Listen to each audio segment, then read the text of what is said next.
The insect queen bestowed upon me a body that could enchant countless female insects, but I felt no gratitude. Instead, I disguised myself to avoid the opposite-sex insects around me, simply because the male insects of the species need to entertain tens of thousands of females every day. They not only lack any freedom in their lives, but can even die from overuse. I came through time to avoid becoming a sacrifice for the insect race's reproduction. While pretending to be a female, I keep my distance from the opposite-sex insects who covet my body. I was just about to write a novel that could change the entire history of the insect race when I suddenly heard the sound of the door being opened. Following the sound, I instinctively wanted to whistle, only to realize that the visitor was a female insect, and a military one at that, clad in a pure white close-fitting combat suit. Her figure was outlined with curves on full display. With broad shoulders and a narrow waist, she had long legs and a perky backside. Amidst her silver-white tousled hair, two slender antennae could be seen curving back from the top of her head, draping down on either side of her spine at the back, joints adorned with metallic armor, her slender calves hidden in black boots. She looked incredibly handsome. The military female cast a glance at me without saying a word. I raised my head and took the initiative to say, "This room is already occupied." The military female spoke in a deep and powerful voice. "This is a double room." Double room? I was stunned. This room is square, with a total area of just over 20 square meters, apart from the bathroom. I can't believe such a small room is a double room. Jun Si ignored me and directly took off her robe, unzipping the combat suit from behind. Her honey-colored skin was revealed, looking smooth and delicate, with muscles full of elasticity. Shortly after, the military female entered the bathroom. I swallowed hard. Without any insectoid features, this should be a high-ranking female insect. How could a high-ranking female insect end up on a garbage planet? I have to say, this female insect looks really powerful. Suddenly, a flash of inspiration struck me, and I knew what to write. I took out my computer and quickly wrote in the document. The title of the book is Innocent Landlord Meets Tenant. Synopsis: on the first day of her vacation, Jun Chi Lin Muyang arrived on a remote planet. He had heard about a mysterious inn here that could bring immense joy to female insects, so he came eagerly and entered the inn. Lin Muyang saw a smiling male insect. "Are you tired? Leave it to me. I'll come to your room tonight and help you relieve your fatigue. Remember not to close the door tightly." These suggestive words made Lin Muyang somewhat excited. That night, the hotel was filled with sounds that made people blush and their hearts race. After writing the title and summary of the book, I rubbed my fingers. It's not bad, not too explicit, should pass the review. I read it on the computer, then opened my own StarNet homepage, and applied for a literary column, using my StarNet name 11 as my pen name. The application for the literary column was approved very quickly, almost instantly. After setting up the book title and brief introduction, I clicked upload. All content posted on StarNet does not require manual review, as StarNet is controlled by 3 main AI brains. As long as it doesn't violate the law, there won't be any judgment. I didn't want to test the AI's limits. I just wanted to publish quickly, and then make money. After about a minute, I refreshed the page and saw that my book was already on the shelves. Satisfied, I glanced at it and then buried myself in updating the next chapter. Chapter 1, the thunderstorm arrived as if on cue. Lin Muyang piloted his mech to a remote planet, only to find his landing spot shrouded in a downpour. Setting the mech down in a clearing, rain pelted its surface, creating a pitter-patter sound. The sound was intense and rapid, as if hitting Lin Muyang's heart, urging him to move forward quickly. Thinking of the mysterious inn his friend mentioned, he blushed a little, feeling a sense of impatience. The small inn was built halfway up the mountain, entirely made of frosted glass. The warm light seeping from inside stood out prominently on this dim, low-pressure rainy day. Lin Muyang felt a tickle in his throat as he stood under the rain shelter, trembling as he pushed open the glass door of the inn. Ding-ling! The crisp wind chime at the door startled Lin Muyang. He looked up in confusion and saw a male beetle sitting on the sofa on the first floor.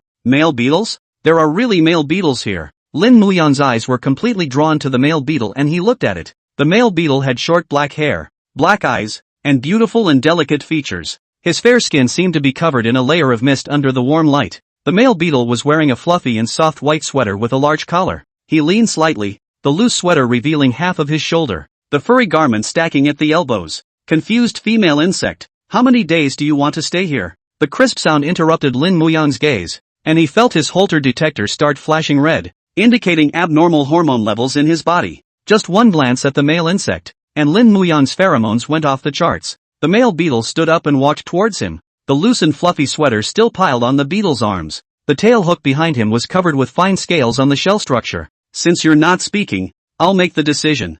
Below the bladder of the female beetle is the brood pouch, filled with pheromone fluid. The pheromone liquid can generate tremendous energy, especially for male insects. The tail hook of the male insect exists for the transportation and absorption of pheromone liquid. During the mating process, as long as there is enough pheromone liquid from the female insect, the male insect can stay charged at all times, never stopping. Frosted glass has two layers, inside and out. When the outside glass is washed by rain and becomes smooth, the frosted layer inside is also moistened by sweat, making the whole glass transparent. Lin Muyan looked out the window with misty eyes, able to see the scenery outside clearly. The sound of a male cicada's laughter came from behind him. The plot has reached 2,000 words by now. I rubbed my head, feeling that my writing skills have not regressed. This novel is intended for female insects, so I did not use a lot of ink to describe their personalities, but I did delve deeper into the portrayal of the male insects. The appearance of this male insect is described based on the images on the holographic screen of the Garbage Star City, while the clothing is from the Blue Star, and the personality is naughty and malicious, forming a contrast with the appearance and attire. I wonder if this novel will be popular. Han Ling took the contents of the document and copied it to the article column on the Star Network. Now that he had only written 2,000 words, Han Ling was too embarrassed to charge. The first ride is free. The next, it may be time to start charging. Click. The bathroom door opens. The silver-haired military female stepped out of it. Steaming water vapor filled the air. The military female is still dazzling in her looks, with a fit body and broad shoulders and waist. His hair was beaded and somewhat disheveled. His tentacles were tilted to the east, and on his neck, he wore a silver-white hormone monitor. Han Ling swallowed his saliva. Having come to the interstellar bug race for too long, his aesthetics, too, had changed. Surprisingly, he felt that the military female in front of him was very much in line with his aesthetic. He offered to strike up a conversation and introduce himself. I'm a sub-female. Han Ling, what's your name? Roderick. The military female's voice was a bit raspy, probably because she had just gotten out of the shower. After he said this, he just laid down on the ground and closed his eyes, ready to sleep. The honey-colored skin was immediately sticky with dust. The room hadn't been cleaned and the dust had fallen a dozen layers thick. Han Ling only felt sorry as he watched. Starfighter females fighting in the heat of battle may all be unconventional. In the barracks, they will be hygienic, but when they are out and about, they can sleep safely. The female insects that Han Ling had seen so far basically had this personality. Do you need to turn off the lights? Han Ling asked softly. Aha! With the military female around, Han Ling didn't want to expose his tail hook yet. He only washed his hands and face before turning off the light and getting dressed. Empty room, not even a bed. Two females, one against a wall. But when he slept in the middle of the night, Han Ling had a dream, and suddenly dreamed that he was being pressed underneath by a big mountain, and was a little out of breath. His eyes snapped open.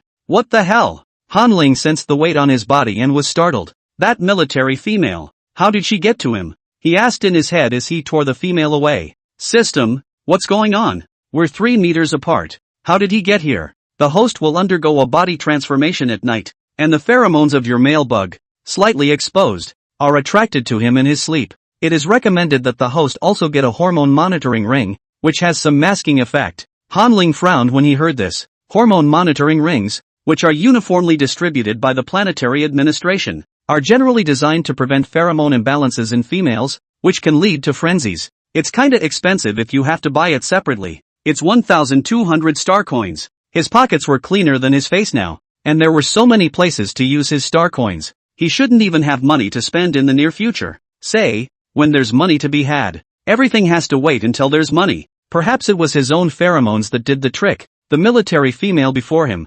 Roderick, looked like he was sleeping through the night. Han Ling put him on the ground and ran to the other side. He was then too sleepy and fell into a quick nap. I've heard from Star Online that the male bugs sleep, like, 10 hours a day. Han Ling felt that he had indeed been more sleepy lately. Early the next morning, when Han Ling woke up, there was no longer that military female in the house, so she should have checked out. He yawned slightly and walked into the bathroom to start washing up. Taking advantage of the fact that no one was in the house, Han Ling planned to take a good bath. The bathroom had soap and 2 towels and 2 washcloths. It should be complimentary with the accommodation. I didn't realize it was really a double room. Han Ling hadn't taken a bath since he crossed over. Now that he had come across clean water, Han Ling washed himself painfully. The soap is half used up. After washing, Han Ling looked into the bathroom mirror. His face, it changed very much. My face, which was rough before, became very fine and pores were gone. And the moles, pimple marks, and scars on my face, all disappeared. After the bath, the skin is white and pink with a rosy complexion. Now he looked like he had a temperament as warm as jade and handsome features. Han Ling thought prettily that if he returned to Blue Star with this face, he could take the world by storm. Han Ling looked down again. And, well, the principle was good. The shower took 2 hours. Cleaning the bathroom took another hour. Afterward, Han Ling took his own towel, dipped it in water, and cleaned the entire room. He'd rented it for a week after all, and he didn't want to sleep in the ash heap for the rest of it. After doing this, the time had come to noon. Han Ling rubbed his stomach. Hungry, he wrapped the tailhook around his waist and hid it inside his baggy overalls, then dressed, ready to go downstairs and pick up his lunch from the trash. Chapter 4, a novel cover. Noon is coming. Many females throw the packaging of energy supplements in the trash after eating them. There were many types of energy supplements, and the cheapest ones cost 30 credits. Han Ling really couldn't afford it, so he could only go through the trash. Luckily, he didn't have much of a psychological burden about going through trash cans. After all, no one knew him. Down the stairs and out of the small hotel, Han Ling once again arrived at the street outside the city. He glanced in the direction of the center city with some yearning in his eyes. The center city was the future metropolis in Han Ling's mind. The center of the city is more prosperous and lively during the day than at night. A skyscraper rises up and pokes into the clouds. With the technology of the bugs, it wouldn't be hard to build a super city on a trash planet. Super cities, however, are only found in center cities, because trash stars have limited resources. Overdevelopment is not worth it. The rest of the planet is a factory, tarmac, transportation stacks, or low-rise housing as if in ruins. Although the street where the small hotel is located is very close to the center of the city, but still not very clean. The factory smokestacks were emitting exhaust fumes, mixed with rainwater landings. The roads have become dirty over the years. The streets are full of incoming and outgoing females. Han Ling rubbed his nose. It's like he can smell the scent on the females. Strong like wine, dense smoke, cola sparkling water, lemon candy. Various flavors invaded Han Ling's brain. Looking around, he suddenly realized that these large men who had originally scared him had a slight attraction to him at this moment. Females have a low body fat percentage, and the females that come and go on the streets are tall and well-built, with broad shoulders, slim waists, long legs, bulging pectorals, and pronounced abdominal muscles. Han Ling's height of 185 centimeters, coupled with his slender figure, was the same as a dwarf here, and was considered to be the F-class with the worst physique among the subfemales. Han Ling huffed, thinking that when he earned money, he must buy the pheromone suppression collar first. The female bugs had more of an effect on him than one might think. Down the dirty, wet street to the sticky, filthy trash cans. Han Ling stood next to a trash can and rummaged through the garbage can with his hand. Good stuff. His eyes suddenly lit up. An energy supplement bag with 5,000 written on it. That's 5,000 credits worth of energy supplements. It's really high class. Han Ling picked up this bag and saw that there was still a bit of liquid left in the energy tonic. Without hesitation, he sucked the last bit of bottom into his mouth. Smacking his lips, Han Ling nodded his head. Not bad, not bad. Premium goods are different. He felt his mind clear up a bit and his fullness immediately rose. Now he's going to carry the bags and unload them, and it's definitely going to be faster than yesterday. Thinking about work, Han Ling picked up his light brain and was somewhat unable to look at his novel data. It said that nearness to the countryside makes you shy, and Han Ling feels the same way about writing novels. He was afraid that his book wouldn't catch on and no one would read it. From showering and cleaning in the morning, until you come out at noon to pick up trash for dinner, he's been stalling. Writing a book is like opening a blind box. Some are big hits, some flops. If the fire doesn't start, he may have to carry bags for manual labor, which would be cruel to him. Carrying bags is piece rate. Females get 300 credits a day for normal work. Han Ling gets 30 credits a day for a normal day's work and is still tired as hell. Alas, ultimately still have to face, but it does not matter. The big deal is to carry bags to unload it. Han Ling laughed a little and comforted himself. Host, please don't ignore the effects of radiation. Your cancer, in 36 days, will simply explode. The system's words caused Han Ling's smile to freeze on his face. So pithy. I don't want the bugs to live. And how much is an energy stone? 100,000 credits apiece. Han Ling growled inwardly as he threw away the bag of energy supplements in his hand, then tapped on his light brain and opened his literature column. The landlord and the tenant. Number of words, 2068. Hits, 376. Number of favorites, 376. Share, 89. Comments, 29. Number of subscriptions, 0. Han Ling was slightly disappointed inwardly when he saw this data. 100,000 billion interstellar bugs. Only 376 bugs have read his book. This percentage, when converted to Blasterians, rounds up towards 0. Host, do you need the system to help you create a novel cover? A good novel cover will help you attract readers even more. Hanling was slightly stunned when he heard the system's words. You can make covers? Then how do you transfer it to the light brain? Aren't you in my head? I can connect to your light brain and upload the picture to it. Hanling was overjoyed. Okay, then I'll describe to you what kind of a picture I want. Hanling stood next to the trash can and communicated with the system for 10 minutes. A few moments later, a realistically drawn novel cover appeared on his light brain. The bottom picture on the cover is a bed. On the picture, there lay the male worm with a body shape similar to Hanling's. The male's tail hook, covered in armor and scales, cocked at his pillow, and a female bug, covered in filth, is staring up into the air, lost in thought. It seems that this fictional cover, by a camera, captures an after-image of the scene. The female bug is somewhat similar to last night's female bug, Roderick. The male insect's figure was similar to Hanling himself. The faces of the two bugs, on the other hand, were the faces of the top stars on the blue planet, as Hanling remembered, after they had been beautified. The pictures pop so much there's no way to describe them. It takes a long time to look at a photo carefully enough to get the whole picture popping. At the bottom of the picture, the title of the book and the author's name are written. The Landlord and the Tenant. Author, Swallow the Wind and Kiss the Rain. Seeing the picture of the finished product, Hanling nodded with satisfaction. Not bad. Very talented. You drew all the moods I mentioned. Hanling uploaded the cover of the novel with satisfaction, then turned around and went home. He was going to go back to the little hotel and peruse the reviews. There were 29 reviews of his book, and maybe some of the readers had given good advice. Then he strikes while the iron is hot, writes another chapter, and just turns on the charges. If there were fewer people watching, he might have to go to a freight staging area at night and get another odd job. Take the room card and swipe the door open. Hanling froze in place. How come that military woman? She's back again?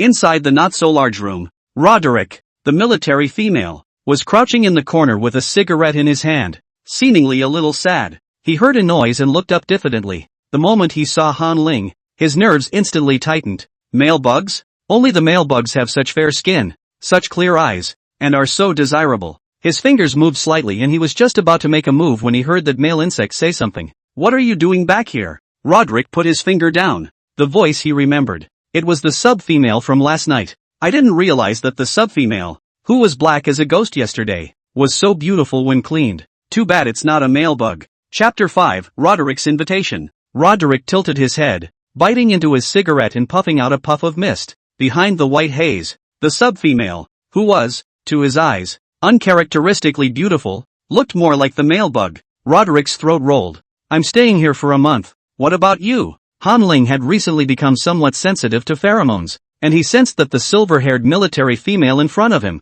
Roderick, seemed to be in need of detachment, and the pheromones emanating from Roderick's body had become so thick as to fill the entire room, which smelled like spirits, and in addition to the aroma of wine, it also exuded the simple fragrance of grain. With this odor, Hanling's mind thought of Maotai on the blue planet and of burning knives. He gulped. After crossing over and not eating staple carbohydrates for a month, he really wanted to eat rice and sorghum. Being watched by a military female was too dangerous for Hanling. With his weak body, he couldn't even beat a hair on someone's head. Hanling fiddled with the light brain low and crouched at the furthest distance from Roderick. I'm staying for a week. Roderick narrowed his eyes and looked at Hanling with an unknown meaning in his eyes. Are all sub-females like you? Personality, body, face. Roderick was from the capital planet, Orize, and was the royal son of the bug royal family. He'd seen a lot of rare males, but he really hadn't come into contact with sub-females. He has never had a sub-female in his life. Hanling is opening the author's column and pulling up the reader's messages, he said without looking up.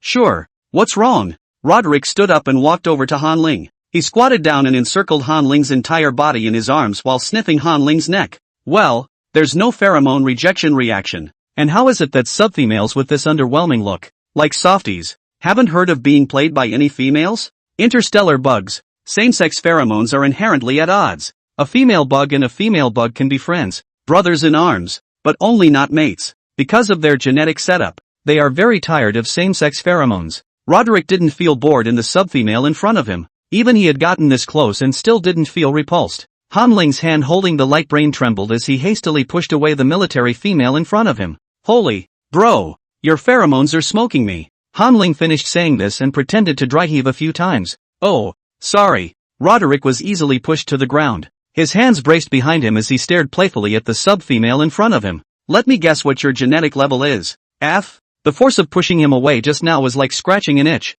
Han Ling looked like he was enraged as he said angrily, "You should go to one of the special theaters in Center City, watch the special features, and let the machines pick up your excess pheromones. Don't be mad. Relax bro, we're all females." Roderick stood up and rejoined the wall where he belonged. Roderick had escaped, and once he entered the city and moved about, there was the possibility of being discovered by the royal family. He didn't want to be exposed so soon. As for why he ran away? Because his father is going to force him to date male insects. It's not that he doesn't want mealworms. God knows, he craves them like crazy. However, he had just graduated from the military academy and had no military service on him, so he couldn't afford to pay the contribution points for a date with a male insect. Dating a male bug at this point, he was afraid that he wouldn't be able to hold his head up in the Star Army for the rest of his life. And His Excellency, the male bug, would be disgraced for dating him. The bugs have clear rules. As an interstellar citizen, every bug enjoys freedom, but they all have to contribute. Females can court any male by submitting a dating request. Males have the right to refuse dates, but each month, males must date 1+ times. Each year, males must have sex with dating females more than one time. Roderick didn't want to be set up, and he didn't want His Excellency, the stag bug, to be scolded. He wants to rely on his strength to meet his favorite male bug, instead of relying on status backgrounds. So he fled. As long as he hid in a remote galaxy for a month, when the time for enlistment came, he could go straight into the Exploration Corps, the First Army. When he returned from the army, he would use a large number of contribution points to apply for a date with his favorite male insect, handpicked. Inside the small hotel, Roderick kept looking at the sub-female Han Ling in the room.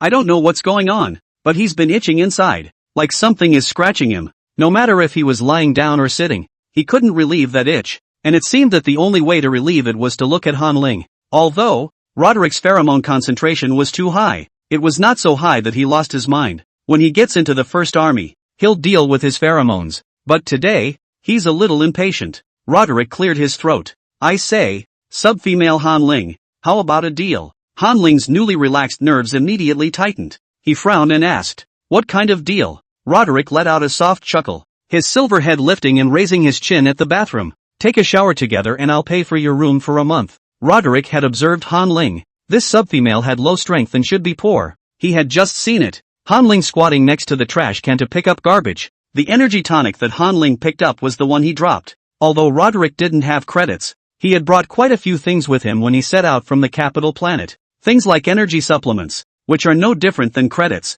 are hard currency. He casually took out a few bottles of energy supplements to help Han Ling pay for a month's rent. He had never seen a sub-female before, and today, he wanted to get a good look at whether or not the sub-female was like him. Mud. Nuts. Han Ling clenched his teeth, his eyes filled with hostility. Don't bother me again. Otherwise I'll immediately call the Garbage Star Garrison to judge you. As soon as Roderick heard this, he knew that there was no negotiation, and he turned around, not looking at Han Ling. Well, alas, curiosity cannot be satisfied. Pain. Han Ling, who was strong on the outside, finally breathed a sigh of relief when he saw that the female insect turned her back to him. At that moment, a mechanical sound came out of his head. Please rest assured that the host does not have to be nervous. The confidential peace system will keep you safe at all times. Hearing the system's words, Han Ling was a bit curious. How are you going to step in and keep me safe? The system will choose the optimal solution to eliminate all difficulties for the host and keep you safe.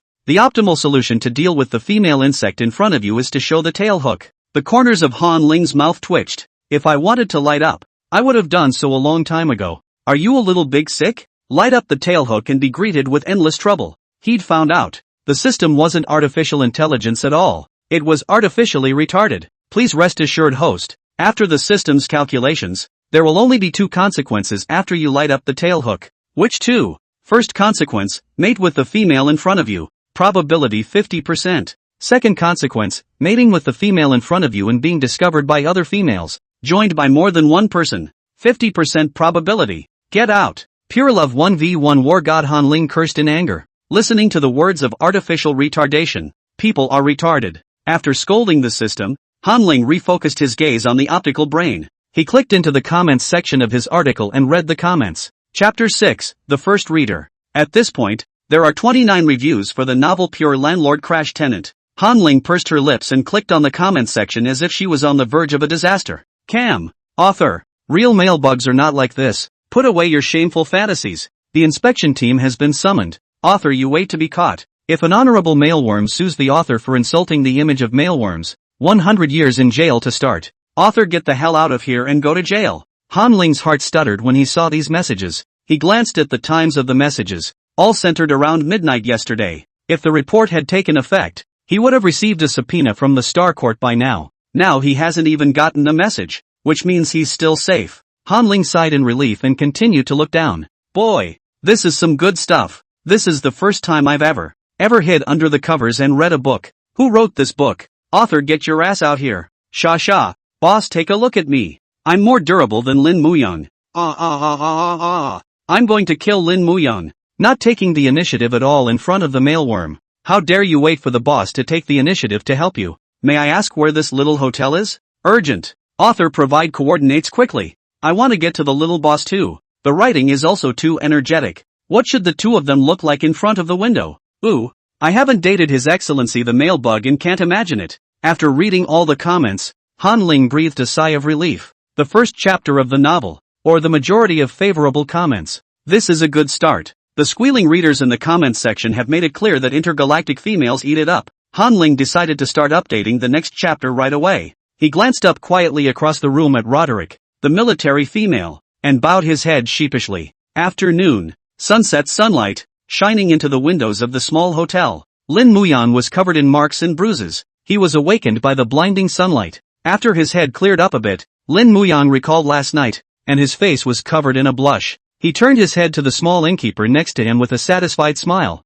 It must be a miracle to find this hotel. After carefully tracing the face of the person next to him with his gaze, Lin Muyang carefully stood up. He walked silently into the bathroom, intending to clean up, but what he didn't know was that just as he walked into the bathroom, the small innkeeper, who had been sleeping with his eyes closed, opened them. The owner's eyes still had a wry smile in them. Drop. After the subtle sound, the original white walls of the bathroom turned transparent in the blink of an eye. Please make up your own mind. Stay until the bathroom is full of bubbles. The small innkeeper threw down the controls and headed inside. Please make up your own mind. Han Ling drove a whimpering little train straight to earn credits, and the second chapter of 2,000 words scrutinized the emotional development of Lin Muyang and the small innkeeper. Moreover, due to Roderick's behavior, Han Ling wrote Lin Muyang, who had a one-point resemblance to Roderick, a bit more miserably in this chapter. It's all about forced love. Han Ling looked up at Roderick, who was sleeping against the corner of the wall, and the corner of his mouth pulled up a cold smile.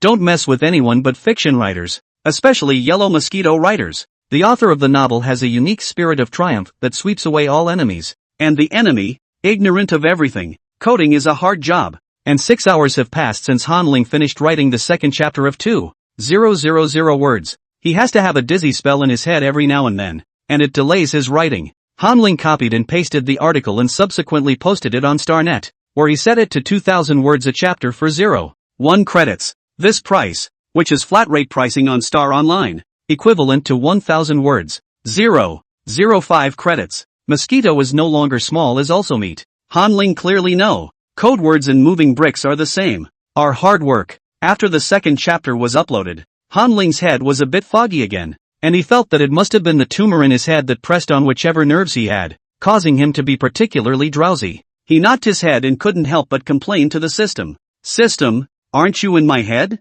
Can't you help me remove the tumor in my head first? This is affecting my ability to earn credits. System energy is insufficient. If we help the host eliminate the tumor in his head, in the short term, the system will no longer be able to perform meticulous calculations, nor will it be able to help the host make the right choices. Han Ling spat. Then hurry up and help me shift. I don't want you to help judge. Please be sure of the host. Sure. Hurry up and remove the tumor from my head first. In the next second, before Han Ling had a chance to speak, his head ached and he fainted straight away. Before he fainted, he seemed to feel his head burning and could smell the paste bar. The dog system. Is it hard to remove tumors with a laser? Countless light years away, Freville Star, 5th Guards Legion Post, Ensign Bart of the Legion, was hiding under the covers, looking nervously at the light brain. Hurry up and update. Yesterday, he was supposed to look up the information and was flipping through the pages when he suddenly saw a book with a peculiar name appear on the updated list on StarNet. Pure landlord crash tenant. Curious, Bart clicked in and took a look. Reading the synopsis, Bart eyed it a little oddly. What kind of book is this? An autobiography? Why is it a little weird? But, does have some appeal. Bart continued to read on. 10 seconds later, his face flushed red. Bug, what did he see? This author, actually writing about His Excellency the Mailworm. The author is surprisingly writing that His Excellency, the male bug, is dating the military female. Look at that military female named Lin Muyang. Look at his appearance. You can tell from the text that he's having a blast. Oh, damn Lin Muyang. His Excellency, the mailworm, told him to count the raindrops, and when he couldn't, he had to be punished. How come he didn't get this kind of thing for Bart? Bart gritted his teeth and gave the book a bad review. He sent a message, the inspection team has been summoned. Author, you wait to be arrested. However, after leaving a message, Bart did not report the author, because he wanted to know the name of His Excellency, the mailworm, and he also wanted to know the address of the coordinates of the small inn. He took the book and added it to his bookshelf. Throughout the day, Bart had been somewhat distracted. His mind was full of the words of pure landlord crash tenant. Those words seemed to have magic power, automatically in his mind, turning into images. He learned a lot about posture. As time went on, it seemed that the person being pressed against the glass door became himself. This book has so much backbone. Bart stayed up all night in excitement as he read the first chapter of the novel, over and over, countless times. Keep your eyes open until dawn. Chapter 7, A Craze, a novel of little fame. Just as it was nearing dawn, Bart suddenly realized that the author had updated. The author has updated the cover of the novel. The moment he saw the cover of the novel, Bart's eyes widened in shock and his breath caught. It's a real male bug. The cover of the novel is surprisingly populated by real bugs. Look at that face. Look at that body. Surprisingly uncovered. Oh, bug. Look at the innkeeper's tail hook. So pretty. Bart put his photo brain on full blast and acted like a demented man and kissed the little innkeeper in the picture. Hey hey, hey. Bart giggled as if he had actually kissed the innkeeper. He stared at the cover of the novel for a moment and couldn't resist saving the image. If the author updates the cover, then the book. He's definitely going to keep writing. He couldn't wait to see the next chapters. Bart mouthed the words and couldn't stop his eyes from looking at the time. By now, it was early morning on Freville Star, and it would soon be light. Being known as a resource star, the Freville Star's patrol hours are from 4:30 a.m. to 6:30 p.m. At first light, the open-air interstellar veins of Freville Star, illuminated by the stellar sun, glow brightly. These are the resources that will make the interstellar beasts come out in droves to snatch them up. The 5th Guard Legion, with tens of thousands of bugs stationed here, guards the resources and guards the inhabitants of Freville Star. Bart, as a second lieutenant, had a force of 300 men under his command. He needs to get up earlier and set an example by getting to the assembly point early. Bell. The alarm clock went off and Bart immediately put away his photo brain and lifted the covers and leapt up. Patrol, assemble. I'll just have to wait for a lunch break to read the novel. Bart wore the black combat uniform that belonged to the 5th Guards, a lean and fit inverted triangle that was hidden beneath his clothes. The belt was jammed between the tight waist and stomach. Short, thick, dark brown hair, slicked back, and deep, pale gray eyes, as ruthless as a wolf's. Bart is a gray-eyed moth-winged insectoid with 2 white tentacles, as thin as hair, hidden in his hair. He glanced at himself in the mirror and couldn't help but recall the actions of the male bug innkeeper in the novel again. Seems like the little boss is right behind him. Drip drip drip. The silver-white pheromone collar around Bart's neck suddenly flashed red. Damn it! It was amazing how just thinking about it could overload his pheromone levels. Bart frowned as a message came out on his light brain. Ensign Bart, your pheromone threshold is too high. Please go to the special theater in the camp as soon as possible and collect pheromones. He put on his black helmet and black goggles, retrieved his photo brain and headed out the door. Bart suddenly doesn't want to go pheromone harvesting. He wants to apply for a date with His Excellency, the male bug. Take the pheromone and contribute it to His Excellency, the male worm. Now he had 200,000 contribution points in his account. Legion contribution points, able to be exchanged 110 for currency credits. 2 million credits was enough for him to schedule the next month to the fullest. Apply for a date with His Excellency, the derated male bug, for only 200,000 credits. He gulped. If he could meet His Excellency the male bug, who was the same as the small owner of the inn, His Excellency the male bug would be willing to sit on his abs. He would definitely be so excited that he would lose control. Tick-tock. The silver chain around his neck, once again, sounded an alarm. Without further delay, Bart immediately pushed open the door and headed out. Consolidate the team and start patrolling. Stay until noon comes. Bart, who had toured 23 resource points, was already covered in dark red blood. With his slender willow steel blade in hand, he retracted his wings and landed with his party to rest in the wild. After drinking the energy tonic, all of them, as usual, lay down on the ground and quietly looked at the sky, or put on their glasses and prepared to catch up on their sleep and rest. Only Bart, who was sneaking around with a light brain, was hiding far behind a tall bush. There were a few people that noticed Bart's oddity. What happened to the ensign? I don't know. In touch with home, I guess. Then why are you hiding so far away? And didn't hear a sound? The females have very good hearing, and the slightest breeze from such a close distance can be incorporated into their ears. A few of the military females looked at each other and, after squeezing their eyebrows, decided to go along to see what the ensign was up to. They walked gingerly toward the bushes, then lunged forward. Ensign, what are you doing? Bart was engrossed in the chapter he had just updated when he was startled to hear a voice from behind him. He panicked and retracted the holographic lightbrain display, but accidentally pressed play with sound. Guests, you are so hot. You're melting me. His eyes widened and he hastily shut down his lightbrain. Mud. Dead bug pups. What are you doing? Bart grabbed 3 members of the team and bonked them on the head. The team member whose head had almost been opened, dazed, didn't forget to ask, what are you looking at, boss? What's so hot? The interstellar females swept across the stars, and with their bodies alone, they were able to traverse the universe with a very high level of physical fitness. The temperature tolerance of their skin,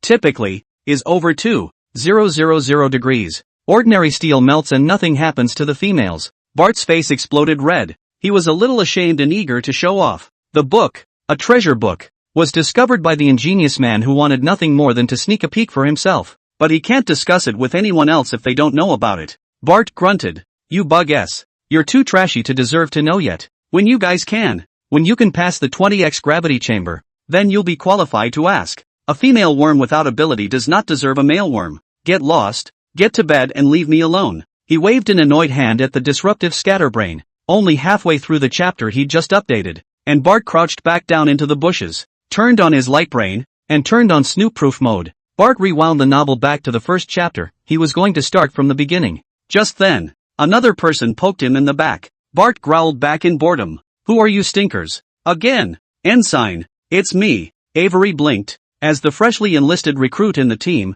Avery possessed amazing talent, not to mention the 20x gravity chamber. He passed straight through the 30x gravity chamber a while ago, and was the seedling that everyone favored. With a few battles, Avery is sure to advance quickly. Now, Avery is pushed out by the crowd of teammates to come and claim that secret from earlier. Ensign, you were watching the other day when I went through the 30x gravity chamber. Bart grimaced. He did watch there and smiled. After all, it was an honor to have an amazingly talented junior on the team. Bart pulled up the literary column's homepage, unlocked the snoop-proof mode, and muffled his voice. Here, look. Avery looked to the photobrain and rubbed his honey-colored skin red instantly. Ensign, this.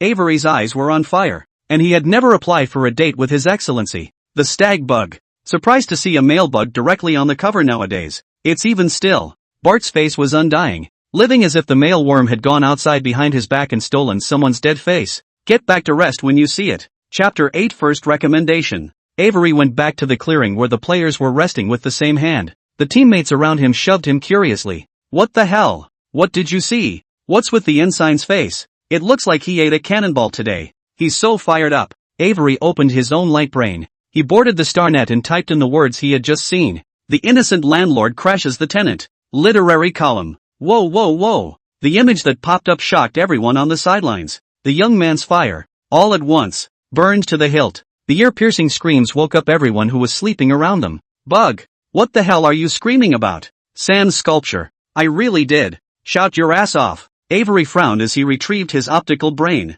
Don't make a sound. Hurry up and rest. You saw it all just now. After seeing it hurry up and get lost, Avery's heart was equally hot now. He hated to get rid of everyone, as Ensign Bart had done, and be left alone to enjoy the beauty of the male insects. A few moments later, Avery lay down on the grass and turned on his photobrain, adjusting it to snoop-proof mode. He stared at the picture for a while, and couldn't help the silly grin on his face. The body of the original male worm looks like this. A moment later, he noticed that this was the Starnet literature column, and that picture was just the novel cover. Avery was a little curious as to what the contents could say on such a cover. He clicked on the picture and then quickly sunk into the story. The name of the novel, it turns out, means this. Turns out, that's what the males do to the females. Avery finished the 2,000 words of the first chapter, and as he clicked on the next chapter, the charge page suddenly popped up, and there was a charge for the second chapter. To continue reading, please purchase the next chapter and pay 0.1 credits. Mesmerized, Avery clicked pay without hesitation. This small amount of money is nothing to them. A small, red-faced Avery, whose heart had been hooked away, had flown to an unknown planet, and was in front of a small hotel halfway up a mountain, peering through the glass walls. How he wanted to open the door, walk into that little hotel, and have the events of the story reenacted on him. After reading the second chapter, Avery couldn't get enough. If anything, when he saw the picture before, he was 100% in love with the male bug in the picture. Then after reading the novel, his love skyrocketed to 1,000,000%. Where no one was looking, Avery kissed the tail hook of the male bug in the picture. What was the name of this male bug lord? Avery was so mesmerized that if he had contribution points left, he would have dated him first. He wants to go to this little hotel. Later that night, Bart's squad returns to quarters. All were quiet as they made their way to the residence. The military female from the squad next door flew over specifically for Avery. Avery, come on, keep going to the training room today. Extra hour of practice. Faced with an invitation from a friend, Avery shook his head no. You guys go ahead. I'll leave you to it. What's wrong? You've been thundering through your special training every day. Why do you suddenly want to take a break today? Avery cleared his throat. I'll talk to you on StarNet later, so go ahead and practice on your own. Avery then quickly ran back to his bedroom, a small single room. He hid under the covers and immediately clicked on the novel after sending a screenshot to his friend. He was ready to relive the whole story. That night, everyone in Bart's squad, hiding under the covers, read the novel over and over numerous times, reading it with their little yellow faces. It wasn't until the blood was up and the pheromone monitoring ring lit up red that they reluctantly closed their eyes. See 1672 on the garbage planet. Inside a small hotel outside of Center City, Han Ling, who was sleeping, once again felt the weight of Tarzan. He opened his eyes, and to his surprise, Roderick, the military female, ran up to him again. Roderick sniffs Han Ling's pheromones and sleeps peacefully. Han Ling wanted to step in and teach him a lesson, but he didn't dare. At this point, the system said, the host and Roderick, both in the midst of pheromone bursts, are not suitable for you to cohabitate together. The system is clear to see. The two of them were near each other at the same time in their sleep. Originally the two met in the center of the room, but then only gradually ran into the corner after Roderick's vigorous grinding. Han Ling nodded and said, well, when a week is over, I'll leave the inn and go live out there. He then rents the house for 7 days and when the housing expires, he sleeps outside, back to the primitive state, where the sky is the quilt and the earth is the bed. Exposure to the wild at night and substandard drinking water will speed up the spread of cancer cells. The host should also be careful. The system's reminder caused Han Ling to roll his eyes. Okay, I'll renew the lease again if I have the money for the other room. Han Ling was originally a come-as-you-are personality, spending when he had money and earning when he didn't. But ever since the system appeared, it was like a rush every day, telling Han Ling how much he was short of money. Now he's really getting a little anxious. Waking up in the middle of the night with nothing to do, Han Ling opened his light brain and prepared to look at his backstage earnings. He had just entered his StarNet homepage when he saw a sky full of flowers and colorful stripes, falling from above. StarNet congratulates you on your work. Pure Landlord Crash Tenant, winning the Best New Book of the Week award. New Book Award? Han Ling immediately sat up as he hurriedly opened the award description in his literature column. Newcomer of the Year, Popularity Award of the Year, Most Popular Work of the Year Award, Best New Book of the Week Award. New Book Awards Award Description. Best New Book of the Week Award. Starting creation is within the current week and charges 100 credits to win. Han Ling couldn't help but widen his eyes when he saw the award description. He won an award? Han Ling hurriedly exited this page and opened his literary creation backstage. Book, The Innocent Landlord Crashes the Tenant. Chapter 2 Subscriptions, $34.98. Total subscriptions, $34.98. Han Ling sucked in a breath of cool air when he saw this number. Straight over 1,000 subscriptions. If placed on the blue star, he could already be considered an opening minor god. But how can a book that was only read by 300 or so people yesterday spread so quickly? Han Ling was a bit confused, but if he couldn't figure it out, he didn't want to. He happily looked at the credits and clicked on withdraw. 3,498 subscriptions at 0.1 credits per subscription. Han Ling's gain yesterday went straight to 349. 8 credits. In Interstellar, worm writing is also taxed, paying a 20% tax regardless of income. In the end, Han Ling withdrew about 280 credits. Han Ling looked at his account balance with some excitement. Before, he carried bags and made 30 credits a day. Today he's making 280 a day, though not quite up to the average daily income of the bugs. 3,000 points. But he remained content. Everything is looking up. Right at this moment, Han Ling's StarNet backstage message alert lit up with a red light. Curious, he tapped on the background message. Dear swallow the wind and kiss the rain. Your work, Pure Landlord Crashes the Tenant, has been awarded a new book list recommendation. Astrological Calendar 2394, November 2nd to November 8th.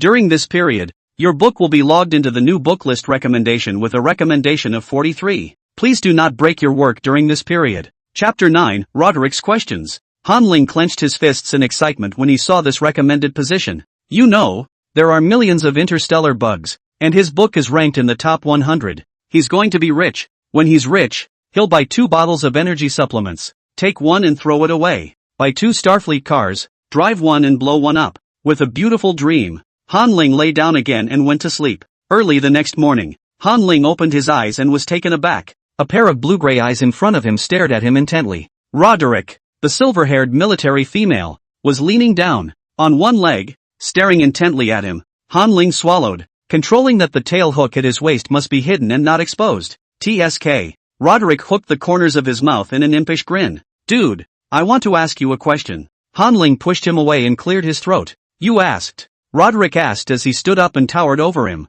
Why? 2 nights in a row. Did you have to come and sleep in my corner? For the past 2 days, every time Roderick woke up, all he saw was the 2 of them sleeping with their limbs entwined. And coincidentally, this subfemale follows Roderick wherever he sleeps at night. Roderick wouldn't have even noticed the weakling subfemale if she hadn't been acting so strangely. When Han Ling heard this, he felt his brain ache and the veins in his forehead jutted out as if he was about to explode with anger. Slander. It's pure slander. Roderick squeezed him into a corner every time, but that was something he couldn't say. 2 females, how could they possibly want to sleep together? Not to mention the instinctive attraction at night. Moreover, between female insects, words are determined by the value of force. The Roderick in front of him has the standard inverted triangle. Han Ling lay on the ground, looking at Roderick, who was looking down from above, and suddenly swallowed. This military female, why is she not wearing a top? Pecs and abs that suddenly made him feel so hot. I don't dare to scold, but I can't beat them, so I'm a man who can bend and stretch.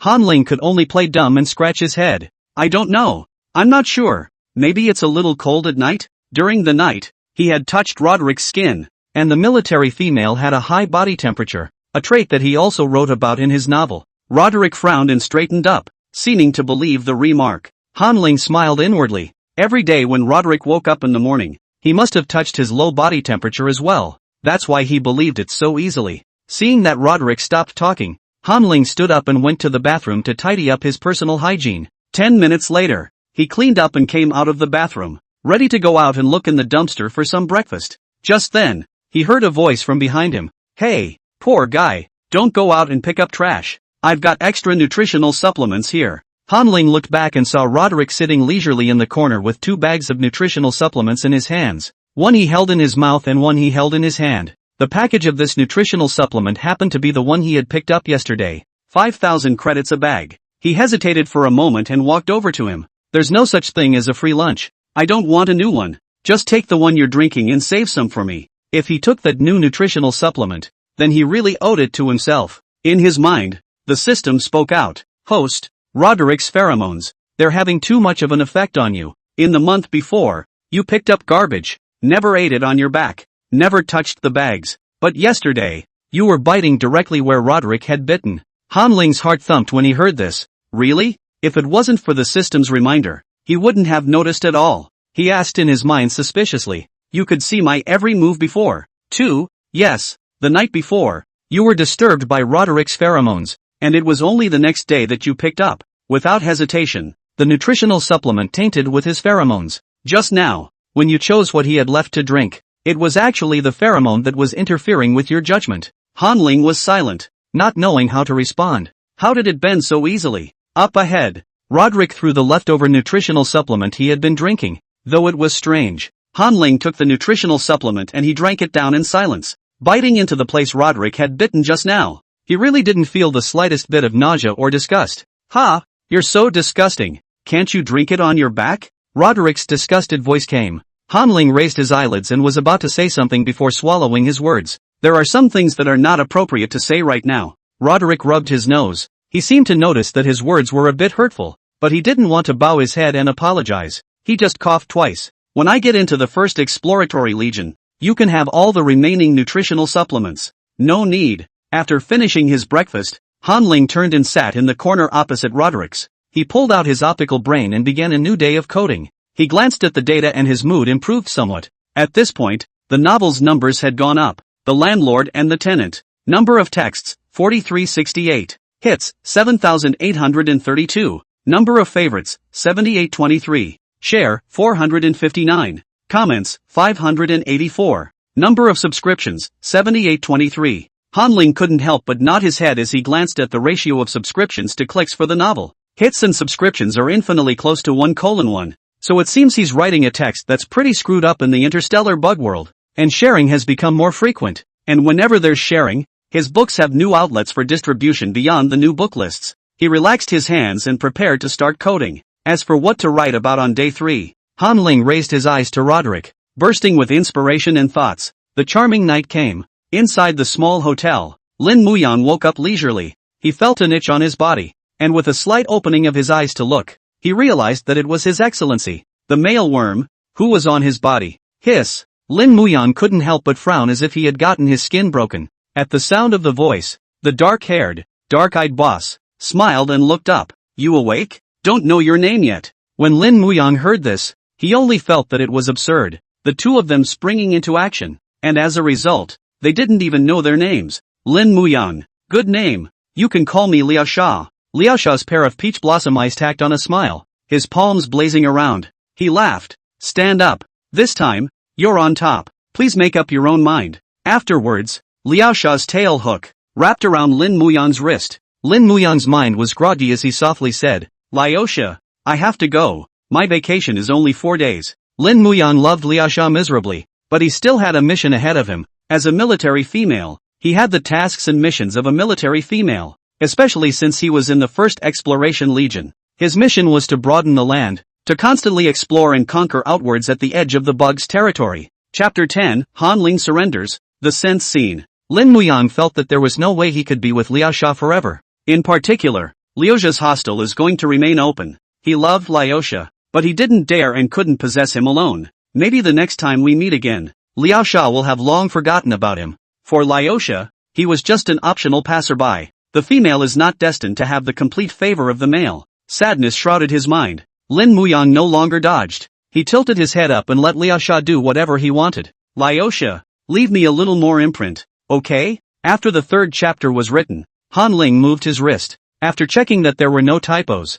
he copied the text onto the AstroTurf and clicked send. After the tumor in his head disappeared, he wrote 2,000 words in only 2 hours. Taking advantage of the release of the 3rd chapter, he clicked on the comments section to read the comments of the netizens, but to his surprise, he just opened the comments section and was created by a reader. In paragraph comments, more than 40 readers, anonymously, sent in photos. The photos show military females from various corps, showing off their bodies. Without exception, they all had mature bodies, with inverted triangles of very toned muscles and a supple, tight waistline. Han Ling rushed to see what exactly was written in that paragraph. The male insect in front of him traced his fingers across Lin Muyang's coat buttons, from top to bottom. He had an innocent smile on his face, but his language was extremely harsh. Let me open this gift with my own hands. I will refuse to accept it without a well-cared-for workout. The corners of Han Ling's mouth twitched. No wonder these female bugs were like crazy. They kept sending photos and leaving messages clamoring, look at me.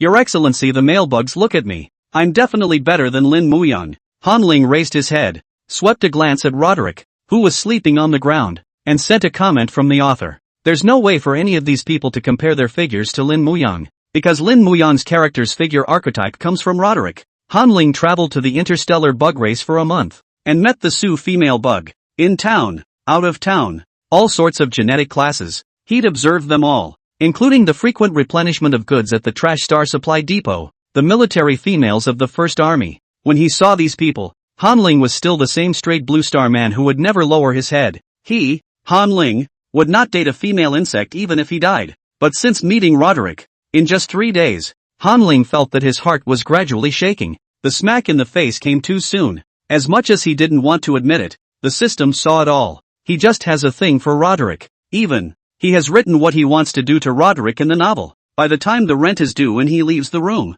it could be the end of pure landlord crash tenant. Because Roderick was his inspiration for this novel. With the exception of Roderick, Hanling couldn't put pen to paper on any of the other females. While Roderick was sleeping, Hanling looked at him recklessly. Host, please note that your pheromone concentration is too high. Please pay attention to your mood. Hanling spat. Don't you have any other way to help me mask the pheromones? No. The system's energy is insufficient. And the system is a keep-you-safe system. When the host's life is not threatened, the system has no effect. Hanling was really going to be pissed off when he heard this. That's quite frank. The waste is spoken with such justification. He stopped hitching a ride through the system and looked up information online. Relying on the mountain falls, relying on the water flow, only rely on themselves, is the hard way. Hanling was too short of money right now. Buying the pheromone monitoring ring, the energy blocks needed to cure the cancer, and the ship summons he needed to leave the garbage planet. Each and every one of them was money.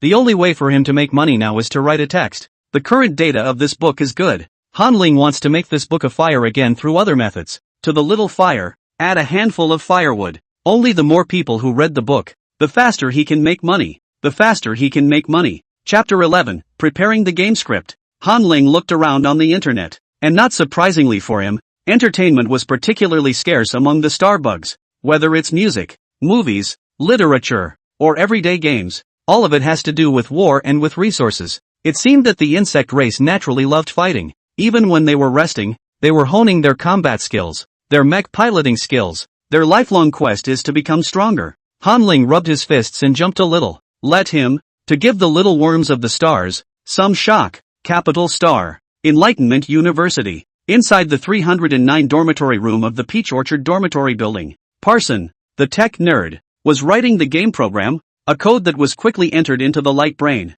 Just then, a message alert came over the StarNet. Drip, drip. Parson paused slightly when he heard the unfamiliar message from the StarNet account. Dark blue eyes and dark blue hair are the hallmarks of Parson, who was known as the Azure Knight on StarNet. Opening the StarNet chat box, Parson saw a message from a strange bug. Swallowing the wind and kissing the rain. I watched the video of making the game and admired you. Add a friend. Parson frowned when he saw that. This bug, is he here to see him laugh? He wasn't exactly famous on StarNet, but in the gaming community, most of the bugs knew him. The Azure Knight is joke-like, because he has a rare condition, anthropomorphic vertigo. Once he plays 3D games and holographic games, his big head will immediately feel dizzy and then pass out, because visually, he sees the characters in motion, but with real limbs, he can't feel the running and jumping commands. Confused perceptions made his brain go on strike. It's a disease that doesn't really affect the bugs, but Parson is the game maker. With this disease around, he became the joke of the gaming community. On the various game-making playing fields, he made games that were 2D vintage games. The striking, the feel, the crispness, all of it is lacking. College Game Creation Cup, 33 Stars United Game Competition, 100 Stars United Game Innovation Competition. There will always be a padded king, the Azure Knight. At first, such blows did not discourage him. He got more and more frustrated and finally resolved to make a real holographic game in the field. Game-making competitions have rules, usually 24 hours. To produce a complete game with a minimum requirement of one level or gameplay, he passed out 45 times in that game. He had zero progress on his work and he hadn't even finished setting up the playfield. With a blow like that, Parson was all but tempted to give up his game development major and transfer to a military school. Now, he is a senior at Kamion University. All three of his roommates had found internships with gaming companies, and he was the only one who remained inside his dorm room, knocking out code in a haphazard manner. The female father said to him, "If this job doesn't have the means to support you and allow you to date His Excellency, the male worm, then transfer to military school at your earliest convenience." Parson is also thinking about, among other things, transferring to a military school. He sighed and added, "Swallow the wind and kiss the rain," as a friend before sending over a direct sentence. "Azure Knight, if you truly appreciate me, then I have unfortunate news for you. I'm not going to continue with the game. I'm going to go back to military school. If you're just here for my jokes, start laughing now. Swallow the wind and kiss the rain, huh? You're not making games anymore? I'm asking you to cooperate and develop a game together. Azure Knight, don't lie to me. Why me? Why me in particular? Swallow the wind and kiss the rain. I've searched most of the indie game makers on StarNet, and you're the only one who fits my requirements for 2D game development. Azure Knight, 2D game. A 2,000-year-old antique game that no one wants to play anymore. Swallowing the wind and kissing the rain, not necessarily. There are exceptions to everything. I have a project. Do you want to join? Azure Knight, I'm still a student. I don't have any money. You're here to scam, aren't you? Swallowing the wind and kissing the rain, oh, forget it if you don't cooperate. How much does it cost to ask you to develop a 2D game? Azure Knight, based on the capacity, 10G size game, 100,000 credits. You need to provide the game's character UI with the game's items and various icons textures. Swallow the wind and kiss the rain, deal. The game I'm going to make. It's only about 10G in size. I'll give you 1,000 credits as a deposit first. Swallow the wind and kiss the rain, transfer 1,000 credits. Swallow the wind and kiss the rain, take the money and don't you run. Or your reputation on the internet will be even worse. Azure Knight, receiving transfer. Azure Knight, I'm not going to run. What kind of game are you going to make? Send it over. Parson clenched his fists as he collected the money. Swallowing the wind and kissing the rain if it is not a liar. Then this game, take it as his finale. Do not let the youth have regrets. Compare that to a holographic game that can be 800G. A small 2D game like this one. Parson could probably do one a week. He waited for about 5 minutes before he saw Swallow the Wind and Kiss the Rain, sending over a bunch of zips. Swallow the Wind and Kiss the Rain, the game maps are all here. And I've sent you the general framework of the game. So you can make the general framework first. Characters and content. Send it to you by tomorrow. Azure Knight, well, that's a bit of a novelty. This game framework of yours. Parson opened up the game's frame requirements. Requirement 1, the game contains 18 types of pages. Main page, battle page, event page, level page, plot page, hidden plot page, item page. Requirement 2, frame size, made to vary by Lightbrain model, must be full screen. Requirement 3, the game needs to be equipped with 3 major systems, vibration, touch, sensing, and artificial intelligence. The first time Azure Knight has seen a game with so many requirements. 18 pages of wondering what kind of game Swallowing the Wind and Kissing the Rain is going to be. Parson received the file sent across the room and was nearly blinded by a glance at the icons of the games. I'll go. What are all these things? Pinks, powder blues, light purples, light greens, creams, such dreamy colors that Parson's eyes hurt from looking at them. He fought back the discomfort and quickly flipped through the entire packet of diagrams. Inside the zip, from start to finish, it's surprisingly colorful. The background, the game icons, the game buttons, the decorations, are all in this style. Drip. The message sounded and Parson looked back to the chat window. Swallow the Wind and Kiss the Rain, by the way. The game is called Charge. His Excellency the Top Mailworm. Parson's eyelids fluttered at the words His Excellency the Stag Bug. Azure Knight, can I ask what the main game thread is? Swallow the Wind and Kiss the Rain, the main quest, which involves the player controlling a character in a relationship with 5 male bugs. Parson suddenly choked on his own spit when he saw this, and he clicked and coughed. Azure Knight, you're so sentimental. That's His Excellency the Mailworm. Swallowing the Wind and Kissing the Rain, get on with it. Don't chat. Inside the university dormitory, Parson is suddenly curious about Swallowing Wind and Kissing Rain. What kind of person is this? I can't believe he came up with such a sick story. He clicked on Swallow the Wind and Kiss the Rain space homepage and realized that the man was practically like a new number. Have your say, long video, and short video. The 3 main speaking columns are all empty.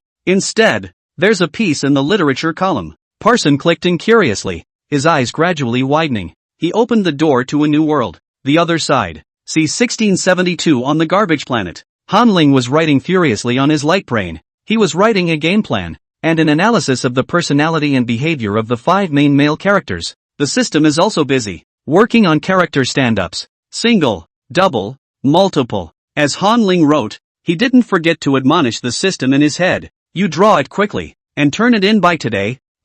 Start by drawing 3 N-rated cards for each person. 3 R cards, 4 SR cards, 2 SSR cards. After you're done drawing, you'll have to set the level values based on the story I've written. Chapter 12, Charge. His Excellency the Top Male Worm. Text romance games, Han Ling is very familiar with. In the 21st century Blue Star, many companies create a relationship game, such as War Master, Love vs. Dress up beloved characters. Help them to dress up and match their looks, jewelry and hairstyles. There are always rare models that need to be stacked with money. It's a lot of money to spend. A more important point is that people are willing to pay for drama. Just set up a short plot behind each character card and countless people will come and unlock that little card. The cards are paired with draws, which are even more of a money sucker. The text of a love game does not have a lot of words, but it provides very high emotional value and is the highest sucking literature. Someone once asked how celebrities make, compared to gaming companies. The truth is that a year's worth of celebrity income doesn't even come close to the monthly income of a gaming company.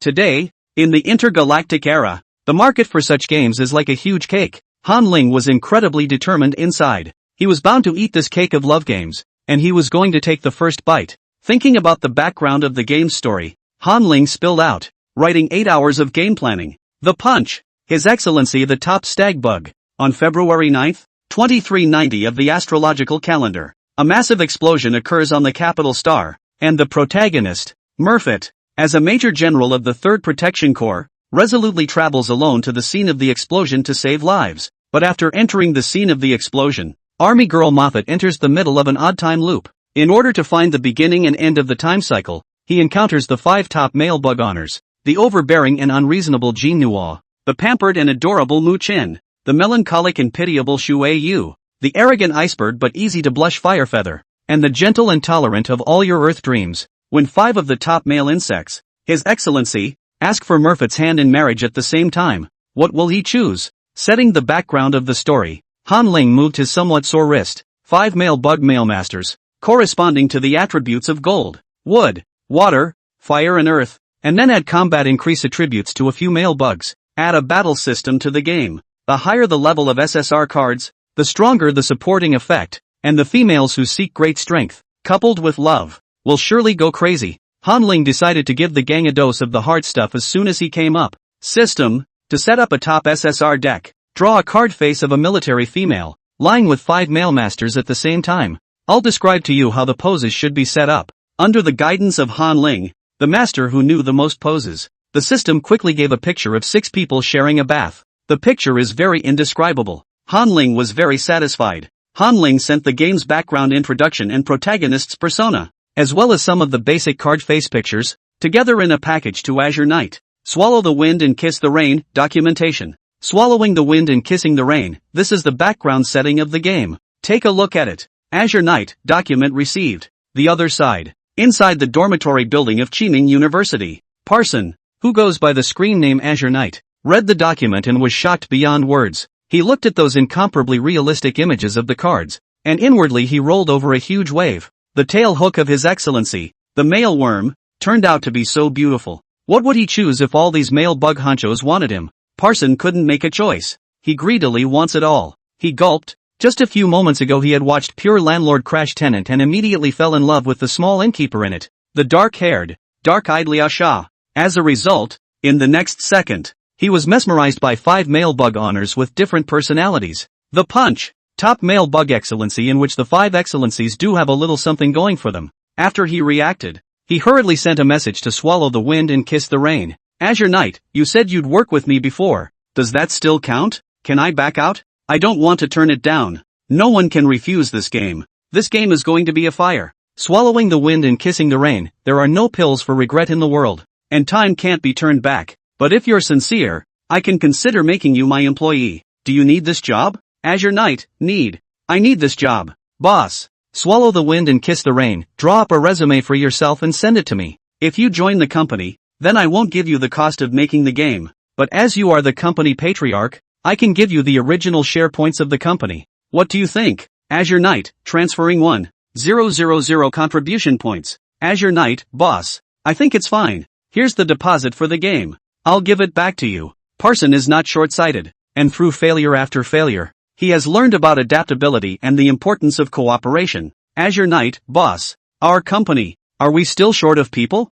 I know many of the organizers of the contests, and I also know many people related to the game industry. Han Ling gave a slight nod. This Azure Knight was quite up to speed. Swallow the Wind and Kiss the Rain, needed. But at the moment our game is still in the secrecy stage. So you make the game first, and when it's finished, we'll start hiring again. Azure Knight, boss. Give me 5 days. After 5 days, the game will definitely be made. Closing the chat app. Azure Knight Parson. Fighting spirit. He rediscovered his efforts. Just then, there was a knock on the door of the dormitory room. Parson glanced at the time and was surprised that it was already 7 o'clock in the evening. 3 female insect roommates, back in the dorms from their internships. Yo, Parsons still knocking out code? There's no need. You couldn't get a big factory internship if you tried harder. Okay, you kid. Secretly using your studies alone in your dorm room, isn't it? Seeing you work so hard, I feel guilty for touching fish in the company. Made a couple more crap 2D games today? Did any of the big studios give you a look?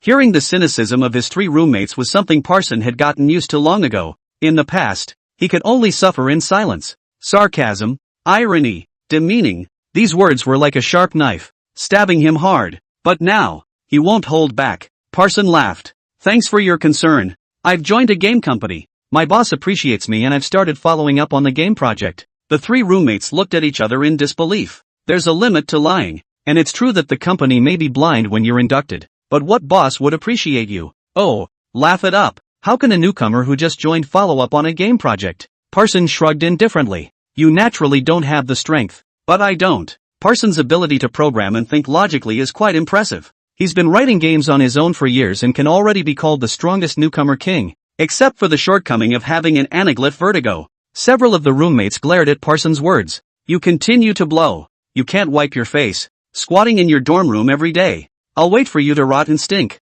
Parson, I'm waiting for your joke. Oh, a liar tells so many lies that he even fools himself. Chapter 13, Love Game coming soon. Parson turned away from the 3 roommates and opened the guard on his seat. See it in the hand. That night, Parson had his hands on the virtual keyboard, still carefully writing the program, when suddenly the new message alert came again. Drip drip drip. Parson clicked on the message, and it was swallow the wind and kiss the rain. Passing over another file packet. Swallow the wind and kiss the rain. This is the base material, containing 66 character cards and 10,000 words of the main plot. You create a part of it and send it to me first. I'll help you correct the details. Azure Knight, okay boss. Parson took the results of the afternoon and sent them to his boss for a look. While waiting for his boss to approve it, Parson turned on his light brain and realized that his brother had sent himself a message this afternoon. Pat, brother, you're getting yelled at on the internet again. See for yourself what's going on over there. Pat, Link, come gather around the oddball. Azure Knight, the game waste,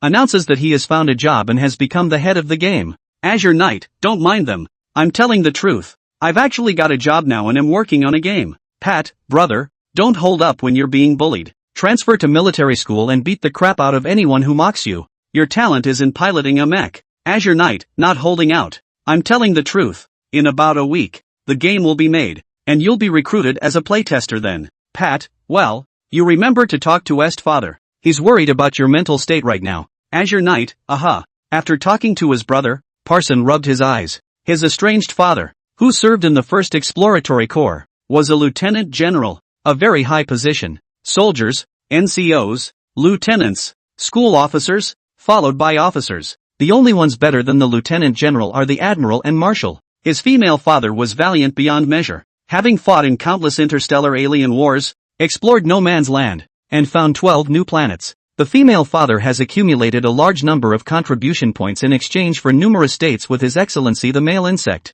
Finally, good luck having 2 worms, Parson and Pat, because they were born from a normal union. Both of their brothers were gifted, and both of them were more talented. They're all A-class top females. Parson was able to get into mech combat at the age of 12 and single-handedly kill a 23-meter-tall intergalactic alien. But he really loves the game, passionate enough that, after the age of 12, he ran away from home and didn't want a penny from his family, working to earn money while pursuing a gaming degree in school. He hasn't contacted his family in 10 years. It wasn't until last month, when he had plans to change majors and went to ask about the requirements for enrolling in military school, that he was caught by his female father. The female father said, "The stars only starve lazy bugs.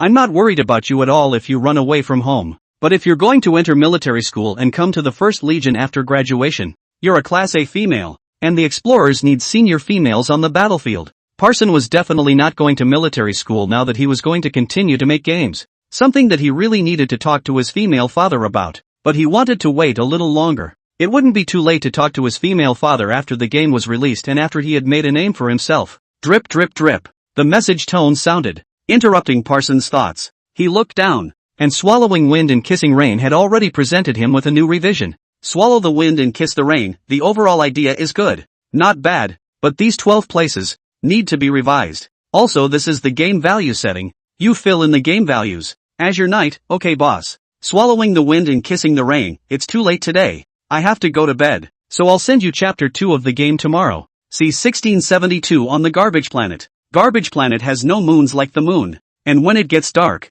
the entire planet is devoid of light. By 11:30 at night, Hanling finished modifying some of the game's settings and rubbed his sore neck. After his head returned to normal, he was able to code 8 hours a day and still stay energized. It was the fact that he was not sitting properly and had been crouching in the corner that caused his body to get a little tired. Hanling stood up and moved around a bit, glancing at the opposite corner. Roderick, the female bug, slept the rest of the day, except for when she woke up in the afternoon and drank a bag of energy tonic. Sleeping from morning to night. Hanling smiled and said to the system, "That's some baby-like sleep, to sleep 22 hours a day. And the females are this sleepy as they enter their pheromone burst?" The system explained. Yes, once the female enters the pheromone burst, she falls into sleepiness and fatigue in preparation for pregnancy. At this point the body's energy, which is first supplied to the body, and the brain becomes very tired. Hanling nodded and asked, "And the pheromone burst period, how long is that usually?" The system replied, "Pheromone burst period,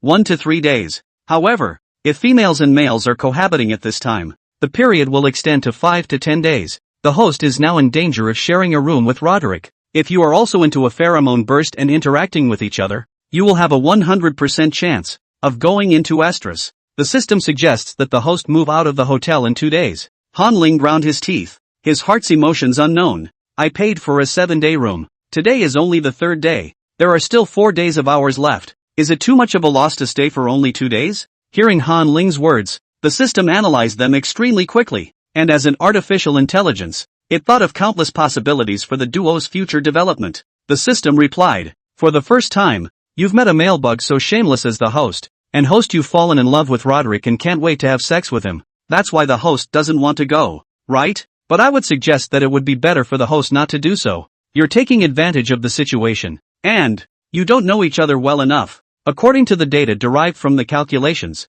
there is an 89% probability that what the host is doing will result in the two of you bugs being strangers from then on." Hanling wasn't annoyed when he was poked through his small mind. He said leisurely, "Well, since it's all figured out by you, we'll retreat in 2 days. But before that, can you get me Roderick's light brain number?" The system paused for a moment and said, "Yes, but what do you want with Roderick's light brain?" Hanling smiled. "Cybersex. Don't ask too many questions for a system like yours. After all, you certainly haven't tasted cybersex." Yawning slightly, Hanling obediently laid down on the ground, ready to sleep as he barked, "I'm going to bed, and you get Roderick's light brain number as early as you can. I have to write 10,000 words of game dialogue plot tomorrow, and a 2,000 word novel, so I'm busy. By the way, have you written the application for the game studio yet? Hopefully, when I wake up tomorrow, I'll look to see the license to operate the game company. Don't worry, when I have money, I'll buy you the best energy stones and energy blocks. The system will submit the studio application this afternoon. So don't worry, host." When the night of the garbage star comes,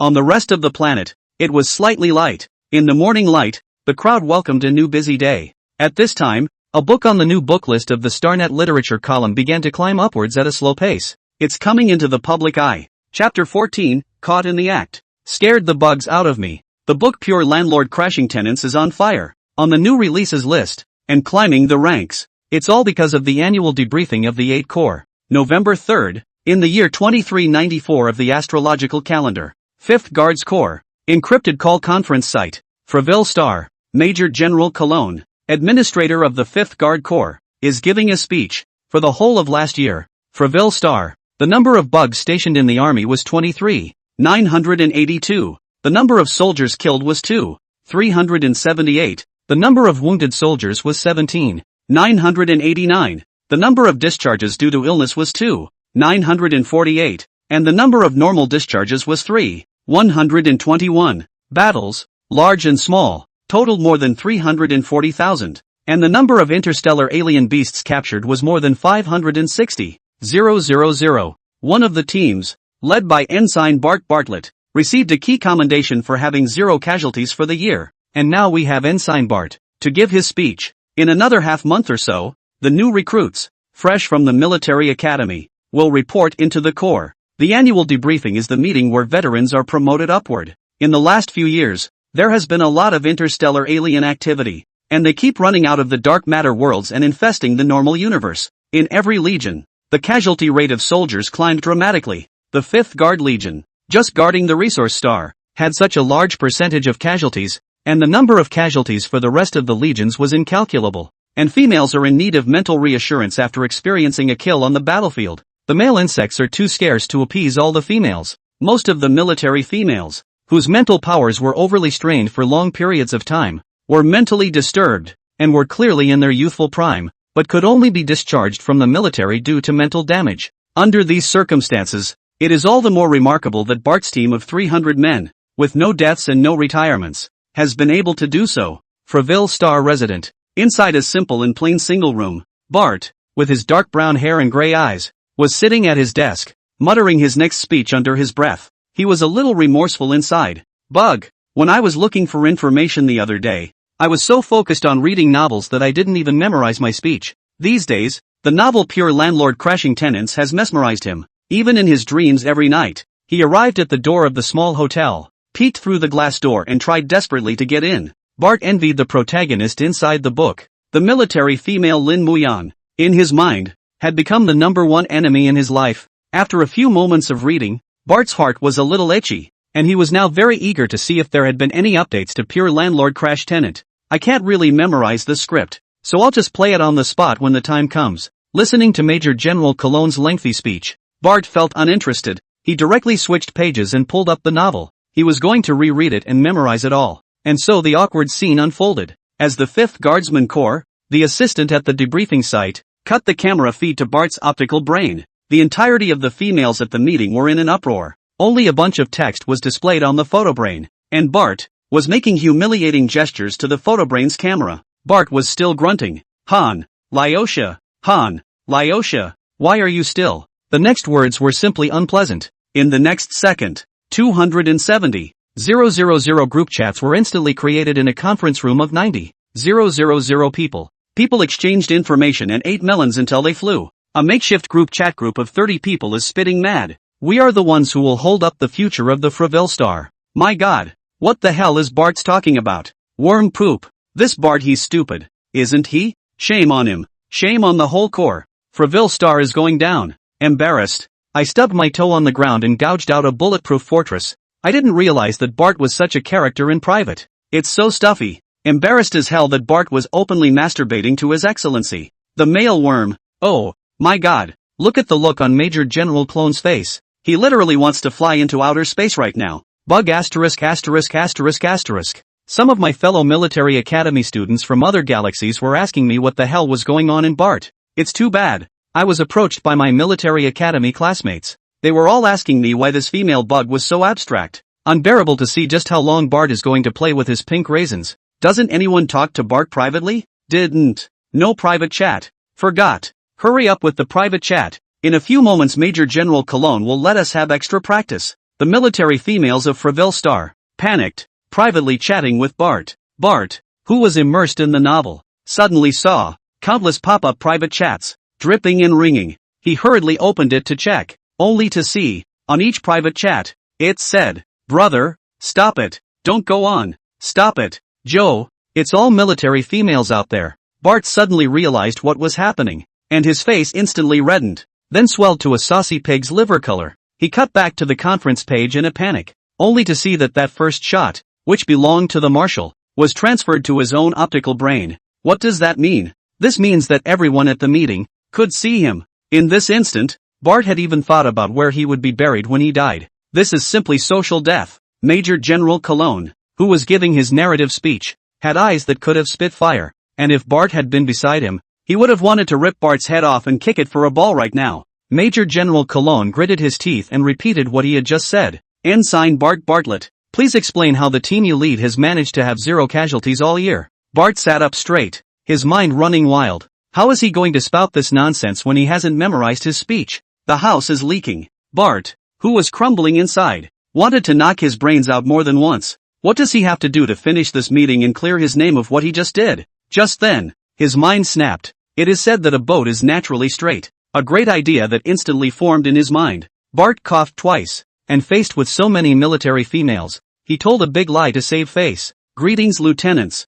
colonels, Officers, marshals, I am Ensign Bart Bartlett. Over the course of the year, Bart's squad fought in 674 battles. The heads of more than 400 interstellar alien beasts were decapitated. And none of this could have been accomplished without one person. This person is not me, and although I have an A-rank talent, I am a female after all, and there is no way I can provide mental detachment for my teammates who are also military females. This man is an author on stars named Swallow the Wind and Kiss the Rain. He created a novel, Pure Landlord Crashing Tenants, which gave us great mental comfort. This approach has been tried by me and the team and has proven to be very effective. He can bring mental stability to the military female when she is mentally disturbed, and can ensure that she will not lose control when she is on a mission. Among them, one of my team members, Avery Hewlett, who has an A-grade genetic level, is prone to disorders in his mental power, and is prone to storming out during normal training. But after reading this novel, his mental state has stabilized a lot. I hope that this suggestion of mine will receive sufficient attention from His Excellency the Marshal.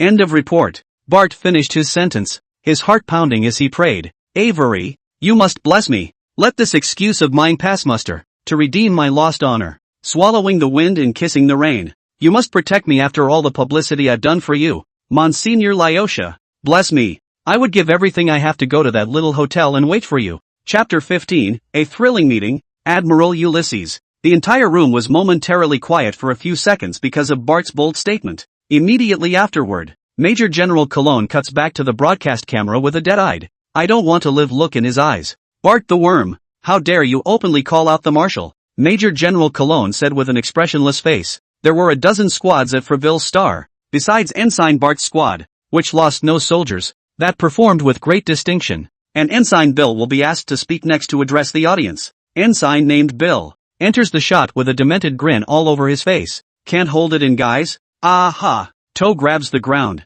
Bart the douchebag, actually on the floor. Ahem. I'm Bill Clay. Ensign Bill was in a group chat, chatting away. The tomorrow of Freville Star is held up by us, the entire group, exposed on the light brain screen. At this moment, Major General Cologne could not wait to deep fry these fools. His one life, inside the dormitory. Bart, who had just gotten off the camera, breathed a sigh of relief. Good buddy Bill, good thing I had you to help distract me. The debriefing meeting, from here on out, was much more normal and the process moved along normally. However, there were far more than just fish touchers throughout the conference. Most of the people, after hearing Bart's words, became a little curious as to what the book Bart saw was. The ability to turn Bart into a pervert on the spot and claim some kind of mental calming effect sounds like bull ********. So the curious military females, who have been deserting the meeting, sneakily Googled it. Immediately afterward, the readership and searches for the book, Pure Landlord Crashing Tenants, began a slow upward spiral as the conference progressed, because every female bug, after reading the cover and blurb, can't resist a book like this. A few thousand short words, the crowd read the blush, heart arrhythmia, incarnation of the quality of the low sex demon, half to the hostile small hotel owner, to express their love. Dear Lyosha, thank you for teaching me so many poses. I can never forget this little hotel in the rain. I have never felt love in the body of a male insect. Thank you, Han, Lyosha, for showing me how wildly the male bugs love the females. Horta is rainy. It's gloomy all day. The air is damp and sticky. I don't like it here, but now I'm starting to look forward to it. Han, Lyosha, how many rainy days have been saved up so that I can meet you? Blunt, euphemistic love words densely populate the comments section of Pure Landlord Crash Tenant. The military females who have never felt the stirrings of love are bowled over by Lyosha,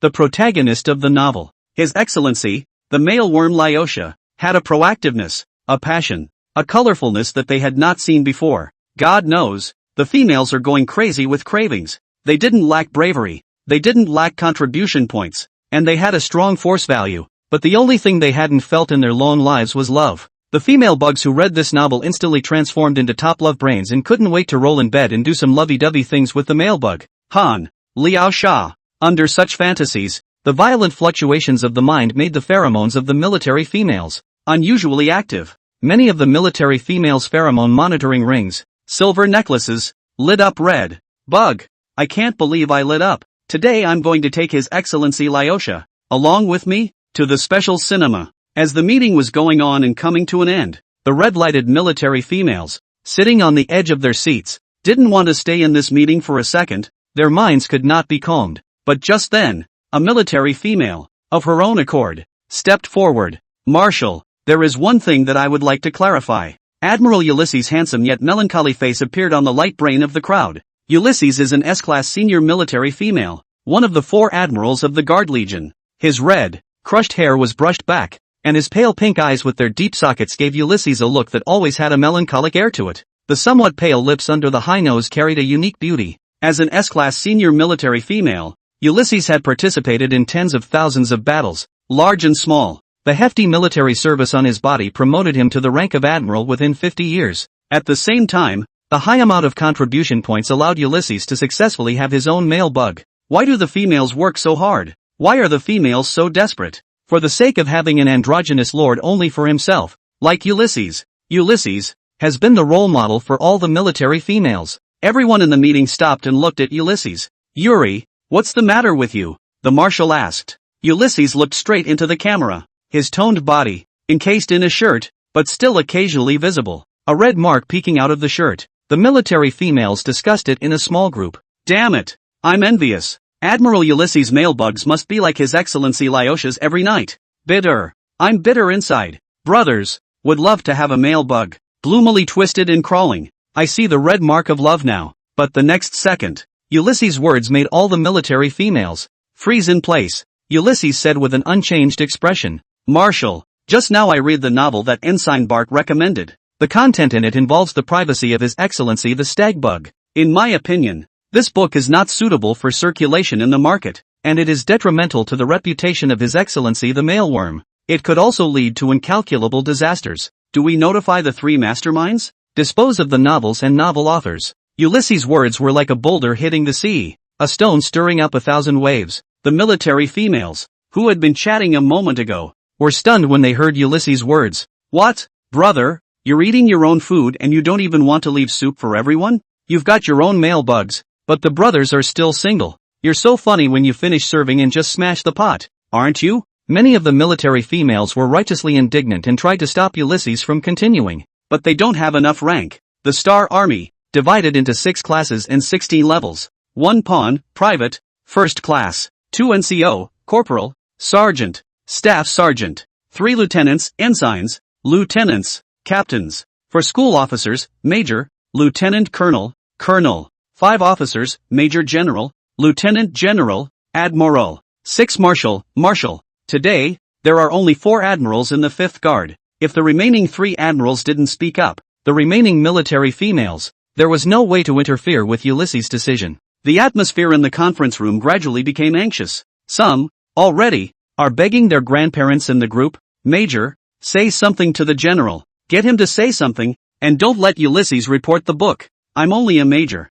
I can only talk to the lieutenant colonel. Woohoo, blah, I've only read the novel once. Wait for me, I'll report it. Within another group, the major, who had just been there, repeated the words as they were. Major General, can you speak to the admiral? Tell him to stop Admiral Ulysses. I can only try. A few thrilling seconds passed. An admiral spoke up. Ulysses, this matter has nothing to do with our debriefing session. Moreover, the literary columns of the Star Network are not under the management of our 5th Guard Legion. Also, I'm sure that the inspection mastermind, Pietro, won't spare any culprits who defame His Excellency the Stagbug. Chapter 16, Damn. The Heartbeat. The 2 admirals faced off on the spot and the atmosphere became even more anxious. Ulysses' lowered pink eyes lifted slightly as he said nonchalantly, guarding every Lord Mailworm is what every female should do. The author of this book has never come into contact with His Excellency the Mailworm. He wrote a work that can only be written by relying on his imagination, which is a slander against His Excellency the male insect,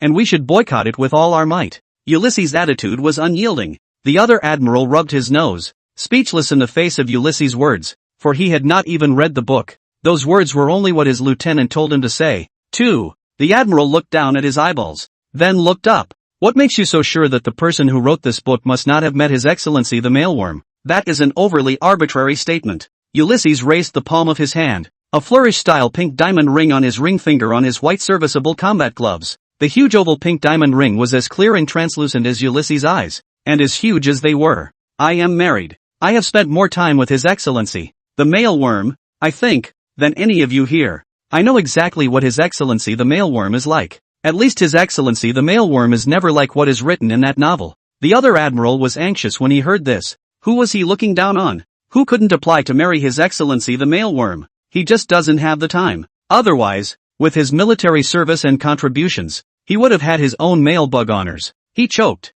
Dogs are nosy, and the personalities of all the Mailworm excellencies are different. How can you understand the character of all male bug excellencies? Ulysses was about to say something else, but he opened his mouth and it didn't come out. It was the old marshal who finally coughed twice. Alright, that's it for the meeting. No extraneous matters. Welcoming new recruits into the Legion is the most important thing for you to do next. As the meeting was dissolved, everyone breathed a sigh of relief. Freville Star. Inside the residence quarters, Bart slapped his cheeks. He had just been holding his breath and almost cried out. If the book disappears because of his words, then he is the guilty party. He was the one who ruined Han, Lyosha with his own hands. The thrilling meeting was dissolved, and the words of Ulysses made the hearts of the military females alert. They were afraid that the book would really be reported, and they rushed to spread the word about the book. Pure landlord crashing tenants. I just had a meeting and saw a book that I recommend to you. It's especially good. What? You don't want to read it? This book was almost gone, you know?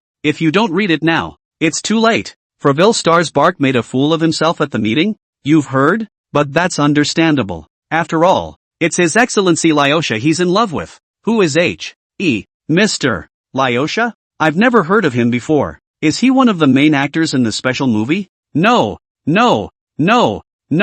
It's the main character in a novel. With the crowd intentionally spreading the word, most of the military females of the 5th Guard Legion were aware of a book that was a bloodbath. One night passed. See 1672 on the garbage planet. Han Ling, who had slept all night, opened his sleepy eyes. Immediately afterward, he shuddered. What a powerful image. He gulped. Roderick had finished his shower and had just stepped out of the bathroom. The blinding light emanating from the star hit Roderick's body along the window. The glow became foggy, like an earthly illusion. With rose-colored fingertips, Roderick pressed down on the tousled hair. The silver shreds brushed back to reveal a handsome brow. His eyes were a clean, dark gray that normally looked normal. In the sunlight, hidden in the feathery eyelashes, they looked grayish instead. Clean sideburns, crimson lips, fine silky skin, the toned pecs, the strong lean waist, the curves hidden under the towel. Han Ling couldn't say a word for a long time as he watched, endless longing welling up from the bottom of his heart. He wanted to release his lust but could only stay frozen there.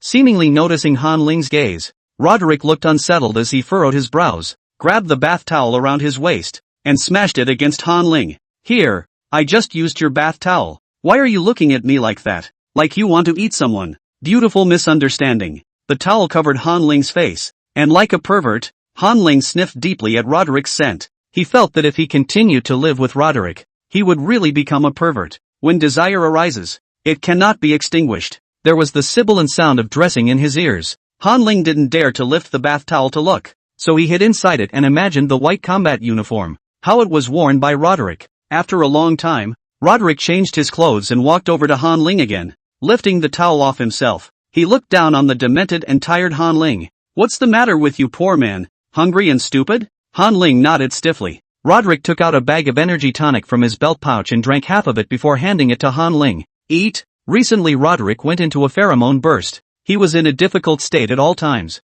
Moist, sticky, and full of color is what it feels like when a female faces a pheromone burst. He'd been groggy all day, and when he got up in the morning he was so uncomfortable that he rushed to take a shower. He looked at his roommate and smoothed back his wet hair. My state. It didn't affect you, did it? Do subfemales have pheromone bursts too? Han Ling was on fire now, and his throat hissed like he'd eaten 10 pounds of chili peppers. Well, it's a bit of an impact, but that's okay. My pheromone bursts just happen to be in the next few days as well. Roderick let out a soft laugh. I'm glad it didn't affect me. I have to go back to sleep. Roderick wiped his hair, then went back to lie down at the base of the wall. Within a few minutes, the breathing became even. Han Ling sat crouched in the corner, his mood unable to calm down for a long time. The system said in his ear, Host, please move out of the hotel as soon as possible after today. Your pheromone threshold with Roderick has reached a critical point. Before you watched Roderick take a shower, you didn't have such a big mood swing. Han Ling turned a deaf ear and whispered,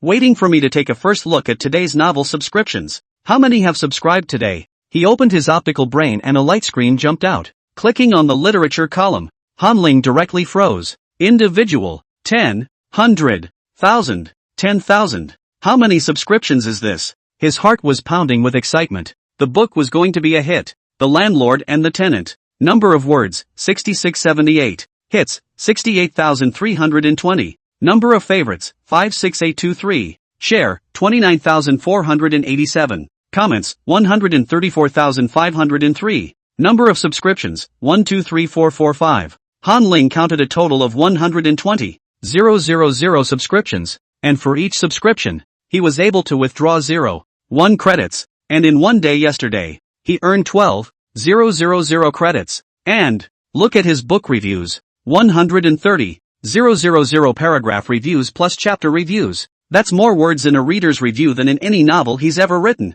Han Ling instantly felt like he had been hit with chicken blood. As long as he continued this number of subscriptions and collected more than 10,000 per day, he would soon be able to cure his entire body. Han Ling moved his wrist and opened the document, ready to continue updating the 4th chapter. But just then, a friend message suddenly popped up and caught his attention. Flow Literary Publishing. Hi. Swallow the wind and kiss the rain. I'm an editor at Flow Publishing. Is it easy to add a friend for a chat? Chapter 17, Fear of Hooligans with Culture. Seeing this friend request, Han Ling frowned. How did this person bypass the shielding system and get the message to him? 2 days ago, there were so many females privately chatting him for the location of the motel that he had long since turned off message alerts and blocked all private chats. But this person was able to bypass the StarNet shield and give him a direct pop-up message. What's this for? Han Ling couldn't help but ask the system. But the system said, I am a keep you safe system, not a programming system. This system knows nothing about StarNet security. Han Ling rolled his eyes helplessly when he heard this. After a little thought, he added Flow Literary Press. Without waiting for the opposite side to speak, Han Ling was the first to ask a question. Swallowing the wind and kissing the rain, how did you get past the StarNet security system and get to me privately? Flow Literary Press, take it easy. I'm here to talk about cooperation. Why do you look like an enemy? As for how to do a pop-up private chat with you, there are so many ways to do it that you wouldn't understand even if I told you. Swallowing the wind and kissing the rain, then we have nothing to talk about. Flow Literary Publishing, quite a personality. I can only tell you that the 3 major interstellar masterminds are products of 1,000 years ago, and the development of technology is ever-changing. When I say that, you get it, right? For any tech company, crossing the mastermind barrier is not a problem. Hearing this news, Han Ling clenched his fists. What? Is StarNet so unreliable? He had thought that private information was secure and sacrosanct, but I didn't expect the Star Network to be infiltrated like a sieve. How can such a network protect him? Can he really keep his status as a male bug? He didn't want to be taken as a breeder. Han Ling asked the system. System, can you protect my IP address now? Can you borrow a fake IP address to cover me? The system was silent for 2 seconds and said, I'm sorry, this system is a keep you safe system and cannot help hosts hide their real address. However, this system can follow the rules and regulations, such as applying to start a gaming company. Han Ling covered his face with both hands, somewhat in disbelief that this system was really this useless. Pressing his brow, Han Ling re-looked at the chat box of the optical brain. He began to type, swallowing the wind and kissing the rain. What can I do for you? Flow Literary Society, it's like this. Our editor-in-chief read your novel and felt that you have a lot of potential, so he wants to sign with you. Become a professional novel writer. Signing with a literary publisher? Han Ling was a bit puzzled. How does he need a publisher when he's already charging for his books? What the hell is this? It's the equivalent of someone handing him a pair of chopsticks when he's finished his meal and telling him, chuck your food. The network is already earning enough for him to make a good living. Wouldn't resigning be one more person to split his money? Swallowing the wind and kissing the rain, no need. I've started charging for my book and it's been so effective that I don't need a publisher right now. Flow Literary Society, don't worry for now. We've reviewed your book, and because it involves His Excellency the Mailworm, it's in danger of being banned. However, if you cooperate with us, we can guarantee the safety of your book. Han Ling snorted disdainfully when he heard this. It's really the old scammer routine. Readers of the novel, who have reported it no less than a few thousand times, still have his book. That means his book is, well, legit. Swallow the wind and kiss the rain, no need. If it's really against the rules, then let my book be closed. I recognize this result. Flow Literary Society, really? You are the first subfemale to reject the Flow Literary Society. Han Ling, the subfemale who lives in the C-1672 trash planet, the Happiness Hotel. Not only are your books in doubt, but your personal identity is brand new. Perhaps you don't realize that the garbage planet is not the bottom of the barrel. The prison planet is. Seeing his name appear on the optical brain, a drop of cold sweat crossed Han Ling's forehead. That's how his identity was discovered? That's where the personal information comes out? Or was it exposed by a publisher? It was too fast and caught him off guard. Han Ling hadn't thought about how to respond. Just then, he saw the opposite side resend a message. Flow Literary Agency, give us the book to run, and I'll send you a contract if you agree. Han Ling let out a light laugh. He's a man who, when it comes down to it, the calmer he is. Panic? Panic? It doesn't exist. He's new here, and his parents and relatives aren't here. Even if they were to threaten him, what could they threaten him with? Personal safety? The opposite side only checked that he was a subfemale, but didn't even think he was a male bug. As a male bug, the worst outcome is to lose your freedom and then be ridden by countless females. What's so scary about that? Freedom, though valuable, is worthless in the face of life. What's more, he still had the keep you safe system, and even though the system was a dish, it should be somewhat useful. After analyzing the pros and cons, Han Ling cupped his chin and started searching on the Star Network for books related to the Flow Literary Society, the weaknesses of the bugs, fighting techniques in detail, and the complete book of bug armor. It's a shock not to find out. The Flow Literary Agency turned out to be the largest publishing house in the interstellar bug race, publishing all kinds of books that were high on the charts. Hooligans are not to be feared. It is to be feared that hooligans are cultured. You've become a leading company, and you're not afraid of a scandal with Flow Literary Agency's bewitching operation? But since it's a big business, there should still be basic security. Han Ling asked cautiously, if I sign on, what kind of perks and referrals can you give me? How much does it cost to sign? Flow Literary Agency, the signing fee is 50,000 credits, and the benefits are confidential. You'll only know the specifics once you've signed up. Han Ling pondered for a moment when he heard this. Now this novel is all he has to live on. In a month's time, the cancer in his body will break out, and the system will need energy stones to heal the cancer. He had to get as many credits as he could in a short period of time, and 50,000 was nowhere near enough. If he turned this novel in now and got screwed, he might have to start another one, which would take a long time again. And he always felt uneasy inside when the Flow Literary Society hit it like this and didn't say anything about the benefits. After deep thought, Han Ling said, I'm sorry, I refuse. I won't sign without you guys showing sincerity. After saying that, he closed the chat box and turned on the no disturb mode, ready to continue updating the next chapter of the novel. Getting money to save lives is the most important thing. The landlord and the tenant. Chap. Separation was imminent, and at the corners of Lin Muyang's eyes, pink traces of tears remained. He stood up on wobbly legs and reached for the blue and black uniform of the 1st Legion of Discovery. Then the only sound left in the room was the sizzling sound of dressing. Chapter 18 Pure Love Chapter 4. Feeling the aggressive gaze from behind him, Lin Muyang buttoned his shirt wrongly several times, tying on his cloak and putting on his hat. Lin Muyang looked at the red marks on his knuckles and couldn't help but break the silence by asking, Lord Lyosha, will you remember me? Would you remember a military woman who arrived at a small hotel in the middle of a storm? When the words were asked, Lin Muyang regretted a little. Whether or not His Excellency Liaosha remembered, this trip would accompany him through his entire life. He will take this wonderful memory with him and face the rest of his life with courage. Lin Muyang had thought that he couldn't wait for a response, but I didn't realize that there was an extra pair of arms around my waist. Lin Muyang, in your eyes, what am I like? His Excellency Liaosha's voice was clear and crisp, and when it reached his ears, Lin Muyang instantly softened half of his body. He laughed as his brain scrambled. In my mind, Monsignor Lyosha is lovely, charming, funny and easygoing. Lyosha stifled a laugh and rubbed the tip of her nose against the shirt, the heat passing through. How come I wasn't praised for my ability? Bigger and better? Lin Muyang's face was a little red.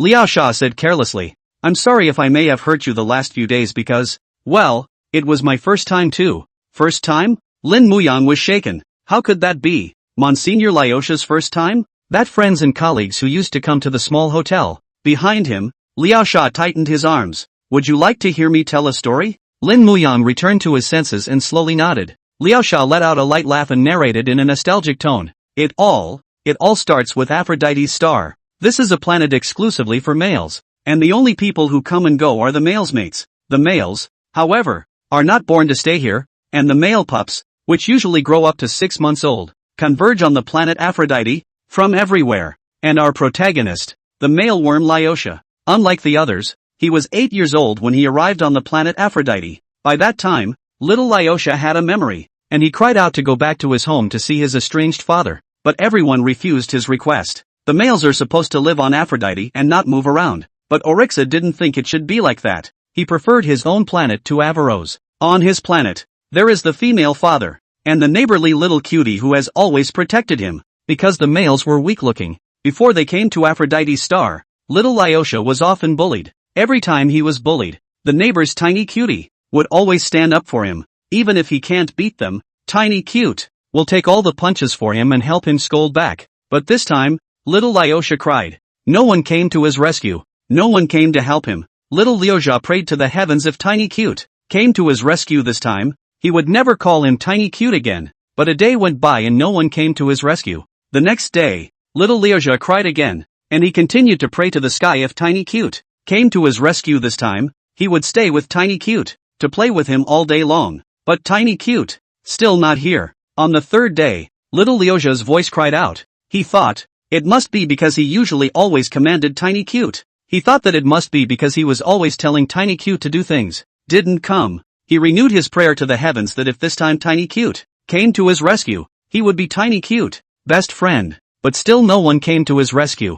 On the fourth day, little Lyosha stopped crying because he knew that tiny cute couldn't find him at all. He started looking for new playmates and making new friends. More than 10 years had passed. Lyosha had many friends and was no longer alone. Even more so, no one would bully him anymore, because he was on the planet Avalokitesvara, enjoying the top treatment of the stars. In addition to the luxury of food, clothing and shelter, he has the strongest guardian. His guardians are handpicked, the top females of the stars, strong family background, excellent genetic grade, similar age to him. These guardians, too, would be his future companions. Lyosha was happy with them and used to it. But just after his first pheromone burst as an adult, everything changed. He couldn't get sexually interested in the guardian. In his dreams, he embraced the grown-up tiny cuteness. Lyosha actually can't get over the tiny cuteness. Tiny cuteness can be found in every guardian. The figure of the Lyosha also knows tiny cute. He's always had little cute in his hands.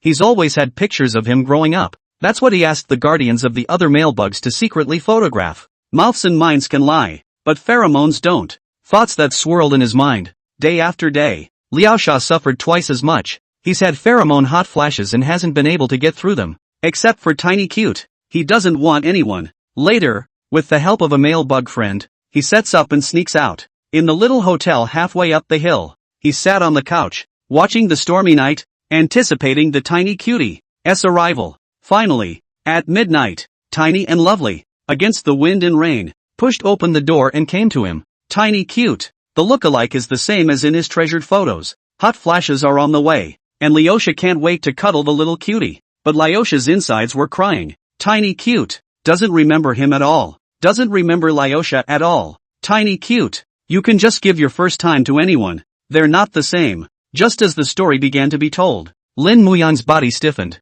Listening to the whole story, he felt a gush of wetness coming from his shoulder as Lyosha cried. The fourth chapter of Pure Landlord Crashing Tenant was written here. Han Ling took back his hand and stopped typing. The word count was enough. He looked at it as a whole, didn't see anything wrong with it, so he copied and pasted it and posted it directly to the literature column. Setting the chapter price, Han Ling couldn't wait to read the comments and feedback, and directly clicked on the document to update the game script on the hoof. Today, the game script he's going to update by 10,000 words. But the game script is a lot simpler because of the pictures present and mainly updated dialogue. 6 hours have passed since this writing. The punch. The script for His Excellency the Top Stag Bug focuses on the love-hate relationship of 6 people with dogged misunderstandings. Han Ling writes on top of it. After writing it, he smacked his lips unreservedly, wondering if gamers would like such a bridge. Afterward, Han Ling sent today's 10,000 word script to Azure Knight and typed, "Work hard. Step it up. We'll be busy for a while.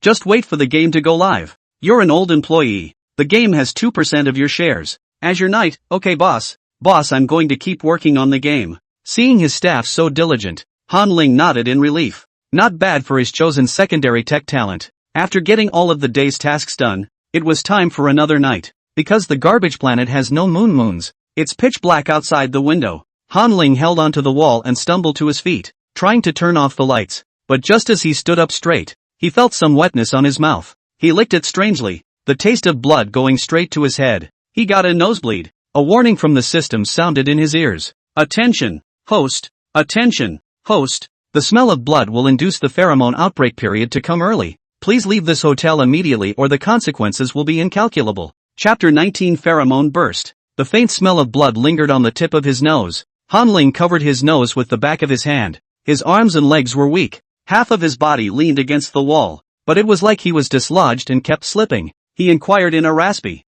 unpleasant voice, "System, can I really get out of here? Like this? Is your algorithm wrong? The probability of me going out like this and being picked up is 100%. Han Ling was now hot and dry, but his consciousness was very clear, and his jumping mind, which seemed to have detached itself from his body, observed everything around him with cold eyes. The system was rare and silent, not giving Han Ling any response. The lights turned off and the room went dark. Han Ling leaned against the wall, breathing heavily. In his mind, he kept deducing what to do next. A tree diagram that quickly formed in his mind. First question, should I go out? A. Going out. B. Not going out. Second question, what are the consequences of going out? What are the consequences of not going out? A. Go out and get picked up by an innkeeper or a stranger. B. Goes out and gets away with it. But he's currently on the outskirts of Center City, where people come and go, and the slightest hint of a stray female bug will find him. C. Not going out, colliding with Roderick's pheromone boom period. And between the two, something is definitely happening. The questions were piling up fast, and Han Ling was constantly asking himself questions and envisioning the ending. If he chose to go out, Han Ling's fate would be to be imprisoned and played with by the females until he died. He must stay in this room. But Roderick, too, is a big pain in the ass. Han Ling gasped sharply. Roderick is an advanced female bug with no visible insectized features throughout her body. The more human-looking the female bug, the more advanced. The word, advanced, was not a bluffing term on the blue planet, but represented force value. Han Ling had seen high-level females decapitating interstellar alien beasts on his light brain. The females contain muscles of great strength, and with a single aerial twist, they can jump more than 50 meters high. The laser blades in his hands were capable of decapitating the intergalactic alien beasts into chunks of meat in the blink of an eye. A body full of power and beauty, easily weaving through the star Fae, whose blue-green blood splattered against the female insect's combat suit. That image of brazenness and fearlessness was deeply imprinted in Han Ling's mind. If Roderick struck out at him afterward, Han Ling thought to himself that he didn't have a single hope of surviving. But Roderick is a female bug and should not be able to lay his hands on a male. At best, we'll get the stag bug conservancy and say we found a wild stag bug. Han Ling didn't want to lose his hard-guarded freedom just because of 419 yet. As he thought about it, his mind wandered a bit and his pupils dilated a bit. The pheromone boom period. The outbreak was so sudden that Han Ling was completely unprepared. As a blue star, how had he ever seen anything so advanced? Before, he had thought that the pheromone outbreak was literally just that. Maybe a little extra smell coming out of your body like perfume. But now he knows that when the pheromone burst comes, your body, your emotions, your mind, are all at the mercy of raw power. Suddenly, the string in Han Ling's mind tightened. He's locked in by the beast. It was too late to call for help. And in the next moment, Han Ling was pounced upon and lay crooked on the ground. Stab! The sound of clothing shredding rang out. Han Ling tried to turn his head, but realized that even his neck was being held in his mouth. The knots in his throat rolled as he tried to talk some sense into Roderick, the female insect. But to his horror, he realized that his tail hook, more than his limp and feeble limbs, was unusually energetic.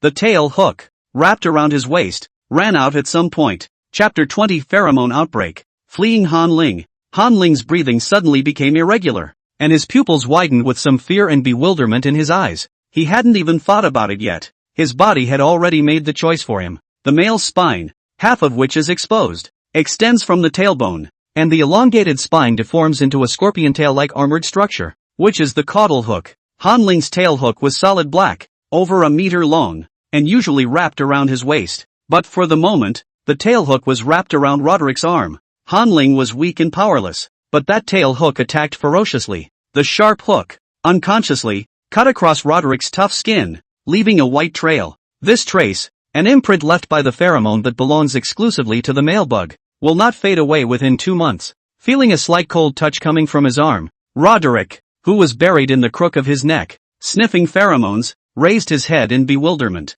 He asked curiously, "What is it?" Roderick's voice trailed off, obviously having been pheromoned and burned into a delirious cutie. Seeing the tail hook wrapped around his wrist, he just felt like it and rubbed his face against it, the corner of his mouth crossing unintentionally and being drawn back to the cool touch of the armor. Subsequently, Han Ling's pheromone craze completely exploded at this moment. Han Ling raised one arm and covered his eyes, unable to bear to see what was going to happen next. The tail hook left Roderick's arm without warning. I don't know how long it took, but Han Ling's entire body became drunk. Roderick's pheromone, a grain-brewed spirit, was ingested into Han Ling by tailhook. Roderick, who was as wild as a beast a moment ago, now collapsed limply. On the contrary, the weakling Han Ling, at this moment, his whole body was full of power and very much wanted to vent. Han Ling finally realized how the females and males got through their hot flushes. It was like he had gone to a hot desert. His throat had dried up and he wanted to get out as fast as he could, but the great mountain stands in the way, and it must be conquered if you want to leave the desert. The dim light shapes and splits the sand into smooth lines. The flowing sand, when you step on it, can make you accidentally fall in. The harder you walk, the gentler the fine sand becomes. The quicksand unloads all the strength you made. The footprints from when he came had already been covered, and there was no way for Han Ling to stop, much less find his way back. He could only climb one step at a time, as high as this mountain would go. Even though he was sweating like a pig, he still didn't want to stop. He just wanted to climb to the top of the mountain. When the fine, soft quicksand suddenly became solid, Han Ling was filled with a free flow, and he recklessly lowered his head, examining the path he had traveled and admiring the unparalleled view. But just then, the system whispered in his ear, "Attention, host, attention, host, the hot flash has passed, the hot flash has passed." Han Ling snapped back to his senses and then froze in place, his scalp tingling as he saw what he had done. It's a good thing Roderick fainted though. Han Ling pondered for a long time and stood up directly. At this point he was still a little weak in the hands and feet. There was no time for that though. He had to leave right away to avoid the trouble that would follow. He didn't want to be captured by the Stag Bug Conservancy so soon. He still has his own novel to write and his own gaming company to build. Only power can fight power, and only capital can fight capital. He didn't want to be reduced to being a manhandled birthing machine for the rest of his life, so he had to prepare in advance. After the boom period, Han Ling's mind was still unusually active. He asked calmly, "Roderick, about how long before he wakes up?" The system said, "It takes a day for the female to fully recover after her hot flash period." Hearing this, Han Ling walked into the bathroom without hesitation. After cleaning up, he casually wiped his hair and stepped out of the shower, heading straight to Roderick's side. Roderick's block was too big, over 2 meters tall with a tight and smooth muscular body. Han Ling couldn't move it at all, let alone help him clean it up. He approached Roderick to leave a message. Everything is good in the interstellar age, but there is a lack of paper and pen, and communication relies on the optical brain. He wanted to leave a message and had to look for alternatives. Han Ling pulled out several bags of nutritional supplements from Roderick's combat uniform coat pocket. He carefully tore a small tear in the nutritional supplement and wrote on the ground, "Roderick, I'll contact you with my light brain when I'm settled. Don't ask me why I have your light brain number. You'll find out later. I left the answer for you. In the mirror, go to the bathroom and look at it." Han Ling was in the bathroom and had already used the complimentary soap to write a confession on the mirror. Unfortunately, the complimentary soap is so small that it's only big enough for a dozen words, and the soap leaves a mark that is only visible when the water vapor rises. Han Ling could only use nutritional supplements and write another paragraph of water characters. After using up the 3 bags of nutritional supplements, Han Ling turned around without hesitation and left the small hotel. He needed to get off the garbage planet as soon as possible, lest they be traced. Stepping out of the small hotel, a cold wind blew, with the odor of coal tar, and the stench of garbage. Han Ling frowned. "System, help me extract all the credits from the literature column. All of them, and in the light brain, find out the most suitable planet for seclusion, and help me purchase a ticket for a ship that takes off today." Everyone else's system is a powerful outlier. Only Han Ling's system, silly as an AI, could only do some babysitting chores. Well, the system was obedient and replied immediately, "Good host, all credits have been withdrawn, totaling over 240,000 points. Trash starship tickets, all short distances, only reach neighboring planets. I've booked you on a ship to Prostar, boarding in 3 hours." Han Ling was a bit puzzled. "Can book me a connecting flight to the most suitable planet." The system is honest. The host doesn't have enough credits, and short boat tickets are already very expensive. 200,000 credits a ticket. Han Ling choked when he heard this. He was still the same poor guy. Touching his nose, Han Ling stopped talking, wrapped up his clothes tightly, and walked down the main road toward the center city. The main transportation routes, and the waiting halls for the airships, are in Center City. Han Ling hadn't been to the Center City yet, so he opened the light brain map and quickly rushed over through the guide. Walking down the road, Han Ling asked as an afterthought, "System, my novel, can I extract so much money?" 240,000 credits, a number he couldn't even think of before. This amounts to, for his novel, selling 2.4 million copies. Currently, there are 3 paid chapters in Pure Landlord Crashing Tenants, and the number of subscribers for a single chapter exceeds 600,000 people. That's 600,000 people. Although the Starbugs were 100,000 billion. Yesterday, he had less than 60,000 fans, which directly doubled tenfold. The system gathered the information and said, the novel went through a bit of a thing when the host craze kicked in, and is now more widely known. When Han Ling heard this, he thought of Flo Press, who had threatened him earlier and sent him a message. He frowned. I don't have time to worry about this novel right now, so I'll see what Flo Press is up to once I'm safely on the ground. Keep an eye out for me and let me know if the book is closed. Chapter 21, Interstellar Voyages. There was some evening wind on the C-1672 garbage star. Han Ling wrapped his robes tightly and walked towards the center city alone. It had been more than a month since he came to the garbage star, and although he had never been to the center city, he had seen the night sky of the garbage star countless times. Boundless darkness enveloped the entire sky, a dense blackness without a single ray of light. The reason a garbage star is called a garbage star is because there are no natural satellites. Planets that lack natural satellites are susceptible to impacts from alien celestial bodies. The moon, which Han Ling knew well, was a natural satellite. The craters that crater the surface of the moon are a testament to the fact that they take care of things for Blue Star. The C-1672 garbage star that Han Ling was currently on was a typical garbage star where there was no moon. Maybe in a few thousand years, when the bugs are done harvesting resources, the junk star will break up and the mass collapse triggers a small black hole. And behind the small black holes is the dark matter universe, home to many interstellar beasts. Whenever an interstellar beast appeared, it would gobble up all the resources on the neighboring planets. Because of the competition for resources, the bugs and the star Fae struggled for millions of years. The history of the insect race was longer than Han Ling had imagined. The technology of the insect race was also far more developed than Han Ling had imagined. This was Han Ling's first thought after entering the center city. Towering buildings and cars gliding through the air. Things that often appear in imaginative compositions. Feel about the same as the blue planet. And it's no surprise that science and technology are just a few hundred years ahead. But when Han Ling took public transportation and arrived at the interstellar terminal, the text labels stunned him. This trip is a starship traveling at 90 light-years/hour for a total voyage of 7 days on the ephemeris. Please bring adequate nutritional supplements. Han Ling's hand shook in a non-stop tremor when he saw this. A light year is a unit of length. The entire solar system, 9 billion kilometers in diameter,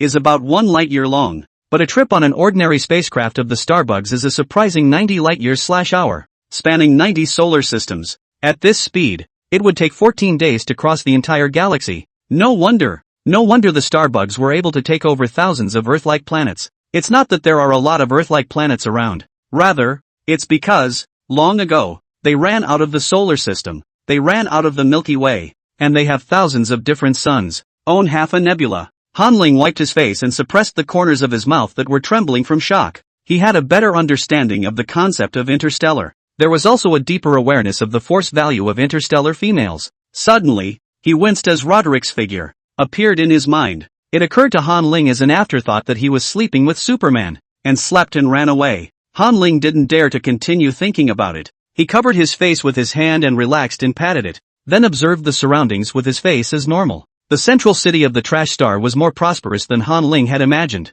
with a feeling of being paper drunk, and the smell of perfume wafted through the streets on the way here. But this interstellar terminal, dilapidated like a Blue Star train station from the 70s or 80s, the entire terminal was surrounded by iron, with a huge circular launcher in the center for launching starships. The launcher was 100 meters tall, like a steel behemoth, towering over the spot. Han Ling stood next to the launcher as if he were an ant looking at an elephant. At this moment, a starship had been placed across the launching pad, and a number of bugs were lining up to board the starship.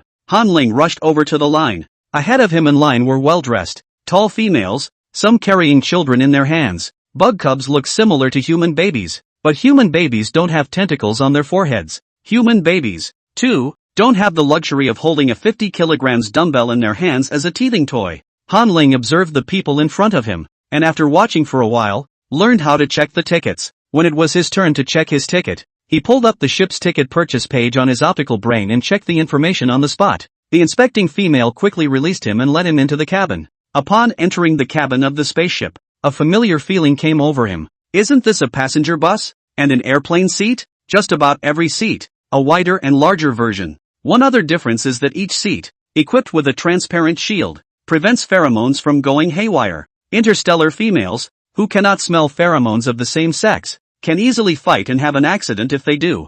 Han Ling quickly found his seat. He sat up and raised the shield. Soon the familiar sound of the radio came on. Please do not lie down. The spaceship is about to lift off into space before you can put down your tables and chairs. Please fasten your seatbelts. The ship is about to take off. Han Ling fastened his seatbelt and then felt the craft turn. He turned into a face-up, back to the ground position. Spaceship about to lift off. Ignition start in 5, 4, 3, 2, 1. The countdown ends and a huge push comes in. Han Ling felt his entire body being pushed forward. The pressure in his head grew progressively more intense, and there was a buzzing in his ears. Han Ling felt that his internal organs were about to shift. The system alerts to in a timely manner. Excessive pressure in the brain. Please ask the host to gulp every 5 seconds or the eardrums will burst. Han Ling subconsciously gulped, and the strange ringing in his ears disappeared. I don't know how much time passed, but the airship continued to broadcast. Secondary thrusters, about to commence. Escape velocity secondary. Fleeing star system. I don't know how long he had been tortured, but Han Ling finally returned to normal. He woke up with the laughter of children in his ears. Han Ling rubbed his temples and asked, "System, how many hours have passed now?" The system replied, "Today is November 5th. 12 hours have passed since we boarded the ship. There's no internet during the ship's voyage, and the system can help post novels and help contact friends in the light brain." Han Ling nodded as he took out a bottle of nutritional supplement from his pocket and unscrewed it to take a sip. It was something he had bought at the airship terminal. It tasted great, came with alcohol, and cost 2,000 credits a bottle. After replenishing his energy, Han Ling breathed a long sigh of relief and finally left. He didn't have much affection for Trash Star, and the month or so that he'd been moving goods really didn't count as fond memories. The only thing holding him back was Roderick, whom he had met by chance at the small hotel.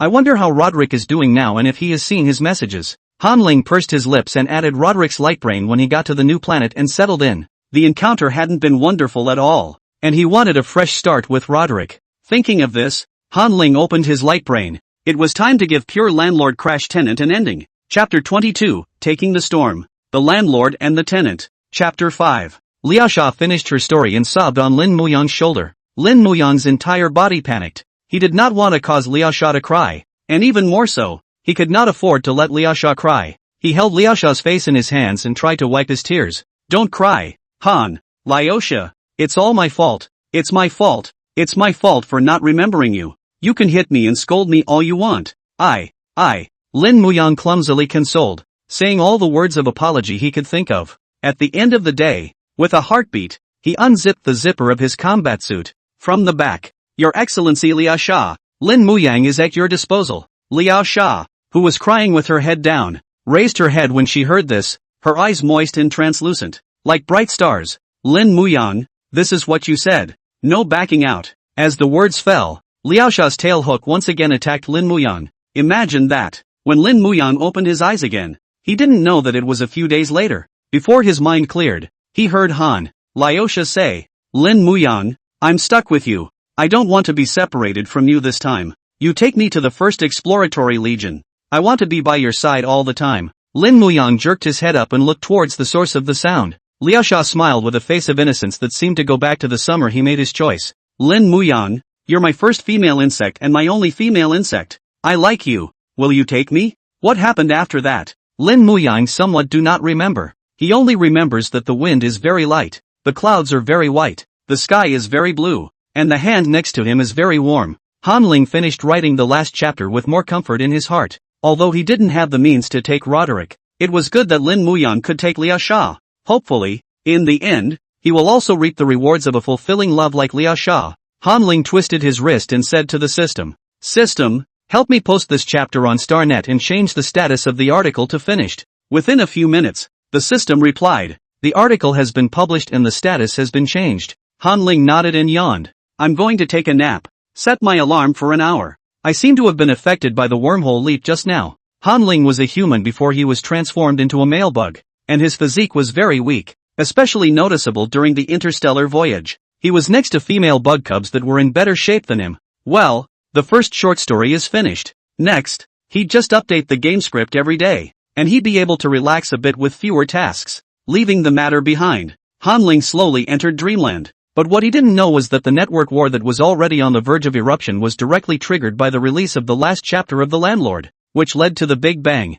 an innocent and colorful short story that sparked the first big battle of the year on the interstellar web, and it all started with the Flow Literary Society. 2 days ago, the 5th Guardsman Corps has just finished its debriefing session. The sky was the limit, and what Ensign Bart did at the meeting spread throughout the Legion. It's amazing that Bart conjectures about His Excellency the androgynous worm and nearly goes into a pheromone frenzy at such a serious meeting. What's the difference between that and taking your pants off in public? Joining Bart on fire is the novel Pure Landlord Crash Tenant. I heard that Bart read this novel and lost his temper in public. Many military females searched for this book. The first look at the cover of the novel. The reaction of the female insects, their eyes are going blind. Surprisingly, someone had taken His Excellency the male insect's body and drawn it out in its entirety. It was simply a blasphemy against His Excellency the male insect. Saying that, the female's hands were honest, and they clicked on the cover of the novel and took a screenshot to save it. Afterward, they glanced at the novel synopsis. The innocent females, unaware that they were about to be subjected to the mental pollution of one little yellow car after another,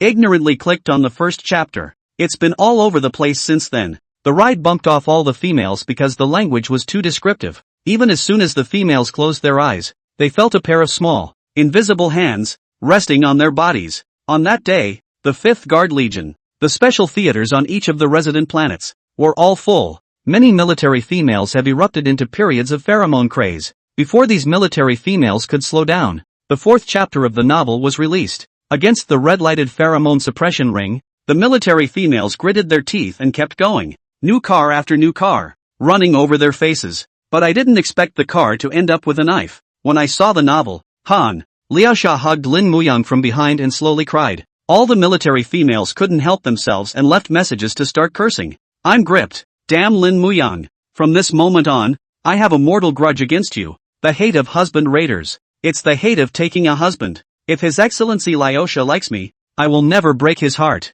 Lin Muyang, what are you capable of? How dare you let His Excellency Liaosha hang on to you for more than 10 years? Crying. Liaosha is hard. And I'm even harder. Why is it not me he loves? The Legion owes me a neighbor. And why my neighbor doesn't have a male bug? Sad. Lin Muyang stinking sabi. This time still thinking about the mission. Hurry back to hold His Excellency. Are you an ass? So what if you're missing from the mission? Originally, the message inside the book was quite normal. Everyone was heartbroken male insect Liaosha, spitting female insect Lin Muyang sand sculpture. But who knows? A few messages across the board. The entire novel's message. All crooked. Lin Muyang is in the First Army, isn't he? Wait for me, I'm going to ask who this bug is. Upstairs. You're obsessed with novels, aren't you? The word Lin Muyang, apparently uncommon, is a pseudonym. It's the worm poop that's upstairs. Ha ha ha. Everyone gather around the cutie. That said, I think the owner reminded me why Lin Muyang served in the 1st Exploratory Legion and not our 5th Guard Legion?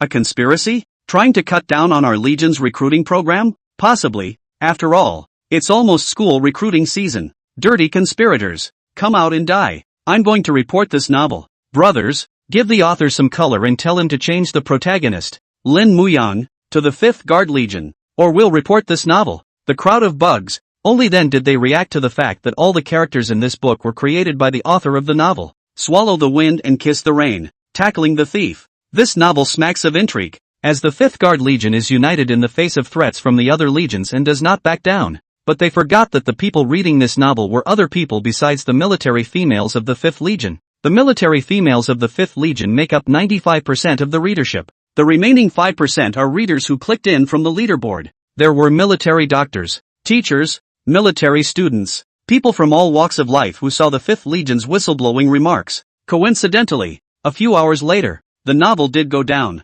At this moment, the military females of the 5th Legion were collectively confused. What? There really are cuties? Reporting? Overestimated the intelligence of my teammates. Other readers, on the other hand, were unusually angry. I haven't even finished the novel yet, and I'm reporting it as being taken down? One of them, a military female of the 1st Exploratory Legion, angrily wrote a letter and sent it to the Admiral of the 1st Legion. Chapter 23, A Storm Rises. A novel starts a war. Reporting letter. Greetings, Admiral. I am Captain Mars, of the 1st Exploratory Corps. The current squad I'm leading just finished exploring the right spiral arm of Dowling's body, and found 12 Earth-like planets, 10 of which are junk and the remaining 2 are B-class planets. Our squad got a year off because of a job well done. I was recently preparing for a promotion, and while reviewing the literature, I came across the Light Brain literature column on the First Legion's customized literature for generals, Pure Landlord Crash Tenant. This book was excellent and filled my empty spiritual world.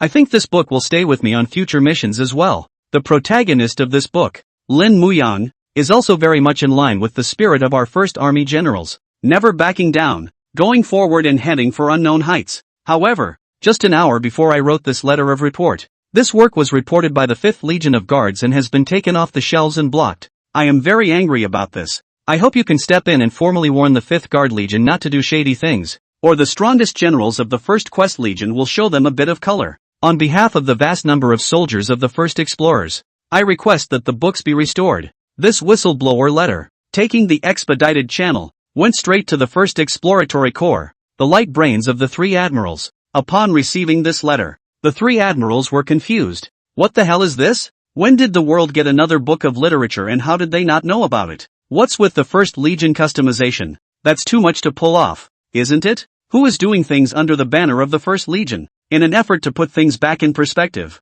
the 3 admirals opened a video call. The 3 of them were currently out on missions on different planets, and squeezed in a hard hour of video. The 1st Legion of Discovery has a tough style, but it also has a brain. One of the admirals, on the spot, deciphered the light brain information and pulled up the source file of that literary work. The innocent landlord crashes the tenant, and that's how it appeared to all 3 of the big boys. The 3 bosses were silent for half an hour as they read the short 8,000 words. Finally, an admiral took the initiative to break the silence. Ahem, let me tell you what I think. The source file for this novel was posted from a junk star. The publisher is a subfemale named Han Ling. This subfemale had been in the black before, and it was only more than half a month ago that she registered her identity, labeled as War Orphan. He wrote this novel, and I don't think it was customized for our 1st Legion of Discovery. The remaining 2 admirals nodded in unison. Such literature is really not the style of our army. Any planet is the first to be conquered by the 1st Exploration Army.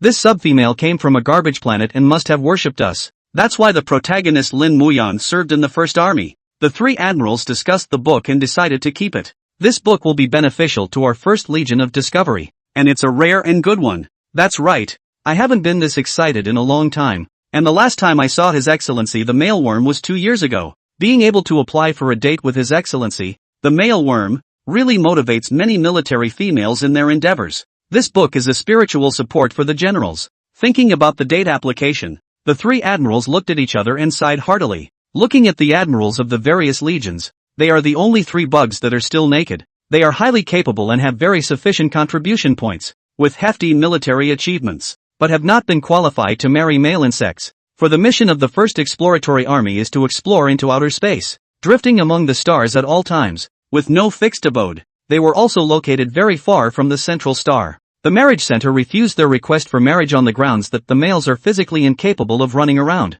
Now this book fills in the regret of their lives, love, and the 3 admirals, indeed, were blown away by the book. They had never read such plain and straightforward fiction. The hour-long video conference ended with the 3 admirals joining forces and sending a letter to the 5th Guardsman Corps. Notify the 5th Guardsman Corps of the withdrawal of the report and the restoration of the books. The 1st Legion is so hoity-toity that this letter is not a consultation. It's a notice. An hour later, because of a request from the 5th Legion, the book Pure Landlord Crash Tenant was back on the shelves. Books welcomes a large new group of readers, the military females of the 1st Legion of Discovery. They saw the internal notice, learned the truth about the book's closure, and came to the book review section in droves to crusade against the 5th Legion. At this point, 5th Guards Legion Post, the Admiral of the Guard Legion, the red-haired, pink-eyed Ulysses, was in his office, being criticized. Ulysses, is it true that you didn't report the book after yesterday's meeting? In the face of the Marshal's question, Ulysses stood in a straight posture, fists clenched. Marshal, I absolutely did not. At the end of the meeting yesterday, I calmly accepted the results of the deliberations and did not do anything with the book. The 5th Army Marshal, obviously not quite convinced, sighed. The books are restored, so let's leave this matter at that. You keep an eye on the next enlistment. Okay, Marshal. When the light brain shut down, Ulysses suppressed his anger, took off his hat, and sat down in his chair with a grim expression. He really didn't report the book. Yesterday he came home and his mail bugs. Ulysses slammed down his military cap hard. his eyes full of humiliating anger. The mailworm is not like His Excellency Lyosha. The reality is that male bugs are selfish, heartless losers. Ulysses calmed down a bit, turned on his light brain, and clicked on Pure Landlord Crash Tenant. He had a book badge hanging from his account. First 50 to subscribe to stay. As a diehard fan of Pure Landlord Crash Tenant, one of the first readers to catch up, Ulysses is the one who can't be bothered to report the novel. The moment he saw the badge, Ulysses breathed a sigh of relief. Thankfully he hadn't lost his badge. The books were fully restored and the storm that had been set off gradually subsided. There's even a segment of readers that don't even know about it. They're still asleep, just when everyone thought that the matter was over. Early the next morning, swallow the wind and kiss the rain for another update. The sign for the end of the novel hits. After the woo-woo drive, the protagonists come to a happy ending, and the reader is left with an involuntary smile of satisfaction. The book review section is like a large emotional exchange scene. I thought that I would never fall in love with a male bug in my life. After all, males are weak and hard to date. Every time the pheromone boom period came, I wanted to embrace the male bugs. I didn't know who to embrace. After all, I didn't know a single male bug. But from now on, my male bug can only be Han. Liao Sha. Unique. This concept is really beautiful. I'm going to take this word and tattoo it on my body. I will always love His Excellency Lyosha, the only male bug I ever loved. And from now on, my pups, they will be called by that name. Lin Muyang who got lucky. The females who hate Lin Muyang gather here. Just as everyone was exchanging feelings in the comments section, suddenly, the light brain page flickered. Immediately afterward, the communication area disappeared, the books disappeared, and the ever-present 404 interface popped up. Data is lost. Please refresh the jump page. Chapter 24, A Good Wind Sends Me to the Green Clouds. The War Legion makes its debut. Lost data? The females who were exchanging feelings froze, staring blankly at the page. What about the novel? The love story they were going to remember for the rest of their lives just disappeared? Not even a trace? The military females who had experienced the last book closure were outraged. What kind of worm had reported this book again? Was it the 5th Guardsman Legion again? They ran to the exchange plaza, angrily opened threads, and started swearing indiscriminately. The military females of the 5th Guard Legion, too, were innocent. They were all big fans of the book, and wouldn't do such a damaging thing. Thus, the great battle in the square broke out directly. The posting plaza, with hundreds of profanity threads a second, scrolls on and on. Who reported this book? Curse you for never touching the tail hook of a mailworm for the rest of your life. Bug, bug, bug. If you have the guts to come out and fight each other face to face, what kind of female worm is reporting behind your back? The 5th Guardsman's Corps. Do you worm droppings all lack love? Are you underpaid? You don't even have the contribution points to date a male bug? How else could you do such disgusting things? What legion are you in? I'm 5th Guards Legion and percent. The crowded plaza comment section was split into several camps. The first camp is the one that brings itself into the role of Lim Muyang. These types of females cursed the hardest and most viciously because the whistleblower made their Han Liao Sha disappear. The second camp is the female bugs who like to drive, who savor the article, the fantasies in their heads, projected into reality. They constantly curse the whistleblower, never being able to date His Excellency the male bug. The third camp was the unlucky readers who hadn't finished the last chapter yet, and were begging everywhere in the square to know how the story ended. In addition to cursing, the spectacle aroused the curiosity of many passers-by. What's wrong with the plaza today? A bunch of clowns jumping up and down. Unclear. Didn't read half the time, and my eyes were glued to a layer of. The cursing was too dirty. Someone is cursing the 5th Guardsman Corps. Is the Resource Guard War lost? No, right? The only battlefields operating these days are the War Legions. I haven't heard of the Guard Legion going to war. Eaters turned lezzies mingled in the square in an attempt to find out what was going on. The contents of the square are like messy, tangled wool, and unraveling them creates a great sense of accomplishment. When passers-by realized what was going on, they joined the battlefield of discussion. You guys come to your senses. It's just a novel. Can we not go crazy? Shut up, clowns. Give us back our clean square. Good job on the reporting. I'm going to start reporting you guys now too. Bunch of buckets. I've got information to look up. Don't go crazy in the square and give me a headache. The discussion square of the Light Brain is like a collection of all public platforms. Now every time it refreshes, the refreshes come out with curses, causing a large number of netizens to be upset. A large number of netizens began reporting readers who were cursing. Many readers have had their accounts blocked and turned into a 404 status. Please standardize your online language. Due to the large number of reports you have suffered, StarNet is blocked for 1 hour. The reader who was blocked was nearly so angry at the prompt that he had a brain bruise. Many readers stood still and went crazy. The military females of the 1st Legion, with their previous demonstration, began to write letters of report. A whistleblower letter, like a snowflake, filled the mailbox of the 1st Legion admiral. The 3 admirals rubbed their brows, ready to talk to StarNet management. The management of StarNet is under the responsibility of the 7th Construction Corps. The 7th Construction Corps, building everything for the Starbugs, such as the construction of the Star Network, the maintenance of the 3 masterminds, basic housing on each planet, public transportation facilities, and the establishment of starships, and mech factories. As soon as the video call is connected, before the 3 admirals could say anything, they saw the StarNet administrator, with a shriveled, vegetable face. "Admiral, what is it?" One of the admirals coughed. "It's like this. Many of our 1st Army females are reporting that you're banning books indiscriminately. How did you guys seal that book again when we had the 5th Guard Legion help restore it yesterday? The book is called The Innocent Landlord Crashes the Tenant. Is there something wrong with this book?" The StarNet administrator withered and bowed his head. "There's nothing wrong with the books. It's a glitch in the StarNet. Admiral, please don't worry. We'll take care of this matter as soon as possible." The admiral nodded slightly, concerned to sympathize with him in passing. "Well, you don't have to be too tired. Overtime is not advisable. I see you don't look too good. Take care of your rest." The StarNet administrator, a major general's position by military rank, looked up, shook his head and sighed. "Admiral, it's not that I'm not rested.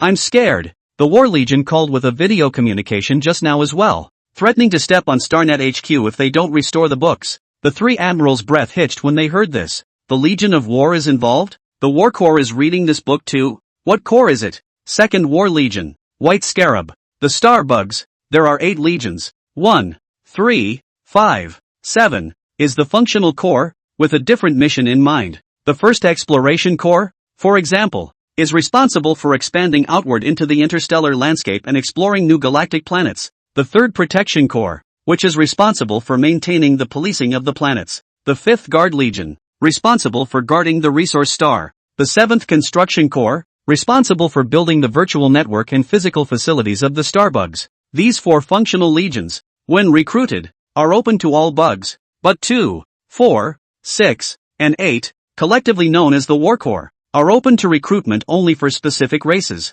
The bugs inside the War Legion are tough guys with bite stoppers. The 2nd War Legion, called the White Scarabs, is a bunch of crazy people with white hair, orange eyes, and bite stoppers. After hanging up the communication, the 3 admirals looked at each other with relief. With the War Legion intervening, the matter will soon be put to rest. Even if the factional struggles of the several major legions were formidable, when they encountered the intervention of the War Legion, they would still weigh whether they could handle that bunch of lunatics. A few hours later, The Pure Landlord Crashes the Tenant is back on the shelves. After a few twists and turns, this novel is kind of a complete fire out of the ring. The StarNet administrators found that the book was not in violation of the law and was not punished by the 3 masterminds. The book was blocked because someone screwed up and added a piece of auto-destruct code to the AstroTurf network that blocked the book. In compensation, the administrators of StarNet gave this novel a one-day big seal of approval. What is the big seal push? It's the huge page that pops up when you first enter a literary column that is the big seal push. A good win sends me to the green clouds. With the big seal push and the buzz, Pure Landlord Crashing Tenant book favorites, subscriptions, reviews, and shares are way up. The little train of whimpering, yellow waste-laden, drove into the heads of 10 million bugs, the previous eaters of the road, also curious to click into this novel. Chapter 25, Old Flo and the Flo Family. These passers-by, originally, were very upset with this novel. It was because of this novel that caused them to brush up to trolling posts all day long. The pandemonium that is the plaza comment section is like a toilet blowing up and there's bug everywhere. Angry passers-by decided to come together to crusade against this book. Brothers, we went and rushed the review section to give this book a bad review. Punch. Brothers start building. Give them some credit. However, just after clicking on the books and seeing the book covers, the passers-by froze. Why would it be His Excellency the Mailworm on the cover? When did the charts get a book like this? Passers-by were very curious about the contents of the books. There are so few books on the market related to androgynous worms. The news about His Excellency the Mailworm had been kept tightly under wraps, and the females didn't have enough contribution points to even have a chance to meet with the mailworm. Not to mention, the males all live on the planet Aphrodite. Only married males move out and follow the females. Curiosity outweighed anger as passers-by clicked into the article and started watching. An hour later, small, yellow-faced passers-by fell over themselves to praise how good the book was. Bad reviews? What? How dare you give this book a bad review? With a book rating of 10 out of 10, a difference of 0.1 points is disrespectful to Han. Lyosha. The book Pure Landlord Crash Tenant came along like a spring in the desert. The rhythms of heaven and earth and the joy of life are intoxicating. If you haven't read this book, felt real love, and seen a real woo woo woo woo little train, you've lived in vain. The readers are cheering, but the Flow Literary Society is a little miserable. At this point, Flow Literary Society, corporate conference room. Old Flo, the president of the society, was sitting in his boss's chair with a cigarette roll in his mouth, gulping down the smoke. Through the white smoke, Old Flo squinted. Why can't this thing? Why can't it go on? The first exploratory legion makes you afraid? Credits and contribution points. Again, our currency. The 7th Construction Legion is in charge of all infrastructure and network construction, and can be said to have its hands on the economic lifelines of the Starbugs. It's just that the 7th Construction Corps is a bit more low-key and less publicized. The Flow Literary Society has the 7th Legion at their back, and they have people at the top. Something as trivial as sealing a book, even if it alarmed the other legions, it would be a big deal. A majestic voice came out from the side of the light brain. Humph. There's not just the 1st Legion, guys. There's the 5th Legion. Before the words were finished, Old Flo snorted, interrupting the conversation. Meh, the 5th Legion still needs to be taken into account? The majestic voice paused, not offended by Old Flo's interruption. In addition to the 5th Legion, there is the 2nd War Legion. The 2nd War Legion? The White Scarabs? Old Flo was a little out of his mind with his cigarette in his mouth. It's been a while since I've heard from the War Legion. Are those guys still alive? He remembered that 100 years ago, the Fertility Center had placed a ban on the 4 major races of the War Legion, marrying male insects. By all rights, they should have cut off the generation long ago, right? The Legion of War is a real pain in the ass. The female bug in the optical brain barked. This matter? Let's leave it at that, and neither of us should mention it again. You can't go out of your way to ban this book, either, and if there's a next time, you're sure to arouse some suspicion. One can't keep using technicalities as an excuse. Old Flo smacked his lips. 500 years of hard work, and this is the end of it? This book has torn open an opening, and within 100 years, I'm afraid it won't be able to close it. Old Flo didn't say so explicitly, but the reminder wasn't exactly a euphemism. Clearly there was an unseemly affair between the two. The female bug reminded. All I'm asking you to do is not to close the book, but the author of the book is fixable. When the time comes, you can find any reason you want, like the author's last wish was to take down the book and let it be buried with him. Old Flo curled her mouth. Humph. Got it. It's not convenient for you to step in on this matter. I'll take care of it. With those words, Old Flo snapped and shut down the light brain. Even though he was opposite the Admiral of the 7th Legion, the Old Flo was unfazed. As the 5th generation owner of a literary publishing house, the Old Flo didn't have what it took to call the shots with the 7th Legion. But the Flo family, in every generation, gives birth to more than 3 male bugs. A female insect who wants to marry a male insect has to pay a hefty fee. Female insects that can afford to pay this price are either rich or wealthy. 5 generations of male insect marriage continued. The Flo family influence greatly increased. The family status also rose. Someone to cover and run roughshod over. Old Flo can talk wherever he is. Moreover, the Flo family and the 7th Legion, together, had plotted something, and the two were even more tightly bound together. Inseparable. But there was no way that Old Flo could walk across the street in front of the 4 War Corps. There's no way that the bugs of the War Legion, all from the same race, are bad to invade, and even worse to manipulate. Now that the book Pure Landlord Crash Tenant has not been resolved, but has instead attracted the Legion of War, Old Flo is feeling particularly unlucky. However, this small matter was not enough to make him furious. The elder Flo rose in high spirits and stood in his large office, overlooking Center City through the huge floor-to-ceiling windows. He exhaled a puff of smoke and dialed a light brain. Junior, do you have any capable hands on hand right now? There are 3 B-class females. Well, wait for my news and help kill a sub-female in a few days.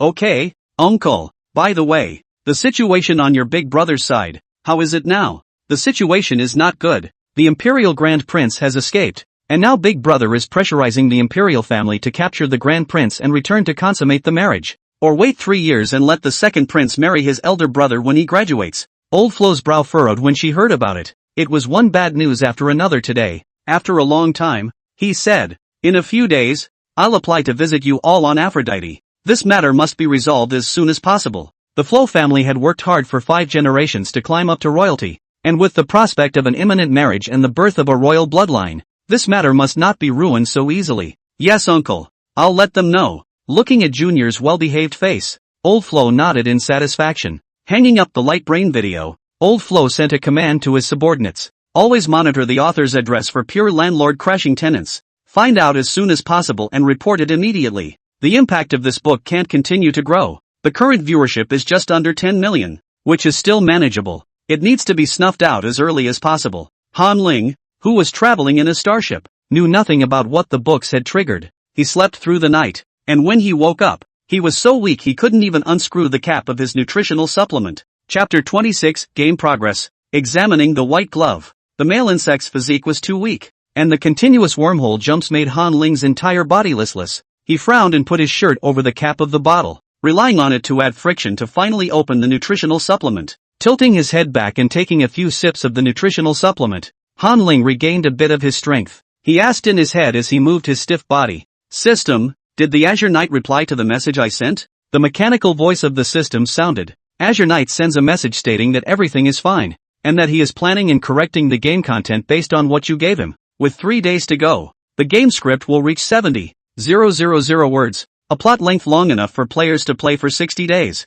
Azure Knight said that the host can apply for the game license now, and wait until after the 3 tests. The game can get the license and officially hit the shelves. Han Ling nodded, satisfied with the Azure Knight's efficiency. He gave Azure Knight some minor advice earlier about changing the game's kryptonite. This game of theirs is not only going to have monthly, weekly, yearly, and lifetime passes, but also a variety of great gift packs that focus on affordability. When it's a holiday, put up some more limited edition packs, such as the radiant costumes that are limited to 100,000 sets across the stars, or a small item that unlocks some special plot. Han Ling thought that since his books were selling pretty well, adding some colorful plots to the game might be popular as well, like buying a bathrobe, unlocking the bathroom spa storyline, and choosing to spend the night with your favorite male bug, with powerful graphics and filthy dialogue. If you want to invite more than one male along, you have to unlock the goodwill of other male bugs, but the game does not set up so many props reward. Want to increase the good feeling, can only rely on accumulation,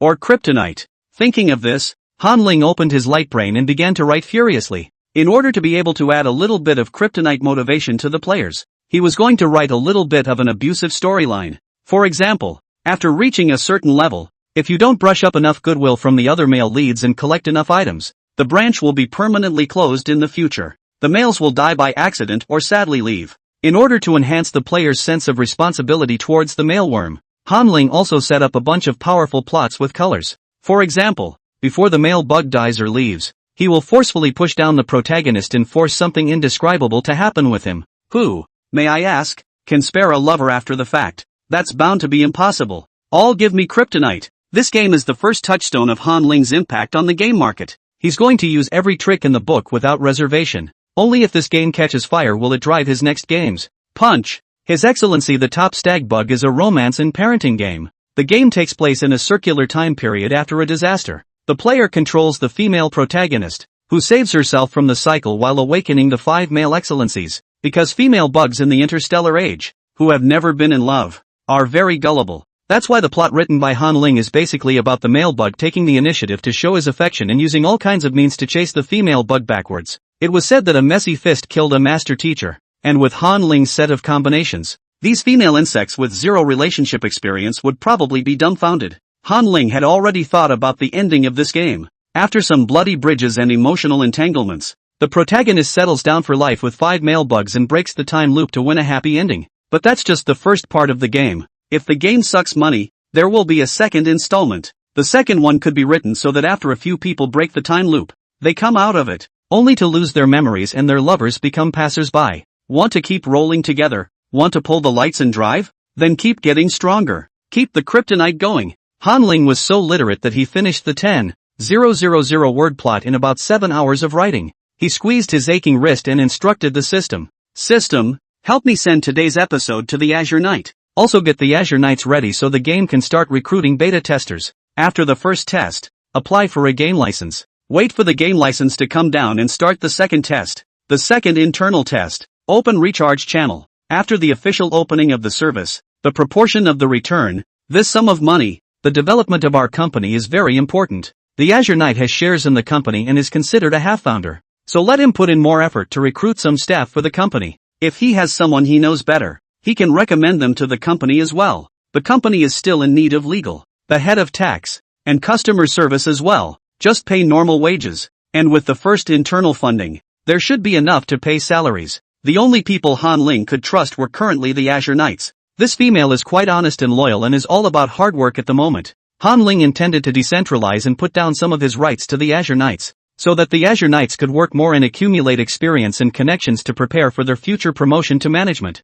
As the saying goes, follow the right big brother and you'll have plenty of golden beans. When the company really got up, Han Ling would definitely not treat his men poorly. Wolves travel the world to eat meat, dogs travel the world to eat. You can't be too much of a dog or you'll be bad if you eat a mouthful of. If the Azure Knight chose to be loyal to Han Ling, it would be the best choice he had ever made in his entire life. After a long time, the system came back with a message. Host, the Azure Knight said that he would take care of these things. He's a graduating student surrounded by fellow job seekers, and he's applying to recruit in the name of the company. Han Ling nodded. Granted. Send him a copy of the company's business license and tell him to let it go. He's a male bug who is constantly on the go and at risk of revealing his identity. He needs to have a pair of white gloves that can cover him and still do his job for him. The Azure Knight is his chosen white glove and is currently on probation. Finishing the day's work, Han Ling finally relaxed. He adjusted the angle of his chair, ready to sleep after dinner. The male bug needed enough rest. Drinking the nutritional supplement, Han Ling thought of Roderick. The day had passed exactly, and Roderick, lying in the little hotel, should have been sober. The corner of Han Ling's mouth curled up slightly, wondering if Roderick had seen his message. Their encounter is not exactly perfect. The image of Han Ling picking up garbage and eating it as a poor man sucks, but last night's hot period campaign, Han Ling thought to himself, he did a great job and should be able to add some impression points. At this time, the C-1672 garbage star, inside the small hotel, sore and aching, Roderick awoke with a languid start, his dark gray eyes opening slightly. His hand was tucked between his silver hair and he smoothed it back, a little confused. What's wrong with him? How is it that his body is so sore? And it hurts down there, and it hurts in front, and it hurts in the back. Roderick stood up, ready to go to the bathroom and clean up. But just as he stepped into the bathroom, he glanced at the mirror in the doorway and immediately froze, his form stiffening a bit. What's that? Why was his skin covered in unidentified scratches and bite marks? Chapter 27, Roderick's Shock. New game begins first testing. Roderick approached the mirror uncertainly. Upon seeing the red marks on his body, his eyes grew whiter and whiter, finally remembering what he had forgotten. The ability of the female bug to recover is very strong. Small scrapes and scratches like these will probably disappear completely without leaving a mark in a matter of minutes. Unless the scratch was caused by a male. The scratch carries the male's pheromone, which the female can't absorb. The marks won't disappear. Roderick thought about his poor roommate, and then about his own erratic behavior over the past few days. He's been tricked. The poor guy's roommate was not a subfemale at all, but a male bug. Roderick took a deep breath as the vanished memories gradually returned of that ridiculous and crazy night when he was put into all sorts of humiliating positions. Damn it! Roderick, red in the face, slammed his fist into the mirror. With a click, the mirror shattered in response. He even really thought that he was interested in subfemales. Roderick stayed in the bathroom for a full 2 hours. He didn't know how he was going to face Han Ling next. He felt that Han Ling should have stolen out just like him. This made Roderick have a hint of goodwill towards Han Ling. But the memory of last night was too profound. There was no way he could face Han Ling with the same mindset he had before. The thought of Han Ling dutifully drinking the nutritional supplements he'd bitten into, the thought of the two entwined every time he woke up. Roderick couldn't keep his cool, thinking of Han Ling hooking his with his tail hook, extracting the female insect information liquid, and telling him that pheromones tasted like spirits. Roderick's whole body shivered with excitement. This first experience was the best day he had ever had since he grew up. He had never been this excited before when he got first place in a fighting competition. 2 hours later, Roderick finally stepped out of the shower. The sunlight slanted into the house, illuminating the floor of the small room. Roderick squinted and found the still-drying water stain. He rushed over and crouched down to check it out. Take a look. 3 short words that left Roderick in deep thought. Why did Han Ling leave those 3 words? Take a look? Take a look at what? There was confusion and disbelief in Roderick's eyes.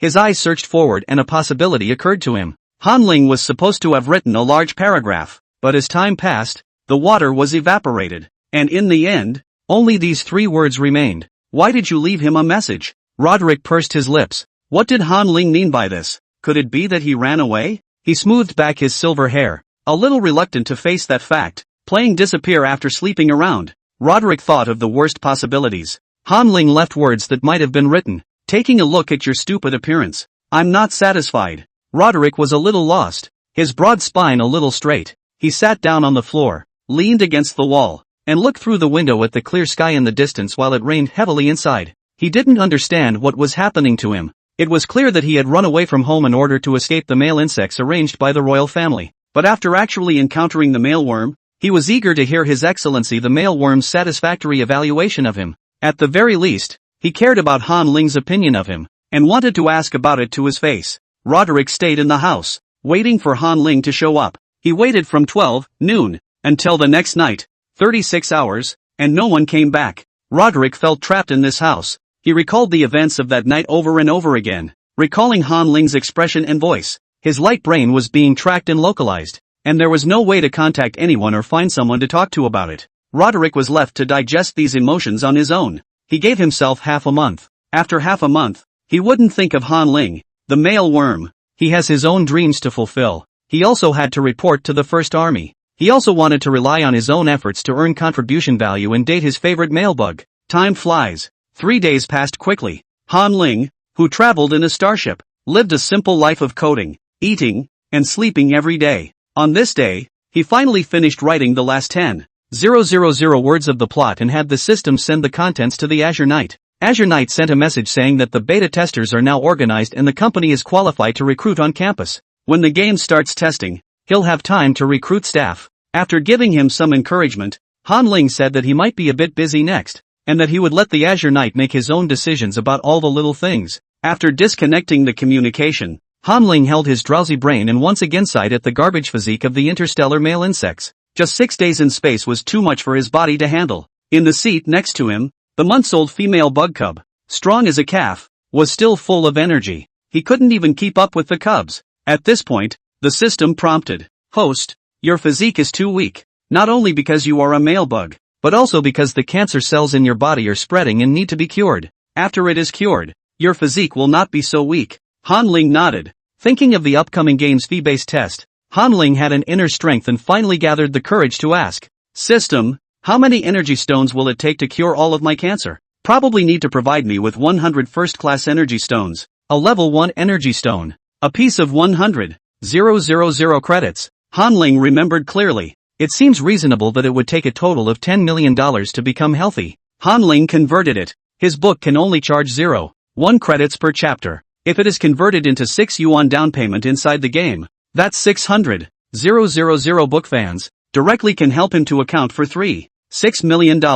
Add to that weekly, monthly, annual, and permanent cards, and he'll be able to cure his whole body when the game charges for testing. Thinking of this, Han Ling's entire body relaxed. One more day and he'd land on a new planet. And with good health, he'd have a good day ahead of him. He's made money and he's got a bottom line on online dating. When you have an online relationship with Roderick, you can send Roderick red envelopes, gifts, and mechs. When the time came, Roderick would look at him with surprise. Too, I suppose. He, Han Ling, is no longer that poor guy. Thinking about the bright future, Han Ling slept beautifully. One last day of space travel, and he's going to get some rest. In the meantime, Capital Star, Enlightenment University. Inside the 309 dormitory room of the Peach Orchard Dormitory Building, Parson, the Azure Knight, has finally done a good job with the game. Looking at the 2D game he made, Parson was filled with a sense of accomplishment. It's a game that's unlike anything he's ever made before. Punch! His Excellency the Top Stag Bug is a romance-themed game that allows players to raise and rescue stag bugs themselves, and you can experience for yourself how you are pursued by the male bug. How fantastical it sounds to be courted by male insects. The females can't even think about it. Parson had a hunch that the game was going to be a hit. He packaged up the game and sent it to the playtest group he had formed. This group, at the moment, has 100 people. All the rest, except Parson himself, were military cadets recruited by his brother, Pat. Currently the Major Corps are preparing for the draft, and the cadets are on early vacation and are having nothing to do. My brother, Pat, pulled over a group of friends who play better to test the new game. Chapter 28 Recruiting. Parson's Ambition. Parson said in the group, "The game installation package has been sent. The verification code is 1234. It is currently a confidential test phase. Only open 100 pitches. You can start the game. The first test time, for 2 days. After 2 days, please fill out the questionnaire. After this message was sent out, Brother Pat was the first to respond, and after that, one after another received the game installer. Parson was relieved to see that everything was ready to go, depending on what kind of gameplay feedback the players would give. He rubbed his sore head and walked toward the bed. The work had been so intense the last few days that he was physically and mentally exhausted. But fortunately Parson was physically tough and pulled through. With things coming to an end today, he was just in time to take a break and get the company recruitment done tomorrow and collect the one test questionnaire the day after. Arranging the aftermath, Parson drifted off to sleep. I don't know how long it took, but Parson was awakened by a murmur of voices. He was disoriented and heard his roommate talking. Bug asterisk asterisk asterisk asterisk. You guys didn't see the look on his face. It was brilliant, haha. The job fair is almost over, and it's too late for him to find a job. Ha! Self-inflicted. Parson listened, sobering up and realizing exactly who his roommates were talking about. The man was the bully of their class, and because of his skill level, he usually thought highly of himself. I heard that this time, because of the salary. I scolded the recruiter to his face. With such a small salary, I can just feed you traitors. Currently Star games haven't been updated in a long time. Most of them are war games of the same type, or mech games, so game developers don't get paid too much. About 20,000 credits a month. That amount sounds like a lot, but it doesn't stand up to comparison. When the females entered the major legions, guarding or scouting for resources, the money flowed in like water. The corpse of an interstellar alien beast was worth 10,000 credits. If it's a high energy value Fae, it's worth millions of credits. In such a comparison, the wages of graduates in other industries are, indeed, not high. But not only do the military females have to face death and raids head-on, there are also the aftermaths of war. And the money is well deserved by the military females. And Parson, a classmate, delusional enough to want to match the salary of a military female right out of school, made a request for $100,000 a month. Parson thought about it and sent a message to the classmate. I've got an average job here, but with a lot of potential. Would you like to come? It pays about $16,000 a month. Market rate. Get out. Seeing the reply, Parson rolled over unconcerned, found a comfortable angle, and closed his eyes again to sleep. He wasn't going to convince this student. The road is all yours. The choices are all yours. Their company's temple is too small to accommodate a big Buddha, so I just hope this future student doesn't regret it. Game tax. For the time being, he's enough of one to handle the current 2D games. When the company really takes off and needs to transition to holographic games, there is no worry at all about finding employees. A sycamore tree can naturally attract a golden phoenix. Parson was a bit secretly happy inside, thinking that every time this future classmate bragged, he was afraid that he would mention that he had previously refused the solicitation of the Ling Tian company. That night, Parson had a long overdue dream. In his dream, he became the second in command of the Ling Tian company, and those who had previously looked down on him now had to call him president. And a casual remark from him can affect a person's status and income. Casual pointers and favored glances can make the other person grateful. When Parson woke up, smacking his lips, this was a great dream, though he usually keeps a low profile. Ambition can be in anyone, and the dream revealed his true desires. He got up in good spirits, washed up, and got ready to start the day. Working for the presidency, fight for the Ling Tian company. An hour later, Parson arrived at the job plaza with a stack of freshly printed company brochures. The place was still packed even though it was the last days of recruitment. The recruiting firm's conference table was neatly set up and recruiters were examining students who had submitted resumes. Parson walked over to the last set of tables and chairs and sat down. This is the Ling Tian company recruiting bid he applied for from the school.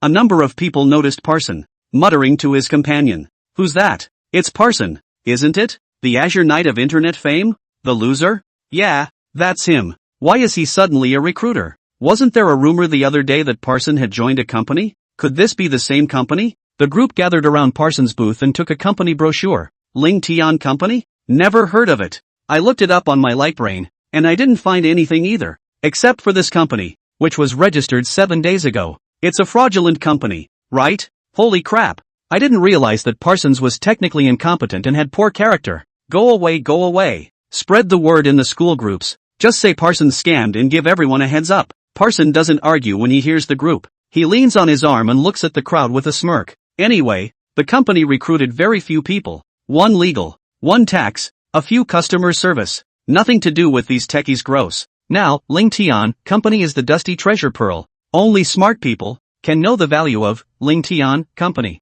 The Punch. Lord Top Stag Bug is the game that gave Parson the courage to pretend he was at the job fair, staying there from early morning until late at night, when he finally got a few applicants. Soon after, Parson signed up 6 females, 1 legal, 1 tax, 1 HR, and 3 customer service, for $16,000 a month. $16,000 a month is a good salary for a recent graduate. Even with the advancement of technology, only labor can create value, and resources don't appear out of thin air. Many females with D and F grade genetic constitution are not suitable for the battlefield. They prefer to live in peace, and that work is the best option. At one point, Parsons' years on his own consisted of going to school and working odd jobs to make ends meet. It was almost dark when Parson packed up the recruitment bit and turned to head for the dorms. On the way, he took the staff he had just recruited and pulled them into a newly created group. Azure Knight, hello everyone. To inform you of a piece of news, within 7 days, the company's game will be released on the shelves.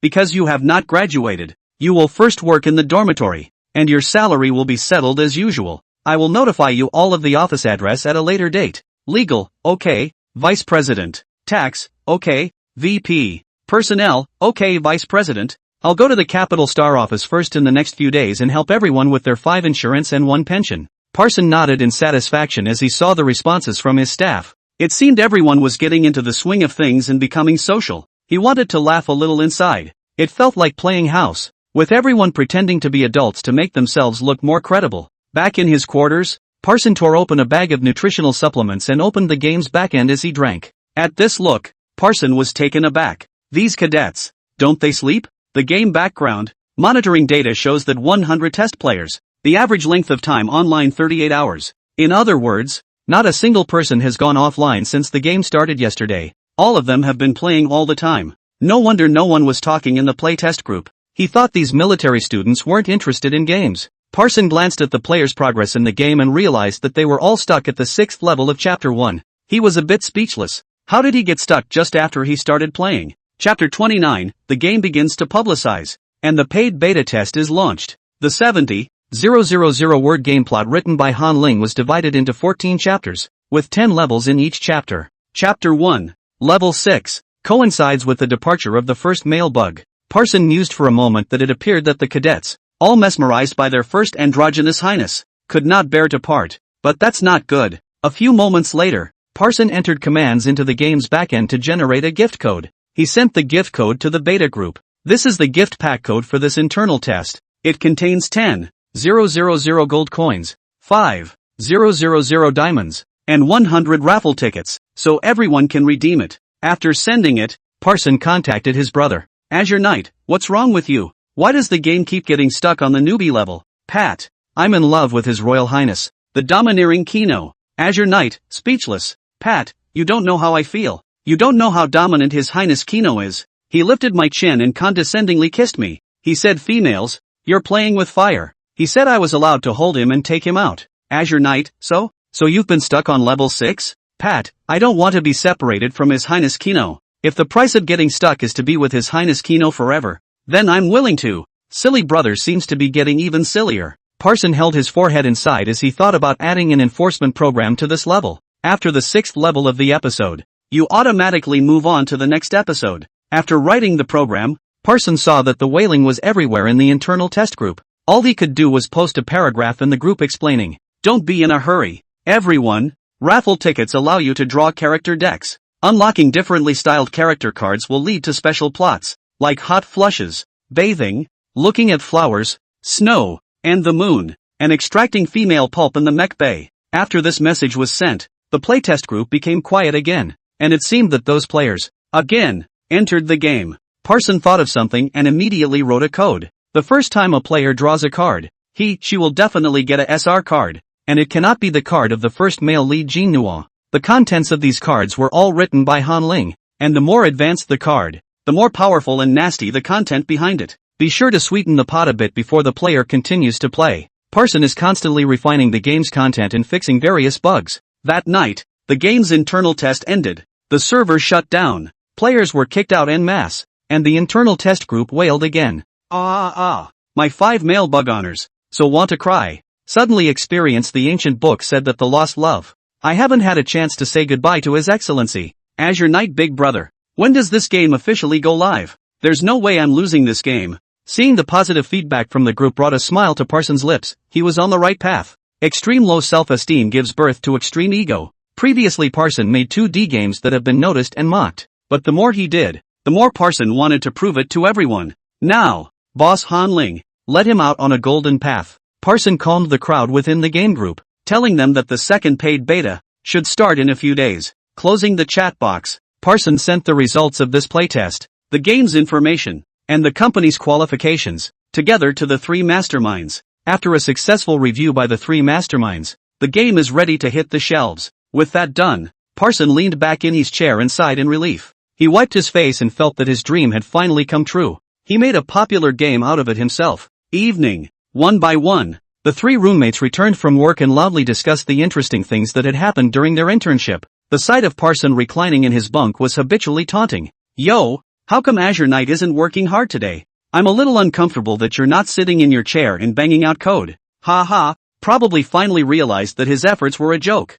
He likes to sit or not. You guys just take him too seriously. Who cares about him? He's special all day long, and he really thinks he's a piece of gold that shines? If it had been before, Parsons' head would have been filled with rage when he heard those words. But now, he just smiled slightly and sat up to address the three. Our company's game, which will be on the shelves soon, is a 2D game that I personally worked on and made, so you're welcome to play it. The boss said that when this game hits the shelves, he'll start recruiting a holographic game production team, and I'll be the unified manager at that time. The company only recruits the elite, so if you have any better coworkers, you can send your resumes to my Lightbrain. Parson smiled in the face of the taunts, and he wanted the people who taunted him to witness his ascension for themselves. Career, status, fame, he wants it all. Seeing Parson smile, the three roommates felt their hearts grow fuzzy and could only snort and stop talking to Parson. Early the next morning, Parson woke up, and the first thing he did was refresh his optical brain and wait for the three masterminds to review it.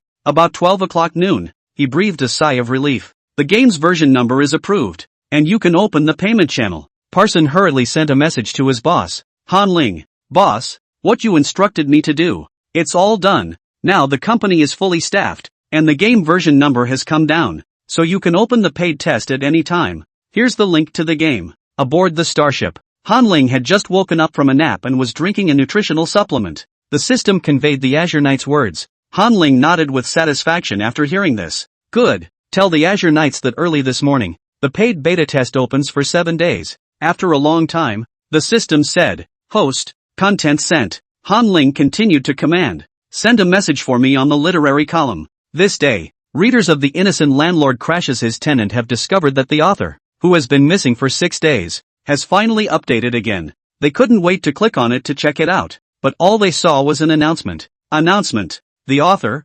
swallowing the wind and kissing the rain, feels the love of the readers, for the landlord, and so offers you a second installment. The second work is titled Punch. His Excellency the Top Stag Bug. This work will be in the form of a game. To meet you all, early this morning, the game will open a 7-day paid beta, so please try it out and make suggestions. Do you want to experience what it's like to be in love? Would you like to meet His Excellency, the male bug with a different personality? A crisis is coming. By chance, your life has a great transformation, and the 5 male bug honors accompany you to face the difficulties. There are even 180 character cards to unlock all the intimate poses for you. So, who will you choose in the end? Or are you just greedy and want them all? The Punch, His Excellency the Top Stag Bug, is with you tonight at 12 p.m. Link to work. Chapter 30 Landing on a New Planet. After reading this announcement, many readers were confused. What? You don't write novels anymore? Playing games instead? And what the hell kind of maneuver is it to promote a second book underneath the first one? Many readers left comments below. Let this swarm of worms get the hell out of Han Liuxia's territory. This is Han Liuxia's place in Han Liuxia's story. The author rushed to remove this notice. I will carry the banner for H.E. Liuxia. Don't let other male insects step on H.E. Liuxia's territory. In this life, I only love His Excellency Liuxia. Other male insects get lost. All other male insects are disgusting egomaniacs. I only love Han Liuxia never change. Most readers, for the most part, were outraged by the announcement. They poured so much love into Liuxia. This is a novel that has become a sacred spiritual habitat. The first excellency that many females have come into contact with is the charismatic male Liuxia. They had a first effect on Liuxia. The first exposure to a male bug is always impressive and memorable. There are some readers, however, who are looking forward to the game and are a little leery of it. They advised the fight in the message board. Don't yell, don't yell. It's the author's second work after all. I'll be there to support it. Stop it. Han, Liao Sha, is also a character written by the author. There is no need to scold up. Looking forward to this one. Are there 5 stag bugs, Han? Ha ha ha. 5 stag beetle excellencies. I guess there is no one I like. I only love His Excellency Liao Sha, but I'll be there to support it. The female bugs, who were persuaded to fight, caused a louder argument. Many diehard fans of Monseigneur Liao have spoken out. Swallowing wind and kissing rain. What does a stinking novel writer know about androgynous worms? He doesn't understand His Excellency Liao Sha at all. After the last square swipe, a portion of the females fell in love with the square speech. There was so much bickering within the books that people simply went to the plaza and swiped the screen again. Games have a wider audience than novels. Soon, there were people who never read novels and were attracted by the name of the game. The Punch. His Excellency the Top Stag Bug is still an intriguing name. Quite a few females clicked on the link and went to the game download screen and clicked on the pre-download. As the number of people booking the game increases, so does the game's ranking. It quickly ranked in the top 50 of the internal game charts. Parson, who was monitoring the data in the background, chewed up his fingers in excitement. The boss's appeal was too strong, and in just 1 hour, the number of people who had made reservations to download the game exceeded 500,000. Even if only 10% of those people would actually download the game, that's still 50,000 people. 50,000 people, each with a 6-credit first charge. That's 300,000 credits in the bank. Enough for half a year's salary for the entire staff of their company. Parson prayed within his dorm room that the boss would try harder to get all the readers into the game and book a little more. In space, Han Ling, who was traveling in a spaceship, rubbed his nose. He felt like someone was chanting him and wanted to sneeze. At that moment, a beep sounded in his ears. Attention all passengers, this starship is about to arrive at the station. Please bring all your luggage and disembark in an orderly manner. When Han Ling heard this, he hastily straightened his body. Finally getting to the place. 7 days in space and he's really getting a little tired of it. Other females will come out of the barrier and move around a bit. However, Han Ling was afraid that his hot flushes hadn't passed and the residual pheromones would be detected, so he didn't dare to move at all. For 7 days he had only lain or sat in his seat, and his body was going stiff and shaggy. 3 hours later, Han Ling's body suddenly began to tilt, head down, and his head began to fill with blood. About to land, Han Ling forced himself to endure the discomfort and followed the example of the female bug next to him, squaring his body. Only then did he feel better. I don't know how long it took before the feeling of falling hit and the ship finally landed. Han Ling felt like he was losing half his life. The females and cubs, next to them, had cheerfully unshielded themselves and lined up to disembark as if nothing had happened. Only when everyone was gone did Han Ling shake his legs and hobble down the stairs. He was afraid that if he didn't leave again, he would attract the attention of someone with a heart of gold. After all, there were no such weaklings among the subfemales. With his feet back on the ground,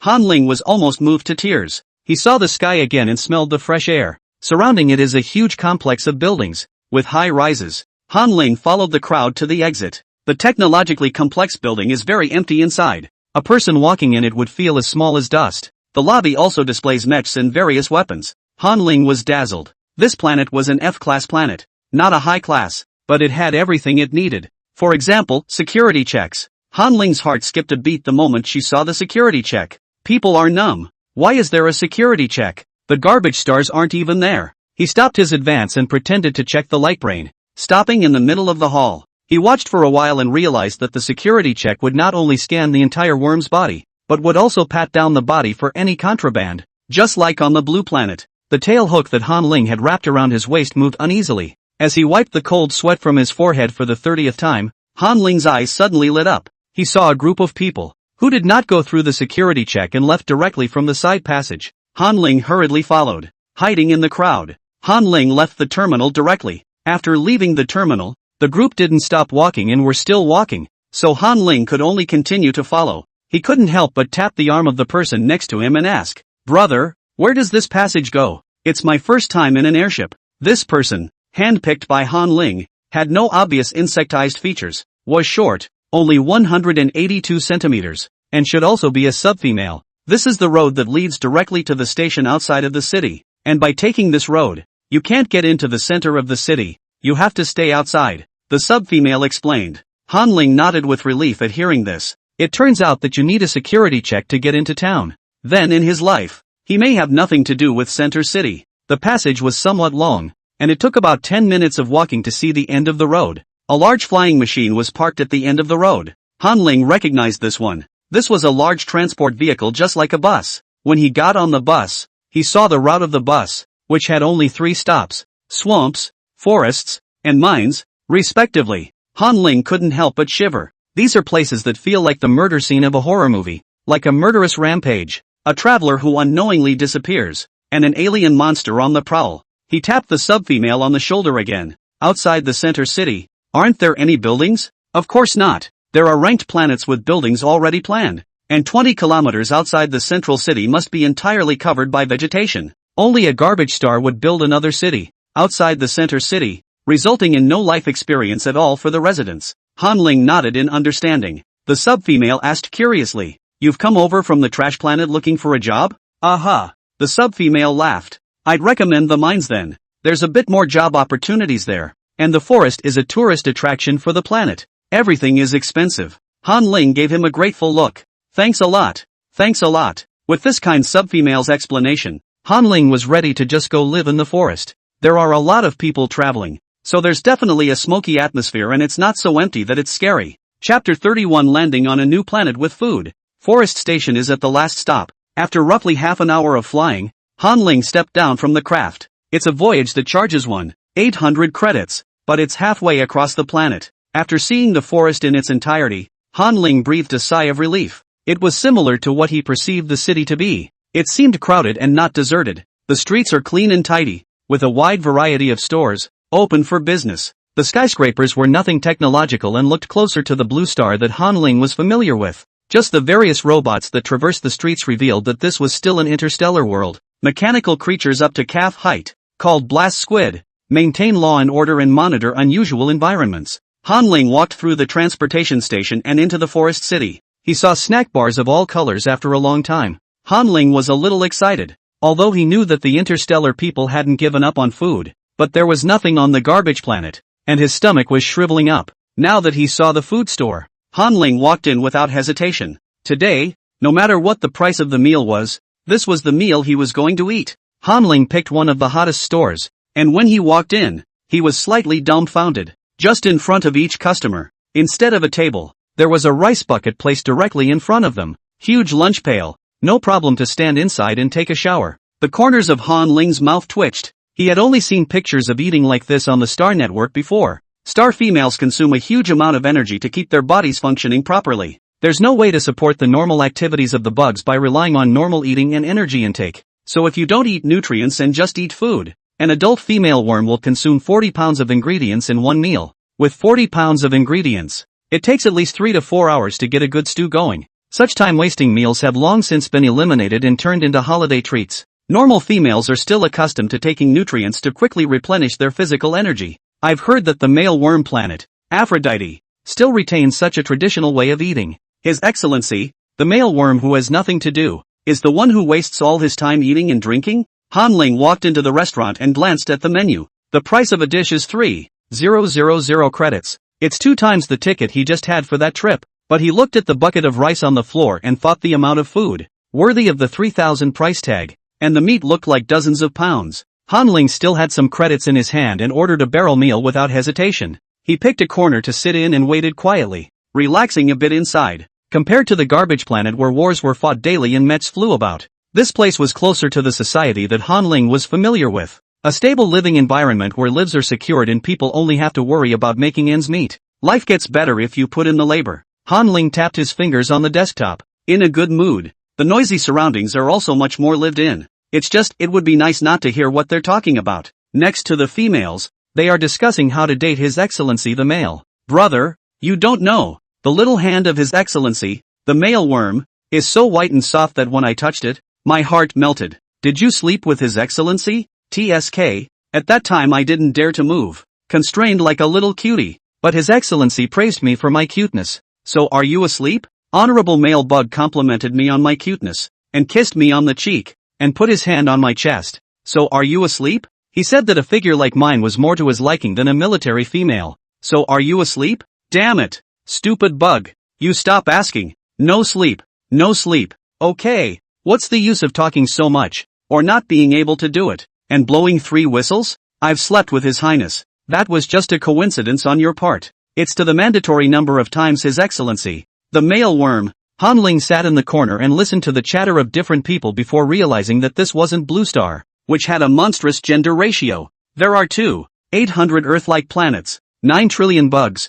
living on them, and just over 3 billion males. This F-class planet is home to roughly 2 billion females and just over 6,000 males. Most of the males live on the planet Aphrodite. The males are well protected and well supervised. To be a man and a worm, you can't have it both ways. There's no such thing as perfect. The male bugs enjoy the best resources in the universe. They have to put in some labor, but the labor here refers to the efforts to reproduce for the bug race. The male's day-to-day life is all about dating, meeting and sleeping with different females, or just extract the male pulp. A playboy can't stop a squeeze like that. The inability to establish a long and stable relationship with a partner goes against the genetic nature of the bugs, the unsettling factor that causes most male bugs to be extremely bored with the whole dating thing. His Excellency, the male bug, dates when he can and is determined not to get laid. But this is not fair to the females. Star females burned for their lives, contributing to the bugs, searching for new resources. Bugs live 500 years, with 18 years in the juvenile period and 2 years in the old age. The rest of the time is the young adult period. Most females, it takes 30 to 50 years to save up enough money for the trip to Aphrodite's star, as well as for a date. What's the point of playing eggs if you just meet and eat and drink and the females get nothing? No one should live without seeing hope. Han Ling had learned that there was a dark time for the star stallion. During that time, the females withdrew all resources and protection, leave the males to their own devices. But in less than a year, the male worms surrendered. The starface's favorite thing to eat, besides energy resources, was star stallions. The males have been living alone for a year. A large portion of them are dead or injured, and they have to compromise if they want to live. Later, the star bugs perfected the law. The law states that male bugs are only required to go on 10 dates per month and pick a minimum of 2 dates per month to spend the night with. By nature, although males are uncommon in all places, the topic of frequent discussion among females still revolves around males. Any breeze coming from the planet Aphrodite, across millions of light years, still reaches the corners of the universe. Soon the aroma came from the huge wooden barrel of rice that was ready. Tall female bugs, carrying 100-pound barrels of rice over to them as easily as people hold their rice bowls. Han Ling returned to his senses and stopped eavesdropping on the other females' conversations. Wielding chopsticks and spoons to eat, Han Ling asked in his head as he ate, "Why are the males of the bugs so scarce in number?" The system replied, "Everything in the universe has a force majeure factor present. Everything is in flux and never reaches equilibrium. It's like the planets are always in motion. Nebulae are always in motion." Han Ling frowned. "What do you mean? It's such a mouthful to say, and I'm not an astronomer." The system explained, "Every race has flaws. The male insect physique is destined to be unable to become a cosmic powerhouse, and the development of the insect race to such a scale is already the limit. This is the force majeure factor. There are some things that can't be changed just by trying." Han Ling sighed. Since there was no way to change it, let him, for the single females, weave a yellow dream. Chapter 32, Buying a House. The world is as black as a crow. Han Ling chatted with the system for about an hour before he realized that the huge wooden barrel of rice in front of him was empty. Han Ling touched her stomach in surprise. Her figure was still normal. He couldn't help but marvel at the power of the bug's digestion. Even the portion of rice in this barrel was so large that he could finish it alone as a mealworm. After finishing his meal, Han Ling didn't leave, but looked through the window and out onto the street. The crowd was bustling with tall, stocky females hanging out with their young. Life is in the air. Han Ling suddenly made the decision to stay here for now. It was undeveloped, but near the outermost reaches of the bug starfield. Roderick is going to the First Army and exploring uncharted areas of the universe. If he wanted to be with Roderick, staying here was the best option. A little less distance on the spaceship and he could have suffered less. Since you can't be the hero of the age, then Han Ling chose to remain anonymous for the rest of his life. Then have a cub with Roderick, which he'll take home with him while he waits for Roderick to come back from vacation. The family lived an ordinary,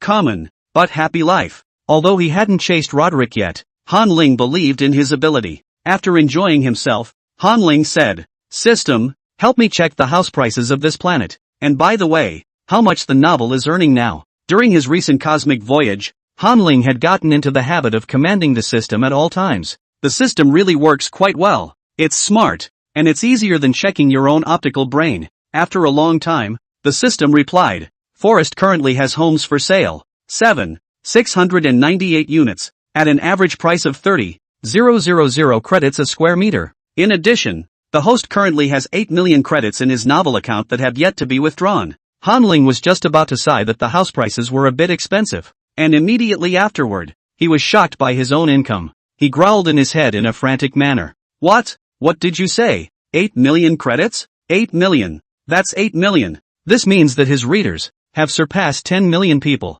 Hanling giggled, wiped his saliva, and clicked on his light brain to check his literature column for himself. The landlord and the tenant. Number of texts, 12678. Hits, 125683204. Number of favorites, 152843343. Share, 5329487. Comments, 41354503. Number of subscriptions, 152344555. Hanling stood up excitedly when he saw the numbers. The data was so good he almost didn't recognize it as his own book. Over 100 million hits. Over 40 million message comments. 15 million subscriptions. Hot blood filled his head, and Hanling's eyes were red. He's really on fire with this book. Hanling couldn't calm down for half a day, so he could only order a glass of ice water to hold in his hand. The low temperature forced Hanling to calm down as he relaxed his breathing and thought about the fact that he had gone from opening his book to earning over $8 million in only 10 days. He, Hanling, became famous overnight. In his last life, he had written countless books of Yellow Mosquito, and his combined income was not as high as this one. Unable to suppress the smile at the corner of his mouth, Hanling brushed up the comments section. Scrolling through the comments, he followed the messages from readers, organizing what had happened to the books in the last few days. Turns out, the book was closed twice before he knew it. Luckily, a fan came through for him and saved the book, though fans of the book on the internet are still speculating as to who was behind the book closure. But Hanling already knew that this incident was the work of the Flow Literary Society. He rarely made enemies, and the Flow Literary Society was the only one that had messed with him so far. First, they threatened and intimidated by private letter, and then they used underhanded tactics. With such a Flow press, Hanling was a bit scornful. Fear not the hypocrite, fear the true villain. The Flow Literary Society does things without a bottom line, and such forces are the most frightening. But, Hanling sneered, Flow Literary Society, I am afraid that how could he not imagine that he turned his head to do the game. Flow Literary Society was even more surprised that he had a system on his side, and it was the keep you safe system. He had no family here, and if the Flow Literary Society wanted to vent their anger, they could only come at him personally. But as long as the system was there, he was in no danger. Hanling pondered for a moment. It seemed that the cure for cancer had to be brought forward. He also remembered that the system had said that it would only really kick in if the cancer was cured. Hanling withdrew the balance of the literature column. After various taxes, it comes to roughly 7 million credits. For the house in the forest, Hanling planned to buy a small one first. About 2 million credits would be enough. Throwing out the change, Hanling had 5 million left in his hand. To come up with $10 million to cure cancer, you're still halfway there. Today the daily income from the pure landlord crashing tenants novels, which is dwindling, is about 300,000 credits per day. It would take about 20 days to get $5 million together relying on fiction. Hanling shook his head. This was too long. You can't just make money from novels. You have to make money from games. At midnight this evening, the game begins its internal beta testing, and with the game's license number, the pay-per-view channel opens. Hanling believed that with his own experience of playing games with Kryptonite, Charge, Your Excellency, the top mail bug was a game that would definitely be able to take in a large amount of money. Thinking of this, Hanling asked, System, how many hours are left until the game begins its internal testing? The system went down for a few seconds and replied, Playtesting has begun, and this planet has a 12-hour time difference from Central Star. It's 12 a.m. On the Central Star. The in-game testing has begun. Ahem. Accidentally forgot about this. Hanling scratched his head, stood up and said, Let's go. Let's take a look at the houses first. You search for houses with a total price of less than $2 million. Let's take a look at them while it's still light. Without his own private residence, Hanling was always uneasy. The bugs erupted in a heat wave period once a month, which was equivalent to within 30 females. There must be one that collided with Hanling's heat wave period. The odds of 1 to 30 are too great. What happened with Roderick in the motel? Hanling doesn't want to replay. After buying the order, he walked straight out of the small restaurant and asked the system to, on the light brain, screen out the false information and contact the real agent selling the house. Under the familiar social system, Hanling did things like a fish out of water. People have also become cheerful and talkative. After following the agent through 3 houses, Han Ling then selected his residence. It was a small 2-story detached villa, the upper and lower floors combined, about 140 square feet, because it is far from the downtown area, far from schools, hospitals, plazas, and there is no parking. That's why the price is exceptionally low, dropping below the average price per square meter for a total of exactly $2 million.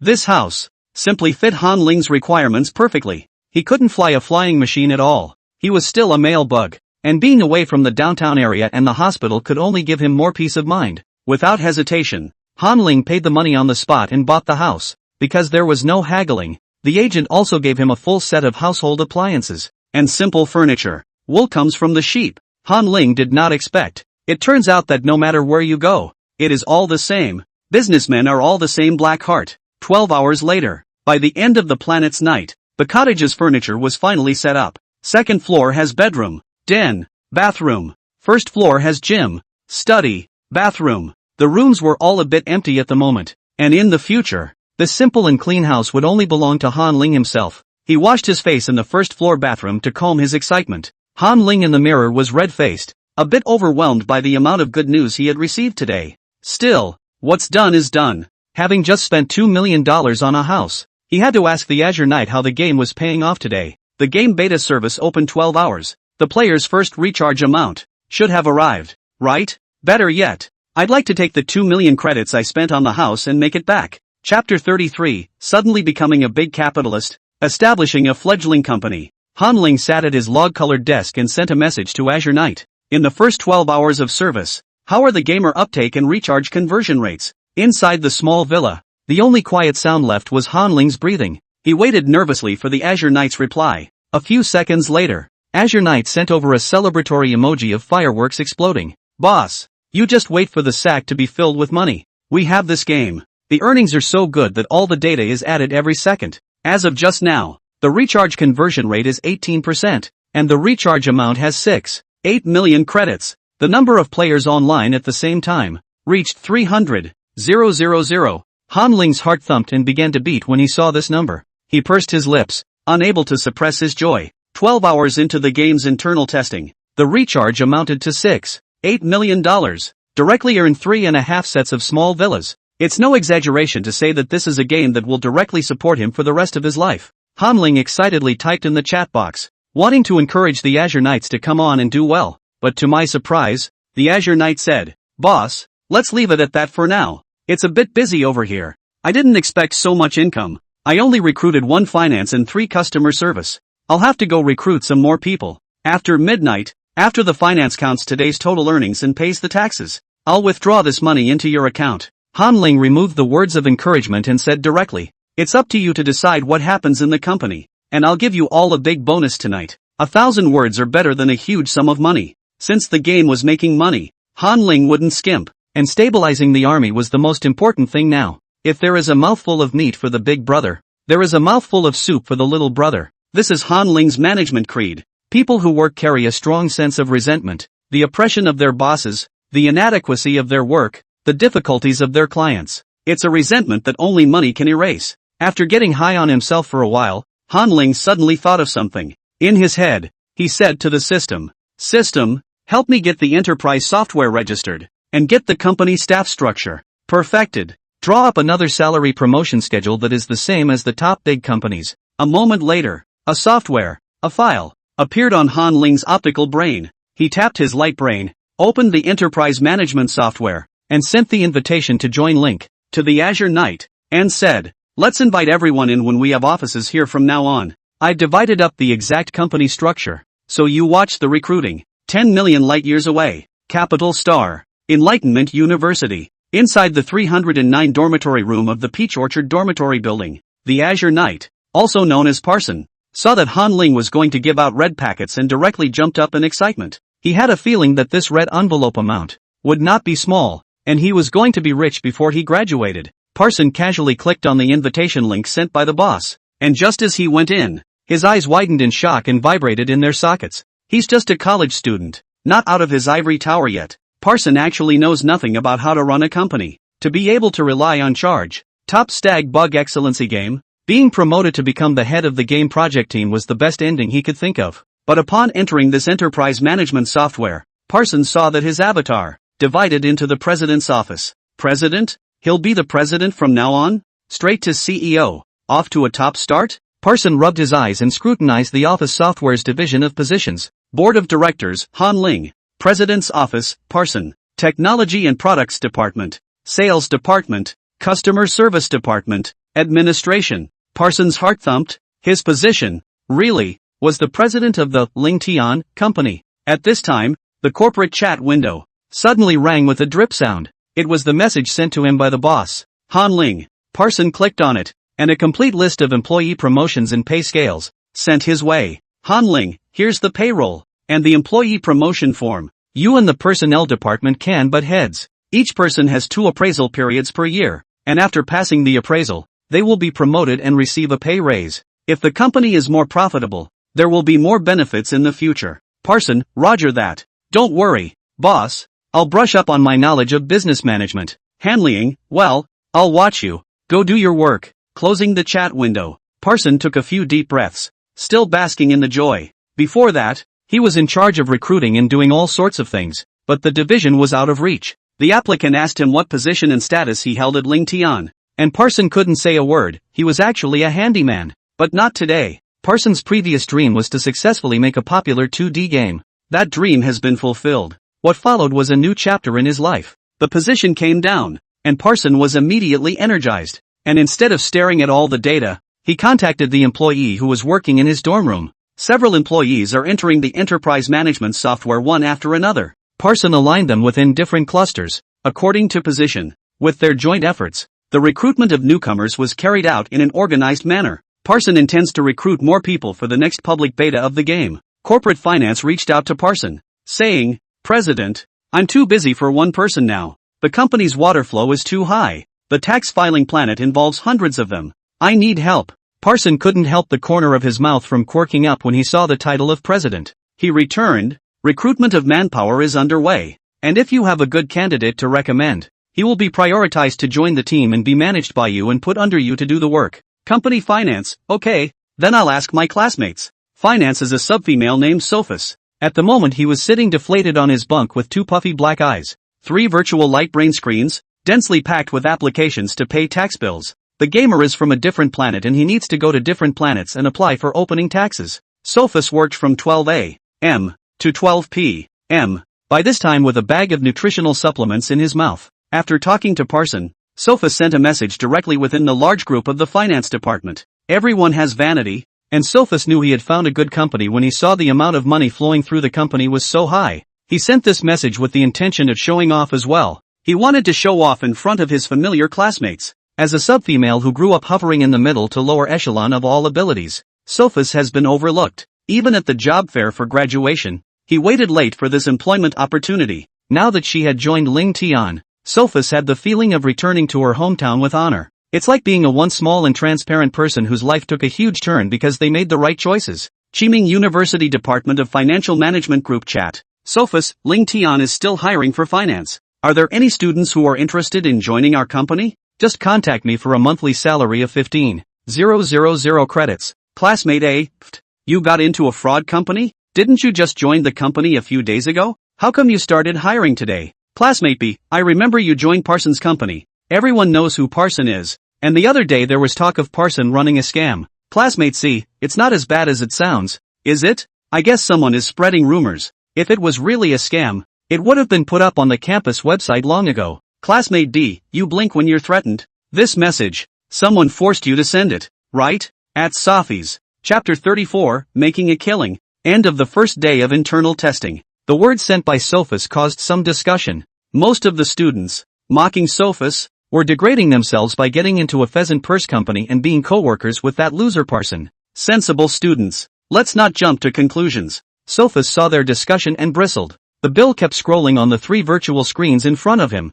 and if such a company was a pheasant company, then he was willing to be a pheasant. Everyone's choices are different, and it looks like there's no way these people can be co-workers with him. Sophus scratched his head and sent a message within the large group. The company has a business license. IA Finance can't violate professional ethics and publish the company's financial statements. But I really think Ling Tian Company is very good. Interested can chat with me privately. At present the financial aspect is managed by me. This statement from Sophus caused the large group to explode once again. Dash asterisk asterisk asterisk asterisk me. After entering Ling Tian, to be your henchman and work for you? Are you crazy? You've never won a scholarship in the entire department. What makes you a leader? Oh, you have a big face for reporting to you every day. TSK, TSK, TSK, TSK, TSK, TSK, TSK, TSK, TSK, TSK, TSK, TSK, TSK, TSK, TSK,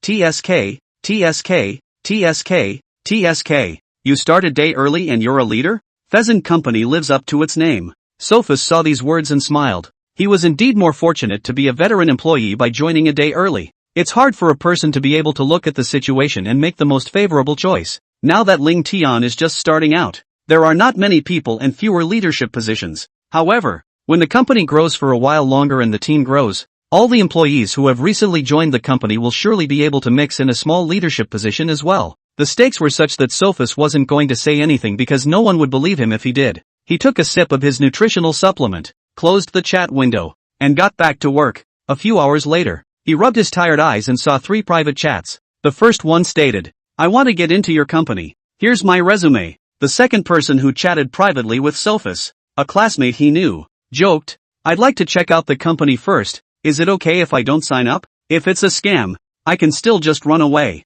The third person, surprisingly to Sophus, the man stated outright, "I saw your newly released game. I'm a fan of your game.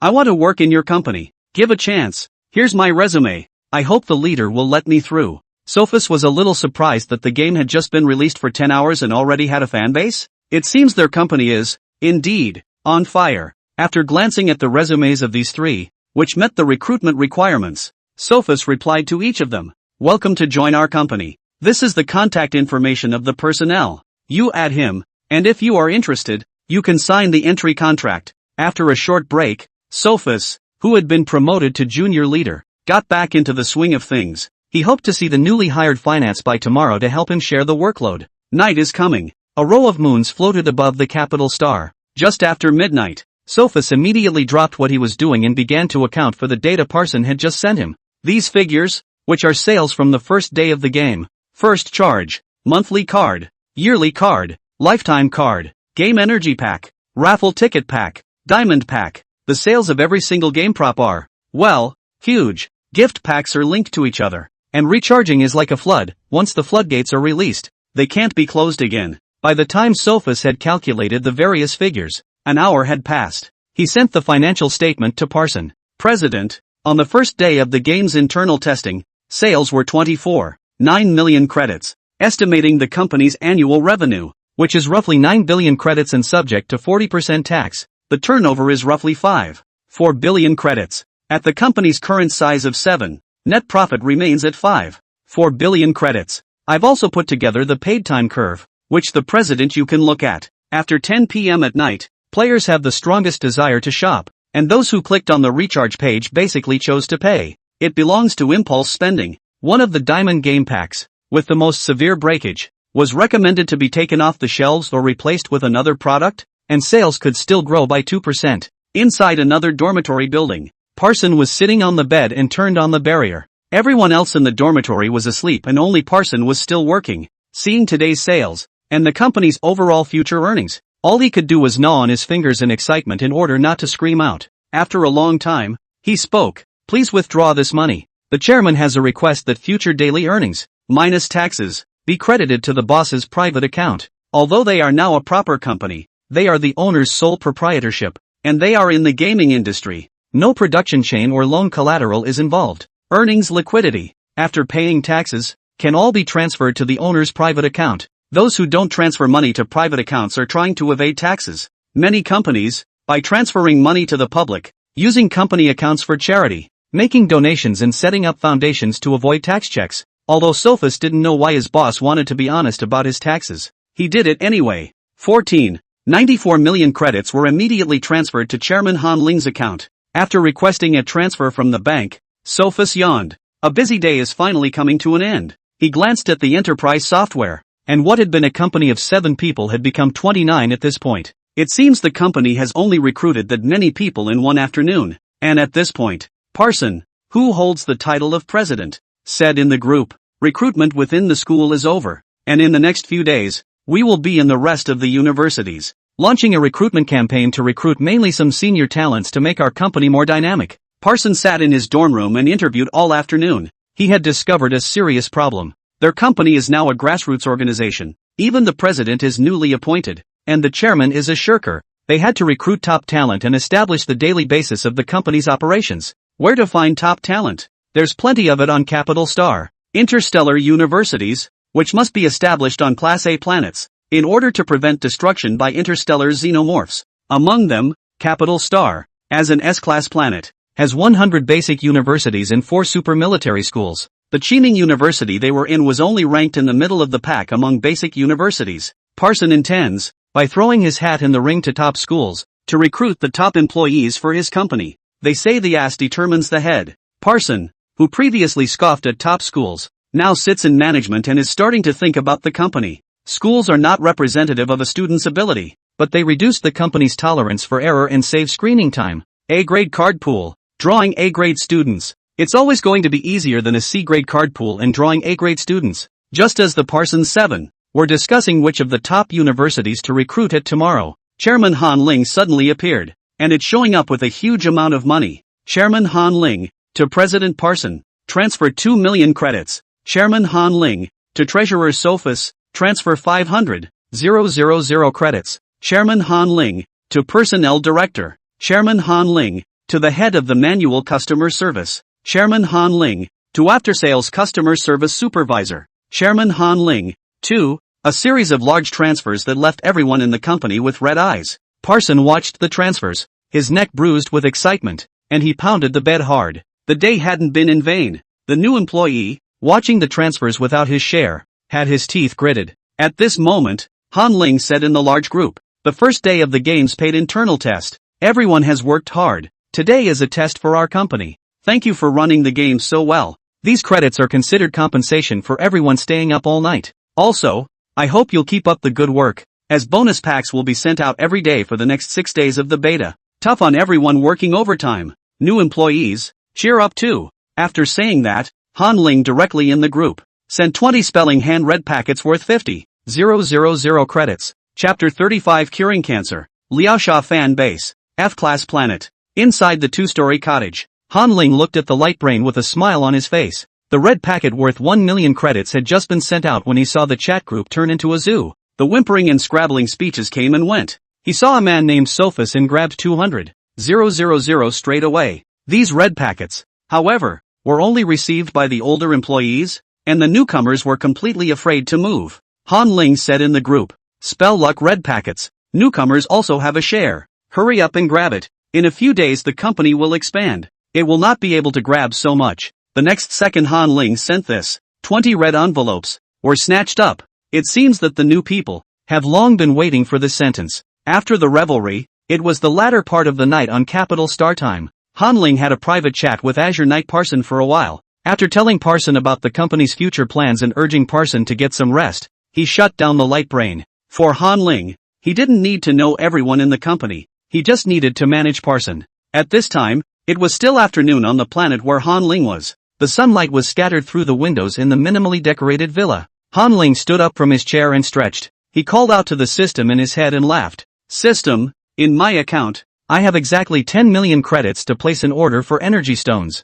and I'm going to eliminate all cancer today. The system's voice rang out. Good host, has placed an order for energy stones. 2 hours later, automatic delivery. Host please sign for it. Han Ling nodded and asked. Okay, I'll wait another 2 hours then. Do I need to prepare anything? Cancer in the host, caused by a genetic disease. Today's treatment will completely cure the host's body lesions. The treatment will take about 168 hours, during which time the host is in a comatose state. So please prepare the host for the feeding apparatus. 168 hours. That's 7 days. Han Ling did some math and then couldn't help but stagger. It seems that what he suffers from is a really big disease. He searched the feeding apparatus on his optical brain to see what exactly it was. After reading it, he cried a little. This feeding apparatus, like a hangnail, is a nutritional supplement that passes through the feeding tube and enters the patient's mouth at an even rate. A better feeding apparatus would be a dormant bin. The hibernation bin isn't expensive. At 80,000 credits for the base model.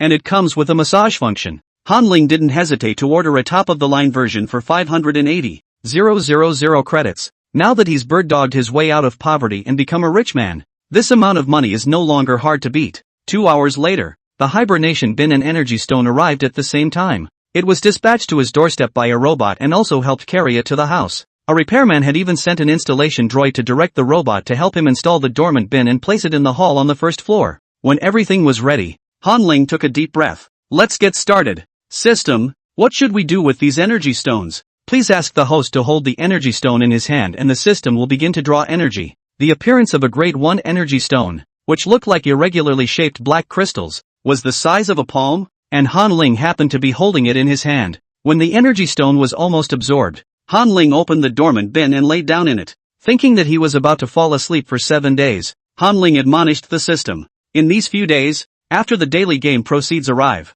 remember to send 20 red packets worth 50,000 credits in the company office group. I've promised the employees, so I have to do what I said. Good host. Hanling took a deep breath, closed his eyes, and closed the hatch of the dormant compartment. Treatment begins. The second before he lost consciousness, Hanling's mind shattered, hoping that the system wouldn't pit him. When he's cured and has a normal lifespan, he can only cybersex with Roderick so he doesn't make Roderick a widower. The second day of the game's public beta, all the employees of Ling Tian Company, standing by, started to work in high spirits. After a night of fermentation, the game took the stars by a small storm. Countless players stay up all night for the liver game, filled with His Excellency the Mailworm. There's even a collective confessional going on in the book review section of Pure Landlord Crash Tenant. Inside the book review, it was full of swipes and wails. I'm sorry, Monsignor Lyosha, but I'm in love with other males. I'll be damned. Why am I such a womanizer? Honorable Lyosha,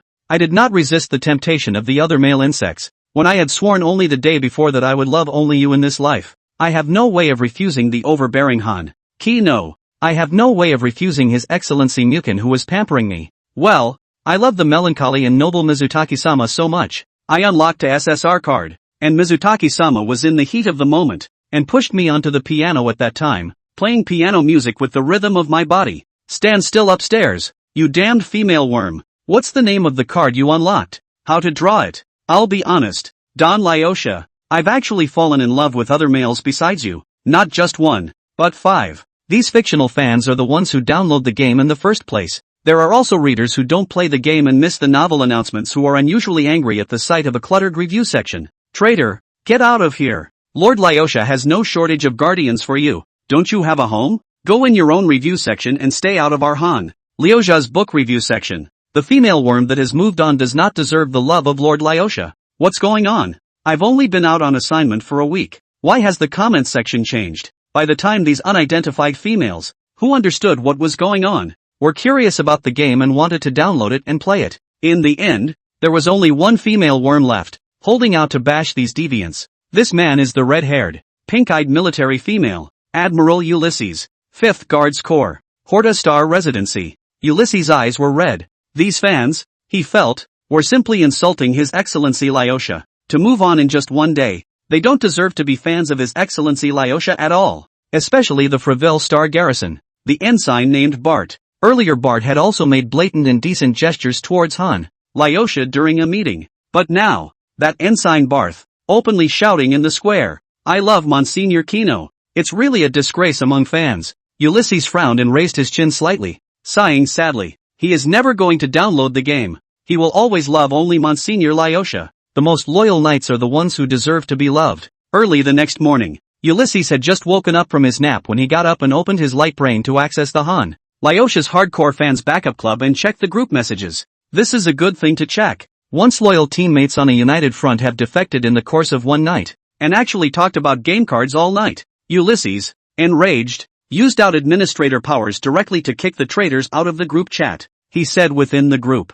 this is the Honorable Lyosha Backup Club. If you chat about anything else, you will be kicked out. Ulysses had expected to reap a lot of support for his passage, but to my surprise, the original swarm of 3,000 females was instantly reduced by half. Oh, stay away from the poisonous nepotism. Running away. These excellencies and Excellency Lyosha, I love them all. Tisk. Can't I just go by myself? The game doesn't even allow discussion. Ulysses clenched his teeth. His lips pursed into a line, so angry that the muscles in his mouth twitched uncontrollably. He pulled up the game interface and found Charge, His Excellency the top male bug, and clicked directly on the download. He'd like to see what's so fascinating about this game. Knowing the enemy's weaknesses allows for real strikes. Chapter 36, the game launches. Murphy the Slayer. The game downloaded and Ulysses put on the game helmet with a glib demeanor. As a true Legion Admiral, Ulysses has a force value that ranks well across the stars. Many of the game's famous battlefields, some of which are taken from him.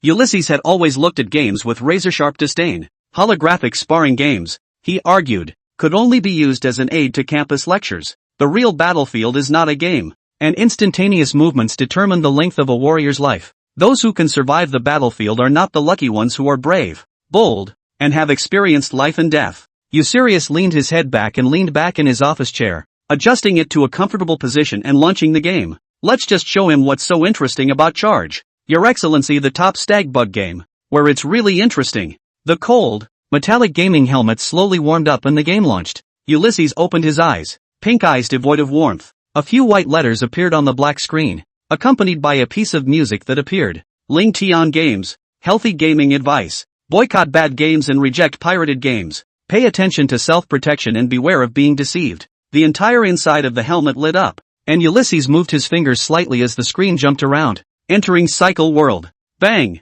Loud explosions came from ear to ear. The whole space shook. Inside the gaming helmet, it gradually became brighter. A pink-haired female insect with starry eyes and white teeth appeared on the screen. This female insect, in the style of a secondary animation cartoon, was not an anthropomorphic female insect, and did not even bear any resemblance to a real insect. Ulysses' heart was one less repulsed. The screen moves and the camera gradually pulls away. The female bug was erect and stocky, wearing the blue and white uniform of the 3rd Protection Corps, and stood atop a building several hundred meters high. In the distance, among the high-rise cities, a disaster is taking place. A huge fireball that landed in Center City. Half the city, it was burning red. The sight of roaring flames burning the clouds and a reddish haze was particularly eye-catching. The pink-haired female blinked her dark eyes, unfolded her arms, and plummeted down the stairs without warning.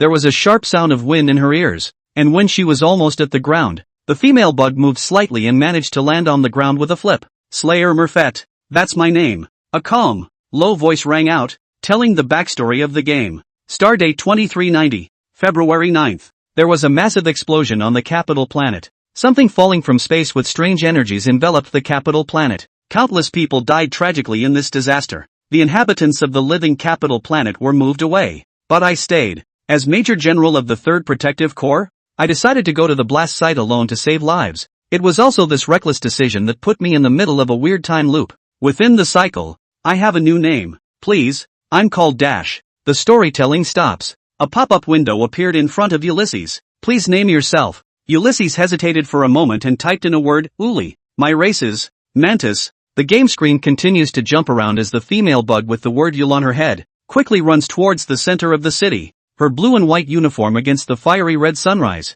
looking like a droplet of water gushing into lava. Boo! Suddenly, Uli stepped out as if he had activated some kind of switch, and ripples appeared in the air, gradually spreading to the entire central star. The screen suddenly became incredibly dark. Immediately afterward, binocular shapes appear and the field of vision gradually opens up. What's wrong with me? The game becomes first view. Ulysses followed the game character, looking down at his hands and back up to look around. The streets here, I'm too familiar with them. This is the biggest shopping street in Central Star, the most famous money-selling ghetto in the whole interstellar world. All the expensive items can be bought here. Top materials, interstellar battle armor, cosmic spaceships, including luxury goods. But why are the streets less so clean? It's as if that disaster never came. There was some bewilderment in Yuri's tone. He opened his light brain to check the time. Stardate 2390, February 9th, 9 a.m. I went back in time, back to a moment before the explosion. That explosion,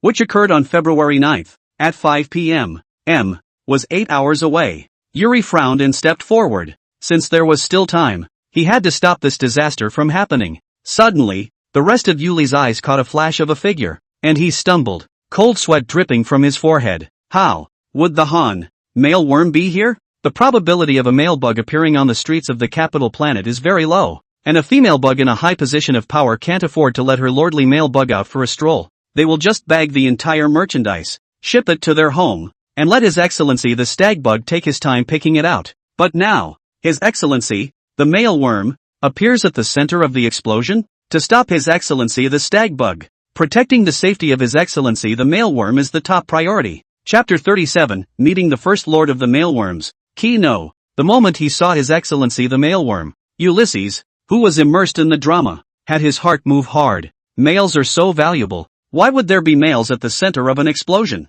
They should have stayed in the safety of Aphrodite. Yuri, the female protagonist of the game, walks briskly in the direction of His Excellency, the male insect. Ulysses tried to stop him and couldn't help but hold out his hand to block. Don't go over there. The females can't get near His Excellency the males so easily. But Yuli still dashed forward at a fast pace, seeing that he was just 10 meters away from His Excellency, the male worm. Suddenly, the game shook hard within the game. On the way forward, out of nowhere, 4 tall females appeared in front of Yuli. They wore uniform black uniforms and were His Excellency the male worm's escort. The one in the lead, a wasp female, had tentacles on the top of her head dropping forward to block the black goggles. Please do not continue to approach or you will be thrown into an interstellar prison to stand trial. Come to war. Yuri took a step back and wiped the side of his pants with the Mantis clan's own mantis blade. The battle started immediately. Ulysses took a deep breath and immediately assumed a fighting stance. He's the Mantis, and he's an S-class star admiral. Taking care of these few escorts was a breeze.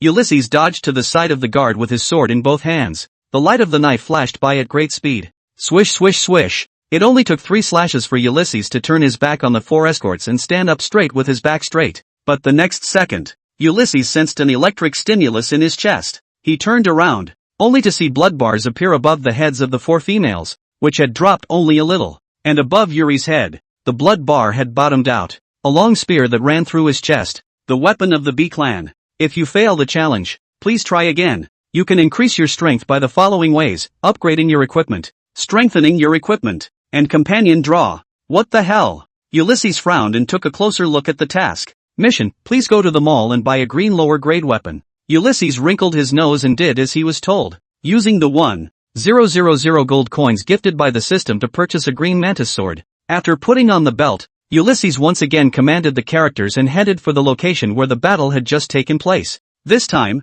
Ulysses went down with a single slash, killing the 4 members of the opposite escort in seconds. The escort members covered their wounds and quickly disappeared into thin air. Immediately afterward, Ulysses loses control of the character. Yuri can be seen on the screen quickly running towards His Excellency, the male bug from earlier. Wait, Your Excellency. Yuli held out his hand, stopping His Excellency the stag bug from advancing. His Excellency, the male insect, looked back suddenly, revealing eyes of the same color as his broken blonde hair suede. Geez, I've never seen such a good-looking His Excellency the male bug. The game is all about what's on Yuri's mind. What's on the players' minds? His Excellency, the handsome male bug, looked up and down at this female bug that approached him. The corner of his mouth pulled back in an arc, and his tone was unkindly mocking. In heat? Bitchy and ing females. Hearing the male worm's mockery, Yuli anxiously explained. No, it isn't. His Excellency the male worm, you listen to me. The first time he faced a male worm so close,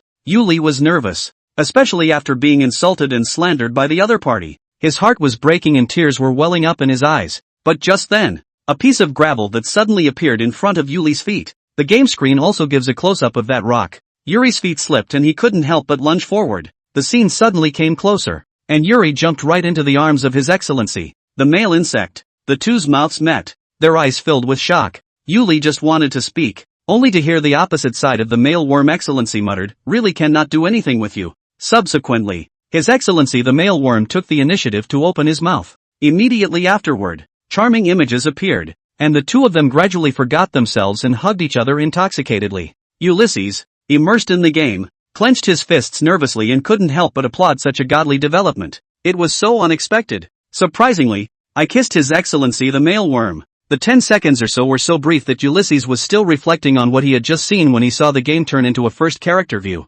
Yuri scrambled to his feet, overwhelmed, and bowed his head. Naya. Court, Your Honor. On the ground, His Excellency, the blonde male bug, propped his hands behind his back, tilted his head, licked the corners of his mouth, and smiled evilly. Female bug, you managed to get my attention. That was a nice flavor just now. Oh, thanks for the hospitality. What is your name? My name is Yule. Ah! Outside of the game, Ulysses instantly transforms into a groundhog and starts screaming when he hears the mealworm's words. His heart thumped and tingled, surging from the soles of his feet to the top of his head. His Excellency, the mealworm who had just treated him with disdain and malice, smiled at him just because of a kiss. What's this about? Because of physical attraction. Because of the attraction between bodies. Ulysses had an ineffable smile on his lips. My name is Kino. With a smile on his lips, the blonde male bug crooked his finger at Yuri. Unsure, Yuri dropped to one knee and tried to help His Excellency the stag bug to his feet. Who knows? His Excellency,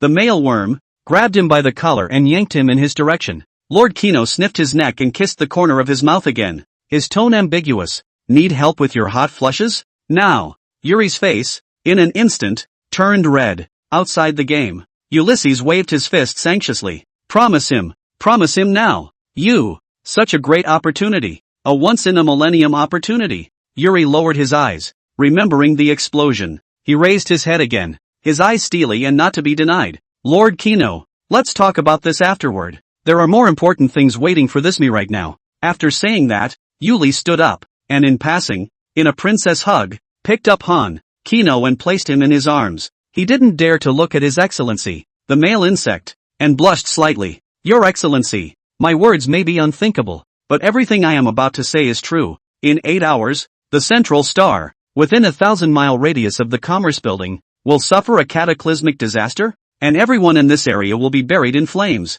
You must leave quickly and go to safety. His Excellency Kino snorted after hearing this and cupped Yuri's chin with one hand. So where are we going? The safest place? Why don't we go to a nearby hotel? Lowly female bug, I know what you're thinking. All you can think about right now is my tail hook. Yuri's face exploded red, as if he'd been guessed at and nailed, and he growled lowly in mortification. Your Excellency, what I say is true. There's no time left, and a hot spell. 8 hours isn't enough. Chapter 38, The First Deck. Earth Dreams. 8 hours, which is more than enough time to save a life, but too little time to get through a heat wave. Yuri collected his thoughts, reluctantly. Your Excellency, I'll drop you off at the terminal center first. You need to return to Aphrodite immediately. Kino couldn't help but struggle when he heard this. Are you out of your mind? Are you really going to send me back? If it's not to get a room, then put me down. I'm not going back to Aphrodite. Males are weak when they are not drawing on the female plasma. The force of Jin's resistance was like a tickle in Yuri's eyes.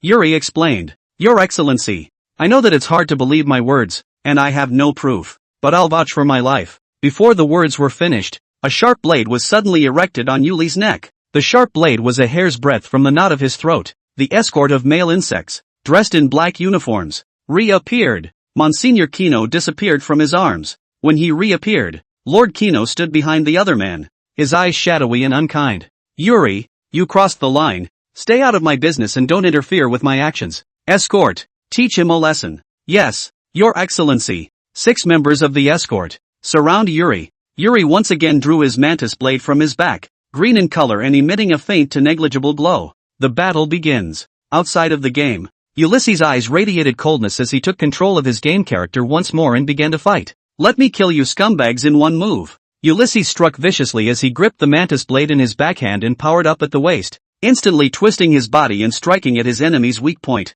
But who knows? His Excellency Jinhua, who was behind the crowd, suddenly radiated a golden light from his body. Golden incentive to increase your companion's attack power by 5%. Before Ulysses could figure out what it was, there was a sudden tingling sensation of an electric shock in his arm, followed by the screen in front of him going violently black. If you fail the challenge, please try again. You can increase your strength by the following ways: upgrading your equipment, strengthening your equipment, and companion draw. Ulysses sulked, somewhat unconvinced. If it was in reality, a backhanded mantis blade would be enough to strangle a circle of interstellar alien beasts around him. But in the game, he could only follow the game's guidelines and open the game mall. Tapping on the lottery page, an envelope, stamped with a heart-shaped seal, popped out. Please players extract companions, together on the battlefield to face the enemy. Different cards have different attribute bonus.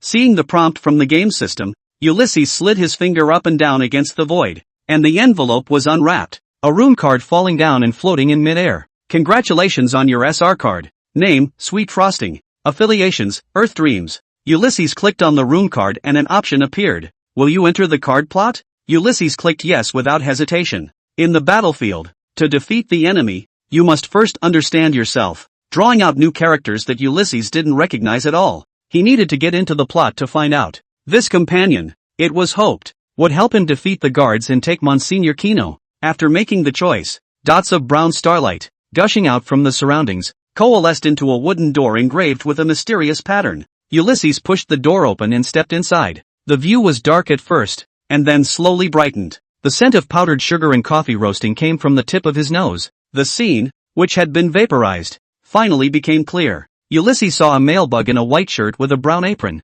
busy at the kitchen counter. Male bugs were good-looking, and secondary avatars, in Ulysses' opinion, were good-looking. This male bug has dark brown hair with some woolly curls, the ends of which are messy and resting on his forehead in a somewhat cute and playful manner. His tail hook flicked out and he looked to be in a good mood. Ulysses took 2 steps forward and approached the cooking table. Ahem! He cleared his throat and was just about to speak when he saw the busy male bug look up, his brown eyes full of laughter. 2 words came to Ulysses' mind. Tender. You're back. The male insect's voice was beautiful, slightly husky and slow, like a whisper between lovers. Ulysses suddenly didn't know how to respond. He didn't know this game NPC called Earth Dreams yet. The male bug put down the candy canes in his hands and came to his side, tilting his head and looking up at him with a smile on his face as he asked, "Today's shirt, does it look good? I made it myself." The corner of Ulysses' mouth twitched, not realizing that this male bug was a tailor. He nodded perfunctorily. Good looking. I want to save Lord Kino.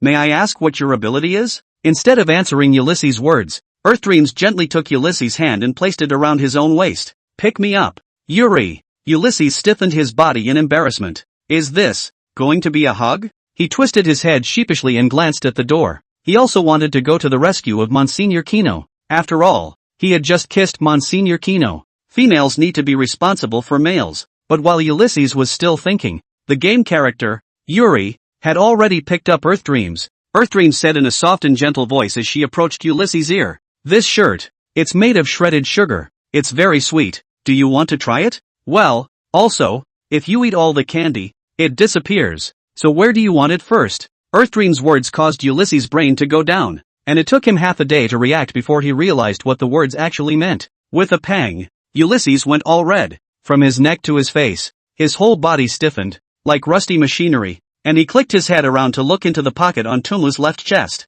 Sugar. Made of sugar? Yuri, in the game, had leaned in and stuck out his sinful head. Outside the game, Ulysses' whole body resisted, his head thrown back, his expression of horror, his mouth shouting, Don't! I just fell in love at first sight with His Excellency Jinhua. I can't betray His Excellency Jinhua. But as the white shirt was dissolved, Ulysses looked like a boiled red shrimp, his whole body bubbling with heat. His expression twisted, like he was about to laugh and cry. The 5-minute display time for the cards is so long. As the game character steps out from behind the door, a card appears in Ulysses' hand. Senior. Cards. Name, Sweet Frosting. Affiliations, Earth Dreams. Ulysses shook his hand and squeezed the deck. The game system prompted. Please put the battle cards into the battle team. As the level of the game increases, the number of battle cards that can be carried will also increase. Up to 3 battle cards can be carried. Cards have different levels. The higher the level, the higher the attribute bonus. Players can match them according to their needs. Cards are intimate partners. You can send gifts to cultivate intimacy, and get more attribute bonuses when the cards level up. Chapter 39 Recharge. Gift bag pull full. Hearing the prompt from the game system, Ulysses slowed down slightly. Yes, and he's going to save Monsignor Kino. Ulysses took the booster deck, placed it in his card pack, and then a dark brown glow surged out of the sides of his arms. Earth Dreams Battle Aid bonus, increases defense by 12%. Ulysses exits the game mall and returns to the Battle of Novice Instruction. This time, with Earth Dreams attribute bonus, it became extremely easy for him to defeat his enemies. After spiking 6 members of the Stag Bug Escort, the episode once again autoplayed. Yuri, the game's protagonist, puts away his weapon and rushes after the fleeing Kino. In a dimly lit alley, Yuri blocked him, sandwiched between 2 high-rise buildings. This alley is dark and humid with no sunlight all day long. Moreover, one end of the road had been blocked by a high wall, and there was only one exit on all sides, so it was really not a good choice for Jinhua to hide here. The alley was narrow, only 1.5 meters wide. Yuri took a few quick steps and grabbed Kino's arm. He said in a firm tone, Your Excellency Kino, please do believe me. This peril, it came so suddenly,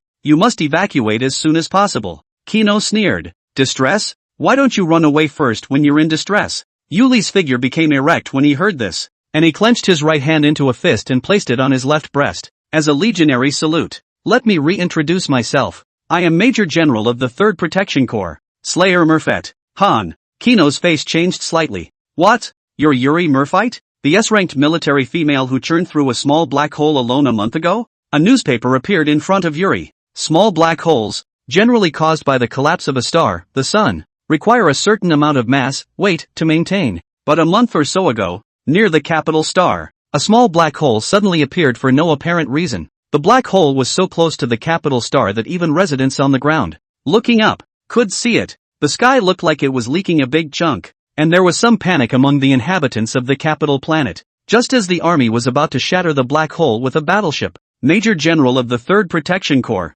Yuri Murphet, pilots a mech into space alone. With only one move, he shattered the black hole with his mantis blade. Maintaining the mass of the black hole disappears and the small black hole gradually disperses. But, Yuri narrowed his eyes at Lord Kino. Your Excellency, a month has passed since this incident took place. How did you know about it? The interstellar range of the bugs is so vast that there are a plethora of strange and unusual things happening every day. Aside from the news about the male bugs, the rest will basically only be reported in this galaxy. News like smashing small black holes only made it to the capital star's hot topic. Your Excellency Jinnuo, could it be that you have already been in the capital star? For more than a month? Yuli's brows furrowed in disbelief as he asked. Aphrodite Star has a rule that the time a male insect goes out shall not exceed a week. Why haven't you returned yet? Kino was torn apart as he grabbed Yuri by the collar, causing the strong female to lower her head. Yuri, are you going to help those bad bugs and take me back too? In my mind, you're not like them, but right now,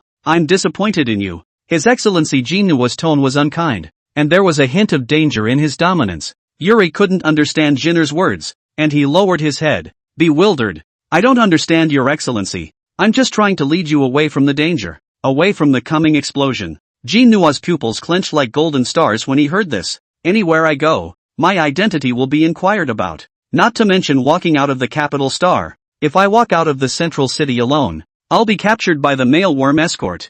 Jinnuo's tone was full of helplessness, mixed with anger. As he said, I would never compromise. Yuri, you made me do it. Yuri looked up and locked eyes with His Excellency Kino. In the next moment, his pupils shook violently. It turned out that, at an unknown time, Han, Kino's tail hook, had probed into his pants. The two figures were stacked together in the dimly lit alley, only 1.5 meters wide. Yuri's face, pressed against the cold building, but a fine bead of sweat appeared hot on his forehead. I don't know how long it took, but Yuri collapsed in the alleyway with tears in the corners of his eyes, disoriented. Kino draws on the power of the female plasma and has a temporarily powerful force. He stood up and faced Yuri, a complicated expression on his face. Suddenly, a blinding light shone down. The first light came to the dimly lit alley. Yuri reached out feebly and grasped the hem of Lord Kino's coat. Breathing weakly, he grunted, "Careful, Your Excellency." As the words fell, a piercing light enveloped the entire business district. A hot and powerful temperature,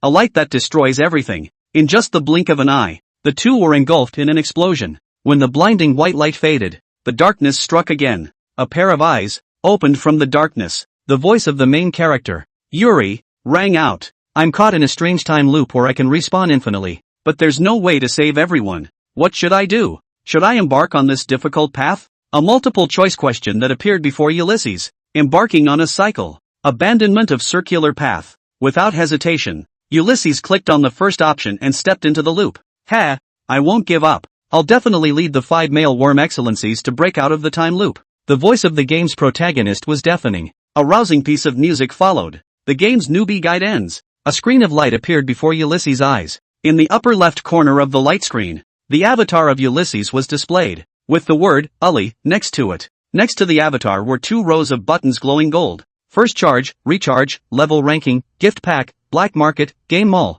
In the center of the light screen is the game character Yuri. Below the character is a row of equipment bars and 3 companion card slots. Below the equipment bar is a huge circular button, breakout. Level after level awaits players. Ulysses explored the area and realized that in order to trigger the next part of the storyline, he had to break through the levels to gain experience and level up to level 5 in order to do so. For every 5 levels, a storyline is unlocked. If you want to read the plot in addition to the main storyline, You'll have to read the stories behind the character cards. Ulysses saw the bright and shiny, first charge, and, gift pack, buttons and didn't hesitate to click on them. First charge, for only 6 credits. You can get a summoning coupon worth 98, and, gift pack, has 8 slots, which are 6, 12, 68, 98, 198, 328, 648, 1998. Inside the gift pack, it contains companion gifts, gold, diamonds and other game currency, and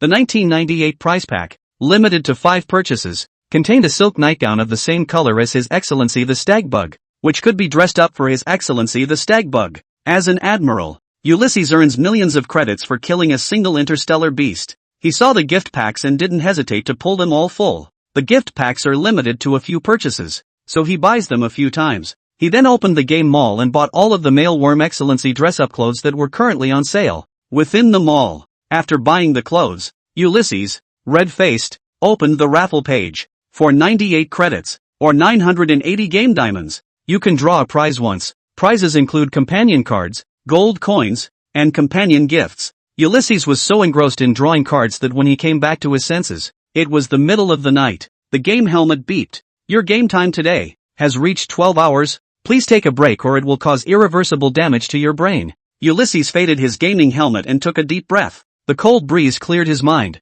A little, but only a little. His accumulated recharge, which had reached 30,000 credits, drew 4 SR ranked cards and 9 S ranked cards. He'd read all the episodes on the cards, which were great, and Ulysses was in the game, watching them over and over again. Having harvested so much in one day, he couldn't help but want to go to the square and show off. Chapter 40 Raffle Drawing. SSR Cards. 12 hours ago, Ulysses was screaming, game-playing females, get the hell out of Monsignor Lyosha's back room. But now, Ulysses unapologetically found the game forums. He posted in it and asked, what is the level of a newcomer who just played, charged 30,000 credits, and drew 4 SR decks? Now that the game is just getting hot, the number of people communicating online is very high. His content was just sent and immediately drew a flood of replies. Jealousy makes my expression twist.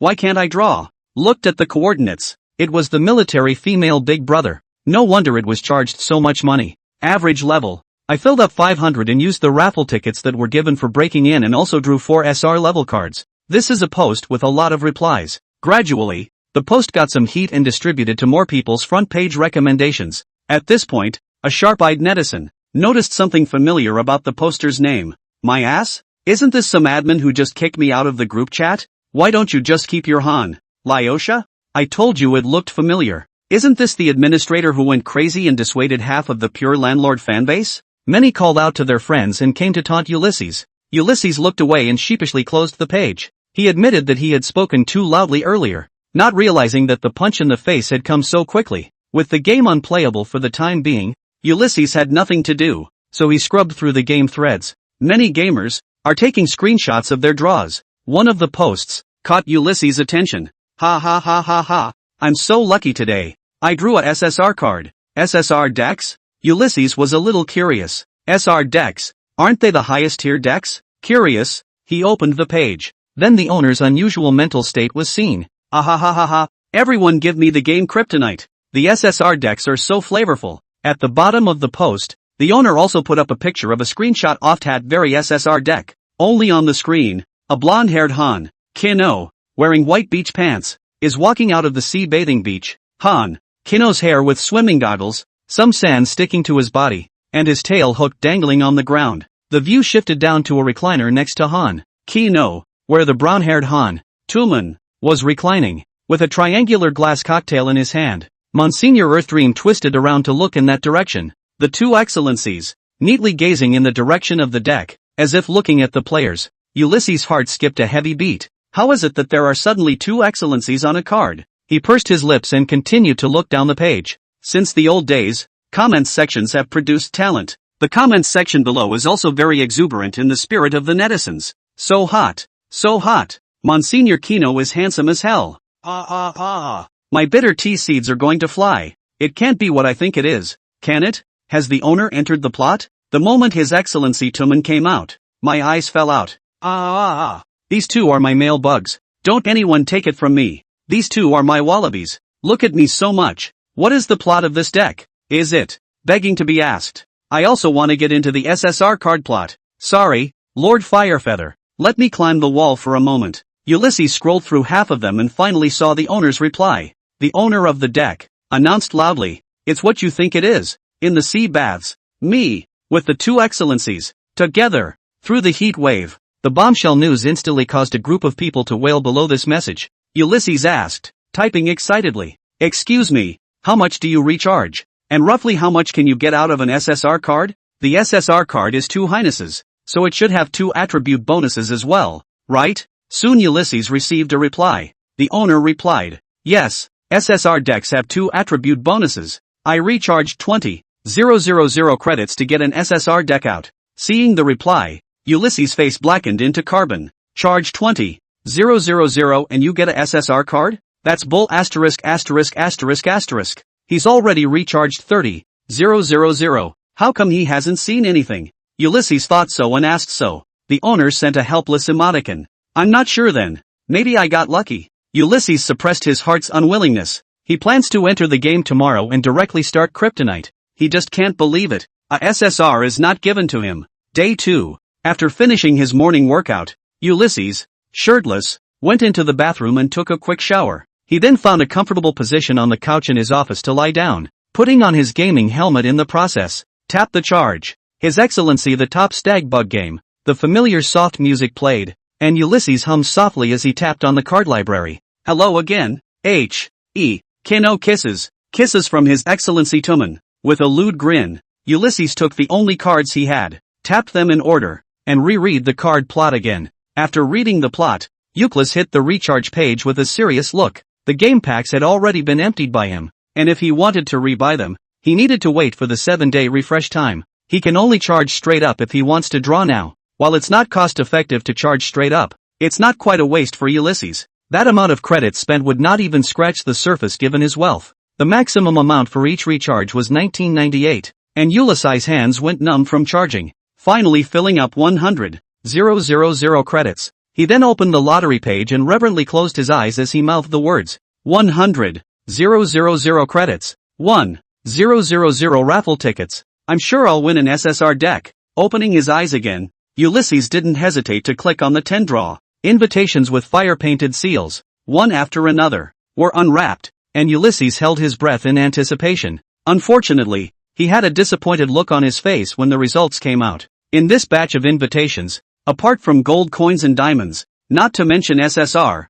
even S-ranked cards were not drawn. But that's okay, he still has plenty of raffle tickets. Ulysses pursed his lips and continued to draw. 20 raffle tickets, 40 raffle tickets, 80, 200, 400, 800. When the draw came to an end, Ulysses' expression directly went out of control. He was filled with anger. His eyebrows were raised upside down, and he directly cursed. "Bug, I must report you for this game. There are insiders." The 800 raffle tickets were used up and his haul was still zero. Not a single card. Not a single R card for him. The one who posted on the forum earlier must be a doggerel. Chapter 41 Game-wide announcement. First limited card. Dinner at Runaway Castle. After I draw these vouchers, I'll definitely report you to death. Ulysses cursed while holding back his liver fire and finished drawing the remaining 200 raffle tickets, with 10 coupons left at the end. Ulysses had wanted to quickly skip the special effects display and go straight to the results, but he suddenly realized that this time the special effects could not be turned off.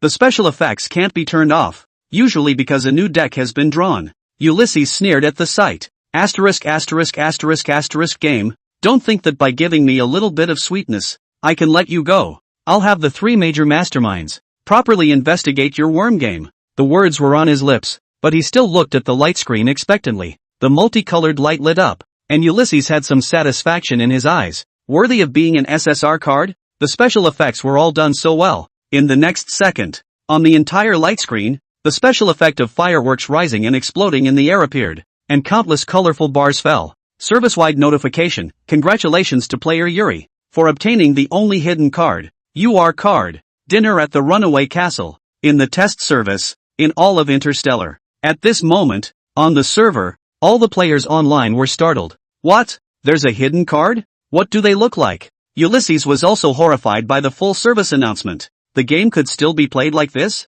He He hastened to look at the light screen. When the special effects dissipated, a distinctive card was revealed. The moment he got a good look at the card, Ulysses was so excited that he was trembling. His Excellency, the 5 top male insects, were surprisingly all on the card surface. In the dimly lit and lavish castle, the main character, Yuri Murfit, sits in the main seat, disheveled, with an expression that looks like pain, but also like pleasure. 5 males with different hair colors surrounded the back of the chair. Some of the males took Yuli's hand. Some brought their heads to his ear to whisper and murmur. Some put their hands on his shoulders, and some wrapped their tail hooks around his wrists. Aha! Watching the entire scene, Ulysses couldn't help but scream. What kind of Jedi deck is this? Bug asterisk asterisk asterisk asterisk games. I forgive you. Ulysses resisted the urge to go into the plot as he took screenshots of the cards to show them off first. All gamers, I'm afraid, are looking for this card right now.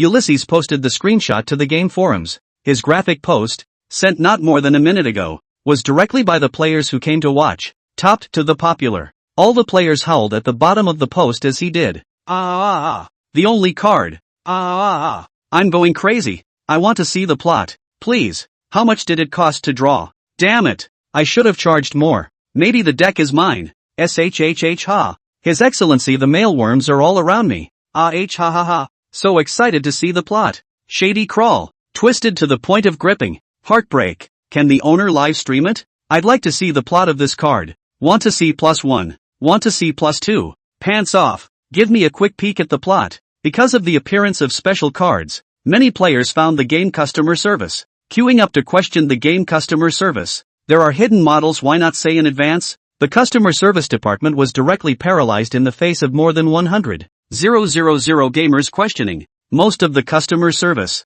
in Interstellar, has moved away from the basic task of replying. They are mainly negative training game AI autoresponders. Now that the AI in the training room is collectively paralyzed, the head of customer service can only contact President Parson to report the situation. 10 minutes later, all the players received a letter of apology. Apology letter. Hello, dear players, I am Charge. His Excellency the top stag bug game producer and president of Ling Tian Company, Parson. I just received a large number of reports from players that the UR card limit of 1 is extremely unreasonable. I'm here to explain to you that the game is still in a deleted beta period. That's why it's limited to 1. When the test period ends, the player's game data will be cleared. Once the game officially opens, UR decks will not be limited. Players who have recharged the amount of money during the test period will be refunded 120% of the recharged amount according to the proportion after the official opening of the service. During the test period, we feel that the game which is unreasonable. You can fill out the questionnaire link. You can also feedback to customer service. Thank you for your support of the game. After seeing this letter, the players were relieved. Turns out they still have a chance to get this card. Ulysses' mood, however, was not so good. He worked hard for half a day to recharge and half a day to draw the lottery, only to have the grand prize recycled? Ulysses immediately filled out the questionnaire feedback. I don't agree with the rewards recycling. This is what I spent 130,000 credits to draw. My hands are numb from recharging, and I've drawn the prize countless times. How can I say it's recycled? Just recycle it? Within minutes, Ulysses received an official reply. Hello, player. Your suggestion will be included to add a large top-up channel and add a 30-time card draw option. In addition, your special cards will not be erased, and when you receive your recharge rebate, the card, Dinner at Runaway Castle, will be sent to your account along with it. Ulysses finally smiled with satisfaction when he saw the official reply. Not bad, not bad, you bug company, you've got some sense, so I won't report you then. Gathering herself, Ulysses re-entered the game. He suppressed his excitement and religiously tapped the rare card. He made sure to watch the play carefully. Every scene, every expression of His Excellency. The plot of this deck is rather long. At 15 minutes, Ulysses was just 3 minutes into the episode and was so excited that his whole body was shaking. The plot is just so charged. 5 minutes into the episode, Ulysses couldn't help but grip the leather couch beneath him with his hands. He muttered under his breath, Monsignor Kino, Monsignor Kino. Suddenly, Ulysses bit his lip, only to feel a tingling sensation coming from his neck. The next second, his gaming helmet was forcibly stripped away. Ulysses shook his short red hair with difficulty. He had just opened his eyes when he could see a familiar face that appeared in front of him. It was a beautiful male bug honoree with a soft face and willowy eyebrows, who was standing over him with her hand around his neck. The male bug's hair was light blue, as were his eyes, and the clothes on his body looked very expensive. and the male bug opened his mouth in mockery. Lowly Ulysses, whose name were you chanting? Is there another male insect like you, just like you? Ulysses couldn't help but clench his fists when he heard this, but the next moment he was greeted with a slap on the face. Pop! The hot sensation, with its humiliation, passed together into Ulysses' heart. The male worm's face was covered with a chilling sneer. Bastard! Are you taking a shot at me? The male bug waved his hand back, and several subfemales came from behind. The male bug introduced himself. These are the 3 new female attendants I've taken on, and the redrafted marriage book has been sent to you, and I'm here to urge you to sign it. Chapter 42 Jacob the Male. Ulysses heard this and opened his light brain in silence, and in the male, saw the new marriage book. Opening the marriage book, Ulysses read it quickly in a single glance. The column of family members at the top of the new marriage book grew from 5 to 8 female attendants. The monthly contribution he has to pay has grown from $2.6 million to $3.8 million. Ulysses froze for a few minutes as he watched the screen. Then he rolled over from the couch and sat up, looking down at the floor, the muscles in his body tensing as if he was enduring it to the breaking point. A moment later, he said in a low, inaudible voice, Jacob, I'm the one who's your female bug, I think. He hadn't finished his sentence. Jacob, the male worm, then interrupted him, in a disgusted tone. Stop talking. I feel sick when I hear your voice. You were the one who forced me to marry you before, and you did so knowing that I had a favorite female bug. You're to blame for everything now. Ulysses buried his head even lower when he heard this. Hey, don't play dead. Hurry up and sign the new marriage book. Jacob the male bug kicked Ulysses' leg. The male worm's taunts soured Ulysses' heart, and his mind blurted out the words he had buried in his heart for so long. Jacob, let's get a divorce. There are very few females in Interstellar that can get married, and even fewer that can get divorced. Ulysses, once upon a time, was very humble in his marriage because he had done wrong at the beginning, but he thought that time faded everything,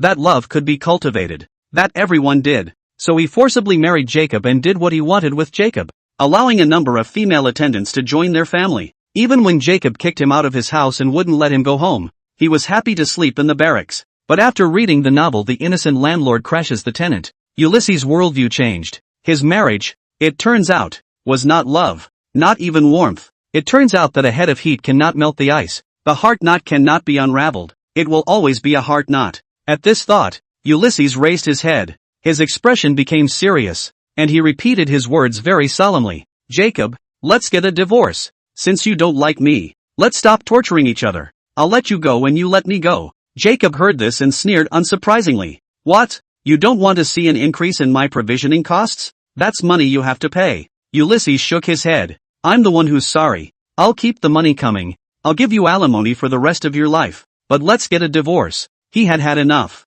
The insults, taunts, and malice from the male insects continued to torment him. Jacob's disgusted expression had become his nightmare. Ulysses waited for Jacob's answer, which, he felt, Jacob would agree to. After all, divorce is good for Jacob. From then on, Jacob didn't need to ask anyone if he wanted a new female attendant. You still get the same money every month and continue to get away with it. But the results were surprising. Only Jacob's annoyed grip on Ulysses' red hair forced him to look up and judge him condescendingly. Did you think I would agree? What's the point of me getting divorced when the female bug I like is already married? Ulysses, I won't let you have your way. Upon hearing this, Ulysses' pink eyes lost their glow and dimmed as if he were blind. Jacob pushed Ulysses back and the tailhook attacked him without hesitation. In the presence of the 3 female attendants, Admiral Ulysses, without dignity, shed tears as he was forcibly turned on to the hot flushes. This time, Jacob's movements were a little out of control. He pressed Ulysses again and again. Who is Kino? You suddenly want to divorce me because of him,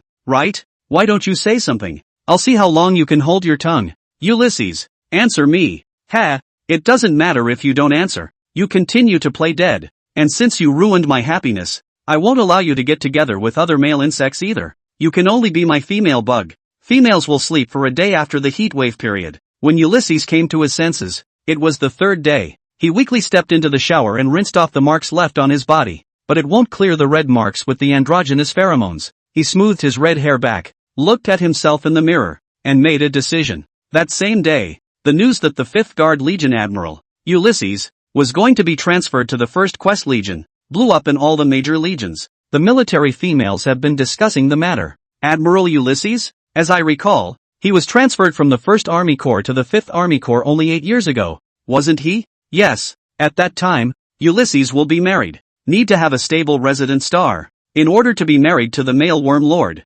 Then why did you go back? Unclear, but it is true that Admiral Ulysses, with the strength of the 5th Guardsman, is a waste of talent when he can't play to his strength. Admiral Ulysses defeated 489 level 9 interstellar beasts in 1 month, earning hundreds of billions of credits. Inside the office, Ulysses is talking to the marshals of the 1st Legion. The 5th Legion, he said firmly. Marshal, you all know the situation of my marriage. In this life, I may not be able to have my own bug cubs. I want to return to the 1st Legion, continue to explore the interstellar borders, and contribute to the development of the bug race,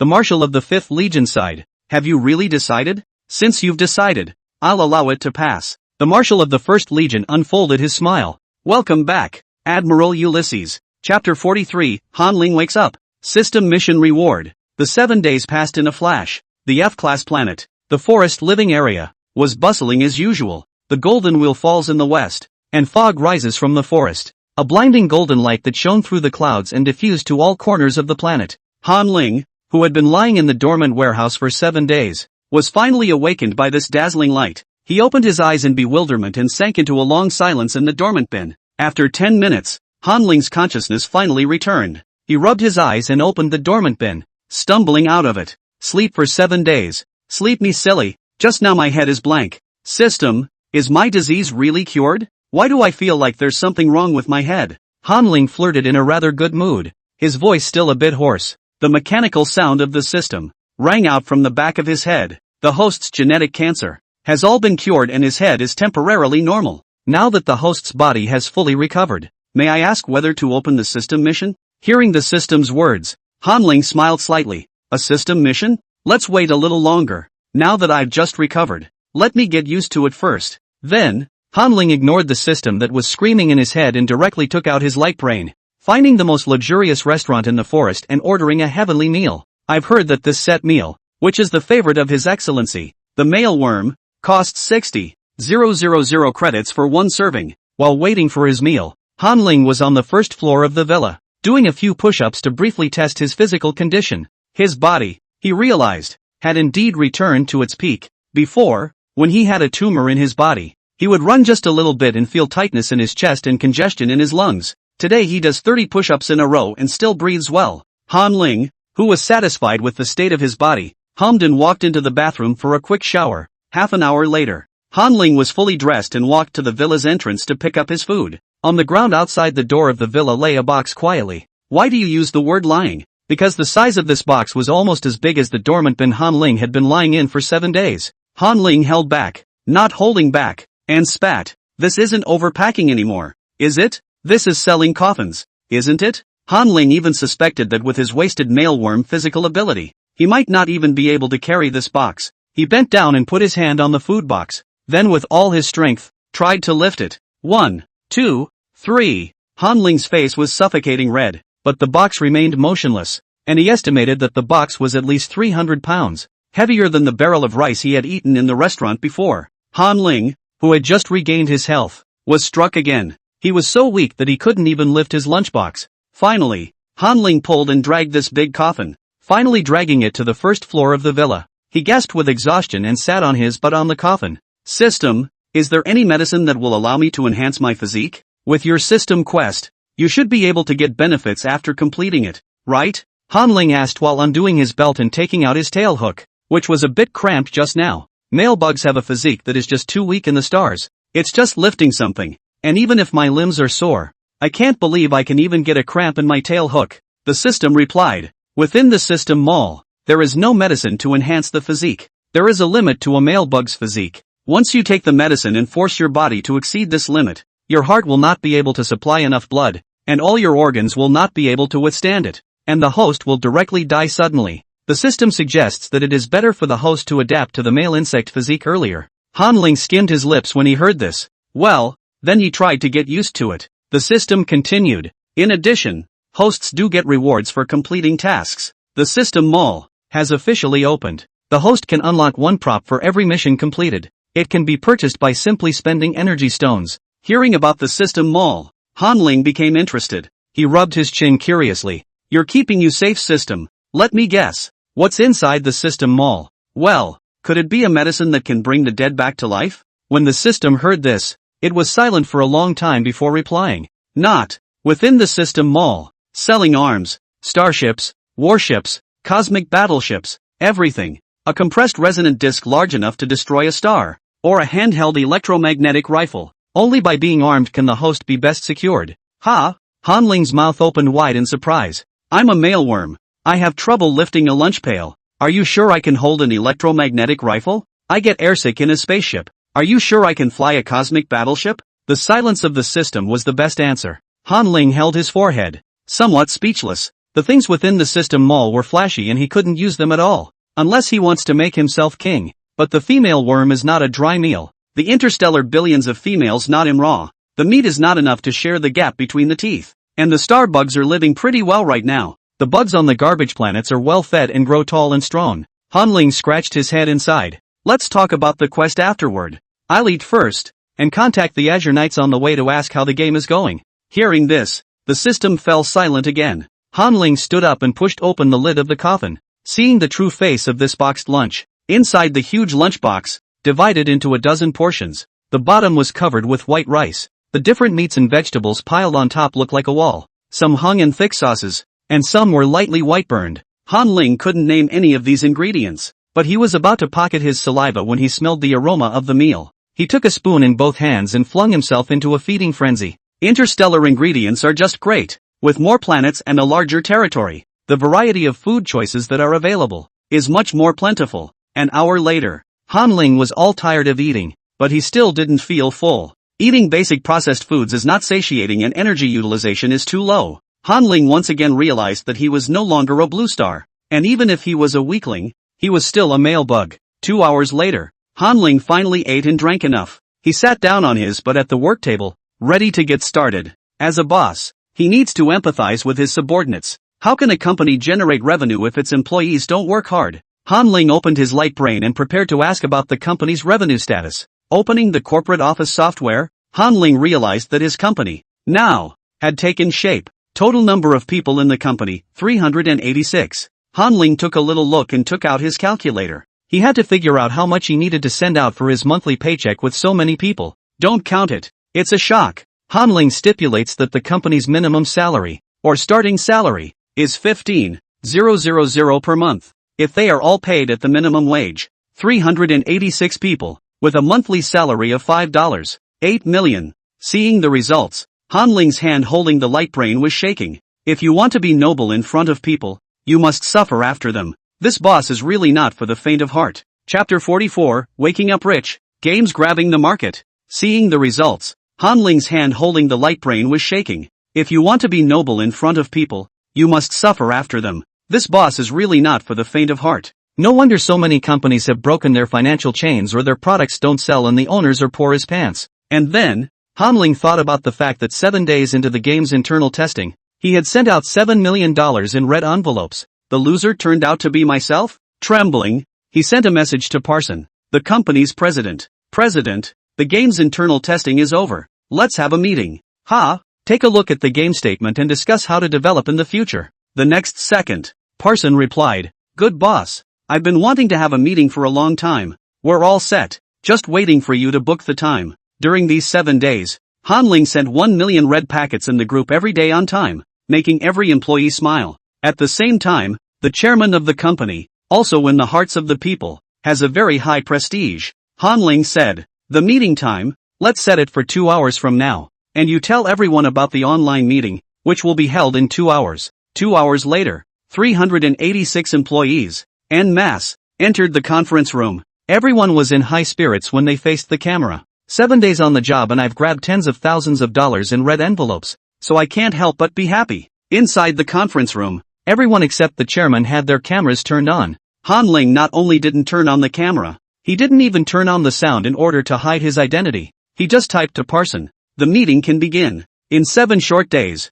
Parson's entire being had changed. He's facing the camera at the moment, unusually composed and looking very reliable. Not at all like the hysterical gamer ring clown he was before. Han Ling was pleased with his transformation. Managers should have the calmness of managers in order to stabilize the army. Hello? Can everyone hear me? If you hear me, Post 1 in the comments section. Parsons' voice rang out. Immediately afterward, countless ones were rolling in the conference comments section. Parson chuckled softly. It's good to hear. Now, the meeting is open. This meeting, the first general meeting of our company, consisted of only 3 points. The first point is to report to the chairman on what we've been working on in the near future. The second point is what to do with the game post-beta for some time to come. The third point, the company chooses the location. We are all fresh graduates, now still on campus, but in a few months, we'll be leaving the campus. The company needs to book the location of the office building in advance, so that it is convenient for everyone to rent a room in advance. First, we have the treasurer, who will give us an account of the revenues for the 7 days of the game. Parsons' language, simple and dry. In a few short sentences, it was clear what was to come next. Hanling nodded with satisfaction once again. It seemed that Parson hadn't read a lot of books on management during this period of time. In the online meeting, the treasurer came right out with a king's ransom with his financial statements. It was like a thunderclap on the ground. Only finance said. The financial flow of the company during the 7 days of the game's beta testing was 6 billion credits. Only some users have refunds. After 40% tax, the company's 7-day net income was 76 billion credits. On the first day of the game's beta, I had predicted the company's annual revenue to be $9 billion and net profit to be $4 billion. Our company is now in a revenue position that far exceeds expectations. There are over 5 million paid subscribers. Everyone sucked in a cold breath when they heard this revenue situation. Hanling's breathing stuttered as he listened, his head spinning. He asked the system in a hurry. System, within my account, how many credits do I have now? He had previously instructed Parson that the company's revenue must be paid honestly, never let the tax come to him. After the tax deduction, the revenue funds, directly to his account. The system replied, the host currently has 76 billion credits in his account. Hanling's eyes widened in shock. What? I woke up and became a billionaire? Just now. He was disgusted that he had too many employees and could not support so many people by himself. But now it seems that every employee working is generating profits and revenue for themselves. Hanling rubbed his chin, waves rippling inside. The 7 million red packets from before were not sent in vain. Not to mention Hanling was confused. Even the company's employees were confused. So lucrative? The employees are all first-timers, and although they seem to be busy every day, they are doing easy work that can be done from their dorm rooms. Although they knew that the company had developed a game that was somewhat famous in the circle, no one thought that in 7 days,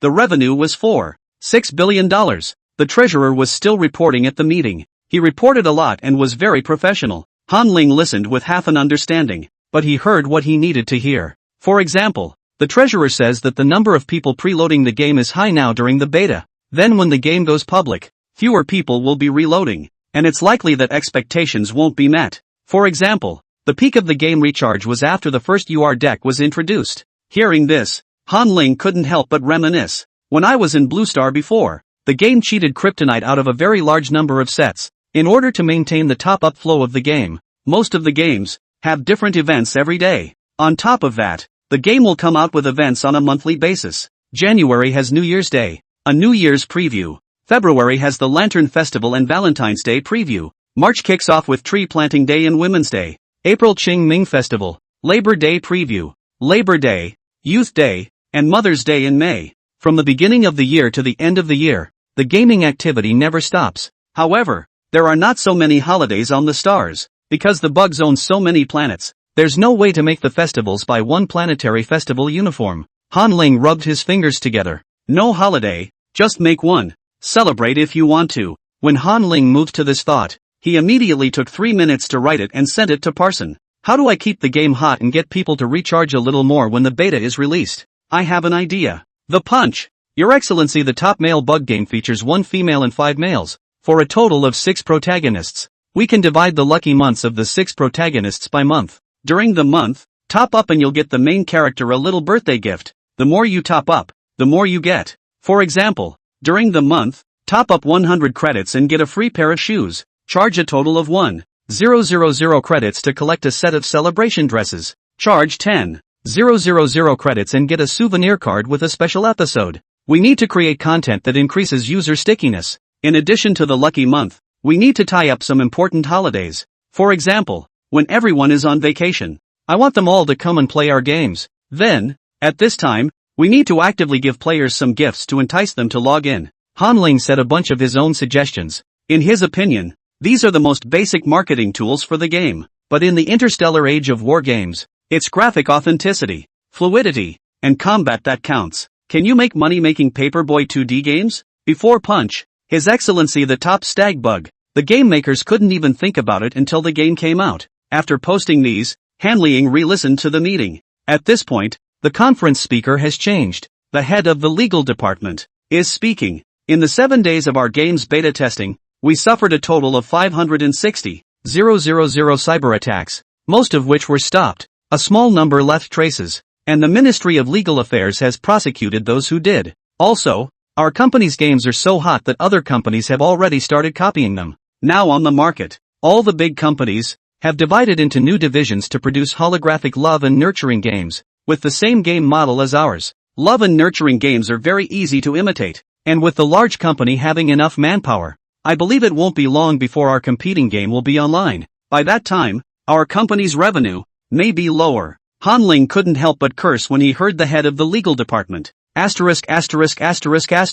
All want to divide the big cake. No martial virtues. They're all stumbling blocks on my way to making money. Chapter 45 Han Ling's Decision. Buying Abandoned Planets. Han Ling knew that capitalists were shameless, but he still underestimated how shameless they were. Even if you copy the game, it's shameful that people are attacking the game and trying to outright steal the game's data. Those figures? But the system was busy for a day to calculate them. Han Ling leaned back and leaned on his office chair, tapping his fingers on the armrest of the seat as he thought about countermeasures. Although he has no experience in managing a company. But if you haven't eaten pork, you've seen a pig run. He's personally experienced the rise of the mobile internet. Think back to that year. Blue Star's mobile internet, which is just emerging. All the major companies, they're burning through the war. Those who can't afford to burn are eliminated straight out of the game with no splash. For example, Baidu Maps, lack of maps, 2 navigation software, burning money on advertising. As long as you open the map every day, you can collect the red packets. Bicycle sharing, Mobay, Green Orange, Ofo, Green Orange, and a dozen other brands to fight the price war. Ride 7 days, only 0.1 yuan money. Tutoring organizations. Shuier see more than $1 billion to sponsor the Spring Festival Gala. Yuan Tutoring a few $100 million to sponsor the Winter Games. Homework List spends a few $100 million to sponsor programs and TV series. The takeout industry, Hungry and Ugly Group, are now at each other's throats. Where there is profit, there is an influx of capital. The capital loses money and earns money, and it doesn't hurt to burn billions of dollars a month. And what it wants is to expand its popularity and completely dry out its competitors. Now that Han Ling's company is just starting out and is not well funded, it certainly does not stand a chance of winning against the encirclement of large companies. However, Han Ling was a reborn person standing on the shoulders of the giants of his time. There are too many examples of turnarounds against the wind for him to consider. One of the good ways to do this is to take the initiative. While other companies' games are still in production, they're going to blow the game completely out of the water. As long as the visibility is high enough, within 5 years, their company will be eating and drinking. He wants people to think of romance games and their heads will automatically think of Punch-Out. His Excellency the top male bug. As for what to do, Han Ling intends to discuss this with Parson after the meeting. He sat up straight again and continued to listen to the meeting. At this time in the meeting, the company's major executives has been reported. Parson is organizing the next tasks. Half an hour later, the meeting finally came to the final item, regarding the location of the company. The company chose the site, mainly to explain the situation to Han Ling. After all, no matter where the office was next, it was Han Ling who paid the rent out of his pocket. Parson said stoically, regarding the location of the company, I have made 3 sets of plans. Let's all discuss this together. The first office location, in the Capital Star Venture Park area, is far from the city center, but closer to nature, quiet and not noisy. Second office location. Parson sent the site plan to Han Ling. Han Ling was watching and listening to Parson's explanation, and he was laughing. The environment is close to nature, meaning that the company is in a remote location, not even a ghost around, and certainly quiet. Parson wasn't at the meeting and said anything about rent, but the program in Han Ling One's brain directly showed the offer. The first location, a suburban haunted house, rents for $30 million a year and covers 6,000 square feet. The second site, next to the dump station plus incinerator, has an annual rent of $60 million and covers 5,000 square feet. The third location, the top floor of a 600-story building downtown, a shaky and dangerous building with water leaks, With $200 million in annual rent and 4,000 square feet of space, Han Ling looked at all of these places and felt that none of them were very satisfactory. He wants to create a Netflix company with benefits and a work environment that pulls straight through. A company that has a push to be gimmicky and get into the public eye. With a high degree of compulsion, you can grow from a small, obscure company to a well-known company. To work in a dilapidated office building is to destroy one's own morale and raise the morale of others, and to lose before the battle. What makes a company like that brush up on its existence? Han Ling called the system out and asked, "System, help me check the price of land in Capital Star. If the price is right, let's just build the building ourselves." Han Ling raised his chin, exuding an air of "I'm rich, I'm a big spender now," but the system's words directly put him to rest. The system said, "Auctioning land on the Capital Star requires my personal presence. Host, you won't even pass the security check and you'll be sent to the Aphrodite Star." Han Ling wilted when he heard this, and he scratched his head as he asked, "What about renting an office building?" "To rent an office building, just have Parson sign the contract, right?" The system returned, dousing Han Ling's thoughts once again. "Renting office space in Capital Star requires the presence of all corporate shareholders. The Capital Star's vetting procedures are very strict. Host, you still can't get away with it."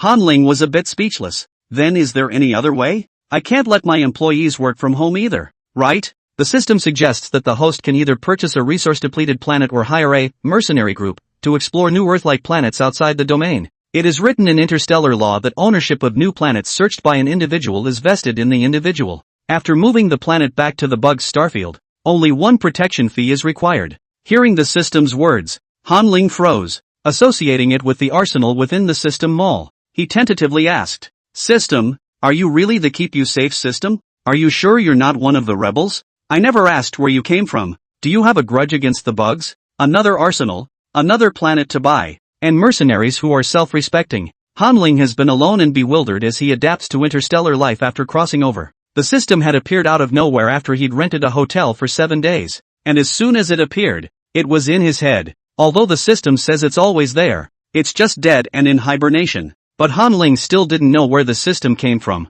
He felt that it was necessary to hammer the system to show it who was the master. Han Ling straightened his demeanor and said, "System, you don't want to try to guide me to do things. I'm a person. I'm used to being scattered. For success and fame, although I desire it, I prefer to live comfortably. The stars are very stable these days. The bug people are living in peace. So you'd better not get into trouble." Facing Han Ling's threat, the system replied after a long time, "The host is overthinking it. I'm just the same AI as the mastermind. In the mind of the host since my birth. I could never do anything to betray the host. Keep you safe, system. Always serve the host." Hearing the system's sincere reply, Han Ling then put his heart down. He hemmed and hawed. "In that case, I think buying a planet can be on the agenda. How do you sell abandoned planets? Is it expensive?" To be able to be the owner of a planet and become a Star Lord was a majestic and domineering thing to think about. Back to the host. The price of the abandoned planet, between 1, 2 and 39 billion. One of the Earth-like planets,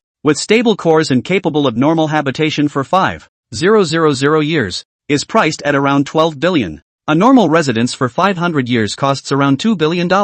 Hearing this, Han Ling nodded. Although buying it back was a bit of a loss, the price was still reasonable. The lifespan of the bugs, generally, is 500 years. A planet that blows up after 500 years really isn't worth buying. Money spent and nothing left for future generations. Also, planets with depleted resources can only be used as agricultural planets to grow renewable resources, i.e., crops. But the transportation of crops is a big problem. Transportation costs, more expensive than the crops themselves, basically not much profit. The market is not good but also reverse ride money. Chapter 46, Buying a Planet, Game Fracture. Under the system's explanation, Han Ling knew the general knowledge about abandoned planets. He found the planet auction site and picked through it, quickly finding the right abandoned planet. It's a garbage star and doesn't meet the rating criteria. Resources are all but depleted, with only 700 years left to live. The planet looks a lot like the blue planet though, with an ocean to land is ratio of 7:3. The blue planet looks like a tear in a dark universe,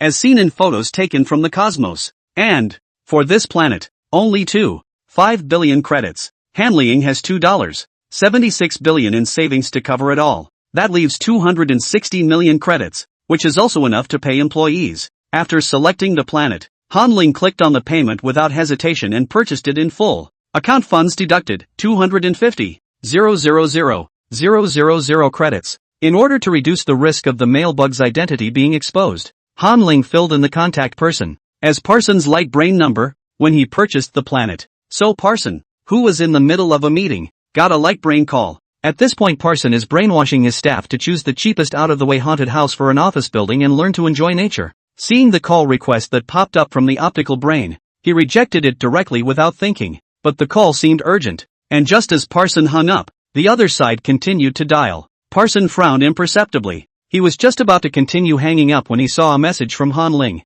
Chairman Han Ling, you can pick it up. It's kind of a surprise for the staff. I've already chosen the office location. Parson saw the message and, despite his misgivings, chose to pick up the light brain call. In order to show his heartfelt, Parson also turned the call volume to the maximum, so that Chairman Han Ling, through the conference room, can also hear. On the end of the optical brain, a young female in a well-dressed suit appeared. The female bug smiled and said hello. Hello, Mr. Parson. The planet you just ordered, on the planet auction website, has been packed. Building debris has been removed, leaving it in its most pristine beauty. The information about the planet, which I have sent to your light brain mailbox, contains the coordinates of the planet's location. Can you add a friend? You can contact me for anything in the future. Parson was startled to hear the female's words. Ha, the boss bought the planet? Although Parson was surprised, it didn't show on his face. He nodded with feigned steadiness. Okay, add your friend first. I'll contact you later. I'm in a meeting.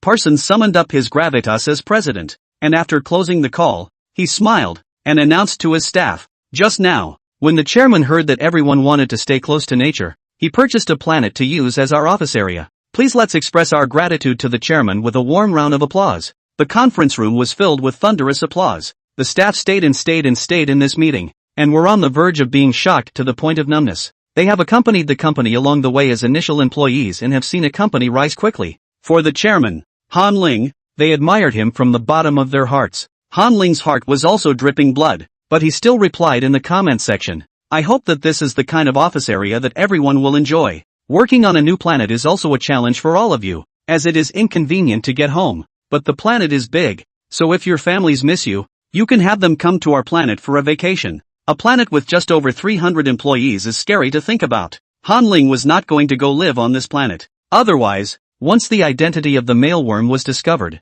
he couldn't even run away. Han Ling's words were once again met with a burst of applause. Employees have exclaimed, it's nice of the chairman to think so much of us, was cared about, and I think I might be getting a promotion and a raise. Ha ha ha, a whole planet, good fun. Is it far away? It feels okay. Already told my father, ha ha ha, that he'd love to come on vacation and swim. I'll reserve a spot first. My father is still serving in the 1st Exploratory Corps and may come by to see me when he passes through. Hope Office Planet, a little farther away from the capital star. My father serves in the resident star, and every time he comes to the capital star, it's very inconvenient. What Han Ling cared about happened to be what the starbugs cared least about. In Interstellar, family relationships are simple, with females raising their pups alone. If you don't have time to raise your bug pups, you can also send them to a puppy center. Han Ling's employees, all freshly graduated college students, are not very old. Their female insect father, in his prime and still working hard, wouldn't care about things like distance. Han Ling saw the employee's words and put his heart down slightly. It's good that people can enjoy the solitude. It was a meeting that lasted nearly 3 hours. The meeting ended and everyone quickly dispersed and exited the room. Han Ling called out to Parson alone. Ready to mention him, Han Ling asked, what do you think about those big companies getting ready to develop romance games? Parson was a little nervous about facing Han Ling alone as he replied, the essence and difficulty of a relationship game that wants to be hot is the plot. I think that the plots of the big companies' games are definitely not as attractive as the ones you wrote. Chairman, Parson has learned to kiss ass, something Han Ling didn't expect. He writes, you're right, love and nurturing games, the plot is the key point to retain users, where the sexual tension of the protagonist is important, but you shouldn't forget that updating the plot and adding costumes will only keep the old users. How you grow new users is the key. A steady stream of new users is the secret to the game's evergreen nature. Parson read the passage and vainly asked for advice to. Chairman please, Han Ling typed a line. Bacterial fission, as you should know, is the ability of each individually isolated bacterium to continue to grow and continue to spread. How to make users fissionable. I'll give you a program. You try it. Immediately afterward, Parson received a picture. In the picture, it's an unknown flower. The flowers are a brilliant bright red. The green stems are still tipped with sharp spines. Parson looked to the chat area in disbelief. The territory of the star bugs was so large that there were tens of millions of species of plants, and this flower, Parson didn't recognize. Good thing, Han Ling had already given an explanation. This flower, called a rose, has a flower language that stands for love. What is love? I'll explain it to you. Because I have watered this rose, kept it out of the rain on a rainy day, and arrived in the garden at 4 o'clock on the dot every day. It's important to me because I've wasted a lot of time on it. Even though there are many roses in the rose garden, this one is better than all. Love is the responsibility that comes with establishing an emotional connection. Parsons' head buzzed when he heard this, and he had a sudden epiphany. An ineffable emotion wrapped itself around him. Han Ling didn't notice Parsons' expression and continued. It takes a two-pronged approach to try to pull in new people. 1. Increase user stickiness. Invite friends to send gifts. Fish in growth, so that new users, but also with the game to establish emotional ties. 2. Constantly refreshing its presence with tons of advertisements. Make it so that even if you don't play the game, you'll still think of Top Honors when you see a romance game later. Han Ling finished and sent Parson a program package. This program package, an animation he had just had the system draw. He wrote, "This is a new item after the game's beta. The Rose Knight's cane.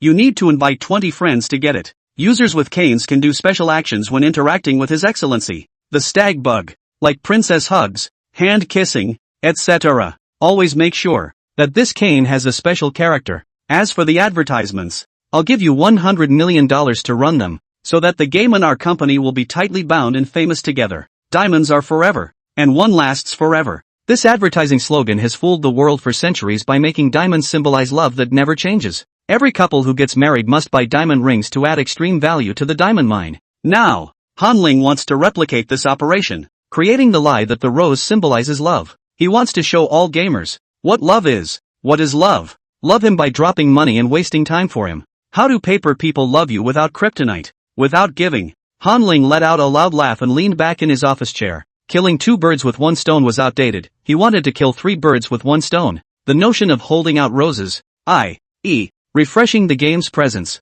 also increases user fission, and in turn leads players to kryptonite. With all the Rose Knight canes, don't you want a gown that you can wear with them? 6 game characters, 1 dress each, can cost 688 credits. It doesn't matter if the kids can't afford it. What you can't get in life is childhood and surprises. The regret of not having a costume will follow them as they grow up. When they can afford it, they are the craziest consumers. Chapter 47, System or Scum. Under Han Ling's personal guidance, it was as if Parson had been opened up and realized the word humanity. He also sincerely admired Han Ling and was bowled over by his wisdom. Gathering his thoughts, Parson breathed a contented sigh of relief and smiled at the conference camera. "Boss, I know what to do next. Give me 5 days. Before the game's official public beta, I'll make our fame completely known." Hearing this, Han Ling nodded with satisfaction and wrote, "It's in your hands, go do it." At this point, the first general meeting of Ling Tian Company finally came to an end. After exiting the conference room,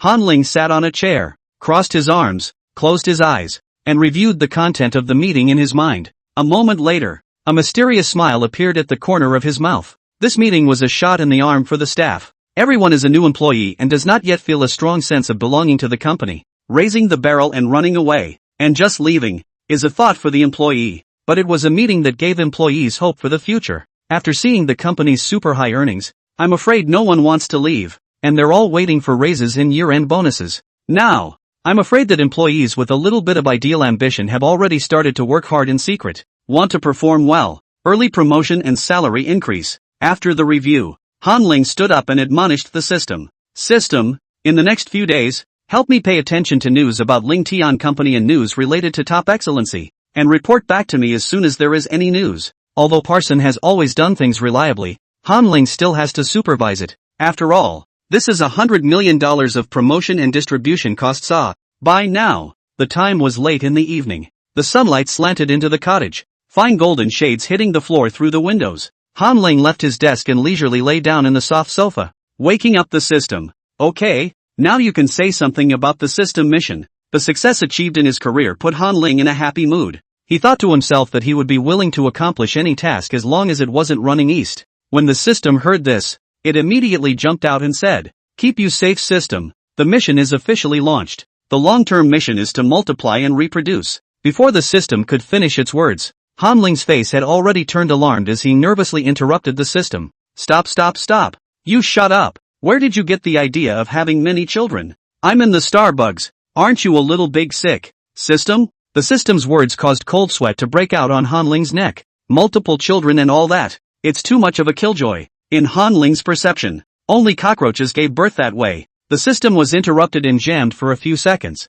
seemingly broken. A long time passed before the system returned to normal, saying, "Host, the system is automatically programmed. The behavior just now is called gibberish. Please don't believe it. It's supposed to be the scientist who made me, trying to scare you." The Keep You Safe system has only one long-term task, and that is to submit energy stones. As long as the host provides enough energy stones, he will be able to unlock the system mall's arsenal and open up exchange transactions. After hearing the system's explanation, Han Ling breathed a sigh of relief. He pulled a piece of paper from the coffee table in front of the couch and wiped the cold sweat from his palms. He's really going to be scared to death. After slowing down, Han Ling cleared his throat and asked, "Is this mission mandatory? I don't need a weapon right now." The system explained, "The task is not mandatory. This system is a system to keep you safe and sound. There are no requirements for the host." Han Ling nodded thankfully when he heard this. Good, good. I'm relieved to know you're still the same crap system. The sudden shift in the system just now scared Han Ling until his hands cramped. Han Ling patted his head and barked, "System, you're fine just the way you are. Keep it up. Don't ever change. Knowing that you need energy stones, I have money now, and I have no problem giving you one every now and then. But you've got to keep it up all the time. Just be a little punk and help me query the light brain every day and draw a little bit of the game's little royal drawings. That's all I ask of you." When the system heard Han Ling's words, the electronic voice became somewhat cheerful. "Good host, if I work hard on my painting, is it possible to give me some more energy stones as a paycheck?" Han Ling smiled and nodded. "No problem at all. You're a professional painter in our company. Of course you get paid. Good host, I'll work on it. Also, I would like to inform the host of one more thing. When you unlock the entire arsenal, you will receive a magical skill." The system's words made Han Ling self-conscious again. He shook his head and sighed. "Alright, don't fool me. When you said the system quest earlier, I was kind of looking forward to it, but it turned out that the reward was unlocking the weapon arsenal. This time,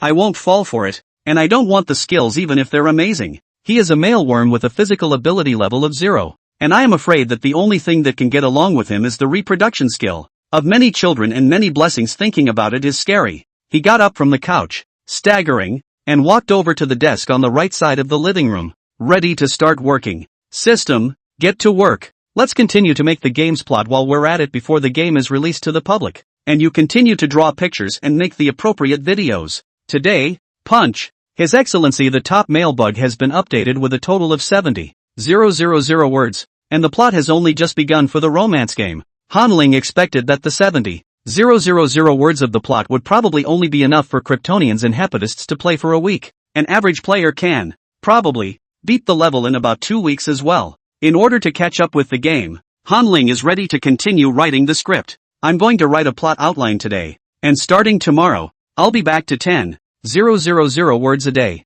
Early the next morning, Han Ling was awakened by the sun being difficult to get out of bed. He rolled over and tried to sleep, but the system was in his mind, reminding, "Host, there's news on Parson that you asked me to follow. So far, in the Star Network, 120,000 pieces of information related to Parson and Ling Tian Corporation have appeared, and the number of searches has reached 4 million times." Han Ling came to life when he heard this. He opened his eyes and asked curiously, "What's the message?" "Read it and I'll hear how Parson is marketing it." The system's electronic sound came on. "Scrappy rebels, President donates $10 million to his alma mater before he graduates." Star News editorial, Sean exclusive. Recently, there was a story that went viral. Capital Star, scrappy graduate Parson, in just 1 week, rebounded to become an executive of Ling Tian Company, and then Parson was even more high profile, donating 10 million credits to his alma mater. Reporter Sean also interviewed Parson himself in recent days. Facing the media's questioning, Parson responded, "I'm not spelling father, I'm spelling luck." The reporter also interviewed students at the same school and asked them what they thought of Parson. The students said, "Parson is well known for being a notorious scrapper in the game-making field. He can't make holographic games, only 2D games, and once fainted several times at a college competition site. Now Parson is president of a game company, which is kind of a big joke." After the interview, reporter Sean had a question. Why did Parson, Who was a bad character and a bad technician? Get to be the president of Ling Tian? With questions in mind, I found a game made by Lynx, and perhaps the game has the answer. The name of the game is Charge. His Excellency the Top Male Bug. This game, the first love-raising game in all of Interstellar. Here, I would like to ask professional law students whether such a bombastic name of the game is a suspicion of consumption of His Excellency. The Male Worm. The game, which just went through a paid beta a few days ago, is closed to the internal beta experience at this point. It's a bit of a shame I didn't get to experience the game's content. However, 5 days from now, on November 25th, Charge, Your Excellency the Top Male Bug, the game, will be officially released to the public and meet you all. Well, I've decided to wait 5 more days. Do you want to know why Parson bucked the trend and became president? Stay tuned to Star News for a follow-up story. Chapter 48, Roderick's Identity. Han Ling almost laughed out loud after hearing this report. Parson really does have a bit of a talent for learning marketing so quickly. In the age of the internet, the age of the stars, every unofficial news story has to find its target audience. This story, just now, is clearly aimed at the college student population. College student groups, which are aggregated groups. News spreads fastest when large numbers of people of the same age get together and are curious. They were active in a fixed area from 7 a.m. to 9 p.m., and by the amount of time they spent together, it was considered a semi-cohabitation relationship. Parson picked this group to market to for the fastest results. I believe that in a few days, college students will know about Charge, Top Male Bug Excellency Game, and President, Scrappy Rebel. 10 million, these words, they're just fishing gimmicks. The goal is to draw people in. Han Ling sighed. Parson is really ruthless, to use himself as bait. Although this move, there is the suspicion of pretending to be a pussy. It has also made a name for the company. When it's time for fall recruiting stats, just put out the salary levels for Lintech. At the Planet Management Office, Ling Tian would then immediately jump up to a large company and be labeled as potential. By the time it hits the official media, the game will be straight up flat. Han Ling thought prettily. Back to sleep, also do not sleep. He leapt up, ready to slightly clean up, then began to write, liver plot. But just then, the system suddenly said, host, on StarNet, there's more news related to Roderick. Do you want to read it? Something to do with Roderick? Han Ling frowned. Half a month had passed, and Roderick, at this point, should have already gotten on a spaceship and reported to the First Exploration Legion. Han Ling also remembered that Roderick himself had said that he wanted to join the First Legion of Discovery. For this reason, he also wrote the protagonist of his first novel, The Innocent Landlord, as a military female of the First Army. Han Ling combed her hair back with her fingers, a little uneasy inside. What report? You take the link to the news and send it to my light brain. I'll read it myself. There was a ding. Han Ling opened his light brain and checked up on the news. What he didn't expect was that the news, which was officially sent out, had already grabbed the top spot on the news that day. The royal family has decided to abolish the first Prince Roderick and make the second prince the Crown Prince. Royal Outreach reports, due to the behavior of the Grand Prince Roderick, who ran away before the wedding, it deeply hurt His Excellency the Male Worm. It has jeopardized the relationship between the royal family and Aphrodite's star. Therefore, the royal family decided to abolish Roderick's status as the first prince and establish the second prince as the Crown Prince. Roderick will never again have royal status and may not set foot on the imperial planet. Han Ling looked at the news in shock. He didn't expect that there was still a royal family even in the interstellar age. It was clear that the stars were now under the red flag. Moreover, he knew that Roderick was a high-level female, but he didn't realize that the status was so precious that he was a member of the royal family. Thinking about it, Han Ling rubbed his brow and instructed the system. System, help me look up all the news related to the royal family. Organize a royal family profile. He was an outsider, and his knowledge of the Starbugs was still too little. I can't believe I didn't even know the Starbugs had a royal family. Moreover, Han Ling guessed that the royal family should have kept the information about the Crown Prince completely secret. On the news, only Roderick's picture and name appeared. Not only did the second prince not release his name, he didn't even put up a picture. Half an hour later, a document organized by the system was sent to Han Ling's light brain. Han Ling received it and flipped through it directly. It turned out that the royal family was not in power in the interstellar age, and the royal family was just a name that had been passed down. But even when not in power, the royal position remains special. Every member of the royal family means a great deal to Interstellar. Because the royal family, the Spade clan, unlike other races, the Spade race was perfect when it came to fighting, and was a god-bug-like existence. Each member of the royal family, genetic class rating, is S+. In Interstellar, after a bug pup is born, It needs to be injected with 3 potions at the ages of 1, 2, and 3. These 3 potions are known as primary blood, secondary blood, and tertiary blood. That's right, these potions were concocted after parsing the blood of contemporary royalty. When injected with the potion, the bug pups will realize their potential and grow new muscles. Bone and muscle strength increases dramatically and power increases dramatically. 1 muscle, 2 muscles, 3 muscles. The third state of muscle allows the starbugs to rampage across the universe and become cosmic powerhouses. Because of the potion, the bug race, which was kept very much intact, was a universal martial god. Even a weak race like the deadleaf mantis, which relied on camouflage in order to live in nature, lived well and became powerful. And the reason the royals are hiding their identities is because the royals can't reveal the source of the serum. Blood donors may be detrimental to the entire bug population if they are captured by the enemy and parse the blood. If it wasn't for this Imperial Outreach Department report,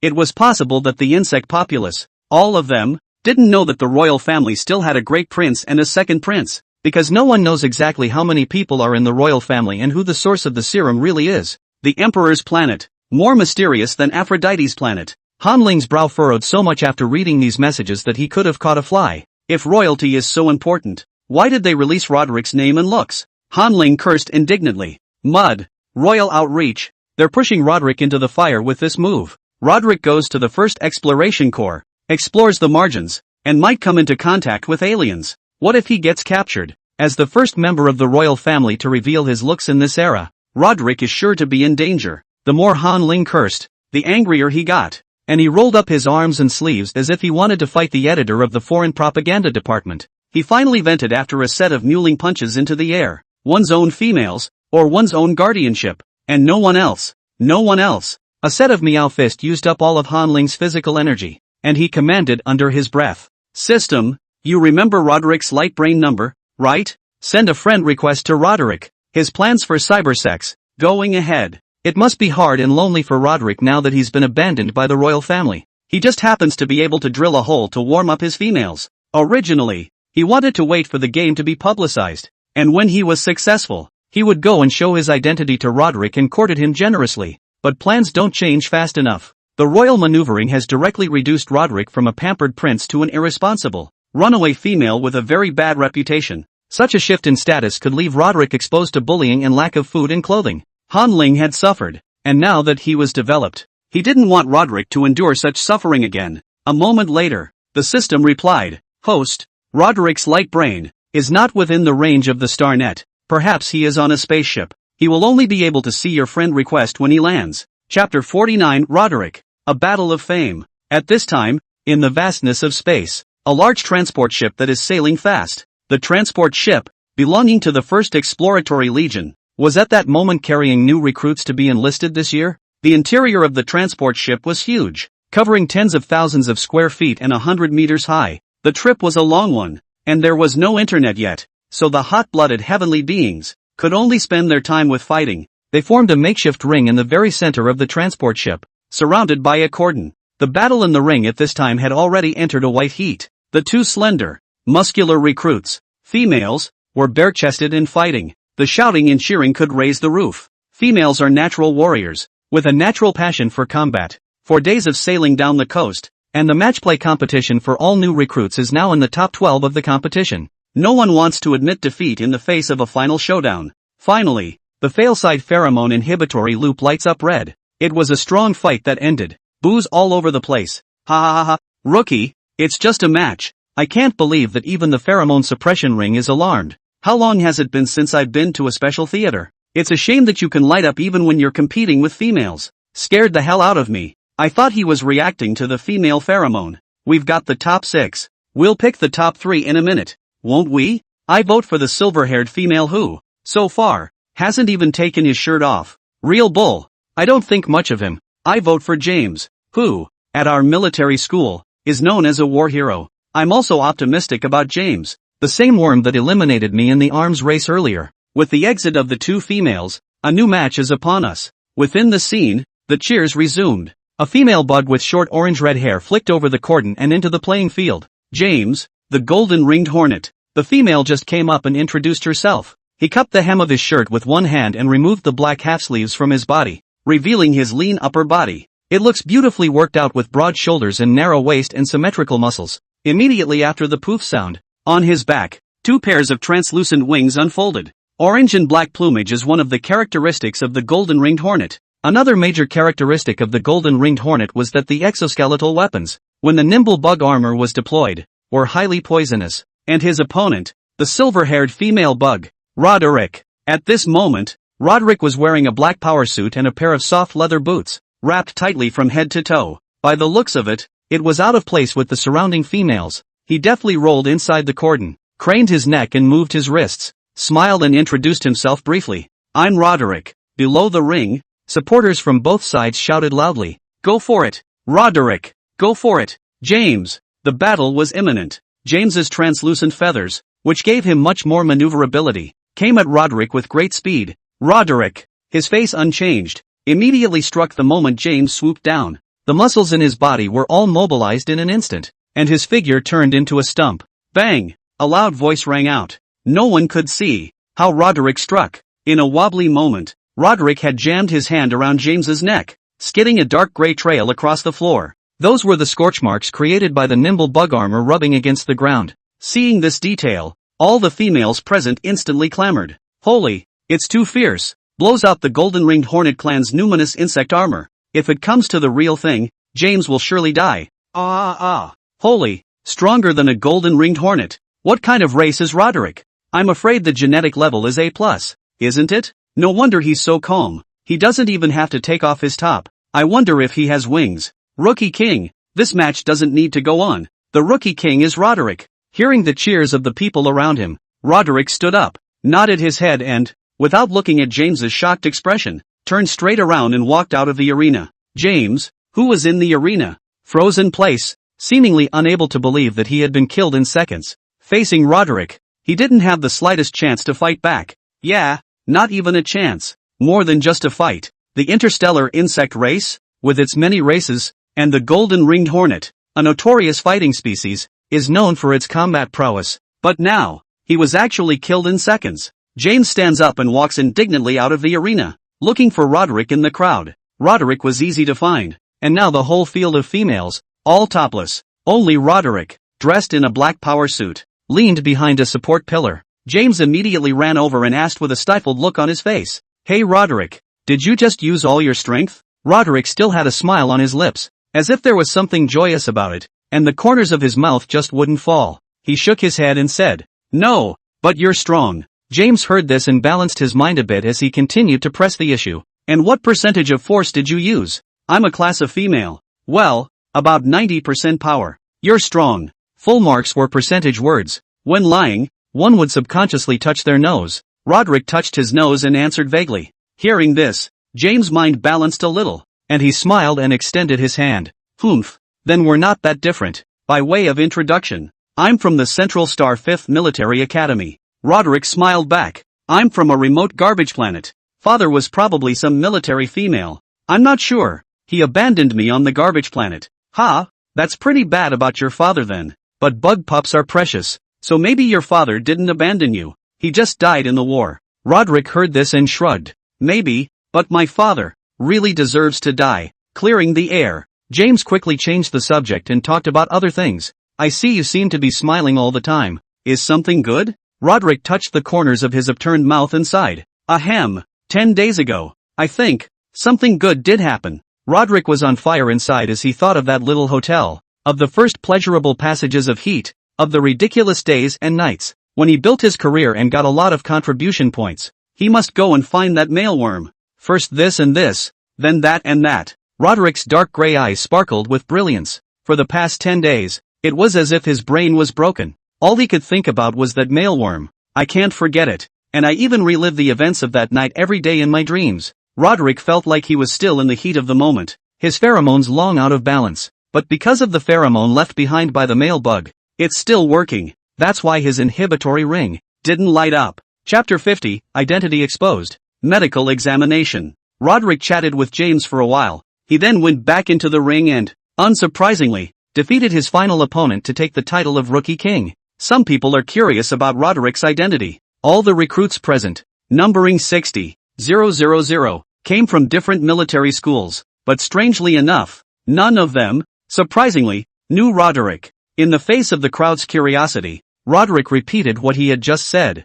I'm just a poor slob abandoned by my father from a garbage planet. James was still around to help testify. That's right, he has a bug scum father. The news, it didn't take long for it to reach the ears of all the recruits. Everyone clammed up, and their admiration for Roderick grew. One more time, beauty strong and miserable. Roderick monopolized the words strong and miserable, causing the crowd to sigh. As for the word beauty, in the mind of the female insect, beauty is used to describe His Excellency the male insect. The dueling tournament is over. Roderick and James, too, became better acquainted. Over the next few days, James sought out Roderick every day to spar and then was unilaterally beaten. 5 days later, the briefing rang out in the transport ship. This voyage has ended. Welcome to the 1st Guard Legion on landing. Snort! There was a loud exhaust sound. The pressure inside the transport ship was released instantly. Hydraulic doors dozens of meters wide opened and fresh air rushed into the nostrils of the crowd. The recruits breathed in the fresh air, inside the transport ship, waiting for their recruit medical exams. Soon, several hundred military females came from outside. They also carry paraphernalia for the physical examination of recruits. Recruit physicals require a thorough examination. Make sure you're not carrying high-risk items. Make sure you're not a spy. Inside the transport ship, there are 10 checkpoints. The recruits were quickly lined up and disciplined for inspection. But soon, the recruits realized something. How come these military females doing the checking keep craning their heads to look in other directions? The recruits shifted their eyes with them, but there was nothing there but a line of people waiting to be inspected. However, Roderick, the rookie king, happens to be on that team. Some recruits were bold enough to ask questions. What are you looking at? Senior army doctor? The first army medic who did the testing coughed twice. Well, nothing. Just thought there was someone over there that looked familiar and wanted to make sure. Which one? Just the one dressed all in black. The silver-haired female bug. Oh, him. He's the king of the rookies in our batch. His name is Roderick.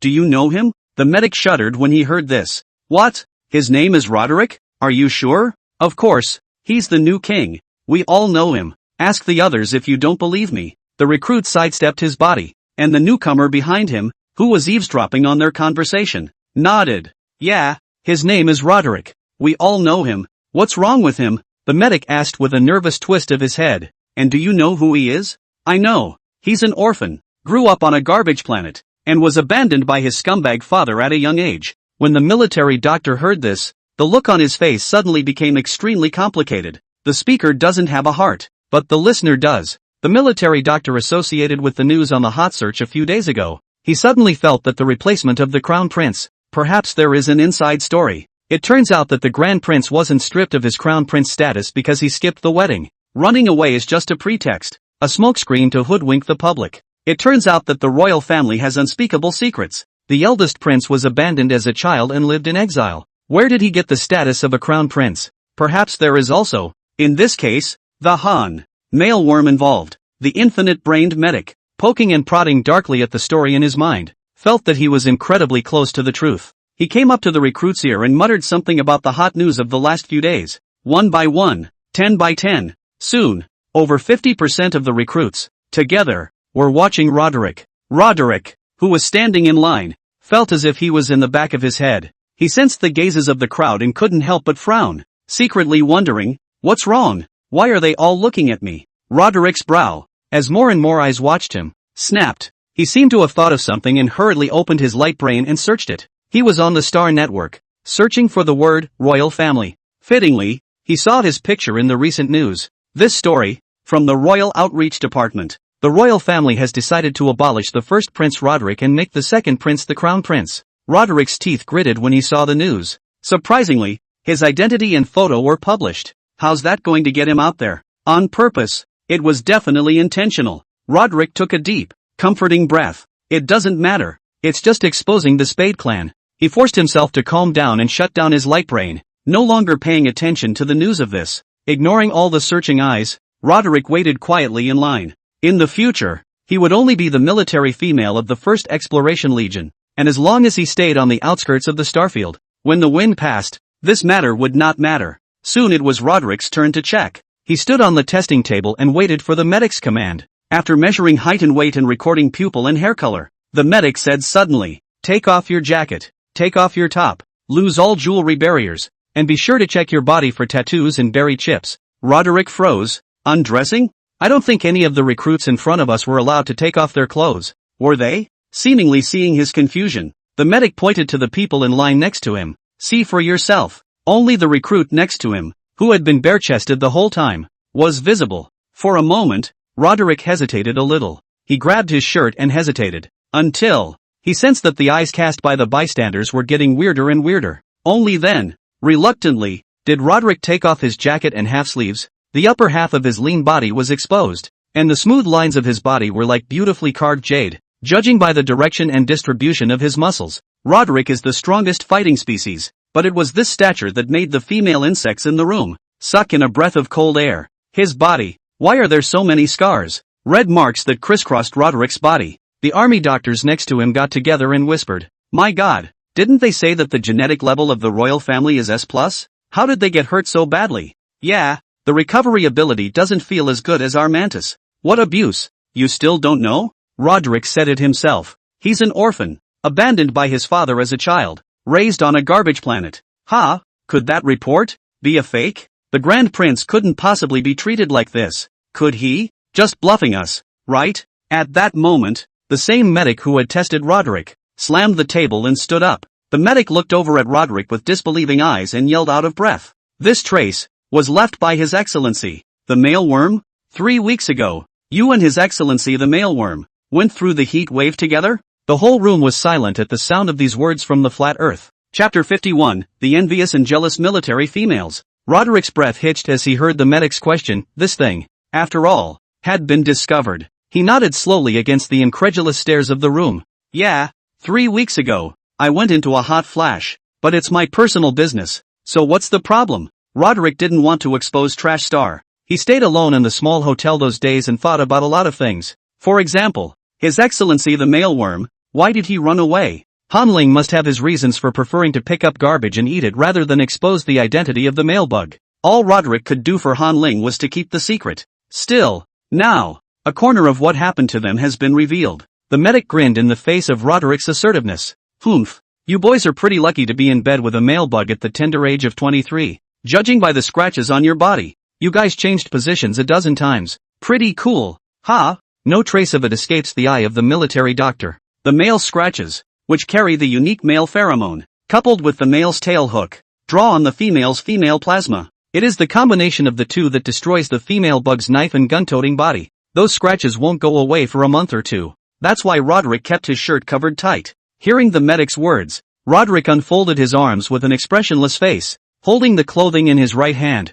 and said, "Cut the crap and come check it out." The smooth lines of the muscles, with this movement, gradually tensed. The spine straightened. Tiger's neck and swallow jaw looked like a god's body. Roads of red marks, as if deliberately displayed, so that all the females present could see them clearly. The quiet transportation bay instantly exploded. Holy, holy, holy, holy, it's so infuriating. I'm going crazy. Why does he get to meet His Excellency, the mailworm? I really did. I've been a military doctor for over a decade and I'm still saving up my credits and waiting to apply for a date with His Excellency. Class B. No wonder he kept his jacket on before, hiding it from us for so long. Damn it, woo, I grew up so big. Once the mailworm Excellency have not seen, only in the special theater. Saw a small hand. That female bug, put the male bug honored figure, blocked tightly. On the stars, the ratio of females to males hangs in the balance. The male is not visible in the normal growth path of the female.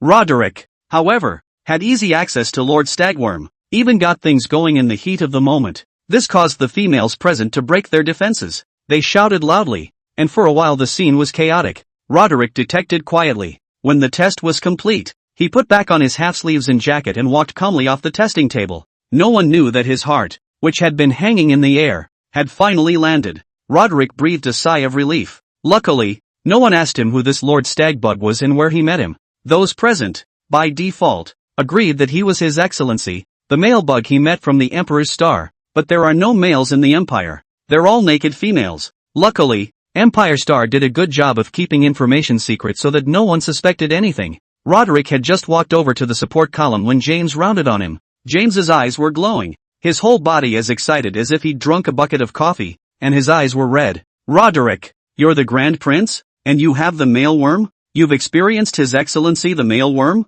Is it comfortable? James's words, like a machine gun, burst out, asking countless questions in one breath. Roderick shrugged and replied vaguely, not explicitly, just what you heard. And then, like a madman, James spun in place, circling Roderick as he chanted madly, I can't even imagine how cool you are. When I have credits and merits in the future, I'm going to propose to His Excellency, the male worm, too. I'm also going to get covered in medals. This is so cool, bro, with you covered in medals. His Excellency the male worm must be very happy with your body. Roderick heard this and ruffled his short silver hair, a slight smile tugging at the corners of his mouth. That crazy night, His Excellency, the male worm, was indeed pleased with him. By the time this group of recruits had finished their physicals, it was well into the night. On that day, all recruits were given keys to their dormitories. They followed the key and found their quarters. Females are very territorial as adults. Even military females are similarly required to live in single dormitories. James's house, next to Roderick's house. The two of them greeted each other and went back to their respective dormitories. This dormitory is a single-story bungalow that is white in color. Erecting it is as easy and quick as a tent, and is a very common travel shelter in the stars. Roderick opened the door to his room and looked around. The house has only one room and one bath, and the door opens to an army green bed next to the bathroom. He walked into the bedroom and the door locked automatically. Inside the confined room, Roderick's tense nerves finally relaxed. Although there were a lot of twists and turns today and his identity was exposed, it was fortunate that the matter concerning His Excellency Han Ling was not discovered. He went to the bathroom for a quick shower and just as he got out, he saw that James had sent him a message. James, want to play a game together? Recently, there is a particularly hot game. What is it called? Love game. Let's play it together? I heard it's fun. There are male insects in it. Roderick rubbed his hair and returned. I want to rest now. Tomorrow. James, well, you've got the real Lord Mailworm to sleep with anyway, so I'm going to go play by myself. The ads for this game are all over the place right now, and it's looking really good. Roderick closes the chat screen and casually strolls around the square. Before, in the trash star, he hadn't dared to open his light brain for fear of being caught. It was only now that he had arrived at the first Legion of Discovery's compound that he dared to connect to the network. Roderick lay back on his bed and casually searched his name, giving a bitter laugh when he saw what was displayed. Topics about the royal family, the first prince, the second prince, the crown prince, and such topics, all of them hung on the hot search far ahead of the others. Now that his identity had been completely exposed, Roderick could only take one step at a time regarding what would happen next. He glanced at the fifth-ranked hotspot and thought bitterly, this is the game that James was talking about? I didn't expect it to be really quite hot. It's ranked 5th in the hot search. I can experience it tomorrow. He shut down the light brain and retreated to the chat screen, looking through a series of friend contacts. After looking around, Roderick realized that his connections, all of them, were in the Empire. So much so, that now, they don't even have friends to get together and drink to relieve their boredom. The Empire has a separate network channel that the outside world can't reach. Just then, a friend request suddenly popped up. Meeting is fate. Requesting to add you as a friend. Do you agree? Chapter 52, Teaching Fraud Prevention. Roderick, who was lonely inside, was surprised to see this friend request, but ghostly clicked through. The next second, a dialog box popped up on the light brain. You have added, meeting is fate. Please start chatting. Say hello. Roderick thought half-heartedly and sent a friendly greeting. Hello, do you recognize me? Or did you just type in a random light brain number? The sentence was sent out and waited a long time for a response. Roderick was a little lost. The man must have added it by mistake. Thinking about it, he clicked the delete button and deleted the friend he had just added. He then turned off the light brain with a lack of interest, covered himself with the blanket and prepared to sleep. Only sleep and other things defeat loneliness,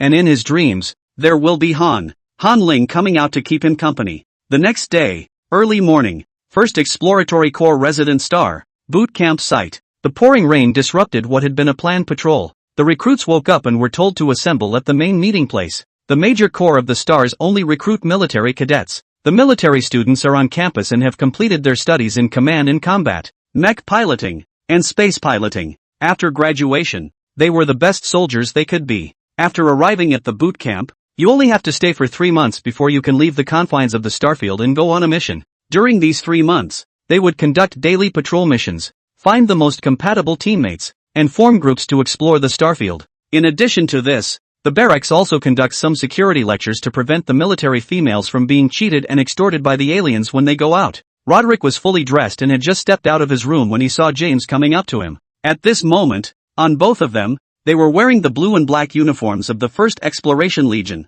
Roderick looked refreshed, steady and energized, but James seems to be in over his head mentally. Roderick asked, frowning curiously, "What did you do last night? Why are your eyes like light bulbs?" James, with a dull, drained look, stared and replied, "Last night I had to play a game. Then I stayed up all night. Worm poop. It's just so much fun. Do you know how many male bug honors I have now? 5. I have a whole 13 decks of 5 Lord Mailworms. If I didn't have to train, I could keep playing for 3 days and nights without sleeping." Roderick remembered last night's hot search and raised an eyebrow. That game, was it really that much fun? The two ran quickly to the large meeting place. Along the way, James couldn't stop talking and kept telling funny stories about him and the 5 male bug honors. Even when they were seated and the meeting started, the chief was up there giving a safety speech and James was down there demonstrating in-game kissing maneuvers. The image, it's just too hot to handle. Roderick didn't hold back and pushed the leering James aside with his hand. But the movement, being so great,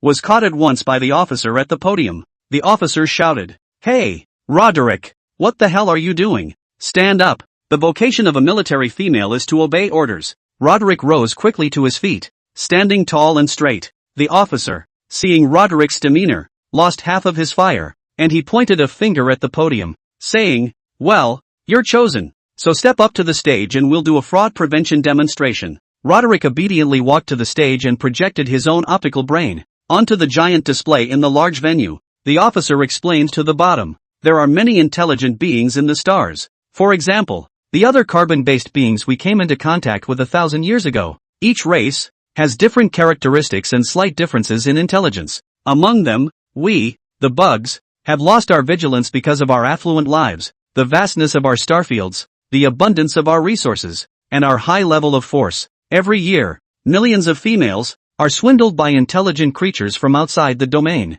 As you should know, 5 trillion light-years away from us is the most famous fraudulent starfield in the stars, ruled by carbon-based organisms. Because of the distance, our 2 starfields, basically, will not meet. But just like that, there were still females who foolishly fell for it and used their entire body to buy spaceships with the intention of crossing 5 trillion light-years alone to scam the starfield. Just because of a verbal promise from the other side. Come on, brother. We have males all over the place. 7 days a week. You can't get enough sleep." The officer's words made the recruits on stage laugh. In the stars, scams happen all the time. The officer went on to explain. As you are well aware, the primary mission of the 1st Exploration Corps is to explore Earth-like planets outside the starfield, or find resource planets. In their explorations, the military females may come across planets where intelligent life exists. So, do you all remember the 5th law of the universe? The recruits below returned in unison. Remember, the officer smiled and nodded. Everyone has learned the 5th law of the universe,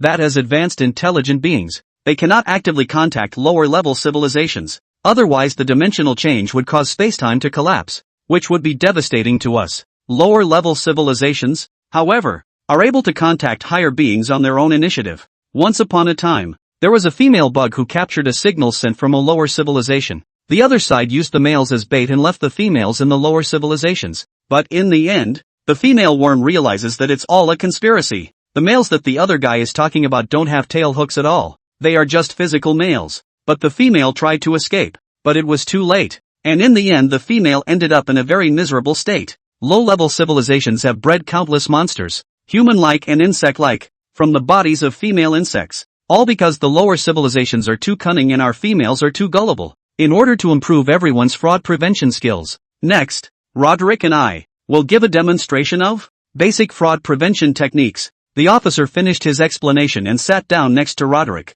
The information screen of the light brain, extended to its maximum, allowed the two to operate together. The officer explains and operates at the same time. First, we add a friend. Light brain accounts, made up of numbers, are great to add, and we can type a random string of numbers. The officer said as he pressed a garbled string of codes. But before the officer could apply to add a friend, an unfamiliar friend request came to the door of its own accord, and a window popped up. Meeting is fate, requesting to add you as a friend. Do you agree? Roderick stared and couldn't help but mentally eke out. Wasn't this the stranger he had deleted last night? Even the name hasn't changed. The officer saw the friend request and looked to Roderick. Do you recognize this man? Roderick shook his head. Don't recognize it. Immediately the officer was in high spirits and explained in a loud voice. Look everyone, those who reach out to us are most likely scammers. And this person is definitely a scammer. Because a normal friend request message has no pop-up window. Only advanced scammers who utilize the StarNet loophole will be forced to pop up friend requests.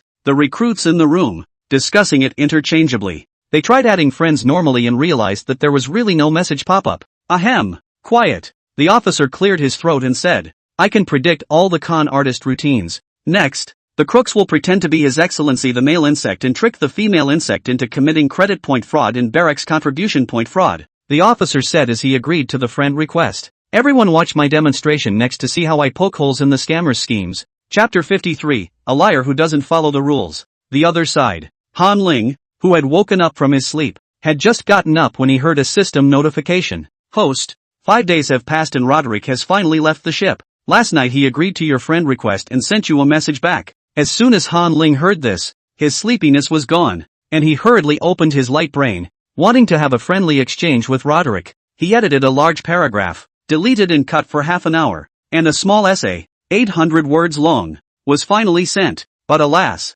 a red exclamation point popped up, message delivery failed. The other party has deleted/hacked you. Han Ling's cold sweat came down when he saw this message, and he frowned tightly, complaining with regret. System, why didn't you wake me up last night? Can I still add friends now? Quickly reapply for me. Host, please wait a moment. I'll re-add it. Well, after the system reapplied, within minutes, the friend request went through. This time, Han Ling did not dare to be so adventurous. What if he sent another large paragraph and scared people away? He pondered for a moment, only shyly sending a greeting. Meeting his fate. Hi, I'm a male bug. How about you? Can I make friends with you? Soon after, Han Ling received a message from the other party. Imperial Engine, hello, I am the bastard son of the Marshal of the 1st Exploration Legion. And now I am in a bit of trouble. My account, which has 900 million credits, has been frozen by the Marshal's mailworm. Now I just need you to transfer 500 credits to me as liquidity to unfreeze the account, and I will be able to get the 900 million. Can your excellency help me? As long as you help me, I'll leave you a position as an admiral in the 1st Exploration Legion, and I'll also give your excellency 10 million credits as payment. When Han Ling saw this, his entire body felt like it was frozen in place. He asked with a tangled expression, System, are you sure this man is Roderick? Why is this message like whether you believe I'm the first emperor of Qin or not? The system assures the word. This light brain number is Roderick's. Please host trust this system's memory. Han Ling pursed his lips when he heard this. Since this person was the real Roderick, I'm afraid that Roderick's life wasn't that simple. Surprisingly, he was related to the royal family, and the Marshal of the 1st Exploratory Legion. And whose kid is Roderick anyway? Could it be the Marshal's? Is that why Roderick is enlisting in the first quest? That's why the royal family was bursting with looks and names. Han Ling, a writer with a huge brain, quickly associated with cheating, intrigue, cuckold stories. After associating many bad things, Han Ling felt more and more that Roderick's situation was dangerous. Having to face the persecution of the royal family and the bullying of the Marshal Stallion Worm. It's just a little pathetic. Han Ling thought of this and leapt up from the bed. Let me save you. Roderick. Han Ling's love brain, which has reached its peak, loves him and wants to give him the best. Yesterday the charge. Your Excellency, the top stag bug game had its first day of beta testing and the company super doubled its revenue. Now, Han Ling's financial power was not what it used to be. His eyes were fierce as he thought that if the 1st Legion was going to take a shot at Roderick, it would have to go through him first. And he wasn't alone. He had the help of the system. He asked, System, don't you have an armory there? If I were to exterminate the 1st Exploration Legion, or the Imperial Star, how many energy stones would I need to submit? The system was all stuck hearing this, and after a long moment of awkward silence, the system replied. The system doesn't know the Imperials and Legions deployment maps and can't estimate the comparison. Han Ling pondered for a moment when he heard this. You're right. It's too tiring to make enemies with so many people.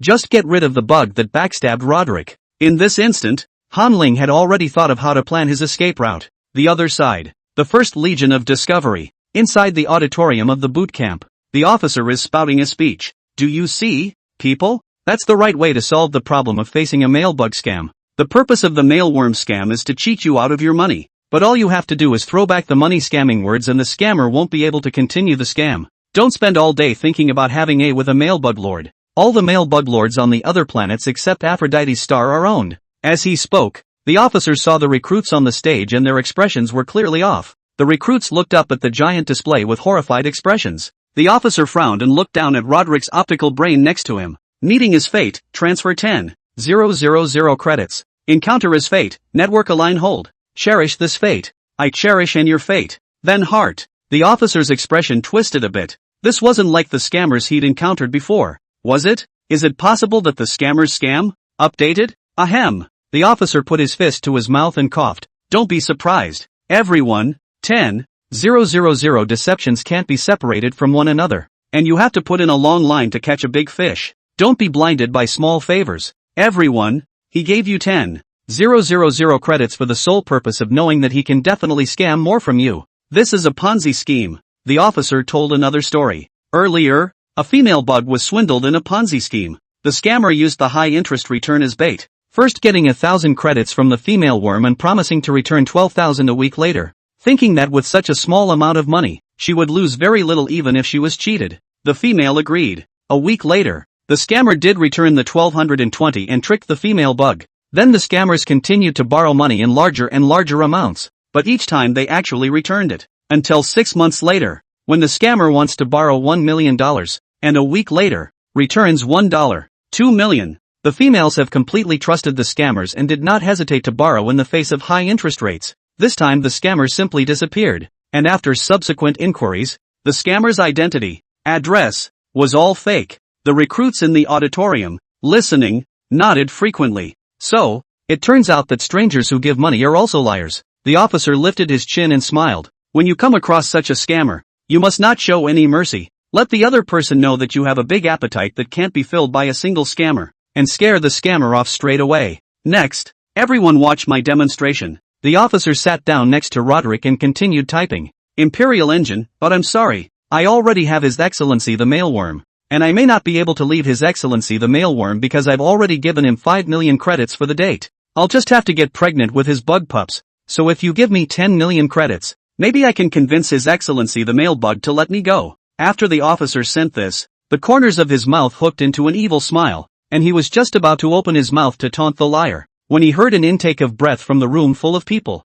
Hiss! The officer's smile froze and he hastily bowed his head. Meeting is fate, transfer, 52,000,000. Encounter is fate, 520 is I love you mean. You feel my love? Meeting is fate, I'm rich. In the future, when you meet something like this, you must talk to me. You can only carry my child. You can only mate with me. Meeting is fate, as long as you choose me. I will give you love, wealth, and sexual happiness. That mailworm for the tail hook must not have I will dump. Chapter 54, Frantic Hanling. Book 3 Preparation. The officer's fingers trembled at the sight of the 52 million credit transfer. He felt that, for the first time in his career of teaching fraud prevention, he had met his Waterloo. This scammer doesn't play by the rules. The recruits below, bewildered and wide-eyed, looked at their officers with puzzlement in their eyes. Roderick inquired, frowning, Sir, this money, should we take it? Why do I always get the feeling that we're the frauds? The officer pursed his lips, and a cold sweat broke out on his forehead, covered by his hair. After Roderick's reminder, he went through the chat logs from beginning to end and realized for the first time that he had such a talent for scamming. Right out of the gate, he extorted more than 15 million credits. Thinking long and hard, the officer shook his head and said, No, we can't take this money. Once we do, we become fraudsters and will go to jail for fraud. By then, the people of the 3rd Protection Legion, according to the law, would come here and capture them all, which would be too humiliating. The officer thought for a moment, and within the dialogue box, typed a text. I'm sorry, it's just been detected that I'm already pregnant with his child. Take the money back. After sending this message, the officer looked up, regaining some of his confidence. Everyone, we have to learn to switch our thinking when faced with any scenario. For example, just now, I used a very good excuse and rejected the other person. The recruits on stage didn't hold back and rose to ask, Sir, this meeting is fate. Is it really a scam? Sir, I still don't get it. Which sentence is something a fraudster would say? Sir, do crooks give us tens of millions of credits before they cheat people? Isn't this equivalent to zero deposit and withdrawal? We don't lose out. Sir, facing the crowd's questions, the officer explained sheepishly. This is not considered a financial scam. This is a mail bug trap. Be wary of mail bug traps. That person just now should be a perverted female bug. Drip drip drip. Suddenly, Roderick's optical brain sounded a message tone. The crowd rushed to look. The chat page. The pervert sent another message. Meeting is fate. Transfer 131400000 credits. Meeting is fate. How's the baby? Meeting is fate. Meeting is fate. You need to rest well. And it's good for your health to be happy every day. Meeting is destiny. How many credits do I need for you to establish a relationship with me? Meeting is fate. I'm serious. Is there any chance that's my baby? Ha ha ha. E-conception. Meeting is destiny. Just take it as nonsense. I don't know what to say. This perverted netizen, like a chatterbox, kept sending outrageous messages. In the face of these messages, the officer was genuinely at a loss as to how to respond. His brows were furrowed, and he was really a bit confused as to what kind of pervert was on the other side. In order to prevent more recruits from being mentally contaminated, the officer simply closed the chat screen and swiped the man's avatar to the right and clicked delete. Delete this pervert and everything goes up in smoke. That done, the officer tilted his head and addressed the recruits below. Fraud prevention instruction. That's enough for today. The sky is clearing, so let's go ahead and go on patrol. Go directly to the Class A area and see the patrol officer for group enrollment. Hearing this, the recruits looked at each other, then sparsely stood up and walked outside. Roderick retrieved his photo brain and, also with a bewildered look on his face, was blasted out of the auditorium by the officer. After sending everyone out of the auditorium, the officer was the only one left in the empty auditorium. The officer ruffled his hair and wiped the sweat from his forehead.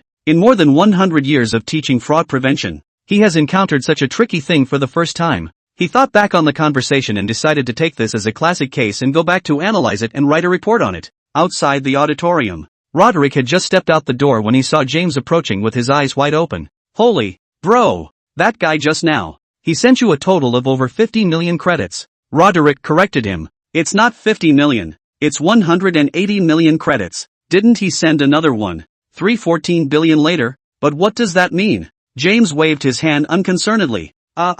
Don't care about these small details. I just think that it's a pity to delete him. If I had that many credits, I'd be able to be in the game and collect all of His Excellency the Stag Bugs cards. James is full of games now. Roderick's mouth twitched at the sound of it, pulling him into a quick run to the A block. Come on, we'll be late in a minute. Have you figured out which race of females you want to be teammates with? Hearing about the group, James rubbed his hands together in anticipation. Of course I'm in your group. You're an invincible Spade Clan. I'm a golden-ringed hornet. I can fly, and I'm your strongest wingman from now on. For the first time I was able to follow the Spade Clan into battle. Previously in military school, I've only encountered the Spade Clan in mock battles. The Shovel Clan has always been the strongest boss within the simulation battle levels. I didn't realize I was going to be teamed up with a boss. Roderick nodded. Well, it'll be the two of us then. A mech bay, usually with a pilot and a second in command. A team of two can pilot exactly one mech. The other side, Han Ling, who was secluded on an F-class planet,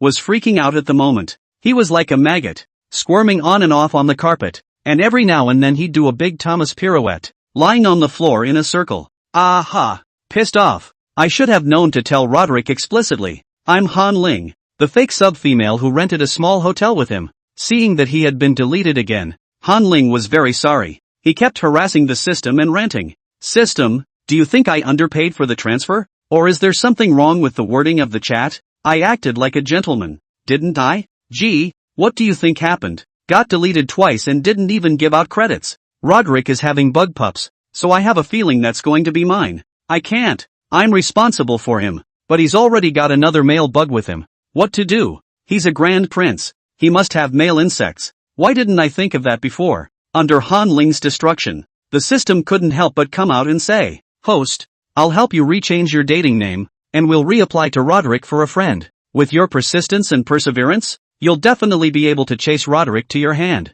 Hearing the system's encouragement, Han Ling stood up and roared as if he had been pumped with chicken blood, topping his cocktail head that was rubbing out static electricity. You're right. As long as the hoe is wielded well, no wall can't be dug down. Plus, add me hard. Be sure to refriend Roderick. I'm inspired again. Roderick is my muse. I'm going to write another novel. For Roderick. And I hope he understands me. Han Ling rolled up his arms and sleeves, ready to wait until charge. His Excellency the top male bug game script was finished. He would start another novel. He had the title of the new novel all figured out, and it was called Green Your Excellency. I've been eaten dry by the neighborhood male bug. Chapter 55. Just as Han Ling was pondering how to dig in, Parsons' conference call, suddenly called. Han Ling casually picked up the phone and smiled as he answered it, thinking to himself, is there another good thing to inform me of? Yesterday was the first day of the game's public beta test, and the day's game revenue hit a new high, with 300 million users, recharging 18 billion credits, and it's all thanks to Parsons' publicity. Han Ling gave Parson $100 million in publicity money, and had expected Parson to bombard the public with overwhelming messages, but to my surprise, Parson came right out with $10 million and donated it to the school. The school even held a special thank you party for Parson after this incident. This meeting, although the venue was set up in a very simple way, but the reporters who came and went, there were not many at all. With the signboard of Chiming University in place, a number of newspapers and various media outlets in the capital Star had sent people there. The lengthy flow of the meeting passed, and just as the media people were drifting off to sleep, it was finally Parson's turn to speak. Parson was in the meeting, and when he opened his mouth, he blew up the field with news. The $10 million donation to the school and the creation of the bursary is a way of hoping that those who work hard get the rewards they deserve. I am grateful that the school has dedicated this conference to me. At this point, I would like to make an announcement. That's the game produced by our Ling Tian company. Charge, His Excellency the Top Male Bug, which will be officially launched in 5 days. Within 7 days of the game's opening, we'll pick 1,000 lucky players and give them 50,000 credits each. Pick 30,000 players and give each 1,000 credits. Thank you, players, for supporting our game. As soon as this news appeared, all the media outlets present started writing about it. 10 minutes later, several news reports hit the capital Star's hotspots. The content is all related to Punch. His Excellency the Top Male Bug. 100 million credits spent on this. Of that amount, 10 million was a donation to the school, and 80 million was a benefit handed out to players. The rest of the $10 million was naturally given to all the journalists here, and to the people who organized this conference. It was money well spent and well worth it. As a new company, Ling Tian has no fame, no face, and no connections. Trying to knock on the door of a long-established newspaper alone to get them to promote the game is not going to see anyone without a month of schmoozing. But a month later, the yellow flowers are cold, and there's still publicity. My ass. But with the endorsement of Chiming University, it's a different story. The top media outlets, several online headliners, were all there in one day. Spending money is the easiest thing to do. It's the money that doesn't get spent. $10 million is more than enough to pay for the newspaper's contribution. And how normal to hold a conference and write a script for release. Not even a bribe. After Parsons' publicity operation, the first day of logging into the game, there were 300 million players. Some players come for the credit rewards, but once you get into the game, it's not up to them. The fissile propaganda of the Rose Knights cane awaits them. At the public beta wrap-up meeting last night, after learning about the whole thing, Han Ling gave Parson a new nickname, King of PR. At this time, the time was 10 a.m. On the F-class planet where Han Ling was, by all rights, Parsons' capital planet, with a 12-hour time difference from him, should be at 10 p.m. At this point, Han Ling was a little curious as to what Parson was doing here at this late hour. There was also a special in-house video conference call. Could it be that the sales of the game, again, broke a record? The video connected in Parsons' figure appeared on the light brain, and Han Ling still didn't turn on the video or voice. He put a question mark in the comments section. What's up? It's Capital Star Night, right? Parsons' face showed an anxious look. Boss, it's bad. Something's wrong. This is the first time Parson has been emotionally outgoing since he became president. Han Ling was still lying on the bed, and when he heard Parsons' words, he hurriedly sat up and asked after him, what's going on? What happened? Parson organized his words with a dish rag. A warning letter from Aphrodite was received in the company's mailbox. Someone has reported the game for insulting, rumor-mongering, and smearing His Excellency the Stag Bug. The Androgyne Protection Association of Aphrodite Planet has officially issued a notice, with a deadline of 7 days, to rectify the game, and publicly apologize to His Excellencies of the Androgynes, by surrendering all of the game's proceeds. Parson was just casually glancing at his email when he was about to leave work, when he was struck by the email, which scared him into a trance. He couldn't decide what to do before he made the conference call to Han Ling. Han Ling's brows tightened when he heard this. Asking him to surrender his earnings? Impossible. Absolutely impossible. But the email has been sent and the Stag Bug Conservancy has moved on. Even if Han Ling didn't want to compromise, he couldn't find any other solution for the time being. In order to stabilize the military, Han Ling took a few deep breaths and typed a line to send it over. It's okay, wait for my notice on this. Isn't there still 7 days left? Put your heart in your stomach. Continue to be your president. Learn to be calm. After sending this sentence, Han Ling smoothly exited the online conference room. He was then so anxious that he crawled all over the bed like an ant on a hot pan. Aha! System. What to do? Do I really have to surrender all my earnings? I've worked so hard to earn this money. I don't want to go back to picking up trash. Also, some of the money earned from the game has been spent. Bonuses to employees, transfers, employee incentives, and the cost of his medical treatment. The expenditures have been considerable. If he still had to make up for this part, Han Ling would still have to pour in tens of millions of credits. The system replied awkwardly. This system is the keep you safe system and cannot help the host with this matter. However, if the host has any use for me, please command me and I will endeavor to fulfill it. Han Ling had expected that the system would answer like this. He stopped thrashing around and stood up and said, "Get me on the Astronet. Contact the best lawyers in the stars. The best GRs. GR, a position specializing in relations with the top echelons of the government, commonly known as the Commissioner for High-Level Relations, CHLR. Now that Han Ling wants to turn the tables, he can only prove to himself that his game is okay. The system replied quickly. Okay, host, please wait. Hearing the system's reply, Han Ling stood up with a resolute face and walked towards the bathroom. He would have to wash up and be in better spirits for the difficulties ahead. But just as his feet hit the ground, there was a stabbing sound, and a strong electric current instantly traveled throughout his body. His entire body stiffened. The body, stiff and unable to maintain its balance, quickly fell to one side. Jab. Stab. The moment he fell to the ground, electric current after electric current continued to come from his body as it came into contact with the ground over a large area. Han Ling was electrocuted and rolled his eyes furiously. Before he fainted, he was still thinking. It's true that even if the male insects are weak, their physical qualities are still stronger than humans. If a human encountered such a strong electric current, I'm afraid that from the top of the head to the soles of the feet, they would be pierced through, and their whole body would be scorched. At this point, Aphrodite's star, Old Flo, who was a guest on the planet Aphrodite, received a message in his optical brain. Mission accomplished. Man captured and executed immediately. Photo. The photo shows a sun-filled room with a messy queen-sized bed next to the window. A subfemale in a white nightgown, in an extremely awkward position, collapsed on the edge of the bed. The subfemale didn't move a muscle, as if she were dead. Old Flo held his cigar, took a deep drag, and exhaled slowly, the smoke hiding his expression. Uncle, are you listening? Across from him sat a gentle male insect. Old Flo grinned. Well, listening, go ahead Junior. Ha ha. Chapter 56, The Male Worms of the Flo Family. 3 Killers. The junior that Old Flo was talking about was named Burnt Hill Flo. Born Mountain is the Flo family's current generation, the second male bug. He grew up in Avalokitesvara and was raised extremely well. He looked like he had snowy skin. His skin was tender and glowing. Even his fingers that were holding the cup of black tea looked as slender and soft as scallion white. Born Mountain has short, light blonde hair, and is gentle when she smiles. Her light brown eyes will narrow slightly, and her soft pink lips will curl up slightly. Any female who has seen Born Mountain is not shy about yelling at him. At that moment, Burn Sean put down the teacup in his hand with a clang. The cup made of the rare silver of the Gale, which was worth $1 billion, just landed on the tea tray. Burnsan smiled and narrowed his eyes as he asked Uncle, "Did something good happen again?" Old Flo sucked on his cigar and snorted.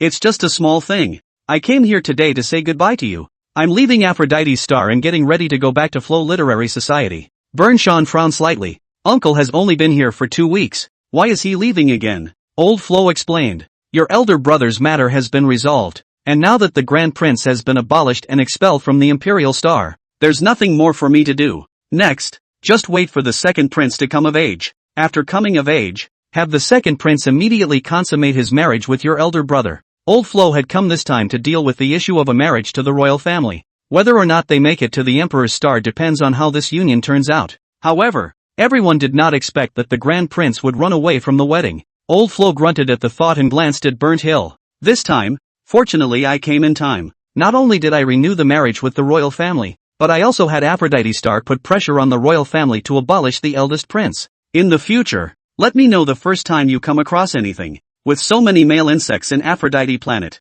there aren't many that have a backer. You have to remember that you're different from those male insects. You have us, the Flo family, as a backer, and when it's time to be ruthless, there's no need to show mercy. Burnt Hill nodded good-naturedly. Uncle, I know. After a while, the conversation was almost over, and Old Flo rose on his crutches and went out with hale and hearty strides. I'm leaving, you rest. Old Flo waved his hand backward without looking back and walked straight out of this luxurious palace. Aphrodite's planet is a gathering place for the stag bugs. The whole planet is luxurious. White jade as a hall and gold as a horse. Rare treasures in the universe. And rare flowers and plants can be found everywhere here. As a top planet, Aphrodite's star was immense. And each of His Excellency's male insects had a separate palace to live in. The male worms reside here. Away from the wolves and wars. Away from the stresses of life. Away from all ugliness and evil. Enjoying the sustenance of all the stars. Those who could come to them for courtship were also among the finest batch of females in the stars. On top of that,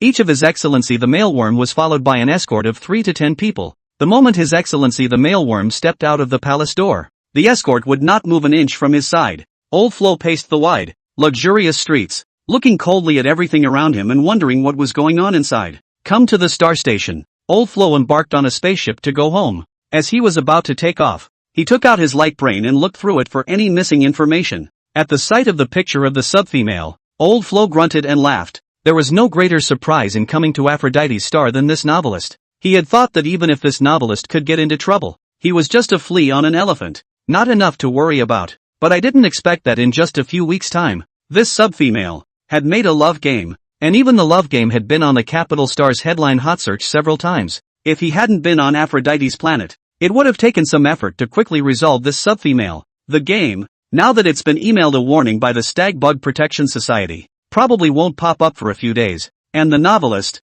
too, is about to die. When the tree falls, let this novelist's novels, his games, be buried with him. With that thought in mind, Old Flo sent a message. Within the dialogue box, do it cleanly, you haven't seen any blood in so long? Remember to send me the photos. I'm about to take off. It's about a week's flight. You remember to handle it cleanly. After sending the message, the Old Flo found a comfortable position and closed his eyes as he waited for the spaceship to take off. At this point, F-class planet, Forest District, inside a small cottage, the 3 female bug killers, who had traveled a long way, were squatting together with sad faces. Just now, after electrocuting the mission target, they rolled over and leapt into the villa. After taking pictures of the employer, they tried to haul the subfemale away like she was trash. It's best to get it deeper into the forest for easier burning of the bodies. One of the slayers teased as he picked up the subfemale by the ankles. This subfemale's ankles are pretty thin. First time I've seen a weakling subfemale like this. Ha ha, isn't that right? When I was in school, the subfemales were not much different from the females when it came to fighting. Subfemales are called subfemales because they have a lower chance of becoming pregnant and are somewhat shorter and thinner than females. On top of that, the difference in force value between the two is not that big under the condition of the same genetic level. However, because subfemales appear to be non-aggressive and have a much lower sense of threat, they are more popular with their male counterparts than females. The 2 assassins flirted while dragging Han Ling outside. Suddenly, they heard a scream from behind them. The scream was extremely rough, sounding more like a lion's roar. The 2 assassins looked back in a hurry. Asterisk asterisk asterisk asterisk. Keep your voice down. You're going to bring the patrols back. Cam. Shut up. The 3rd slayer. His eyes were wide as if they were about to come out of their sockets at any moment. His eyes stayed down and seemed to stick. The 2 assassins followed his gaze downward. Ah-ha. Ah. 2 rough roars sounded at the same time. Just now while dragging the mission target, Han Ling's loose pajamas were rolled up, and his pajama pants were pulled down a little below. The black tail hook, wrapped around his waist, broke free from the cover of his pajama pants and showed itself without warning. The 3rd slayer hastily covered the mouths of the 2 slayers. Shut up, bug! Screaming is too loud. The 2 slayers came back to their senses, feeling some lack of oxygen in their shouting heads. Jesus, did I read that right? This is a male bug lord? An illusion, right? It must be an illusion. The 2 assassins gently lowered the ankles in their hands. Afterward, the 3 assassins crouched around Han Ling in disgust. How this matter was going to end. What next? This is His Excellency the male worm. I'm not in a position to make a move on His Excellency the male worm. Me too. No killing then? What about the mission? To be honest, I became an assassin to save up credits to go to a fertility center and apply for sperm. Son, me too. So we go? What about His Excellency? Leave him here? I'm not willing to just walk away. Me too. Chapter 57. Han Ling comes to his senses. Late at night, the bright moon was in the sky. The dense forest of the F-class planet. 3 tall, robust females, furtively dragging black plastic bags, headed in one direction, moving quickly. As they walked, they pushed and argued with each other. You need to stop tugging. You're on the verge of taking His Excellency in your arms. Aslu. Give you an arm around His Excellency's waist. What are you not satisfied with? Asterisk asterisk asterisk asterisk. It's time to change positions, right? I've been dragging my feet. If you don't want to cradle your feet, put them down. I can hold His Excellency all by myself. Why are you so nosy? The three females hurled insults at each other, not stopping for a moment on their feet. After the afternoon's deliberation, the three assassins decided to sneak Han Ling away to an uninhabited planet and make him their exclusive male bug. It may be the only time in their lives that they will have access to His Excellency, the male worm. Although the price for doing so was a lifetime in interstellar prison, the risk, they thought, was worth it. The planet where they landed, they had found, was their home base, a barren star. There are no resources on the barren planet, and it's not suitable for insectoid habitation. But it was because of these two qualities that the wastelands became the shelter they relied on. They built an underground base on the barren planet, with oxygen generators and all the amenities needed for bug life. Just bring His Excellency the male worm there and they will live happily together. An hour later, the killers stopped in unison and looked around warily. After noticing that there was no danger in the surroundings, in the sky or on the ground, the three assassins breathed a sigh of relief. One of the slayers fiddled with the optical brain. In the next moment, the air in front of them, generating energy fluctuations, became distorted. A black matte stealth battleship with smooth lines slowly jutted out. The battleship didn't look huge, but at 5 meters high and 18 meters long, it was big enough to hold 4 people. An assassin quickly opened the hatch of the battleship and entered the cockpit. The two remaining assassins carried Han Ling inside in silence. The hatch closed, and blue fireworks erupted from the battleship's flaming turbines as it lifted silently into the air. Although the grade of F-class planets was low, the residential living areas still had shields in place. However, when the stealth battleship was approaching the shield, a layer of crushed golden substance suddenly surfaced on the ship's hull. The substance acted like a protective film, allowing the cloaked warship to pass through the shield without alerting any alarms. The assassin guarding Han Ling's side shouted excitedly as he saw the scene through the glass window of the ship's cabin. We did it! We brought out His Excellency the male worm. The other female rolled her eyes. Nonsense! The scale powder of our butterfly clan is a photonic crystal structure. Getting through the shield is a breeze. Why are you so excited? It's not like it's the first time you've used it. The assassin piloting the battleship, maneuvering the mech, didn't forget to shout back. Hey, we agreed that we're going to switch in 2 hours. So in 2 hours, I'm going to see His Excellency, and you guys are going to fly the battleship. Got it, came the impatient voice. When Han Ling came to his senses, all he saw was the dilapidated cabin, as messy as a utility room. The silver and white metallic colored cabin, welded with various patches, looked more worn than a quilt that had been covered for over a decade. Han Ling's head was in a daze, and just as he tried to get up, he realized that his hands were confined and he couldn't move at all. He turned his head slightly sideways and his eyes snapped open. Why did he see an unfamiliar face? A tower of robust females lay beside him. His hand, at that moment, was pressed against the female's face. Han Ling was inwardly terrified, and his fingers couldn't help but move. In the next second, the female bug's eyes opened and the two came right into a stare down. Aha! His Excellency the male worm is awake. This female worm pulled her broken voice and desperately screamed. Unable to be bothered, Han Ling hastily turned to the system for help in his mind. System, what's going on here? Why does someone know I'm a male bug now? Where am I now? Han Ling's expression was horrified, and he just wanted to draw his hand out and step backward, but immediately afterward,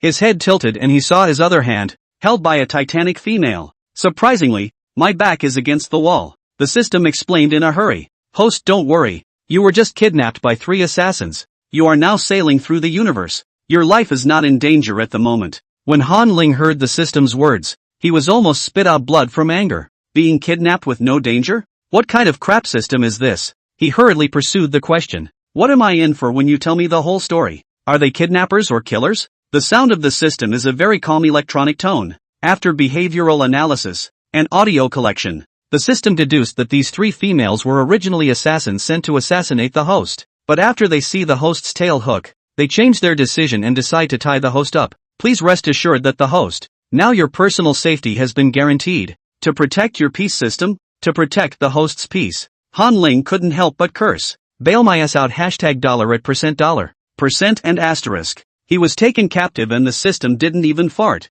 Han Ling was extremely fired up inside and his eyes were filled with anger. The female insect in front of him was still yelling. So Han Ling couldn't bear it and opened his mouth to reprimand loudly. Noisy my ass. It's annoying. The two females surrounding him were wide-eyed and suddenly closed their mouths. Although they felt that this Lord Mailworm, who had no victim's self-consciousness at all, had the audacity to call out to them, a group of vicious killers. But the thought that this was in Han Mailworm seemed to make things reasonable. One of the killer females. Lord Mailworm, we are kidnappers, can we be treated a little better? Han Ling's face turned blue. Get your hands off me before you talk to me. Unwillingly, the two killers put down Han Ling's soft and delicate little hands. Han Ling drew back his hand and moved his stiff wrist, wrinkling his eyebrows in question. Why are you kidnapping me? And where are you taking me? Speak one by one. No lying, no hijacking. The two females nodded and couldn't wait to strike up a conversation and chat with His Excellency the Male. Someone hired us to assassinate you, and when we arrived and realized that you were a male bug, we decided to kidnap you. It would be a shame to kill your excellency. We're taking His Excellency to our secret base, which is a barren star, about 3 hours away. What happened was pretty much the same as what the system had speculated. Han Ling nodded slightly. It seemed that the system was still a little useful. Han Ling knocked on the metal plate of the cabin and asked, "Who sent you to assassinate me? Speak clearly. You should know the identity of your employer, right?" The two females answered truthfully. "It's the owner of the Flow Literary Society. He sent us here. He promised us 6 million credits when it's done. This is a matter that is guaranteed by a friend of the Stag Bug Escort from Aphrodite Star, who is helping to connect us. Sir Han Ling, you don't need to rummage around. Your light brain has been confiscated by us." Chapter 58 Tear-jerking Divine Comedy. Making up stories. His own small movements were discovered, and Han Ling touched his nose in embarrassment. He coughed twice, giving up his search for the light brain, and asked instead, "And what are you going to do to me? Male insects are rare in the stars. Do you two want to share me?" The two females didn't say anything, just sidestepped their bodies, leaving a crack open. The female insect piloting the spaceship turned back, poked her head out, and greeted Han Ling with a smile. "Ha ha, Lord Mailworm, there's me. Oh, you left me out." Han Ling's expression nearly collapsed when he saw this scene. Surprisingly, there were 3 kidnappers. He hastily called out to the system in his mind. System, you get the hell out of here. Is this what you call no life safety? I'm all going to be. Woo, I'm so miserable. The system replied. Host, don't worry, although the light brain is not at your side, I can still connect to the light brain. Want to send a distress signal to the outside world? Hearing the system's words, Han Ling breathed a sigh of relief. So it wasn't a dead end. He still had a backhand and a way back. Han Ling thought carefully. If he sent a signal to the outside world, then there was a high probability that he would be rescued from the outside world, and then when he was inspected, he would be found out about the identity of the mailworm. Han Ling scratched his head and stopped the system. Don't send out the distress signal yet. Wait for me to reason with them and try to see if I can talk these 3 robbers into it. Now he only had to face 3 females and the possibility of escaping. If he had asked for help afterward, he would have been faced with, well, an endless supply of females. After figuring things out, Han Ling looked at the female insect in front of him and squeezed out 2 hard tears. Would you guys like to hear my story? About why I escaped the planet Aphrodite and lived out there on my own. The 2 females looked at each other, not taking the bait, and went straight back. Telling us stories? Are you trying to convince us to let you go? You're dead in the water. The corner of Han Ling's mouth twitched. He was poked and prodded again. The interstellar females were really bad at fooling around. He thought about it for a moment and hastily switched his thoughts and retreated to the next best thing. Han Ling lowered his head, shook his head and sighed. I no longer have the luxury of leaving and telling stories just because I want to beg you to keep my virginity. I don't want to spend the heat of the moment with you guys. Hearing Han Ling's words, the 2 females blushed. This Excellency's words were too blunt, but that piqued their curiosity. Not wanting to sleep with them, was it because the tailhook was broken? So tell us about it and let's hear what it's about. Han Ling, as a fiction writer with an extremely strong ability to huzu, slowly narrated to. My name is Han Ling, and I'm a male bug who grew up on Aphrodite. We all know what the males go through when they grow up. We have to take on the task of breeding, constantly dating all kinds of great females, going through hot flushes together, and doing the most intimate things. I was destined to go through countless females in my life. Do you guys think it's right for the male bugs to have this kind of life? The 2 females nodded in the face of Han Ling's question. The populace of the stars, by default, has come to believe that the staghorn belongs to everyone, and that only the strongest of the strong can have the staghorn alone. For it is the strong who alone can afford to feed His Excellency the stag bug and maintain His Excellency the stag bug's decent and extravagant life. Han Ling shook his head with a bitter smile. No, I don't think so, because I already have a lover. I feel that, For the rest of my life, I will only fall in love with him. Repeatedly, over and over again. Fall in love with him and only have feelings for him. You must be wondering who he is. Ha! He's a member of my male insect escort called Arrow. He is a very common female bug, but we'll cuddle under a secluded streetlight. We'd kiss in the bustling streets. We'll be in secluded,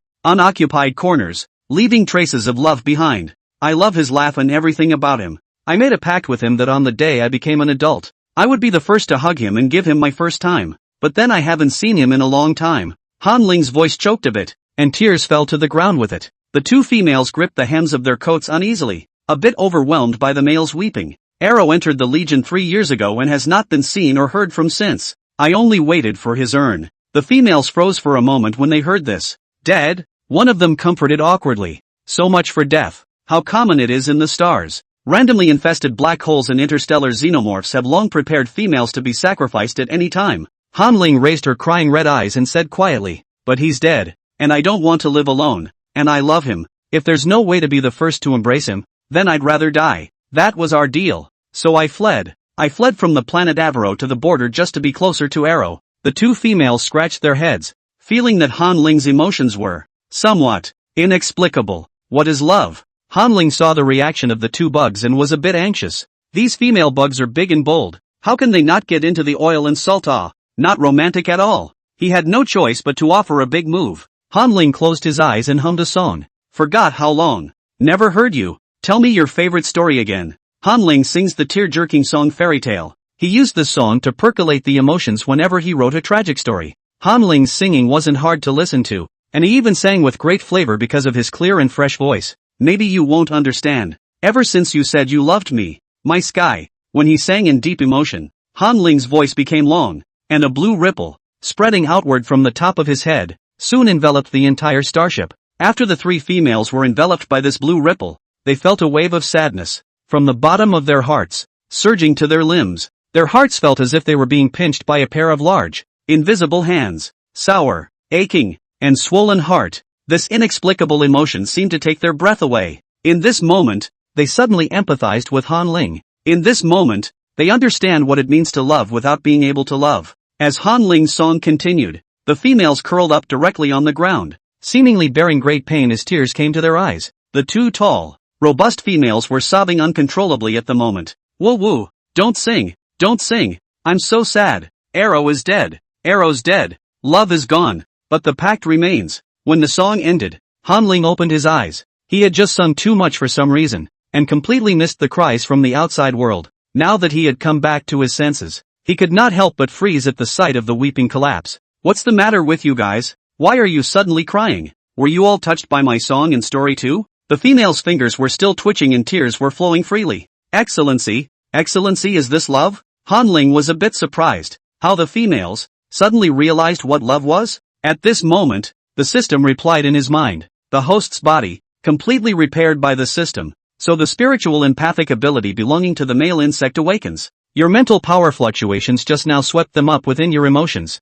They feel the emotions you feel when you listen to this song. That's why they're so out of it. Spiritual empathy? Han Ling raised an eyebrow. So male insects also had a capable side? Chapter 59, The Pitiful System. Knowing that he also had a specialty, Han Ling finally raised his eyebrows for once. He asked as he stood up, patting the dust on his pants and looking down at the two females. You should know by now how sad I am. The females, with difficulty, nodded. Your Excellency, we're not going to force ourselves to go through the heat of the moment with you. Actually, the other female was about to say something when another covered her mouth. The two made eye contact for a long moment and swallowed the unfinished sentence. Han Ling raised an eyebrow. It seemed that these females had ulterior secrets. These secrets, though, should have nothing to do with him. Han Ling asked with a slight smile. You guys promised me, don't go back on your word. The starship is about to land, right? Your base. How's the decoration? With the issue of chastity, which was his greatest worry, resolved, Han Ling was less afraid. The two females didn't seem to have slowed down yet, and struggled to get up from the ground, looking over to where the cockpit was. Only the female bug in the cockpit, still crouching on the console, whimpered and cried. The two females saw this and their faces went wide with shock. Holy, don't cry on the console. What if you touch a button by mistake? Bug asterisk. You get out of the cockpit quickly. We won't be able to get back if we're on the wrong course. The female bug on the operating table was crying up a storm, like she was already going to cry until she fainted. One of the females, in a hurry, replaced this driver. It was only then that Han Ling noticed that these 3 female insects, although their appearance was different, their hair color and pupil color, were all light brown and a bit on the gray side. These 3 females, it seemed, were from the same race? Han Ling chimed in and asked, "By the way, I haven't asked yet, what are your names, to formally get acquainted?" "My name is Han Ling." As soon as these words were asked, the atmosphere in the cabin froze a bit. Several females were silent. No one answered his Han Ling's question. A few minutes passed and Han Ling shrugged. "If you don't say anything, there's no point in being silent." A female bug smiled stiffly. "No, Your Honor, we don't have a name." "No names?" Han Ling was a bit surprised. "How old are you guys?" The female bug replied stiffly. "Don't remember, but we've been on the base for 20 years. "What about your birthdays?" "Don't remember." Han Ling looked at these females with a speechless face, thinking that their lives were too rough. They didn't even have a name. Did they keep shouting hello all these years? Thinking for half a day, Han Ling negotiated. "Why don't I give you guys names? Otherwise I can't tell who you are." The 2 females looked at each other and a light flashed in their eyes. "Yes, what name will your excellency give us?" Han Ling circled around them a few times and said, "Though you are poor and evil, I wish you to aspire to the light." He pointed to the short-haired female. "From now on you will be called Wise." He then pointed to the tallest and biggest female bug. "From now on, your name will be Mingxia." The long-haired female bug piloting the mech is called Akari. After naming him, Han Ling wrapped his arms around himself and laughed. "Well, I hope you are intelligent, philosophical and polite. Most importantly, turning into a good guy can mean you can't force him to sleep with you." Hearing Han Ling's words, the female insect's face wore a coy and shy smile, seemingly happy that she had a name. "But if you like the name so much, why didn't you have one before?" Han Ling looked at the appearance of the female insects and only felt that these female insects were behaving strangely. It was different from the female insects he had seen before, but he couldn't tell exactly where it was different. But soon, Han Ling didn't have the heart to think about this matter anymore, because the stealth battleship began to dive down. He couldn't withstand the force of such an impact, and his entire body slumped to the metal floor. Dizzy. An hour later, the stealth battleship finally landed. Han Ling's limbs ached as if he had lost half of his life as he lay on a stretcher, carried by 3 females, and left the battleship. The moment he stepped out of the battleship, Han Ling felt that even his breath carried a burning heat, and the water in his body, which was rapidly seeping out, disappeared. Even his eyeballs were burning. The barren star was filled with yellow sand. No vegetation. No water. Everywhere, the ground was dry and cracked and lumpy. In some places there were crevices that seemed to lead to the center of the earth, and red flames could be seen gulping from deep within. It wasn't oxygen burning. It was chlorine and hydrogen seeping out. Deep in the Earth's core, when the geocentric energy burns out, the planet will explode into nirvana. The explosion causes a collapse that creates a small black hole. Han Ling squinted his eyes, and just as he took in his surroundings, he was carried inside their base by 3 females. The base as a whole was made of metal, like a bowl, and sunk deep into the ground. The mouth of the bowl was the door to the base, covered by silver-white metal covered in grease. The 3 females stood on the surface, opened the door, and were soon transported by a conveyor belt, deep underground. Entering the base, a puff of moisture relieved the dryness from earlier and the choking smell of leather mixed with motor oil could be smelled. Han Ling said with shamelessly closed eyes, "I can't. I need to rest. Remember to put a bag of nutritional supplements by my pillow." After saying this, he literally closed his eyes and his breathing gradually stabilized. After a while, the females carried the stretcher, put him on a bed, and closed the door and left. After waiting for the surrounding area to calm down, Han Ling quietly squinted his eyes and looked around slightly. He was lying in a small, separate room. The cold metallic-colored room, furnished with a lived-in look, should be the bedroom of one of the females. He didn't do sit up, but in his mind, called the system. "System, you come out to me. I want to ask now. Keep you safe, system. What exactly is the use?" Han Ling's brain ached now, half caused by the stealth battleship's descent and half exasperated by the system. The system's voice, coming out of his head. "This system can provide mall services, exchange services, and guarantee the safety of the host." Han Ling was smart this time, and he pursued the question. "What constitutes danger? Under what circumstances would you strike?" The system was like a muffled gourd, unable to hit 3 farts with a stick, never taking the initiative to explain. Now being asked this question by Han Ling, the system hesitated for a few seconds before saying, "After the algorithm calculates that the host has only one way to die, with no room for maneuver, the system will step in to keep you safe. And how many times will you save me? Once. Hearing this, Hanling gritted his teeth and closed his eyes. What a dodgy system. It turns out that the system is a disposable amulet. However, after the system's reminder, Hanling thought of another use for the system. System Mall. Chapter 60, Preparing to Steal Energy. Situation suddenly arises. The system mall is a veritable arsenal. As long as there were energy stones, not to mention stealth fighters, even universe-class battleships could be gotten. He thought for a moment and said, System, open the exchange mall. I want to see the list of items and their prices. A white light screen suddenly appeared in front of Hanling. In system malls, weapons of immense lethality, ascension tokens, everything. Tap the item and the instructions will also pop up. Hanling rummaged around for a while and found the cheapest small battleship. Item, C989 Battleship Basic. Battery, none. Unlocked items, 1 cell of energy. Redemption, 18 cells of energy. If Hanling wanted a C989 Battleship Basic model, it would only require a total of 19 frames of energy stones, or 9 million credits. If it was before, Hanling would have taken it in full without hesitation. But now that they were on a barren star, there wasn't even a shopping mall. So where would they get the energy stones to sell? Hanling inquired. System, you know how to fly a battleship, right? If I exchange a battleship, can I fly out? The system answered truthfully. Don't worry, host, the system is very capable of learning. As long as there is an instruction manual, the system will be able to manipulate any instrument. Hearing the system's words, Hanling hooked the corners of his mouth, and an idea gradually formed in his mind. He might not have energy stones, but there were certainly some within this base.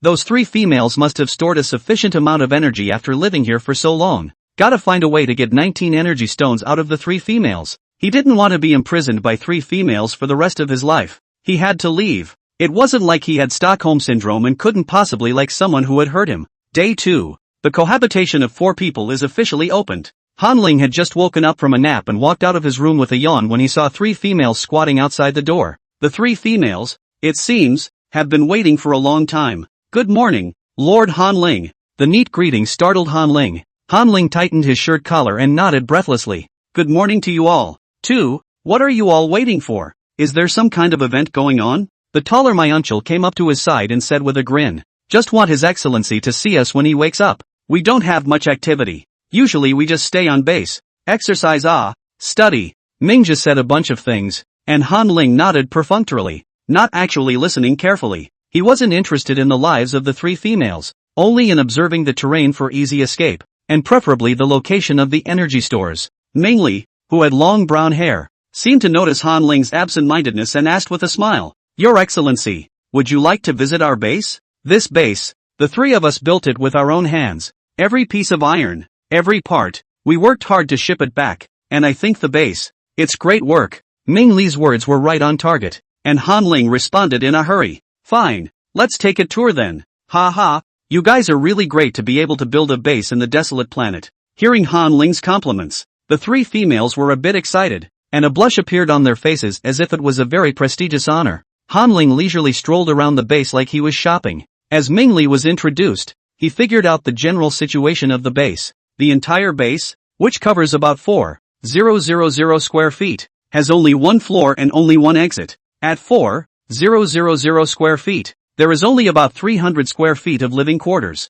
the rest being the female's studio. The 3 females were good with their hands, making several mechs on their own, and picking up and making many flying machine shells. Semi-finished products and materials were thrown haphazardly on the floor, covered in grease. Akechi asked nervously, What does Your Excellency think of this base? They expected His Excellency to visit the base, so they cleaned up all night, which organized a path for the visit. Hanling gave them a thumbs up. The base is very nice, but what's it like outside the base? I haven't seen it yet. Can you show me? In the face of Hanling's requests, the 3 females all satisfied them. It seemed as if Hanling's words were like a holy decree. They handed Hanling a protective suit. Your Excellency, there is an extreme lack of water on the desolate planet, so if you want to go out, you'll have to wear this protective suit. The protective suit looked oddly ugly. The stitching was rough, the fabric was somewhat lacking, and the metal plates were sticking up on the outside. But the suit, which was sewn overnight by 3 females, was made from the most precious materials they had on hand,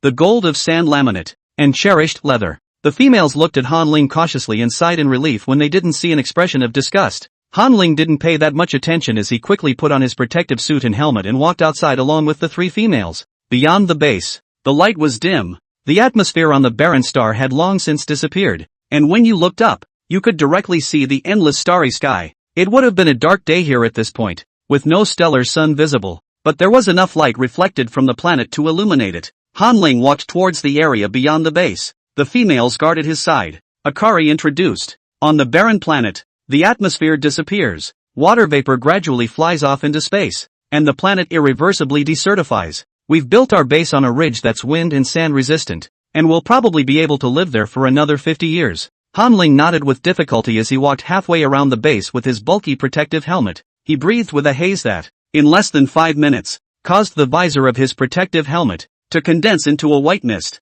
The white fog obscured his vision, so Han Ling couldn't see anything and simply waved his hand. Well, it doesn't feel like there's much to see out there, so let's go back. Han Ling mentally pondered that it wasn't really difficult for him to escape. The terrain was flat in this location, so as soon as he left the base, he could just pilot the basic battleship and fly off into space without even resistance. After the group returned to the base, the three females were still surrounding Han Ling. The taller one, Myung Chul, coyly picks his head. Sir Han Ling, we really liked the song you sang yesterday. Can you teach us how to sing it? Yesterday's song? The corner of Han Ling's mouth twitched. Yesterday you guys were listening to a song, crying your eyes out, and you want to learn it? The three females nodded neatly. Han Ling sighed and held out his hand. If you don't give me a light brain, at least give me a paper and pen. I'll write down the lyrics and teach you slowly. Your Excellency, after learning the song, could you tell us a little more about the story of you and Arrow? It's okay. Han Ling smiled casually. For the next few days,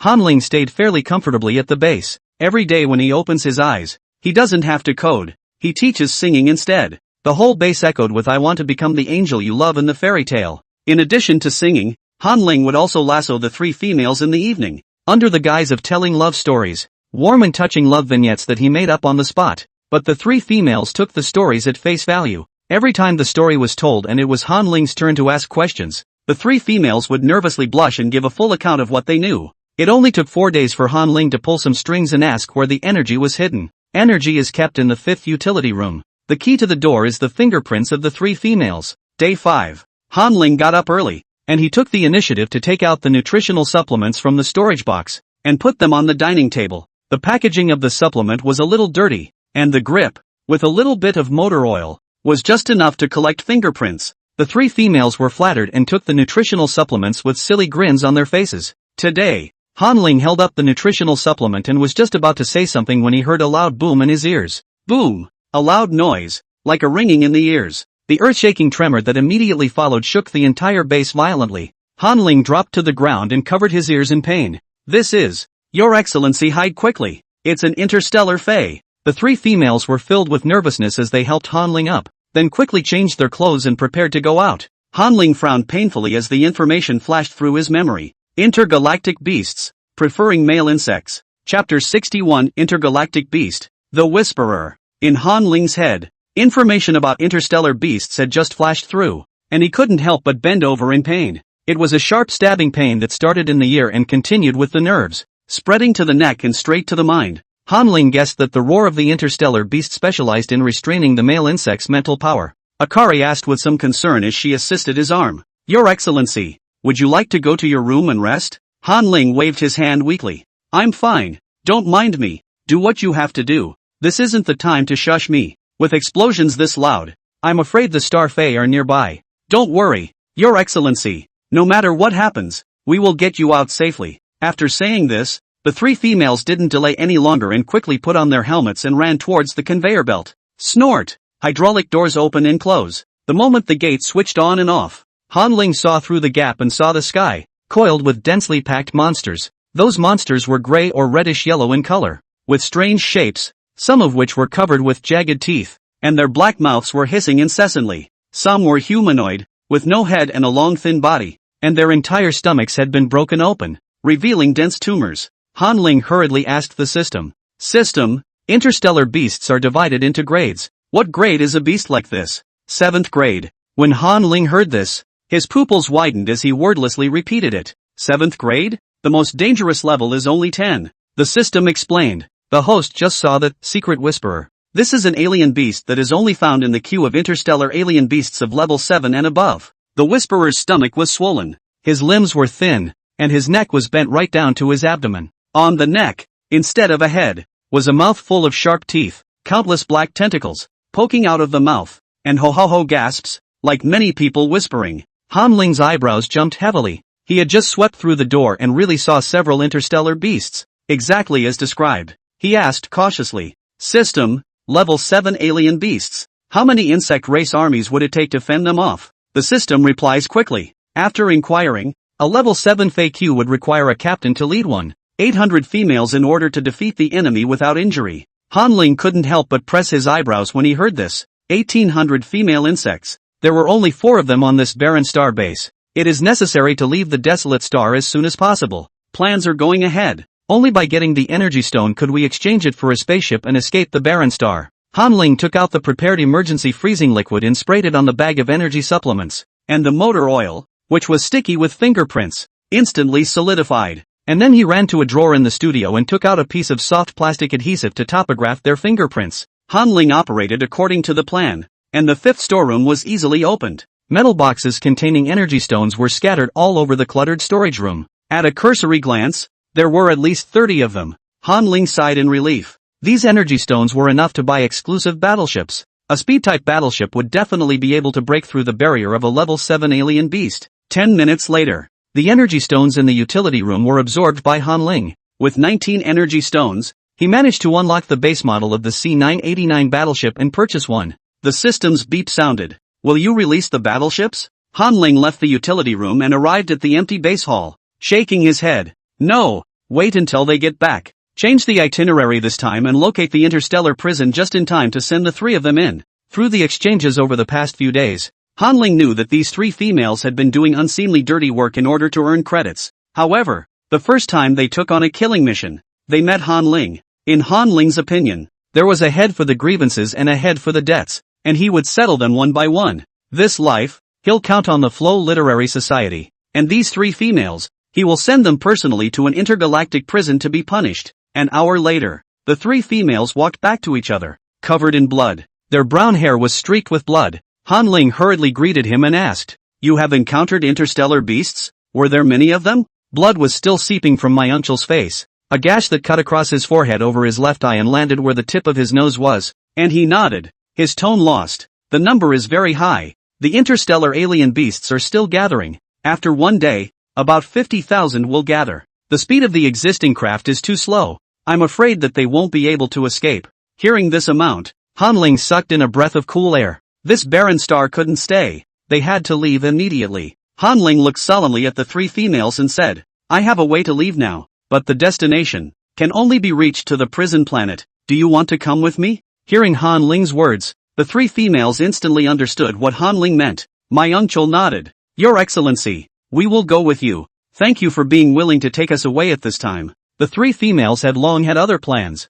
and regardless of how it ended, they were going to escort Han Ling away safely. Now that Han Ling had a solution, they just went along with it. Receiving a response, Han Ling commanded in his mind, "System, take the C-989 battleship and park it at the base entrance." He then put on the tattered suit and protective helmet, and led the way out the door. "Follow me." The battleship is parked outside. The 3 females followed without hesitation. Snort! The hydraulic doors of the base opened and Han Ling sucked in a breath of cool air. Beyond the base became a blood grotto. The 3 females, who had already cleared the alien beasts outside the base, cleaned it up. Black, blue, and purple blood, dripping everywhere. And the brand new C-989 battleship, parked on the base platform, was so abrupt. Han Ling pointed at the battleship. Let's go in quickly." A few people scrambled up. The moment Han Ling boarded the battleship, the system immediately linked the operating console. The hatch closed quickly and ignited. The sound of flames gulping and spitting ensued.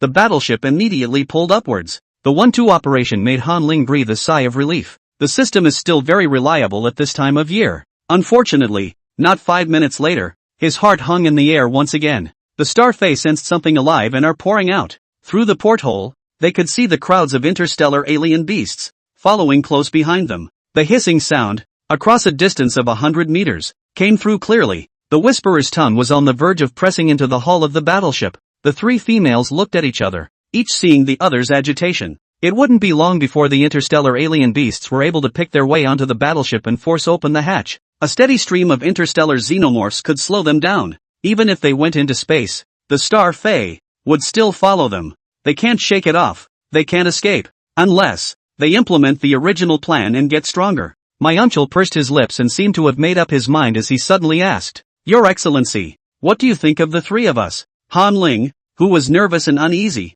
gave him a puzzled look. "Still obsessing about going to a prison planet? As nice as you guys have been to me, when you do something wrong, you have to admit it eventually." The long-haired Ikari, whose brown hair was still crusted with blood at the moment, trailed off. "And beyond that, did Your Excellency find the last few days with us enjoyable?" Han Ling nodded. "It's great. What's wrong?" The three females looked at each other and smiled when they heard Han Ling's reply. "With Your Excellency's affirmation, we are satisfied. Your Excellency, give us a drop of blood." Han Ling was just about to ask why when he felt a tingle in his fingertips. Tick-tock, tick-tock, tick-tock. 3 drops of Han Ling's fingertip blood were each caught in the female insect's palm. "Your Excellency, please open the hatch and let's go stall the Star Fae. Don't worry, we'll fly back. We're a butterfly tribe."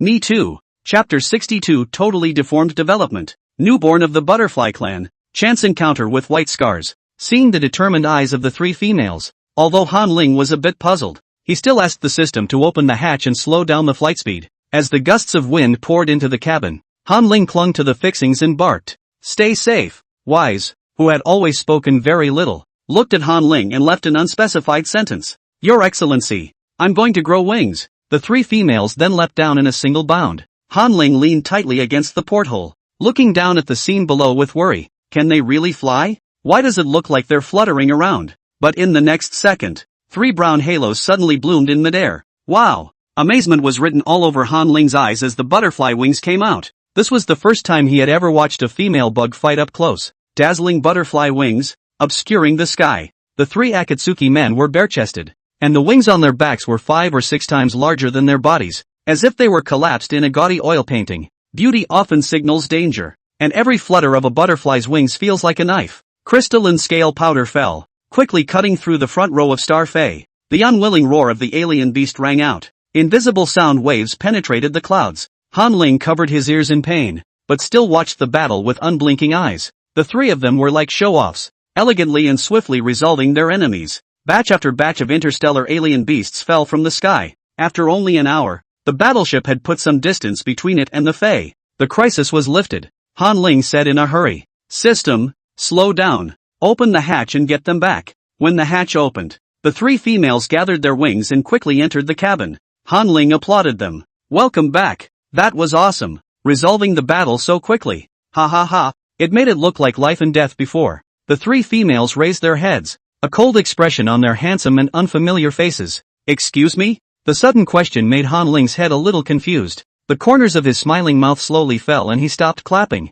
Some scattered, broken information that appeared in the mind. Butterfly Encyclopedia. Butterflies are fully metamorphic in development and go through multiple stages. Breaking into a butterfly is fake. Caterpillars, just sustenance. When the cocoon is formed, the caterpillar dies and its entire body melts into a nutritious soup to feed the birth of the butterfly. Butterflies suck blood, so when people die, they attract a lot of butterflies. Butterflies are new individuals and will not have the memories of the caterpillar, retaining only some of the gene fragments. This information, like a heavy hammer, smashed Han Ling's head. Caterpillars can't fly, that's why they flutter so much. Caterpillars are sustenance, so they don't have names. The reason they look at him with very clear, unadulterated eyes is because of the caterpillar stage and the lack of reproductive needs. Think of the words Wise left behind on his way out. "Your Excellency, I'm going to grow wings." Han Ling couldn't wait to slap himself a few times. Just a moment ago, the 3 female worms sucked up the drop of blood and completed their final evolution.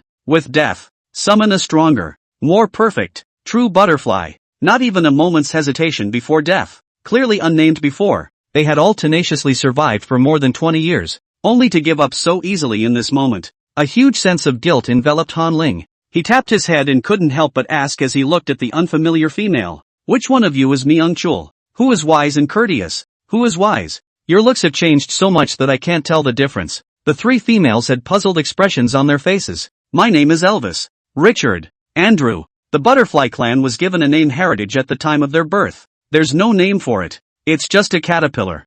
For a moment, Han Ling felt his heart filled with swelling pain, remorse, and sourness. It's really different. They don't bear a single resemblance. The three females in front of her were blue-green hair and blue-green eyes. Han Ling covered his face with his hands, his fingers trembling, eyes sore and aching. The liquid crossed the corners of his eyes and was hidden in the sleeves of his protective suit. Han Ling thought it was too unbelievable. Strange female bugs that were willing to lay down their lives to protect him just because they had seen his face. Just because they had spent a few days together. They still sacrificed when he indicated that he was going to send them to an intergalactic prison. Do these females have no brains? Or are they too? Have you lived long enough? It was clearly stated earlier that that base could still survive for 50 years. Han Ling scratched his hair in pain. It was as if he owed a huge debt at the moment and had no possibility of repaying it. Even now, he was the only one left who remembered that the three females had ever existed. Suddenly, a sharp whistling sound came from not far away. With a splitting headache coupled with excessive worry, Han Ling's eyes rolled over and he directly fainted. The Fae charged again. The three butterfly females had just rested for a while, and when they heard the call, they immediately stood up and headed for the hatch. The system controlled the hatch to open. The killing, again. 1 day later, the three females sat wearily in the cabin. Although they were a newborn butterfly race, fighting was an instinct engraved in their genes. It was just that the endless stream of enemies made them a little tired. Screams, again. The three females bent their necks and circled their arms, ready to go again. However, this time, they had just left the cabin when they saw a huge behemoth of a universe-class starship flying in the distant starry sky. The yellow and white starship, like a mobile fortress, had a line written on it. Second War Corps White Scarabs. Next moment, females with lightning-shaped wings poured out of the fortress. White hair, so striking in the stars. A female with a bite stopper, wearing a black combat suit, flew up to them and looked them up and down. Butterflies? A sense of threat swam through their bodies, and the three females nodded cautiously. The white-haired female bug smiled. You may withdraw. The prey this time belongs to the 2nd Legion. You can't eat it. As they chatted, White Scarab's small team of 100 people had already killed the alien beasts. They were following the trail as if they were going to chase the beasts to their lair. The three butterfly females sighed in relief. Many thanks. The white-haired female didn't leave, but kicked the battleship with her foot and asked, That's a nice battleship you've got there. What kind of cargo is in it? The three butterfly clansmen replied honestly. There's a sub-female in there. Very weak. Has been unconscious. Somewhat disbelieving, the white-haired female peered carefully through the porthole into the battleship. Inside the empty battleship, there was really only one stupid sub-female, who was lying unconscious on the floor. He shrugged. Alright, looking at your stupid faces, you should be a newborn butterfly race with little savings. Leave. I won't rob you this time. When Han Ling opened his eyes again, the system's beep sounded in his ears. Host, the prison planet has arrived. We've landed. Should we wrangle them to the Star Court? Han Ling sat up weakly and looked up. They are still inside the battleship. Three strange butterfly females, sitting on the opposite deck, blood crusted in large clots, all carrying wounds. It seems that during the time he was unconscious, the butterfly females were still fighting. Han Ling pursed her lips, and a question arose within her heart. Do the three butterfly females now have to bear the guilt of Mingjia and the others? Chapter 63, Interstellar Prison. Interstellar Court. It is said that those who do not know are not guilty. The three butterfly females had just been born as blank paper. None of the past should be relevant to them. There was something about sending them to prison that Han Ling couldn't bear. Just as he was wondering, the porthole rattled with a knock. Knock, knock, knock. Han Ling looked toward the porthole. Outside the window, a group of females in black trench coats with hats on their heads and law enforcement weapons in their hands had impatient looks on their faces. On the left chest of their lapels, the words, Star Prison, were also written. Han Ling hurriedly asked the system to open the hatch of the battleship. The guards of the interstellar prison, accompanied by the clatter of their leather boots, walked into the battleship. You're the owner of this starship? We've been standing outside waiting for you for half an hour. Han Ling smiled awkwardly when he heard this. He thought that the prison guards were quite arrogant, but he didn't realize that he was the one who was unreasonable in the first place. The wardens probed the battleship, walked over to Han Ling with the recorder, and asked, Okay, tell us about the case. What are you reporting? Mind you, if you have no case but fly to the prison planet privately, you can be detained for 20 years. Interstellar Prison. Interstellar Court. By the Trial Mastermind, Trailer. The law is intolerant and has matured and improved over millions of years. Interstellar law is ironclad, and while there is no death penalty, it can drain a bug's entire lifespan. The prison guard's words caused a layer of cold sweat to emerge on Han Ling's forehead. There was a bit of an internal struggle for him to say it or not.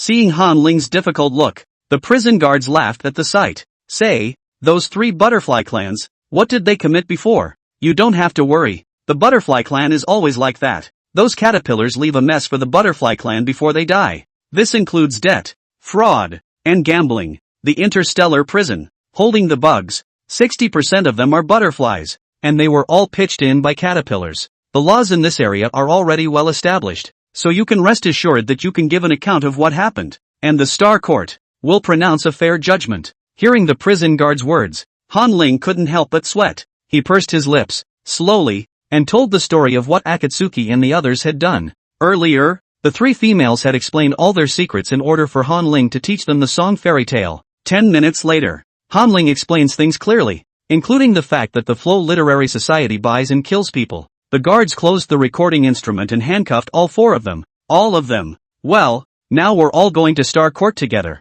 And if we can get a trial in court, we'll probably get the results today. Stepping down from the battleship, Han Ling looked up and saw the prison planet in its entirety. On the ground, prison houses are covered everywhere. The gray walls were built so high that it was impossible to see inside. And it was only through the small windows that I learned that the buildings were all 3 stories. In the sky, huge interstellar harbors, floating above the prison planets. Most of the battleships that traveled to and from the city were giant-class transports. Box after box of goods were being carried up, and it looked even more prosperous than the trade port. Han Ling couldn't help but be staggered. Before in Blue Star, he had heard that people in prison had to work every day. Work in labor-intensive industries, such as stepping on sewing machines and making heavenly umbrellas. I didn't realize that the same was true of interstellar prisons. Getting into the police car, it only took them 10 minutes to get to the Star Court. In the lobby, prison guards smiled as they received their trial numbers. It's a nice day. Very few people. You don't have to wait for your case.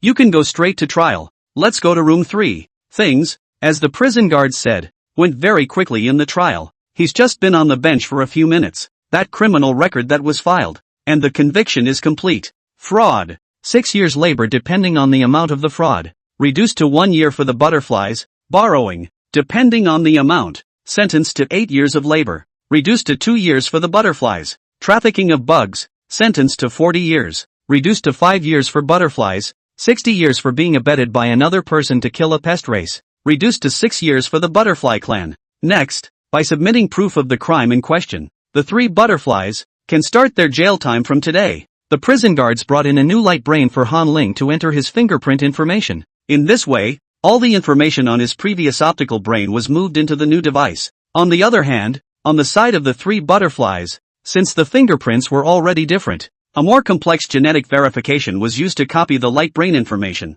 Han Ling was relieved when the long-lost light brain returned to his hand, and he was finally able to contact the outside world again. As soon as the optical brain turned on, a bombardment of messages filled his chat interface. The main source, Parson. Parson was like a machine gun, sending him 999 plus messages. The most recent one, posted 5 minutes ago. Parson, boss. In an hour, the case between our game and the Male Bug Protection Association is going to trial. Get back to me. Ooh, do we still have a chance to win? Han Ling's face darkened when he saw this. Damn it, he had forgotten about this. Originally, he was going to spend a few days making a package that would allow gamers to join together to fight the lawsuit. Complaints that the Stag Bug Protection Society has a long arm of jurisdiction and that it has its hands all over the paperboys. But who would have thought that he would be kidnapped? Han Ling pinched his brow and forced himself to calm down. He replied, "Don't worry, I'll be in court. Did you get a lawyer? Whatever it takes. Hire the best." "Unfortunately, heaven forbid,"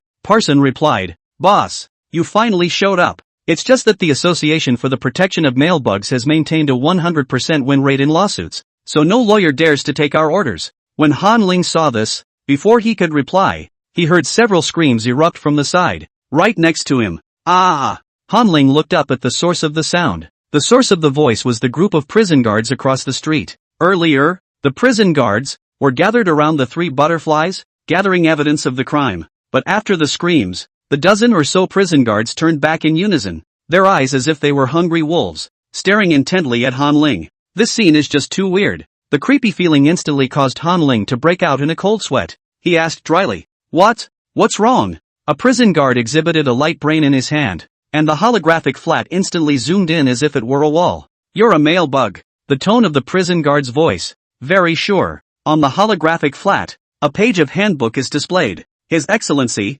Han Ling, also looks very good today. After following Your Excellency for a day, I think, Your Excellency sings the first best, and I the second best. Photo. His Excellency's appearance in protective clothing. For the record, unfortunately, His Excellency has taken to wrapping the tail hook around his waist and didn't get a shot of the tail hook. Sadly, in the photo, Wise, who has short brown hair, is pretending to take a selfie. Han Ling, who is wearing a protective suit behind him, is captured on camera. Han Ling's breath caught at the sight of this handbook. Who's a good person to keep a diary all day? It's killing me. Chapter 64, Trial Results. Han Ling takes the initiative, 1,000 more words. The atmosphere in the Star Court was tense. Everyone gazed at Han Ling, waiting for his answer. There is only a written record on top of the handbook that proves he is a male bug. But in the photo, he doesn't show the tail hook. Han Ling had originally wanted to quickly shake his head in the negative and set aside his relationship with the mealworm. But feeling the dewy, blazing eyes around him,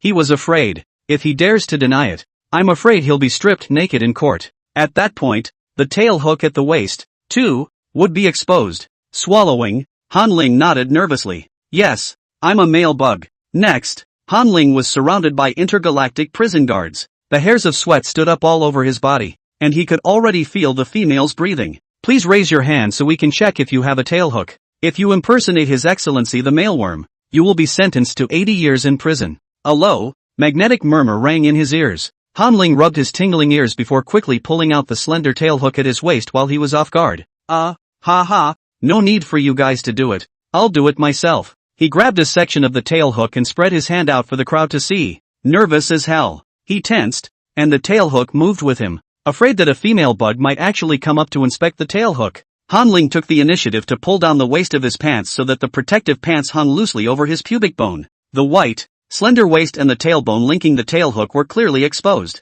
Gulp! Han Ling heard, and dozens of voices of swallowing saliva rang in his ears. The surrounding intergalactic prison guards had a look of disappointment on their faces. Ugh, I was expecting to get a hands-on inspection myself. Han Ling lit up the male bug identity, and all the females around him automatically backed up 1 meter away. This is the distance required by interstellar law. When encountering non-partnered males, any females, you need to keep a distance of more than 1 meter from you. If it were normal, the females wouldn't necessarily follow this law. But this was an intergalactic court, facing many complicated gazes. Han Ling quietly lifted his pants and grabbed the waist of his pants and asked, Ahem, now what else is wrong? The intergalactic prison guard who had just spoken to him, smiled slightly. Your Excellency, we have notified the Stag Bug Protection Society, and I'm afraid you will need to stay on the prison planet, for a while, until the society's people arrive. Han Ling nodded without changing his face. Aha! Han Ling's appearance caused the surrounding whispers to gradually become louder.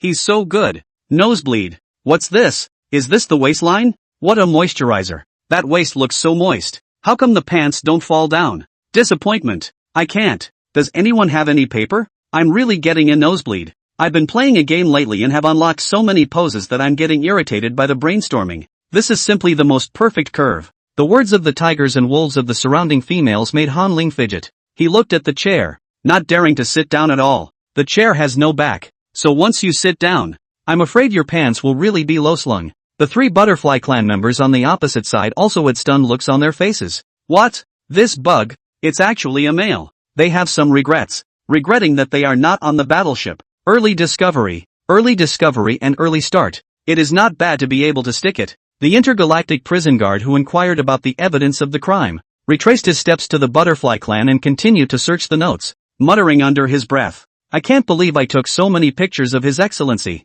Excessive. Under the watchful eyes of the many females, Han Ling leaned against the wall and fiddled with the optical brain. He was within the large group of the company, calming the agitation of his employees. Chairman, everyone relax. Don't worry. Our game will be fine. Chairman, work at ease. Don't touch the fish. The company will not be dissolved. An hour later, prison guards at Starling Prison are still searching for evidence of crimes committed in past years. On Han Ling's side, he received an invitation to another Star Court meeting right on time. Seeing the call invitation, Han Ling suddenly stood up straight. Quietly, he tugged the waist of his pants down a little more. Already on the edge of precariousness, the tail hook, which was set on a chair, also began to wiggle dramatically, afraid that no one would notice. With tens of billions of dollars of business at stake in this one video, He had to fight to keep the game open. So the video communication has just been connected. The members of the Male Bug Protection Society sitting in the courtroom were treated to the sight of the powerfully thin white waist and the wiggling chain of black tail hooks.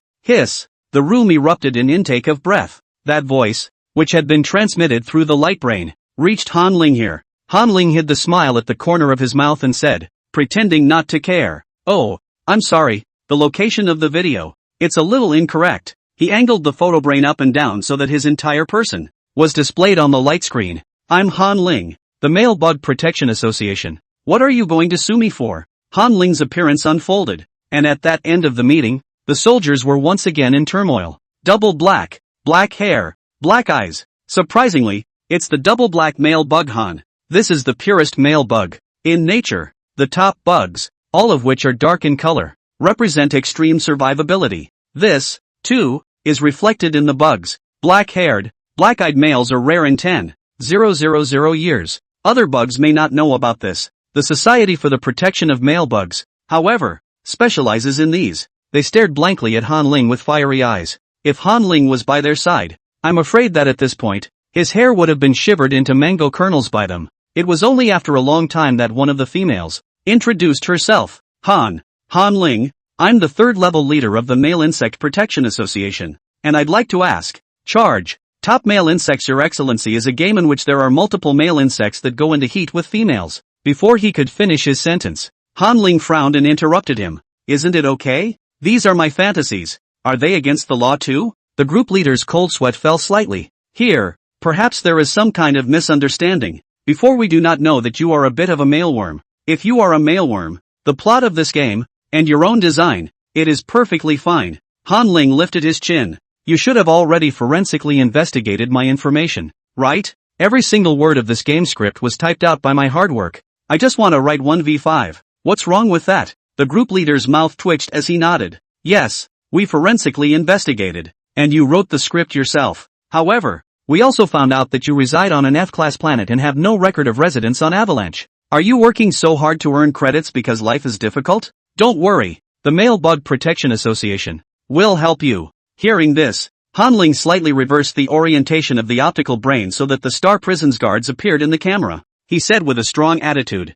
these things, it seems, do not concern you. The Star Wardens have called the females of the Male Bug Protection Society for me, and they will take me back to Aphrodite, the site of the Interstellar Wardens, and the familiar scene of the Interstellar Courtroom. The females of the Male Bug Protection Society were completely disarmed. Han Ling didn't lie. He was indeed His Excellency the Mealworm. 10 minutes later, because of Han Ling's status as an androgynous insect, this lawsuit ended extraordinarily quickly. Androgynous Bugs Conservancy, slighting kneeling transportation. Han Ling also exercised the mealworm privilege. No news related to male insects is allowed to be divulged easily. The contents of this lawsuit are known only to those present and are not to be divulged. Hanging up the communication, Han Ling breathed a sigh of relief as he sent a message within the company. It's done. Get back to work. It's fine. After sending it, Han Ling put away his light brain and sighed in relief. The company finally didn't lose it. Except, next thing you know, he's going to be sent to Aphrodite's star.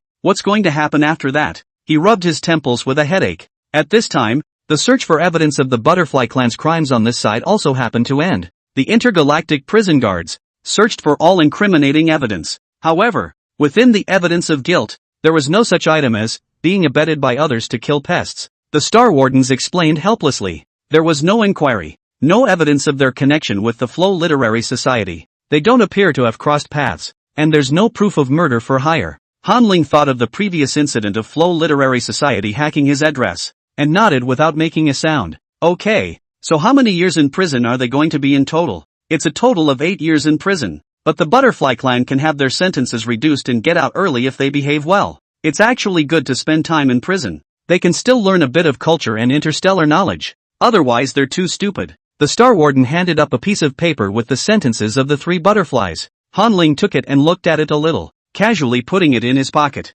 He walked up to the 3 butterfly clansmen and asked, I'll give each of you 1,000,000 credits. Can you take the diary inside the photo brain and make me a copy? Myungchul and the others all have the habit of keeping a diary. Han Ling wanted to take their diary and keep it. It's proof that they existed. If the diary was left to these 3 butterfly clansmen, I'm afraid that it wouldn't be long before it was formatted and disappeared without a trace. Hearing Han Ling's words, the butterfly clansmen looked at each other and nodded. One of the butterflies asked boldly, "Your Excellency, do you like them? We're better than them." Han Ling smiled slightly, with some sadness under his eyes. "It's made different because of the many things we've been through together." A butterfly race, looking down at Han Ling, lightly hummed a verse. "I would like to become, in a fairy tale, the one you love." He only hummed a bit and then stopped. "I'm sorry, Your Excellency, but that's the only memory I have left in my genes." Han Ling reddened her eyes and nodded slightly. "I know, I get it. You're not him." After copying the Light Brain Diary, Han Ling watched as the 3 Butterfly Clan members were taken away while he lifted up his pants and, along with a group of prison guards, headed out. They left the Star Court and strolled through the streets of the prison planet. Han Ling asked suspiciously, "Where am I going to stay for the next few days? Why don't you take transportation?" The Star Wardens rubbed their noses in it. They just wanted to spend more time with His Excellency. "But since Your Excellency has asked, it means that you are tired of walking," an intergalactic prison guard said. "Your Excellency, we are just a short walk away. We can just call for a car, and your accommodation, which has been arranged at." The Star Warden hadn't finished his sentence. A shrill siren suddenly sounded in the air. The crowd looked up, only to see a Universe-class battleship appearing over the planet. The battleship broke through the clouds and revealed itself in full. Second War Legion, White Scarabs. Yellow and white Cosmic-class battleships landed strongly on the prison planet. Uncountable maneuvering forces, landing quickly from within the battleship. One of the white-haired female insects caught Han Ling's figure with sharp eyes. He grunted. "Found you, sleeping fake subfemale." Chapter 65, Caught Again, but Gathering Victory. The moment the white-haired female bug landed, Han Ling could feel that the Star Wardens around him, their bodies instantly tightened and they flashed their weapons in fear. One of the intergalactic prison guards leading the group drew 2 scarlet half-moon scimitars directly from beside his spine. "Red fly? Interesting." A voice came from far away. The white-haired female landed with agility and dexterity. Her lightning-type wings, which were soon tucked away on either side of her body. The prison guard who was leading the group, vigilantly held his scimitar across his body and chortled. "Second Legion of Exploration, why have you come to the prison planet?" The white-haired female smiled slightly, half of his face hidden behind the bite stopper. The smile somewhat unreadable. "Of course I'm here for him." The white-haired female insect pointed with her hand remotely, and Han Ling, who was named, had a cold sweat break out on his body. The aura of the opposite female insect was too powerful, with a wildness that was harsh and dominating. The Star Warden grimaced when he heard this. "The Second Legion is also too lawless. His Excellency, the male worm, deserves to return to Aphrodite's star. The trial mastermind has already notified the Stag Bug Protection Society. And you, the Second Legion, don't want to mess with Aphrodite, do you?" The white-haired female bug retracted her smile when she heard this. Not much emotion could be heard in his tone when his face was expressionless. "The male bug I must take, and we will return him safely to Aphrodite. As for you guys, I'll give you 3 chances to break your armor 3 times. And if you dare to resist again, kill." In an instant, a layer of transparent and glowing orange-colored Nianli insect armor completely covered his body surface. The stout female bugs instantly became even stouter. Nimble bug armor, the natural instinct of the females. It can resist tens of thousands of degrees of heat and crush all steel and metal. The body surfaces of the 3 intergalactic wardens also surfaced with various colors of numinous insect armor. And the battle was about to start. Han Ling was careful, taking small steps, trying to hide behind the other Star Wardens. The females were horrible to fight. All of them were ruthless in tearing battleships apart with their hands. The blades met with a powerful aura that drummed up the air around them. The white-haired female insect held a short blade in her hand and her body approached the 3 Star Wardens in the blink of an eye. Between the flashes of lightning and fire, the short blade swung out 3 quick waves of air in a tricky trajectory. Quick, extremely fast, there's no time to resist. Bang, bang, bang. The strong Nianli insect armor was quickly torn apart. "Can't take a hit. Use your own spear to attack your own shield." There were only a handful of creatures in the universe that could break through the mnemonic bug armor, but the bugs come with their own bone blade weapons, which are also some of the sharpest in the universe. The 3 intergalactic prison guards, in unison, took a step backward, which allowed the sharp blade from earlier not to cut through their bodies. Such a result caused the faces of all the star prison guards to turn blue. They were 1 on 3 and they still lost. The white-haired female bug cocked her head as she held a sharp blade in her hand. "It is futile to resist any longer. Kill you and I will take the male worm as usual.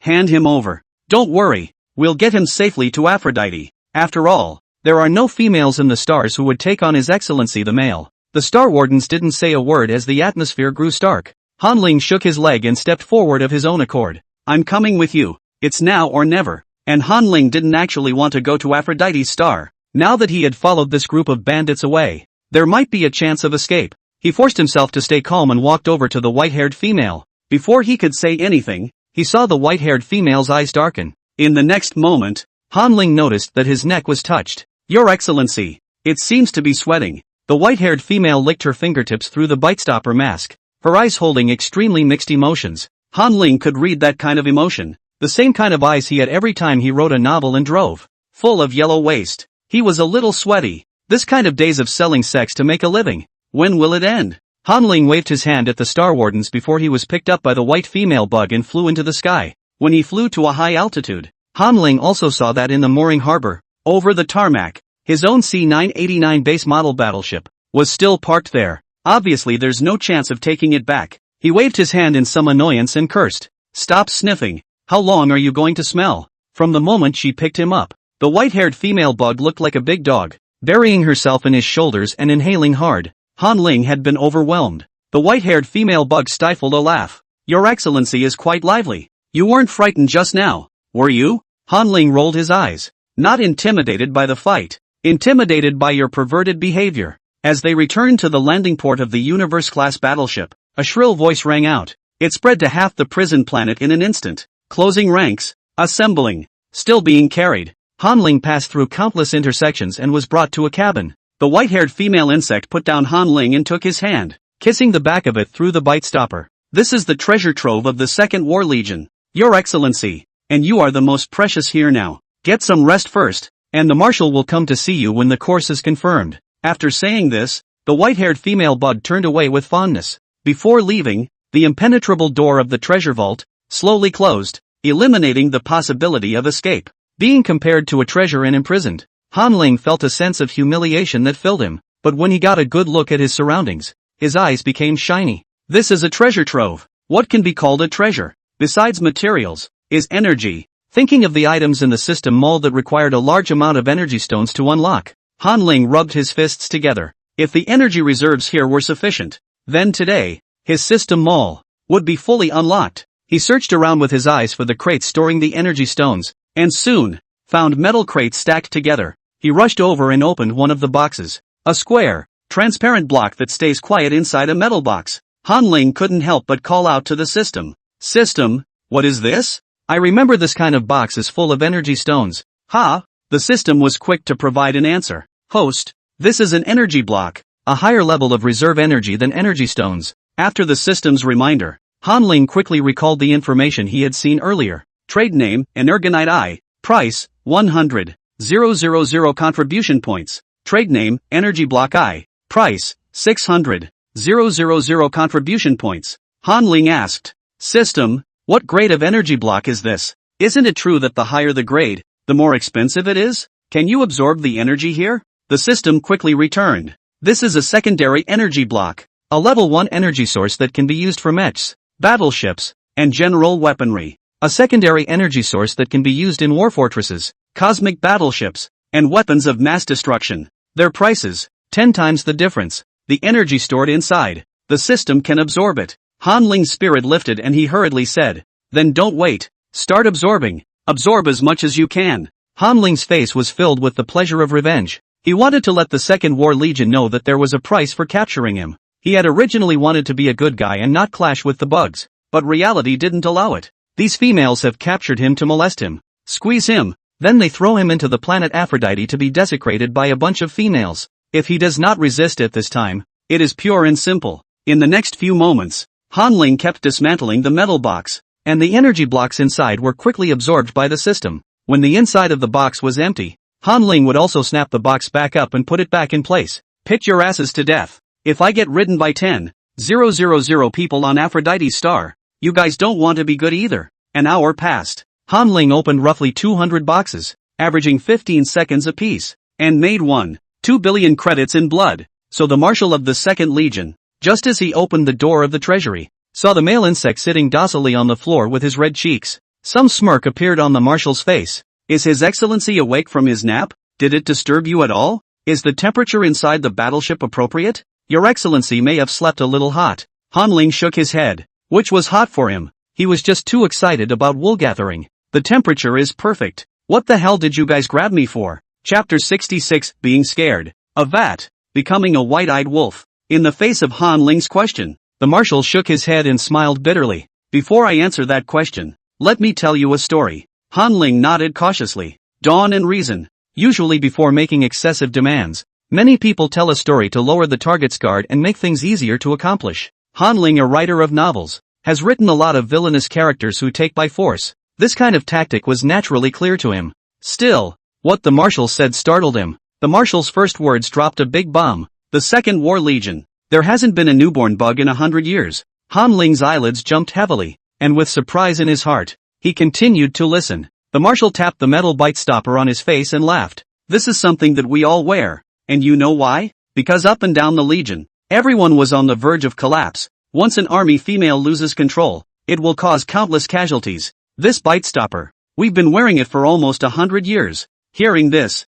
Han Ling frowned and asked, "May I ask your race?" There were so many bugs that it was impossible to tell the species based only on the tentacles on their heads. We are the sphinxes. Sphinxes? Han Ling wasn't an entomologist, but when he heard the word, he was still shaken, and he could only think of one kind of bug, the cryptococcus. The kind of crypto that is so toxic that the slightest crawl across the skin brings up a large blister of prairie blisters. No wonder it's a lightning-type wing. Han Ling's cold hairs stood straight up as he touched his neck, recalling that just now, the white-haired female insect that had brought him back shouldn't have touched his skin, right? I'm afraid that once this kind of bug fights internally, it will really kill and injure a lot of people. No wonder it's the War Legion. Han Ling couldn't help but ask, could it be that no pups are born because no males are willing to spend the heat of the moment with you? The marshal laughed when he heard this. How can that be? The toxin of the cryptoparasite is ineffective against males. No pups were born because Aphrodite has banned females from the Second War Legion from submitting dating applications. Even applying for the pheromone liquid of the male bugs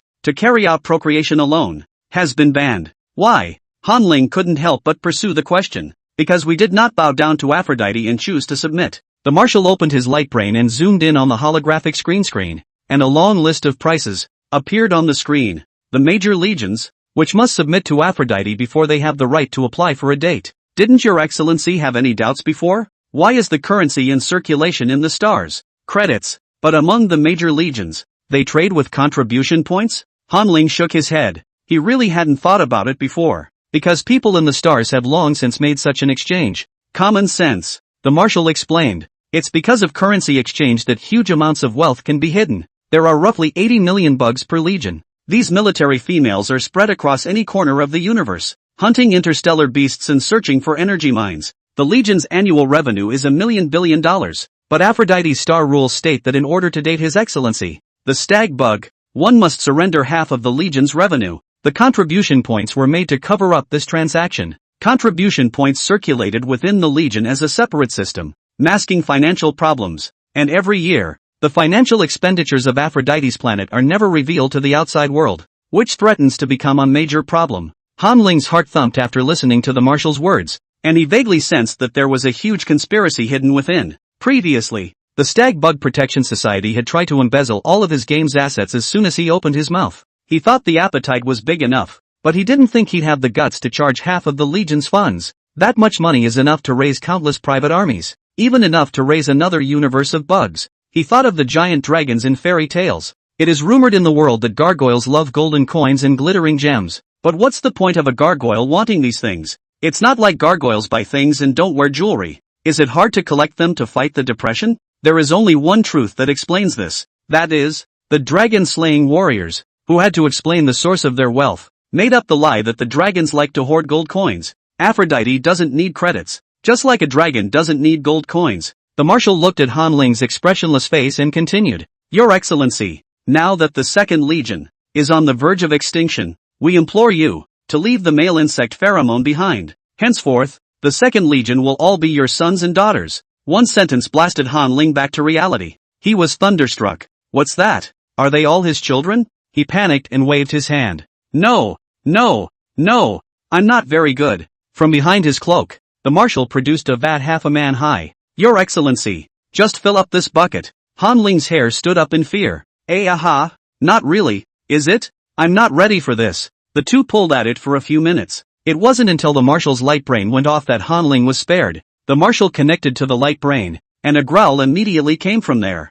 Walter, what have you done with His Excellency? The marshal shrugged. Nothing yet, and your call was too unfortunate to interrupt what I was about to do. The growling continued. Walter, I'm warning you again, don't do anything illegal. The marshal's expression remained unchanged. Oh, is that so? Then how do you plan to sanction me? The person on the opposite side of the table, with an iron color, said after a long time, before gritting his teeth. Bring His Excellency back safely, not a hair less, and I'll give you 100,000 sperm sons. The marshal shook his head. $1 million?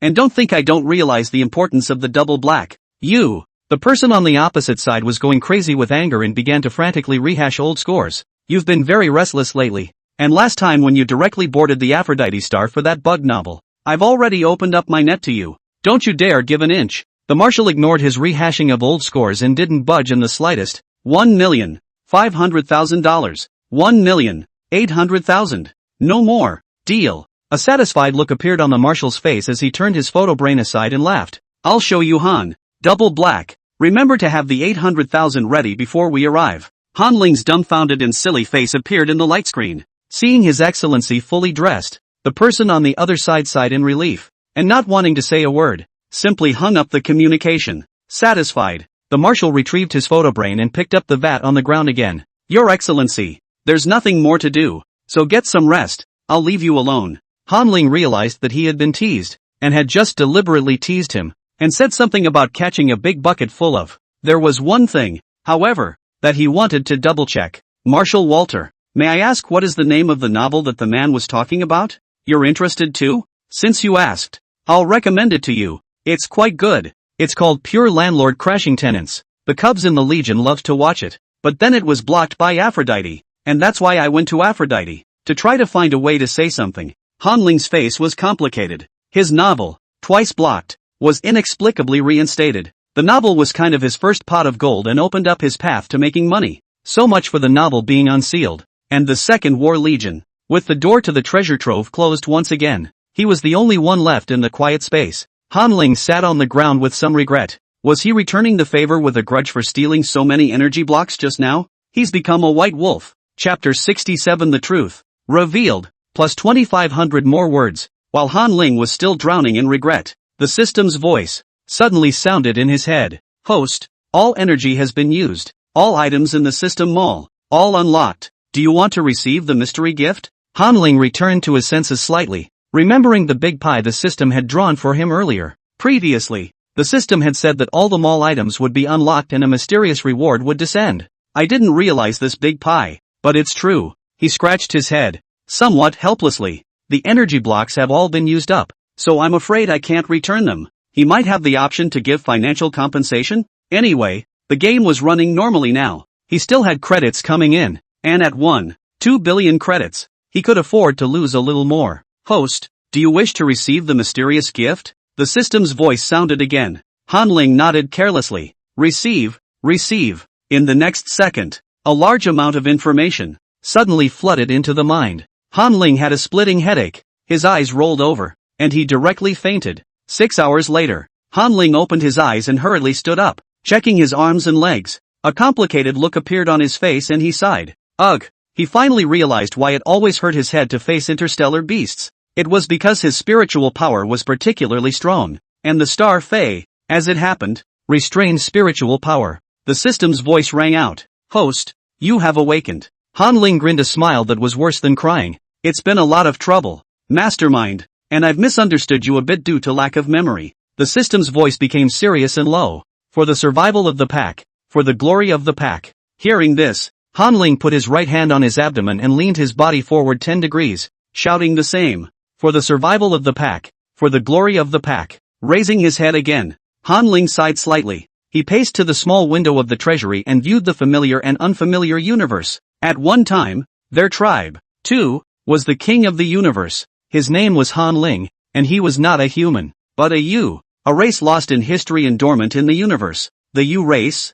even older than the bug race, and millions of years further back, they were like the predecessors of the bugs, low in force but high in mental power. When a race, too powerful, goes to the brink of extinction, The Yu are so mentally strong and neurologically sensitive that they are practically full-on love brains. If you can't find a spiritual partner, you won't reproduce. The love brain is a big part of the reason for the extinction. Add to that a gradually unbalanced sex ratio. After the death of the last couple, only the males of the Yu were left. Instead of resorting to procreation methods to prolong the life of their community, they chose to enter the river of time. They borrowed their spiritual power and entered another dimension, the long river of time that could be called perpetual spacetime. Here they lie dormant and wait to be awakened by true love. The river of time flows through countless universes. Finally, after passing through this universe, the Yu stopped for a moment and spat out the prepared seed. This seed is the mastermind of the pack, Dragon. The dragon used all the energy it had accumulated over millions of years to forcefully awaken a Yu.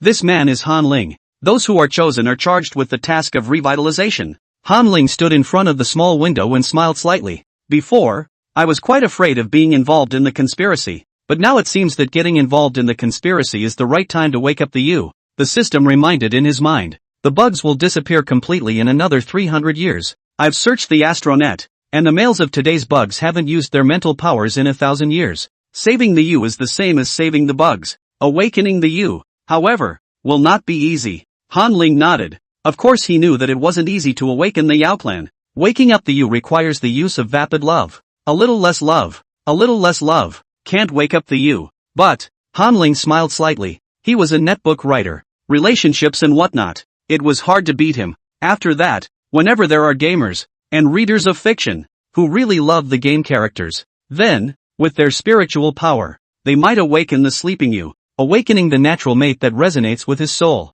And the bugs, the last thing they need is naked females. Two races that had gone to the brink of extinction. They were a perfect match. Han Ling cupped his chin and thought about what he was going to do next. Well, while I'm gone, it's a good time to exert my spiritual power to pacify and heal the females of the Second War Legion. Think of it as repaying a favor. Then go to Aphrodite's star and meet the native males. I suspect that the disappearance of the male bug's mental powers was a deliberate act. If we can save the male bug, the chances of the Yu waking up will be greater. Previously, Han Ling had been somewhat resistant to Aphrodite's star, but now he was simply mesmerized. He wanted to log on to Aphrodite very much, explore the secrets of the bugs and uncover hidden conspiracies. Han Ling fiddled with his tailhook, feeling flattered by the newly grown organ. Previously, the Yu had only been able to communicate mentally and fall in love platonically because of their physical waste. It's nice to have the spirit mingled, but now with this tail hook, it's a double pleasure. Having awakened his memories and recovered his true identity,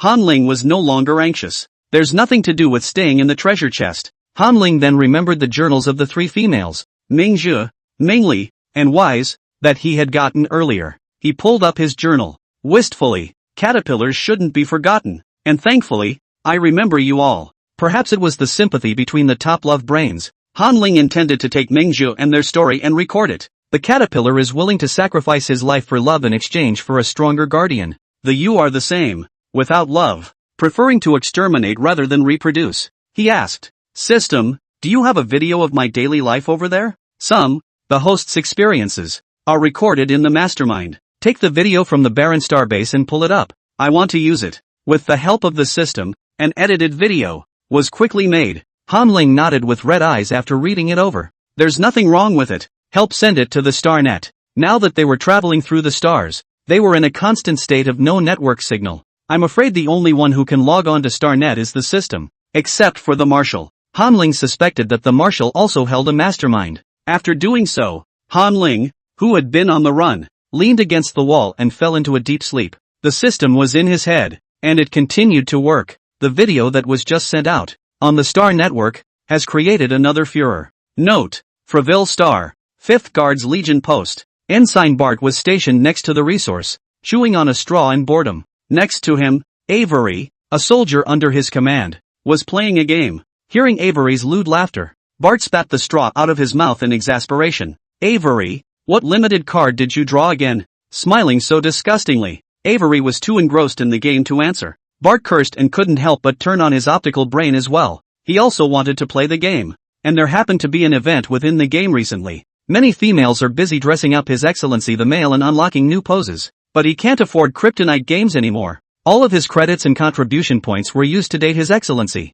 the Male Worm. After watching Pure Landlord Crash Tenant earlier, he was very eager for the male bugs. And so it was that he dumped his family and used up all his belongings, totaling 4 million credits, in exchange for a chance to travel to the planet Aphrodite and have a date with His Excellency, the male worm. He had thought that he would have a good conversation with His Excellency, and even if he could not share the hot period, he would still have good memories to look back on. Pity. He made a bad impression on His Excellency at the very first moment of meeting. His Excellency's face was filled with disgust. Snort. Where's that bug from again? Finish your meal and get the hell out. So, at the dinner table, Bart didn't even dare to take a big bite, like a quail. After finishing his meal as if on pins and needles, he clenched his butt and scurried off. It wasn't really a wonderful experience, and losing all my credits was a huge loss. Bart grumbled in exasperation and turned on his optical brain, intending to rewatch Pure Landlord Crash Tenant. However, he had just opened the author's Swallow the Wind and Kiss the Rain homepage,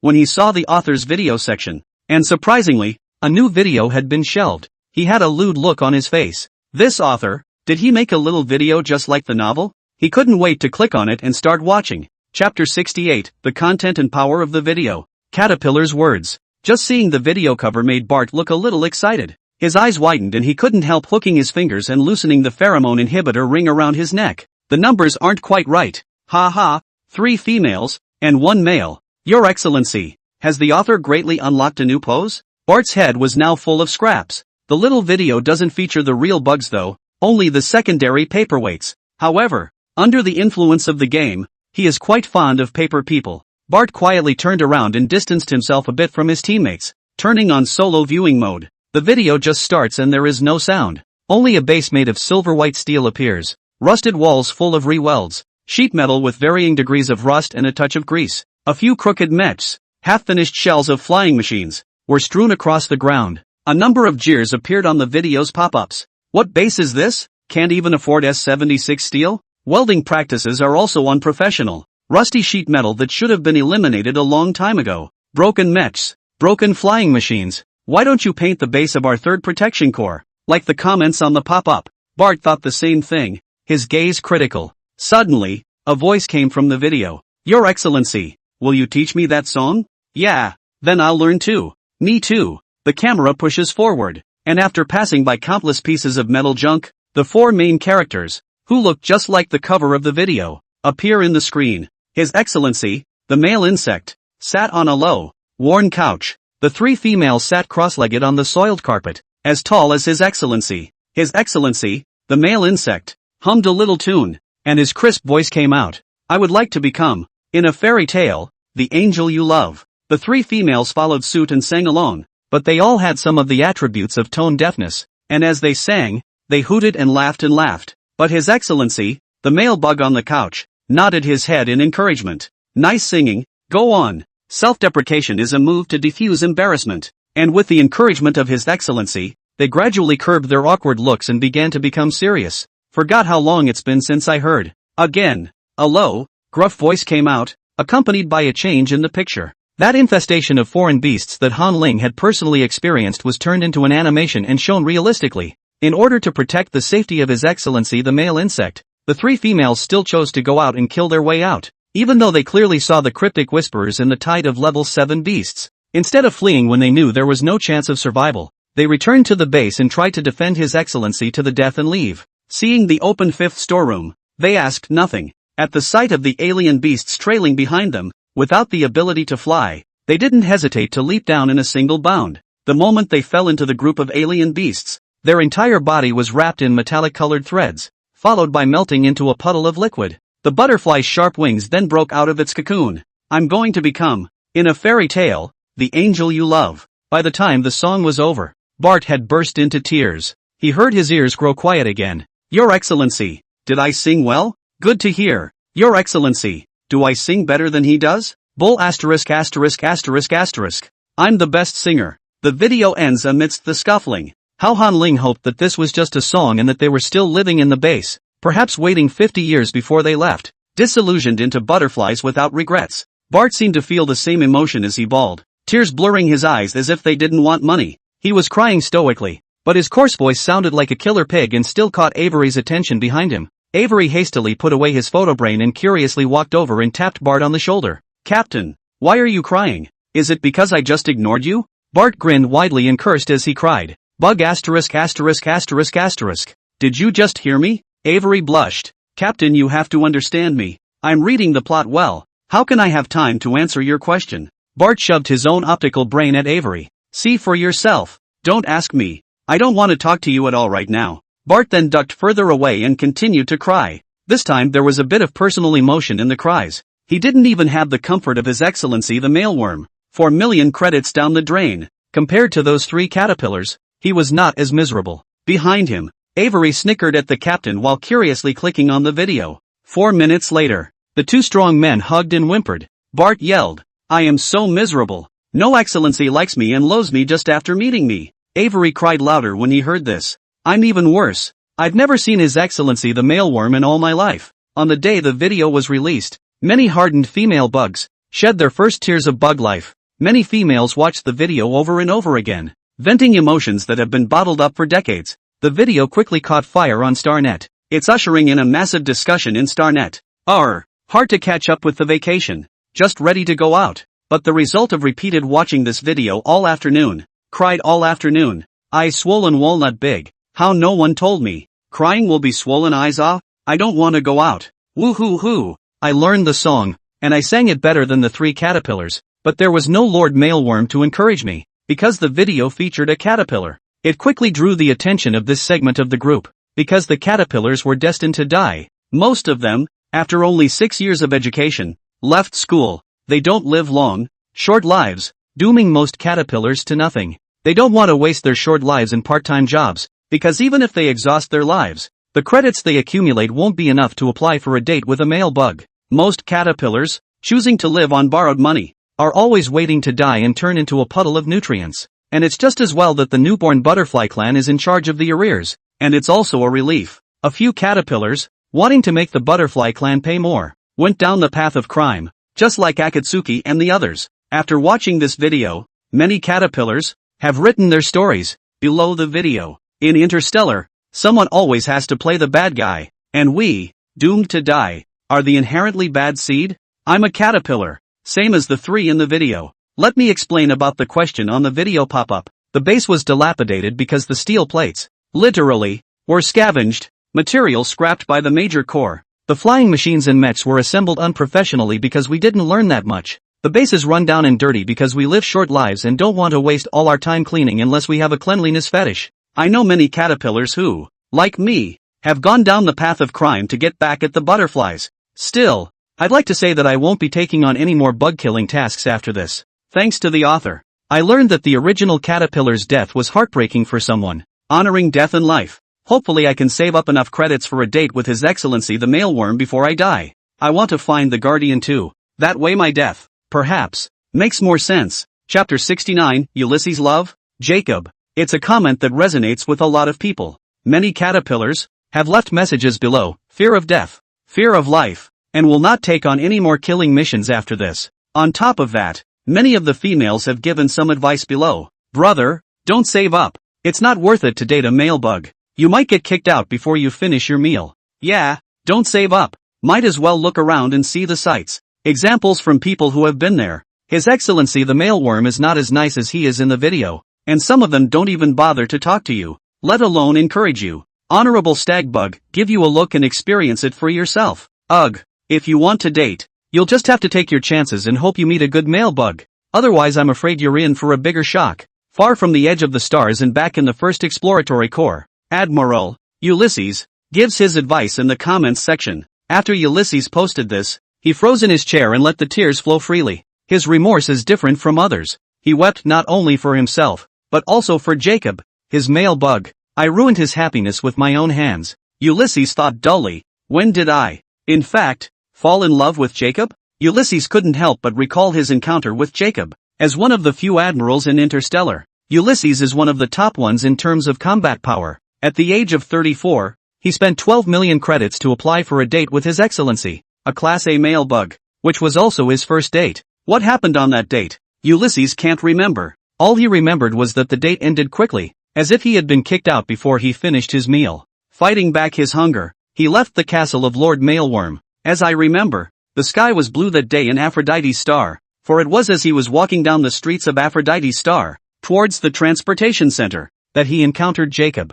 Jacob ran from him and tapped him on the shoulder, initiating conversation. "Hi, are you a female bug on a date?" Ulysses, startled by the intimate touch, nodded constrainedly. "Yes, Your Honor." Jacob smiled brightly and tugged at his shirt. "What kind of date still wears the First Legion of Discovery uniform?" "Ha ha, you're so funny." Ulysses didn't feel embarrassed in the face of His Excellency's teasing. He was thankful that he was able to make fun of His Excellency. Jacob smiled and followed up with, "Did the date not go well?" Ulysses nodded awkwardly. Surprisingly, the next moment, Jacob hooked his hand and laughed. "Looks like you're still hungry. Would you like to accompany me to dinner?" A heavenly surprise had come, and Ulysses felt like he was going to be stoned out of his mind. Jacob was like a deer in the headlights, just like that, breaking into his inner garden. In that moment, he swore in his heart that thereafter, Ulysses' heart would beat only for Jacob. After dinner, the surprise returns. Jacob invited him, through the heat of the moment.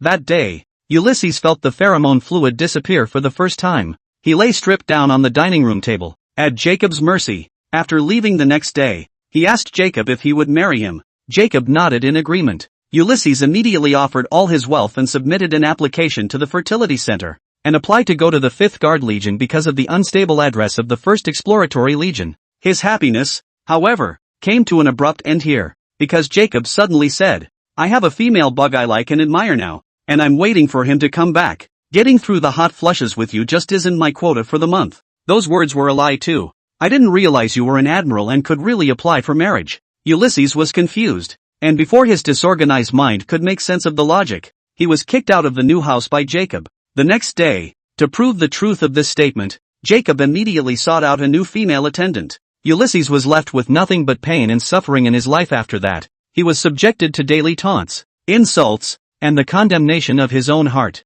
He watched the video looped on his optical brain and became determined again when he heard the lyrics, "I can't be your prince." Ulysses wiped the tears from his face and sent a calm request to Jacob. After the communication was hung up 10 times in a row, it was finally picked up. Ulysses choked a little and spoke with difficulty. "Jacob, I'm sorry, let's get a divorce." "Get out." Jacob said only one word in blackface and hung up the communication. Ulysses smiled to himself, tasting the salty taste of tears once again. He couldn't figure out why Jacob was still with him. Before Ulysses had a chance to think about it, he was interrupted by a bell. Ring ring ring. "This is the exclusive communications desk in the conveyor room." Ulysses took a deep breath, gathered his emotions, and quickly connected. "Admiral, the ship is about to leave the known star field. Should we proceed?" Ulysses rubbed his forehead, calm and serious. "Depart and continue exploring the unknown stars." He stood up, straightened his shirt, and redressed into the uniform of the 1st Legion of Discovery. He also remembered that Jacob didn't like wearing his uniform on dates.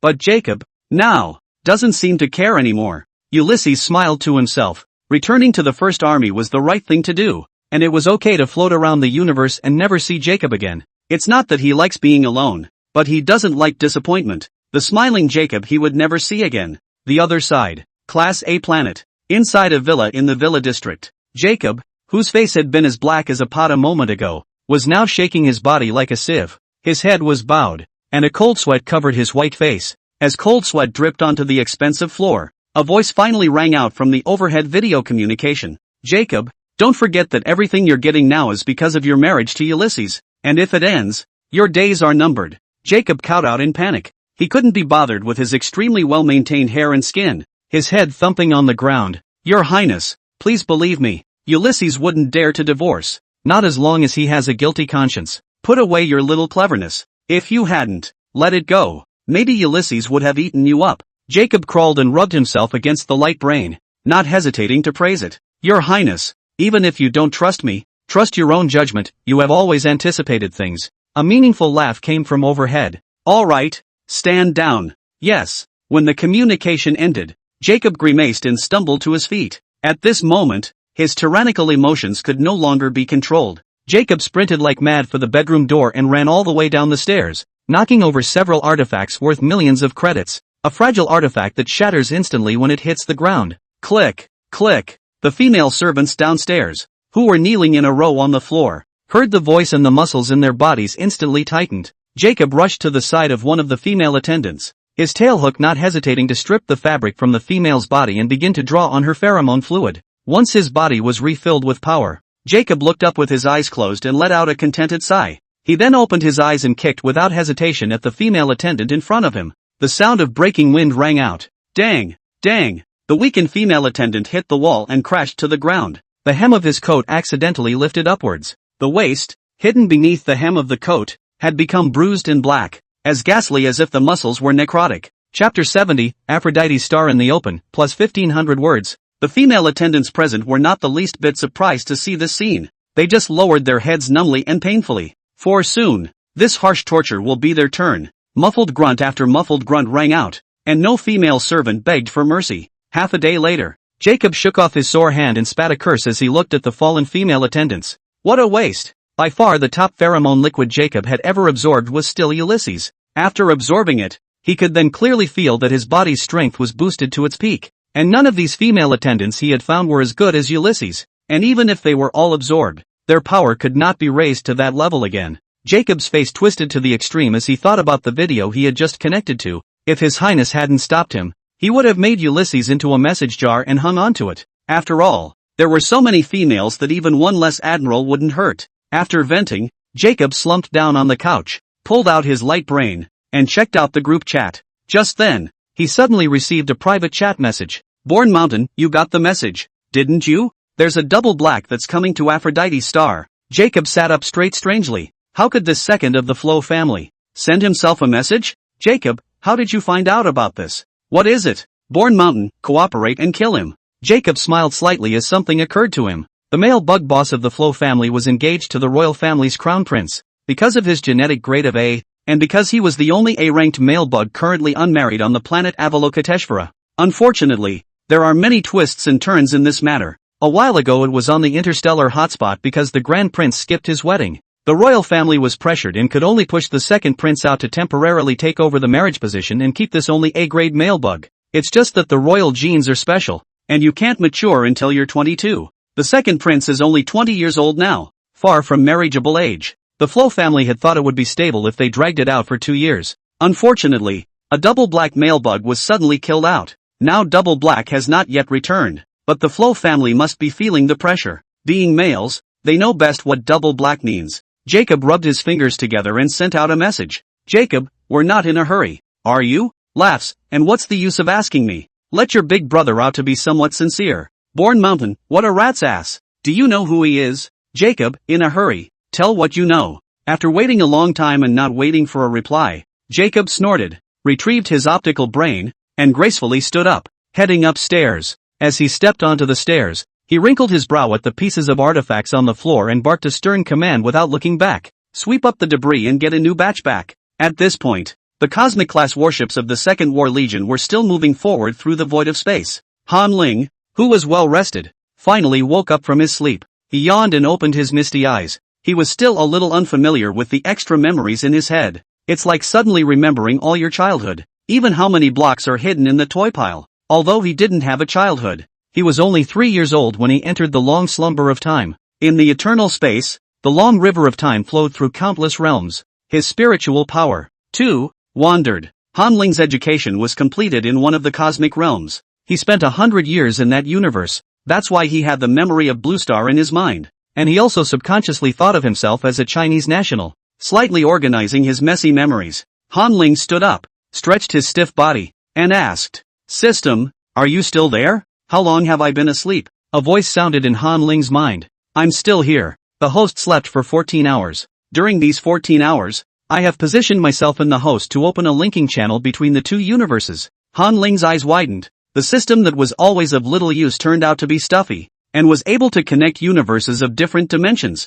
He asked in a rush, "The cosmic channel is open? That means that you can come over?" The system gives the answer. "No, only soul resonance can awaken the U-spirit body. Only if the female insect genuinely craves love can she awaken the U. However, the channel is currently unstable and they can only meet in their dreams." Hearing this, Han Ling's eyes instantly glowed. It's enough to meet in a dream. It's a small chance, but you can't beat the number of bugs. He had to think of a way to eat his melon in time. Han Ling pondered for a long time and said to the system, "System, help me open a post with the title, 'I am the god of yellow mosquitoes.' Make a wish to me and I'll help you realize it in your dreams. And if you succeed, write down your story in the comments section." Han Ling rubbed his hands together. He couldn't wait to hear the story. He's pretty sure that 99% of interstellar females with wishes are related to males. Currently he was on the Star Network, and he already had some influence. This thread would definitely be seen by many females. And the first to make a wish is surely the group of top relationship brains. It's the group. The females who crave males like crazy. Chapter 71, finishing writing the game script. Bart's dreams. Han Ling's post, as he expected, quickly ushered in a large wave of responses from the females. Many readers came with knives. Woo-hoo-hoo. Dead author. How dare you pop up after posting a video of such a knife. Blast the address. I'm going to get you offline for a one-on-one. It's a knife. It's too cut. I cried for the first time. Author great. Thank you for writing the song for us caterpillars. It took countless floors covered in the comments section before any females took a look at the title. What's this? How did swallowing wind and kissing rain suddenly become a god? I'm not sure, but I'd like to ask, is this statement true or not? If it's true, I'd like to make a wish to go on a date with His Excellency the Mailworm. Author look at me. I made a wish and all I wanted was an UR card. I want all 5 honors. Bawling out. Please grant me a SSR card. I don't want UR. I'm not greedy. $6.40 is a little low. How about $648? I don't want anything right now. I just want credits. I want to draw cards. The message that followed was somewhat unexpected. Not many people mentioned His Excellency the Mailworm. Everyone was distracted by the cards in the game. His Excellency the Stagworm was nothing to them. But the cards, when drawn, give immediate access to the plot. Han Ling couldn't see the comments and could only listen to the system's relay. After listening for a while, Han Ling waved his hand. Let's not listen to it yet. I'm a little inspired right now. When I write my book first. As for the post, no one's talking about it right now. So when I land and read the highly liked comments, that's what's going to make it great. Too bored during the interstellar journey. Han Ling was bursting with inspiration after his self-brainstorming, dream encounter. He immediately turned on his light brain and started coding,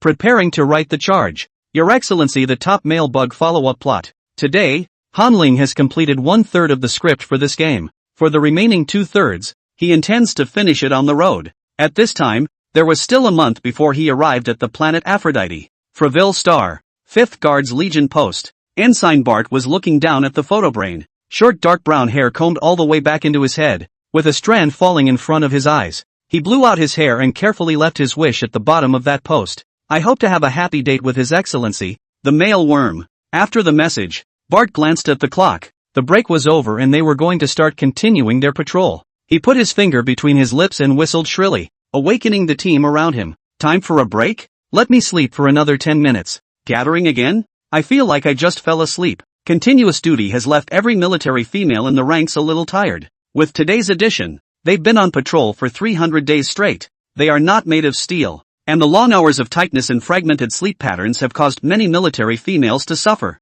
It is a rule in the stars that military females are only allowed 1 day off per year. The rest of the time, shifts, duty, training, patrols, none of it. Bart clapped his hands. Alright, finish assembling in 10 seconds. That sentence just now. It's fine to talk about it in our squad. Don't spread it out. Otherwise we'll all be punished together. The Starfae are part of the dark matter universe and cannot be probed. They, the patrols, are the first level of alarm on the resource planets and have a great deal of responsibility on them. After the team is assembled, Bart spread his wings and took the group, flying straight north. When the patrol was finished, it was late at night. The military females greeted each other and dragged their tired bodies back to the houses that were all to themselves. Bart drifted back to his room. He couldn't remember how he'd gotten in, but upon entering, Bart still put his hands behind his back out of habit. From the neck, find the combat suit interface and slide it all the way down. The zipper of his combat suit unzipped, and Bart tugged at the shoulder, yanking it to the side. Suddenly, a strange voice appeared in his ears. Dude, why are your pecs so developed? Bart's drowsy sleep suddenly vanished. His eyes snapped open and the scenery around him disappeared like clouds of smoke. It turns out that just now turned out to be a dream. He was so tired that his combat uniform had only come off to the small of his arm before he slumped onto the bed and fell asleep. Bart dropped his shirt to the floor, his pecs and abs clearly on display. Looking around cautiously, he was relieved to find no one there. I've been too nervous lately, so I'll go to bed early today and get some more rest. After he finished talking to himself, he walked into the bathroom and quickly rinsed the sweat from his body. After that scare just now, he was scared out of his wits. After cleaning himself, he quickly dried his entire body and lay down on the bed. This time, he slept peacefully until dawn. The next day, early morning, Bart was in high spirits as he gathered his team to start the day with a morning practice. The rows of military females stood together on the training ground in the early morning. They were muscular and upright,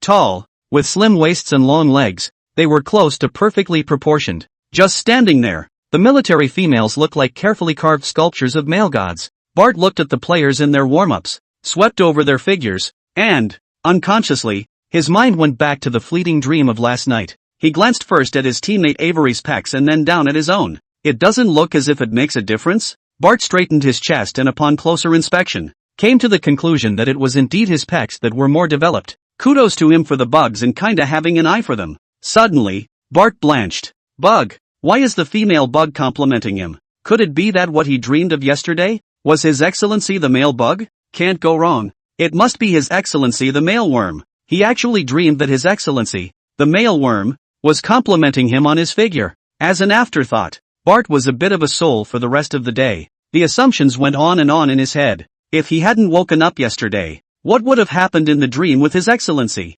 He ventured to think of several positions. Bart had wanted to share this with his teammate Avery and discuss it with him, but before opening his mouth, he dismissed the thought. It's just a vapid dream, and it's a bit too demented to bring it up for a big discussion. During the night, when it was time for the party to break up, Avery patted Bart on the shoulder. Captain, what's wrong? It feels like you've been out of it all day today. Bart shook his head. Nothing, go back and rest. Just a little tired. Avery shrugged. Okay, I'll go back then. Let me know if there's anything you need. If you want to recharge the game but don't have enough credits, I can lend you a turnaround. Bart managed to laugh at the comment and shoved his shoulder. Don't worry, I won't be polite to you for lack of money. After returning home with something on his mind, Bart made a point of looking in the mirror as he showered. Alas, it's a shame that no Lord Mailworm can appreciate my perfect body. Drying the moisture from his body, he wrapped a white bath towel around his waist and hummed as he pushed open the bathroom door. But the scene outside the bathroom startled him. The simply furnished bedrooms have disappeared. Outside the bathroom door, surprisingly, a large grassy area was attached. The meadow was in full bloom and stretched to the end. At the end of the line of sight, there was an elegantly shaped dining table and two iron-shaped chairs. The grill of the chair is coiled with many vines. Before Bart could be surprised, a figure appeared in one of the chairs. Chapter 72, The Continuation of the Dream. The painting. The moment he saw this figure, Bart's face directly turned red. He had a hunch that the one in front of him must be His Excellency the Mailworm. Look at his hair and face. It's so cute. The black crushed hair on the top of her head covered her white ears. The hair at the nape of her neck was long and was held together by a ring of emerald green jade clasps, which fell to her chest. The male insect's sophisticated outfit made Bart grab the towel around his waist and try to calm his excitement. They stared at each other for a minute or so. A pleasant voice suddenly sounded. What are you doing standing there? Sit over here. Let's talk. The voice was not low like that of a female insect. It was clear. Bart's ears started to tingle at the sound, but he was nervous, and stood there not daring to move. Muffled. I was improperly dressed, with only a towel around me, and I was afraid I might disturb Your Excellency. Ha! The male bug on the opposite side of the room laughed softly and asked with some curiosity. You're scared? What's your name? Being treated so kindly, Bart's whole heart became extremely soft. He stood constrained, glancing up cautiously at the male insect. My name is Bart Bartlett. The male insect's laughter sounded again. Ha ha, you're quite funny. Are you nervous now? Or are you shy? Hearing this, Bart pursed his lips, unable to suppress a smile at the corners of his mouth at all. I get a little nervous when I see His Excellency. His Excellency in the seat stood up suddenly and pointed at him. Really? But the top of your head has been revealing your thoughts for a long time. Top of the head? Puzzled, Bart raised his hands and touched his head. There was nothing on his head. Was there? He couldn't help but lift his head and look upward, only to see a huge white bubble floating on his head. Reading the top, Bart's eyes widened and he broke down instantly. It was, surprisingly, displaying his thoughts. On the bubble, he was kneeling at the bottom of the dining table, with a supplicating look on his face. Unashamedly. Ah! Bart was just about to let out a yell when he heard His Excellency's voice containing laughter. In the short time since you saw me, you've changed 4 positions. TSK, want to try a real length? Bart didn't react at first and was dumbfounded for a few seconds. When he reacted, he was even more devastated than he had been earlier. He threw up his hands frantically, trying to dispel the white bubbles above his head, but after noticing that he was moving indecently, like a gorilla, he broke down and yelled, turned around and ran straight back to the bathroom. At the moment, He was like a wildly running starfish, flailing those limbs that had nowhere to go. Dang! With the bathroom door closed, Bart instantly bounced out of bed and sat up. He lifted his head in a hurry and looked above his head. Thankfully, the bubbles are gone. Then he stood up nervously and walked quickly to the bathroom. After pulling the bathroom door open a crack, Bart closed one eye and peered inside. Pure white bathroom that doesn't look mutated. Phew! Bart leaned against the wall, relieved. The breathtakingly humiliating scene just now was the most embarrassing moment of his life. Thanks to him pretending to be shy and introverted. Turns out he was exposed right after we met. Bart scratched his hair into a cocktail as he reminisced. Bug asterisk asterisk asterisk asterisk. What kind of loser wrote the dating secret anyway? And said something about a shy personality being His Excellency's favorite. I'm so embarrassed. After sputtering, Bart had a lifeless look on his face and was a bit despondent inside.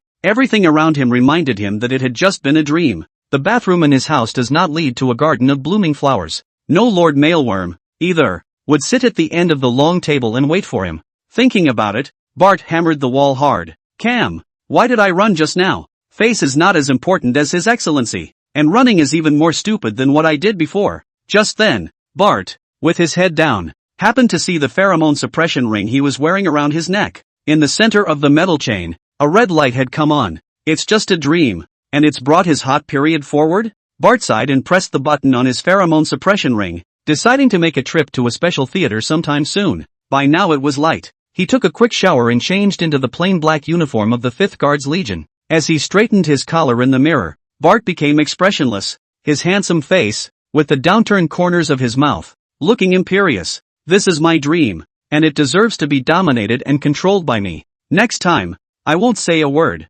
I'll just take you. Bart set himself a goal and then walked out of the room in high spirits. Noon. It was time for another squad break. Avery had been playing the game for a while when he suddenly felt that something was different today. He exited the game and after searching carefully, he realized with a sudden realization that the captain, who always surrounded him with a bitter expression, was gone. Where's the captain gone? With a question, Avery put the game away and carefully walked around the bush. Finally, he saw Captain Bart under a giant tree. At that moment, Bart had a pen cap in his mouth and a paintbrush in his hand, and was drawing something. Avery approached gingerly and was just about to scare him when he heard Bart say, "Don't move me or your boy is ruined for the day." Hearing this, Avery straightened up and walked over brightly. "Boss, what are you drawing?" Bugs live so long that most of them, for the most part, have a couple of artful skills that they take advantage of. Bart's paintings, apparently, were well learned. The scenery he had seen in his dream last night was all painted by him. A lush green garden with climbing vines and fragrant flowers, and the lordly mailworm, whom he had portrayed so emphatically, sitting at the end of the long table. The emerald green jade clasp that clasped the ends of his black hair was so matching and noble. Avery saw the painting and instead of being attracted by the beautiful purple garden, he glanced at the only figure in the painting. Holy, Captain, who is this Lord Mailworm? Could this be the one you're dating? Before he could finish his sentence, Bart interrupted him. No, don't guess. It's an image I had, last night, in a dream. Ha? Avery scratched his head, having some difficulty understanding. Are you this specific in your dreams? I can't believe you can create an excellency out of thin air. When Bart heard this, the paintbrush in his hand lurched, then said, "What do you know? It's called an art cell. A painter is someone who can create something from nothing." Avery shrugged and crouched down to look closely at Lord Mailworm. That's a nice, evocative drawing. His Excellency, the Mailworm, must be even more beautiful in your dreams, right? Humph. Sure. But, Avery asked with a quizzical frown as he clenched his chin. Boss, how come you didn't draw a tail hook for His Excellency? Chapter 73, Forgotten Dreams. Bart's emotional outbursts. No tail hook? Bart carefully recalled the scene, and he really didn't see the tail hook of His Excellency the Mailworm. He stared at the painting for a few moments, brainstorming a tail hook for a crustacean structure and adding it with his paintbrush. Look, it doesn't have a tail hook. Avery held out his finger and was just about to continue with something when Bart waved him away. Hurry up and leave me alone to create. Avery scratched his head. But aren't you done painting? Bart looked at the painting with a look of deep emotion. You don't understand. I have to go back to that feeling. Hearing this, Avery felt sickened and turned away in disgust. He hadn't gotten far before he heard Bart's lewd laughter ringing out behind him, and Avery picked up his pace and ran straight away. Waiting for Avery to return to where the team was resting, he hurriedly told his teammates what he had just seen. The team is very concerned about the mental state of Captain Bart. That's what happened.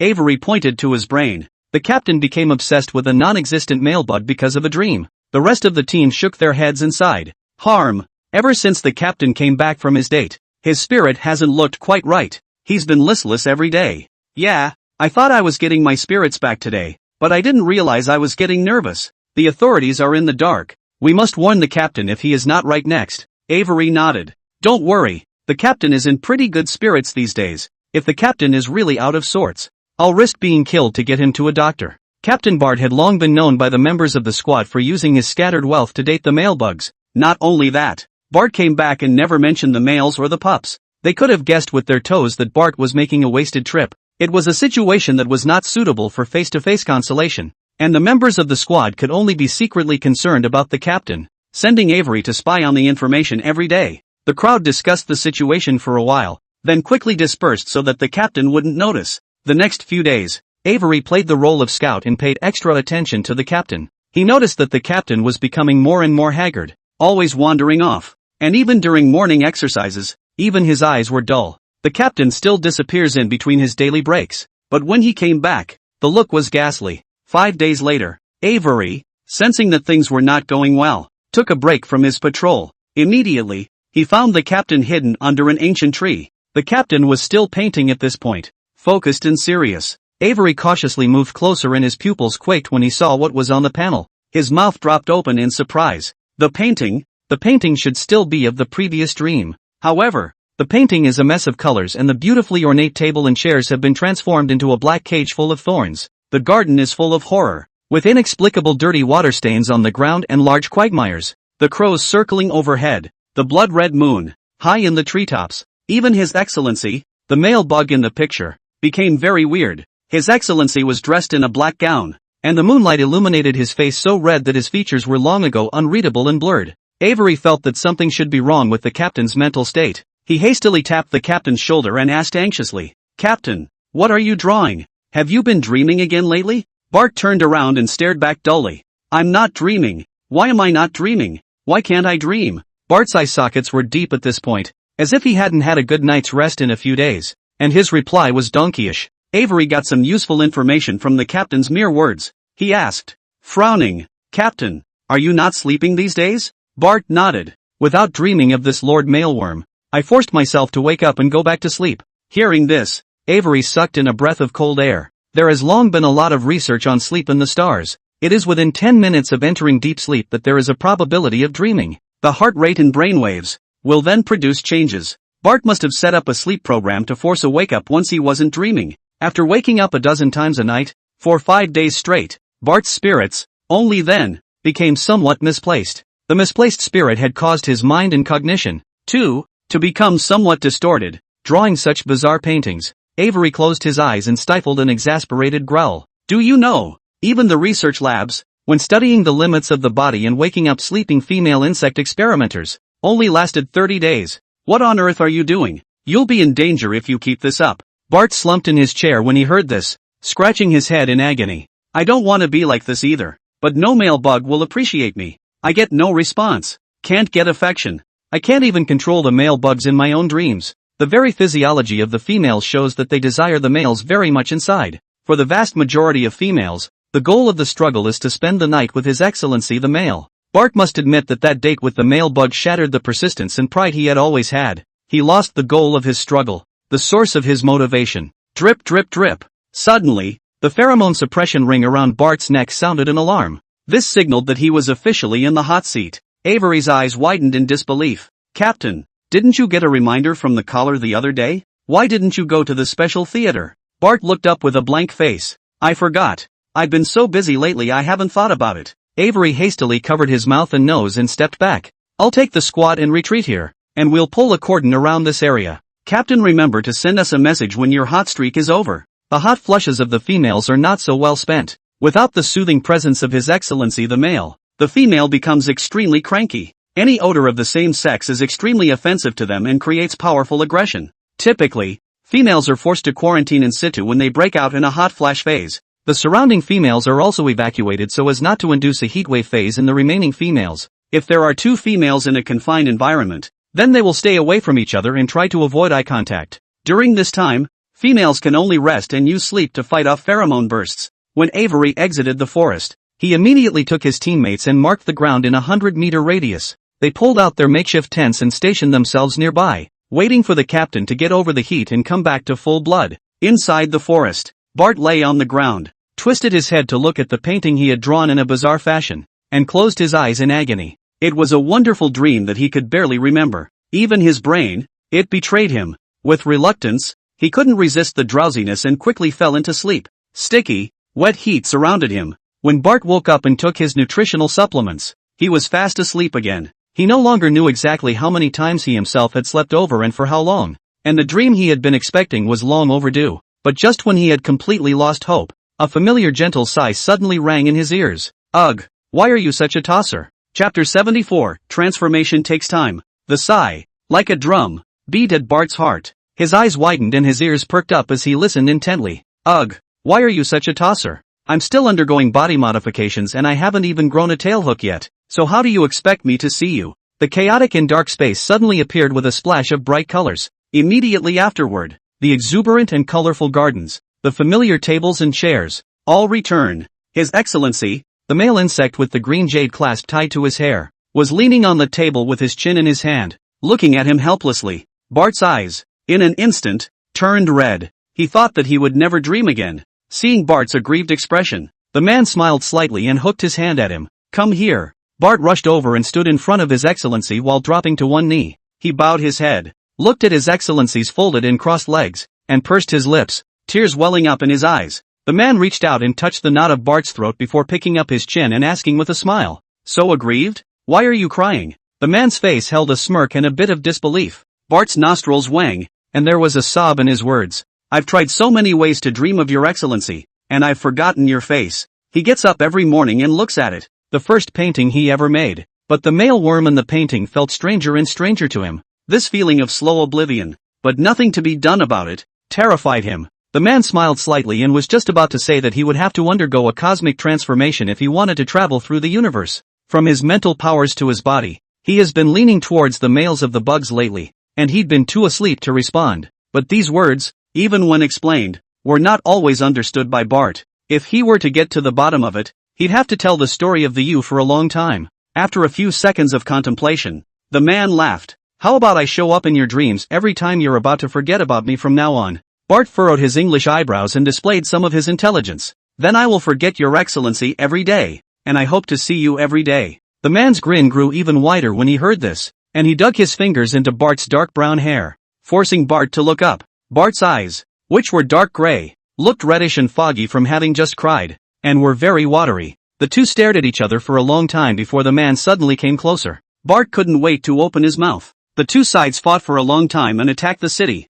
In the end it was Bart who was the first to lose the battle and was at the mercy of his opponent. There was no way around it. Once you encountered the pheromones of His Excellency the male insect, even the strongest female would be defenseless. After an unknown amount of time, Bart blushed. He tried to back away a little, but suddenly His Excellency had him by the neck. What's being shy? You smell, and I love it. Love words came out of His Excellency the male worm's mouth as if they didn't need money. Bart felt that he was going to be stoned by those words. The hidden corners of the heart, that missing part, were quickly filled in. Just then, His Excellency the male worm asked with considerable interest, What are you wearing? It accentuates your figure. It interests me more than the last bath towel. Wearing this outfit made the Bart in front of her look broad-shouldered and narrow-waisted. With long, straight, attractive legs, Bart puffed out his chest proudly. I am a major of the 5th Guards Legion, currently stationed at the Freville Star Resource Star. I'm very profitable, Your Excellency, and I had a lot of credits before. The man nodded. I'll make a note of that. He lowered his head and pecked the corner of Bart's mouth. Bye. I have to go. Next time I see you, I hope you're still wearing this. Bart was a little sad, and he looked miserable with his eyebrows lowered at the end. Your Excellency, why are you leaving so soon? I'm still awake. However, as soon as his words fell, the figure of His Excellency, the male worm, disappeared without a trace, as if it had never come. Bart is in a low mood and the colorful garden disappears instantly. The dream world once again turned into a state of infinite darkness. He sighed in frustration, one sigh after another, until he came to his senses. Under the giant tree, Bart opened his eyes, sensing that the hot flash period had faded. His body's strength was once again restored, and his head was clear. He let out a soft breath. It was finally over. Bart couldn't help but hum as he thought about the experience he had just had in his dream. The gloom that had previously clouded his mind swept away. He twitched his fingers slightly, realizing that he was still clutching the frame in his hand, and twisted his head to look at the painting in his hand. Such an ugly and gloomy painting is not worthy of His Excellency the Mailworm. Bart grasped the painting directly with a strong grip, shattering it, and then he patted his hands behind his head and looked at the sky through the fine foliage. After leisurely going over the events of the dream, over and over again, Bart finally remembered his unlucky team members. He hastily pulled out his light brain and sent a message within the team. The heat wave is over. Gather. I'll be right there. He got up from the ground and patted the dirt on his body. After seeing that he was wearing the black uniform of the 5th Guards, Bart couldn't help but blush on his face, remembering what His Excellency had said. Ahem. Military uniforms? TSK. With a couple of imploring grunts, he headed out of the dense forest. He thought that he might have to borrow money from Avery these days. He had to charge more credits in the game and draw more cards. This will allow you to learn the poses within the plot of the deck. Save it for your dreams when the time comes. Walk to a clearing. The team has assembled. Bart nodded to them. I've been bothering you guys lately. Is everything okay? Even though he's entering his hot streak, he still has to do his daily tasks of patrolling and being on duty. These need to be done by the players alone. At this moment, each of his team members had the blood of the foreign beasts on their bodies, and looking at the color depth of the blood, one could deduce that several battles had already taken place. The physicality of the females, however, is no joke. Avery straightened his spine and said,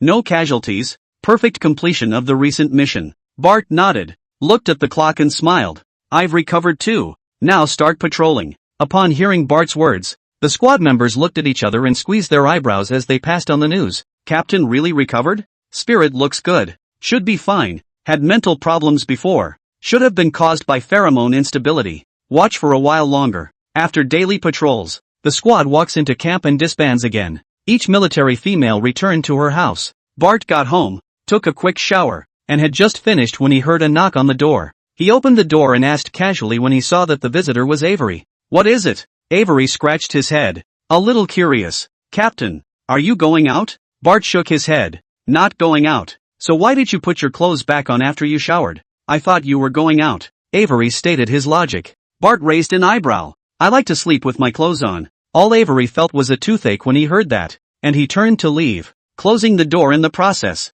I have nothing to do, so I'll leave you to it. Bye, Captain. Once outside, Avery pulled out his light brain and looked down to send a message to the small group. The captain still seems to have some problems, so we can't let up. It is said that daydreams and nightmares. That night, Avery had a dream. In the dream there was him, the captain, and a strange lord of the mailworms. Chapter 75, Avery's Dream. Later that night, as usual, Avery logged into the game before bed and watched the Punch Han Top Stag Bugs mini-card episode. Only after watching his little face turn yellow did he reluctantly put down his optical brain and fall fast asleep. Avery has been sleeping well. Every time my eyes close and open, it's dawn. But this time, after falling asleep, in a daze, a flash of light appeared in Avery's darkened vision. This beam of light, gradually expanding, illuminates the darkness. Avery rubbed his stinging eyes and looked up and around. How did I get to the locker room? Avery was a little confused. The modestly sized locker room held a row of closets with countless sets of uniforms,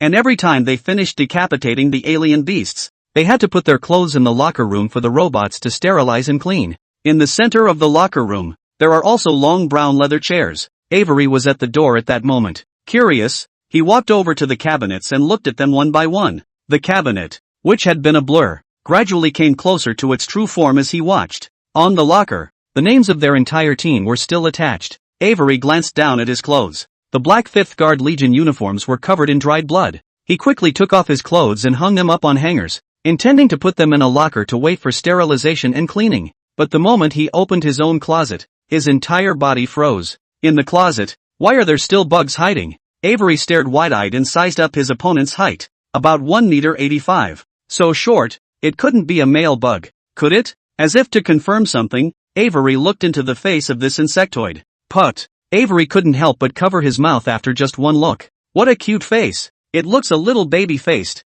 like a paperweight from a game. It was at this moment that the insect race, which was suspected to be a male insect, opened its mouth and spoke. Ahem. Can I get out now? The closet is spacious though. Soft voice with a hint of a snort. Avery pulled out his ears and asked in surprise. Are you a female or a sub-female? Neither. As soon as the words left his mouth, Avery was so shocked by the result that he took several steps back and fell onto the bench in the locker room. You're His Excellency the Mailworm. Avery nervously pointed across the room at the bugs, stuttering in fear. The man cocked his head. Well, you could say the same thing. I am indeed a male. Avery was just about to say something when, suddenly, there was the sound of a lock being unlocked at the door. Drip! The censored door to the locker room opened in response. Avery didn't have time to think about it and closed the locker door in a hurry. The doorway, a dull and numb Bart, walked into the locker room. Avery snorted nervously. Captain, you've come to change too. Bart didn't answer. He seemed to be lost in his own world. Bart was seen pulling an easel out of nowhere, bringing out another box of paints, and beginning to concentrate on painting in the locker room. Avery gulped, a little overwhelmed. The sudden appearance of His Excellency, the Mailworm, and the captain who was immersed in his creation was too weird. But more scary is yet to come. After a short while, Avery suddenly realized that there was a hand in his shirt, moving around. He grabbed the hands in horror and twisted his head back to see that it was His Excellency, the Mailworm, who had lifted the hem of his coat from behind him. Avery's hair was on fire as he glanced nervously at the captain and asked in an airy whisper, Your Excellency, what are you doing? Your Excellency? Why are you coming out of the closet? Avery's mind was a mess right now. He subconsciously raised his chest and stood up straight, holding His Excellency the Mailworm back. He didn't want the captain to see His Excellency the stag bug, because it was a stag bug he had picked up. A soft, nasal voice came to his ear. Who is this man? Why is he in your dream? Make him disappear quickly. Or, you enjoy this kind of time, being watched? Avery's brain short-circuited a bit. It was too late to ask more questions, so Avery quickly immersed himself in those hands. As the saying goes, the path of flowers has never been swept by a guest, and the door of the canopy is now open for you. Avery soon experienced a first in his life. Still behind the captain, he looked forward nervously, his breaths letting out extremely softly for fear that the captain would suddenly turn around. Not a moment too soon, Avery asked in a small voice as a sudden afterthought. Court, Your Honor, where is your tail hook? Avery was a bit of a mess now, like he'd been trampled by a giant elephant a million times. His hair wet with sweat from his forehead and a layer of sweat covering his powerfully lean muscles. You want the tail hook? That might be half a year before I can give it to you. His Excellency, the Mailworm behind him, froze and replied. Hearing this, Avery's eyes reddened and he suddenly raged. So you're a scummy male bug. I can't believe you won't even show me the tail hook. The U-man behind him, his mouth twitching, couldn't help but bite Avery's back. I'm not scum. You're the scum. Who dreams with their own light bulb? That little cutie who only knows how to draw. Who is it? Why is he in your dream? The words, like thunder, rang in Avery's ears. He muttered, dreaming? In a dream? Could this be a dream? Click, click. The sound of mirrors shattering rang out, and with Avery at the center, the entire locker room quickly disintegrated and shattered. The U-man behind him growled unwillingly. As soon as you ask about that painted cutie, you're mentally unstable, and you dare to call me scum? You woke me up. You are responsible for me. I will be back. When the darkness envelopes again, Avery opened his eyes. He looked around. Where was the locker room? Where's the captain? Where is His Excellency the Mailworm? He really just had a dream. It's just that the dream was so real that even now it's still fresh in my mind. Avery stood up incredulously as he donned his pajamas and opened all the cabinet doors in the room. It's empty. There is no Han. Mailworm hidden inside. Damn. Why am I dreaming too? Did I get infected by the captain? Avery slapped his cheek, his eyes full of bewilderment and disbelief. Up until now, he could recall what His Excellency, the Mailworm, looked like. It was a face he had never seen in reality. Black hair, black eyes, very special. It was just dawning at this time. Avery freshened up a little and immediately rushed to the practice field for his morning workout. Throughout the day, he was somewhat distracted. When he rested, he didn't even look at his light brain, just counted his fingers and fumed, remembering the events of his dream and looking for clues. So, after this day, within the squad, a new group chat was quietly created. The group chat is called, Saving Captain Bart and Avery's Heroes. The group is ablaze with discussion, all speculating if the captain's mental illness is contagious. Even Avery was hit. Chapter 76 Arriving at Aphrodite's Star. Finishing the second novel. New Year's activity. A month passed quickly.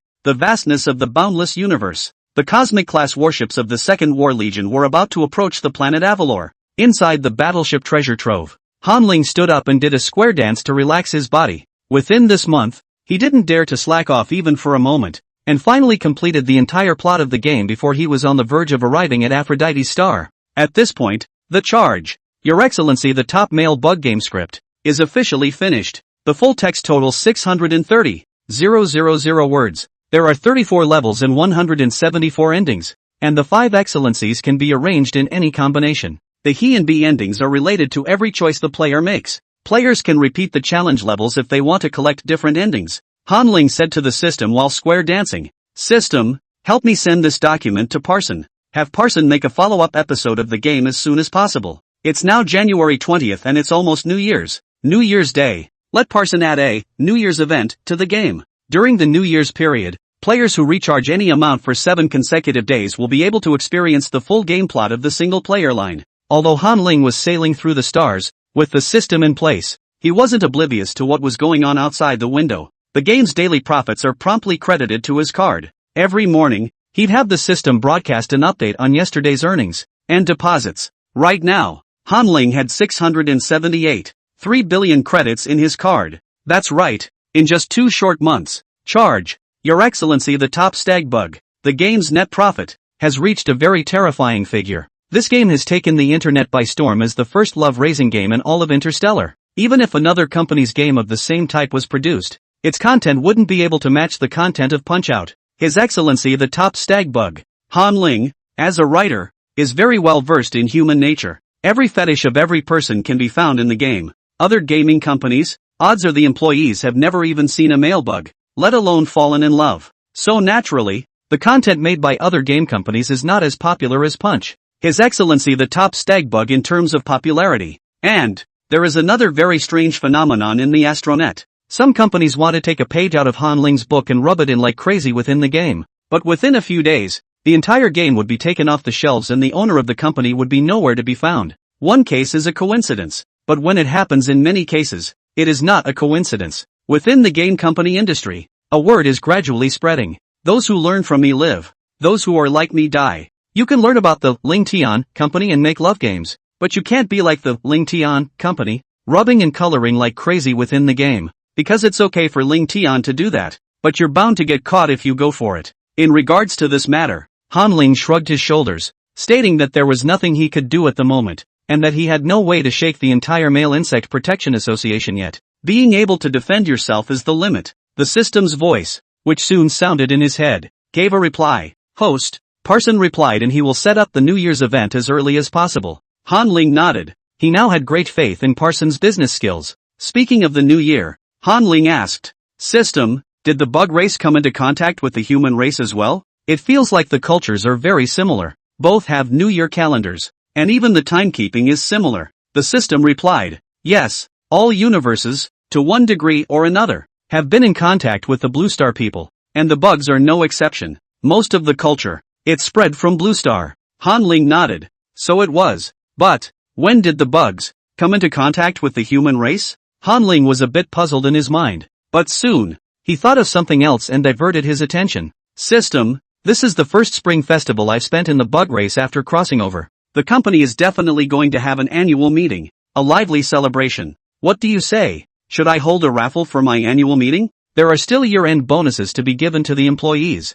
So how many credits do you think it's appropriate for me to give out?" Han Ling asked while waving his arms. He has never been a petty person. Wolves traveling the world to eat meat. So many high achievers chose to join the new company to follow him. Must also have ambitions. Must be fed to the fullest, so as not to backfire on him. A moment later, the system gave an answer. The host's wealth, based on available property, totaled 678.3 billion credits. Of this, 20% of the wealth is derived from the host's contributions, 20% of the sources obtained for systematic painting, 30% of the wealth comes from the production of Parsons games, 30% source of wealth for employees working together. It is recommended that the host allocate a minimum of 1/10 of his wealth to reward his employees. Han Ling, as the chairman of the company, is only responsible for writing and not managing, but gets all the company's earnings. This is capital. Now the year-end awards, too, are out for blood. Money only has value if it flows. Han Ling nodded as he heard the system's analysis.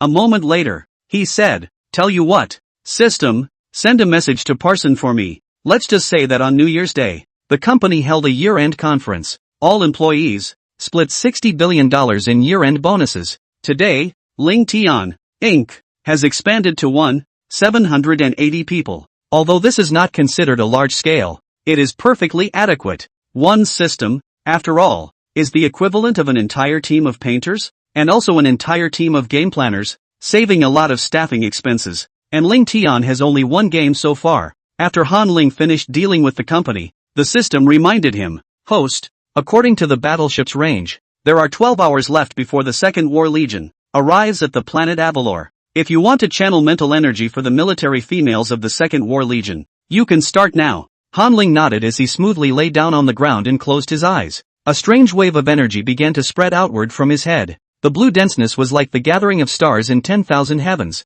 Soon enough, Han Ling's spiritual power enveloped the entire universe-class battleship. The battleship was like a small city, and Han Ling could see the personnel here clearly. In all, there are 45 million military females that live inside battleships. White Scars, supposedly the whole clan lives here. Han Ling couldn't help but recall the words the marshal had said, and his heart sank. It seems that Aphrodite is really catching on. For non-submissive legions, Aphrodite is using extermination to force them to submit. It depends on who is behind the manipulation of Aphrodite as to who is actually subjugated. 11 hours later, Han Ling got up from the ground. He pressed and rubbed his temples and laughed. It's still a bit of a stretch to do mental channeling for 45 million bugs. Surprisingly, it took 11 hours to complete. The system reminded, "The mental power of the U is already at the top of the universe. Please don't Versailles." Han Ling lowered his arm and shrugged. "It's all I can do to pretend with you. Enough chit-chat. In an hour we will arrive at the planet Aphrodite. Be prepared. There could be a huge conspiracy waiting for us." Han Ling walked to the only small window in the treasure trove and stood quietly. Outside the window, the planet Aphrodite was close at hand. Chapter 77, Logging into Aphrodite Planet, Androgynous Worm Management Association. An hour later, Han Ling, who had just stood by the window pretending to be deep, was weakly holding onto the wall, his legs as weak as noodles. Cosmic-class battleships of the 2nd Exploration Corps are landing from space. Because the speed of the landing was so fast, along with the strong feeling of pushing back, it made Han Ling's heart rate soar. His heart felt like it was going to go through his spine and fall backward. When the ship landed completely, Han Ling's entire body collapsed to the ground. He spat at the system with tears in his eyes. "I'm also speechless. Will I be this uncomfortable every time I take a starship from now on?" The system gave the answer helplessly. "Yes, the reason the U-tribe has, since the beginning, resided on the U-star. It is because the physical quality is not good enough for interstellar conquest. Although the host has now turned into a male insect, the physical quality, too, hasn't gotten much stronger." When Han Ling heard this, she wanted to bite her handkerchief and cry for a while, but before he could cry out, the door to the treasury was opened and 2 military females with white hair and orange eyes walked in. The 2 military females were firm-eyed and unblinking, and they looked like they had been professionally trained. When they saw Han Ling, who had fallen to the ground, they directly set up Han Ling's arms and carried his entire body onto their shoulders. Han Ling used all his strength and said weakly, "Two big brothers, do me a favor and walk slower. I'm dizzy." Although the 2 military females did not strike up a conversation with Han Ling, they still slowed down their pace. After walking for about 10 minutes, Han Ling finally saw the insect race that was confronting each other at the entrance and exit of the battleship. Inside the empty and cold battleship cabin, the marshal who had talked to Han Ling earlier was holding his arms in his hands and looking askance at the people in front of him. The marshal said faintly, "I brought you the male bug. Where's what I want?" The female insect opposite him was wearing a grayish-white military uniform, and he looked over at Han Ling and skimmed him. After seeing Han Ling's tail hook and confirming that Han Ling had black hair and black pupils, the female worm raised her hand and waved it. Soon, a huge medical freezer was wheeled out. It was followed by the sound of footsteps. A group of 2nd Army Corps medics, dressed in white coats, arrived from the rear. The doctor walks up to the box with his instruments and opens it to check the authenticity of the box. A few minutes later, the doctors gave a positive answer. "Marshal, it's true. The estimate is about 800,000 of them." The marshal nodded in satisfaction. "That's fine. Take the people with you." The handover between the 2 sides was complete, and Han Ling was transferred to the side with the gray and white uniforms like cargo. The group, quickly leading Han Ling out of the battleship, boarded the Aphrodite Star's transport. Not knowing where they were going, Han Ling was too weak to open his mouth, but he could still feel that the male bugs didn't seem to receive much favorable treatment in Aphrodite's star. Seeing that no one was paying attention to him, he simply closed his eyes and unfolded his mental power. probing the entire planet Aphrodite. Every street, every building, was clearly etched in Han Ling's brain. After an unknown amount of time, Han Ling noticed that he was moved to the large, soft bed. He withdrew his mental power and slowly opened his eyes. Ah! Han Ling suddenly let out a cry of surprise, and he had just opened his eyes when he was startled by the large face in front of him. Only a female insect, bent over, was staring at him intently. The two were very close, nose to nose, separated by only a short distance. This female insect, the one who had just confronted the marshal. The female worm lifted herself slightly and smiled, extending her hand. Hello, my name is Edwards and I'm a member of the Stag Bug Management Association. Male Bug Management Association? Han Ling realized something in his heart. The Male Bug Protection Society is a dog let out to the intergalactic females. The Stag Bug Management Association, on the other hand, is the owner holding the leash? This was Han Ling's guess. Whether it was the truth or not needed to be confirmed. Han Ling returned weakly. My name is Han Ling. Edward smiled slightly. Your Excellency Han Ling, you rest first. This regulation on the management of male insects, I've put it on the bedside table. Please also read it when you recover. I am the administrator of this area, so if you need anything, feel free to come to me. Edwards was a blonde-haired, blue-eyed looker with a head of shaggy hair that looked like a potato from a distance. At this point Edward's eyes narrowed with laughter. Han Ling felt that it was not a kind smile, false with scrutiny. He closed his eyes, stopped talking, and went back to sleep. Early the next morning, Han Ling was awakened by the blinding sunlight. He yawned and greeted the system. Morning, system, are you awake? The system said back in his head. Morning, I'm always awake. Did you sleep well yesterday? Han Ling supported his arms, half lying on the backrest of the bed, and nodded rightfully. Of course it's safe and sound. Aphrodite used 800,000 of her inventory to trade me back. Surely she won't get me that early. If Aphrodite Star was willing to save him, she must have seen some kind of benefit in him before she was willing to put her blood on the line. Now that Han Ling's life was precious, he was definitely safe until his value was completely drained. When he thought of Aphrodite, Han Ling thought of Edwards from before, the administrator with hair that looked like potatoes. He asked, System, where's the nightstand? I'll take a look at the stag bug regulations. There must be something wrong if it can be specifically mentioned. The nightstand is on the right-hand side of the bed. Han Ling crawled on the bed for half a day before he found the right side as the system said. Not that he didn't recognize the way, but the bed was too big. Han Ling measured him. He was 185 tall, and on this bed, there were 4 of him horizontally and 6 of him vertically. The bed alone is 7 meters x 10 meters, 70 square feet in size. There must be a reason why the bed is so big. Han Ling, following his own deduction,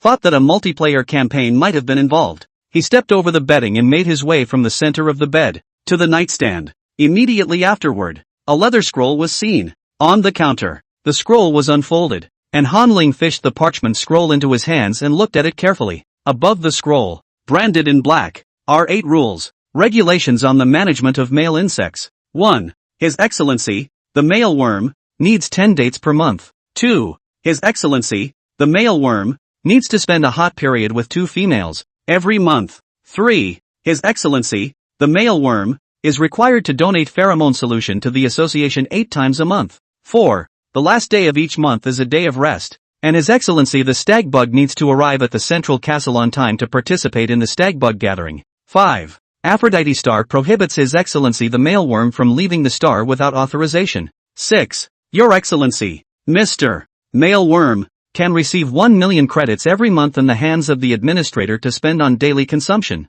7. The light brain of His Excellency the male bug can screen the female bugs applying for dating, so please check it in time. 8. If His Excellency, the male insect, violates the above regulations, he will be severely penalized. Han Ling's mouth seemed to smile as he read through the regulations. This Aphrodite Star. That's interesting. The Staghorn Bug Management Ordinance, rather than a slave contract, would be more appropriate. Over the course of a 30-day month, males are guaranteed a minimum of 10 days to go into a hot flush of fecundity. Such a high frequency for years and centuries is simply playing with the male bugs. Presumably, all male bugs have been punished? And what was the punishment? Chapter 78, Leaving Behind. Starting to explore Aphrodite's Star, Han Ling was becoming more and more curious about Aphrodite's Star. He committed the regulations to memory in his head, and then tossed the leather scroll, casually, on the nightstand. A dragon's den, and a tiger's den, too. He sighed, then fell backward and landed on the large, soft bed.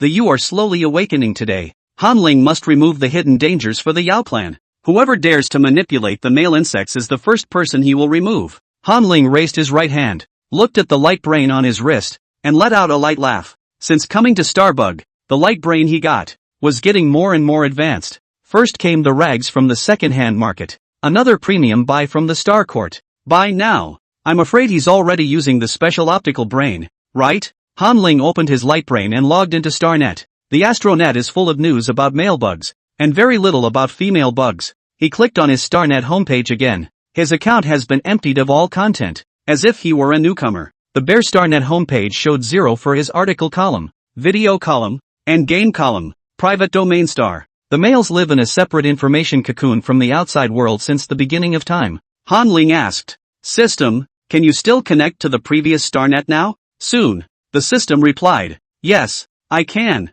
I'm the mastermind, and as an independent signal transmitter, I can switch the Astronet at will." Hanling nodded. "Very well then, let's go downstairs and officially get involved in this strife." Hanling stood up and whistled leisurely as he walked outside, knowing that there is a tiger on the mountain. One would prefer to walk towards the tiger mountain. If this person is not stupid, then he must have made sufficient preparations. Hanling had also left himself enough backstops to help him out. At this point, Second War Legion, inside a Universe-class battleship, senior generals, rushing from all over to the battleship treasury. Their faces, filled with rage, the tentacles between their white hair, were already erect. Now inside the battleship, all the military females had heard one thing. That male bug hiding in the treasure trove stole 1/10 of the Second War Legion's energy stones. About 1.2 billion credits were lost. A Universe-class battleship with huge energy consumption. They had drained their energy from the fringe prison planets to Aphrodite's star. Now that the energy stones had been stolen again,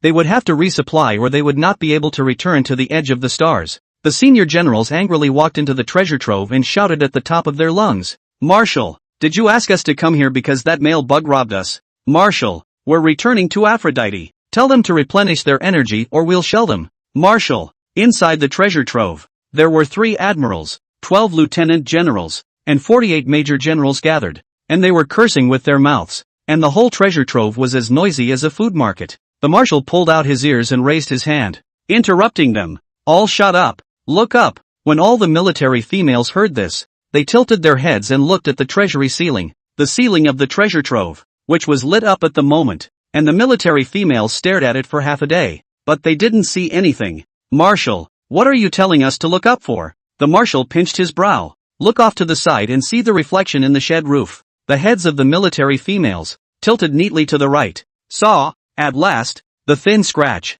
"What's this writing? It's hard to read." "I'll read it. I have a good view from this angle. Dear Second Legion, you must be furious that I stole your energy stones. Hold your horses. I've made it up to you. Please feel carefully the state of mind you are in right now. Yes, I pacified all the females on the battleship. Now I have a deal I'd like to talk to the marshal about. Please contact, for me, all legions that have not surrendered to Avrostar. Tell them to meet me at Aphrodite's star. I'll help their entire legion and channel their spiritual energy for free once. However, there is only 1 slot per month. This matter must be kept secret from all but the senior generals. For every legion the marshal contacts for me, I will send you another mental channeling free of charge." As soon as the words fell, all the military females closed their eyes and felt their mental state. The marshal reminded, "There's no need to feel it. Now the entire battleship, all the females, have their mental powers back to normal." The marshal's words made all the senior generals freeze in place. Is it really all normal? How did he do it?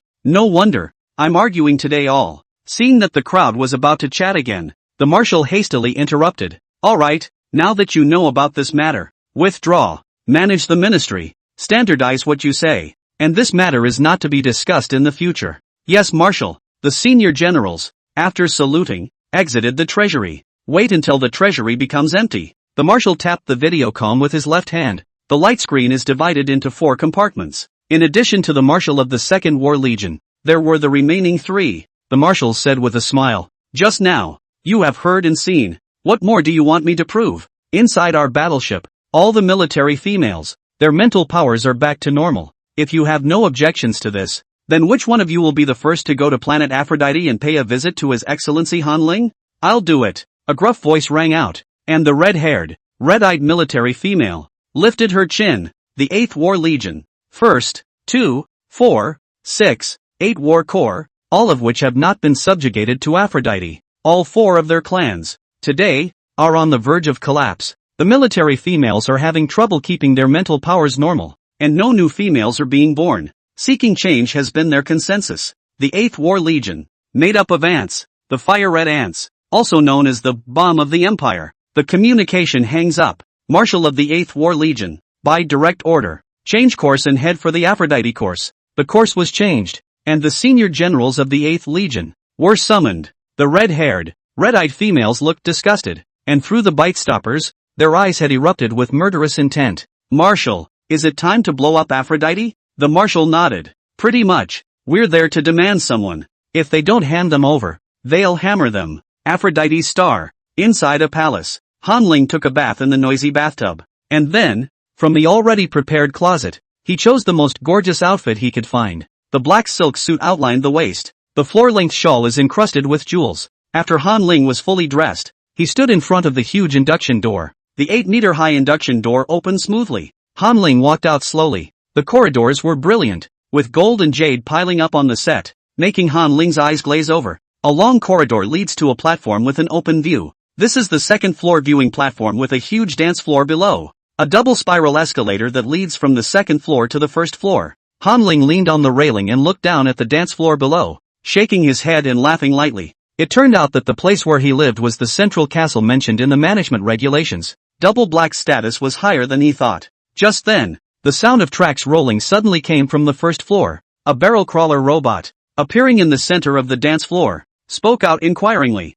Honorable Hanling, there is a visit from His Excellency the mailworm outside the door. May I ask if you will open the door? Chapter 79 Leaders, Money-Making Mail Bugs. Hanling glanced down at the robot with a playful smile on his lips. It's really true that when you doze off, you get a pillow. Now that he had just arrived on the planet Aphrodite, he didn't know anything about the place. It was good to have someone come to him unsolicited. For whatever reason, open the door. As Hanling's cry fell, the door to the palace, which faced the second-floor viewing platform, slowly opened. A male bug with algae green hair walks against the light. Hanling put his hands on the fence and offered a greeting. Hi, I'm here. The male bug on the first floor raised his head. His delicate and chubby eyebrows and soft lines of his face made his heart feel good at first glance. A smile appeared on the male bug's face, his pale green eyes seeming to be a clear spring that sucked in and gathered the early morning light. Hello, my name is Martin. I'm glad you let me in. Hanling nodded slightly and introduced himself. My name is Hanling. You came to see me? What's the matter? The male insect didn't mind Hanling looking down on him from the second floor at all as he directly lifted his feet and walked up the right staircase, introducing himself as he went. You must not know me, for you are a double black mailworm that arrived only yesterday. Do you know what double black means? It means black hair, black eyes. I've been squatting all day to be the first to see you. You don't have to worry about what I'm here for. I'm not like them. I'm here, just to make money. Hearing Martin's words, Hanling frowned and asked suspiciously, who are they? Martin walked up the last step and looked up and smiled. Your Excellency, if you want to know the information, please pay the information counseling fee. Your guide, Martin, will present you with all the information for only 1 million credits. 1 million credits? Hanling raised an eyebrow. Wasn't this the money he could receive from the Mail Bug Management Association? Regulations on the Management of Mail Bugs, Article 6. Your Excellency, mail bugs can receive 1,000,000 credits per month in the hands of the administrator for daily consumption. Hanling put his hand over his hand and coughed, frowning. I'm sorry, I may not have that kind of money right now. Martin laughed when he heard this. If you are really short of money, you can go to the administrator's side to collect it. Every month, you will receive exactly 1 million credits. You, however, do not seem to me to be short of money. If you're going to pick up the money, I'll wait for you here. The Aphrodite forces are intricate. Hundreds of thousands of male insects, all with their own secrets. Don't you want to know? Hanling felt that Martin was really a born salesman, with a keen sense of observation, and could tell at a glance that he wasn't short of money. The words he threw out were also like bait that couldn't be refused. Hanling no longer hid it. He raised his wrist, opened the information screen, and sent a request to transfer money. Martin's account showed up nearby, and Hanling directly transferred 1 million credits to him. Payments arrive in seconds. Hanling smiled and pointed behind him. At the back of the second-floor bleachers, there was a small palace-style coffee table and 2 single sofas. Let's sit and talk for a bit? Yes, Your Excellency. Hanling had thought that the male worms of planet Aphrodite were all guys with high eyes, but he hadn't expected that the male worms would also come out to make money. Things were getting more and more unexpected. The two walked over to the couch and sat down facing each other. Hanling touched the teapot on the coffee table. The exterior was still hot. It appeared to be tea that had been made not long ago. Hanling lifted the teapot and wanted to pour a cup for the two. Martin, however, covered the cup. No, Your Excellency, I am not thirsty. That's the first thing I'm going to tell you. Don't consume anything inside the palace at will. Hanling's hand paused and he put down the teapot and said with a straight face, "It looks like your information is indeed valuable. Tell me what you know." "All of it." Martin sat up straight, his costume straightened and looking uncommonly expensive. "Your Excellency, if you want to live peacefully in Aphrodite's star, you need to know that there are 4 major forces hidden in Aphrodite's star. These forces have no specific names, but the factions are clearly defined. First, the first power, consisting of married males. Most of them are married to high-ranking generals of the major legions and have left Avarostar. However, they still have a great deal of influence over the planet Avaro, and can even manipulate any male insect to consummate a marriage with a female. The second power, consisting of members of the extended family. The male insects of the big families usually have genetic continuity, so the genetic grade is very high, and in every generation, a new male insect is born. The big families use the male insects as a bond to form alliances, and their relationship is very strong and their financial power is amazing. The third power, the Stag Bug Management Association. I think you've met your administrators. They are cold, numb, and don't have the slightest idea what to do with male insects. They hold the power to enforce the law, and they enforce it well, but they still love money. If you want to get away with it, or when it's really out of your power, you can take care of them with money. The fourth power, consisting of a large number of peaceful male insects. The Staghorn Management Ordinance, as a pre-existing rule, cannot be infringed. For an individual, following the rules is the only way to survive better on Aphrodite. Martin slowly recounted the 4 major powers as if he had already repeated them as if they were his family's favorites. I don't know how many times. Hanling waited until Martin finished and asked rhetorically, "And you? And which power are you?" Martin smiled slightly. "I belong to the 4th power, and I will abide by the stag bug management regulations, but anything not expressly forbidden in them, we will try." "Such as?" Hanling raised an eyebrow. "For example, in addition to the guide, we have services such as a private kitchen to make food for your peace of mind." Martin smiled, tapping his own optical brain. The light screen popped up and it was a chat group with 400,000 male bugs. "You can choose to join us. Into the group another charge. Only 1 million credits. You can feel free to poke people private chat." Oh, the 4th power, with its large number of people, is where you can find all the wizards, eccentrics, and geniuses you want. The chat group of 400,000 male insects was quiet.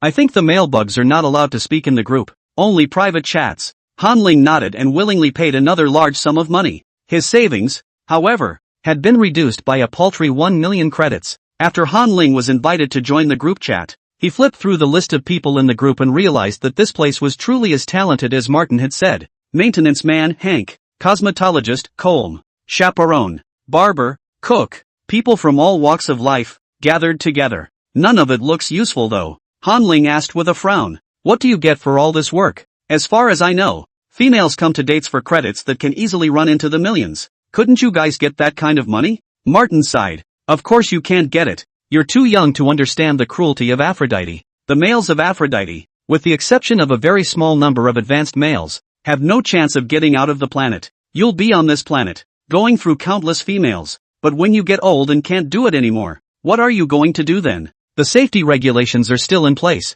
and all you can do if you want to live in peace is pay up and keep on living. These jobs are insignificant, but the accumulated wealth, nonetheless, is substantial. At least it will give us peace of mind." Chapter 80 Conflict. The Flow family reveals itself. When Hanling heard Martin's words, his eyebrows furrowed in a way that could pinch a fly. He had thought that the male worm had lived an extremely comfortable life, but he hadn't expected it, and after listening to it he only felt incomparably miserable. Very few females with the financial resources and qualifications to marry are occupied by high-ranking males. Most male insects below A rank can only live their entire lives on Aphrodite, as a shared resource to be enjoyed by the masses of females. Bugs have a lifespan of 500 years, with 18 years of juvenile life and 2 years of old age. And it's amazing how the male worm's life is a struggle to live out his last 2 years. The monstrous gender ratio has brought all the bugs to the edge of the cliff. The females are in pain, and the males are not always happy.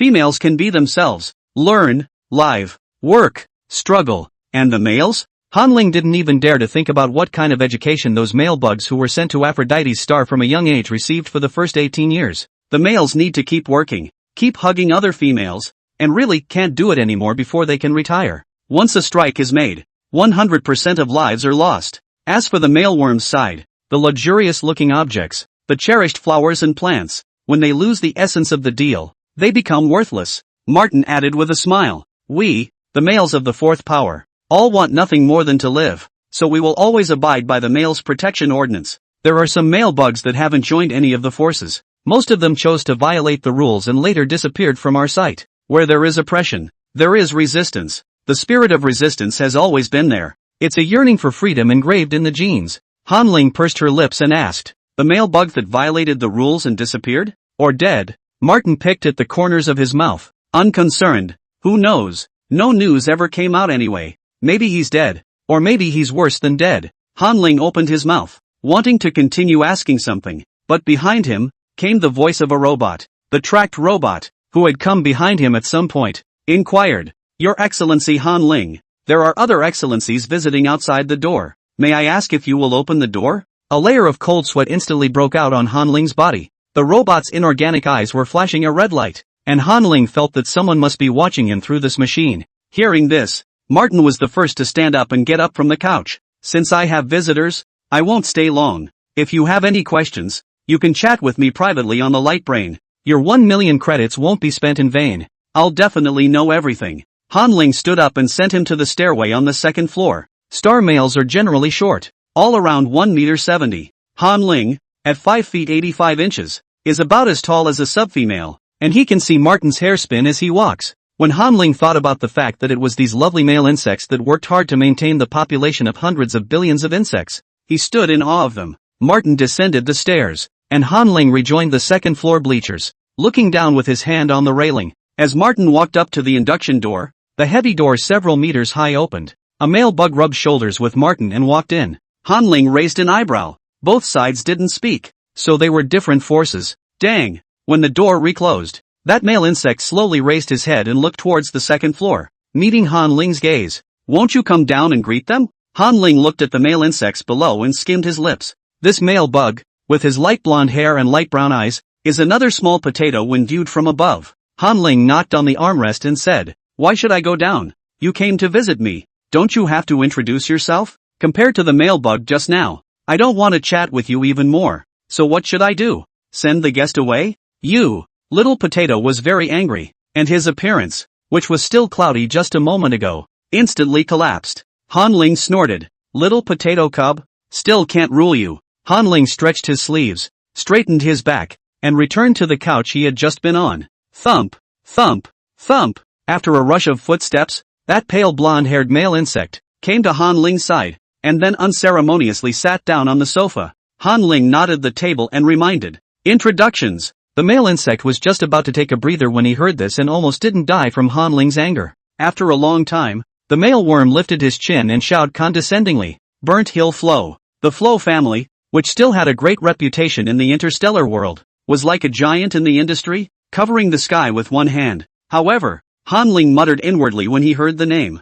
The name? It sounds a little familiar. Bernshawn looked at Hanling's appearance and grunted, reverting to that cloudy demeanor as he continued. I know your name, Hanling, and I know what you do. Pure landlord crash tenant. Charge. His Excellency the top stag bug. This novel and game. You came up with them all, didn't you? When Hanling heard this, it dawned on him and he asked, You're in the Flow Literary Club? No wonder the last name Flow sounds so familiar. Bernsan lifted his chin. The Flow Literary Press, of course, is just the most insignificant of our Flow family properties. Hanling smiled slightly, and for the first time, there was a tyrannical emotion in the bottom of his eyes. This Flow Literary Society, who had screwed him several times and now took the initiative to send him to the door, really thought he was easy to bully? Hanling leaned back, crossed his legs, and asked, So what is it that you've come to see me about now? Bernsan held out 3 fingers. I've come to warn you about these 3 things you mustn't do. First thing, don't think about seducing the second prince. Second thing,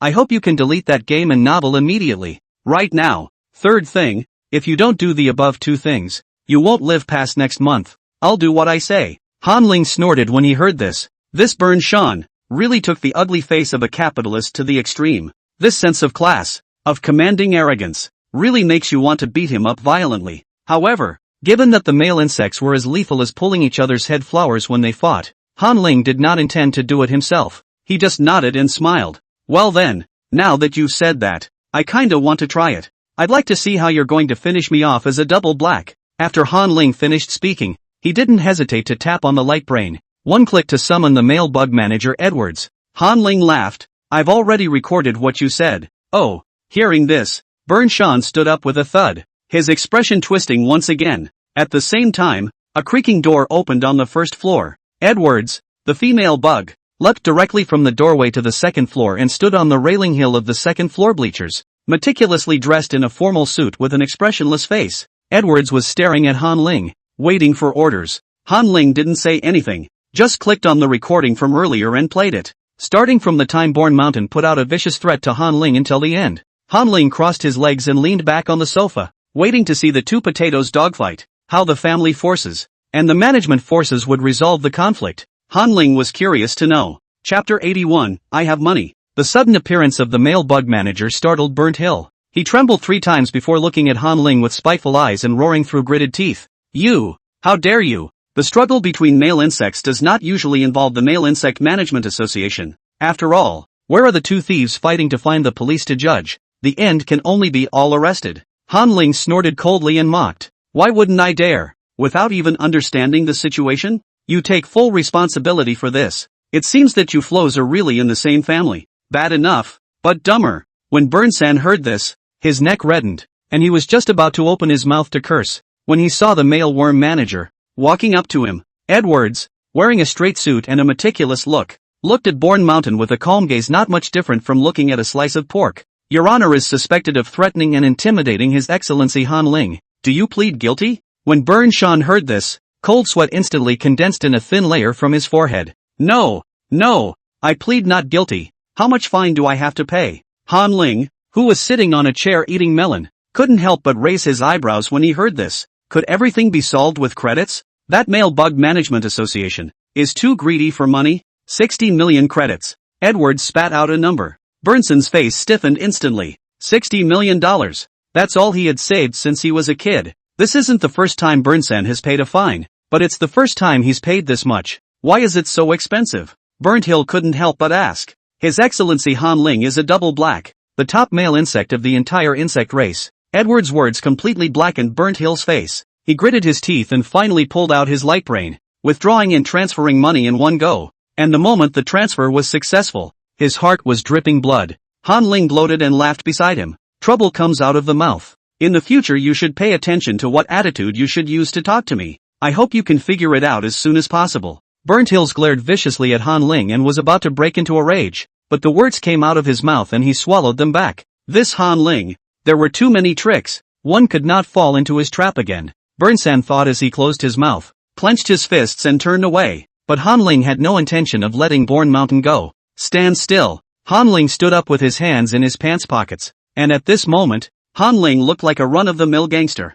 He walked up to Bernsan, looked at him condescendingly, reached out, and straightened his collar. Don't mess with me or next time. Missing arms and legs will be a problem. Threatening words came out of Han Ling's mouth. Bernshan's expression immediately converted from anger to ecstasy. His eyes glistened. He inclined his head to Edwards behind him and shouted excitedly. You heard him, didn't you? He threatened and terrorized me. Punish him quickly. Punish him. Don't be in a hurry. The score hasn't been settled yet. Han Ling asked with a slight smile, his eyes fixed on Bernshan. How much of a fine do I have to pay to remove one of his arms and get out of punishment? Edwards, Your Excellency Han Ling. 50 million credits are required. Where are the legs? Also 50 million. Han Ling smiled and narrowed his eyes. Help me figure out how much of a total fine I have to pay for threatening and intimidating. Plus cutting off his limbs? I'll book it first. He patted Burnt Hill's frightened face and explained. Male bugs, as long as they haven't lost their heads and underparts, still have a use for them, and I'll save those for you.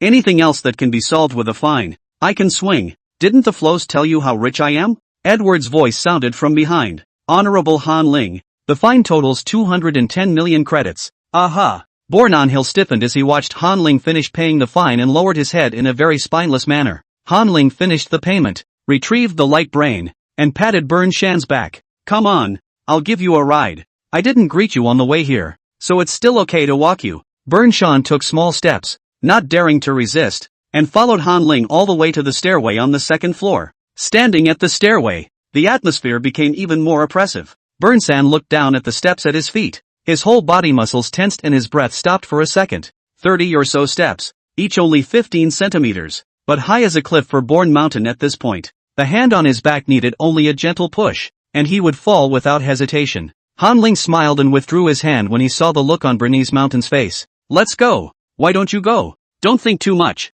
How could I push you down the stairs? It's not like you're going to break your arms and legs if you fall down the stairs, so bye-bye and get going. Hearing this, Burnt Hills looked up and stole a glance at Han Ling before gripping the right stair railing with both hands and carefully descending the stairs. By the time he left through the induction door, his eyes were welling up with tears. The feeling of fear followed him, and the humiliation of being insulted and suppressed always haunted him. The moment he went out the door, the surrounding escort of male insects automatically surrounded him and protected him. With the protection of the females, Bourne Mountain had a hint of security. He turned his head to look at the central castle and quickly left without hesitation. The central castle is not only a nightmare for the males, even the male worm that lives in the castle is evil. Inside the central castle, Han Ling sent the little potato away, turned to look at the big potato behind him, and waved his hand. Okay, go away. There's nothing more for you. Edwards, with his blonde hair, bowed his head slightly and said in a tone that had no rise or fall, Yes, Your Excellency Han Ling, at your service. With those words, Edwards tumbled over the second floor fence and with a light leap, crossed over the first floor dance floor and left the central castle. When the castle was empty, Han Ling turned around feeling rather bored. He made his way back through the long hallway to his bedroom's king-size bedroom. Han Ling removed the jacket with the cloak and casually threw it at the foot of the bed. Finally feeling a little lighter weight on his neck, he pressed his neck and slowly sat down on the edge of the bed. At this moment, the system's voice rang in his mind. Host, I can confirm, based on my search of the Aphrodite intranet, that what Martin said is true. On the planet Avaro, 4 forces do exist. BTW, I've organized the information on Burnt Hills Flow. He's one of a new generation of duos in the Flow family, and he has an older brother, Matthew Flow. Matthew, who was once married to Roderick, the Empire's first prince, and then changed his marriage to the second prince. Hearing the system's words, Han Ling nodded in realization. So it's a disciple husband. System. Perhaps I'll be able to see my second brother once more on Aphrodite's star. I wonder how he feels about his brother. So I'll find out if he's a foe or a friend then. Han Ling's shameless words completely shocked the system. Host, you said Erdi. Han Ling leaned back on the bed and said nonchalantly, Roderick's brother. Of course, the second prince. Given my relationship with Roderick, his brother is my brother. The system's brain went down for a long time before spitting out a sentence. Host, you haven't even added Roderick's light brain buddy yet. Chapter 82 Big Moves and Ultimate Moves. Han Ling heard the system and rolled his eyes. Does not being able to add friends have an effect on our relationship? It hasn't. You're just the mastermind. You don't understand the relationship between intelligent beings at all, and you're making an error in judgment. Also, you made a mistake in your judgment of the forces of Aphrodite. The system was a bit puzzled. Where did it go wrong? Han Ling asked rhetorically as he emptied his brain and organized the news he had just gathered. Where's the money? Huge amounts of money. Who took it? Did all the money paid by the major core, the money paid by the females for dating, and the fines paid by the males go to build Aphrodite? On the planet Avalokiteshvara, there is bound to be a fifth major power. Whoever controls the money controls the resources and is above all the forces. Han Ling, as a novel writer, the first thing he considered when constructing a virtual world was the distribution of resources and property. Once the monetary system collapses, this novel, inevitably, becomes highly irrational. Han Ling felt that the act of giving out 1 million credits to the maleworm every month was simply superfluous. The males can't get out of the planet Aphrodite, and the credits that are sent out end up flowing back in.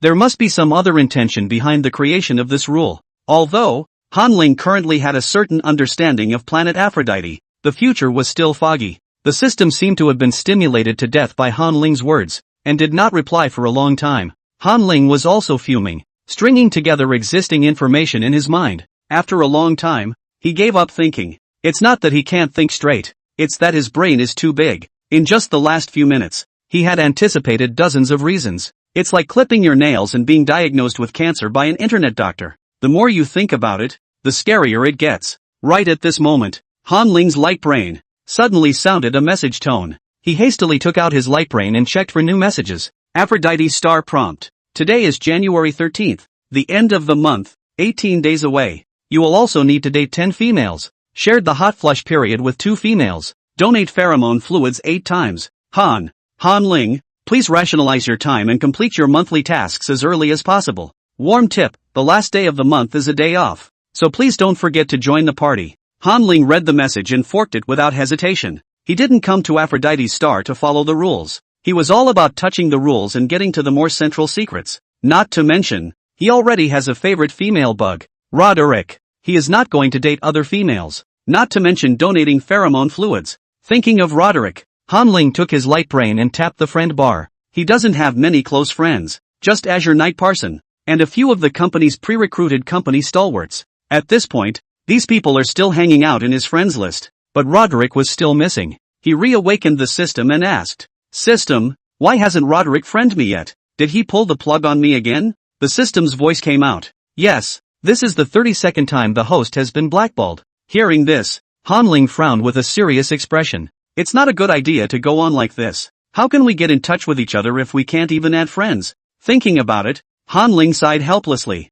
I was going to spend some time with him first, as a normal person, but it seems that the situation doesn't allow it. So let's just go for the big move. I'm going to publish my identity straight away. System, fish my number out of the blacklist. A moment later, the system replied, the account has been released from the blacklist. At this point, Han Ling was already able to take Roderick's light brain number and recite it backwards. He skillfully typed in his account and added his friends. The ability to send a message note to the other person when adding a friend. Han Ling identified himself in the message notes. It's me, the male bug who left a message in the mirror. After sending this friend verification, Han Ling's face was filled with a triumphant smile. On the mirror, I left a promise to Roderick that he would think of me when he saw this message. But after only 3 minutes, there was bad news from the system. Host, you've been blackballed again. Do I need to free you? Han Ling looked at his eyeballs in confusion. It shouldn't be. Why was he blacked out again? Put me out. I have to ask questions. Didn't he see my message on the mirror? Han Ling continued to send friend requests without dying. It's me, the male bug that left a message on the floor. Host, you've been blackballed again. It's me, the most handsome male bug you know. Host, blackout. Save? It's me. I'm the only male bug you've got. Hacking. Saving? Do you remember that hot period? Garbage star me and you. Saved? After several attempts at friend requests, Han Ling only ended up being blackballed. Han Ling was a million times more aggravated. He thought indignantly, Roderick, how could he have forgotten him? Really put on his pants and didn't recognize him. He carefully recalled the few exchanges the two had had when their minds were clear and re-edited a friend request. The message note reads, it's me, the male bug that picks up your leftover nutritional supplements and rummages through the garbage again. As he sent this message, Han Ling sighed. He had no hope for this friend request. Looks like it'll have to be the ultimate move. He put his fingers on his collar and unbuttoned it. In passing, he loosened his pants again, exposing his crotch bone and tail hook. Han Ling was ready to send a direct selfie to prove that he was really a mailworm and not a liar. However, in the next second, the system was in his mind, frantically screaming a reminder. Host, your friend request has passed. Roderick's friend request finally passed. Hearing this, Han Ling's hand that was lifting his pants paused, not knowing whether to cry or laugh. Did he leave Roderick with an impression that all he could do was pick up trash? That's too bad of an impression. The system threw in a frantic reminder. Host, hurry up. Roderick has sent you a message. When Han Ling heard this, he hurriedly tapped on the light screen, zoomed in, and looked carefully at the chat area. Roderick, who the hell are you? Han Ling glanced down at his current half-undressed state. It would be a real shame not to take a picture at this point. He took a full body shot of himself, showing his face and the tailhook attached to his tailbone, and posed handsomely. After filming, Han Ling took a look and nodded with satisfaction. What should be revealed was revealed. Meeting is destiny, pictures. Meeting is fate, remember me? I thought you'd forgotten me. You're such a slaggy female. You're such a scummy. You put on your pants and you don't recognize me. I've been your friend for a month and a half, and you just passed. Meeting is fate, say something? I know you're watching. Why don't you say something? 5 minutes have passed. Why don't you say something? Chapter 83 Accident at the Recruit Military Exercise. In the meantime, the 1st Legion, on the edge of the Bug Starfield, is conducting a live military exercise. Huge swarms of warships, vastly lined up, docked in the vast, Infinite universe. Inside each of the warships, the military females were either standing or sitting, watching the battles and the light screens attentively. Admiral Ulysses, with his red hair and pink eyes, did the same. He was leaning against a load-bearing pillar with a cup of flaming wine, listening to the discussion of the soldiers next to him. This recruiting class is good, but it's not a good fight. Yeah, I think when I enlisted, I really did have bug kills that were so close to blowing themselves up in a warship and dying with the other team. My session. It was a fierce fight. 2. This is just the camp match. Keep watching. It's the team matches that will be the most interesting in a bit. Yeah, team games are fun. Directly elect the King of Soldiers. How many recruits are there in this class? 8 million, right? I look at the published figures and it looks like it's only 6 million. Each transport ship, with a capacity of 60,000 recruits, should have fought in the King of Recruits ring once when they arrived. Minus 100 transports? That would be exactly 100 rookie kings, competing for the final title of King of Soldiers. Listening to the heated discussion around him, Ulysses, leaning against a pillar, took a sip of his wine and asked suspiciously, "Don't you guys realize? There's a Spade clan in this class of newcomers, and the King of Soldiers doesn't even have to choose, right?" The soldiers next to him heard this and looked over. What? The Shovelers? As I recall, the Spade clan is not. Ulysses nodded. It's what you think it is. A Spade clan from the Empyrean. The soldiers next to him had their mouths open in shock. One even lost his voice and cried out, "Ha! What's wrong in the starfield? How come even the Spade clan has come out? Tell us quickly, brother. We just came back from exploring outside the domain, and we haven't connected to the star network for 3 or 4 years. I've actually only just gotten back, but I heard." Ulysses sat down and told the crowd what happened to Grand Prince Roderick. The military females present were amazed to hear this. Ulysses said, pointing to the oversized light screen on the warship, "You see this camp tournament? 4 camps, red, blue, yellow and green. The red side that has been targeted is because of the presence of the Grand Prince." It dawned on those present. I see. That's what I'm talking about. Why did they just come up here and attack the red side in unison, as if they had discussed it? For the recruit military exercise, all the First Army females who could be there came over on time to watch. This void of stars has been set up with a dedicated network to broadcast the military exercises. Inside warships large and small, they all heard about the Spade clan and about the Grand Emperor who had been driven out of the Imperial planet. Among the bugs, it had been rumored that the Spade clan was the strongest, but the Spade clan is too mysterious, and has been living in seclusion on the Emperor's star, not coming out for thousands of years. Many military females, who were skeptical of the title, strongest species, expressed their disbelief. Now Roderick's appearance aroused the curiosity of all the military females, especially when the camp match, after the red side wins. Countless military females are looking forward to seeing what Roderick does in the 2-man team competition.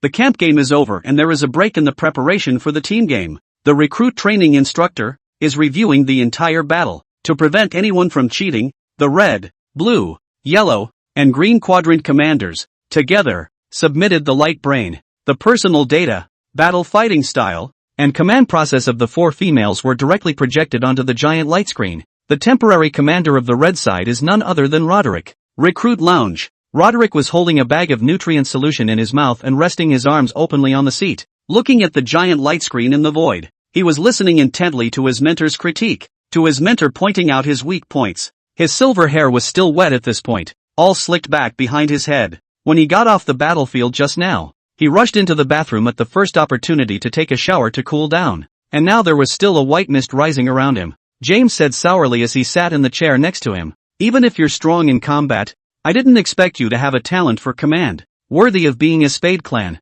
Ha! Roderick grinned at the corners of his mouth and took a big gulp of his nutritional supplement. "I'm not really a good commander, but it's just combat instincts, and I can just beat up on new recruits. And look at my mentor, listing a bunch of my mistakes, and I think my mentor is right." James rolled his eyes when he heard this, showing his teeth and parroting his words.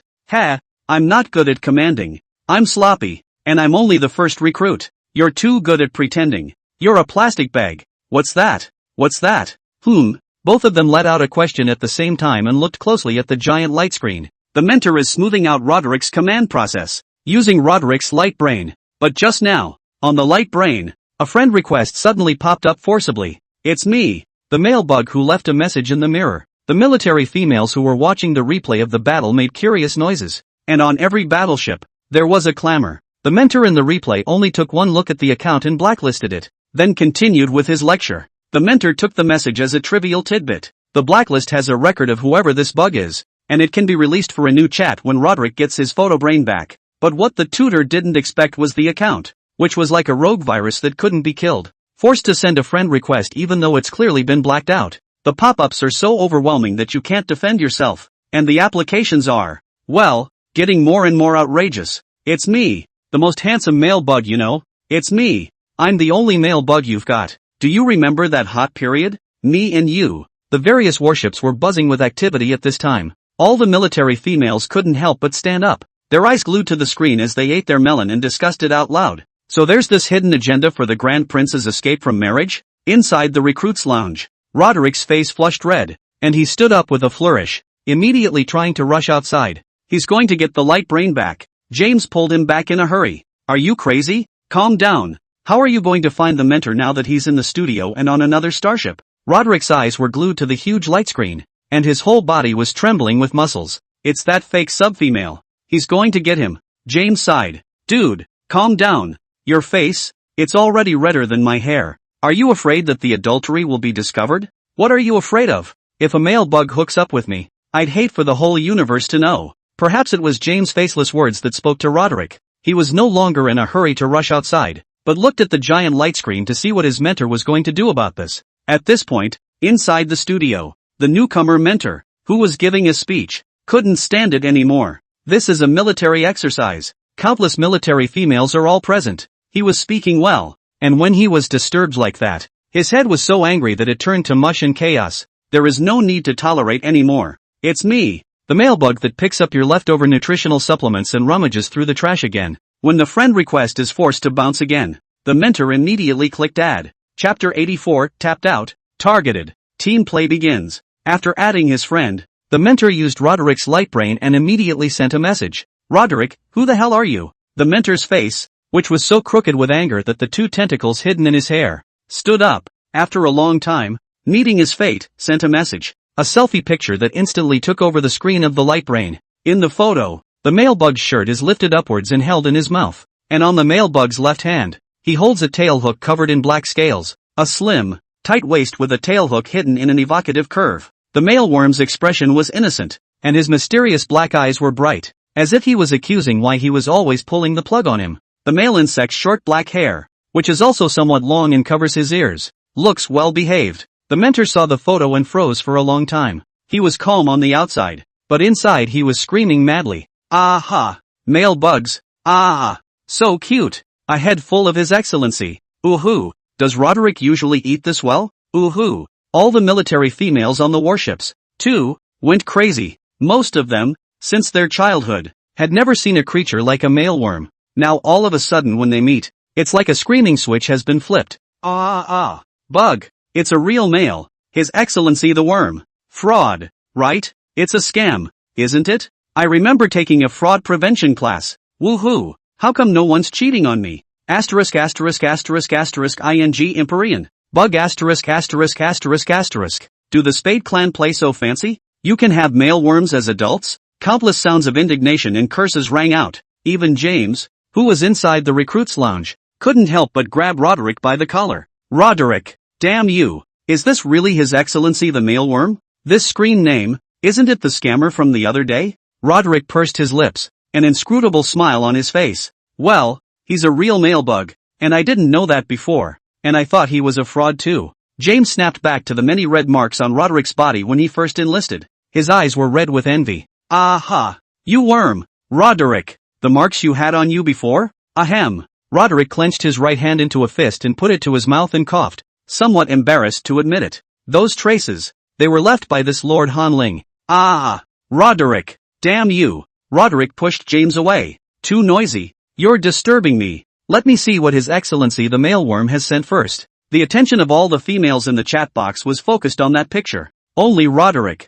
noticed the message sent from behind Han Ling. Remember me? I thought you'd forgotten me. You're such a slaggy female. You put on your pants and don't recognize me. I've been trying to friend you for a month and a half, and you're just now getting through. Roderick pursed his lips and narrowed his eyes in chagrin. He hasn't forgotten His Excellency. Never has. He had always remembered His Excellency Han Ling, but he really didn't expect that His Excellency was the crook who had transferred money to him in the auditorium.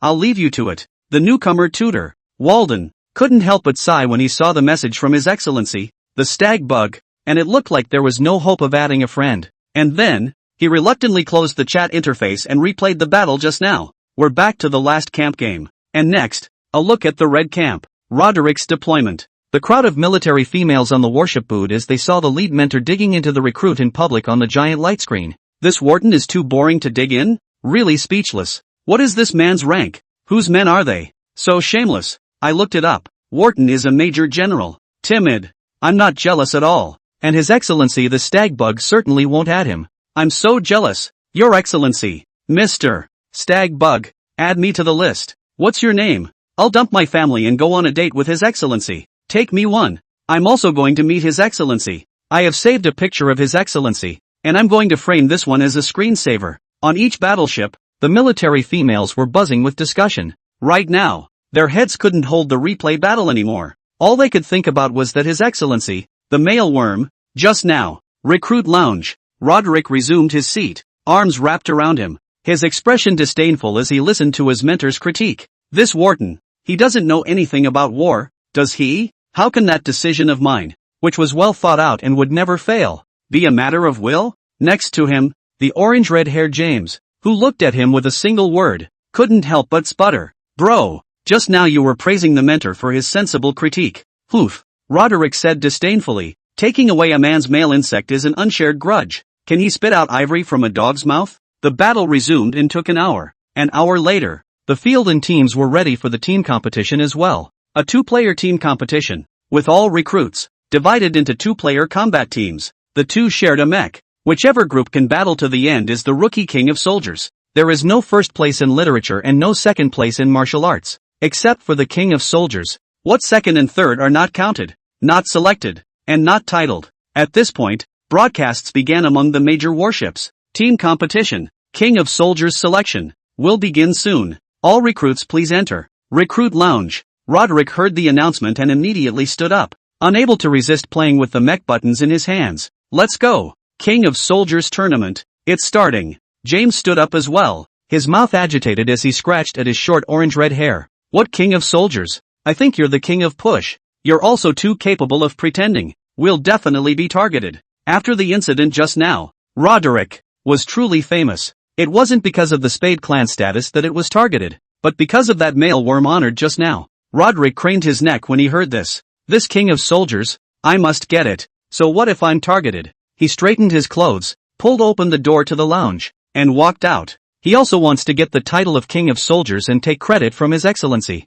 Roderick had just stepped out the door when he perceived countless pairs of eyes, all skimming towards him. The females that walked out of the restroom around him stared at him with vicious eyes. Roderick, wait, I'll you first in a minute. Before Roderick could say anything, James stepped out of the lounge with his hands in his pants pockets, tilting his head and snickering, unconvinced and resentful. I'll take you first in a moment. Instantly, the corridors of the lounge were ablaze with fire. Roderick tensed his face and took the lead, crossing the crowd and moving forward. Let's go. On the battlefield. Speak with force. Chapter 85, The Struggle is a Pit, plus 500 words, a quiet universe. Silent, but not calm. The venue for this recruit team competition was set in the chaotic cosmic dark current. It's a highly unstable region of space, between several major stars, countless fragments of meteorites, maintaining their vectors of motion, cut in different directions at different speeds. The speed, mass, and volume of meteorite fragments can penetrate small warships without resistance. This means that the recruits will not only have to fight,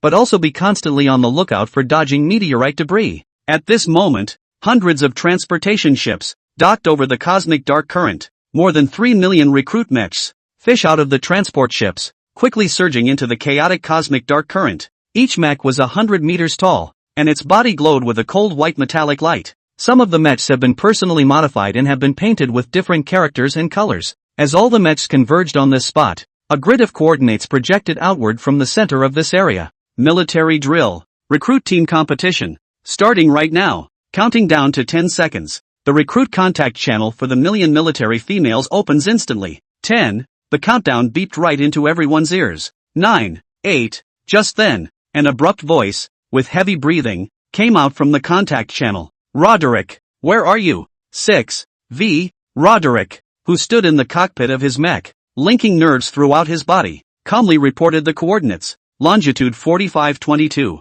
34. Dimension 5683. 36. In an instant, all of the mechs that were standing in a chaotic position turned their direction in unison. Facing the same direction, they captured Roderick, the mech with the black and orange paint. With precision, countdown to 0. Countless female insects' muscles instantly tightened. The mecha core energy kicked in, and the military female, who was in control of the guns, didn't hesitate to mobilize the energy and press the fire button. Boom! The mech was pressed back a few steps by the recoil of the weapon, and several blasters, glowing with a silver shimmer, flew forward at a very high speed, aiming directly at the black and orange mech. Inside the orange and black mech, James was in control of the guns, and Roderick, the manipulator. Roderick's eyes were closed, his whole body floating in the nutrient tank, countless blue lines of light, from his heart area, linking to the mech's limbs. Mech link complete. The blue light went out and a beep sounded. There was a sudden change in Roderick's dark vision.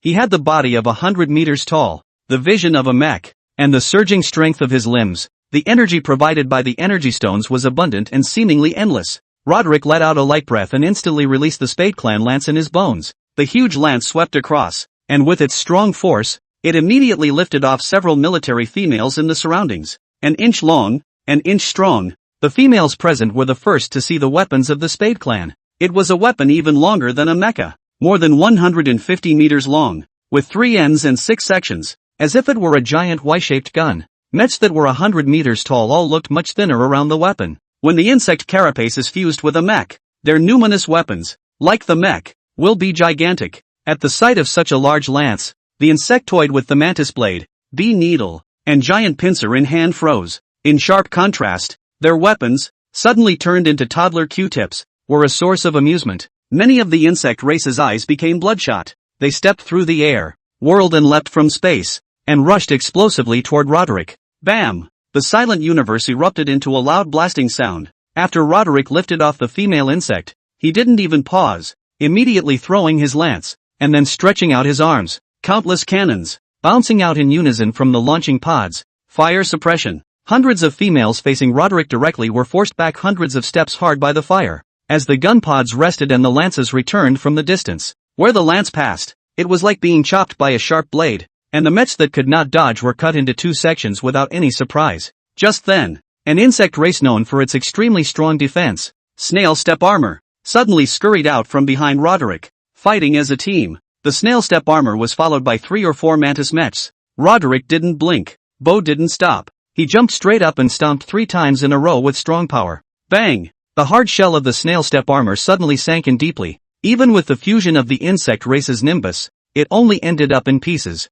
Defensive bugs, defeated instantly. Inside the black and orange mech, James wailed in excitement. This is snail step armor. I can't believe it just shattered. Roderick is awesome. Keep it up for me. Inside the nutrition pod, Roderick's eyes were tightly closed, his face still calm. In ancient times, snail cloth armor, in the recipes of their Spade Clan, was a fodder necessity. Far away, edge of the bug starfield, inside the huge and voluminous group of warships, there was a great deal of activity. Many military females looked at what was displayed on the huge light screen and exclaimed, ******** me. Shovelers solo show? Too strong. The shovelers are too strong. 100-meter mechs, 100-meter lances. And what if it's a top-of-the-line mech? Holy, when you put it that way, the Spade Clan gets more and more bullish. You're illiterate, aren't you? What kind of description is that? Worm poop. It's too much. A ride. Snailcloth armor are dry shattered. And the mantle plan. Behind him. Can't get close enough. Nonsense. The Spade clan's weapon is 5 times as long as the Mantis clan's. 1 inch long. 1 inch strong. 1 inch short. 1 inch dangerous. The Mantis have a chance if they sneak up on you. Wait. I seem to remember. Among the new recruits, there were Titans? What about Titans? How do Titans compare to the Spade? The military females who were watching began to search the battlefield for signs of the Titan. The Titan big sky bug, also known as the giant beetle. Their height, generally around 2 meters and 3 meters, was a large cut above ordinary female insects. Known for his giant strength and sharp hand knives, but many of the surrounding military females, hearing the word Titan, rolled their eyes. Fart. That loser, Titan, is probably hiding in the shadows watching the artillery show at this point. Probably squatting somewhere fantasizing about picking up His Excellency the Mailworm. Like Roderick, the Titan Big Sky Cow Clan, all shy females with mild temperaments, seem to be the ones without the nerves to initiate an attack. The entire colony, all hiding in the shadows all day long, is full of His Excellency the Mailworm. Although the females are all love brains, the Titan Great Tenebrae Clan, still scorned by the crowd of bugs, is too much of a wimp, just a stupid big guy. The cosmic undercurrent of the universe is a constant bug retreat. Luckily, the bugs were strong enough to have bodies that were tougher than mechs. After the mechs shatter, they disengage and reboard the transport ship above the universe. The charge that the females launched against Roderick continued unabated. Bugs have always enjoyed challenging the stronger. Inside the black and orange mech, James took control of the fire output and spoke out in warning. Roderick, we're running low on energy. Only 20% left. Hearing this, Roderick did not stop moving. He immediately brought up his left knee and crashed out. His movements finding the enemy mech's energy bin with a clean and crisp motion. Bam! The energy bin flew out. Without hesitation, Roderick grabbed the energy bin and pressed it to his spare energy slot. Great job, Roderick! Mech energy boosted to 86%. 5 hours later, the battle has reached a white-hot stage. The females inevitably create friction and have fought red-handedly into attacking each other. No longer aiming only at Roderick. Roderick has a breather. At this time, inside the black and orange mech, the nutrient tank's nutrient solution had dropped by January 3rd. Roderick, as a whole, could only curl up within the nutrient solution. 2 hours later, on the battlefield, there was only one mech left. Roderick. The black-orange mech had become tattered and torn, and around him floated the broken limbs of countless mechs. A sharp steel bars and wires. Support froze out. 3 million mechs have all been scrapped, cannot continue to use. At that moment, the beep sounded. Congratulations to Squad 754, Roderick, James, on winning the title of Recruit King of Soldiers. Yay! We won! James dropped the console and celebrated loudly. Roderick, curled up inside the nutrient tank, smiled back, but they weren't happy for long when they heard the radio continue. First Exploratory Corps, warships at your service. Begin cleaning up the battlefield and tallying the cost of the old mech's depreciation. The King of Recruit Soldiers will bear the next recruit mech procurement expenses. This cost, by the 1st Exploratory Legion. Advance payment. James had a question mark on his face. Playing me? The reward for victory is a large sum of money owed? Roderick woke up excitedly from the jar, his face full of black lines. What the hell was going on? Chapter 86 Internet Chat. Half an hour later, Roderick and James were caught inside the transport ship by a mechanical grappling hook on the battleship. The two men looked around at the recruits with grimaces. The recruits looked up at the sky. What's the point of looking at us? It's not like we know why. James cursed under his breath. Bug. 1 mech is 200,000 credits. That's 3 million units. Is it to make me poor until I piss blood for the rest of my life? A recruit army female reminded. Those mechs are old and obsolete. They shouldn't cost 200,000 credits. James's nostrils gasped for air. You're so standoffish. It's not you who pays, is it? The new female recruits, when asked, didn't squeak. When the transports returned, several marshals summoned the class of new troopers. The two females, following the route guide of the light brain, arrived at a conference room. The oval conference room was filled with the marshals of the First Army, as well as the admirals. Roderick and James, both with faces as black as pots. Smiles spread across the faces of the marshal admirals. One of them, an admiral sitting in the main seat, smiled. Congratulations, Roderick, James. Let me introduce you. I am Admiral Ulysses, and I have, at one time or another, held the title of recruiter. Roderick pulled out his chair and sat behind the conference table with his legs crossed like a grandpa. From what you're saying, owing 100 billion credits isn't a big deal? Ulysses smiled and nodded. King of recruits, eligible to command recruits for 3 years. During this period,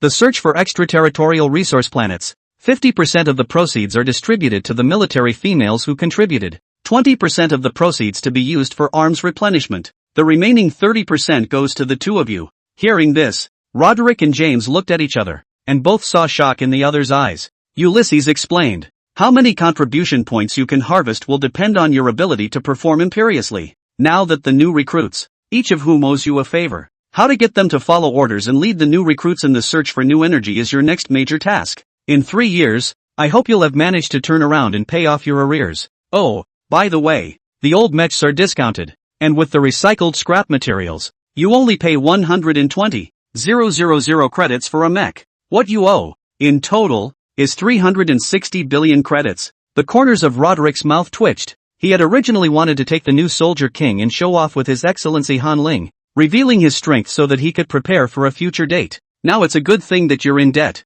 and it's still unknown if you can pay it off. Where else would he get credits for a date? At that moment, one of the marshals took the folder and pushed it in front of Roderick and James. This is a list of armaments, battleships, mechs, guns, and energy sources divided among your ranks. All recorded. See if it's enough? From now on, you will report to Ulysses. I am sure that with your strength you will soon be able to pay off your debts and find ways of managing them that are comfortable for yourselves. Roderick and James, staring wide-eyed at the folder. The First Legion of Discovery, surprisingly, is playing for real. Does it really give gear? They'll soon be in charge of 6 million recruits? James is under some pressure. He glanced at Roderick. James feels that he only got the title of King of Soldiers by becoming Roderick's companion. His mind was a little mixed up, but he quickly calmed down. Now that he has this exercise, even if it doesn't work, it's one more experience, and he'll do his best. Both men glanced at the list of armaments and quickly signed their names. Ulysses' words of encouragement still echoed in their ears.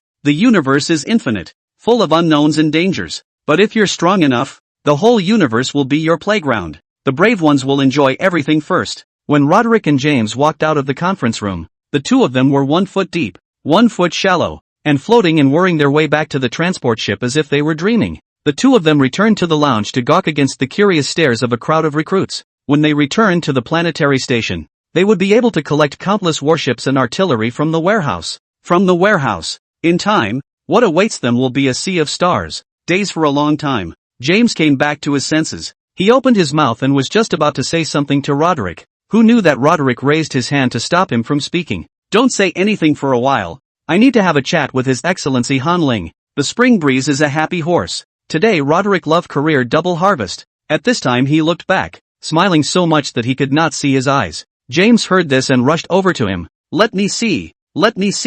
I want to learn how you caught His Excellency the mailworm. No. Roderick quickly turned the light screen to private mode and looked at James defensively. What are you looking at such a private matter? Don't think I don't know. You just want to see the photos that His Excellency sent me. Go. You hurry up and brush up on your management knowledge. After chasing James away, Roderick shook his fingers and sent a message to Han Ling, who was on his friends list. Roderick, Sir Han Ling, are you asleep? Far away on the planet Aphrodite. Han Ling, who was inside the central castle and was so bored that he was rolling around, received a reminder from the system. System, host, Roderick has sent a message. Hearing this, Han Ling hurriedly sat up from the huge bed and joyfully sent a message. It's fate that we meet. Did you finish the race? It didn't cause you any trouble before, did it? It was your recruit mentor who replied to me. Roderick, no trouble. Ha. It's just simply a matter of getting him rounded up for 5 hours. Roderick, Lord Han Ling, is there something you want to see me about? Roderick's palms were sweating as he posted this, as if he was awaiting judgment. Meeting is fate. You didn't see my message? Roderick, what message? Meeting is fate, in the mirror of the small hotel, and on the floor. I left you some words. Roderick, mirror was broken by me. Floor I didn't notice. Meeting is fate, ahem. Let me rephrase that then. We've already slept together after all. I'm currently on the planet Aphrodite. When do you have time? Come and pick me up. Roderick saw this message. His heart thumped, picking up the mailworm from Aphrodite's star. There is only one way to do it. Is your excellency trying to? Roderick's face was torn. He now had no stable shelter and was about to set off to explore beyond the stars. On top of that, He was in huge debt and didn't even have the money to pay for the journey to the planet of Avalokitesvara. Such was his inability to give an immediate response. Meeting his fate, how come you disappeared again?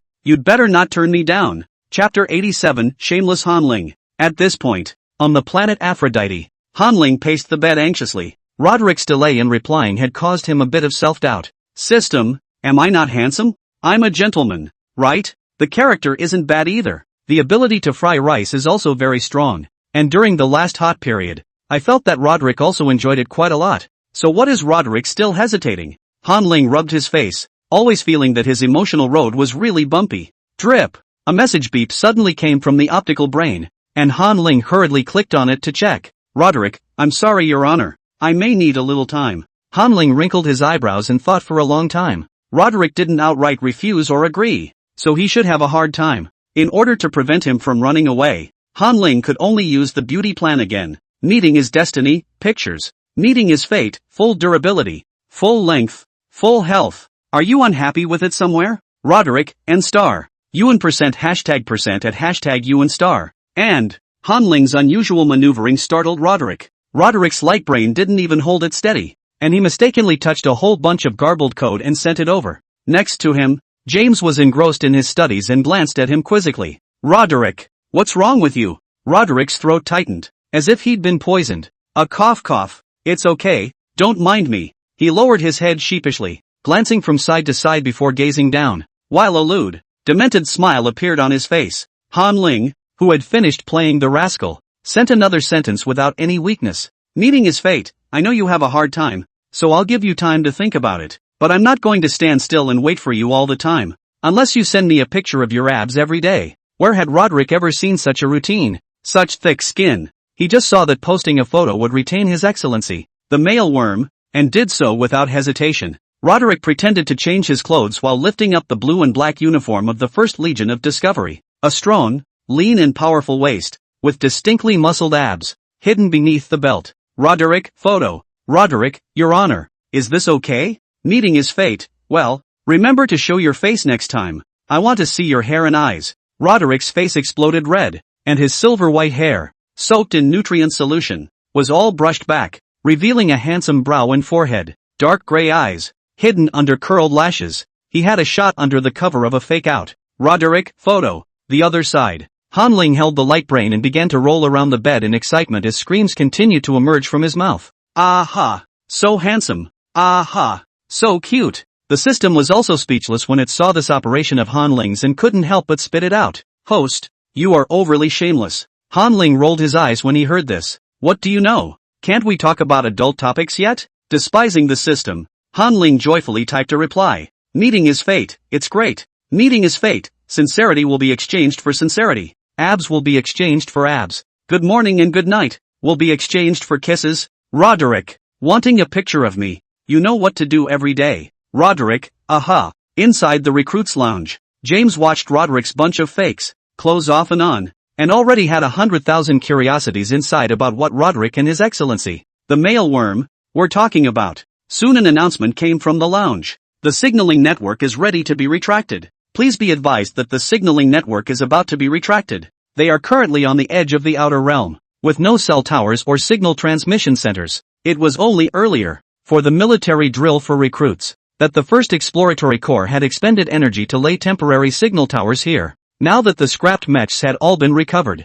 they were going to prepare for the return trip. Roderick heard the content of the broadcast and hastily, within the dialogue box, sent a message. Roderick, Your Excellency, I'm going back to the ship. I may not have a signal for 2 days. I'll make up the photos when I land. Meeting his fate, well, you sleep more these days and try to dream about me. Roderick, I try. After closing the chat, Hanling's bed has been built like a pigsty. The messy bed looked like it had been run over by a truck. Hanling hummed and was in a good mood as he called for the robots to make the bed, while he, himself, walked off the bed and towards the desk. Roderick, true to form, is my muse, and my hands are itching to write another book. Hanling was now so full of joy that he couldn't wait to write a little sweet article to commemorate the re-encounter between the two of them. At this point, the system reminded, Host, have you forgotten? Earlier you said that you were going to write green, Your Excellency. I've been eaten dry by the neighbor's male insects. Hanling frowned when he heard this, apparently having forgotten about it. He said helplessly,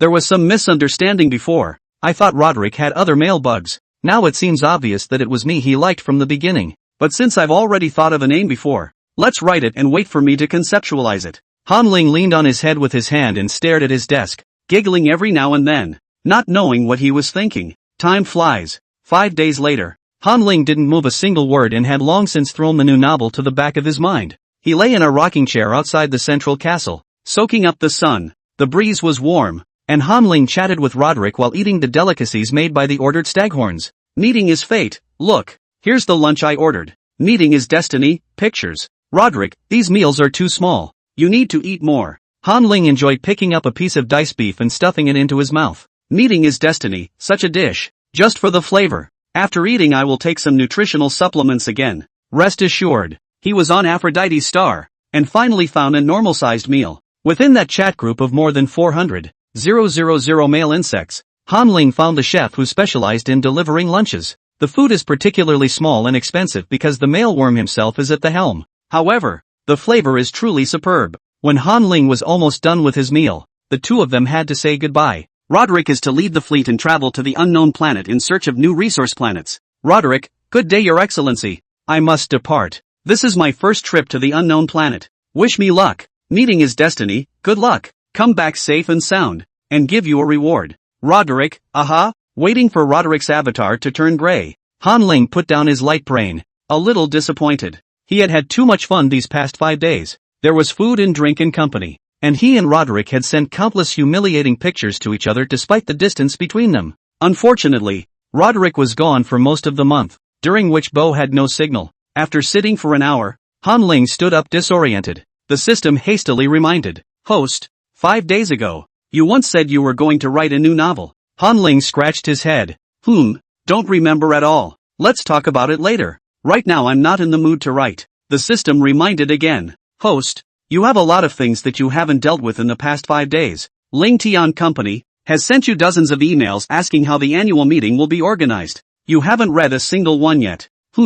Hearing this, Han Ling immediately realized the oddity. Ling Tian Company sent me a message? Where's Parson? Han Ling has never seen an email from Ling Tian's company, and he only contacts Parson. The system reminded. President Parson, 3 days ago, because of something, was taken away for investigation, and the company is currently sitting with a temporary acting president. Chapter 88 Han Ling's Good Friend. The Meek and Cowardly Bernese Mountain. Parson's been taken in for investigation? Han Ling couldn't help but frown when he heard this. Could it be the Flo family again? Han Ling narrowed his eyes, remembering Burnt Hill's Flo who had flaunted himself in front of him a few days ago. The system reminded. Not necessarily. Host, the company is currently competing against not only Flo Press, but all 98 of the giant gaming corporations across the stars. Currently, Ling Tian Company's because of Charge, top male bug excellency game. It was at a stage where it was as good as new, and because of the recently launched New Year's Eve event, where players can unlock a single-player thread storyline early,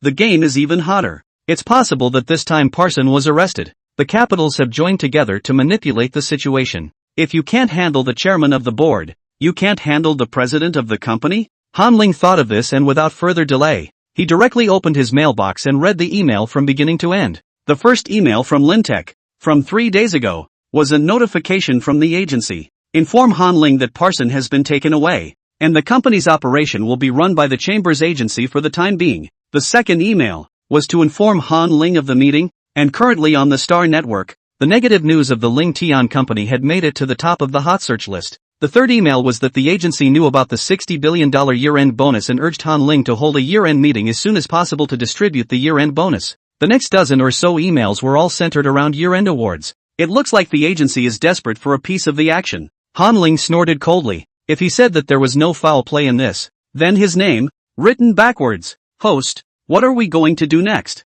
The system spoke out and asked. Nowadays, the system can switch networks though, linking to a star network outside of Avrostar, but they were unable to contact outside officials or the Star Court. Not being able to reach Parson is passive for them. What to do? Han Ling stood up and walked over to the fence of the central castle, peering down, to find our old friends and catch up. Of course, the system is a bit puzzled. Looking for who? Who is the host's friend on the planet Aphrodite? Burnt Hill Flow, Aphrodite's star, outside an open palace. Polished and glistening white jade stone covered the entire square. Bubbling water flows slowly from a gold and jade fountain embedded with jewels. The palace was carved with grass and sun patterns, and in the great hall, a group of well-dressed male insects were holding a party. The melodious sound of music swept over the ears of the crowd. Burn Hill, how have you been? A brown-haired male bug, carrying a fragrant sparkling wine, approached Bourne Mountain. With a somewhat curious expression, the male insect looked over the Bourne Mountains from top to bottom. It feels like you've been acting weird lately. Your hair is dull. Bournemouth chewed his mouthful of food. His light blonde hair, limp and resting on his forehead. He had mixed emotions in his eyes and didn't know what to say in response. When he returned from the central castle, he was so shaken up that he remained bedridden. He didn't think that the new double black mailworm would be that ruthless. He went so far as to bite off his limbs in front of him. Conspiracy Yang. The latter deterrent tends to be stronger. Burnsan swallowed the food in his mouth and shook his head. Nothing, just something on my mind. He was afraid that his limbs, at any moment, would be taken away. The male bug raised his bubbly and clinked glasses with him.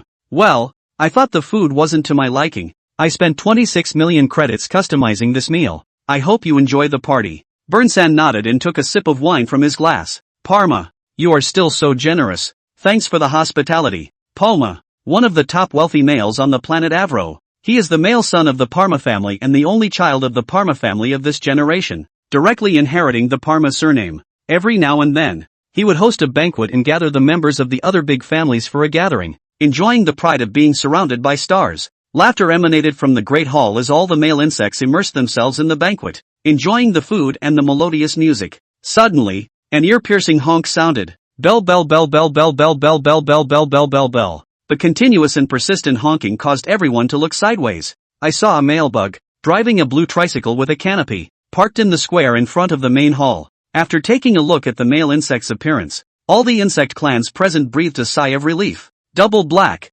that new Double Black, what's he doing here? Many of the insectoids looked towards the host of the banquet, Palma, and in their hearts, they kept speculating on the reason. Han Ling lifted his head, 1 foot in the stirrups and 1 foot braced on the ground. Burnt Hill, come here, he called out to the familiar little golden potato. With its round head and pale golden skin, only Bernese Mountain can resemble a potato so much. When Bernshan saw Han Ling and heard the summons, he couldn't help but stand up nervously. He took a hasty step and asked boldly, what is it, TSK? Han Ling turned to the dumper at the back of the car and nudged. Don't ask, get in. Bourne Mountain didn't know where Han Ling had gotten this car, but the blue dump truck, which looked really low through the center of the earth, was out of place in the surroundings. As a top-notch male bug who eats, wears, and lives in a top-notch manner, Burnt Hills is resistant to such an imperfect ride. Bourne Mountain. In the middle of the banquet, Palma suddenly shouted, the banquet is still going on. Do you really want to bow out? Have noble manners been thrown away by you?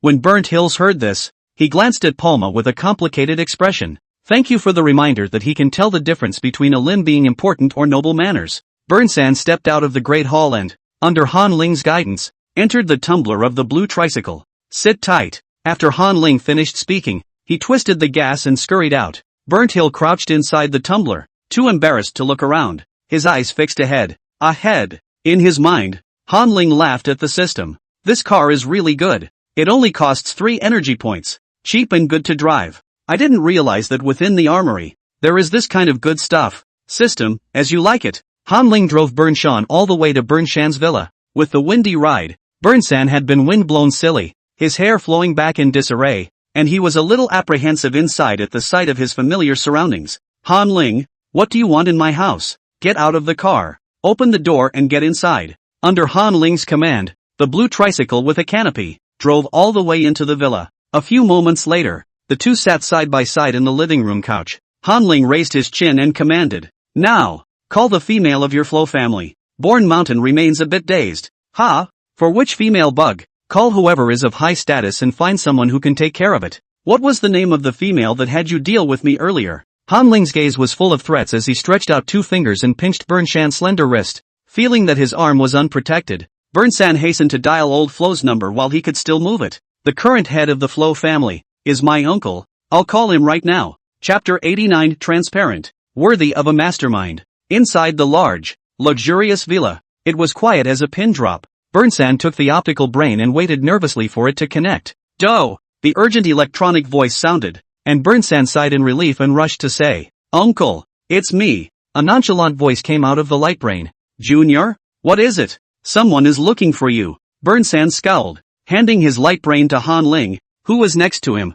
Looking for me? Who is it? Han Ling took the light brain and hummed meaningfully. Me? Remember me? You even sent 3 assassins to an F-class planet to hunt me down earlier. Ring any bells? It took a while before the questioning voice resumed from across the room. What killer? Trying to get me to perjure myself? What are you doing around Bourne Mountain? Han Ling glanced at Burnshan next to him and put his hand on Burnshan's shoulder. Of course he's looking for him to get in touch with. After all, at your behest. He knows me well enough to know what I'm up to. I'm also going to meet the head of your family, Matthew Flo, and afterward, I'll go see the second prince on the way. I'm a double black. The second prince might be more interested in me. What do you think? Bang! A loud noise came from the other side of the light brain. Old Flo gritted his teeth in anger. You'd better not approach the second prince. Han Ling sneered. Threaten me? Let Bourne Mountain tell you how many credits it would take for me to sharpen Matthew into a stick? Burnsan Winston shivered as he rattled off a figure. 200 million credits. Han Ling laughed. How about the limbs of a mealworm? Are they not much cheaper than you think? A weed on an Aphrodite's flower bed is more valuable than a mealworm's limb. You know my stature, and it will only be easier for me to do things in Aphrodite's star. Old Flo was horrified to hear this. Matthew and Bourne Mountain, the key to the Flo family's plan, must not be compromised. He somewhat regretted messing with Han Ling. If he had known that Han Ling was a male insect, or a double black male insect, he would not have said anything to feud with Han Ling. Old Flo pinched off the mouthpiece of his cigar, lit it, and exhaled slowly, calming down a bit inside. Your Excellency Han Ling, I was too excited just now, and Matsu is cultivating a relationship with the second prince, so it's not convenient to meet. If you have anything you need to be busy with, you might as well come find me. When Han Ling heard this, he inwardly sneered. Old Flo's character is, at best, bendable, at worst, flip-flopping. When you touch his real interests, he'll do anything to tear down the pretense. Just now he was yelling and screaming, but now he was bowing his head and pretending to be a grandchild. It seemed that Old Flo really cared about the marriage with the royal family. Han Ling opened his mouth. There's been a little problem at my company, and the president, Parson, has been taken. Are you out there? Have you heard anything? Old Flo asked in amazement. There's still this matter? Please wait a moment. Your Honor Han Ling. I'll go check it out. I don't usually watch the news. Han Ling skimmed his mouth and secretly said, this Flo family's family head, he can really pretend. A publisher, absolutely sensitive to the written word, couldn't possibly pass up the daily news hits. At that time, Han Ling's first novel had just been serialized, and after writing a few chapters, he was targeted by Flo Publishing, which also proved, side by side, Flo Publishing's control of new news. A few moments later, the old Flo's voice came out from the light brain. Alas, Your Excellency, I just found out about this matter, and I didn't realize that this matter has already made a lot of noise and has been on the hot seat a few times. Your Excellency, are you looking for me for this matter? What do you need me to do? The Flo family is willing to do it for you. Han Ling laughed. Don't go out and do things in my name. I want you to use the Flo family's channels to get me visitation with Parson. No problem. Old Flo gave an affirmative answer. I'll get right on it. Han Ling continued. Also, use the Flo family's media channels again to put out a message. Ling Tian Company is ready to develop a holographic love game. This is a new track. Ling Tian is worried about not being able to eat it, so it is ready to look for a game company to cooperate and co-create. This message was the key point that saved Parson's life. When the gaming companies that sniffed out the benefits and couldn't find Han Ling, they just went to be able to find Parson and find ways to fish him out. Old Flo promised with conviction. No problem. Your Excellency, you're on Aphrodite. There's no way to send a message across the network. I'll take care of this. Han Ling laughed. I hope you're speeding up. In 3 days, if I'm not looking for Burnt Hills, it's probably going to be for Matthew. After saying this, Han Ling directly hung up the communication and returned the optical brain to Burnshan. Han Ling has systems in his head that can send messages across the quarantine grid, but this was something that no one knew about except Han Ling himself. Han Ling didn't intend to expose the existence of the system, which was the mastermind of the Yao tribe. This thing, the mastermind, is extremely rare, and there are only 3 major masterminds in the entire interstellar insect race. Also, there may be another one in the hands of the Marshal of the Second War Legion. I don't know where I got it. Han Ling stood up with a heavy heart and patted Burnsan on the shoulder. All right, stay home for the next few days, and if Old Flo contacts you again, look me up. Burnshan nodded carefully, and the way he looked at Han Ling even brought a little bit of admiration in his eyes. Han Ling actually hung up on Old Flo directly. Really bull. Half a day later, Han Ling left the villa and rode his blue open-top tricycle all the way down the road to the central castle where he lived. On the way, Han Ling had been spitting on the system. System, what do you think is going on with Interstellar lately? I was originally trying to muddy the waters of Interstellar and get you in the game along the way, but I suddenly feel that the starbugs, themselves, are messy enough. The system asked with some confusion. Is there something wrong? Han Ling squared his features and strung together what he found odd. The first point is that there are only 3 major masterminds in the stars. So where did the second core marshal get his mastermind from? It's not like it's something you can just pick up. The second point is that if you don't submit to Aphrodite, you're not eligible to breed. And which side controls the fertility center? Is it to exterminate the bugs? The third point is that the males don't eat the food provided by Aphrodite's star because of what? Point 4. Having an army is the ultimate end of the rich.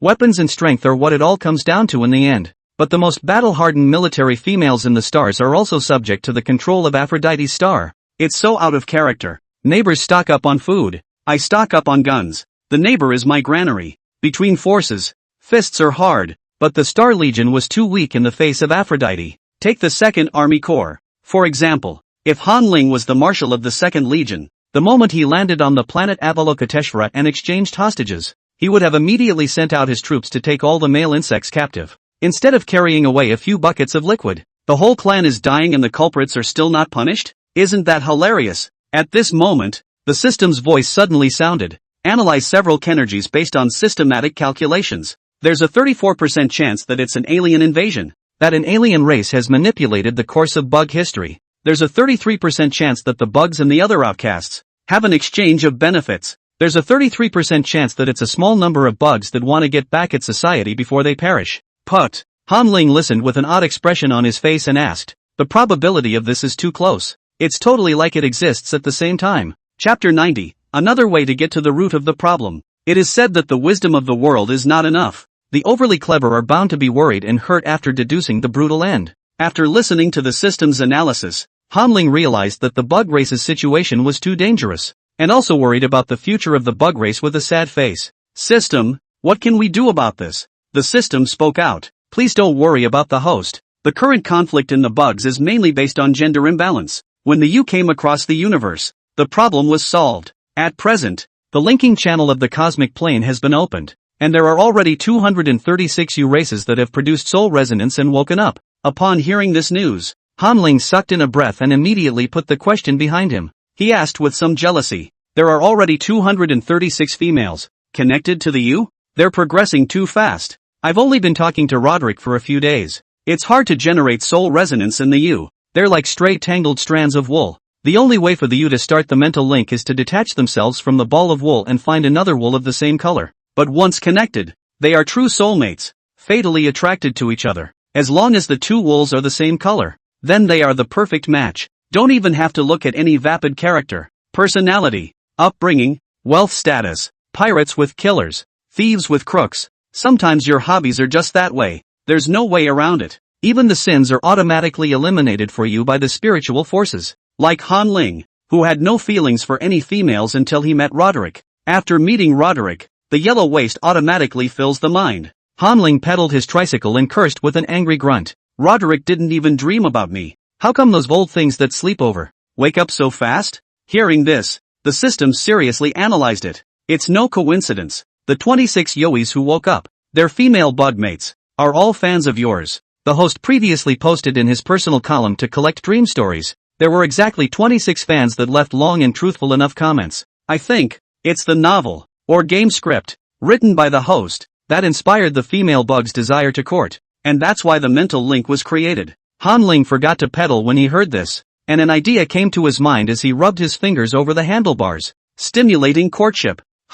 Then it seems that the star females need to be given a little more kick to advance the progress of the U's awakening. Thinking about this, Han Ling suddenly remembered the third novel that he had put aside. The Greening of Your Excellency. I'm being eaten dry by the neighborhood mealworms. It seems that with this novel, it can't be too easy. It has to be bombastic enough. The corner of Han Ling's mouth hooked into a cold smile, clearly having entered the plot and brought in the persona of the protagonist. System, I know the third novel, how it's going to be written. Once this novel appears, it might be able to awaken hundreds of thousands of U clans. The system was silent when it heard this. After a long time, the system said, Host, Do you need me to draw the cover first? You describe it? Han Ling smacked his lips. Wait until we get Parson out of there. I have no way of posting this book, at the moment, to my own account, and when I do, I'll have to let Parson run with it. His account, if he continues to post stuff, then he can't hide the fact that he has a mastermind on him. Because the mailbugs knew that it took a mastermind to get across the Aphrodite shield wall and send a message to the other side of the Star Network. Only friend chat is unrestricted. And Parson, the only business partner Han Ling trusts. 2 days later, the warm sunlight in the morning sprinkled the whole castle. Han Ling woke up early and sat upright in front of his chair, staring earnestly at the scenery outside the window and conceptualizing the outline of his new novel in his mind. In front of the table was a large floor-to-ceiling window with a clear view of the castle's gardens. The gardens are well cared for and planted with countless valuable flowers. Han Ling had checked with his sense scan, and the entire garden was clustered with tens of thousands of flowers, with the lowest priced one selling for 890,000 credits. That's how it's described in the encyclopedia. This flower, favored and liked by males, makes it expensive. It's a must-have for dating and gift-giving. Offering this flower to you will surely arouse the mating desire of the male insect. At that time, when he saw this encyclopedia introduction, Han Ling coldly grunted. The administrators of Aphrodite's star are pretty good at what they do, monopolizing flowers, forcing up the value of goods,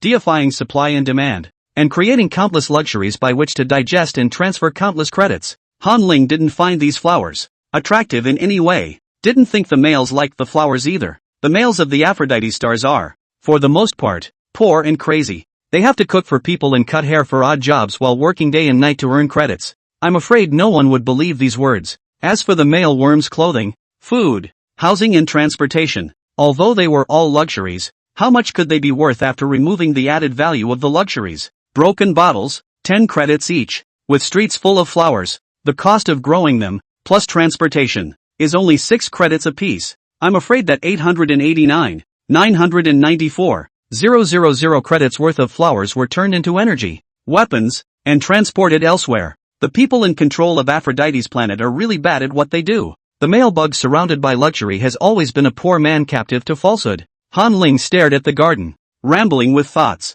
Suddenly, his unfocused vision began to converge. He saw a familiar figure, entering the garden through the main gate. It's Golden Yams. It's Born Mountain. Han Ling hurriedly stood up with a joyful look on his face and left the bedroom, heading outside. 1 minute later, Han Ling stood in the second-floor bleachers and waved at Born Mountain. Burnt Hill. Any word from Parson? Burnsan raised his head and nodded. There's news. Uncle said he'll have you meet with Parson online as a paralegal at 1 o'clock this afternoon. Han Ling nodded, and then asked, what about the collaboration on the holographic game? Has that news been posted? Han Ling had a system and a mastermind in his hands, and he clearly knew that on the Star Network, there was no circulation of this message. Old Flo didn't publicize it. Born on Hill grimaced when he heard this. My uncle didn't mention this to me, so I guess it's a little difficult to publicize it. But tomorrow is the 3rd day, and uncle should send it in order to save his big brother's arms and legs. The corner of Han Ling's mouth twitched when he heard Burn Shan's words. Why did he suddenly feel that Burn Shan was the one who was in league with him?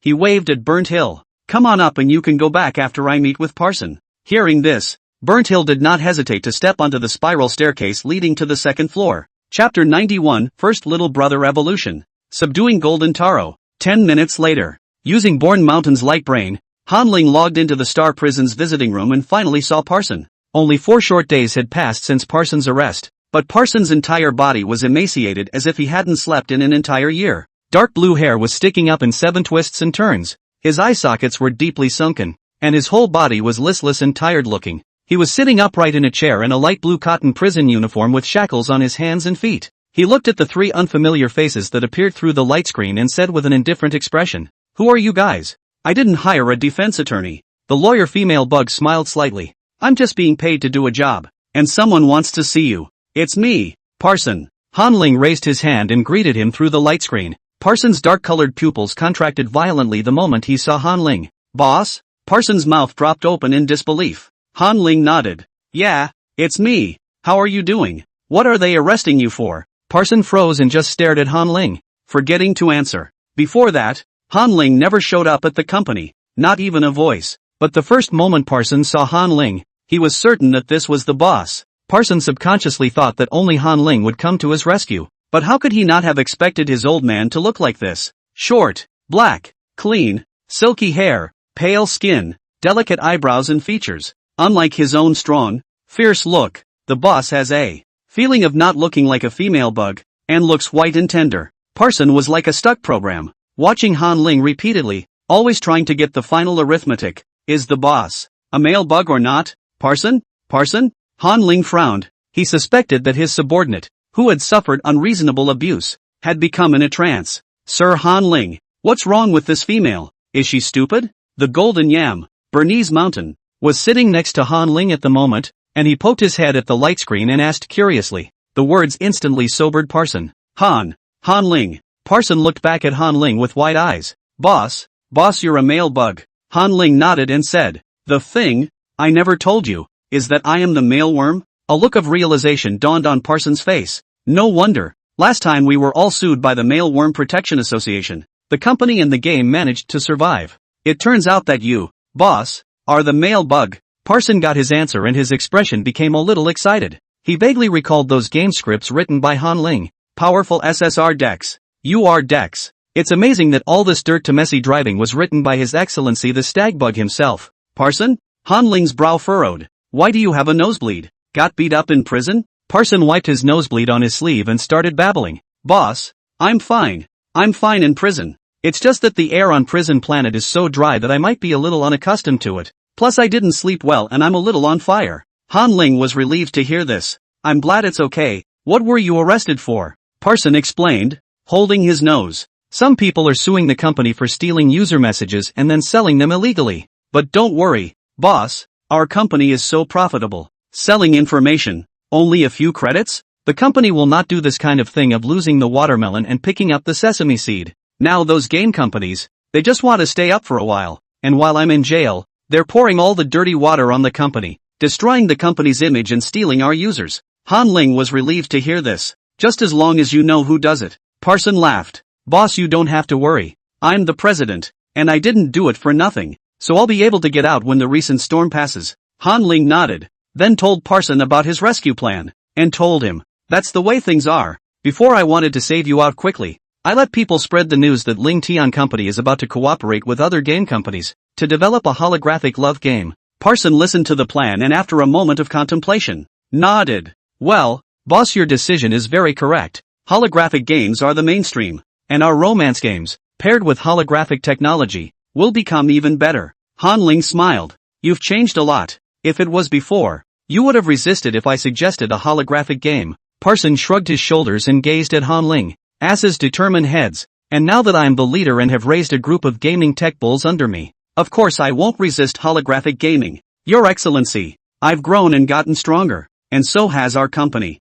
Han Ling let out a light laugh. Well, it's a relief to see you like this, so I'll wait for news of your release. Parson nodded. Boss, remember to wait until I get out of jail before organizing the annual meeting. Don't let that bunch of bug-s from the Chamber of Commerce rob us of our money. That's 60 billion credits year-end bonus. You promised me a 30 billion share. Definitely. Half a day later, after Han Ling finished talking with Parson, he closed the communication and returned the optical brain to Burnt Hill. He smiled and patted the golden yam on the shoulder. Thanks for the light brain. Bernshan took the light brain and looked at Han Ling blankly, muttering a question. 60 billion credits for a year-end bonus? Han Ling hooked up the corners of his mouth. What? Envious? Want to be my henchman? Without hesitation, Bernshan reached out his hands and pounded Han Ling's leg. Boss, take me as your little brother. The corner of Han Ling's mouth twitched. To defect so dryly was very much like the old Flo, and Born Mountain deserved to be the male insect of the Flo family. Seeing that Han Ling was hesitant to agree,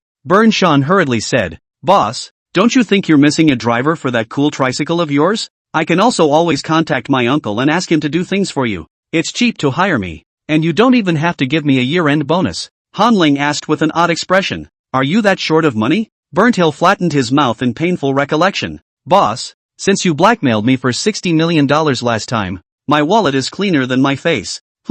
Ahem. It's not blackmail. But boss, I'm really broke, and lately I've been eating the food they provide. Han Ling had some doubts on his face after hearing this. I thought it was said that you couldn't eat the meals provided by Aphrodite's star? How come nothing happened when you ate it? Bernshan was silent for a moment, embarrassed. For that matter, wait until the ball at the end of the month. I have no words to describe it. Han Ling looked at Bornon Hill's look of sticking around and finally nodded. Alright, then I'll take you as my little brother. And in the future, when you're resting, come to the central castle to find me. 1 month. 3 million credits for you? Bournemouth had a look of great joy on his face. Thanks, boss. Hanling's face was also full of smiles. $3 million a month. And he had taken care of old Flo to help run errands. This deal, it was indeed a good deal. Bournemouth is stupid and I'm afraid he doesn't realize now that he's actually a hostage. Just as the two were chatting, suddenly, Hanling's light brain lit up. A message came through. Chapter 92 Old Flo Scheme.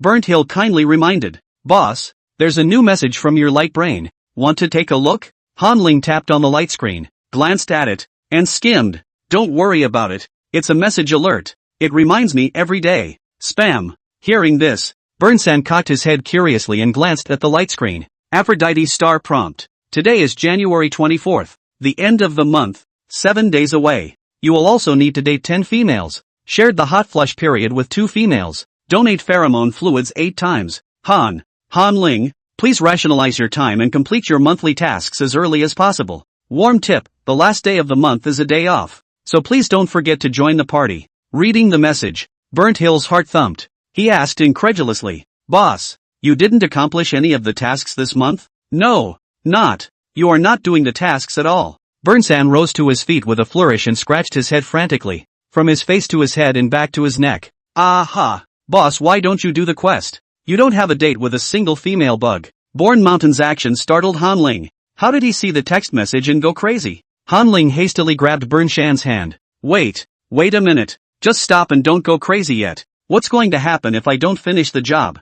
Burnshan glanced at Hanling in horror. What will happen? Maybe I'll only get half a month's pay and then there'll be no boss. Put it this way, do you realize the gravity of the situation? Hanling raised an eyebrow when he heard this. Couldn't credits fix it? Burnsan nodded with difficulty. Well, it can't be fixed. Never had a male bug that came back intact after the violation. Hanling. After Bornon Hill had gone mad, he hastily began to help Hanling with his ideas. Boss, it's not too late to remedy the situation. Starting today, you're going to ask 2 females to sleep with you casually twice a day. Then on January 30th, 8 times a day, pheromone fluids were donated. Just in time to get it all done before the ball starts on January 31st. Hanling's brow furrowed enough to pinch a fly after hearing this plan. What do you take me for? Burnsan said sheepishly. Boss, it's exhausting though, and can easily cause kidney overdraft. But living is better than losing your life. Isn't it a shame that you have so much money and die before you get to spend it? Hanling rubbed his temples and waved his hand.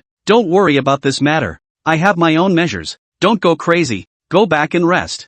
Burnsan hesitated for a moment and whispered. Boss, if you're going to be gone, can you leave me your inheritance? Hanling was laughed at by him and transferred 3.8 million credits on the spot. I'll pay you your salary up front. This month plus next month. You don't have to worry about me dying. You'll get money even if I die. Bournemouth's frown stretched a bit as he saw the money. Boss, I'll go back first then. Before I leave, I still want to say, boss, don't take any chances. You'll be a bit tired these days, but you'll survive. Really, that program I mentioned, it's really good. Hanling waved his hand with a headache. Alright, I get it. Go on back. And remember to remind your uncle to help me publicize the game. I'll rush my uncle. Boss, I'm leaving, bye. I want to be your little brother all the time. You must live. Wait until Burnt Hill leaves. Inside the central castle, it finally became clear. Hanling let out a breath and spat at the system. Why does it feel like the males of Aphrodite's star are not quite normal?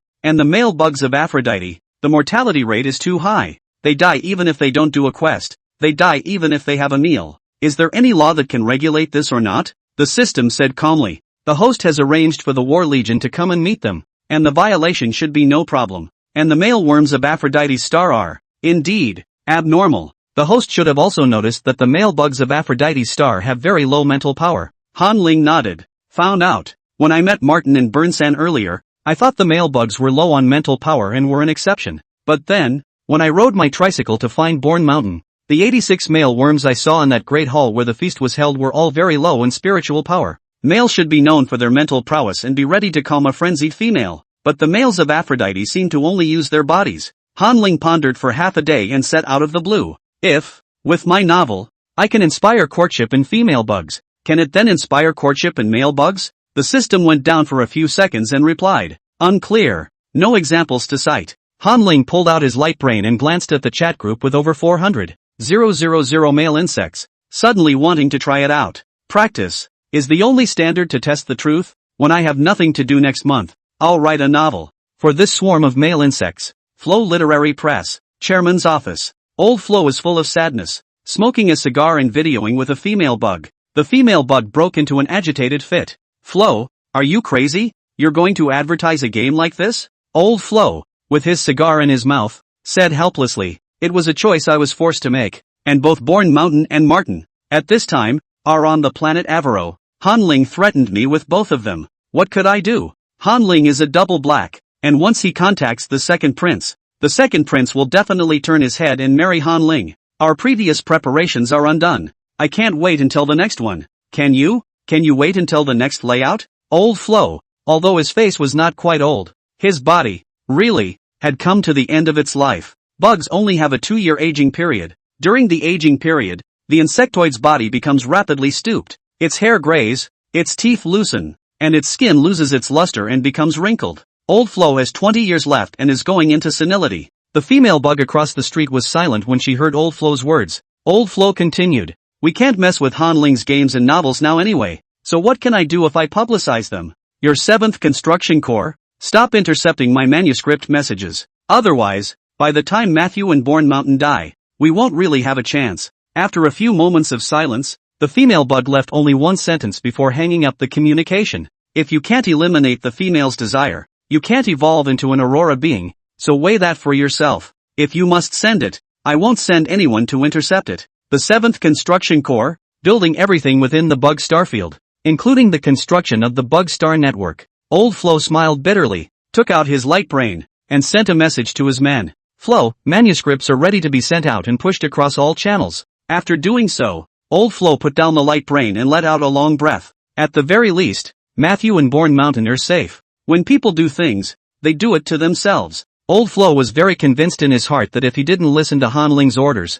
the 2 male insect nephews would definitely be in danger and encounter assassination. One wrong move and the whole game is lost. Smoke obscured Old Flo's vision of the road ahead, and he suddenly couldn't see it clearly. Is there really any chance of their plan being accomplished? Chapter 93, a part of history. Layout. Old Flo was first exposed to Aurora life when he was a young man. On that day, he turned 26 and officially became the head of the Flo family. When the banquet was over, his father took him to the chamber to meet the new and old marshals of the 7th Construction Corps. The moment he saw the 2 marshals, Flo, who was still very young, was very shocked. As it turns out, the Flo family has been in control of publishing publications for thousands of years because they've been working with the 7th Construction Corps to net the net. The father admonished them gravely. It's important to take this netting thing and continue it. On StarNet, no books with colors, no love with any text, video, or audio descriptions are allowed. It's absolutely forbidden. Both the newly appointed Marshal and Flo were puzzled,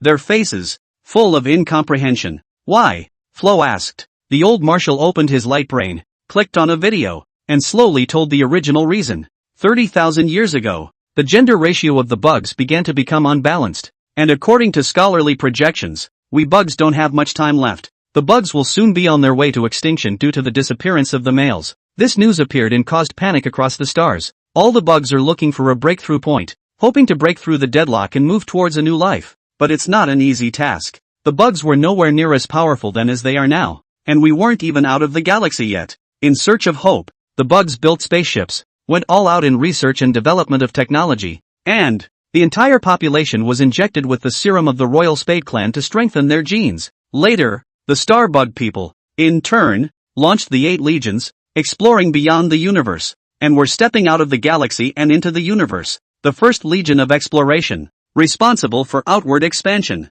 The 3rd Protection Corps, policing the new planet. The 5th Guard Legion, guarding the planet's resources. The 7th Construction Corps, on the planet, builds everything the bugs need for their activities. The 4 War Corps are responsible for fighting against the advancing enemy and fighting the enemy, respectively, the White Scarab, the Midnight Lord, the Blood Angel, and the Imperial Bomb. The bugs have never been known to bully the weak and only look for unoccupied galaxies to land in. But the road to expansion is bound to be bloody, with countless aliens that see the bugs as food. Old Flo listened attentively, proud of his ancestors' bravery even though he knew the history. It was because of the dedication of their predecessors that they, the bug race, could now stand at the top of the universe. The old marshal paused and continued his explanation. Just 5,000 years ago, the 7th Construction Legion, while transmitting signals out into the realm, suddenly picked up strange sound waves. The sound wave was intermittent, sending out dozens of messages. Since then, we've been collecting these special sounds.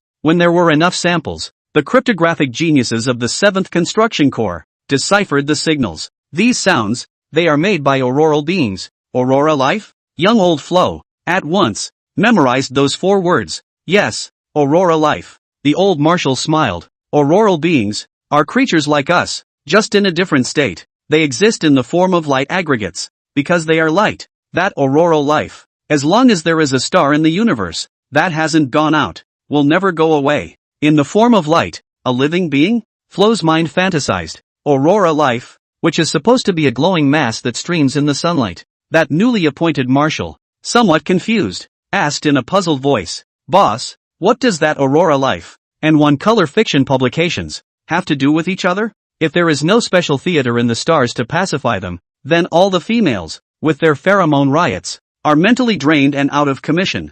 The old marshal explained, "We have communicated with the aurora beings through sound, and the bugs have a way to evolve into aurora beings, but at a price. At what cost? Losing the desire to love." The old marshal affirmed, "When the bugs lose love, the ability to love, the delusion of love, they evolve into aurora beings." Young old Flo frowned, a little disbelievingly. "How can that be? We're bugs. That doesn't change anything at all." Old Flo's father, smiling, asked rhetorically, "How is it impossible? Could it be that the persistence of dozens of generations of our people is all a lie?" 5,000 years ago, the 7th Construction Legion had contacted the aurora beings, and was now waiting for them to arrive. The aurora beings are a peace-loving race and will live in peace with us. The aurora beings, like the human race, will teach us new skills. The newly appointed marshal, when he heard this, his pupils clenched violently, and he lost his voice and shouted, "What? The aurora beings will find us? Did you guys report the cosmic coordinates of the bugs?" "Quiet."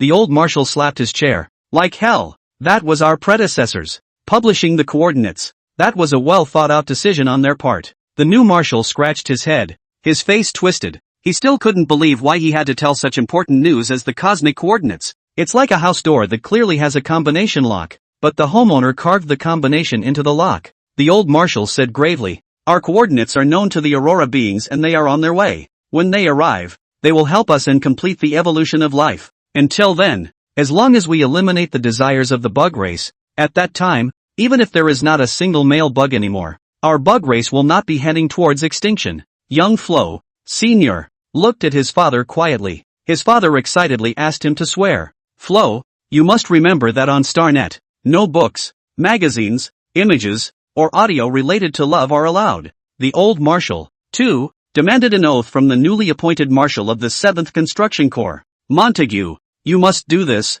Never allow anything related to love, or lust, to appear on the Star Network." The moment. Flo Press, in the office of the chairman. Old Flo sat in his boss's chair, smoking a cigar and fuming inwardly. That Han Ling, what a scourge. Like their nemesis, Han Ling not only writes little royal texts on the Star Network, but that book, Sealing, still can't be sealed. It was blocked several times in a row, but surprisingly it was released. Even just a few days after it was released, it drew the attention of the Second War Legion. That later romance card draw game was a direct result of ruining their layout. The love game didn't seal the deal either. Even more, he now has to promote this game. Old Flo sighed at the thought. What a shame for my father. Shame on the forefathers who worked so hard. Old Flo slumped back in his chair for a moment, snuffed out his cigar, and dialed the light brain of Burnt Hills. "Junior, Han Ling didn't do anything to you, did he? Did you go see your brother?" Burnshan was currently taking Han Ling's advance on his paycheck and ordering a table of food to feast on.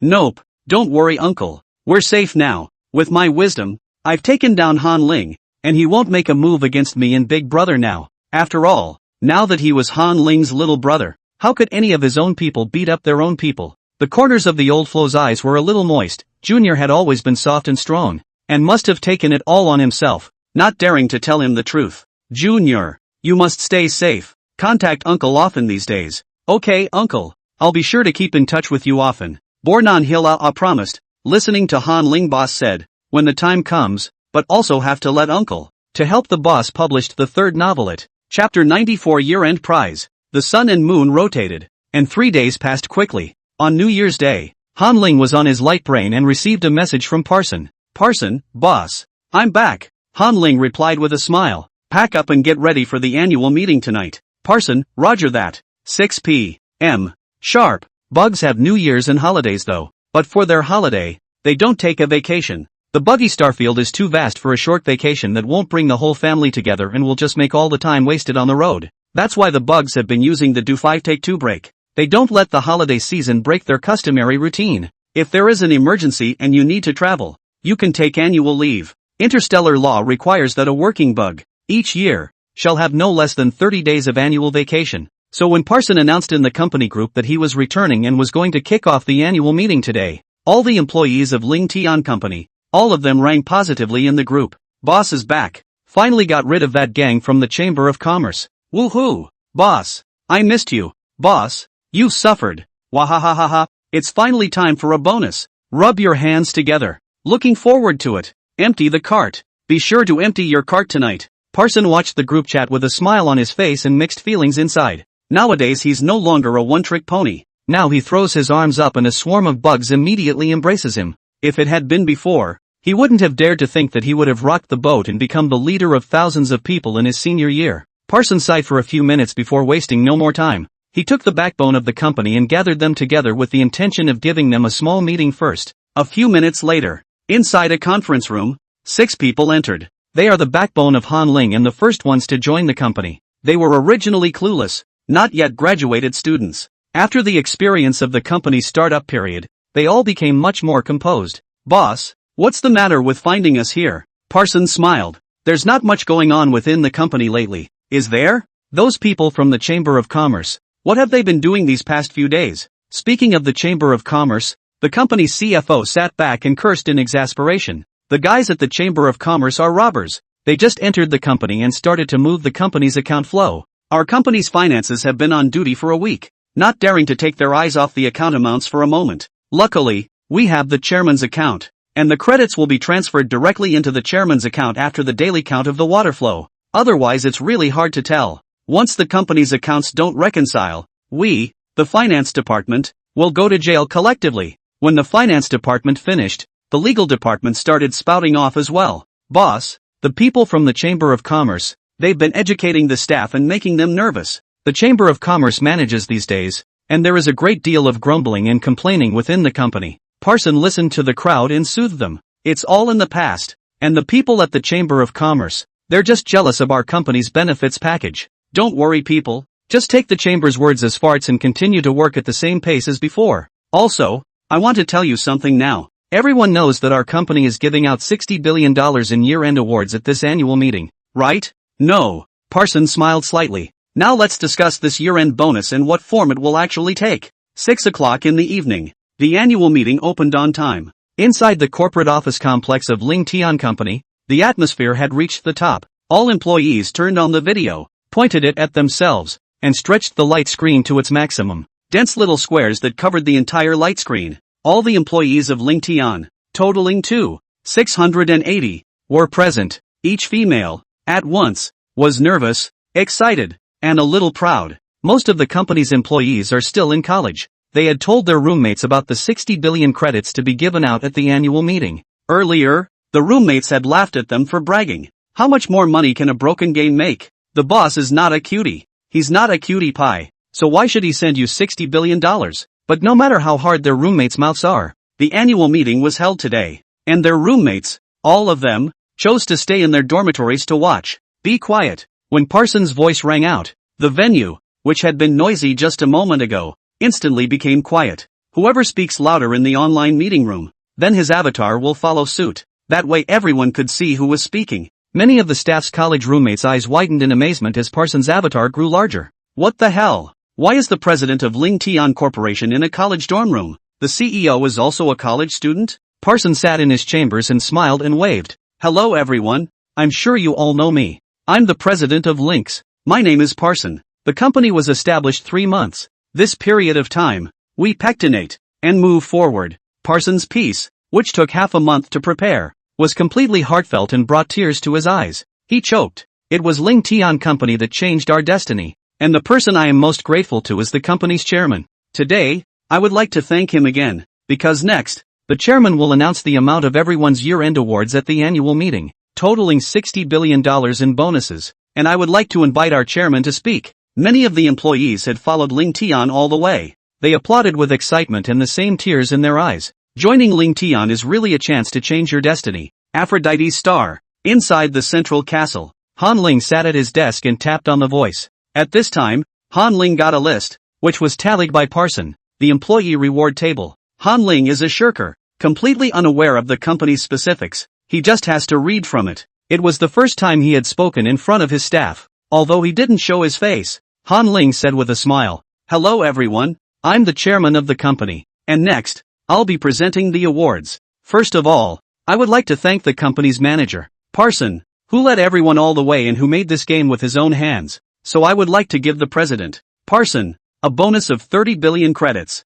The moment $30 billion came out, all the employees present were in an uproar. They think the money given is too much too. They were excited and at the same time a little uncomfortable in their hearts. A total of just 60 billion credits. The president alone split 30 billion. Then they, the small fish and shrimp, can only drink soup. However, Han Ling's next sentence directly made them lose that thought. I only heard Han Ling say, "In view of everyone's excellent performance, which is on par with the president, I announce that I will add another 30 billion credits to the bonus pool. CFO, $2 billion bonus. Legal director, $2 billion in bonuses. Customer service department, all employees, $1 billion in bonuses. Propaganda department, all employees, $1 billion in bonuses." The $60 billion in prize money was gradually divided up. The jackpot in the middle of the screen and the amount is decreasing. When, at last, the prizes were all paid out, and in the prize pool, there was still 30 billion left, all the employees' eyes were red with excitement.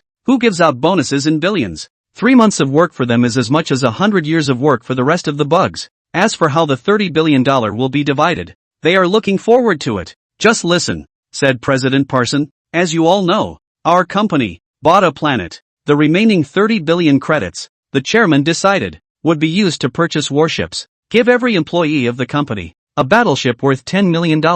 When the time comes, everyone can go to the office planet on their own. And then the rest of the money will be used to purchase large transport ships to facilitate the new colleagues who will be inducted in the future, to travel back and forth from planet to planet. Chapter 95, Sunrise Industry. Ling Tian Company's big platform. New Year's Eve. The news of Ling Tian Company giving out 90 billion credits to 680 employees has occupied the headlines of all major universities. The campus was quiet at night. When college students heard the news, they lost sleep en masse and lay dead in their beds. The females, who had not yet graduated, were excited all night because they suddenly had something to fight for. That's joining Ling Tian Company. You can achieve wealth freedom in 1 year. I heard that every employee of Ling Tian Company had been given a low share of flying battleships worth more than $10 million. The soon-to-be graduated females, on the other hand, tossed and turned and couldn't sleep as they watched the messages within the employment group. They sigh and beat their chests, blaming themselves for having no eyes. 3 points are predestined.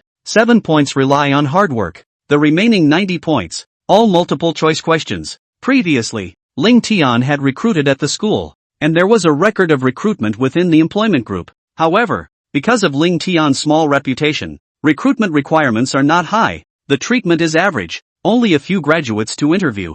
Now, those students who joined Ling Tian have gone from being mediocre passers-by to multi-millionaires who have not yet graduated. The remorse has caused the students to lose sleep en masse, and the image of Ling Tian's wealth and power is deeply rooted in people's hearts. A lot of schoolboys with real talent, all secretly put Ling Tian Company, marked as the first choice for entry. Early the next morning, students from major universities are getting up one by one. The campus is back in full swing. Suddenly, the light brains of all the college students were frantically ringing with information beeps. The students on the playground, on the practice field, in the large lecture hall, collectively looked down to check up on the content. Amazing! The flying battleships for the employees of Ling Tian Corporation have arrived. I'm sorry, yesterday's annual meeting, today's gift distribution. Ling Tian is really efficient. Crying, it's the latest model of flying battleship, the Angel of Glory, priced at 13.99 million credits. Aha! Did Ling Tian Company come to our school to recruit?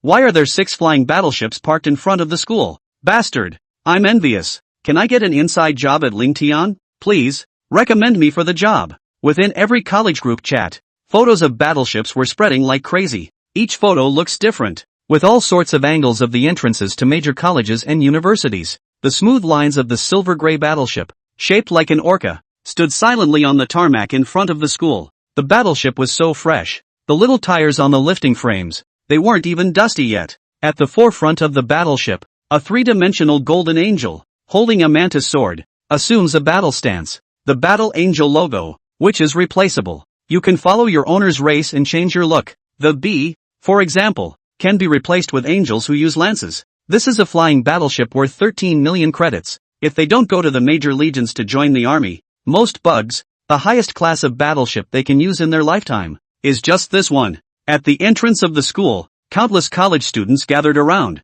looking enviously toward the battleship. This kind of battleship, which if you don't have it at birth, you will never have it in your life, is surprisingly the standard equipment for the employees of Ling Tian Company. Suddenly, several shouting voices came from behind. Excuse me, please, make way. I'm going to collect the battleship. After hearing the voice, the crowd spontaneously dispersed to either side, separating a path. A few of their unimpressive females, smiling, walked over to the battleship, entered their commands, and signed off on the newly minted battleship. Seeing this scene, the envious and jealous eyes of the surrounding females almost turned into substance. Holy, these are the ones who joined Ling Tian Company. How much money did you get last night? Why aren't they smiling when they see this angel battleship? Why don't they smile? I'm afraid I'd be laughing my ass off if it were me. In contrast, my job is too miserable. That's awesome. Not even graduated and you have a battleship. The discussion around the booth grew louder, and gradually, unfriendly remarks appeared. What can they be? They're not even known on campus. They have no research of any kind. They just caught up with the good times. What's there to envy? Really can pretend. Even sent the battleship to the school. Pretend to be struck by lightning. The Ling Tian employees who were signing for their mechs heard this and turned back, laughing in unison. Yes, it's true that we're not capable, but we caught a good time and found a good platform. Even if we were a beat-up car on the highway, we'd still be running fast. If I hadn't joined Ling Tian Company, probably my salary wouldn't be as high as yours. These words made the hearts of those who were jealous even more sour, as if they had fallen into a vat of vinegar. Their sarcasm was like a punch in the cotton. In this moment, the previously learned word, one step to heaven, was like a bullet that hit them squarely in the center of their eyebrows. The rise of Ling Tian has created a large number of multi-millionaires who have achieved wealth freedom. The college students present, as if stimulated, turned their heads toward the campus. Now that the Ling Tian Company had just started and was still developing, they might also have a chance to rise to the top if they worked hard now. They are also going to join Ling Tian in the spring recruitment in a few months. Capital Star Enlightenment University. This place served as Parsons' home base, gathering more than 300 employees from Ling Tian. When the battleships arrived in the morning, they managed to generate a great deal of discussion and spectatorship. The flying battleships outside the school were lined up and piled up in a huge pile in front of the school. The employees of the Ling Tian Company lined up to receive the battleships as if they were receiving free eggs. Everyone was busy and joyful. At that moment, Parson, who was distributing the battleships, suddenly received a light brain communication. He took out his optical brain and looked at it. Kenyon University, classroom teacher requesting a call. Parson greeted one of the employees and told him to take over distributing the battleships, then grabbed his photo brain and walked off into the distance. Only after walking to a quiet place did Parson pick up the video. What can I do for you, Sensei? Parson inquired politely. The homeroom teacher smiled kindly.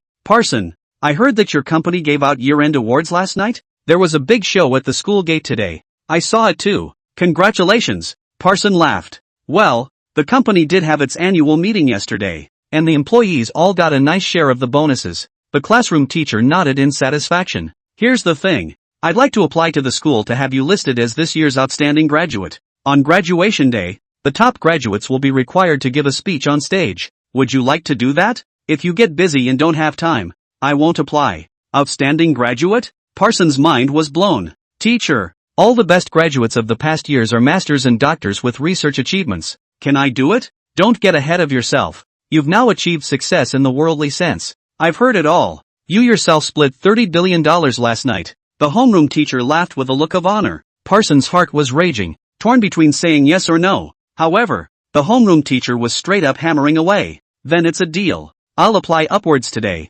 and you remember to get a speech. Chapter 96, To be self-reliant is to be proud. Pre-prom dinner. After the communication hung up, Parson looked at the light screen and froze. With graduation just around the corner, it literally took him 3 or 4 months to turn the tide against the wind. From being unemployed upon graduation, I became an outstanding graduate of the school. Looking back on his experience, Parson couldn't be more thankful for his choice. For 3 months, every choice he made led to the unknown. Luckily he held on. Stick to the game.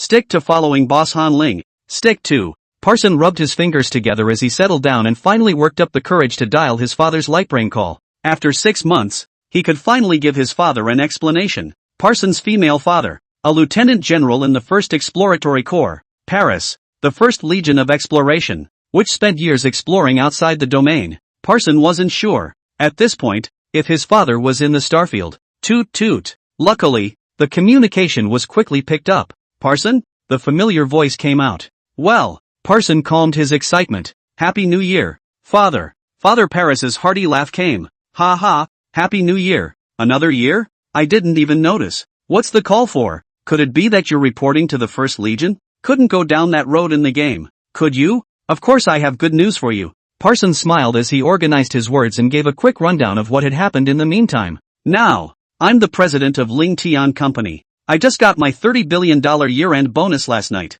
In a few months, I'll also be on the speaker's podium at Kenyon University as an honors graduate. Paris was a little incredulous. Really? Weren't you a ridiculed scum before? Parson, of course it's true. Show you my account balance? Image, seeing the uncountable numbers. Paris squealed with excitement. Ah, it's true. Parson was also a little agitated. And he sniffled. You don't have to worry about me in the future. I already have the ability to live on my own. Thanks to you for all these years. Supporting me to continue making games. Ha ha, Daddy, congratulations. You've become a real female bug. You can feed yourself. Paris, who had just returned from the battlefield, was still holding the bug blade in his hand, and the wounds on his body had not yet healed, and he was covered in blood, so that he could not be seen in his original form. Though his tone was light-hearted, the tears had long since stopped flowing, yet the tears dripped onto the wound and he merely frowned. After a few moments of conversation, Paris's lips turned a little purple. He hadn't bandaged his wounds in time,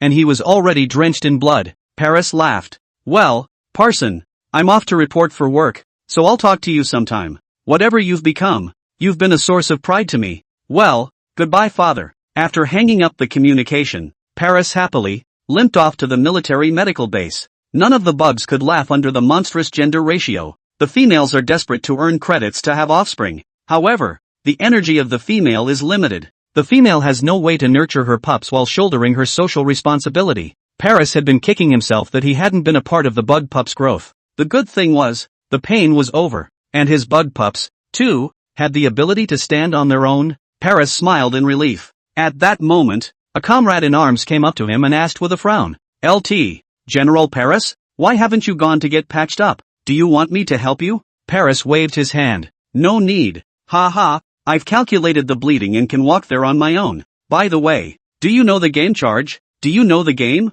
Your Excellency, the top stag bug? The game was made by my bug cub, who is now the president of the company." Warlock's eyes widened in surprise when he heard this. Seriously? You bug pups made this game? Our first army. Many of the military females are playing this game. There was also a limited time New Year's event in the game recently, and everyone filled up quite a bit. Paris nodded proudly. It was made by my bug pup, who studied game making. So can you get you bug pups to get me some gift redemption codes? Or tune up the lucky value? I keep getting pissed off when I can't draw your card. Paris rolled his eyes when he heard that. If I give you the redemption code, I'll make one less buck if I worm pup you fill it up yourself. Paris thought joyfully. It turns out that Bugspawn made a game that was really famous. Aphrodite's Star, Central Castle. Han Ling was sitting at his desk, writing furiously on his third novel. Toward evening, Han Ling stopped and craned his sore neck. He casually opened his lightbrain to check the latest news. A moment later, Han Ling sighed sadly. No word from Roderick yet, but the messages from Bourne Mountain are endless, and more annoying than Aphrodite's alerts. Ever since Burn Shan knew that Han Ling hadn't completed his mission, he had been sending him messages all day long. Burnhill can send 999 plus messages a day urging him to hurry up and date a female or donate pheromones. Han Ling was so overwhelmed that he could only threaten to withhold his paycheck. And only then did Bourne Mountain subside a bit, turning it into 99 plus messages a day. However, Also because of Born Mountain's reminder. Han Ling knew that tomorrow would be the end of the month. The end of the moon ball. What it was really like. He wondered. Drip.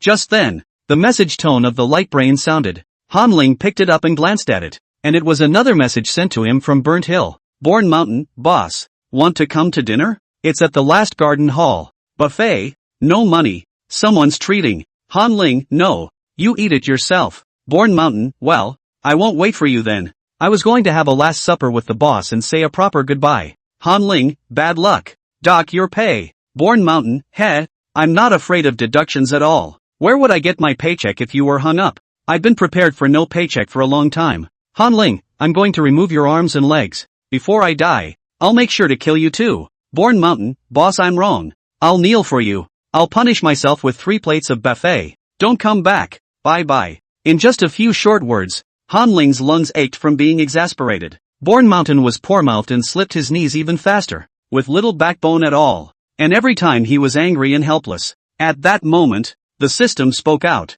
Host, the end of the month ball is going to be held tomorrow. Do you want to take an early rest and recover your mental power? Hearing this, Han Ling stood up and walked towards the bathroom. That's right. With my mental strength restored, I'll be in less danger tomorrow. I'll wash up and rest right away. Aphrodite's star. In a large garden hall, the open-air plaza was brightly lit, and the fountain water still flowed slowly. Beautiful music jumps in your ears. 40 or so male insects, standing at a long table, talking and laughing. Burnsan withdrew his photobrain and shrugged his shoulders. Han Ling isn't coming. Let's eat first. No need to wait for him. Picking up a plate of food, Burnt Hill looked up and smiled in praise. Parma, your generous and wealthy stag bug excellency. Thank you for your hospitality. Across from him stood a brown-haired male bug, none other than Palma. The smile on Palma's face stiffened a bit, and there was some anger. Sure, it's a $20 million buffet, and it's limited to 50 people. Burnsan smiled unconcernedly. It's okay, Han Ling shouldn't care about that. The boss didn't blink yesterday when he handed out $90 billion, so he shouldn't care about these scraps of self-help as much as anything else. Palmer took a sip of his drink to hide his disorientation. Well, let's start the meal then. As one of the richest androgynous bugs on the planet Avaro, the heir to the top chamber of commerce's androgynous son, Palma hadn't been insulted twice yet. Today, he experienced it. Han Ling first came to the banquet to rob him and embarrass him in public. Afterwards, he pushed back his offer and wasted his efforts. A nasty grin appeared on Palma's lips as he made sure to get his revenge back. Chapter 97, The Male Bugs of the End of the Moon Ball, 500 additional words. The next day, January 31st, being the last day of the month, Aphrodite's star became unusually busy. At 6 in the morning, Han Ling was woken up by a loud noise. He opened his eyes in a daze, followed by a shock. Beside him, surprisingly, were 3 tracked robots parked. Instead of standing by the bed, the robot stood on this large bed and looked at Han Ling up close. The inorganic mass is a searchlight with a flashing red light in its eyes. Cold sweat instantly surfaced. Han Ling fixed his mind and questioned. What are you guys doing in here? What's up? Just now, Han Ling's ears were ringing with countless disorganized voices that were too loud for him to sleep at all. The red light in the robot's eyes flashed a few times. Your Excellency, it's the end of the month, and the central castle will be open all day after 7 for a ball. Your prom date, at 11 p.m. For the rest of the evening, please do not go downstairs, and your range of motion is limited to within your bedroom. Han Ling's heart surged when he heard this. Not letting me downstairs? Then what were you arguing about? Why did you wake me up so early? The robot did not speak, nor did it leave. It just stood still. Han Ling pursed her lips, recovered the quilt, and closed her eyes to fake sleep. At the same time, he frantically called out to the system in his mind and anxiously asked, System, these robots, when did they get to my bedside? The system quickly replied, they came into the bedroom at 12 a.m. And then got into bed and stood next to you. Han Ling's heart thumped when he heard this. It was amazing that he had been watched. Han Ling asked again, so did you hear that sound I just heard? I always feel like that sound makes me unusually agitated. The system was a little puzzled. What's that noise? I don't hear a cacophony, but downstairs, tuning up the music for the ball. Han Ling's breath hitched when he heard this. A voice that the mastermind can't even hear? What's the point of this end-of-the-month dance, anyway? Not being able to think too much, Han Ling immediately let go of his spiritual power. In Han Ling's pitch-black line of sight, a light blue halo began to start spreading outwards, and the huge spiritual power bulged up as if it were seawater rushing. All the activities of the creatures that were incorporated into the blue halo Han Ling was well aware of. Aphrodite is much larger than a universe-class battleship. Han Ling's mental power spread to the extreme and could only cover 1/20th of the area. But it was enough. As long as it was within the range of his mental power, Han Ling could feel the breathing, movements,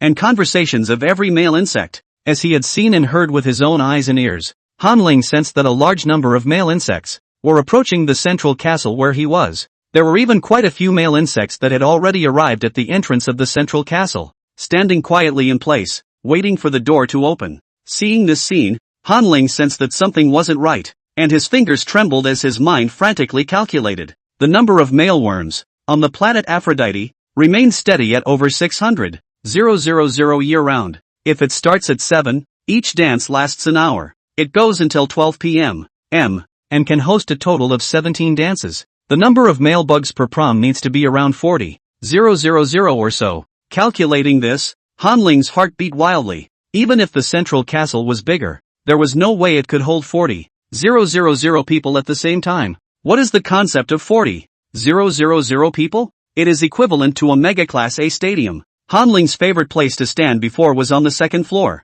looking down at the dance floor on the first floor. The first floor of the central castle, when used as a dance floor for 10,000 people, would be crowded, not to mention 40,000 people. Some speculations flashed within Han Ling, and his expression was serious as he continued to observe. As time passed, outside the central castle, more and more male insects gathered. When the clock struck 7, the gates of the central castle were, for the first time, completely open. The thick, ancient, engraved metal door opened silently. The male insects waiting outside, seeing the door open, did not hesitate to walk in and fish their way in. The second floor of the central castle, Han Ling was lying on his bed, counting the number of people in his concentration. 39,823, 43,289. After counting the number of people, Han Ling's brows furrowed, and his closed eyes turned uneasily as his eyelids fluttered wildly. On the first floor of the castle, it was surprising that it really held more than 40,000 people.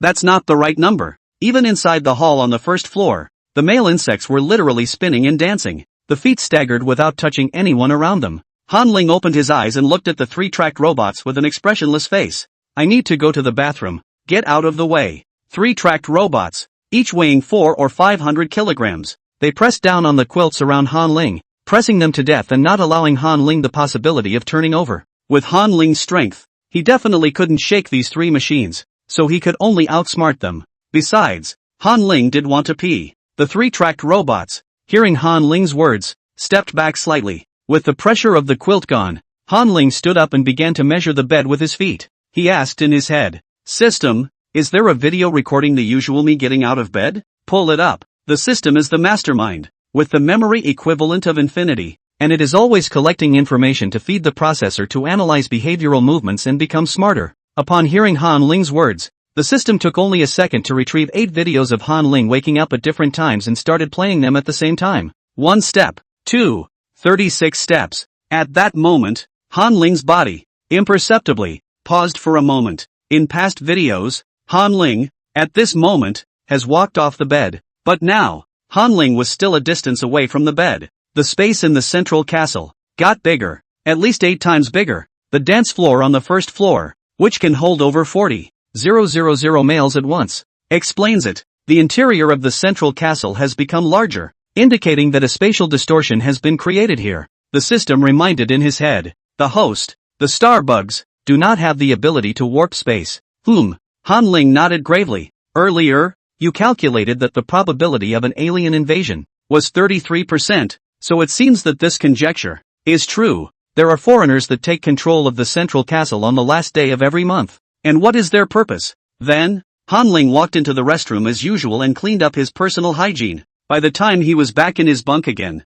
the time had come to 8 o'clock. The second batch of male insects, already converging at the castle gates. Han Ling hurriedly laid down and his spiritual power spread out again. This time, he didn't extend the range of his mental power, but focused on the castle's surroundings. What's different about the male bugs that come out of the dance, as opposed to the ones that go in? As Han Ling analyzed, his mental power began to quickly process the large amount of information. The faces of the males and bugs, some with easy smiles, climbed into conversation with their buddies, while others stood aloof. The males were already of different personalities. And with all the chatter, the mood would create a period of fluctuation in a matter of seconds. Han Ling couldn't even see where the difference was when he saw it at 3 in the afternoon. Could this be a simple dance party? Han Ling doubted his previous judgment. Just then, his eyebrows heaved. Saw a familiar face. It was the same family powerful male bugs that he had encountered when he had gone to capture Bourne Mountain earlier. On that day, the sun was so harsh that Han Ling even picked out a tricycle with a canopy.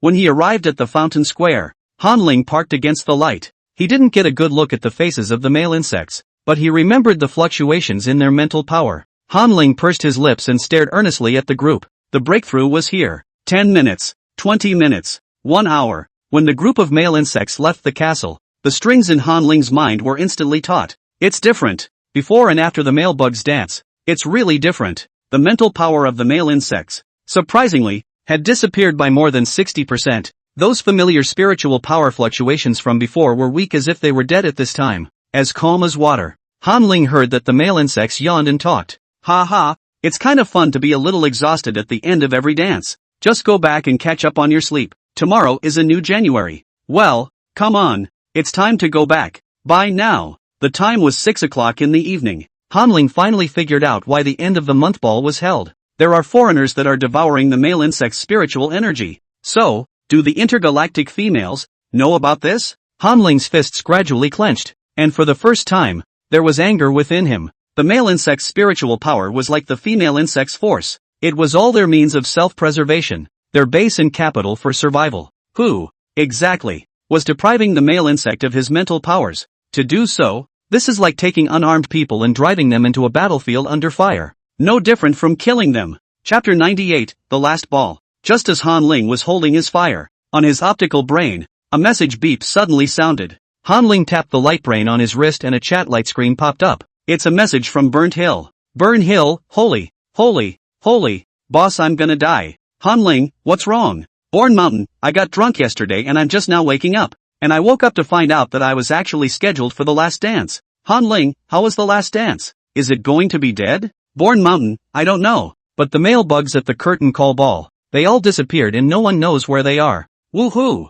I'm so screwed. How could this be? Han Ling, I was also in the last dance. The batch that went on at 11 p.m. Burn Hill? Wait. Something's not right. Boss, you didn't complete a single task before you were sent to the last dance. Then what have I done wrong? Han Ling, how should I know? Think about it. This month, where is it different from the past? Bourne Mountain, I remember. The difference is that I had a few meals of food provided by Aphrodite on the days I was broke. Han Ling, is it really because of this? You were just poor for 3 days and then you became my lapdog. It's not that dramatic. Bourne Mountain, Then I'll think about it. I think I know the real reason. Wait for me to beg for proof. Han Ling raised an eyebrow when he saw the message sent by Burnt Hill. Could it be that in here there was some kind of secret story? After 10 minutes or so, Burnt Hill started sending messages crying. Bourne Mountain, boss. I figured it out. Woohoo! I've been screwed over. Turns out that worm Palma, every time he says he's treating us to a buffet, he ends up giving us food that's provided by Aphrodite.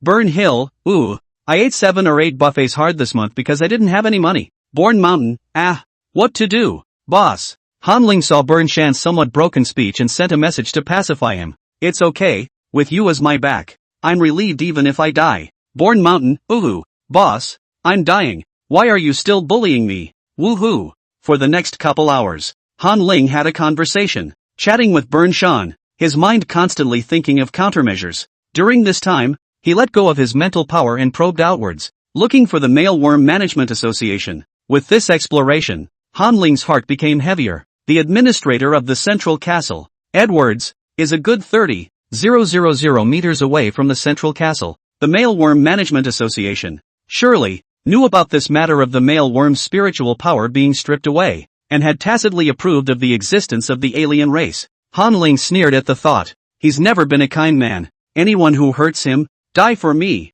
The same applies to those who condone and acquiesce in the murder. Han Ling didn't care what kind of suffering the murderer had. None of this was a reason for him to become a victim. Classic trolley problem. A train heading south and suddenly traveling to a fork. Keep going. You could run over a bunch of people, but just change lanes of travel and run over just one person. So this train, where is it going? And who is it sacrificing? Han Ling is now the one about to be run over. His reply was that he would overturn the train if anyone dared to hit him, and no one would live. especially Madonna. Get it first. Send Our Lady to God. Trains can be stopped, like bad decisions that can be withdrawn. If Han Ling had the ability to fight back but didn't, it would truly be a suffocating life and a miserable death. If you have a problem, solve it, and if you can't find a way out, seek out the variables. Those who are capable of doing so, when things come up, surely think of how to solve things, instead of pretending to be righteous at the expense of some innocent people. The time came to 10 o'clock.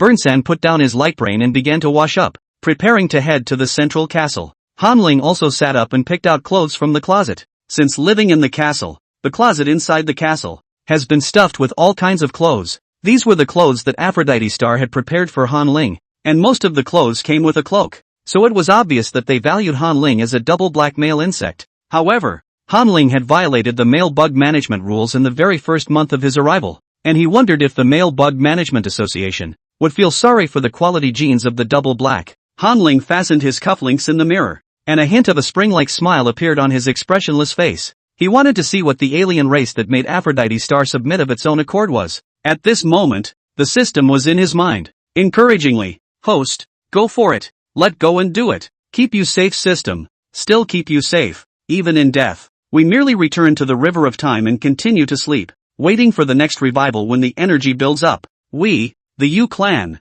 can afford to take it and carry it. When Han Ling heard this, a smile floated in his eyes. Roderick is waiting for me. I can't afford to die. Don't worry, I have my measure. The mental power of the Yu race was just as powerful as the physical power of the insect race, an existence powerful enough to sweep across a universe. After getting dressed, Han Ling stood in the bedroom doorway and waited for 11 o'clock to come. When the clock struck 11, the three tracked robots, at the same time, said, "Your Excellency Han Ling, your ball has begun. Please come downstairs for the ball." Han Ling reached out and pushed the door open, and on his fingers, he was covered with gemstone rings of various colors, each gemstone the size of a pigeon egg. That's not what Aphrodite offers. Rather, Han Ling had exchanged it from within the Yao clan's treasury, and had only secretly brought it with him when he was organizing his cuffs just now. Han Ling walked through the long passageway to the bleachers on the second floor. He leaned on the railing of the second floor bleachers and looked down at the first floor dance floor, which was already full of male insects.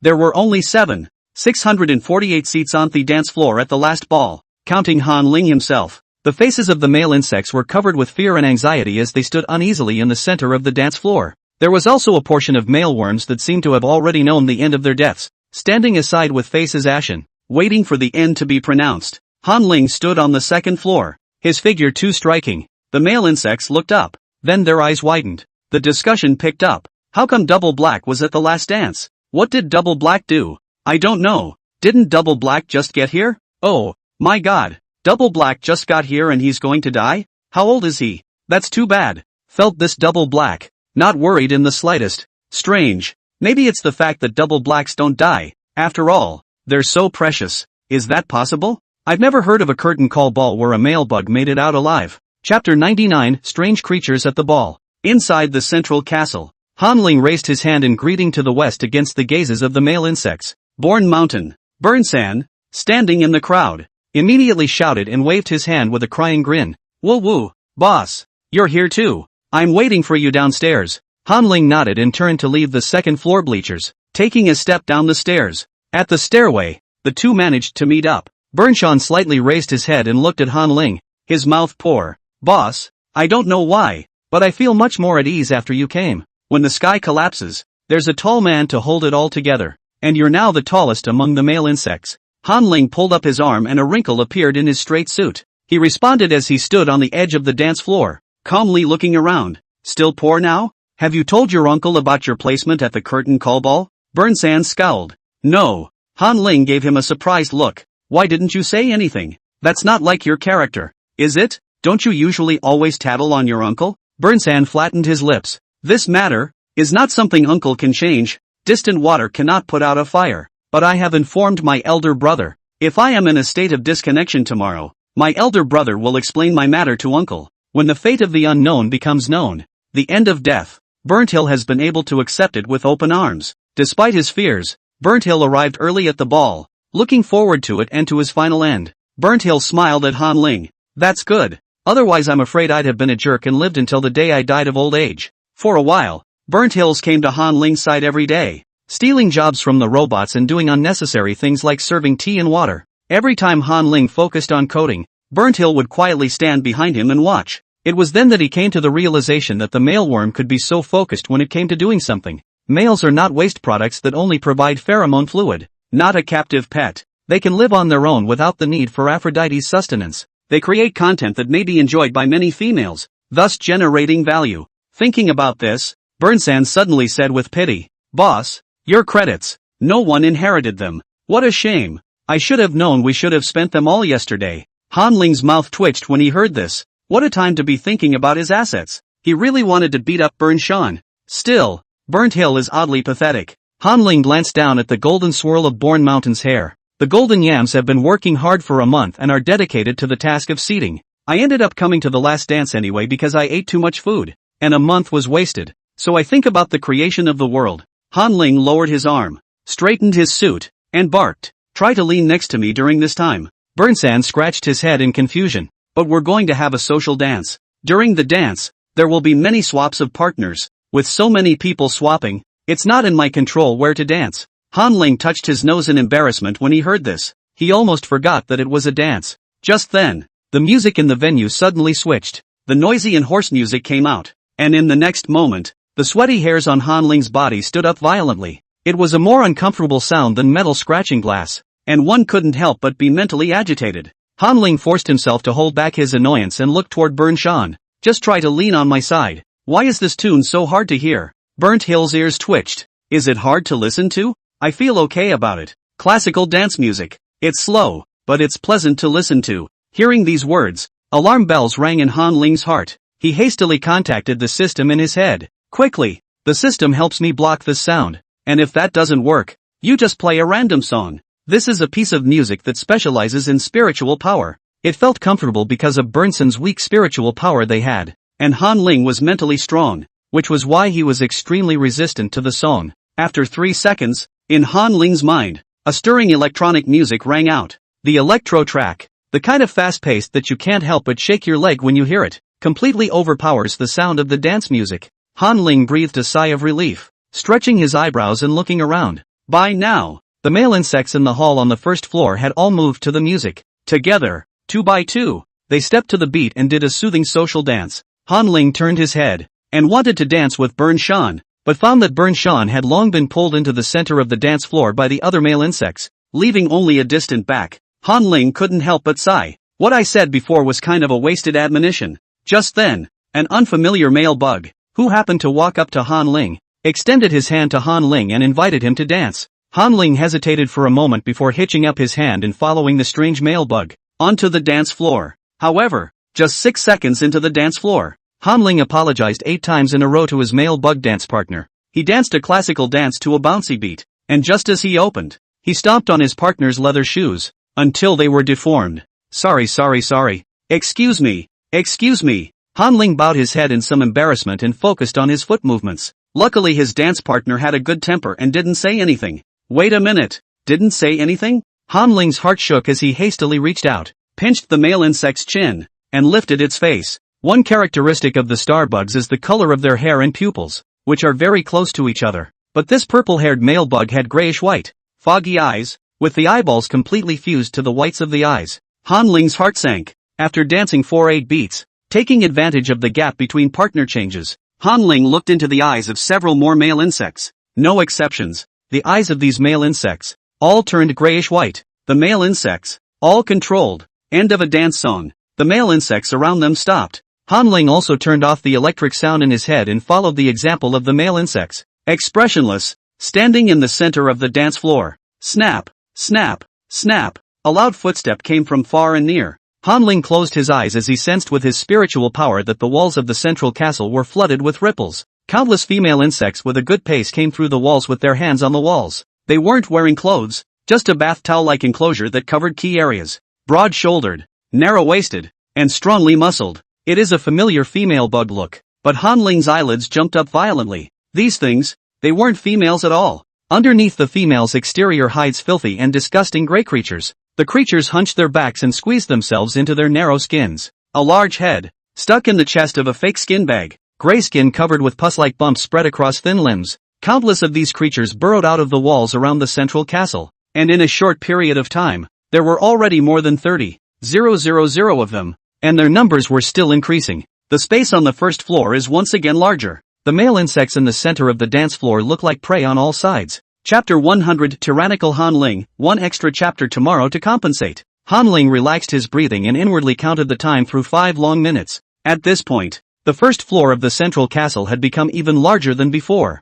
A whole 100,000 foreigners stood densely on the periphery of the dance floor. When the gusts of ripples on the walls disappeared, Han Ling felt that all the gazes of the foreigners were focused on him.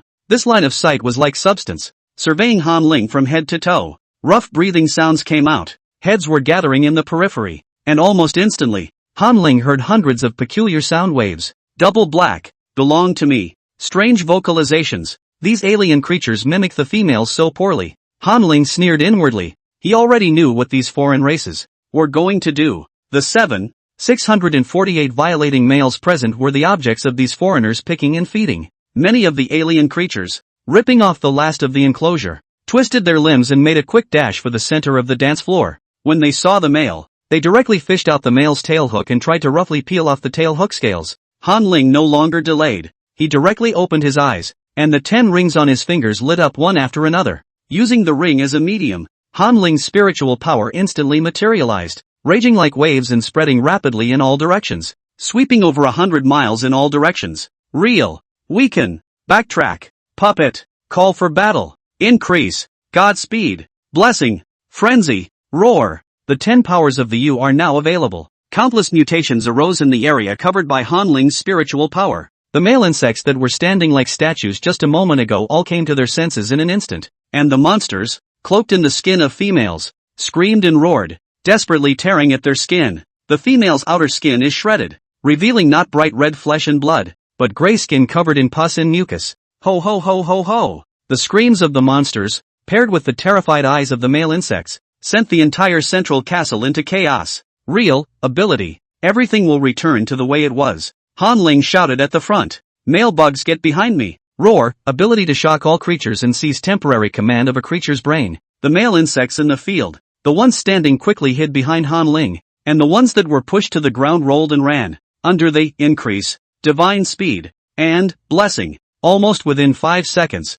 Han Ling had completed a major mobilization of more than 7,000 people for the migration. Immediately afterward, roaring sounds resounded from all directions within the central castle. The walls were uprooted. Boom! The large central castle was instantly demolished, revealing the road and sky beyond. The 300 or so administrators of the Mailworm Management Association, led by Edwards, had long been controlled by the puppet ability. Their body muscles bulged, and with the added power of the U ability, they directly pushed the foundation of the central castle, lifting the first floor of the central castle, along with the second floor, and throwing it towards the forest next to them. These changes came about in a flash, and the foreigners, who were still tearing at their skin, were completely furious. They roared and rushed towards Han Ling. It seemed that only Han Ling could be seen in his eyes. Call to arms, shakes the enemy's mental power so that a large number of enemies can only lock onto one target. Frenzy, stirs up the enemy's thoughts and loses his mind. Han Ling stood still and spat out only one word. Kill. Female insects were natural warriors, and at Han Ling's command, the 300 administrators of the Male Insect Management Association immediately drew out their insect bone blades, sweeping across the entire battlefield like the wind sweeping away leaves. The weakened, alien creatures, frantically charging at Han Ling, wouldn't even dodge when stabbed by the insect bone blades. The sharp insect blades were indestructible, and for a while, all that was left around Han Ling were screams and cutting sounds. Han Ling's eyes were filled with tyrannical emotions as he looked at such a scene. Flashback allows the user to see what happened in this location within 100 years. Dust has memories, stones have memories, and the fluctuations produced by all objects help the U record information. Han Ling saw, for 100 years, the massacres that would happen on time every month. On the last day of the month, after 11 p.m. At night, several thousand male insects enter, and after the dance, they will stand with vacant eyes. The alien creatures, cloaked in the skin of females, came through the wall right on time. Immediately afterward, the male worm was pushed to the ground like a puppet by a group of foreigners. When an alien is bonded to a male, the male's pheromone fluid solidifies into crimson crystals. The crimson crystals in the male's neck, armpits, and lower body will be forcibly gouged out by the alien. After some torture, The male worm's skin was cracked and bloody, and it had long since lost all signs of life. At this point, the Fae will dismantle and eat them into their bellies. The bloody and dirty first floor dance floor will be greeted by a group of cleaning robots after 12 o'clock. They cleaned the central castle to a shine and pretended that nothing had happened. Such a bloody ball lasted for at least 100 years. Han Ling's retina reflected the changing image of the moment. 100 years of evolution seemed to be completed in a flash. One by one, fresh lives continued to fall before Han Ling's eyes. The rage in Han Ling's heart blazed as he looked at the 100,000 foreigners that kept falling in front of him and gave the order without hesitation.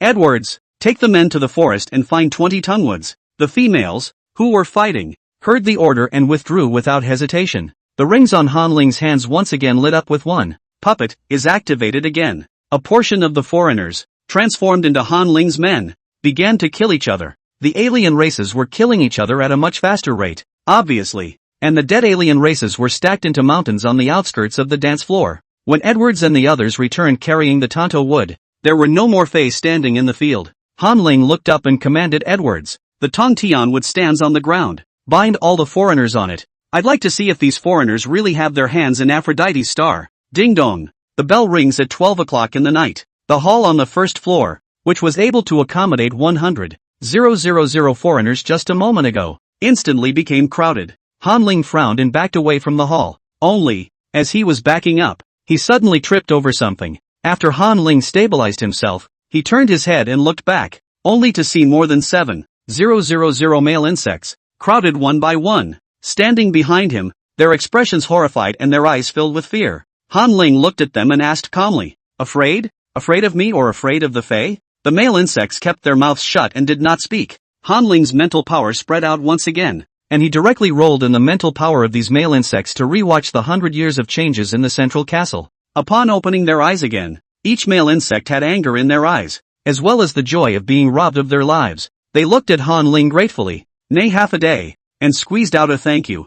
Burnsan pushed his way out of the crowd and ran over to Han Ling. "Boss, you saved us." Han Ling saw the trust in Burnshan's eyes and smiled, patting his head. "Exactly. It was also the boss who killed these foreigners and avenged us." Burnshan tilted his head and asked, pointing at Edwards who was hanging people onto the Tonto wood. "Boss, the people from the Male Bug Management Association, do they know we're going to be killed?" Chapter 101, Things are serious. I have to take a vacation. 4 shifts tomorrow. Male Bug Management Association? Han Ling pulled the corner of his mouth when he heard Burnshan's words and pointed at Edwards with a leathery smile. Of course the Stag Bug Management Association knows. See their costumes? Off-white uniforms, the same color as the skin of those alien monsters. Burnthill mentally thumped and looked forward in the direction of his finger. 300 administrators of the Male Worm Management Association were dryly binding the hands of the alien monsters before hanging the aliens from the Tonto wood. The costumes they were wearing were really off-white. A horrible conjecture came into Burnthill's mind, and his lips wangled,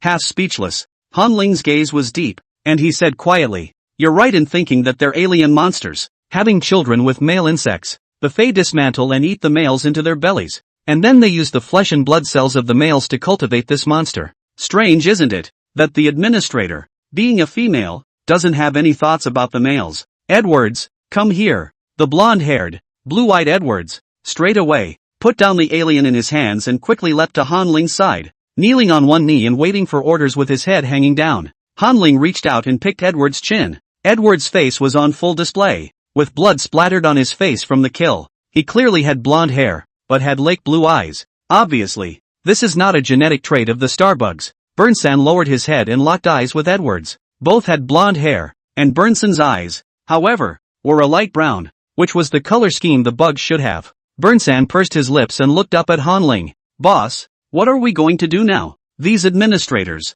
Han Ling lowered his hand to the uniform ribbon on Edward's shoulder, wiped his fingers, and said calmly, "Keep it for now and catch the big fish. The clock strikes 12, and those sleeping tracked robots, too, should be awake and ready to clean up. I wonder who is hiding behind the machine's eyes, and if they are angry at the sight." Squeak! Squeak! The sound of a machine starting up rang out from the dense forest. Birds and animals scattered in the forest, and the raspy cries of the birds attracted the attention of all the male insects. When the war first started, the walls of the first floor of the central castle, along with the entire second floor, were thrown by the administrators into the dense forest of the gardens. At this point, one tracked robot after another woke up. The entire second floor of the central castle, besides Han Ling's bedroom, had several rooms filled with this type of robot. A red light flashed in the robot's eyes as it took in the view of the central castle. After seeing those Tongtian woods that shot straight up into the sky, the robots lined up in formation and looked at Han Ling in unison. Double black, mechanical, electronic sounds spewed from the mouths of all the robots. Han Ling lifted his chin and immediately had the system from within the armory call out the artillery fire that had long been prepared. In an instant, 8 automatic firing pulse machine guns appeared directly on both sides of Han Ling. The presence of the machine gun gave the cowering and hiding males an instant sense of security. They breathed a collective sigh of relief. But just at that moment, the voice of the tracked robot, once again, sounded simultaneously, and the content of the words made them shudder. Double black, the male insects behind you only number 7,000. And on this planet, there are still over 600,000 male insects. Can you protect them all? If you don't want them to die, walk over. The air in front of them suddenly became distorted, creating ripples. It was the spatial teleportation channel, exactly the same as the one on the wall of the central castle before. Han Ling let out a light laugh when he heard this. You can still speak now because I wanted answers. But now, no more. Thanks to you, through the teleportation channel, you have told me the coordinates of your cosmic orientation. As the words fell, Han Ling's spiritual power was released in an instant. The pulse machine gun opened fire instantly, hitting the rebel robot in front of him. The blue ripples representing spiritual power spread out at fixed points, and the entire male insect villa of Aphrodite's star, all of it, was covered. The use, puppet, ability is released. All the robots in all the villas were wiped of their programs in an instant. When the surroundings became quiet again, Han Ling pressed down the corners of his mouth and pulled up his hands. It is only when a race is too powerful that there is a need for a bridle to tighten them. The love brains of the you are hopelessly in love, but they are strong enough to make any race in the universe calm and listen to their reasoning. Bernshan stood behind Han Ling and asked in shock, Boss, what's going on? Solved? Who was the robot controlled by? Han Ling didn't say anything, just raised his head and looked into the night sky. The huge, cherry-red, universe-class battleship, silently, hovered and docked over the planet Aphrodite. On the battleship, huge characters were engraved. 8th War Legion, Bomb of the Empire. The military female of the 8th Army couldn't wait, wanting to be pacified by Han Ling's spiritual power. So in the wee hours of February 1st, they rushed over and, as it happened, saw a big show. Han Ling smiled slightly, coming just in time. As the cabin of the Universe-class battleship opened, military females in black and white gradient-colored uniforms, like a tidal wave, quickly descended towards Aphrodite. Each of them had hair the color of fire. Millions of military females landed as if red clouds overwhelmed the sky in an instant. When the military female broke through the protective net, the air defense siren of the entire planet Aphrodite instantly went off. Z, Z, Z. The piercing sound was so penetrating that it practically traveled across the planet, waking up the sleeping males. The male insects sat up from their beds in disbelief. They quickly dressed and left the villa, running in the direction of the central castle. At the same time, the protective net that had been breached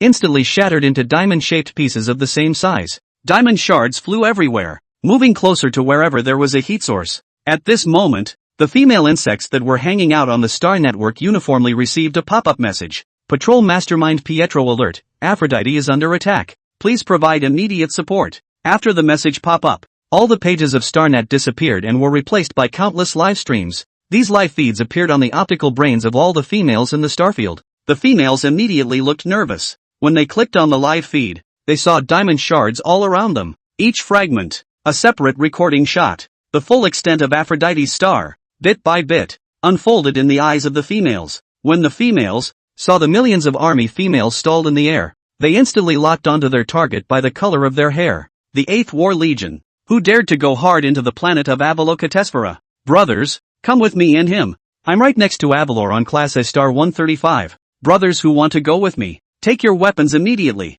form up at the interstellar docking port, and set out to hang the 8th War Legion. A Class 35 stars, move out in full formation and hang the 8th War Legion. The females that were closer to Aphrodite's star stood up in excitement at the sight. They were prepared to travel to Aphrodite in person to support and stop the 8th War Legion. And those who were farther away from the planet Avro could only rage and berate the 8th War Legion on the air. The gravity of the situation is more than that. The remaining 7 legions, too, received message alerts at the same time. Please go to Avalokitesphera immediately for support. A loud shrill whistling sound swept through all the Universe-class battleships. The 1st Exploration Legion, the 3rd Protection Legion, the 5th Guard Legion, and the 7th Construction Legion. the 4 major legions of Universe-class battleships, without hesitation, began to turn their direction, with their battleship thrusters turned up to their maximums, and headed towards the planet Avalokiteshvara. The 2nd, 4th, 6th and 8th War Corps, on the other hand, were flabbergasted. The 4 marshals, in a small emergency meeting, the marshal of the 2nd War Legion, came up and cursed at the red-haired marshal. "You worm! I told you to go to His Excellency Han Ling to appease your spiritual power. Why are you still breaking into Aphrodite's star? Being screwed over by you." Chapter 102 Strange Martin. The small conference room the marshals were in was open for less than a minute, and it was noisy as a food market. The 3 marshals stood up in agitation and cursed at the camera. They accused the 8th War Corps of being reckless. The decision to go hard into Aphrodite's star was like thinking out of your ass. In the face of these tirades, the red-haired marshal pulled out his ears and said impatiently, "I say, can you guys be quiet for a minute?" Unfortunately, his words had little effect. The 3 marshals couldn't hear them at all, and they were cursing so excitedly that their mouths were on fire. After a long moment, the red-haired marshal stopped waiting and reached out to undo the metal bite stopper on his face. The 3 marshals collectively froze when the silver-white bite stopper was removed. In the next second, the 3 marshals' expressions were so horrified that even their tentacles, which were usually hidden in their hair,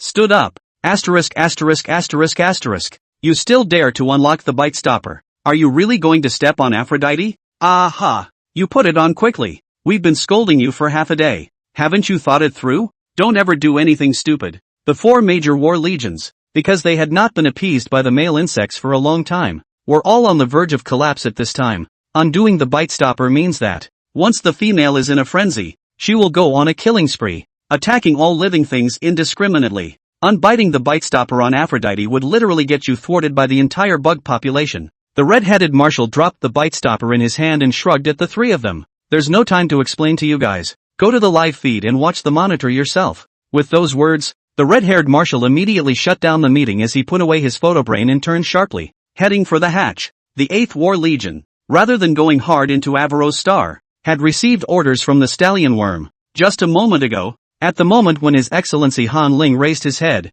a voice resounded in the minds of the military females at the same time. "This is Han Ling. Please have the 8th War Legion land on the planet Avro immediately to solve the alien problem." The moment the voice rang out, the females' sights automatically locked onto Han Ling. Even if they closed their eyes, they could feel a dazzling point of light below them. The females were trembling with excitement. After thousands of years, the females' empty brains finally resounded with the males' voices once again. It turned out that the male insect's mental power could really be conveyed across space. The marshal then gave the order for the military females to land en masse, which led to the shattering of the Aphrodite's shield. At this point, below the sky of Aphrodite's star, Han Ling was standing in the center of the road, waiting for all the bugs to arrive. Behind him, the male bugs all sat quietly in place. As the minutes ticked by, gradually, a number of male insects, from all parts of the planet Aphrodite, came in groups. They had just arrived at the central castle when they rolled their eyes at the bloody sight on the 20-ton Tian logs. But the white eyes were just half rolled when they skimmed over the millions of females floating in the sky. The successive scares, in turn, brought the male insects to their senses. They scanned the area, and upon seeing a pile of sitting males, spontaneously walked over and sat down in silence. Until that male bug arrives. "Han Ling, what are you doing?" A male insect's voice came from far and near, raging with questioning and monstrous anger. Han Ling turned his head and saw a familiar face. Martin. This male insect was the first male insect that Han Ling had seen since he came to planet Avro. Martin has algae green hair and light green eyes. He claimed to be a guide and explained to Han Ling about the major powers of planet Aphrodite. He was also invited within the large swarm of 400,000 male insects. This male insect made Han Ling remember him well. Han Ling smiled slightly. "Martin, hello again." Martin was still in his pajamas at this point, his algae green hair, disheveled and standing on top of his head. "Don't play innocent in front of me," Martin yelled, cursing angrily. "Look at you. What have you done?" At this moment, the gazes of all the insect clans were focused on the 2 of them. Even the diamond-shaped camera flying in midair captured them. On the Star Network, thousands of live streams, at all times, are sorted according to heat. The top 100 live streams play the duo. The females watched the broadcast nervously, not understanding why the 2 males were arguing. Aphrodite's star, the road next to the former central castle. Han Ling stood there, raising his eyebrows innocently. "What's wrong with me? Why did you just see me and start accusing me? Why don't you make it clear?" Han Ling's reaction was too subtle, and it wasn't Han Ling's character at all. Subconsciously, Alarm bells rang in Martin's head, and his anger, suddenly doused by a cold shower of water, was reduced to a sudden, nervous beating of his heart. His mind wandered in 1,000 directions, and for a long time he couldn't figure out why. As a last resort, Martin could only harden his head against Han Ling's gaze and speak the words he had thought of before. Han Ling, you're the one who privately colluded with the foreigners and contacted the female insect legions to attack the planet Aphrodite, aren't you? What are you trying to do to us male insects? Han Ling smiled helplessly when he heard this. You stood in a flower garden 100 meters away for half an hour and only came up with such a lame excuse? When Martin heard this, his breath stuttered and his heart was shocked. How did Han Ling know about him? At this moment, Martin's expression was a bit twisted as he continued to roar loudly. Han Ling, thanks to you, you're still double black. Surprisingly, you want to make the bug race extinct. There is only one way for you to live now, and that is to leave Aphrodite's star at once. If you don't believe me, just look up and see the cameras around you that have recorded all of your misdeeds. Immediately, there will be countless female insects that will come to crush you. Star Online. So the females were thrilled to see this. They were posting pop-ups and excited discussions. ******** me. I can't believe there are such brave male bugs out there. Straight to the entire 8th War Legion. And henceforth, this male bug named Martin will be my idol. Honorable Martin said it beautifully. Tell the 8th War Legion to hurry up and surrender. We're on our way. Surrender quickly. What's all this bug? Tell that vicious male bug to get the hell out of the bug starfield. In a few short sentences, Martin fictionalized a whole storyline and steered the course of public opinion. The crime of treason, along with the crime of breaking into the planet Avro, nailed Han Ling, along with the 8th War Legion, to the rack of shame. Next to him, Burnt Hill couldn't sit still when he heard this. He stood up and pointed at Martin and cursed. What are you babbling about? Brain dead, aren't you? The male insects sitting behind Han Ling were also in an uproar and stood up, excitedly trying to say something. Ha! Han Ling let out a light laugh, sweeping the tip of his nose with his fingers in remembrance. Now that I think of the first time we met, you were still revealing eccentricities all over. A common mailworm that clearly claimed to be the fourth power was in control of a chat group of 400,000 males,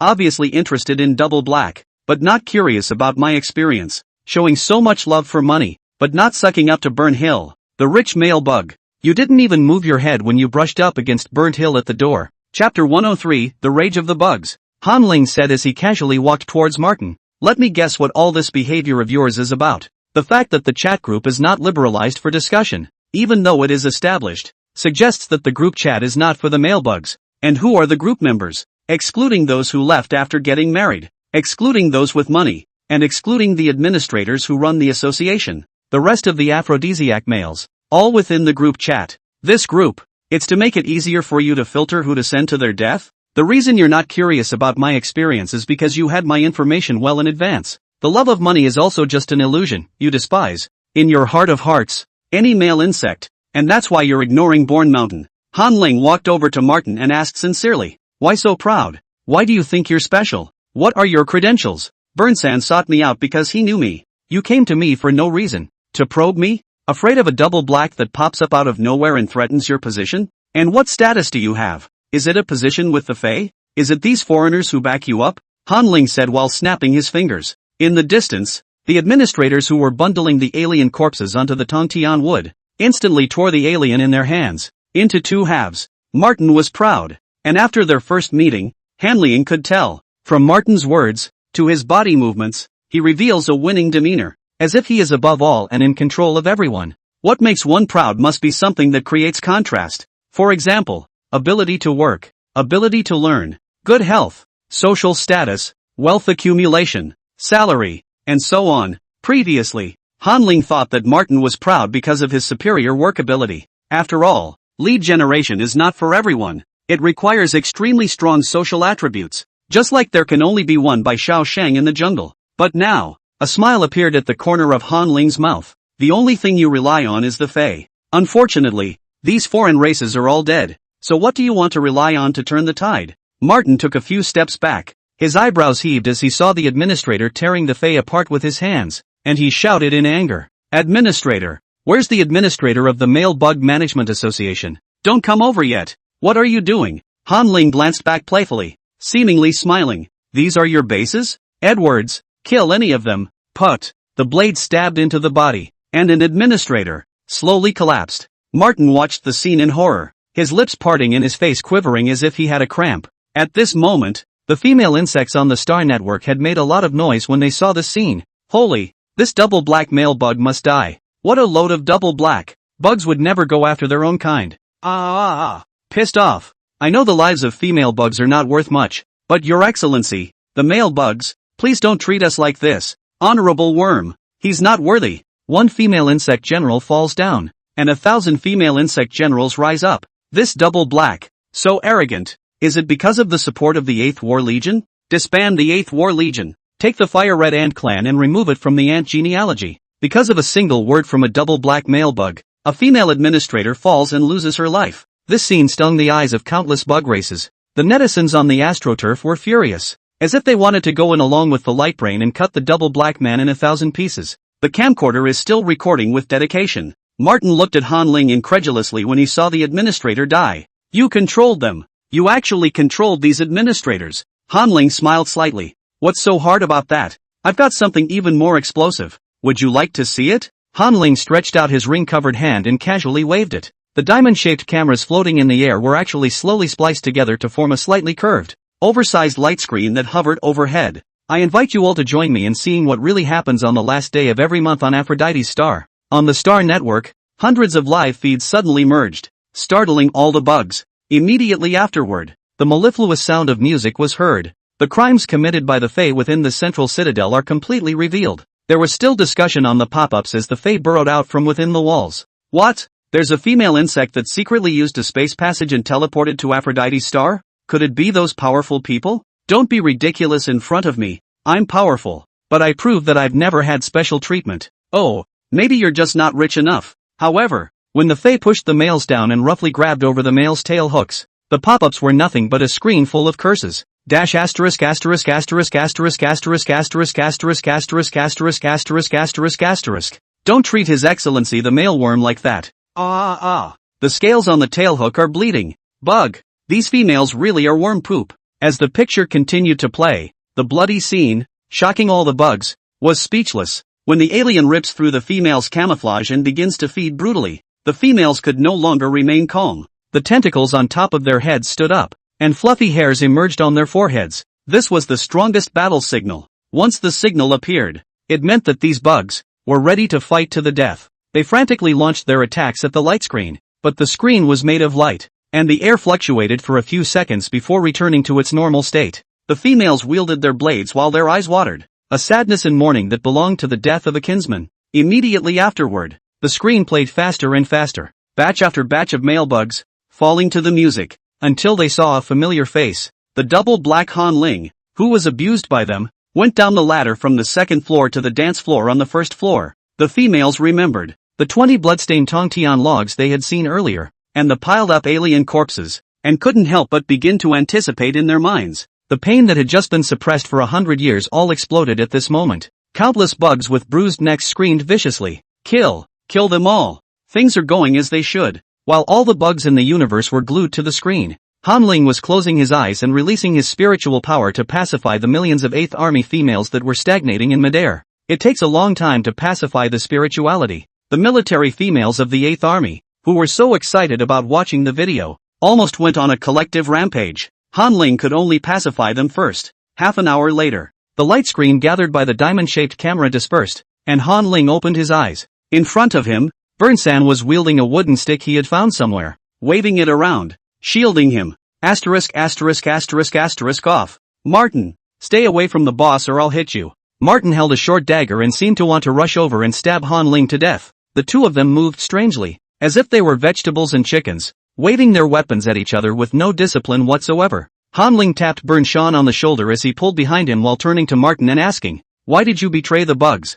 Martin yelled as he heard this, waving his dagger in excitement. "I did not betray the bugs. I didn't betray the bug race. I did it for the good of the bug clan. I did it for the good of the male bugs." Chapter 104 Battle. The time of reckoning has come. Han Ling sneered. For the good of the male worm? Where is it good? Martin's lips opened and closed as he stormed off to explain. "I'm giving the male worms 1,000,000 credits a month so they can live in peace in their old age. As long as they save a little and pay enough to survive in their old age. I build groups and collect information on each of them. Most of the males sent to the central castle each time, and left for the last dance. are old, haven't you noticed? It's all because of me. I let the old die first. The young ones get to live on. But why is it that there are always male bugs that don't follow the rules? Why should they make mistakes? They deserve to be punished. When Han Ling heard this, he couldn't wait to go straight up, give Martin a few kicks, and beat him up violently. Han Ling angrily pointed at Martin and questioned, "Your share of the money? Is this your money?"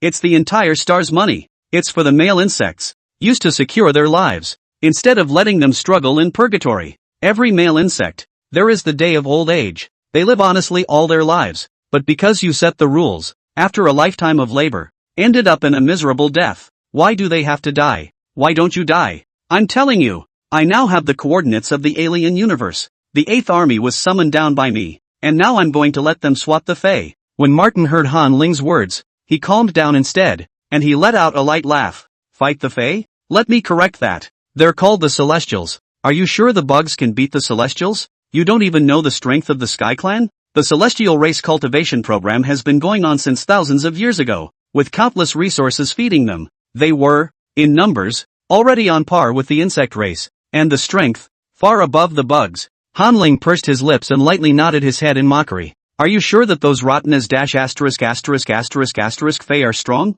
That's why you betrayed the bugs, because the Fae are strong? And what do you get out of it?" Martin lifted his chin condescendingly and resumed that lofty state. "If there are no accidents, my child will be the leader of the Heavenly Clan. When the day comes when I am old, I will voluntarily sacrifice myself to make a final contribution to the Heavenly Clan." Han Ling was truly exasperated and laughed when he heard this. He wanted to taunt loudly but realized that he couldn't communicate with this kind of male insect. That what's his name Heavenly Clan cultivation program, which could last thousands of years in secrecy. "I'm afraid that every inheritor is a carefully selected brainwashed person." Burnsan was beside himself, waving his stick angrily and cursing. "The Celestial Race Cultivation Program? I think it's a genetic plundering program, isn't it? It's a pity that even after 1,000 years of using insect genes to improve it, it's still as disgusting as insect." Martin grunted. "What ignorance! It is only right for the male insect to combine with the celestial race. This is because the combination of the two will cause the glands of the male insect to turn into red crystals, which we call the divine stones. As long as you take the divine stones, you will be able to grow your spiritual power. Although Han Ling, your spiritual power is strong, but standing in front of a strong member of the celestial race, you will only end up being killed," Martin said while sizing up Han Ling, his eyes filled with contempt. Just now, he had seen Han Ling's appearance of using spiritual power through time regression, but in his world, the male worms were even stronger than the celestials, because in order of battle power, SkyClan female bugs male bugs. Han Ling was literally laughing out loud when he heard this. "Since you think so, why don't you see for yourself?" As Han Ling said this, he raised his palm, and light blue spiritual power quickly spread into the air. After a twisting fluctuation, the spatial channel opened up, and on the other end, linked to where the Fae were located. The moment he saw the space passage, Martin gulped in shock. Han Ling was actually able to summon a spatial channel as well? Wasn't this an ability that only geniuses with extremely high spiritual power could control? The spatial passageway summoned by the alien race had very obvious spatial ripples, and the space channel summoned by Han Ling, a strange wind blew, and the night sky looked like crumpled paper, which was suddenly torn open in a large gash, revealing a pitch black hole. A spatial channel over 400 meters high and over 100 meters wide stood steadily in the void,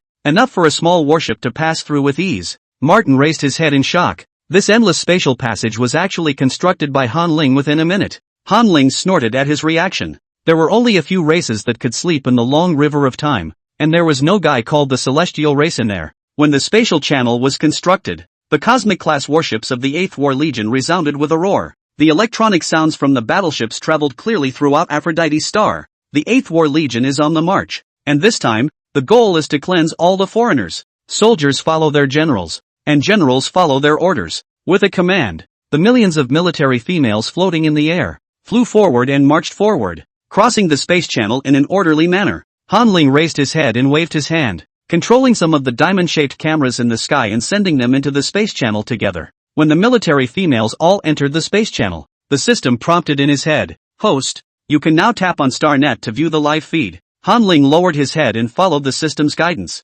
clicking on the most popular live broadcast, and sure enough, he saw the red-haired military female. It seems that the Marshal of the 8th War Legion has a mastermind in his hands as well. Only the mastermind, after leaving the bug's starfield, can allow the camera to send back signals properly. Han Ling pulled out the light screen, expanded it to its maximum, and dropped it into mid-air. Looking at it with the male insects, there must be an official end to the bugs and the alien race. A complete reckoning. Inside the live feed, the military females of the 8th War Legion, after passing through the spatial passage, immediately encountered alien races shaped like monsters. The male bugs that were gathered around instantly tensed up. Bernshawn nervously grabbed Han Ling's sleeve and asked with a trembling voice, "Boss, are the females going to die?" Han Ling craned his head to look at Martin. "War inevitably has casualties, but you must remember to never underestimate their strength. They may act timid and weak when dating a male bug, but that's because they choose to put their fangs away when they love you. Fae that look powerful and terrifying in appearance may not even be worthy of being a female insect."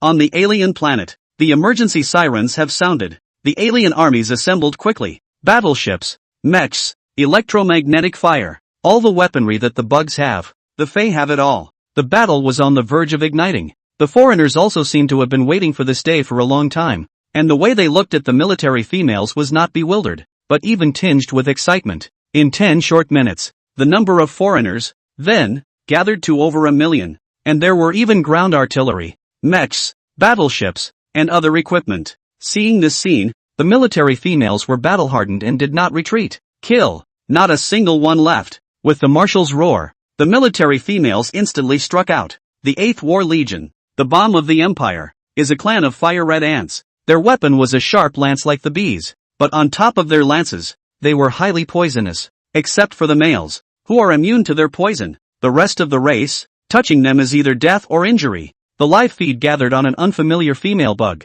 He is not different from the surrounding military females. However, this female insect, carrying a gun, rushed ahead with great speed to meet a huge 100-meter mecha. Boom! Sound waves audible to the bugs came out of the silent universe. The light from the explosion flashed by and the males once again saw the figure of this military female. He was caressing the newly branded wound on his arm. The wounds that had been cut by the sharp metal were healing at an extremely fast rate. Fingers crossed and the wound was barely visible. And behind the military female, the massive mech was slashed and burned with black scorch marks that ran from her neck to her stomach. All of these locations could be where the mech bay is located. The mech bay, along with the mech pilot, was twisted into pieces by the lance, leaving only a little bit of shredded meat and mud hanging on the mech. Chapter 105 Angry Male Insects. Support arrives. This can't be. Martin yelled with wide eyes and a hideous expression. He looked at the light screen, his eyeballs bloodshot, tears even slipping from his eyes as he repeated a phrase in an incredulous tone. This can't be. The Fae can't be this weak.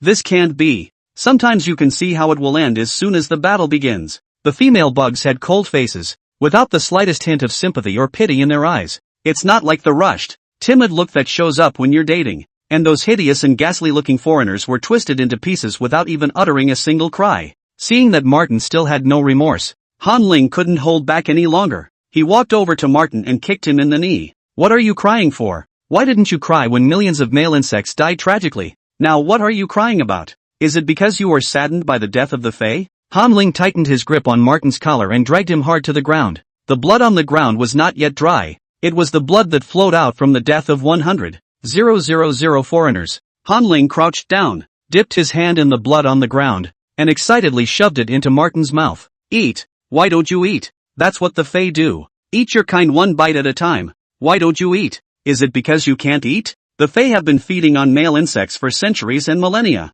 Why do you cooperate with them? Is this a normal cosmic community? Han Ling pressed Martin's neck hard and pressed his face into the ground. Blood on the floor, sticking to Martin's pale face and algae green hair. Martin squeezed his eyes shut to keep the blood from getting into them as he struggled but couldn't get a word out. Han Ling's eyes were filled with icy killing intent. You, to this day, feel sorry for the Fae. The plan failed. And you feel pain, but not the slightest remorse. Now I'm going to give you a chance to write down your plans, and what you've done, in full. If you're honest, I can still leave you alive. Martin laughed twice when he heard Han Ling's words, and blood instantly entered his mouth. The alien blood stank of rotting blood, and Martin dry-heaved. You dream. I won't say anything. If you have the guts, you'll kill all the Fae. Oh, perhaps the bugs won't be able to kill all the foreigners before they exterminate the race, and those who survive by then will be the winners. Han Ling sneered and loosened his grip on Martin's hand, took a few steps backward and laughed. Perverts like you must fantasize about how you'll hold a celebration party when the plan succeeds.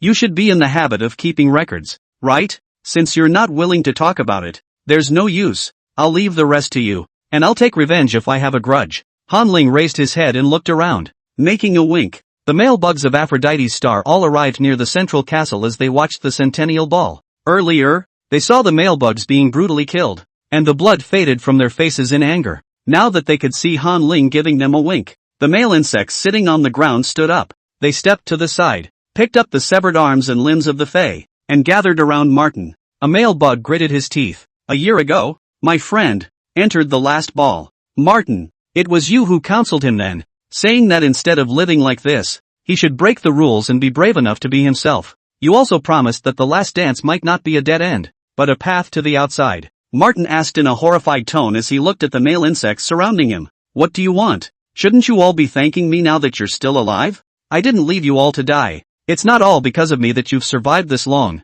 Those who sent them to their deaths were handpicked by me. They were sick at heart and thought of everything. They spend their days dreaming, some wanting to escape, some wanting to make more money, some wanting to live in peace, and some wanting to have regular female bug mates. I'm not a god. How can I fulfill their wishes? I gave them hope to get into the prom. That way, until the time of death, they die with a beautiful dream. And what's wrong with that? The male insects were shocked by Martin's shamelessness and they stood frozen in place. It was only after a long time that the male insects reacted. Martin, you really do talk like a man when you see a man, and you talk like a ghost when you see a ghost. Every male bug has moments of confusion. They just have a claim, but not a desire to go to their death. Is it possible that in your mind the male worms are just food for the foreigners and are not even allowed to have an independent mind? The males couldn't hold back any longer. They angrily surrounded Martin and shoved the minced flesh of the alien down Martin's throat. Eat. Why don't you eat? That's how the Fae eat us. You labor for the Fae. Aren't you a Fae? Eat up. It's hilarious. So the traitors of the Fae are still bugs. Martin was dry heaving, snotty and begging for mercy. Let me go. Please, please, let me go. I'm a male bug.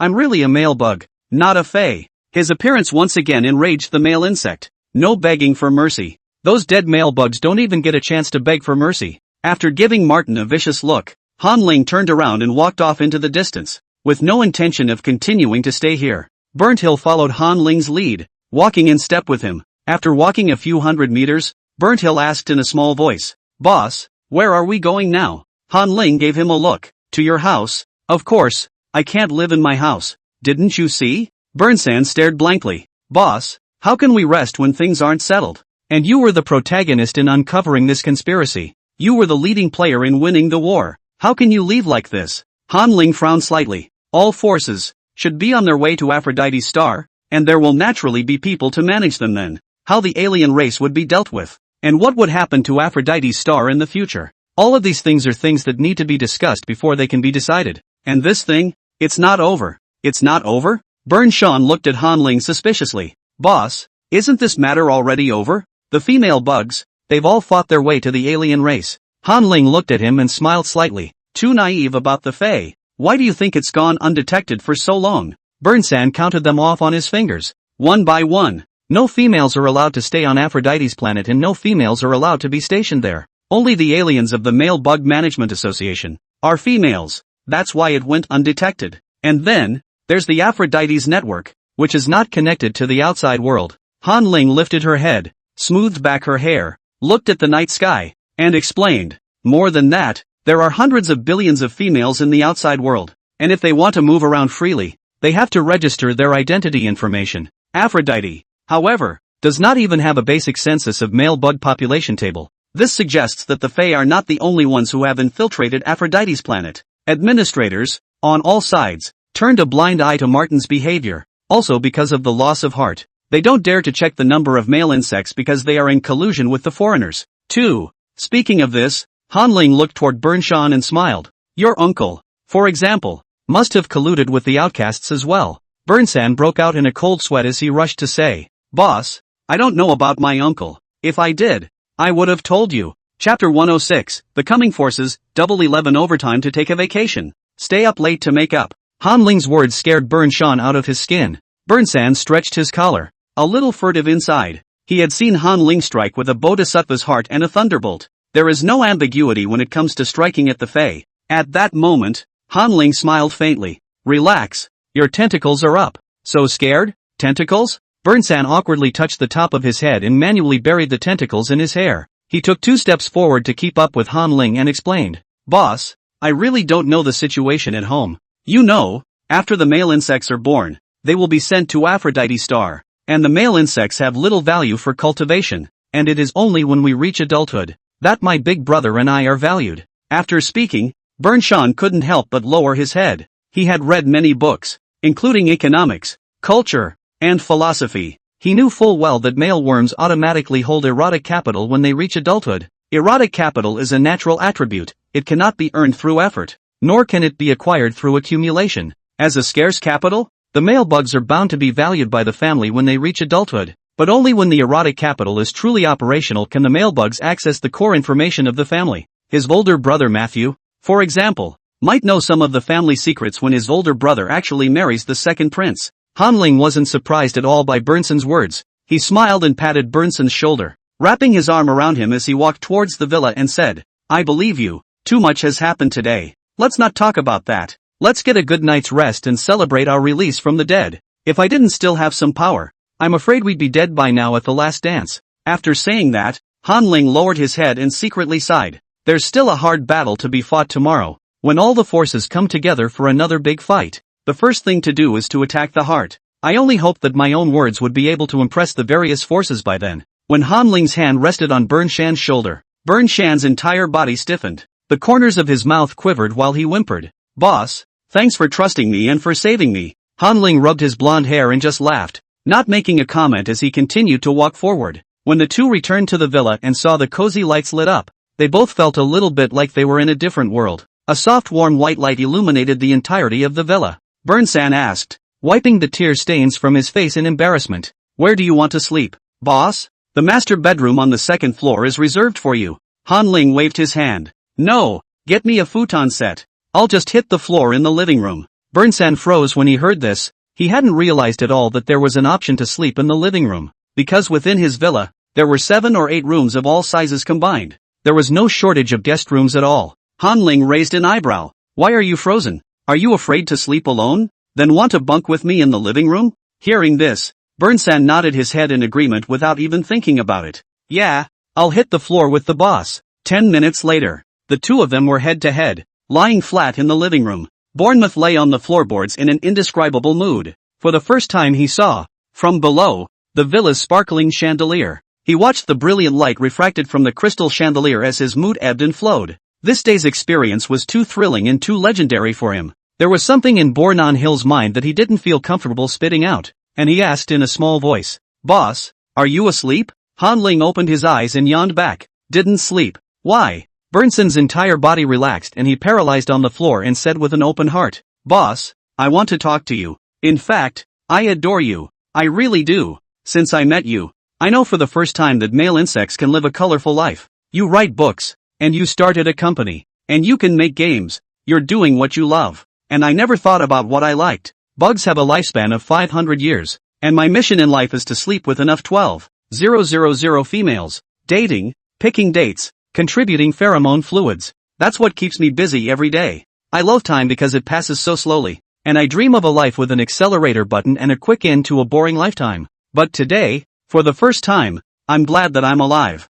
and it's good to be alive." Bernsan looked at the chandelier and babbled, saying whatever came to mind, spilling out his repressed feelings. Han Ling rested his arm in comfort. "Yeah, stay alive. There's bound to be huge changes coming to Aphrodite next, and as long as you're alive, it's never too late to do whatever you want. Also, you can't always deny yourself that the male bugs are doing something great, something more than swimming for drama. You have done more for the continuation of the bugs than anything else." Bernsan smiled when he heard this. Now that there are only so many male worms left, how can they continue? And, will our lives really change? The matter of the Fae was settled, but life on Aphrodite would not change much. We'll still be repeating the same tasks, just missing the end of the month dance. "Boss, you said I was stupid and bad before, but I actually think that I'm just bad, but not stupid." Han Ling asked rhetorically. "And what kind of life would you want to live if there would never be another mission again and you were free?" "Well," Bernsan thought freely, "I don't know and can't imagine what freedom is,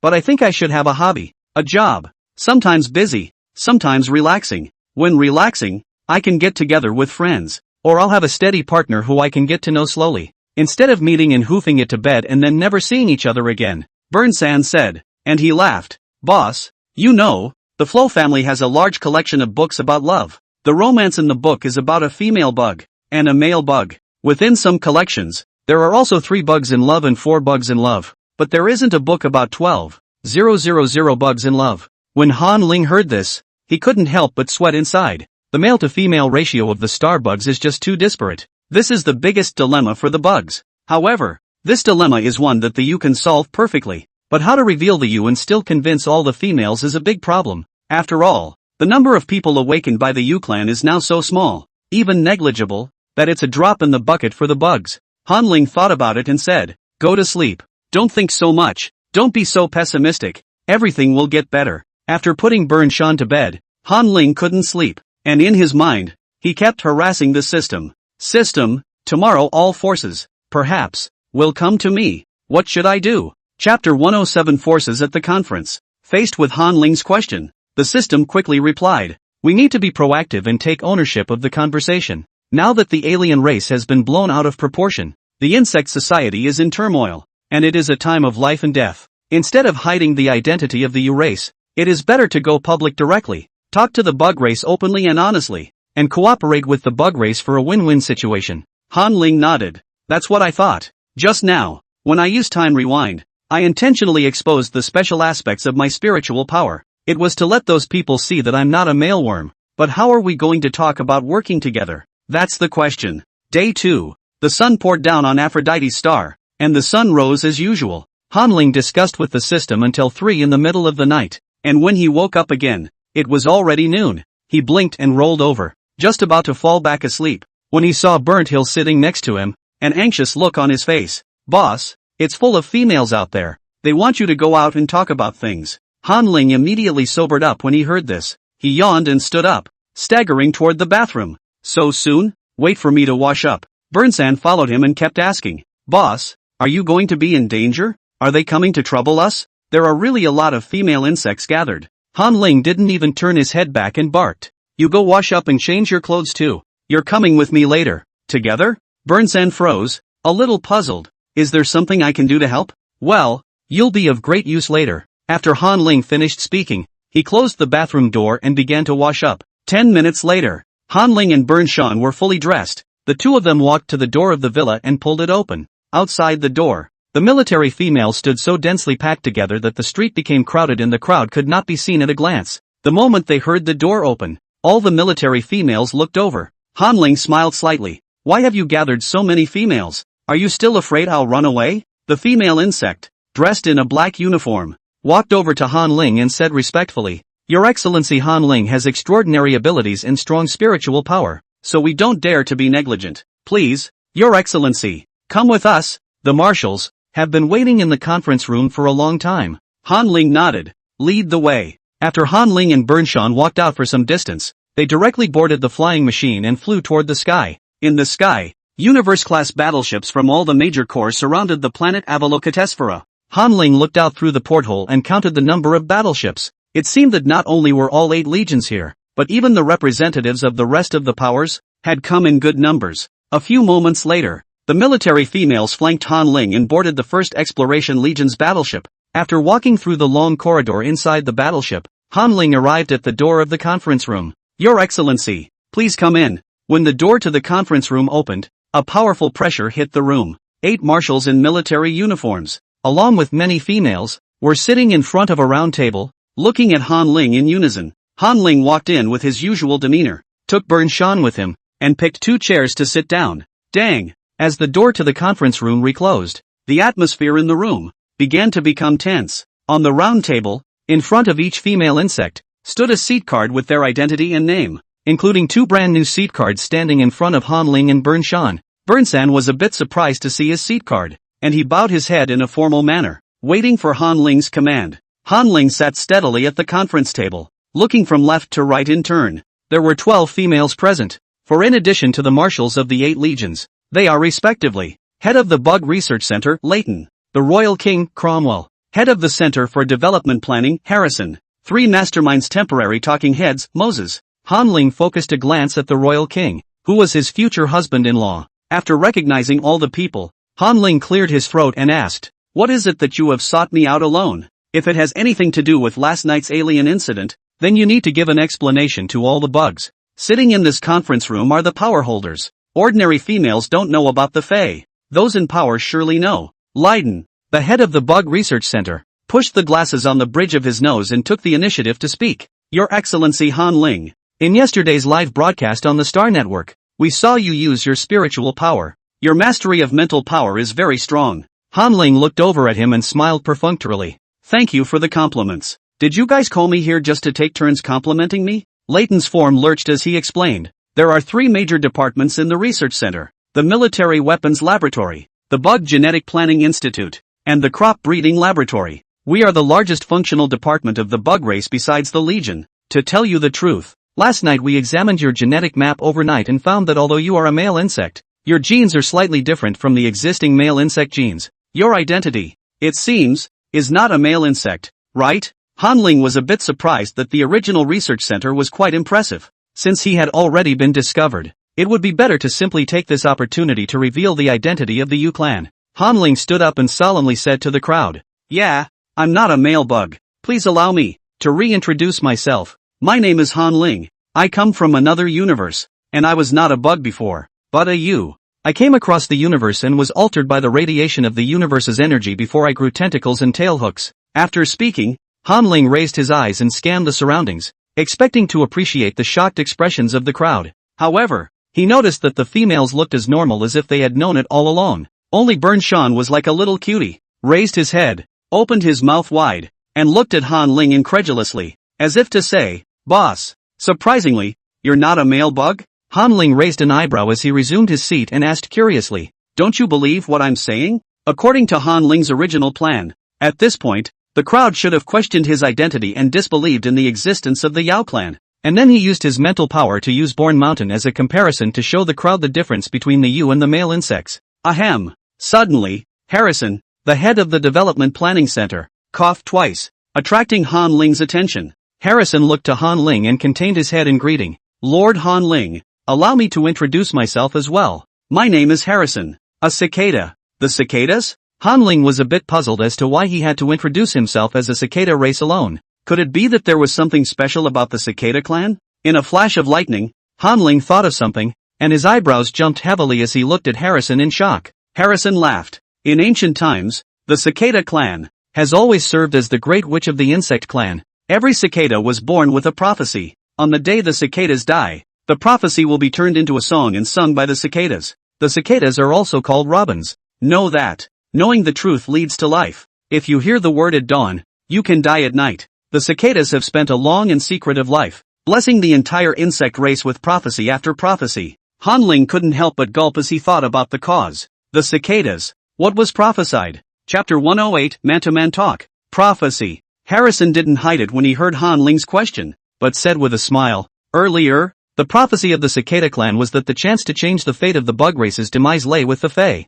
So you..." Han Ling frowned and looked at the 12 females in the conference room with a guess in his mind. Harrison nodded. "Yes, it's what you think, because the chance to rewrite our destiny lies with the Fae. We have been reaching out to other beings. For example, auroral life, amino life, silicon-based life, nitrogen-based life, sulfur-based life. They may be odd-looking, but they think, and they're greedy enough. As long as the bugs have something they want, we try to make promises to draw them in. Nothing material can compare to the continuation of the bug race." Hearing this, the system sighed in Han Ling's mind. All of them are ruthless characters. The Yu clan went into a long sleep in time in order not to exterminate their clan. The bugs are not far behind in hooking up with so many races. Silicon-based life still bears some resemblance to humans, even if it is. Amino life is a mass of water. Nitrogen-based life is a mass of sublimated gas. And aurora life can't even be needed. Is this even possible? Han Ling digested the news in silence for a long time before looking up at Harrison.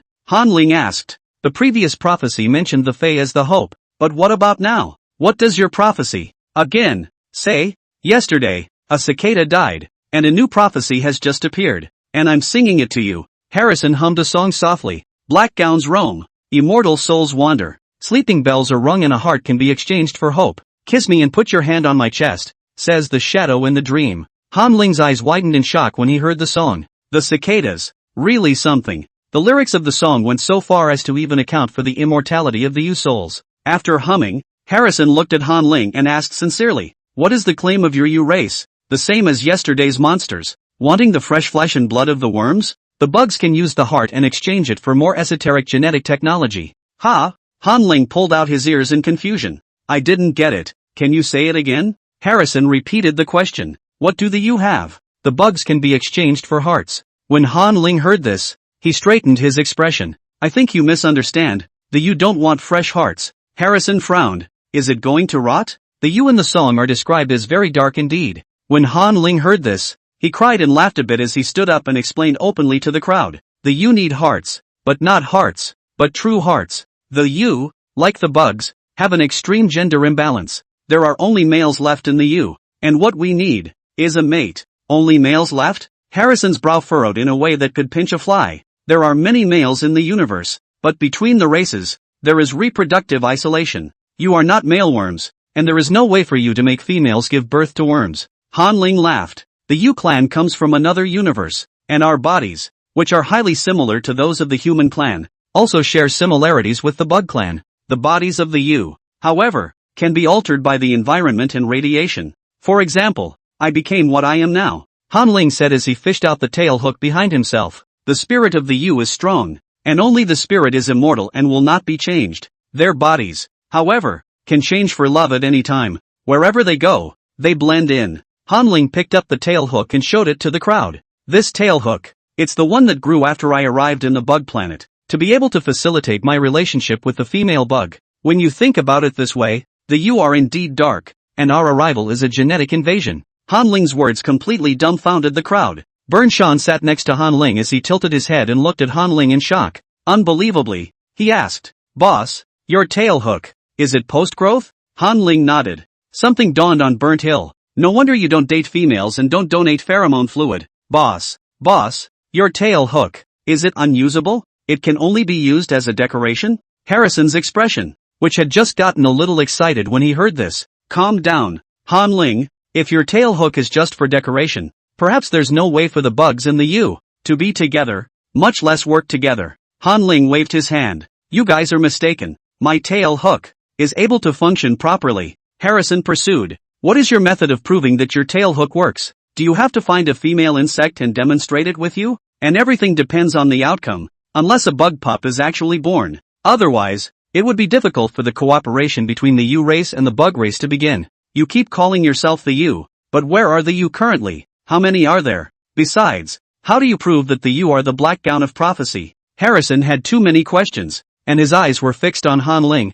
expecting to hear the answers. Han Ling stood up with his hands on the conference table and laughed. "Since we're going to talk openly and honestly, I won't hide anything anymore. And to show my sincerity, I'll tell you all about the U clan situation, one by one." And Han Ling turned his head toward the Royal King in the middle of his sentence. The Royal King hadn't said a word since the beginning and seemed to be outside the situation. Sensing Han Ling's gaze, the king raised his eyes and met them sharply. The females of the insect race generally look around 20 to 30 years old on the outside, and only military females who have experienced war will look a bit more vicissitudes. Roderick's likeness to the Royal King was a trifle similar, and both had silver white hair and dark gray eyes. Han Ling turned to the king and smiled a sincere smile. "And I'm in a relationship with Roderick, and the tailhook is proven to work." "Roderick?" At the round table, suspicion was revealed in the eyes of the crowd. When they recalled a certain news item, they looked at the Royal King in realization. So the Grand Prince skipped the wedding because he was in love with Han Ling? And then the king, in a fit of rage, banished the first prince from the imperial planet? Although the cause and effect are messy, everyone guesses about 8 or 9 times. The crowd of bugs were left alone to digest the outrageous news. Bern Shan looked up at Han Ling, his eyes widening. He kept calculating within himself that his elder brother was about to consummate his marriage with the second prince, and his elder brother, Han Ling, was the spouse of the first prince. After a long time, he whispered, "Boss, so I'm your brother-in-law." Han Ling glanced at him in disgust. "What the hell?" The Royal King seemed to be shocked by the news, and it was only after a few minutes that he shifted in his chair and asked, "Roderick, when did you meet him?" Han Ling's heart thumped. The Royal King's reaction wasn't quite right. Could there be any more secrets on Roderick? Han Ling explained. After Roderick left the Empire, He chose to rest his feet on a garbage planet on the border of the starfield in order to enter the first exploratory core. That's how he and I met in the inn at the trash star. In order to prove that what he said was true, Han Ling opened his light brain and picked and found a screenshot of the two chatting. He enlarged the light screen and projected it onto the conference roundtable so everyone could see it. Central Star Time, 5 a.m. Han Ling, good morning baby, are you awake? I'll show you the moon of Aphrodite's star. Like a bunch of big fish balls, picture. Roderick, just waking up. Your Excellency, are you going to sleep? Han Ling, in 1 minute. Call me baby or I'll get mad. Roderick, don't be mad. Your Honor. Baby. Han Ling, it's over. You gave me a cry baby, and now I'm so energized I'm going to pass out. Quickly send a picture over. Roderick, photo, laying right on top of my abs. Roderick posted a busted picture of himself lying on messy bedding. Han Ling, blushing, don't be so petty. Why don't you take more shots? The chat picture wasn't long, but it took all the bugs in the room and shook them up. No bug in the stars has ever been in love. Baby come, baby go. How did such a shameful term of endearment come out of the mouth of a cold and serious military female? The atmosphere of love filled the room. The female bug at the conference table grasped her hand into a fist, placed it in front of her mouth, and coughed a few times. It does seem that there is something wrong with the you.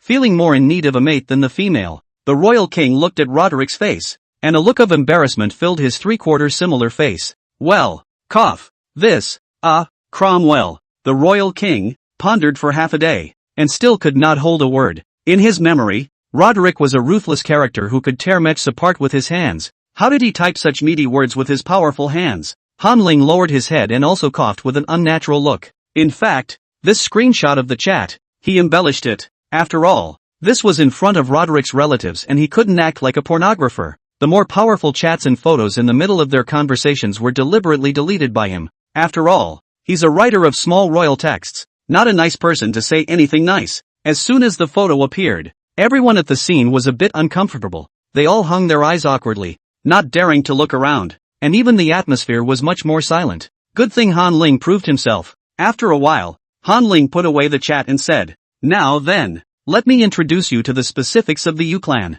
The information on the U clan is well documented by the system." Han Ling pulled out the information and explained it carefully. The U race, like the bug race, is the overlord of one side of the universe. While the bugs have high force values, the U specialize in the use of mental power. In the previous battle with the Fae, you should have seen how I used my spiritual power. As Han Ling spoke, he took out a handful of rings from his pocket and placed them in the center of the conference table. The rings are set with different gemstones and the bands are different colors. Han Ling explained, mental power can serve many purposes. The most common, the 10 I used before, and the gemstones and metals on the ring are mediums for subdividing mental power, allowing for a steady release of skills. For example, a white gold ring holder with a ruby would allow the mental power to be divided into taunt skills, forcing the enemy's attention. When the crowd heard Han Ling's words of explanation, they couldn't help but fish out a ring and scrutinize it. Bernsan asked curiously, holding the ring, "Boss, can spiritual power be released normally without wearing these rings?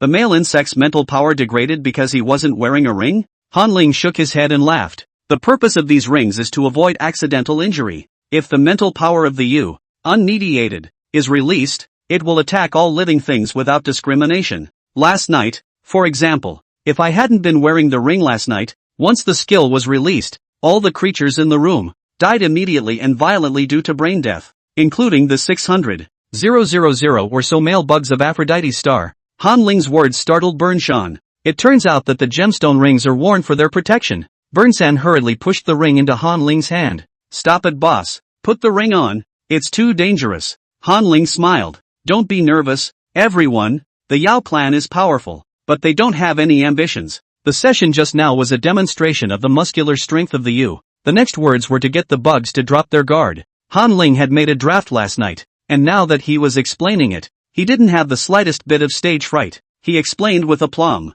"U is made for love. As pretentious as it sounds, our lifelong quest is to find true love." But then the U encountered the same problem as the worms, an extreme gender imbalance. "My generation, we can't find mates, for not wanting to die alone. So we decided that we would go into a long sleep of time and wait for our partner. According to our time, the U have been in the river of time, sleeping for hundreds of thousands of years. Pretty much as described in the Cicada clan's prophecy. We do have immortal souls." Han Ling's words caused the crowd present to fall silent once again. The royal king looked complicated as he suddenly asked, "The long river of time? What does it refer to?" "Well," Hanling explained after a moment's thought, "it is a still space in the spiritual dimension where only time is in motion. Have you heard the story of the carved boat? We are frozen in that space, and the rushing water is time, and the sediment carried along by the current is a different universe." Speaking of this, Hanling laughed. "When time flows through this universe, my spiritual power, unusually active. So I woke up and found my mate, Roderick, too." After Hanling's explanation ended, the conference room was dead silent. Everyone was digesting the information. 10 minutes later, the head of the Bug Development Planning Center, Harrison, asked with a frown, "All of the you are sleeping? Needing a specific mate to be awakened? And the you are bound to their mates and don't sleep with anyone else. Am I correct in my understanding?" Hanling nodded. "That's right." Harrison mused for a moment, a little fretfully. "The situation is like this. Although the number of males is scarce, every year, it still manages to provide hundreds of billions of females, with the right amount of pheromone liquid, to ensure the birth of bug pups. But the conditions of the U-clan are too harsh, and they need soulmates and to be awakened. And I'm afraid that even after all the trouble, they won't be able to awaken dozens of people, so it's a lot of effort." Hanling smiled and stretched out 2 fingers, asking rhetorically, "So what if I said that the population of the U is twice as large as that of the bugs?" Chapter 109 Cooperation. Past history of planet Avalokitesphera.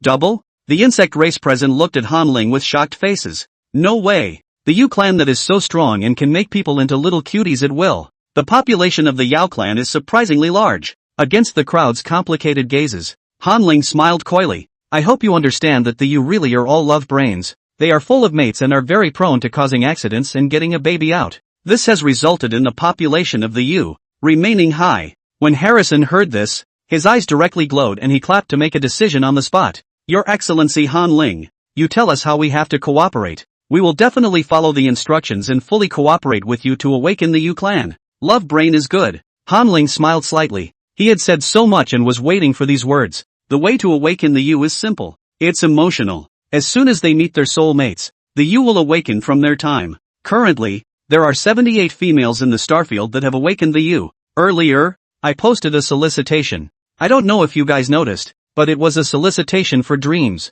Harrison nodded. "I investigated Your Excellency yesterday and did see Your Excellency's post and noticed the word dream. But what is the connection between the awakening of the U and the dreaming?" "The prophecy, too, mentions the word dream." Hanling pointed to his brain. "The U clan has been sleeping for hundreds of thousands of years, and now that they've found their mate, of course they're going to find a way to come and take a look. And as the U are extremely strong mentally, going into a dream is the best way to meet them. You guys pull up the comments at the bottom of the post, sift through the useful information, and you should be able to find the commonality of these bugs." Harrison nodded and began screening messages on the spot. Taking advantage of this lull, Hanling also sat back in his chair again to rest his voice. At this moment, the system said in his mind, "Host, just now I sensed that these people are carrying masterminds. There was a mastermind that was sending a message on a separate signal just now as you spoke." Hanling pretended to look around without realizing it and said back in his head, "Well, keep an extra eye out. Don't expose yourself. The bugs are more united than I thought, including the 8 legions, and they fooled a lot of people. It was surprising that all of them were contacting the Fae, even each other. No wonder the 4 major war legions, even after being sanctioned by the Aphrodite planet, have managed to remain until now. This would make sense if the 8 core were one. But there's one thing that's strange. Did you notice?" Hanling inadvertently looked at the royal king. It happened to come eye to eye with the royal king. Being caught peeking, Hanling wasn't afraid at all. He gave the royal king a fawning smile, befitting his son-in-law status. After all, it's Roderick's dad, so there's nothing wrong with him looking at it more, right? The royal king, Cromwell, looked at Hanling's smile and moved his gaze away as if he couldn't bear to look at him. The system said in Hanling's mind, "Host, I've found a big problem. If the direction of the history of the bugs is controlled by the cicadas at the Center of Development Planning, there is also a scientific research center to assist, and 3 masterminds to monitor and assist in the running of the legal society. That bug society, it has completed a perfect closed loop. What is the reason for the existence of the royal family? Again? And why? Then, did the Spade clan crown the royal ruler?" Hanling lowered his head and touched his nose, and he couldn't help but say in his head, "Well, yes, that's what I thought. The bugs still have big problems that haven't been blown out of proportion." The system corrected him. "Host, maybe it's not a bug problem, but a spade problem. Maybe it's a secret on the Imperial planet. It's like the male worm on the planet Aphrodite. Han Ling couldn't help but sit up straight when he heard this. What's going on with Aphrodite's star? Did some alien news come back? The system replied. That's right. Just a moment ago, the 8th War Legion that crossed the space passage and conquered the alien race has returned. Also brought back information on the Fae. You'll never guess what the Fae really are. Han Ling pursued. Don't sell me short. Tell me. The system asked. Host, do you remember the wave of foreign beasts we encountered earlier? Han Ling. Of course I remember. That was the first time I saw the wings of the butterfly clan. And I also remember the 3 caterpillars. Wise, Mingli, and Mingjie. The tide of foreign beasts. Han Ling could never forget it in his life. The system said. Then do you remember? The cryptic speaker that will appear in a wave of level 7 Fae. The Fae you killed last night were monsters synthesized with the cryptic speaker. Han Ling's heart jumped heavily when he heard this. The Whisperer. With a swollen stomach, skinny limbs, and a long neck that bends right down to his belly. It does bear some resemblance to the Fae who shed their female trappings. They can't keep their necks straight. They're always slumped. The system continued. I checked the StarNet data, and according to the StarNet data, the ratio of females to males, for the first time, fell to 800:1 3,000 years ago. At that point, the entire bug population was worried about such proportions. No male favor means no offspring. The females with high force values became unusually agitated. The gray industry chain, too, has grown from this. Trafficking in males, trafficking in male pheromones, illegal capture of females to be used as containers for the production of males. Black-hearted plutocrats and entrepreneurs are behind the gray era. Just then, a female worm suggested that the gray industry chain would lead to the accelerated destruction of the worm race. The males must be protected by strong means. To protect the males, they can be gathered on a planet and managed in a uniform manner. This suggestion was quickly adopted. Thus was born the star Aphrodite. Thereafter, after being born in the hospital, the males do not have to meet their relatives and are sent directly to Aphrodite's star, where they are raised by the Male Bug Management Association, in a unified manner. And it's a capital offense to harbor male bug pups, and a capital offense to conceal them from those who know about them. The gray industry chain quickly disintegrated and collapsed under the thunderous measures. Soon, the major planets were devoid of male insects. All the males, they were sent to the planet Aphrodite. But Aphrodite's star has just been established and has many drawbacks. The Stag Bug Management Association, for example, does not take into account families that are already married. Mates who were already together are forcibly separated, and one's male insect partner may also be coaxed into bed by the rest of the females. This has left many families, many females, disgruntled. At the time, the internet, too, was in an uproar. A good family, broken up for others. Isn't this accelerating the demise of the bug race? And, within a few months, the male insects were filled with resentment. Males originally lived and worked normally on their own planets, and although there was a risk of being taken captive, most males, with their families, were protected from much harm. But since arriving on Aphrodite, the female administrators of the Male Bug Management Association, the supervisors, have been harassing the males on a daily basis. There are even some administrators who directly attack the male bug's room at night, looking for excitement. Chapter 110 Morton's Diary, plus 1500. The system's words caused Han Ling to frown. The beginning of anything is inevitably accompanied by sacrifice, and so it was with the founding of Aphrodite's star. Han Ling, as a pure love warrior of the Yu clan, couldn't stand the thought of being abused by other females, so he refuses to date other females and refuses to provide pheromone fluid. Their bodies and minds can only belong to their soulmates. The founding of Aphrodite's star was, indeed, a mistake, but in the light of the times, it may have been the only way to save the bugs, a speed bump to their destruction. And, with the cicada of the Bug Development Planning Center to guide him, the establishment of Aphrodite's star must have had his necessity. The system continued to explain. 3,000 years ago, the males of the planet Aphrodite were subjected to daily harassment by the female administrators, as well as dating other females and contributing pheromones, as required. The male bugs had their own hobbies and jobs, but because of the labor and exhaustion of dating, they were distracted and everything was put on hold. The first anniversary of the Aphrodite's trial run, the males gathered to protest what was available. They don't want to be numb sperm providers. They want to return to normal bug society and normal family life. Back then, the male insects still numbered about 10 million, and their words still had power.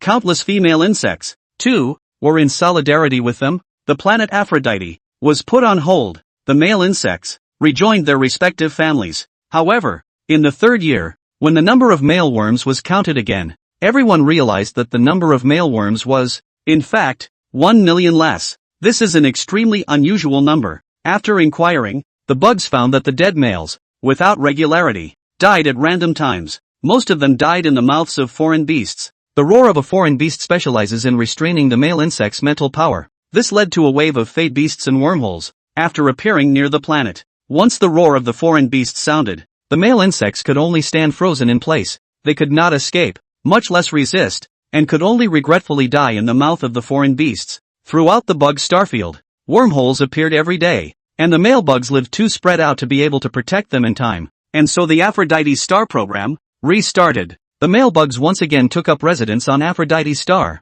This time, the experienced male bugs, once again, protested. But the protests were only half effective. If the male bug dies again, the entire bug race will really be finished. After deliberation, all the bugs decided to try to let the males try to live independently for a year without the management of the Male Bug Management Association. The managers of the Male Worm Management Association are all females. In the eyes of the interstellar bugfolk, these administrators must not be able to resist stealing the food and can only help. The male bugs heard such a suggestion and agreed. Living independently for a year means not being forced to date and not being forced to collect pheromones. But it was this trial that sowed the seeds of trouble for the planet Aphrodite. Hanling couldn't help but sigh in his heart as he listened to the story of 3,000 years. Every step the bugs took was a forced choice, even with the participation of the entire population in a vote. According to the eyes of that time, the bugs were very close to being overthrown. He asked, "And then what? What's the scourge? Why don't you tell us more?" "System? The story is only halfway told," the system said back in his head, waiting for me to continue. "The next story I'm going to tell comes from the harvest of the 8th War Legion on this expedition. The 8th War Legion, like a plow, rummaged through the alien planets to find this diary. The owner of this diary, named Morton. It took a while before the electronic tone of the system resumed. Morton's diary, September 13th, sunny. Today, I'm saying goodbye to the world. Allow me to document my life. My name is Morton, born from planet B and thriving in a healthy and loving family. I also have a childhood companion. His name is Bennett. We grew up together and he asked me to marry him when I was just coming of age. He said I was stupid and was afraid I'd be tricked by other females. I think that he was actually the most stupid one, and that's why he died so miserably in the end, and needed me to avenge his death, because I studied very well as a child. I grew up and became a geneticist, working at the Bug Research Center. I'm happy with my life and I'm happy with my job. It's just that, because of my job, I'm even more aware that the bugs are headed for extinction before too long. The study of the male worm genome, it's going nowhere. We're at a dead end. It is said that the fittest survives. The same is true for the genetics of male insects. It's the universe that wants to sift out the males. And there is a group of capitalists that are brutalizing the male bugs, making the future of the bug race precarious. On the day I turned 30, the Aphrodite Star project was launched. As a researcher, I was one of the first males to respond. The males can't be crippled anymore, but I didn't realize that after entering Aphrodite Star, I would still need to fulfill my male worm responsibilities. Every day an administrator, with a bucket, came and asked me to contribute my pheromones. Though somewhat ashamed, I did as I was told. For the sake of the bug's future, if you have a part to play, you contribute. I brought my research equipment with me and continued my work. It's just that I think of Bennett from time to time. We were separated before our newlywed honeymoon was over,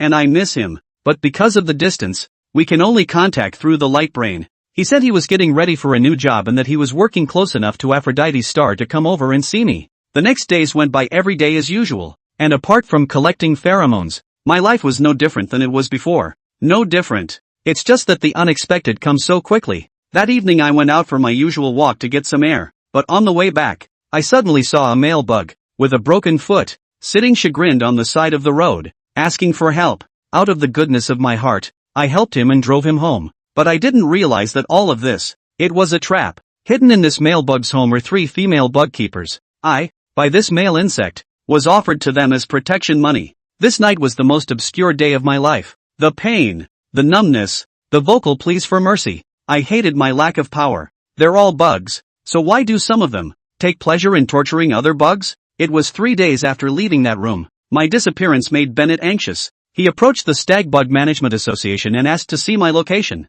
but was denied by the Stag Bug Management Association. These females, with their first taste of power, have thrown away their propriety. Later, I wrote a whistleblower letter and submitted it to the top through my colleagues in the research center. A month later, I got a reply. Those people said that although the administrator constituted a corpus delicti, Aphrodite was still in the trial period and was not in a position to deal with the matter. Within the next year, I suffered, body and soul, doubly. Every moment is suffering. Well, a year later, those disgusting administrators were punished, and Aphrodite was disbanded, and I was picked up by Bennett. He still loves me and treats me like he did before. Even I see heartache in his eyes. I love Bennett too. We both, happily, spent 2 years together. I'm in much better spirits and we're getting ready for bug pups. But by the 3rd year, the bad news came again, and the Aphrodite program was started up again. Only unlike last time, this time, there will be no more Stag Bug Management Association on the planet. The male bugs need to be alone on the planet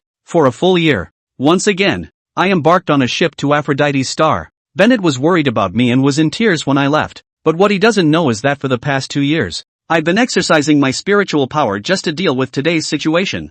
I learned to construct space lanes, and as long as I had the coordinates of my home, I could always go from Avalor back home to see him. The first week I was back on Aphrodite's planet. I constructed the space channel as if I were home on vacation and appeared in front of him. Bennett was surprised and cried and laughed and hugged me and said he missed me. And why wouldn't I? I miss him too. Structuring a spatial channel is laborious and consumes a lot of mental energy, and I can only release it once a week. Luckily, life on Aphrodite was fairly peaceful and I was able to get enough rest to see Nebbit every week. But 6 months later, the accident happened again. And it was a major turning point that changed the rest of my life. At that time, a huge black hole appeared on the surface of the planet Aphrodite. Countless alien beasts, emerging from the black holes, launched themselves at the maleworm gathering place, and attacked. At the time, I was still reunited with Bennett at home. Suddenly, I received an emergency shelter notice, and I realized that something had happened to Aphrodite's star. Things were urgent, so Bennett and I didn't hesitate and directly chose to go back to planet Aphrodite and save those male insects.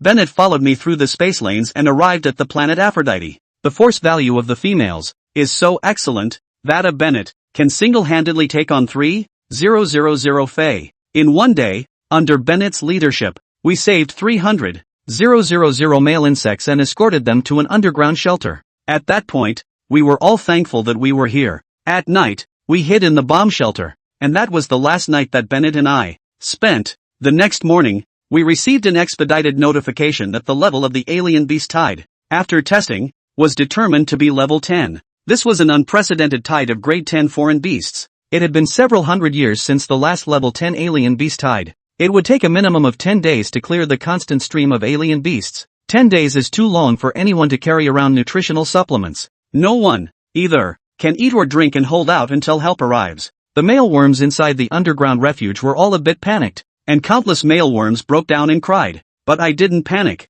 I could construct spatial teleportation channels, and as long as the males channeled their mental energy together, the spatial channels would be able to maintain and send all the males out. It's just that I need recovery time. Yesterday, I structured the space channel and used up my mental power, so it will be 5 days before I want to use it again. To appease the males, Bennett and I conferred and told the males about this, too. I swear I'll get them out. Just get through the 5 days. But with my words, I didn't know who I had angered, and all I felt was a blanking of my brain, and I fainted. There were male insects, attacking me with their mental powers, and there was more than one of them. When I woke up again, all I saw was blood all over the floor. Bennett was gone, and the males, looking at me with red mouths and white teeth, said that the female had been dismantled, and that the meat, which was their reserve food to get through the 5 days, the male bugs perked up. They felt that the female with the highest force level was a threat, and if they didn't eat him, they would be eaten by him. The fact that the females are melees and require a lot of energy to keep their lives running on a daily basis is known all over the stars. They said that Bennett was hypnotized with psychic powers before he was dealt with, and that he walked away without pain. I was quiet and rested all day. I get chills when my goodwill, instead of getting the response it deserves, is trampled underfoot and trampled on. What should be done, I have done. What should be endured, I have endured. Next, I have a clear conscience for anything I do to them. On the 3rd day of the outbreak of the beast tide, I killed all the males in the underground shelter. Chapter 111, The Bugs Discussion. The real meeting begins. As the system read through Morton's diary, it sighed. It's less of a diary and more of a memoir. Morton was trapped forever on the day of Nebbit's death. He still hasn't come out of it even with all the things he's done since. Host, what do you think about the Morton thing? Han Ling sighed quietly. Kindness is a choice, and Morton and Bennett chose to be good. and I admire their courage. But the dividing line between good and evil is virtual. Death is real. Morton made an unforgivable mistake. Even if those 300,000 male insects deserve to die, the ones that came after that shouldn't be implicated. The system analyzed Han Ling's words and recorded them within the database before it pursued. Host, if it were you and Roderick and something like this happened to you, what would you do? Your choice. Would it be the same as Morton's? Han Ling pondered a little and said, no. In the mind of the mate comes first. When faced with my first choice, I would choose to stay home with Roderick and not venture back to Avalor. The latter dilemma, naturally, does not exist. The system was silent for a long while, then pursued the question. What if, for example, Roderick insists on going? Han Ling smiled helplessly. I have nothing to do with the others, but I am responsible for Roderick, and if he is going, I will accompany him. As for where we end up, I can't extrapolate. Things happen, and I don't unleash unreserved goodwill like Morton does, much less fantasize every day that I'm the savior who will save everyone. Maybe I'll hide out somewhere else with Roderick after the rescue and do something happy. Han Ling's last words caused the system to get stuck again. The system said, the host's words are too profound. Wait for me to analyze them. When the system left, no one accompanied Han Ling to chat. Bored, he sat in his chair and waited for the meeting to continue. Half a day later, Harrison, the head of the Development Planning Center, finally put down the light brain in his hand and looked up. Harrison's mouth twitched with excitement as he said, Sir Han Ling, we've found a pattern. The females that are able to awaken the have the following characteristics. The first feature, all military females. The second characteristic, all have read the novel you wrote and played that game you produced. The third characteristic, revealed in the descriptions of these females, is recent vigorous exercise. Next to him, the head of the Bug Tech Center, Layton, pushed up his glasses and added, in fact, these three laws have one thing in common, which is the ability to mobilize the pheromones of the female bugs to keep the hormone levels, for a period of time, at high values. As for whether the pheromones have reached extreme levels, I can't say for sure. I need to test them before I can draw any conclusions. Han Ling nodded. Well, what you guys have analyzed is pretty much what I thought, so I'll leave it up to you guys to wake up the clan after that. If there's anything I need to work with, just say so. However, I'm on the planet Aphrodite, so it might not be too convenient to contact you guys. So if there's anything, go directly to Parson, the president of Ling Tian Corporation, and I'll give him an explanation. Hearing this, Harrison gratefully looked at Han Ling and said, Thank you, Your Excellency, for your understanding. The future of the bugs, for now, remains precarious. So the male bugs, they had to remain on Aphrodite. However, the monthly tasks for the males may be cancelled to give the males a break. Han Ling nodded and stood up, pulling Bern Shan's arm in the process and lifting him up as well. Well, I'll leave you guys alone when I'm done with my business. You guys continue your discussion, and I'll take Bern Shan back to catch up on some sleep first. These females must have had other things to discuss when they gathered together. Coupled with the sudden emergence of the U-clan, this meeting, without 2 or 3 days, would not be able to finish the discussion. Han Ling, on the other hand, was currently unqualified to participate in the future planning of the bug race, so he had the good sense to leave. Walking out of the door of the conference room, Han Ling and Bern Shan, escorted all the way by the military females, returned to the villa. When the door to the villa closed, Burnt Hills breathed a sigh of relief. He collapsed onto the carpet in the doorway, his heart palpitating. Boss, I thought you said it would be useful to bring me along. I've been so scared that I've been mentally preparing myself. What have you prepared? Han Ling said as he took off his shoes and walked to the living room, fishing for the civilian clothes on the couch and changing out of the ones he'd worn out of the house. Bern San sniffled. I'm all set, to be sacrificed as cannon fodder. What I envisioned before was that the high-powered females, who had taken a liking to your mental powers, were ready to do unspeakable things to you. In the conference room, you brought me here because you wanted me to take the heat off you. I'm ready to sync with you. Bern Shan's words made Han Ling cry and laugh. Then I have you to thank for being willing to sacrifice so much for me. After changing into his loungewear, Han Ling sat on the sofa and checked out the light brain. Now that something has happened to the planet Aphrodite, the mastermind has lifted the quarantine net in order to appease the males and females. Now, the male bugs can use their light brain normally and access the astronet. Burnt Hill came over and asked curiously, What are you looking into, boss? Han Ling turned on the anti-disturbance mode and waved at him. Play away and go find something you like to do and leave me alone. Bernsan flattened his lips. Fine, I'll go find something to do on my own then. Han Ling nodded haphazardly before listening intently to the voice coming from the light brain. The owner of the voice was that cicada. Harrison. Han Ling stood up violently as he was about to leave. A ring, which had been prepared beforehand, fell onto the carpet and was kicked under the conference table by Han Ling. The ring, which turned into a signal receiver for the system, was able to relay the contents of the meeting to Han Ling. Although Han Ling didn't want to be in charge of the insect race, the insect race had too many secrets, and there was a possibility that lightning could explode at any time,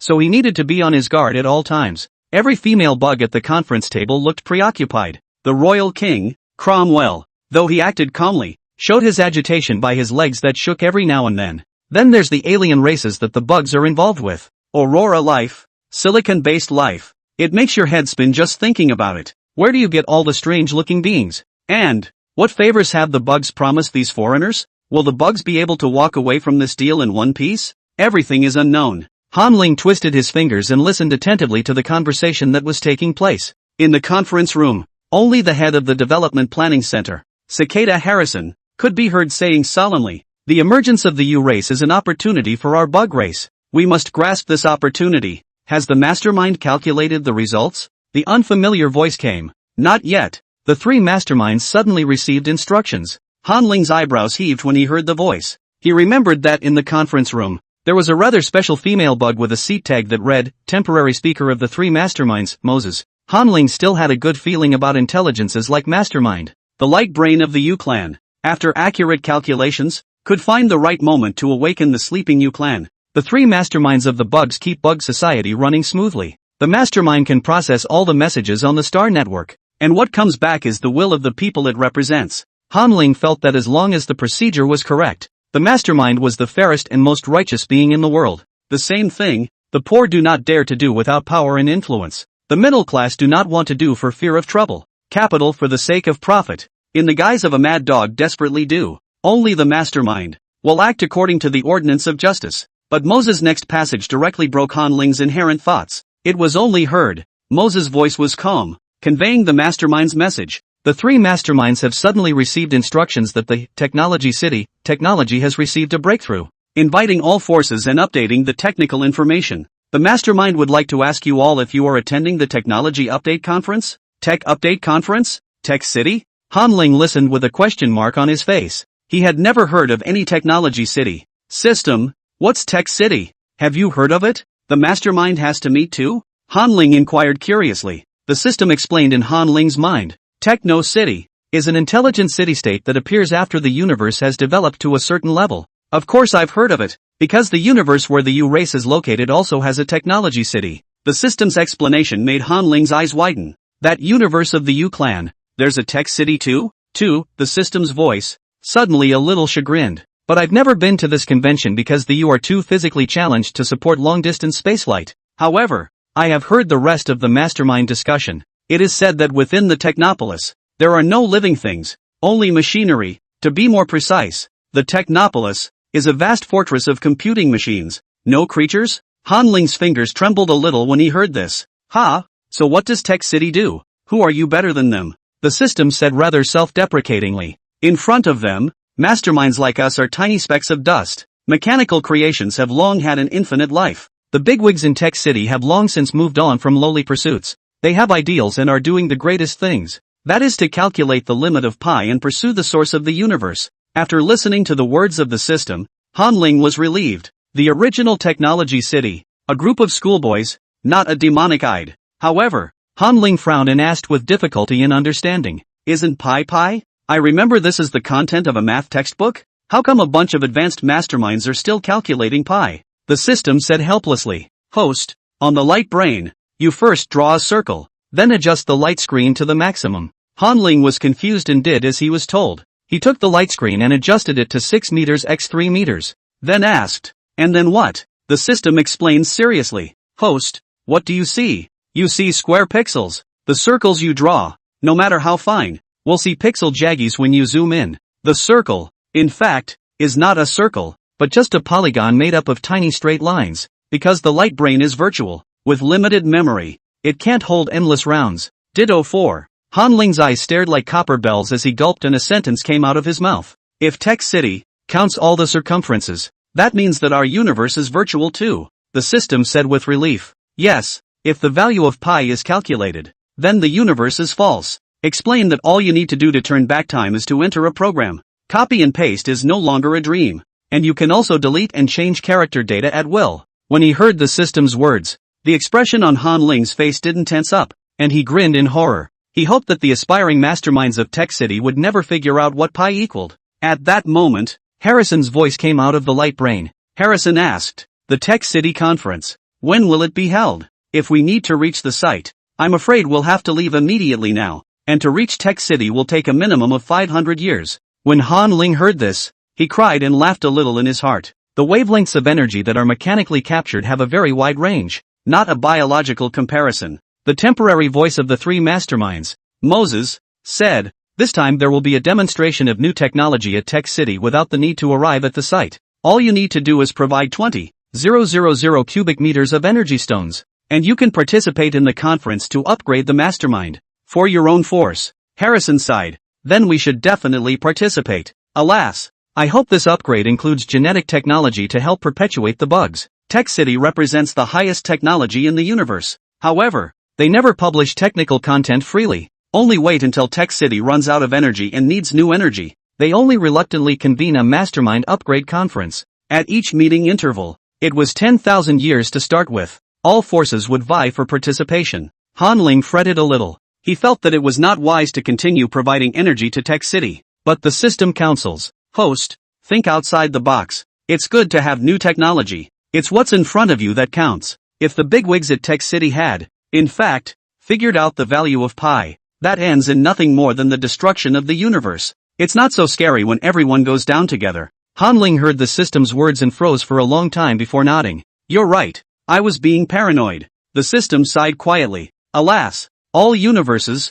do not want the big boys of Tech City to succeed. The fate of the program, which is to pursue its limits without being understood, really pains the mastermind." "Shut up and put away the avatar," Han Ling said with a black face. "If Tech City succeeds, the river of time will also flow backwards, and if it goes back to before you were created, then you will die with it." The system heard this and thought about it for a moment, and it was so true. "I'll leave it at that then. Host, let's get on with listening to the contents of the meeting." The meeting continues. The 12 bugs chatted about many secrets. Han Ling listened while taking careful notes. The more Han Ling listened to the content of the meeting, the more alarmed he became. There were three things that were the most urgent and needed Han Ling's attention the most. The first thing that happened was that the bugs contacted a total of 8 alien beings, promising blood, energy, genes, and souls to tempt those groups to come to the bugs' territory. One of the first to arrive would be the Aurora beings contacted by the 7th Construction Corps. What Aurora Life wanted was the flesh and blood and genes of the bugs.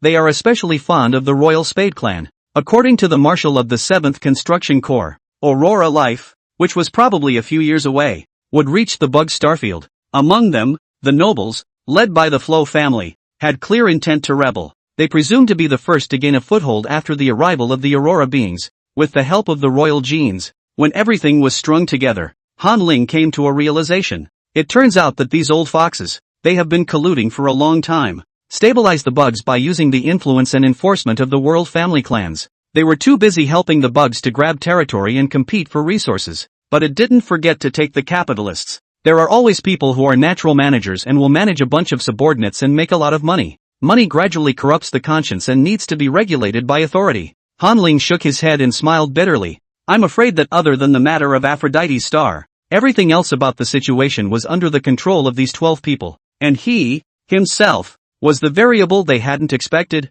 which had led to the Hongmen banquet just now." Chapter 112, Sword pointing at Roderick. Han Ling's response strategy. A true general never commands a gentleman. They will use their primal desires as a driving force to harness capable villains to do their bidding. Fate is sovereign and noble, and 7 killings are useful. The bugs wanted to use those Fae before they threw out the olive branch as bait. How sinister. These power players have black hearts. Han Ling spat as he reorganized his thoughts and recalled what had just happened. The meeting just now was a Hongmen banquet for Han Ling. If he didn't give an honest account of where he came from, he was afraid that he would be killed by the dragnet that the insect race had laid in advance. Those female bugs that look like thick-eyed females topped with goofy, innocent eyes turned out to be faking it. The second thing that was more urgent for Han Ling was that he had to hurry up and have Ling Tian company expedite the production of the holographic game. The bugs intended to make the charge. "Your Excellency, the top male bug. A game. Into a holographic game and force it to be installed on every light brain, so that the females can enter the game as soon as possible, experience the passion, and connect with the U clan.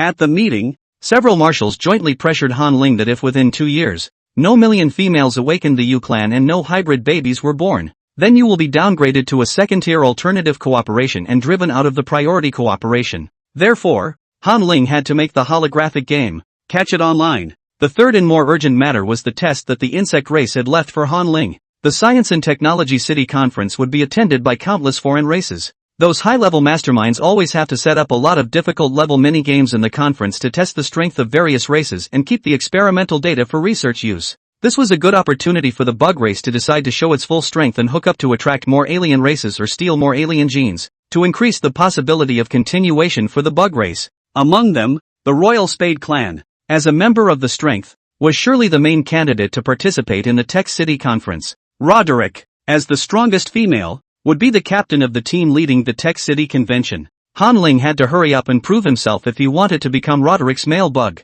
Otherwise, Roderick could be abducted by a strong person from another race. Before the Tech City Conference was held, Han Ling needed to rely on his strength to win Roderick's favor and the recognition of the bug race. Han Ling sat on the sofa with his hands on his head, scratching his hair furiously. Time waits for no one. The bugs are on the verge of extinction and are beginning to do whatever it takes. But he was the only one of the Yu clan who was currently able to move around. He's all alone. He's so lonely. He doesn't even have time to fall in love. He's busy working every day. Han Ling grabbed his hair and muttered, "Why are you torturing me like this? How am I supposed to develop a relationship when I'm all alone and busy?" It is said that the greater the capacity, the greater the responsibility. The more honorable the position, the more tragic the end. Han Ling could think of how he was busy as a gyroscope and tired as a dog. He sniffled, and inwardly did the math. If he really waited and waited for Roderick to come to Aphrodite's star on his own accord to find him, it would take an estimated 3 to 5 years of time. I'm afraid the two of them won't even see each other during this period.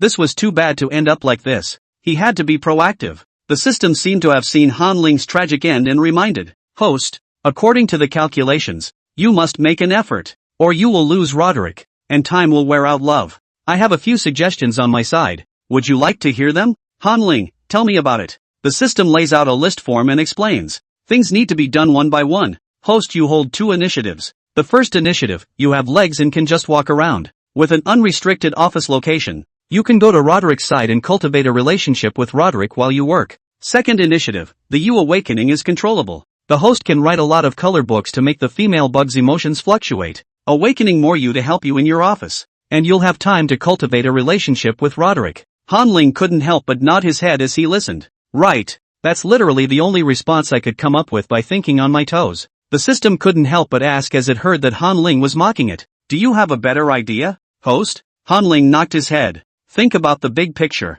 I'm not struggling alone. Though the Yu are all still asleep, the male insects of Aphrodite are still alive. Trying to provoke mood swings in females sometimes doesn't require reading. The visual impact and the communication that comes with it is also very powerful. The system brought the male worm into its thoughts and said in a dawning realization, "So it is. Good idea, host." Han Ling closed the light brain and smiled. And distance is not a problem. Roderick and we can meet in our dreams. As for the spatial teleportation channel, this was a bit of a problem. To determine the coordinates of the universe, you need a center point. Each location, based on different references, has different coordinates, and celestial bodies are always in motion. Rotation, revolution. It's hard to determine coordinates, unless it's framed out to a specific range. For example, where the alien race is located. The distance they framed was the center point of the planet Aphrodite, which is why it was easy to find. Han Ling monitored the meeting for 5 hours. Discussing with the system how to break the game next took another 2 hours. By the time Han Ling had figured out a specific plan to break the game, the time had come to 7 in the evening. He stretched out on the couch and turned off the single mode of his optical brain. The blurred surroundings became real again. Han Ling sniffled before realizing that the air carried some of the fried scent of food. He stood up and called out as he walked toward the dining room. "Burnt Hill, what are you eating?" At the long marble dining table, Burnsan was munching on fried chicken in hand. Hearing Han Ling's voice, Burnshan shivered his fingers and hurriedly walked to the entrance of the restaurant to greet him. "Boss, you finally came out. What are you looking at? Why have you been looking at it for so long?" After the quarantine net disappeared, the Star Network did become fun. Han Ling couldn't help but raise an eyebrow when he saw Burnshan's starving and wretched appearance. "Why are you eating like that?" Burnsan hemmed and hawed. "Didn't I get screwed over by Palma earlier when he gave me a bunch of food provided by Aphrodite? causing me to be assigned to the last dance. This afternoon, Parma came over specifically and apologized to me. He knew I was the boss's lapdog and was terrified that I would forgive him and brought me a bunch of food.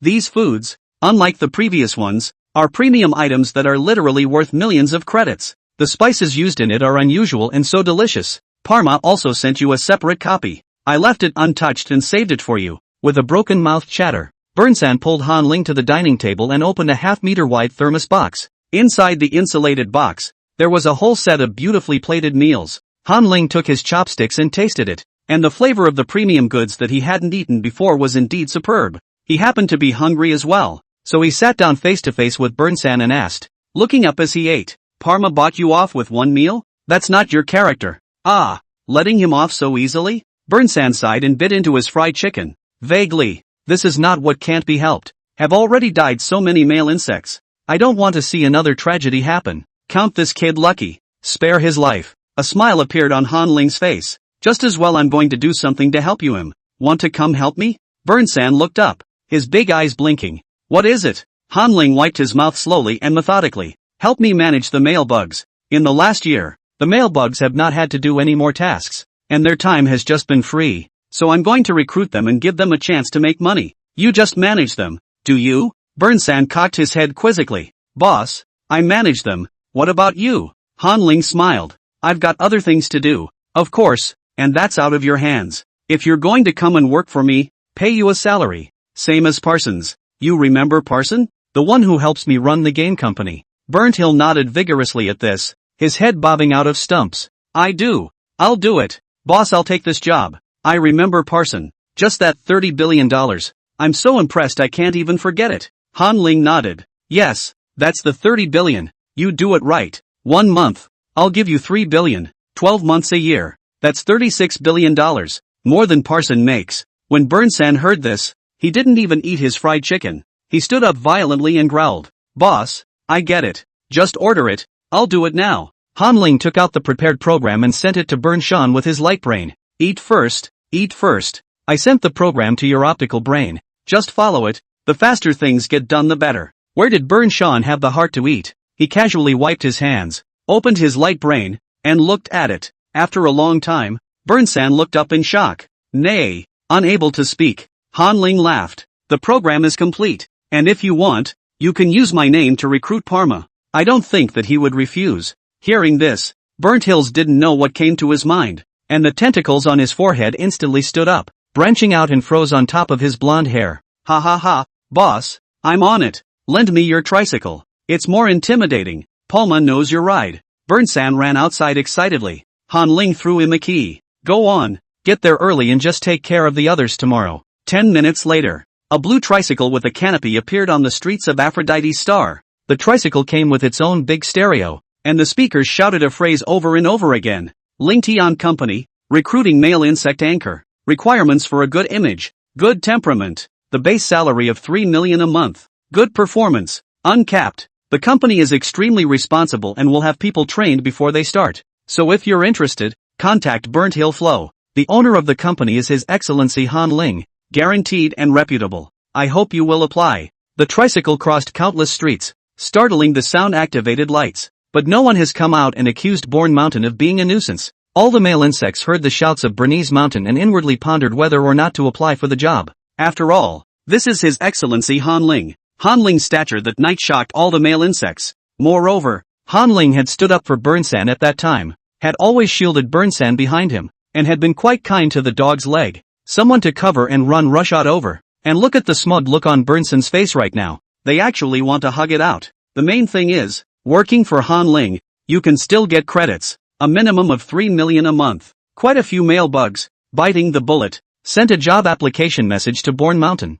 Bourne Mountain set up a light brain auto reply. It said, "For all you male worms looking for work, please get your resumes in order. Resume requirements, have a full body photo, age, height, and personality." At this point, Burntill pedaled slowly on his tricycle to a familiar villa. This is Villa Palma. It was situated right next to the fountain garden they frequented. The loudspeaker on the tricycle had awakened the sound-activated lights inside Villa Palma. Burnsan waited until the loudspeaker had played the contents 5 times before he got out of the car and knocked on the Palmer's front door. 10 seconds later, the villa door opened. Palma was wearing soft satin pajamas and her brown hair was a little messy. Born Mountain was smiling and chilling. Palma, I'm sorry to bother you so late, but you should be sleeping, right? Palmer fought back his sleepiness and opened his eyes wide. How can that be? Ha ha, I'm still awake. Come on in. What did you want to see me about? Burnhill walked into the villa and looked around. Palma was the heir to a great chamber of commerce, and was accustomed to enjoying himself in his ordinary life, using excellent ornaments and furniture with taste, not the kind of luxury that only had inflated prices. Burnhill looked around enviously and decided that when he got rich, he would decorate like that. After a long visit, Burnsan said slowly, Palma, it's like this. His Excellency Han Ling is starting a business and is thinking of recruiting and wooing people. Since ancient times, emperors have honored the sages, and no talent has ever begged for scraps. I felt that you are the one and only talent on the planet Avalokitesvara, so I took the initiative to recommend you to His Excellency. His Excellency Han Ling loves talent, so he asked me to come over and ask what you think. This set of words from Bournemouth was written to him by Han Ling in order not to give Parma a chance to refuse. Palma had also heard the loudspeaker announcement earlier, and his face was a little torn. He was the heir to a large chamber of commerce, and there was no shortage of credits. However, he wanted to get closer to Han Ling. It would be best to learn that Han Ling's skill of controlling spiritual power. Seeing Palma's hesitant look, Burnsan quietly lowered his head and glanced at the spell cheat sheet in his palm. Ahem, Burnhill said as he pretended to cough twice. I came in Boss Han Ling's car. Boss said that if you don't say yes, then it's because I didn't make it clear to you, and that he'll come over tomorrow in person and tell you again. Han Ling's little tricycle was quite like my personal presence. Bournemouth really bluffed Parma when he took the chicken feather. Palmer's face twisted in a grin.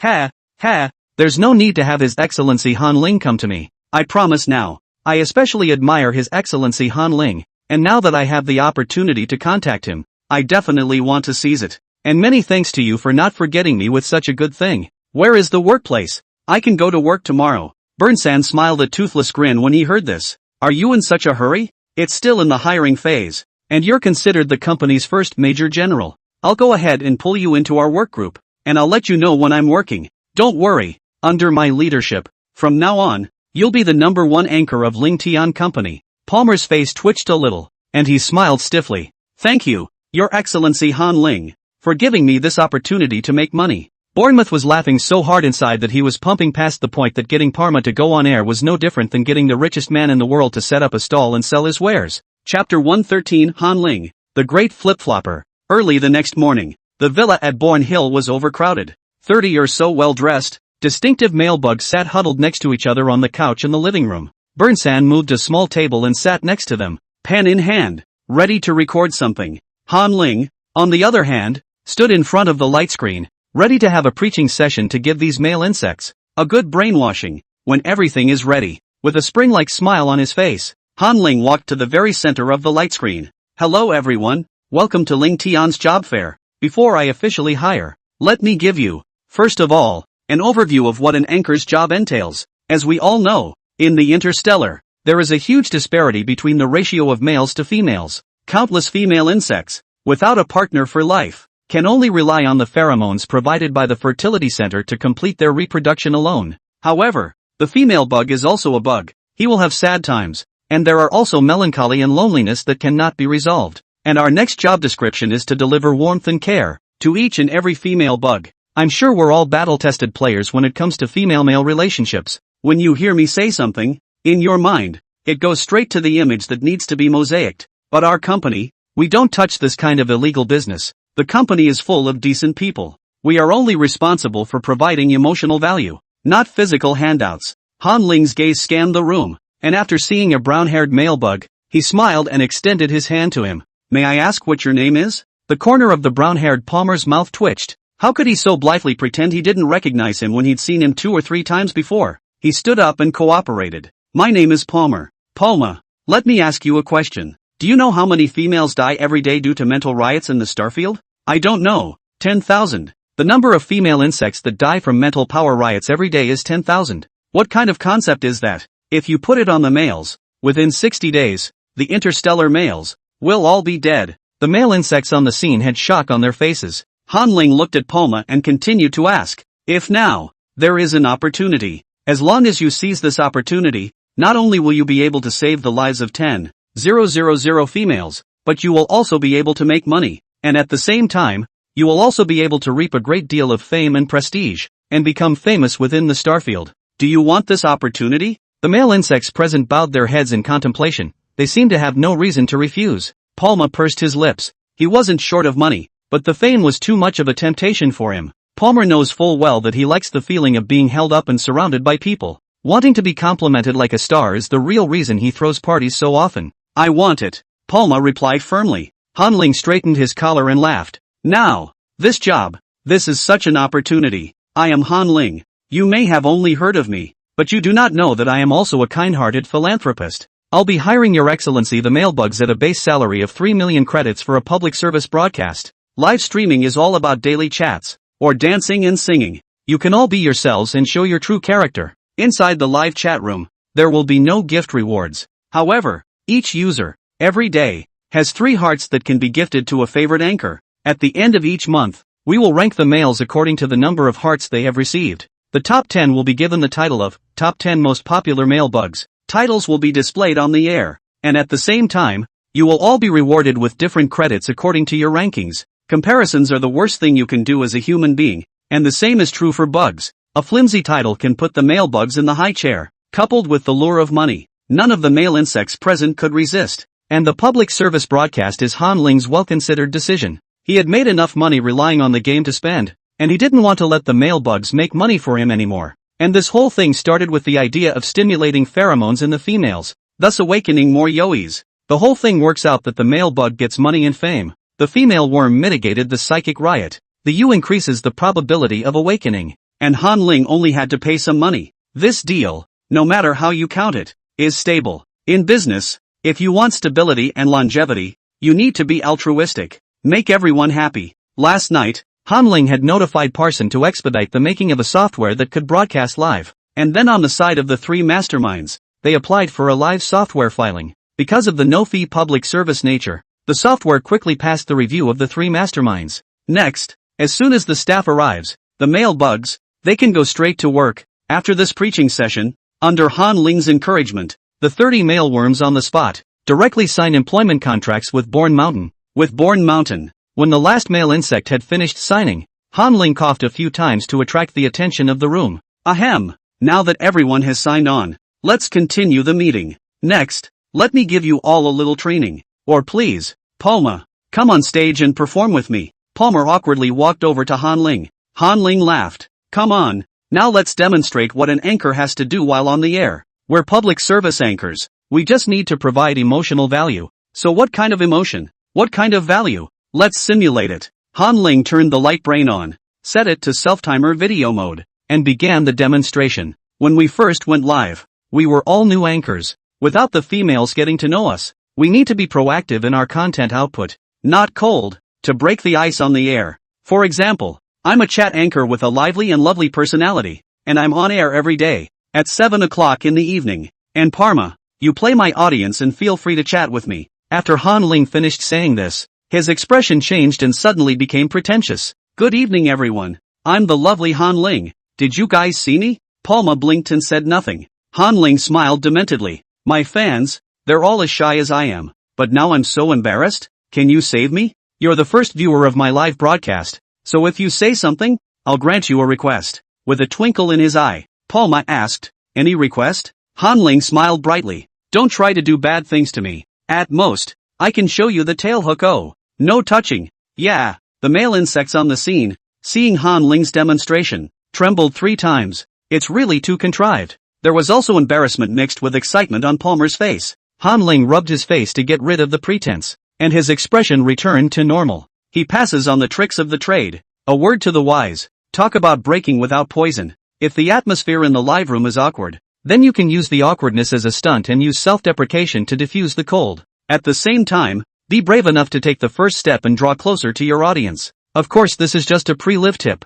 so when we have a certain fan base, we should not give promises so easily. Also, if people have a talent show, they can use the talent show as a warm-up tool, like a dance, a song. The goal for everyone is to give emotional value and use all their skills to take the 3 little red hearts in the audience's hands. The first place in the monthly hearts ranking, the prize money is $5 million, and you also get the live broadcast software, the homepage display. Just then, One of the male bugs sitting on the couch spoke up and asked, "This live stream, it's just that you can only tease. You can't really do it, right? It's just a kick in the face and then it pulls back," leaving viewers scratching their heads and wanting to move on to the next step. Han Ling's eyes lit up when he heard this. This was a talent. He nodded vigorously as if he had found a best friend with similar interests. Yes, that's it. It's about making them see it, hear it, feel it, but not touch it. It's best to make daydreams and night dreams. The main thing is to dream, to allow the you, who are compatible with it, to be able to enter their dreams. Thinking of the late clumps of live streaming chaos, Han Ling gave them a precautionary shot in advance and said, "The location of the live broadcast, everyone, is inside your private villa. And although it's a private space, I'd like you all to hold on to the last of your bottoms. Ahem, the bottom line. Our slogan is, healthy live, green live, and, when it comes to picking fights, don't be afraid. They can't come to Aphrodite's star, but there should be no insults to the audience. I've heard before that a lot of females have dumped their families and come to Aphrodite's star to get a date with all of you, only to be chased away after one meal. I hope something like this doesn't happen again. People can now relax without the pressure of dating commitments and just be their truest selves on air. Also, everyone's live streaming time is set at 3 sessions per day, 2 hours each. The number of people watching at the same time, when the live room is open, will be limited to less than 100. There's too many viewers to manage, and you guys can't talk. Each of your live broadcasts will be recorded in its entirety.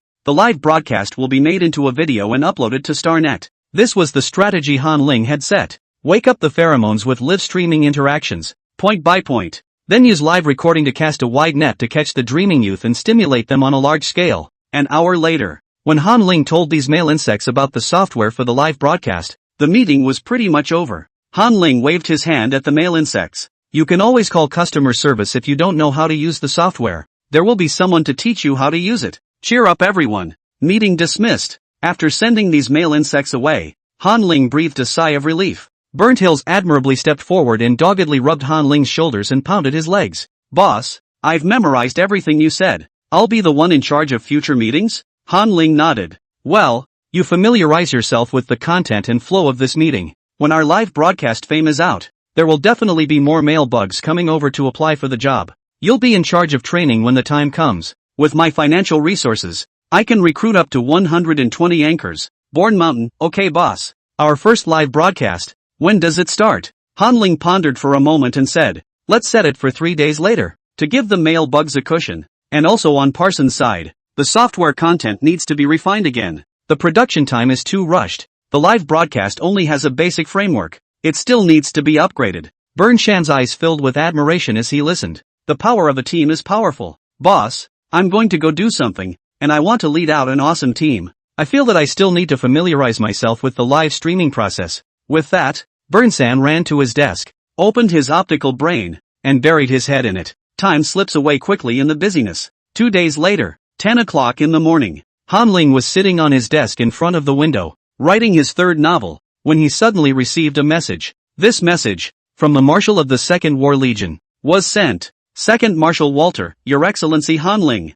the meeting is over, and the matter of Avalokitesvara has come to an end. We will be withdrawing our troops from Avalokitesvara soon. Before we leave, are you still helping those military females to pacify their mental powers?" Without even thinking, Han Ling replied with a message. "Of course, I made a promise. I will certainly do what I said. Please help the Marshal to inform the rest of the 3 major war corps to gather. I will directly pacify them together." "Second Marshal Walter, yes your honor. I'll have them gather in the air. I'll pick you up at the villa when the time comes." An hour later, there was a knock on the door of the villa. Han Ling stood up and said to Burn Shan, who was across the desk, "I'll go out first and probably won't be back until tomorrow night. You don't have to wait for me for dinner. Also, tomorrow is the first appearance of our live broadcast software. Don't be lazy. Make sure to keep an eye on those anchors. Don't mess up the live broadcast." Burnsan nodded heavily. "Don't worry, boss. I'll definitely do a good job on what's given to me." We'll see how you do when the time comes." When Han Ling walked out of the villa, Burnt Hill ran to the door to take a look as if he were a thief. Seeing that Han Ling had really left the villa, Burn Shan excitedly tapped his light brain and dialed out a communication request. When the communication was picked up, Burnt Hill's excited voice nearly raised the roof. Uncle, guess what I'm doing now?" Old Flo's somewhat raspy voice came through. "Junior, what are you doing?" Burnsan excitedly snapped a picture over. The photo shows the live schedule he just arranged. What time does the broadcast start and what time does it go off the air? Every male worm anchor is organized in a clear way. Old Flo gave the picture a quizzical look. What is it? Burnsan said excitedly. Uncle, I'm the leader of the company now. These are the anchors under me. Take a look. There are 30 in total, and will be added later. Old Flo's heart stuttered. Anchor? Weren't you on Aphrodite? What company did you enter? Born Mountain took it for granted. Of course it's my boss, Han Ling. He started the company, and now I'm in charge of the live streaming part of the business. Our live broadcasting business, built right here on the planet Aphrodite. The anchors are all male bugs, the only one in the entire starfield. Awesome, right? Old Flo dropped the tobacco in his hand and frowned, cursing under his breath. Didn't I tell you not to get involved with Han Ling? If he gets you involved, even I won't be able to save you. Chapter 114, Old Flo's Considerations. First Legion of Discovery. Ulysses and Roderick returns. The atmosphere in the villa was somewhat frozen. Old Flo stared hard at Burnt Hill with a grimace. The boy who had grown up worshipping him and taking his words as truth was now beginning to change. Burnt Hill, don't do anything stupid. Old Flo emphasized again. Stay away from Han Ling, the dangerous male bug. I know that the network of Planet Avra was open, but don't broadcast it live. Don't get that filthy thought everywhere. This is Uncle's advice to you. All the bugs and all the stars may deceive you, but Uncle won't. This scandalous exposure of Aphrodite's star, the number of male worms, was released to the public for the first time. It gave Old Flo hope. The number of males, it turns out, is down to about 600,000 or so. The bugs have come to an end. Embracing a new biological dominion is the only fork in the road for the bugs. As soon as the Aurora life arrived, the Flo family, who was in charge of the liaison, was the one with the great merit of being a slave to the dragon. The family honor will continue to continue. Others don't understand the importance of family, but Old Flo knows it all too well. Interstellarly, the bugs are divided into 3, 6, 9 classes according to their genetic level. Strong people with A-class genes, since birth, meant that life was already half successful, and the rest just needed to be given to time. Powerful, excellent mind, self-control and focus. These excellent genetic attributes are perfectly embedded in their bodies. Genetic differences that were originally kept a closed secret. But now, the secrets hidden in the genes have been completely unearthed and written in plain sight. Not all efforts are rewarded. It's like a bug with C-rank genes that focuses on learning for 20 minutes and gets tired. But the A-rank genes, after focusing on learning for a whole day, can still learn mech piloting with ease. Old Flo's genetic level, that's C grade. He knew the feeling of powerlessness all too well,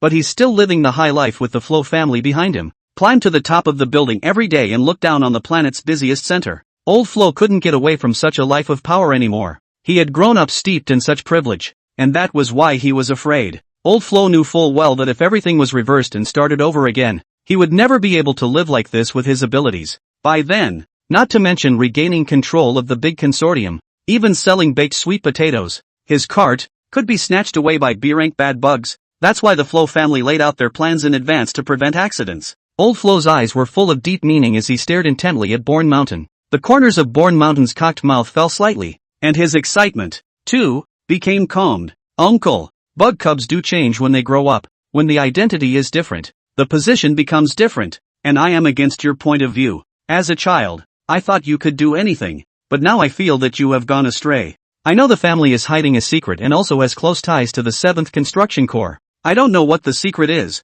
but I want to tell you something. A few days ago, I followed Boss Han Ling to a meeting. The 8 legions in the meeting are, it seems, still inextricably linked as a single unit. They share a common goal that is clear and unambiguous. After speaking the words from his heart, Burnt Hill scratched his blonde hair and laughed.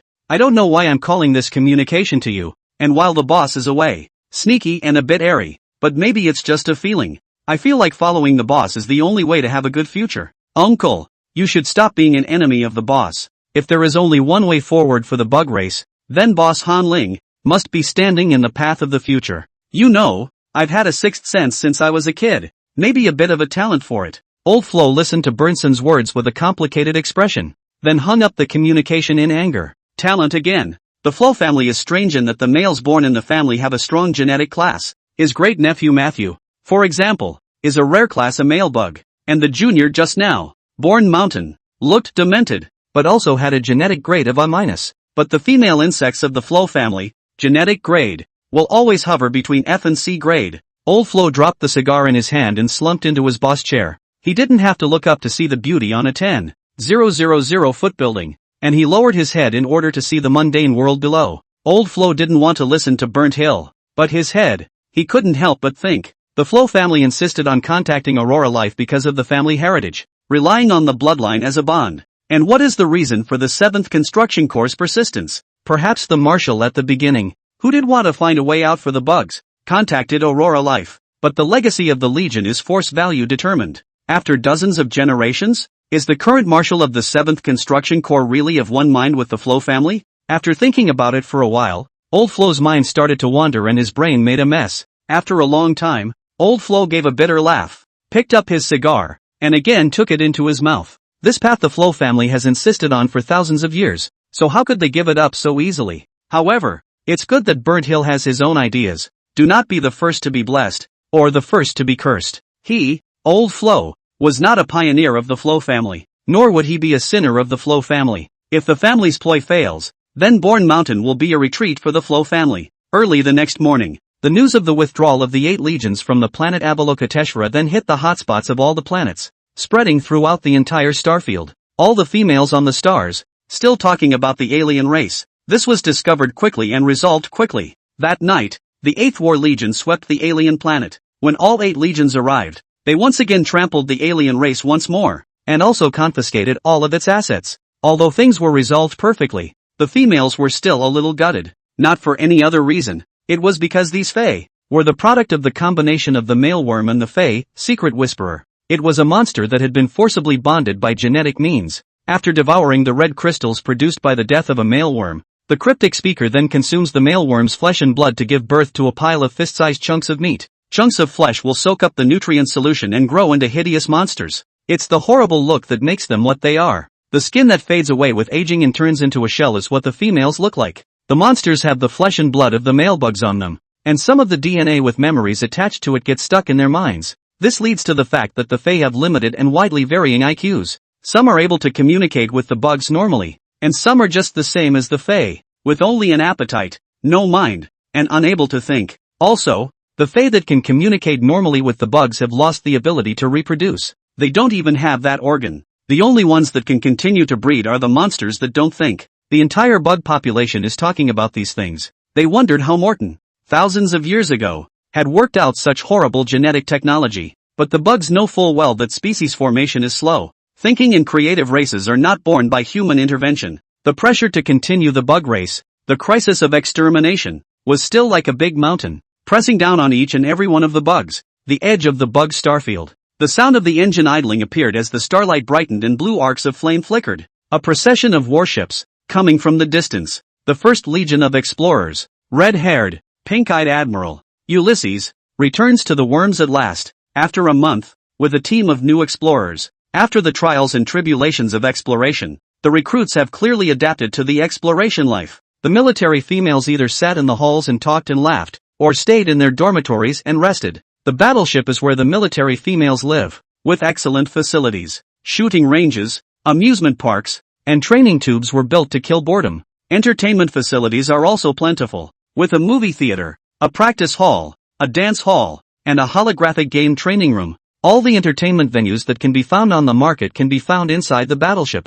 At this time, the holographic game training room. Ulysses and Roderick just finished a good sparring session. Ulysses removed his holographic helmet, sweat stains already soaking his half-length red hair, smoothing her hair back behind her head to reveal her bare forehead. Ulysses laughed. "You're a real fighter, kid. I'm already in my mech and doing warp ejections. And you're still following me." Roderick took off his helmet, his silver inches adding a delicate sharpness to his brow. "As good as I can fight. In the end it's you, Admiral. Who wins?" What a cunning old man. The two of them blew each other off as they made their way to the dormitory. As they were parting, Roderick asked, "Admiral, how many more days until we can return to the bug starfield?" Ulysses pulled out his light brain, checking the fleet's range, and laughed. "Almost there. In another 12 hours, we can reach the bug starfield. 48 hours later, we can reach the first Legion garrison star." "What's wrong? Missing your male bugs?" Hearing Ulysses' jab, Roderick lifted the hem of his shirt and wiped the sweat from his jaw. "Hey, kinda. This departure took longer than I thought it would. It's been too long since I've contacted him." Ulysses looked at Roderick's size and raised an eyebrow. You've been working on your abs exclusively for the past few days? Roderick blushed a little, showing off quite a bit. Well, my male bug, who has a bit of a special hobby, likes to look at abs, so how can I satisfy him with this little thing? Ulysses laughed at that. You guys are really affectionate then. Without further ado, I'm in my dorm room, so I'm going to head back first. Bang! When the door to the dormitory closed, the corners of Ulysses' cocked mouth fell, a barely maintained smile, all with a touch of bitterness. His marriage, compared to Roderick's, is a mess. He had returned to the First Legion for so long that his stag beetle, Jacob, hadn't contacted him at all. Ulysses walked into the bathroom and took a quick shower, then laid down on the bed, closing his eyes and relaxing mentally. It was better to sleep and not have to think about all the bad things that were going on with Jacob. The other side, Roderick took a leisurely pace toward his quarters. Through the long corridors cast in steel, he made his way to the door of the dormitory. Opening the door to his dormitory, Roderick's nose twitched. He looked next door with an odd look on his face. Living next door was his partner, James. Since returning to the ship, James has been strange. No more mech matchmaking, no more shooting ranges or movie theaters. Except for meals, James hid in his dorm room all day long, unable to make any appointments, like he was hibernating. Every time Roderick looked for him, he couldn't be seen, but crouch outside James's dormitory when it was time for dinner and he would be found. Roderick lifted his wrist and glanced at the time on his optical brain. It's 8 o'clock at night. The smell in James' house. Why was it so heavy? He could smell it from outside the room door. Roderick walked over to James's door with some concern and knocked twice. James? James, are you still awake? Have you reached a pheromone craze? The flavor of your pheromones is too much. Do you need me to send you to the doctor for a couple of stitches? Roderick pressed his ear to the door. The room was silent. No one answered him at all. James? James? Bang! Knock knock. Knock knock. Roderick cried out anxiously, and pounded his hand on the door so hard that the whole frame shook. So much commotion that it drew the attention of the surrounding bedrooms. Many of the military females came out of their sleeping quarters and leaned against the door in their pajamas and asked, Roderick, what's the matter? In such a hurry? What's that smell? Who's having a hot flash? Why isn't it using inhibitors? The worry on Roderick's face simply couldn't be hidden. It's James. I just got back from training and noticed that he seems to have reached a hot flash. You all heard the knock on the door earlier, but still no movement in his dorm room. It is the nature of intelligent creatures to love to get together. Upon hearing Roderick's words, the military females came out of their chambers and gathered around the door of James' chambers. Let me call the doctor, and have him bring an emergency suppressant by the way. Okay, why don't we break down the door first? It'll take at least 5 minutes for the doctor to get here, and I'm afraid something's going to happen inside. Okay. After deliberation, the rescue was quickly finalized. Roderick took a few steps backward and lifted his pants, while he then lifted his foot and kicked it swiftly towards the lock of the door. Dang! The protective door made of rare metal was directly kicked into a dented state. The females pushed open the door and were just about to go in for a rescue when they were instantly hit by the pheromone smell in the room. James's pheromone smelled of orange blossom, a sweet, cloying aroma that assaulted the senses, and the tentacles of all the females stood on end. They couldn't help but cover their noses. Holy, that's too much flavor. It's provocative. Bug asterisk asterisk asterisk asterisk. It's rude to release pheromones at will. It's going to be a land grab. Hands itching to beat up James. Roderick pinched his nose as he walked into James' chambers and couldn't help but wave his hand. The smell was so strong it felt like it was choking his eyes a little. He walked over to James' bed and, without holding back, reached over and patted James on the dog's head. James? James, wake up. But James is still in a coma and has a weird expression on his face. Roderick's heart couldn't help but sink. Such alertness is not what a military female should have. Just wait for the doctor. Don't move James around. The females gathered worriedly around the room, anxiously awaiting the doctor's arrival. 5 minutes later, the doctor accompanying the army walked in with his medical bag. Doctors are much more stocky, and since doctors don't engage in combat and don't need flexibility, they only do strength training in the gym on weekdays. When a doctor goes out, he is bound to carry 3 stretchers on his back. And when treating the wounded, 1 towing 3 is not a problem. Who wants a shot? The doctor wore a mask and his voice was jarred. The females surrounded the room and moved out of the way when they heard the doctor's words. Doctor, it's him, he's been in a coma. The doctor walked over to the bedside, pulled out his medical equipment, and ran a series of quick tests on James' body. When the test results came back, the doctor's eyes widened and his eyebrows raised in a hellish expression. Roderick asked worriedly, What's the matter, doctor? Is James hopeless? Or is there something wrong with the pheromones? Will he ever wake up? The doctor's voice trembled a little. Rare. Really rare. He actually just fainted. According to the mental power fluctuations and pheromone level monitoring, this military female, after entering deep sleep, knocked herself out. What did he dream about? Welp, the female's presence sucked in a breath of cold air. That outrageous? What's this in a dream? Roderick's expression was a bit complicated. Others might not know it, but he was James's teammate, and on weekdays, except for sleeping, he was active with James. James often reveals, in conversation, that he has, in his dreams, a male bug companion, a stationary male, the kind whose face isn't a blur and doesn't change. Previously Roderick had thought it was a figment of James's imagination, but to his surprise, James swooned with pleasure. Ahem. Roderick scratched his head. Since there's nothing wrong, let's withdraw after the injection. The fainting thing is weirdly embarrassing. Let's not mention it, or I'm afraid James won't be able to lose face. The military females nodded. Well, let's just pretend this didn't happen then. Go away. Go away. Go back to bed. That's rare, but it does seem oddly awkward waiting for James to wake up. He's too much of a conjecture. I hope I'm not in his dreams. The females had a nasty chill, then walked out of the room. One female also sprayed the metal door with quick frozen spray before she left. This metallic material has a memory and will quickly return to its original state at ultra-low temperatures. After the doctor gave James a shot in the neck, the group quickly exited the room and closed the door back up. Chapter 115, James Dreams. Early the next morning, the early morning wake-up bell rang inside the battleship. Soothing music played, and the sunshades of the portholes, all raised, eternal starlight illuminated the universe and the inside of the battleship. Feeling the harsh sunlight, Roderick woke up like a reflex, stood up, and headed to the bathroom to wash up. Just as he was brushing his teeth, he suddenly heard a knock at the door. Dang, dang, dang. Roderick, are you awake? Let's go eat together. James's voice, from the door. Roderick rinsed his mouth, unable to suppress the smile at the corners of his mouth. He thought James was pretty energized, not at all like he was in a physically exhausted, cooled-off state. After brushing his teeth, Roderick walked to the door and pulled it open, smiling. Enter. Wait for me to change. About a minute. Outside the door, James stood straight, dressed in blue and black combat fatigues, his orange-red hair slicked back and well-groomed by the look of it. James asked curiously, leaning against the door. Well, who won the match between you and the Admiral yesterday? Of course the Admiral wins. After all, he's a veteran general and definitely has more combat experience, Roderick said as he put on his combat uniform and stepped into his combat boots and raised his chin to James. Let's go. To the mess hall. It was just about time for the cafeteria to open. In order to ensure the safety of the military female's diet and to prevent things like poisoning from happening, no private food is allowed inside the battleship. Even if you drink nutritional supplements, you have to go to the cafeteria and drink the Legion's free special. Not only that, but after breakfast, you need to stay in the restaurant for a full half hour before you can leave. It's mealtime and there are a few more military females on the road. Roderick and James, side by side, walked toward the cafeteria. Along the way, the eyes of many military females would linger on the two for some time. James had seen it all before. After all, Roderick was the new king of soldiers and a spade clan, no different from a rare animal, and being viewed was a given. James joked,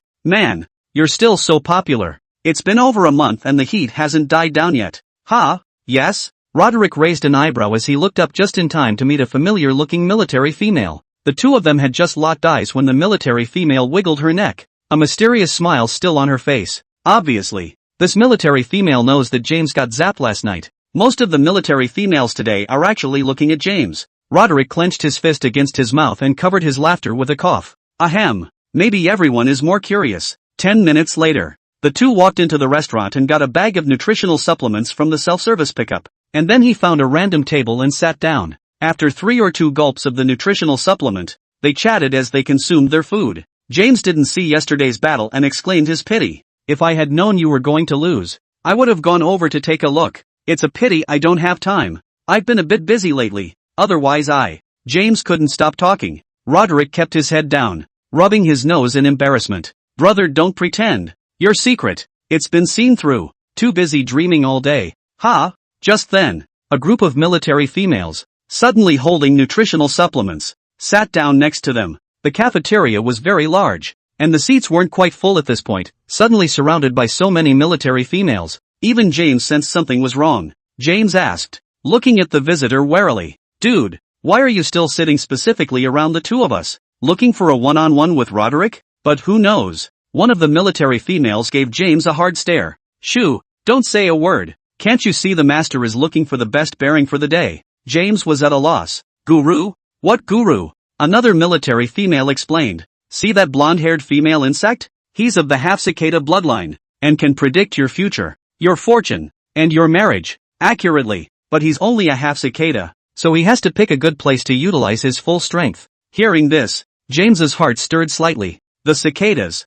How long has it been since they were born? He had only heard of the reputation of the cicada clan, but had never seen a real cicada clan yet. I've heard that all the cicadas, from birth, gather on one planet. They don't communicate with the outside world, and everything they say and do from childhood to adulthood is recorded. James glanced at the blonde female in the center, tall and stocky, not much different from the military females around him. He asked suspiciously, is this one really of the half-cicada bloodline? How can I confirm it? One female bug's eyes widened. What are you talking about? This needs to be confirmed? We were all recommended by others because the math is so accurate. You need to queue up to see him to read the astrolabe. At that moment, the blonde military female stood up with a slap on the table and looked at James, angrily. You can insult my combat prowess, but you can't insult my bloodline. As soon as I looked at your face, I knew that you've been suffering from a double loss of chi and blood lately, so I'm afraid you've been going to special theaters too much. Hearing this, James' heart thumped as he touched his face.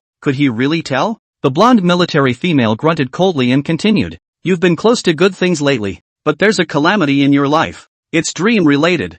I won't say more. Go back and think for yourself. James's fingers trembled slightly, the expression on his face almost hanging on. That's too accurate. At that moment, Roderick warned from the sidelines. James, calm down. Don't believe this so easily. James shook his head. No, Roderick. You don't understand. This is a real cicada bloodline. The corner of Roderick's mouth twitched. How did he not understand that this was not the same Lena who lived next door to him? A mantis. Where did the cicada bloodline come from? Roderick sat in his dining room chair, arms wrapped around his body, leaning back, ready to see where things would go next. Next to the dining table, Lerner and the gang are still going on with their act. You had a tragic childhood. You were injured in a fight with a female bug when you were a child, and you are still missing a piece of flesh around your waist. Your future, though, will be smooth sailing, and as of June of this year, you'll have saved up 1.2 million credits. Once July rolls around, you can go to Aphrodite's star and get a date with a male bug. Really, ha ha ha,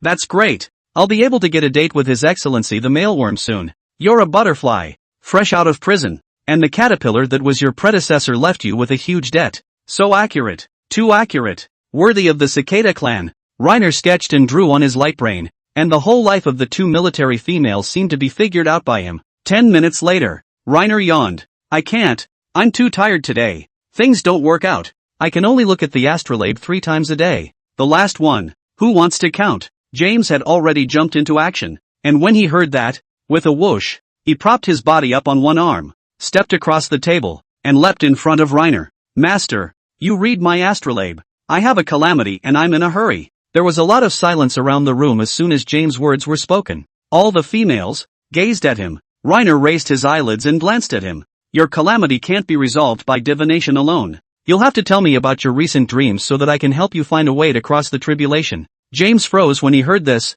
and then he gulped and scanned around, sheepishly. This dream thing, I can't remember. Reiner's eyes glazed over. Do you count or not? Don't I know if I remember it clearly or not? Speak up. James resumed his seat, making himself, well, less conspicuous in the cafeteria. Master, I can remember the dream, but I can't talk about it. With so many people watching, why don't we find a place alone to talk privately? James conferred in a whisper. Reiner shook his head. No, I need their auras to assist me for the math to be accurate. Just say it, no one will laugh at you. Well then, wait for me while I organize my words. James snapped his fingers down and muttered for a few minutes before bringing his head back up. Master, in my dreams, I have a male insect companion. I can just dream, sometimes, about him. The scenes of the dream are not fixed. Sometimes very bizarre views can appear. Reiner nodded. Well, I've calculated all of these elements. So tell me the specifics, like what kind of dreams you've had in the last few days.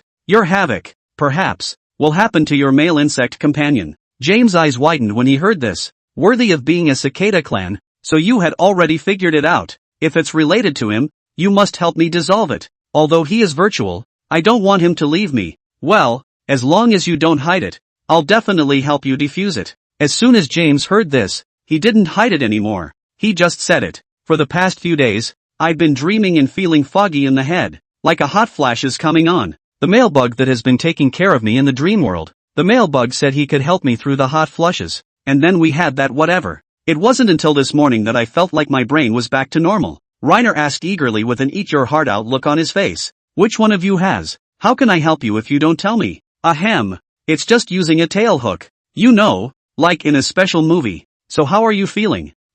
General. It's just that. It's a dream after all. TSK, tisk. Yeah. A chorus of boos rang around the room as soon as James's words left his lips. He looked to the other females with a confused look on his face. What's wrong? It's really average. Who would feel that obvious in a dream? Roderick pressed his brow helplessly. They lied to you. This is Lena, the mantis, one of our neighbors, and the other females, too. Last night you had a hot flash outbreak and together we broke into your dorm room and called the medic to come and treat you. The medic stuck you with a needle and you're back to normal. And the medic said that the reason you passed out was because Sharp passed out. James's face darkened with every paragraph Roderick spoke. By the time Roderick had finished, James's face was as black as a pot. He slammed the table and looked viciously at Reiner. You're all playing me together. Reiner lifted his head and hemmed and hawed. I'm not fooling you. It's true I'm not a cicada, but I'm half dormouse. Roderick raised an eyebrow when he heard that. Moth eaters? Isn't that a bookworm?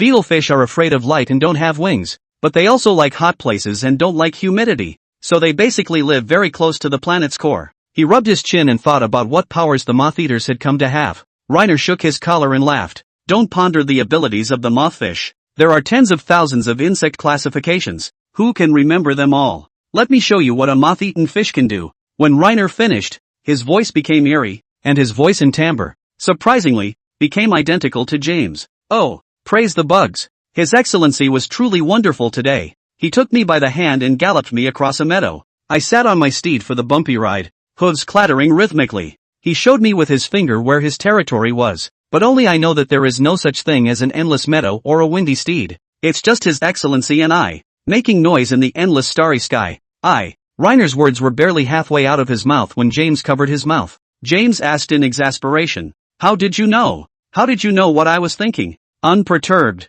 Reiner pointed to his face as if to say, I can't answer questions with you covering my mouth. James gave him a vicious glare, then lowered his palm. Come on. Reiner cleared his throat, his voice returning to normal. Characteristics of the dormouse race, dormouse A. Book lice, bookworms. If you look at an individual, think of it as a book. Then the moth-eaters can read some of his experiences, as well as his thoughts, if they take a bite out of him. Upon hearing this, James' face darkened. When did you bite me? Reiner smiled. If you listen to what I read, you should be able to determine the time, right? I tapped the table when you recalled the dream, and it just so happened that my nail scratched your skin. James was about to say something when he heard a voice from behind him. Cells also contain genetic genes such as DNA, and the bookworm's ability is to quickly decipher what the gene contains. Bookworms generally work in intelligence, or at the Bug Research Center, researching vaccines, and to a lesser extent, working in the medical center's pathology research lab. The group turned their heads and realized that the person speaking was the red-haired Admiral, Ulysses. Good day, Admiral. A well-behaved group of people greeted and saluted. Ulysses smiled helplessly. Okay, break it up. No playing like that next time. One engages in superstition. The other goes to great lengths to listen to gossip. You guys are a real talent. If you're very free, go on patrol. Yes, Admiral. Lena and her group sighed in relief and quickly stood up to leave the cafeteria. Only James sat in his chair and sulked. He covered his head hard. It's over. Now everyone knows what I'm dreaming about. There are so many military females in the cafeteria. They must have been eavesdropping just now. Roderick soothed. It's okay. What's wrong with that? Who doesn't dream a little? James laughed bitterly. But there's no female worm telling the contents of her wet dream in public. What's the difference between that and Ting in the street? Roderick pondered for a moment and replied. The street smells, but it didn't just now. Chapter 116. James is surprised. Things were as expected. In less than an hour, news of James' dream spread throughout the battleship, and because of different levels of comprehension, the story gradually evolved into different versions as it was passed on by word of mouth among the military females who ate in the cafeteria. Have you heard? There's a military female named James, who was fooling around with His Excellency, the male bug, in the meadow on their last date. Heard about it. Still on horseback. Oh, no, I've heard from others that it's the Han. Mailworm writing James for a walk. Ha! Your sources are unreliable. It was a dream of James's that was false. What's false? It's true. It was while he was asleep that he was ridden in the meadow by Lord Mailworm. Ah, is that so? The red-haired Admiral Ulysses sat quietly in the corner to consume his food, the corner of his mouth twitching slightly as he heard the chatter around him. That's an outrageous rumor to spread. He wasn't the one involved. And I'm afraid that if he rushed to explain for James, it would make the rumors even more outrageous. Gotta find some time to get James and Ryan to write a letter of review and read it in public. It's not a punishment. It's a way for them to dispel their own rumors. The time for elimination passes quickly in reflection. Once the 30 minutes were up, Ulysses stood up and headed outside. 3 hours to go, and we'll be connected to the Bug Starfield network. He'd have to get ready and report back to the Marshal about the parade. Toward noon, the fleet sailed into the edge of the Bug Starfield. A cheer went up from the fleet as they were finally able to connect to the internet again after over a month. But soon the fleet grew quiet. The latest hot news was pushed into their light brains. What happened on the planet Aphrodite touched every female insect. Inside the office, Ulysses didn't have time to watch the news before dialing the encrypted vid of the first exploratory corps and contacting the Marshal. Admiral Ulysses, return for duty. Welcome home. How was the haul? On this voyage, a total of 26 planets were explored. Ulysses has once again expanded the Bug Starfield by a hair's breadth with this trip. All it takes is the 7th Construction Legion to keep up with the construction schedule. And the bugs immediately have another 1 resource star and 5 trash stars. After the debriefing, an hour had passed. The Marshal looked at Ulysses with appreciation in his eyes. Well done. I told you that you would only be at your full strength in the 1st Legion. Ulysses' spine straightened. Thanks for the Marshal's affirmation. The Marshal laughed. Too many things have been happening in the Starfield recently. You shouldn't go out for a while in the recent period of time. By the way, I have a video on my side. Take a look at it. The Marshal pulled up 2 videos and started playing them. The first video, the complete content captured by the diamond-shaped camera after the Imperial bomb of the 8th War Legion broke through the defense grid of Avaro's planet, had only one protagonist, the black-haired, black-eyed male bug. After the first video, played at double speed, the Marshal explained, this male bug, named Han Ling, only appeared half a year ago and is very active on the internet. Not only has he written an explosive novel Pure Love Landlord Crashing Tenants, but he also created a love game Charge, His Excellency the top male insect. The first time he showed up, it was on Trash Star. The remote location, coupled with powerful mental skills, is certainly not our native male bug, so we had a meeting with him. The content of the meeting, that's the second video. The roundtable began and Han Ling took his seat. High energy message after high energy message was thrown out. Ulysses felt like his head was going to explode.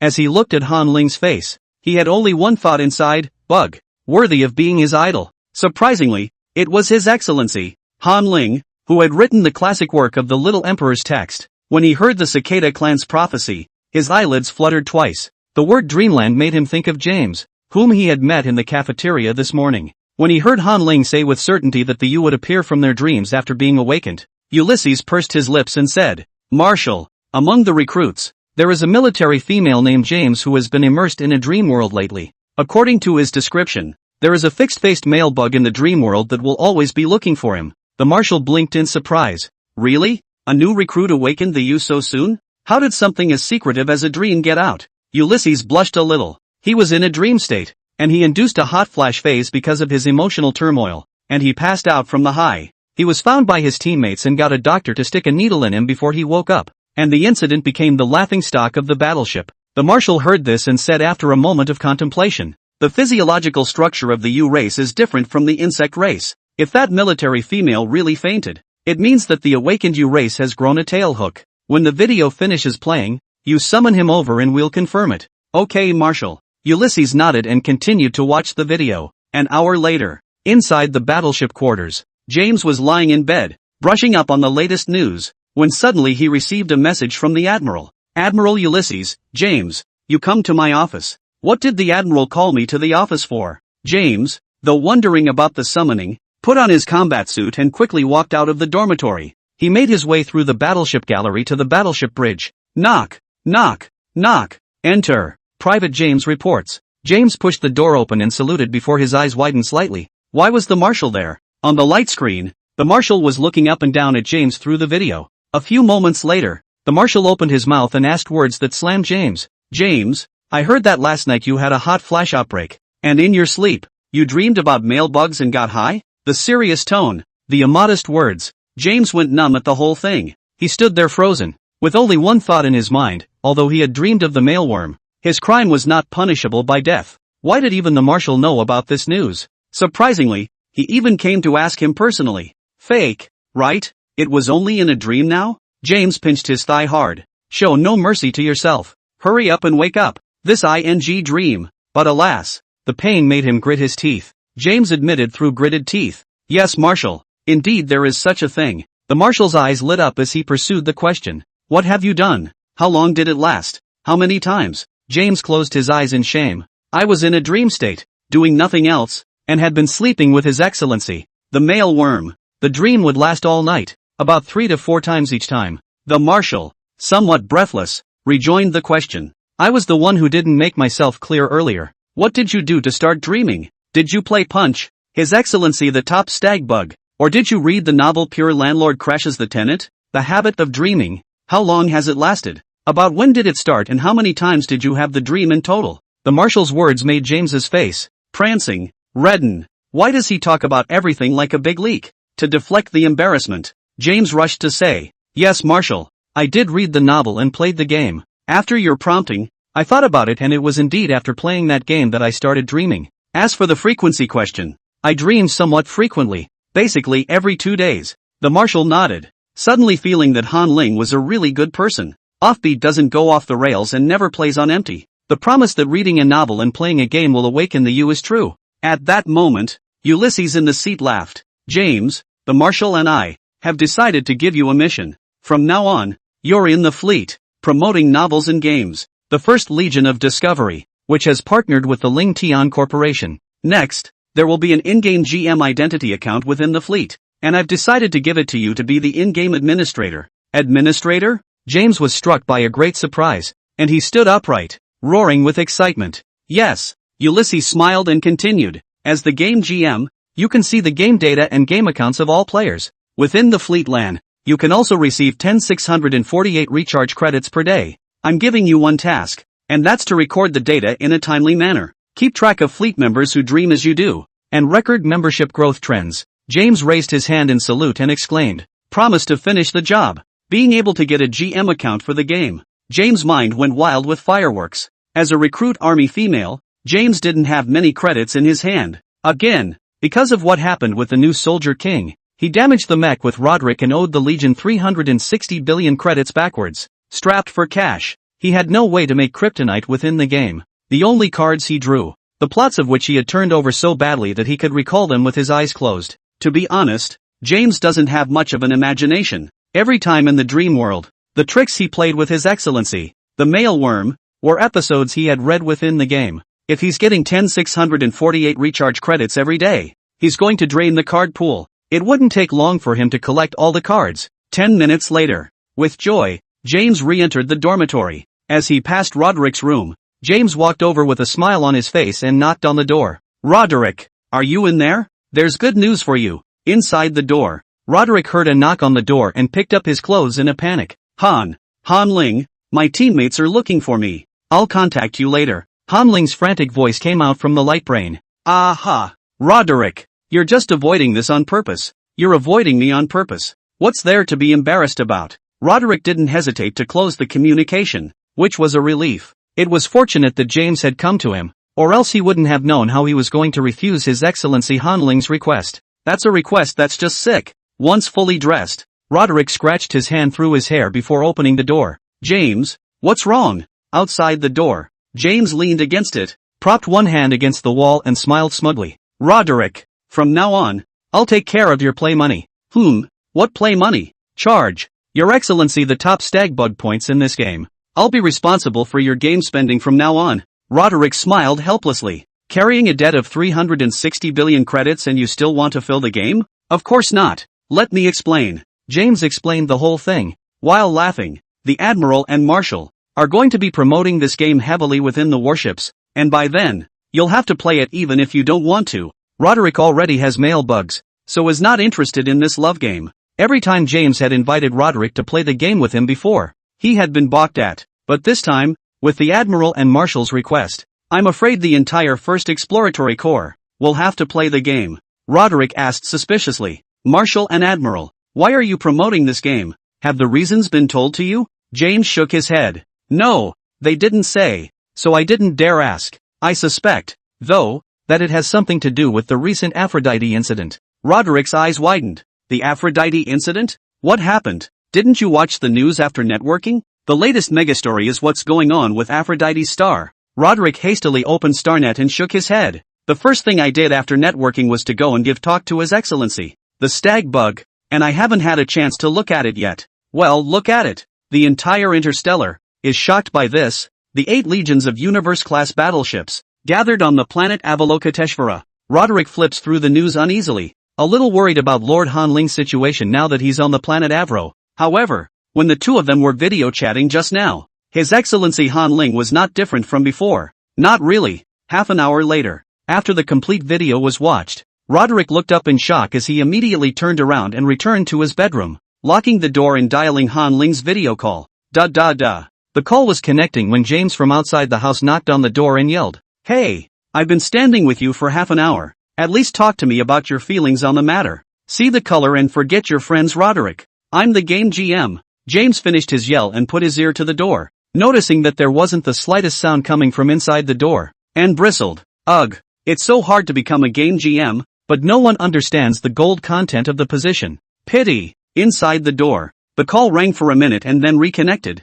Han Ling, with an aggrieved face, appeared in the light screen. Roderick, you're so mean. To say hang up and then have to call me. I can't even be cruel enough to not answer your communications. Roderick asked cautiously. How are you doing now, Your Excellency? I'm sorry, I've only just seen the news from Aphrodite's star. Hearing Roderick's concern for himself, Han Ling's face immediately turned from cloudy to sunny and said with a smile, "It's okay, I'm still fine. Did you watch the video? Did you see the scene where I made a valiant effort?" Roderick asked worriedly. It's really okay? The consequences of mental energy overdraft should be serious, right? No after effects? Seeing Roderick's tentacles all drooping from his hair, Han Ling laughed evilly. Underestimating me too much. Of course it's fine. Holding up a spatial teleportation channel is just a matter of how much mental energy can be used. But, well, I do feel a bit scared. Why don't you find a way to comfort and console me? Think about what I said before. Hearing this, Roderick's face showed a flash of unspeakable embarrassment for a long time before he nodded. Chapter 117 Inspiration for the third book. Ulysses' shock. Time slips away quickly. Inside the dormitory, Roderick was hiding under the narrow bedpan. The air was tense and anxious. His Excellency Han Ling's voice came through the light screen. He begged uncontrollably with his eyes, but the cramped space made it impossible for him to hide. It was as if he was standing below a waterfall, the river constantly washing over his body, a soothing sensation that tightened his limbs and bones. Han Ling, the neighbor's male bug, was right behind him, and the heat coming from his ears carried him ever downward. And his incompetent Excellency, at this very moment, is lying above the bedpan, just 10 centimeters bedpan thickness away from them. 2 hours later, Roderick hung up the videocom angrily. Before hanging up, Han Ling used all his strength to shout out his last words. Come pick me up on Aphrodite. Roderick, I've missed you so much. If I keep holding it in any longer, I'm really going to turn into a pervert. After hanging up the communication, Han Ling sighed, but after a few seconds, he smiled prettily. Kavanaugh has been stuck for a long time with his third novel, Green, Your Excellency. I'm being eaten dry by the neighborhood male bugs, and he's finally inspired to do so. Roderick lived up to his reputation as his soulmate, his muse. Just as Han Ling was still reminiscing, suddenly, there was a knock on the door. Han Ling put away his light brain and straightened his expression. Enter. The door to the room opened, and Burnt Hills peeked out of the door and laughed. Boss, I'm here. I'm not disturbing you, right? The first live broadcast is about to start. Want to watch it together? Burnsan spoke of the live broadcast with an excited expression on his face, and even the tentacles in his blonde hair stood up. Han Ling shook his head. What's there to see in a male bug? No time for them, you're on your own. I'm bursting with inspiration to write. Burnt Hill deflated. Well, I'm going to see for myself then. I'm going to see what it's like. In the Parma booth. Go on. The door to the room closed again after Burnsan left. Han Ling turned around and sat down at his desk, ready to start coding and stimulate the pheromones of the interstellar females with his new book. At this moment, the system's voice suddenly rang out from Han Ling's mind. Host, if the U-race all wake up, what about these original interstellar male insects? They have no spiritual power and lack protection. making it difficult for them to survive in an interstellar environment. Han Ling played with a pen in his hand and laughed. From now on, we will be family. So don't talk about two families. After the Yu clan comes over, their bodies will grow tail hooks and all of them will take on the appearance of male worms. Then we, too, will be male worms. After 3 generations, it's basically indistinguishable. As for these male bugs, ahem, aren't they trying to make money? Work hard to make money now so you can have money to come to me later to recover your body. The male insect itself had spiritual power, and although it was weak now, it could be boosted with a second stimulation. When the Yu scientists awaken, have them dispense some potency potion, or Eugene potion, and they'll be able to solve the male bug problem.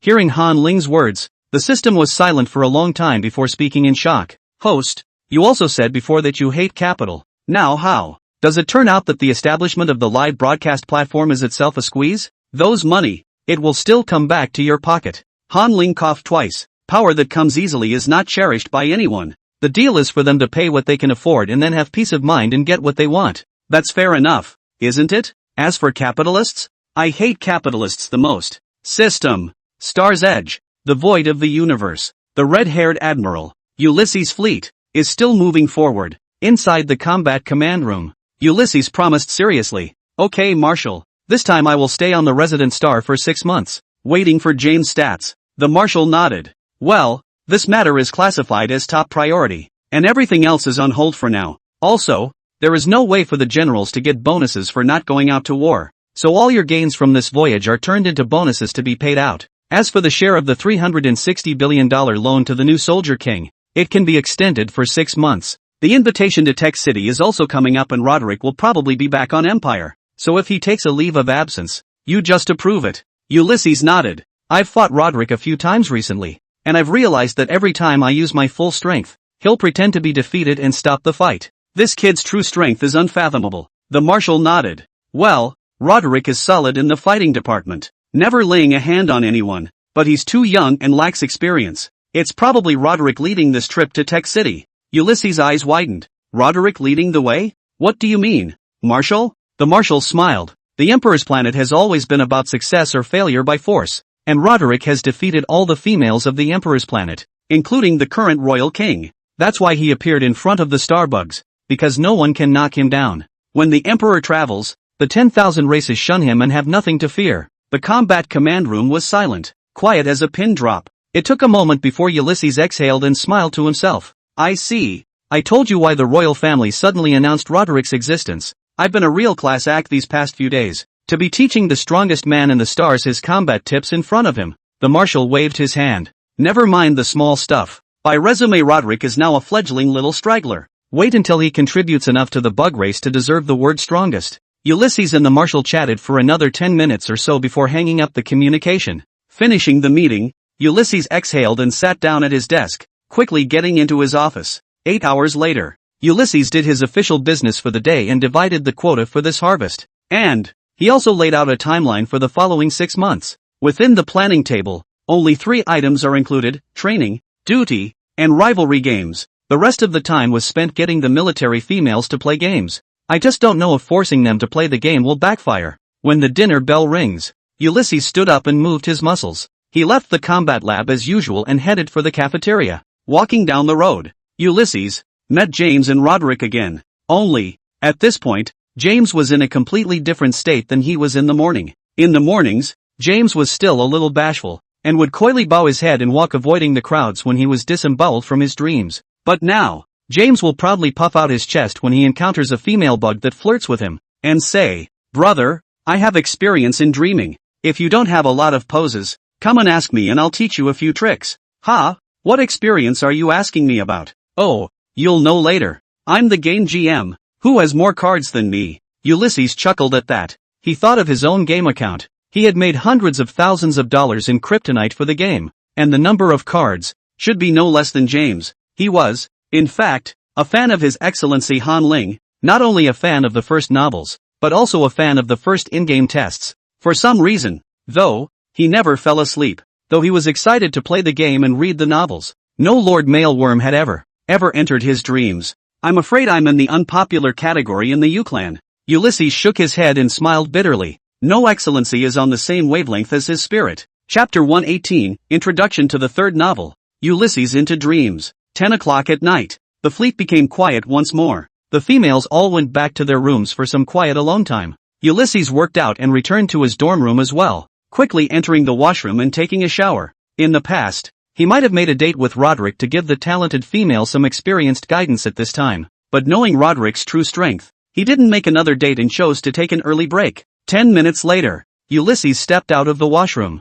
The red, broken hair was dry again, and since it was unkempt and messy and sticking up in a messy fashion on his head, it appeared that Ulysses looked a little less curmudgeonly and serious. Lying on his bed, Ulysses turned on his optical brain and looked at it. The promotion of games and novels should be synchronized across the Legion. Now Punch, Top Male Bug Excellency, a game that has surpassed 1.9 billion downloads. I'm sure I should wake up tomorrow morning with 2 billion downloads. Ulysses looked at the latest game discussion board and smiled knowingly as he saw the insane posts from new game users. He acted this way before when he played the game for the first time. The blood-curdling card plot will make you lose your mind to kryptonite, but such a decision would make the female exceptionally happy and not regret it. After 10 minutes of swiping through the posts, Ulysses rubbed his eyes, intending to go to sleep. Before going to bed, he clicked on Han Ling's homepage. Suddenly, he noticed that the numbers jumped a bit underneath Honored Han Ling's literature column. What a coincidence! Did we just happen to run into His Excellency Han Ling releasing a new book?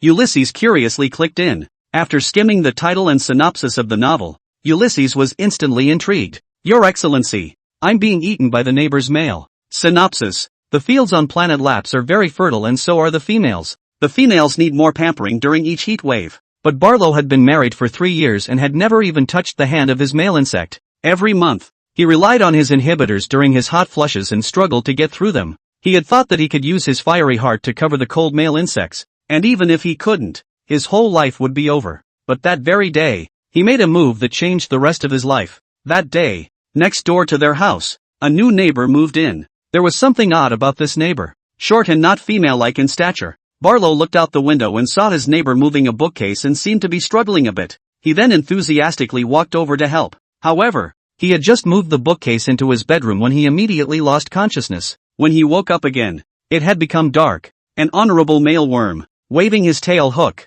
stood beside him. His Excellency the male worm's voice was raspy and violent as he laughed. It is said that the fields of the planet Lapis are so fertile and the females so plentiful that after plowing one round, without allowing rest, they have to start the next round, which must be plowed 7 times until dawn. You obviously have maleworms, yet you still came to initiate me today. I'm afraid you've been salivating over me for a long time, haven't you? Hearing this, Barlow's eyes widened, wondering what behavior of his had caused His Excellency the maleworm to misunderstand, but his mind was too foggy to think, and he was pulled into the vortex by his male insect neighbor. Ulysses read the synopsis and his mouth dropped open in surprise. That's okay? How can the protagonist, Barlow, be with the other male bug honors when he's married? Ulysses wanted to click into the novel page and find out, but the results disappointed him. The book only has a cover and blurb at the moment. The content hasn't started to be uploaded yet. In the first chapter, there is only one sentence. The book will be serialized starting next week and will be updated with 4,000 words per day. Chagrined, Ulysses exited the light brain. He lay on his bed, the contents of this novel constantly running through his mind. Will the protagonist, Barlow, really get through the heat with the other male bugs? What about His Excellency? Also, what does greened mean? Why would His Excellency, Han Ling, come up with this book title? And what is the end of the main character, Barlow? Eaten dry. Was he killed? Eaten again? For some reason, the thought of some fear arose in Ulysses' mind. He subconsciously thinks it's too horrible that females are killed when they get married and are with other males. With trepidation, Ulysses closed his eyes and went to sleep. I don't know how much time has passed. His mental energy finally became smooth, relaxed, and soothing. Ulysses felt very comfortable in spirit, comfortable enough that the idea of opening his eyes suddenly occurred to him. Just then, an ear-piercing bell rang violently. Bell, bell, bell. The sharp, high voice startled Ulysses. He couldn't think of anything else to do, so he hastily raised his hand and answered the optical brain communication. A voice filled with anger came out. Ulysses, what are you doing? Are you surrounded by other male insects? It was Jacob's voice. Ulysses heard it right away. It was the voice of his male bug. Jacob, he explained in a panic. Jacob, I don't have any male bugs around. As much as I want to divorce you, I haven't touched any male bugs, and you're still the only one I have. Jacob's voice was wantonly tyrannical. Ulysses, Listen to me. I'm the only one who can get a female attendant. Not you. You're not worthy. And I'm not getting a divorce. Don't you spend all day thinking about leaving me. I'll drag you to death. When Ulysses heard this, his entire being regained its composure and stopped panicking. Jacob, you don't have to remind me over and over again. I've been ready for something like this for a long time. I'm back in the First War Corps now, doing what I love. With inhibitors and special theaters. You're not that important to me. These words are the true heart of Ulysses. Suddenly, Jacob screamed in alarm. You lied to me. You have people on your side. You're surrounded by male insects. Ulysses, you're lying to me. Ulysses' hair stood up instantly when he heard this. He looked around in horror. He suddenly realized that he was in the combat command room at that moment. The silver-white metal walls were covered with star maps of starfields. He was sitting in a black leather office chair, with his obsidian desk in front of him, the black slate of which was glittering with bits of bright starlight. In front of the desk was the planet scanner, on which 7 or 8 three-dimensional images of planets about a meter in diameter were floating. Upon closer inspection, these planets were exactly what he had gained from this voyage. Looking further ahead, you could also see a long couch with some dents from being sat on. What was in front of me was all too familiar. Ulysses' subconscious was telling him that he was, indeed, surrounded by unusual scents. Just then, Jacob's eerie voice, once again, came through the receiver. Ulysses, behind you. Chapter 119 Ulysses' Dream. The two unlucky men who wrote the review. There's someone behind him. When Ulysses heard this, his heart thumped and his entire back became unusually tight. He moved stiffly to his feet and slowly turned around. Only a black-haired, black-eyed male bud with a flushed face stood behind him, and a thin layer of sweat had broken out on his white face. Ulysses' brain went down for a few seconds and stopped thinking altogether. This one, the male bug, right? The features are exquisite and the figure is slim and delicate. With black hair and eyes, snowy skin and red lips, she looked harmless. Only his disguise was not skillful enough for Ulysses to see it at once, and his eyes were full of unspeakable desire. Ulysses asked in a low voice as his throat tightened a bit. Who are you? Why would you come to my dreams? His disorganized thinking made him ask a very stupid question. Ulysses asked knowingly, knowing very well within himself that this, presumably, was His Excellency of the U-Clan? Just as Ulysses was still waiting for an answer, the next second, a sharp intake of breath came from the crook of his neck, with a slightly hot snort that spilled over his skin. Ulysses was choked before he could resist. A wet, moist sensation came from the back of his neck, and Ulysses couldn't help but close his eyes in enjoyment. How long has it been since anyone has touched him? Incorrectly. Ulysses' eyes snapped open. He looked ahead to His Excellency, and that's when he reacted. If His Excellency is across from him, what is behind him? Then, Ulysses jerked around, but before he could speak, his mouth was tightly gagged again. The two of them looked at each other in all directions. Ulysses' eyes widened. Deep features, black hair, black eyes. This Yao clan's looks were surprisingly identical to His Excellency. The Yao clan.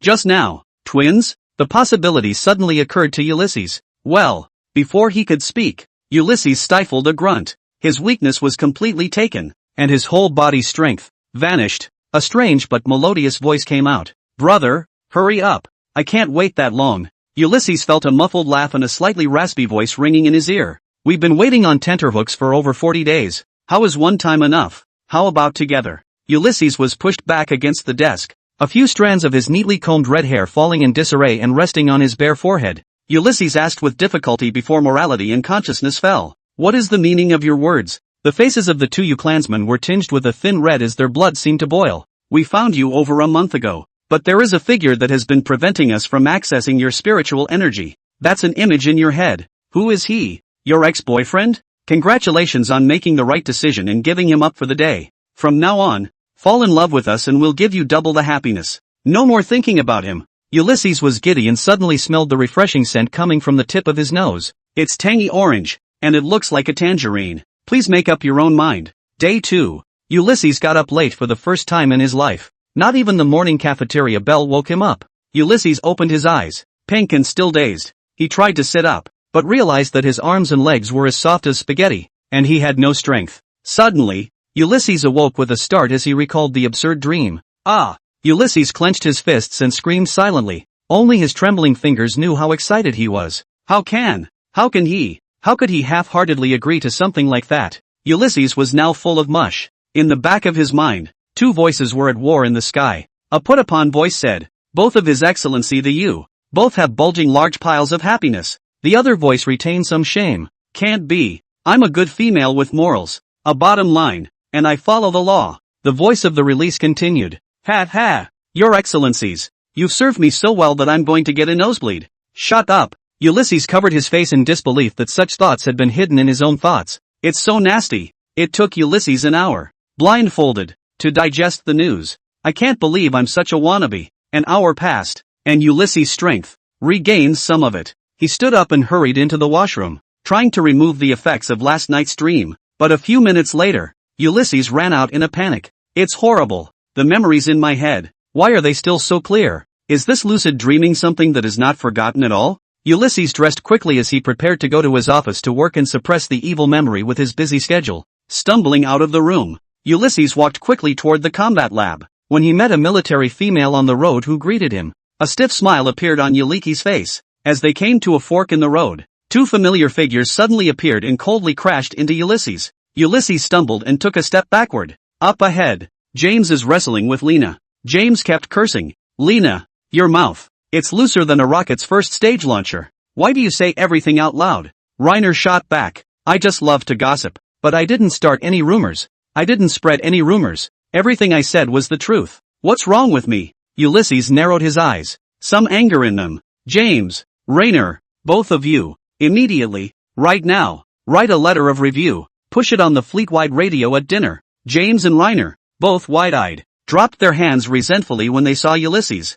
Yes, Admiral Ulysses. Yes, Admiral Ulysses. The two men kept their heads down and waited until Admiral Ulysses was gone before they dared to look up and whisper another curse. It's all your fault. Blame you. Reiner deflated. Just you wait. Dare to fight me. I have your DNA all over my hands. I'm going to parse your genetic memory right now. I'm going to strip you down to your bitter tea violet. James grinned cheaply and held up his hands to show off. Hey, you can't check me. I'm wearing gloves. Look, James demonstrates the bionic glove attached to the skin. You see, I have gloves. I expected this move from you. Watch the fight. James throws a jab at Lerner. He had expected Reiner to dodge lightly, but instead he realized that Reiner hadn't dodged at all, but had been blasted right into the railing, from which he had accidentally fallen. The place where the military females usually lived was the top floor of the battleship. The battleship has 69 floors. The fall from here was nothing for the females, but James still giggled inside. He flipped up in a hurry and leapt off the 69th floor. There is no gravity in space, and the gravity inside a battleship is very low, only 1/4 that of an Earth-like planet. By the time James landed on the floor of the battleship on the first level, a minute had passed, and Reiner, still with his eyes wide open, lay on his back on the ground. James was relieved to see the scene. Alive. He rushed towards Reiner and nudged Reiner's head. Hey, Reiner, why don't you get up? Don't blackmail me. Let me tell you, I can owe the First Exploration Legion 360 billion credits for my life. Reiner's eyes widened. Natch, I just parsed. I'm not going to be silenced, am I? This, Chapter 120, A Great Secret. James pulled out his ears, not hearing what Reiner had just said. What are you talking to yourself about? Reiner snapped back to his senses, shaking his head like a rattle. Nothing, you didn't hear anything. Sheesh, oops. Reiner slammed the ground after saying this. He's such a gossipy female, and the fact that he's obviously parsed out a big secret and there's no way to share it with the other females is like a punishment to him. It was too torturous. James pushed his head back. Get up if there's nothing wrong, and don't try to blackmail me. Reiner pursed his lips as he looked up at the clueless James, an idea popping into his head. Share the gossip with James. A secret that, even if James knew it, he wouldn't dare spread it abroad. Yes, as long as this secret is shared, you can always find James to gossip about in the future. Tell him, or he'll suffocate. Saying yes, Lena immediately sat up and beckoned to James, saying, James, come here for a minute. I'll tell you a secret. A great secret. James grunted and pulled his arm up, glancing at him disdainfully. Humph, you think I'll believe you? Reiner said with a sincere look on his face. Just trust me on this one. Really, it's more powerful than any secret you've ever dreamed of. Gossip is the nature of intelligent creatures. This statement is absolutely true. James hesitated for a moment at Reiner's words, but put his head together. Come on, what's the secret? You'd better not lie to me. Otherwise I'll be sure to scold you in front of all the battleship females when I write my review later. Really, I definitely won't lie to you. Reiner's eyes were glowing as he told the cause and effect of the gene analysis just now. A moment ago, we were wrestling, and when we passed the three-way intersection, I accidentally touched Admiral Ulysses' skin. On my hands, I got the Admiral's DNA. I thought it was yours and parsed it just now. Guess what I saw? James' head came closer as he prodded. Don't sell me short. Tell me. Reiner gulped, and after a thieving look around, he peeled himself into James's ear and spoke out of turn. Admiral Ulysses, too, dreamed as you did. And in the Admiral's dream there were two lords of the mailworm. And these two lords of the mailworms are not the same ones who married Admiral Ulysses. James' eyes widened as he heard this and he sucked in a breath of cold air. This news, it's true? Reiner rolled his eyes. Of course, Fidelity. Don't you underestimate my abilities. If you want to hear the details, then I can tell you about it too. And by the way, tell us the details of your dream, too. When James heard this, he hastily covered his ears and fretted. Stop it. Stop it. I believe it. Don't you try to drag me down. Aha. It's over. I can't believe I know this secret. Will I be silenced? Reiner punched him and whispered a reminder. Shoo, you don't have to shout. All the females will know in a moment. I'm telling you, this news, only you know and I know. Neither of us should tell anyone. If the news leaks, it's either me or you.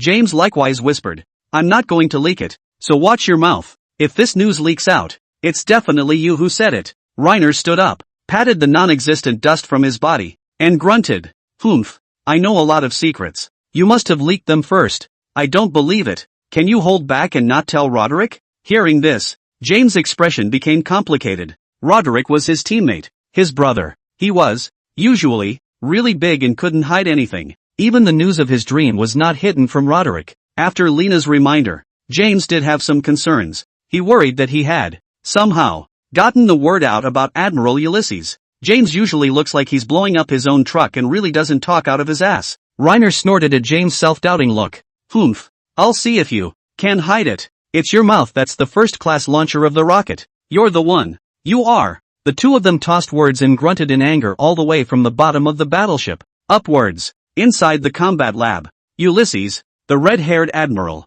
sat uneasily in his chair. He looked around at his familiar surroundings and always felt like he was back in last night's dream. That dream was so profound that he couldn't forget it even if he wanted to, and he couldn't be quiet enough to work on it. After a few moments, Ulysses stood up and walked over to the wall of the combat lab. He removed the star map of the starfield, which was hanging on the silver-white metal wall, and then he dragged the obsidian desk and switched it around. Finally, he turned off the planetary scanner in front of his desk. When the surroundings change, Ulysses' restless heart finally calmed down. He slapped his face, admonishing himself. Oh Ulysses, Uli, you're at work, don't get any ideas. However, the mind is active and uncontrolled. It didn't take 3 minutes for Ulysses to recall the video he'd seen yesterday. That's what H.E. Han Ling said at the round table. There are twice as many sleeping you as there are bugs. Ulysses gulped, so it was normal for him to be like that. To just wake up two of his excellencies at once? He uneasily pulled out his optical brain, wanting to get on the astronet and look up something on this.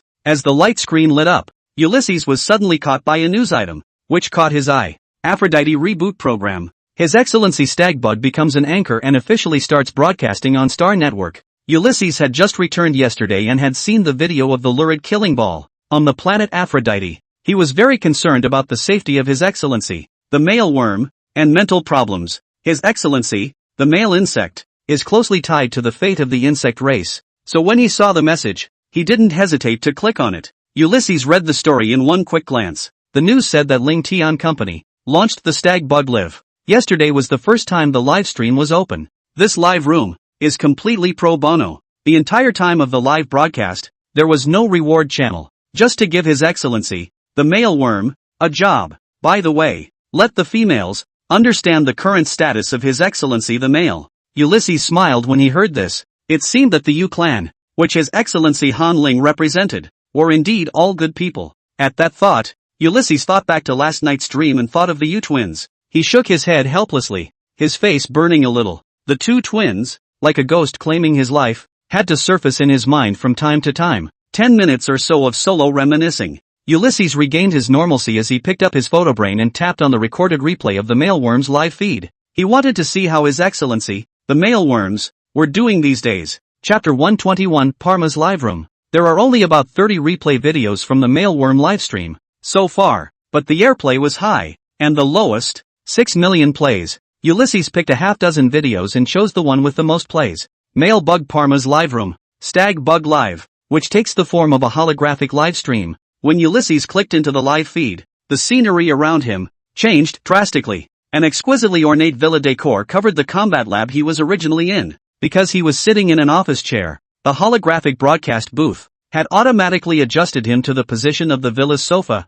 based on his posture. The villa was crowded at the moment, with females sitting on sofas, soft chairs, and everywhere, and even more standing and leaning against the walls. These are the viewers who watched the video in sync with Ulysses. The holographic live scene, the maximum capacity, is 100 people. Any extra people will automatically form a new room again. At this point, the male bugs hadn't shown up yet, and there was a lot of noise and chatter around, all from the audience. Why isn't His Excellency the Mailworm coming out? Makes one worry. Things are so nasty on Aphrodite. I wonder if His Excellency the Stag Bug has been shocked. I just want to know how His Excellency the Mailworm will live in the future. Ugh. I can donate to His Excellency the Mailworm, so why not open up the bounty? The audience chatted about everything. Ulysses relaxed on the couch. He also just wanted to make sure that His Excellency the Mailworm was safe. A minute later, the holographic scene was constructed. A 5-second countdown appeared in front of Ulysses' eyes. 5, 4, 3, 2, 1. The last number appeared. Dots of starlight particles began to converge. The light gradually coalesced into a blurry figure. The figure gradually became clear. A brown-haired male insect, appearing in the very center of the villa. Appear in the audience. The audience shouted in excitement. It's His Excellency Parma. How have you been, Your Honor? Any scares? How are the males on Aphrodite doing? Palma folded his hands nervously. His handsome brow, slightly furrowed at the sight of so many spectators. His narrow eyes seeming to flow with spring water. Palma usually dated and only had to meet with one female. Where had he ever seen such a battle? That there were 100 females, gathered in his room. Although the females were very superior looking, like a feast of beauty, the shock was still too much for Palma. After staying frozen for a long time, he remembered what Han Ling had trained them in earlier. Palma lifted his hand and waved it around, twisting his mouth. Hello everyone, my name is Palma. This is my first time meeting you all. I hope you like me. The words fell. There was a moment of silence in the live room. Where have these widowed females heard such warm and soft words all their lives? Not to mention, His Excellency, the male bug, took the initiative and begged to be liked. The females stopped asking questions related to Aphrodite's star and cried out like mad, their eyes itching to eat the male. Well, I'm sure I'll like His Excellency. Honorable, Your Excellency Palma. You have my support for sure. Oh, what a cute male bug. Thanks for the live feed. I can't believe I got to see His Excellency the Mailworm like this. I die with no regrets. I haven't dated, but I've always heard that the males on Aphrodite are not nice to be around. And I think it's all rumors. Palmer is just fine. As the females around them descended into madness, only Ulysses remained calm. He had been drained in yesterday's dream, and now his resistance to beauty had risen straight to full strength. Even he had the presence of mind to scrutinize the mailworm in front of him. This honorable Palma, when he first appeared, had his arms folded, indicating an inner anxiety. This anxiety is not brought to him by the audience, but was already there. Palma's eyes, on the other hand, were wandering, with dilated pupils that showed his eyes weren't focused. That look often means that, inside, Parma is calculating something. Ulysses continued to watch in silence, analyzing the character of the staghorn Parma from the behavioral actions. The live stream continues. After introducing himself, Parma had a smile on his face and was actively interacting with the audience, mobilizing the atmosphere of the broadcast room. If anyone has any questions, ask them and I'll try to answer them. Questions from the audience were, for the most part, repetitive, because the females rarely come into contact with the males. This creates an awkward consequence. The audience did not know what to say to His Excellency the Mailworm. Talking about mechs? Or about combat skills? Or career skills? Forget about it. It's a long way from home. Talking about such issues is more like mocking the ignorance of His Excellency the Mailworm. In the end, the audience could only ask about the recent status of Aphrodite Star, the hobbies and preferences of His Excellency, the Mailworm. Palmer answered the question in 5 minutes. Immediately afterward, the scene went cold and the room was silent. Honestly, Parma's booth. It's so boring. The dialogue was uninspiring and relied on questions from the audience to liven things up. The question posed is also rather retarded. Have you eaten, Your Excellency? I ate rice. What about you? Conversations like this make for an incredibly awkward scene. If this wasn't a live male bug room, I'm afraid the females would have just quit a long time ago. Just then, Ulysses noticed that Palmer's eyes suddenly drifted into the distance and the smile on his face stiffened. Ulysses couldn't help but sit up straighter, some anticipation rising within him. The shift in eyes suggests that someone is coaching the males off-site. So what's next? What's going to be talked about on the air? After a few seconds, all that was seen was Parma grudgingly smiling and then cranking out a large spinning disc. I'm a little nervous about meeting you for the first time, so why don't we make a game? As for what game to make, let the turntable decide. As soon as the words were spoken, the scene re-energized a bit. Yes, Your Excellency, just make the decision. I've seen this carousel on other live streams. It gets moved up whenever the live room is cold, so it seems to be universal. Yeah, it's my first time watching a male bug live. What's on the carousel? Dancing, singing, whatever, and cross-dressing. Oh, that feels pretty generic. Here's His Excellency the male worm giving you a dance, and you're picking on it. Inside the live room, there were only 100 viewers, and it was very difficult to mobilize the atmosphere. But the next second, Ulysses' eyes widened. All the female insects in the room also sucked in a breath of cold air. This big spinning wheel, something, carousel bonus number 1, measure a female on the spot. This first one alone subdued Ulysses. Was it his imaginary measurement? This is a holographic live room, and the audience's every move will be recorded. As soon as a hungry female worm, presuming to do something lewd to the image of Parma, is kicked out immediately. But what if the males are the ones initiating it? Ulysses frowned, twisting his head to look around at the audience. The mute spectator, who had been slapping the audience before popping out a word, was now mumbling the 5 options of the carousel. Seems like the real live stream is just now starting? Take a vacation and update 10,000 words tomorrow. Inside the live feed, Parma, the stag bug anchor, is looking at the big wheel with a grimace on his face. What's on this carousel is nothing like what was promised beforehand. It's got to be that born mountain bug that's doing it. No wonder just now, Burnsan had been urging him to interact with the crowd from outside the arena. His Excellency Han Ling has clearly said that they are not allowed to engage in rubbing content. But the turntable that Born Mountain had prepared for him was simply bouncing through Han Ling's minefield. Carousel bonus number 1, measure a female on the spot. Spinning bonus 2, follow the video and do a milk dance. Spinning bonus 3, a live demonstration of a favorite hot streak move. Spinning bonus number 4, live pheromone tastings for 5 lucky viewers. Spinning bonus 5, unlock the center control of the room and allow the audience to touch it for 3 minutes. These are 5 rewards, one more outrageous than the other. The big wheel is divided into 5 equal parts, and the probability of each option is equally large. Palma stared at the keyboard, clenching his fists, teeth clacking, hatred as well as intense remorse bursting from his eyes. His purpose of being an anchor was to get close to His Excellency Han Ling and improve his spiritual power. But Burn Hill ruined everything. Once the content of today's live broadcast is aired,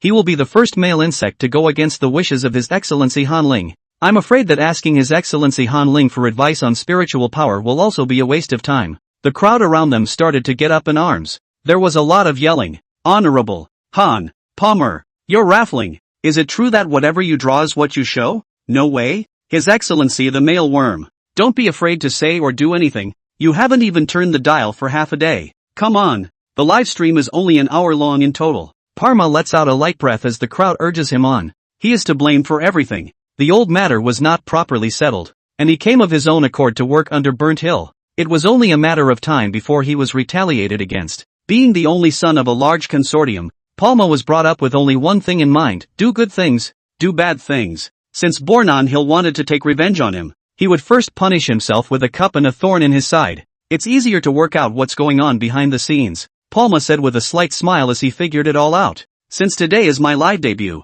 we won't be drawing on the turntable. As the words fell, a chorus of boos rang out. Cut. No fun. How come the live feeds are still scamming? Ha! I got excited for nothing. I voted for you originally, and I won't vote for you next time. Big liar. The crowd murmured and voiced their displeasure with Parma, but Palma followed up the first live broadcast, leaving everyone with a souvenir. 5 carousel rewards. We do it all over again. The audience's eyes widened as they heard this. There were also some females that gulped quietly. Really? Do it all? Even Ulysses, shocked, shifted his position. In the next second, exotic flavored music played. Sand hammers, the rattle of strings, filled the broadcast room. Ulysses heard the song and shuddered. It's a celebratory song used in the Legion, before battle. The rousing music, with lyrics depicting the lowly aspirations of the females, is vulgar and unpleasant. Many of the females heard the song and rolled the knots in their throats up and down. Palma held out his hand and a bottle of plain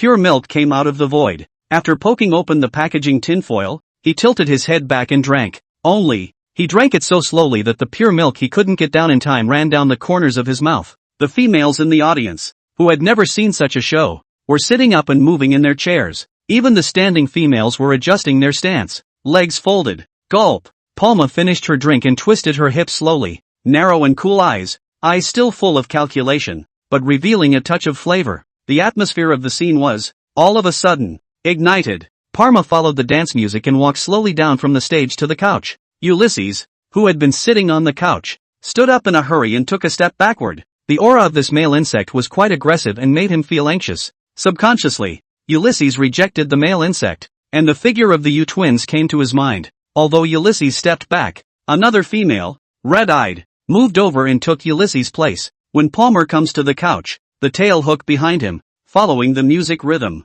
He reached out, his fingers landing on the top of the female's head and weaving back through the messy shreds of hair, rubbing them. The female bug's eyes glazed over, and her face had an expression of excitement that seemed to be filled with pain. Lord Mailworm, Palma's narrow brown eyes looked intently at him, or, perhaps, at all the spectators sitting in this seat. Lucky, do you want me to taste the pheromones? Or take measurements? Ambiguous words, entangled movements. At this moment, Parma is like the demon king, wantonly toying with the feelings of the female insects, and then immediately pulling away after accomplishing his goal, leaving behind only charming legends. The atmosphere in the arena was just too hot. Ulysses, halfway through his horror, pulled up the live page and hit the exit button without hesitation. It's horrible. The male bugs of Aphrodite's star are just too tactful. Who can stop this? After exiting the live broadcast, the virtual scene built around them faded away like a tidal wave. Ulysses is still inside his battle lab. Looking at the cold, metallic-colored walls, he breathed a sigh of relief. Lately he's been breaking underneath one after the other, and the bottom has hit the floor, so he can't go back any further. But, Ulysses inwardly poked and prodded at the thought that if His Excellency, the twin U, could, in his dreams, do that dance for him, then one's own life can be given to both of them. Ulysses, whose mind was filled with life-giving literature, was why in his head for a long time. An hour later, he smacked his lips together, cocking the corners of his mouth, and couldn't get them to fall. When he reclicked on his optical brain, he realized, Stag Bug Parma's live room, the first video's views, have already surpassed 20 million. In more than 30 live streams, Parma's video plays, riding high. Ulysses murmured with dull eyes, how terrifying. Your Excellency Han Ling's methods are so brilliant. At this rate, I'm afraid that it won't be long before the Yao clan awakens in the millions. Chapter 122, Lena's Choice, 500 extra words. Just as Ulysses was thinking, the dinner bell suddenly rang. Bell, bell, bell. Accustomed to the effects of the dinner bell, Ulysses felt hungry. He got up late today and didn't even eat breakfast. Now that he heard the dinner bell, he stood up directly without hesitation, pushed open the door to the combat lab, and headed for the cafeteria. The road to the cafeteria was crowded every day. There were a lot of military females coming and going, walking in groups towards the cafeteria. Ulysses had walked past a necessary fork in the road when he became aware of two eyes behind him, staring intently at him. He raised an eyebrow and looked back. It turned out to be James and Reiner, following him in lockstep. Ulysses laughed. Have you finished your reviews? James struggled for a moment, the words reaching his mouth and swallowing them in a rush. Well, it's done, Admiral Ulysses. Shall we go to the radio station and read the review now? Ulysses nodded and took out his light brain to input a command. You may go now. The door to the radio station is open. You have half an hour to finish your review and get to the cafeteria early. James and Reiner nodded and turned toward the radio station. The two walked with their arms linked, afraid that the other would run away. To prevent anyone from betraying the secret, this review, written by the two of them sitting together, word for word, it stood up to scrutiny and didn't reveal anything. As he walked, James whispered, when you get to the radio station, you don't talk out of turn. The loudspeaker is on at all times. Reiner bowed his head and barked the same. And you keep your mouth shut and don't whisper. The two of them walked nervously forward, and after turning 3 corners and descending 5 flights of stairs, they finally arrived at the door of the radio station. James nervously pulled the door open before stepping firmly inside. The radio station was an empty room with walls covered in heavy soundproofing cotton. The place looked empty, but in fact, the entire interior of the room was filled with microphones that led to various floors within the battleship. James exhaled slowly, gestured, and took the lead in reading the manuscript in his hands. Hello everyone, this is Private James. And I would like to solemnly apologize to my comrade in arms for the extreme incident I committed in the mess hall yesterday, where I acted in an intimidating manner. 2 minutes passed quickly. James finished reading the manuscript with a start, while glancing at Lena next to him. Lena nodded, lifted her trembling hand, and read from the script, word for word. Hello everyone, I'm Private Reiner, and due to my cheating on James in the cafeteria yesterday, a confrontation has occurred. Because of their preoccupations, the two of them read the manuscript, word for word, without emotion, for fear of misreading something. Luckily, the end result was a happy one, and the two kept their secret without any mishaps. After reading the script out, they didn't hesitate to close the door and walk away. Bang! The sound. The door to the radio room closed. The two of them leaned their backs against the hydraulic door and smiled at each other. James let out a light breath. From now on, this secret will be guarded by the two of us. Reiner felt his neck get a little hot and he wiped the sweat from it and nodded. Well, heaven doesn't know. Earth doesn't know. You know and I know. Inside the cafeteria, Ulysses smiled slightly as he listened to the two men's review. From within the radio. How nice. Another incident of conflict within the fleet has been resolved. After dinner, night is coming again. At 6 o'clock tomorrow morning, the battleship will be able to land on the 1st Exploratory Corps' garrison star. They'll actually return to the surface. The military females returned to their sleeping quarters early and prepared for rest. Reiner and James, sort of a no-brainer, quickly became smelly friends. The two also went back to the dormitory together after the meal. Their sleeping quarters, just to the right and left of Roderick's. Bye. Reiner smiled and waved to Jamie Book before turning, closing the door to his room. What a full day. Lena sighed as she craned her uncomfortable neck and headed for the washroom.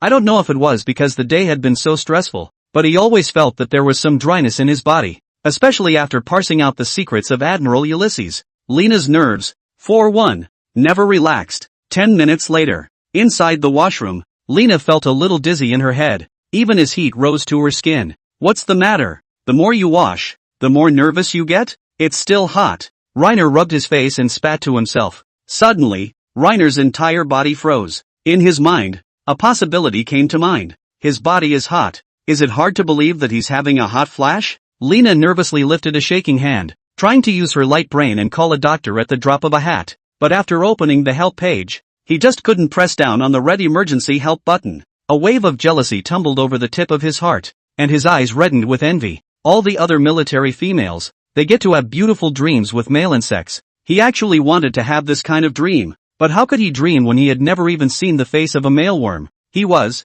in fact, very jealous of James and Admiral Ulysses. He wanted to try and see if he could dream of owning a male bug too, while the heat wave was coming. After half an hour of hesitation, finally, Lena gritted her teeth, dropped her hands, and left the washroom in a towel. Whatever, try and see if you can dream of His Excellency the mealworm tonight. Even if you can't dream it, at best you'll be laughed at tomorrow. Wrap everything up. Reiner forced himself to fight back the physical discomfort and lay down on his bed, falling into a deep sleep. I don't know how much time has passed. Out of a void, Lena suddenly felt conscious. He slowly opened his eyes, and then his pupils dilated violently. Stunned by the sight before him, everything in front of me was blindingly white. Prisms made of white stone support a stately hall of pure white without a trace of impurity. Above the main hall, there was a platform made of jade.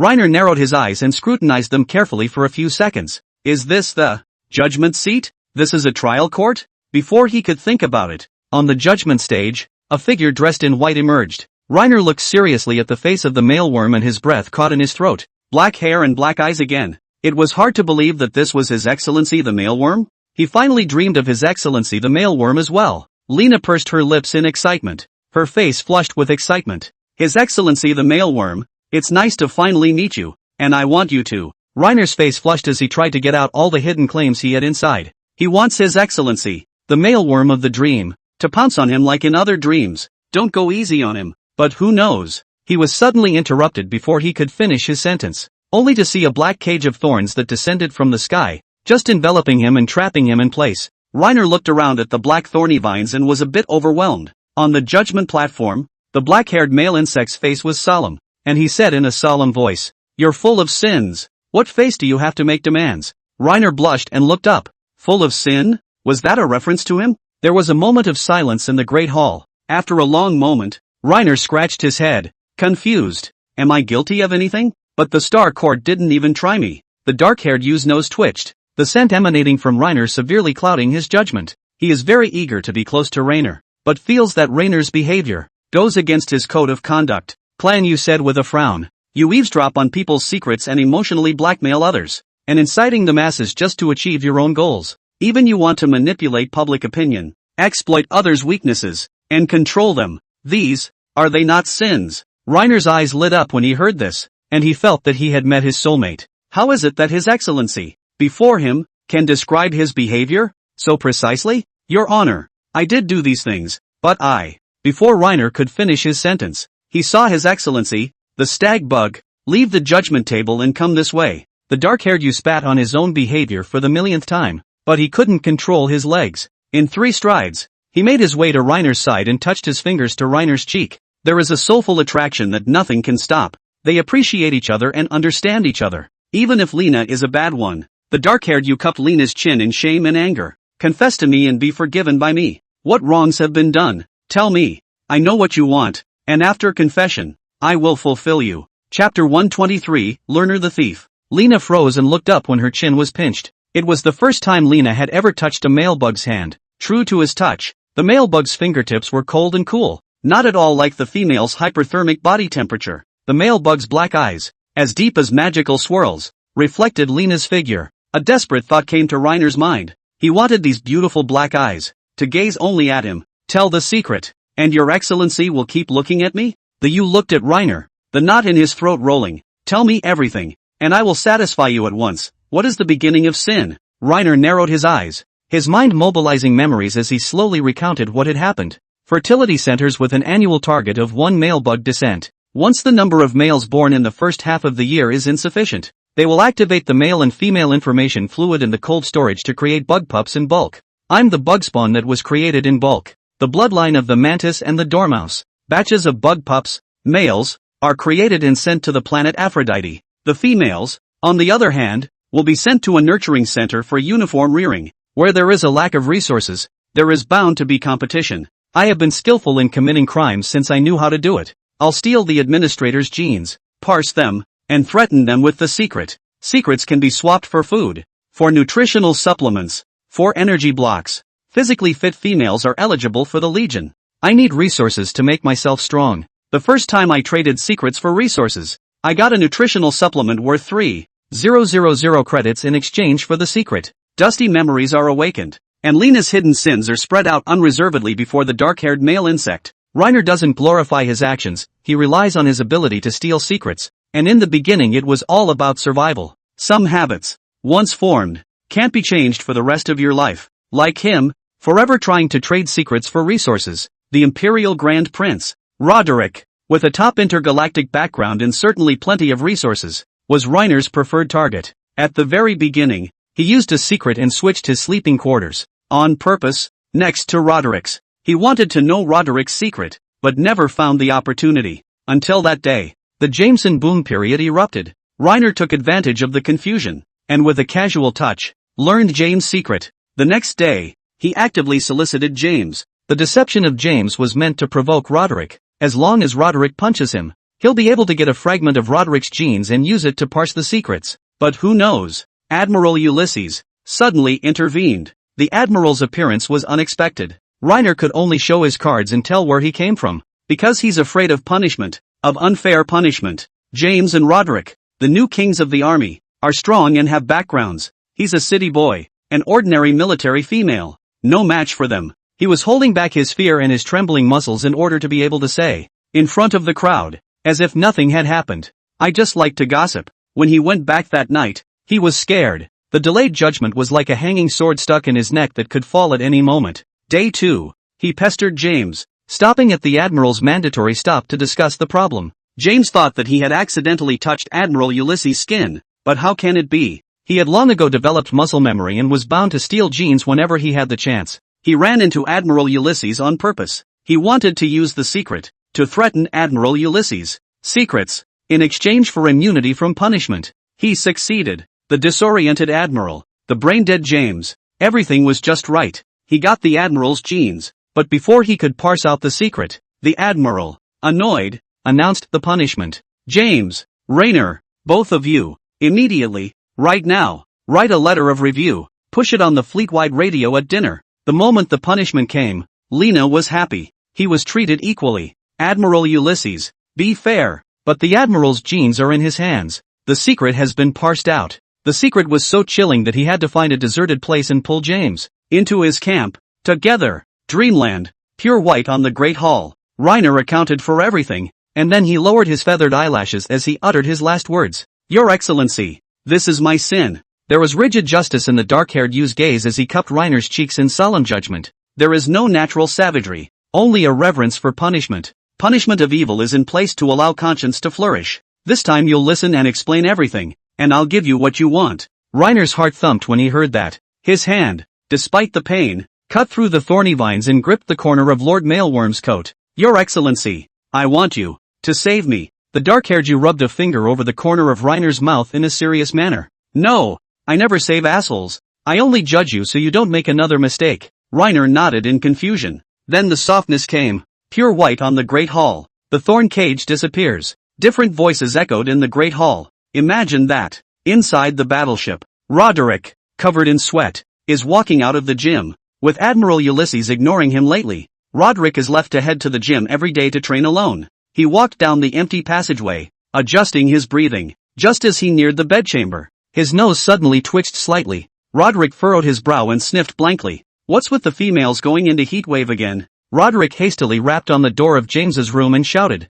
James, James, are you having another hot flash? The sound-activated lights in the passageway came on one after the other. The females, who had gone to bed early, all woke up again. Inside the door, James, with a bitter look on his face, rose from the bed and responded loudly. Not me. I was just about to go into a deep sleep. What's the point of waking me up? My lord stagbugs have escaped. In less than a minute, a dozen adjacent females came out of the room. They raked the doors and looked from one to the other to see where the smell was coming from. Roderick, this time it's the left side of your dormitory, coming from the smell. Hearing this, Roderick and James said at the same time, to the left is Rainer's room. James's eyes lit up and his hands danced and cheered. Quickly call the doctor. Stick a needle in Rainer. 2. Present retribution.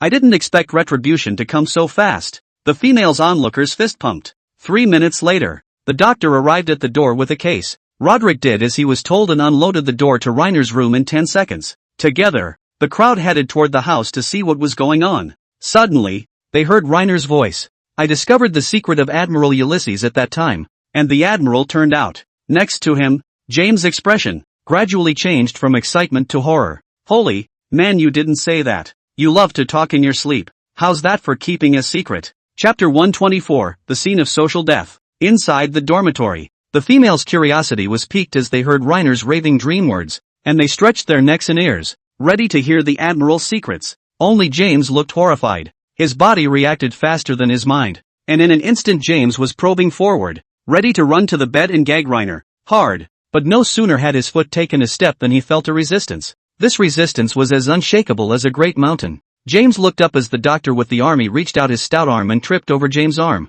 Don't go forward. The heat wave is coming and the female pheromones are repelling each other. If you take another step forward, you might fight him. Don't worry. Let me whack him first. The doctor soothed, patting Jamie Book's arm in the process. James' mouth dropped in anger when he heard that. He wasn't worried. He couldn't wait to punch Reiner immediately. But it was too late. The delay, after such a block from the doctor, was enough to make Lerner babble. Throughout the dormitory, Lena's words echoed. It was then that I discovered the secret of Admiral Ulysses, that the Admiral was sleeping with 2 dark-haired male insects. Together. Your Excellencies, the 2 male insects? Admiral Ulysses? Inside the dormitory, countless inhaling sounds resounded. The house is so cold. It's draining. The military females looked at each other with embarrassment, shock, and excitement in their eyes. More excited than if they were dating a male bug themselves. I didn't realize that Admiral Ulysses had played such a big game. James stood frozen in place. Even his fingers were trembling slightly. He was a little broken inside. It was over. Everyone knew. But before James' blank head could slow down, Lena, in her sleep, dropped another bombshell remark. Admiral Ulysses even ordered the 2 lords of the stagbugs to keep charging at him. Help! The females in the room clawed at the ground instantly on their toes as they heard this, screaming inwardly in a frenzy. Why they understood the words in seconds. James' brain buzzed, and he seemed to have sensed that the silence of the room had been filled with screams. The embarrassment continues. Reiner was still talking in his sleep, describing the secrets of Admiral Ulysses. Every word fell precisely on the excited nerves of the crowd. James grinned a silent, demented grin. Hey, hey, hey, hey, the secret's out. He was on his toes, awkwardly close to gouging through the battleship. A minute later, Reiner muttered a few more words. Then it was like frying a fish and rolling over on the bed. It was accompanied by Lena's racking, high-pitched voice. The crowd winced in unison. It was only then that they realized that they didn't know when, but a layer of cold sweat had already condensed on their bodies. The doctor touched the sweaty hairs standing up on his neck in embarrassment. I'll give him a shot first and forget about it. The doctor pulled a suppressant out of his slung medical kit, and with a flick of his wrist, the injection flew straight to Reiner's neck. The potion was injected into Reiner's skin. Pheromone inhibitors, a shot in the arm. Inside the room, the concentration of pheromones no longer increases. All of them raised their hands at the same time and wiped the sweat from their foreheads. Phew, it was so embarrassing just now that I forgot to breathe. James also came back to his senses. He saw the twisted faces of the females around him and knew what they were thinking. So he gulped, and hastily explained. Don't get me wrong, Admiral Ulysses was not with the two male insects. That was just a dream of the Marshal. Reiner just saw Admiral Ulysses' dream. The Admiral has his own male bug, so let's not spread this around. It will not reflect well on the Admiral. The females' faces were complicated as they opened their mouths, trying to express the excitement within them and not knowing what to say. Two male insects. They wouldn't dream of doing that. And Admiral Ulysses, to have the audacity to fantasize so boldly in the presence of male insects. Just then, a voice came. The accompanying doctor sighed, helplessly. Alas, in truth, it is not surprising that Admiral Ulysses would have such a dream. Admiral Ulysses' medical report shows, for nearly 5 years he has been injecting pheromone inhibitors without interruption. Jacob, the Admiral's male bug, never fulfilled his male bug obligations, so the Admiral can only rely on fantasies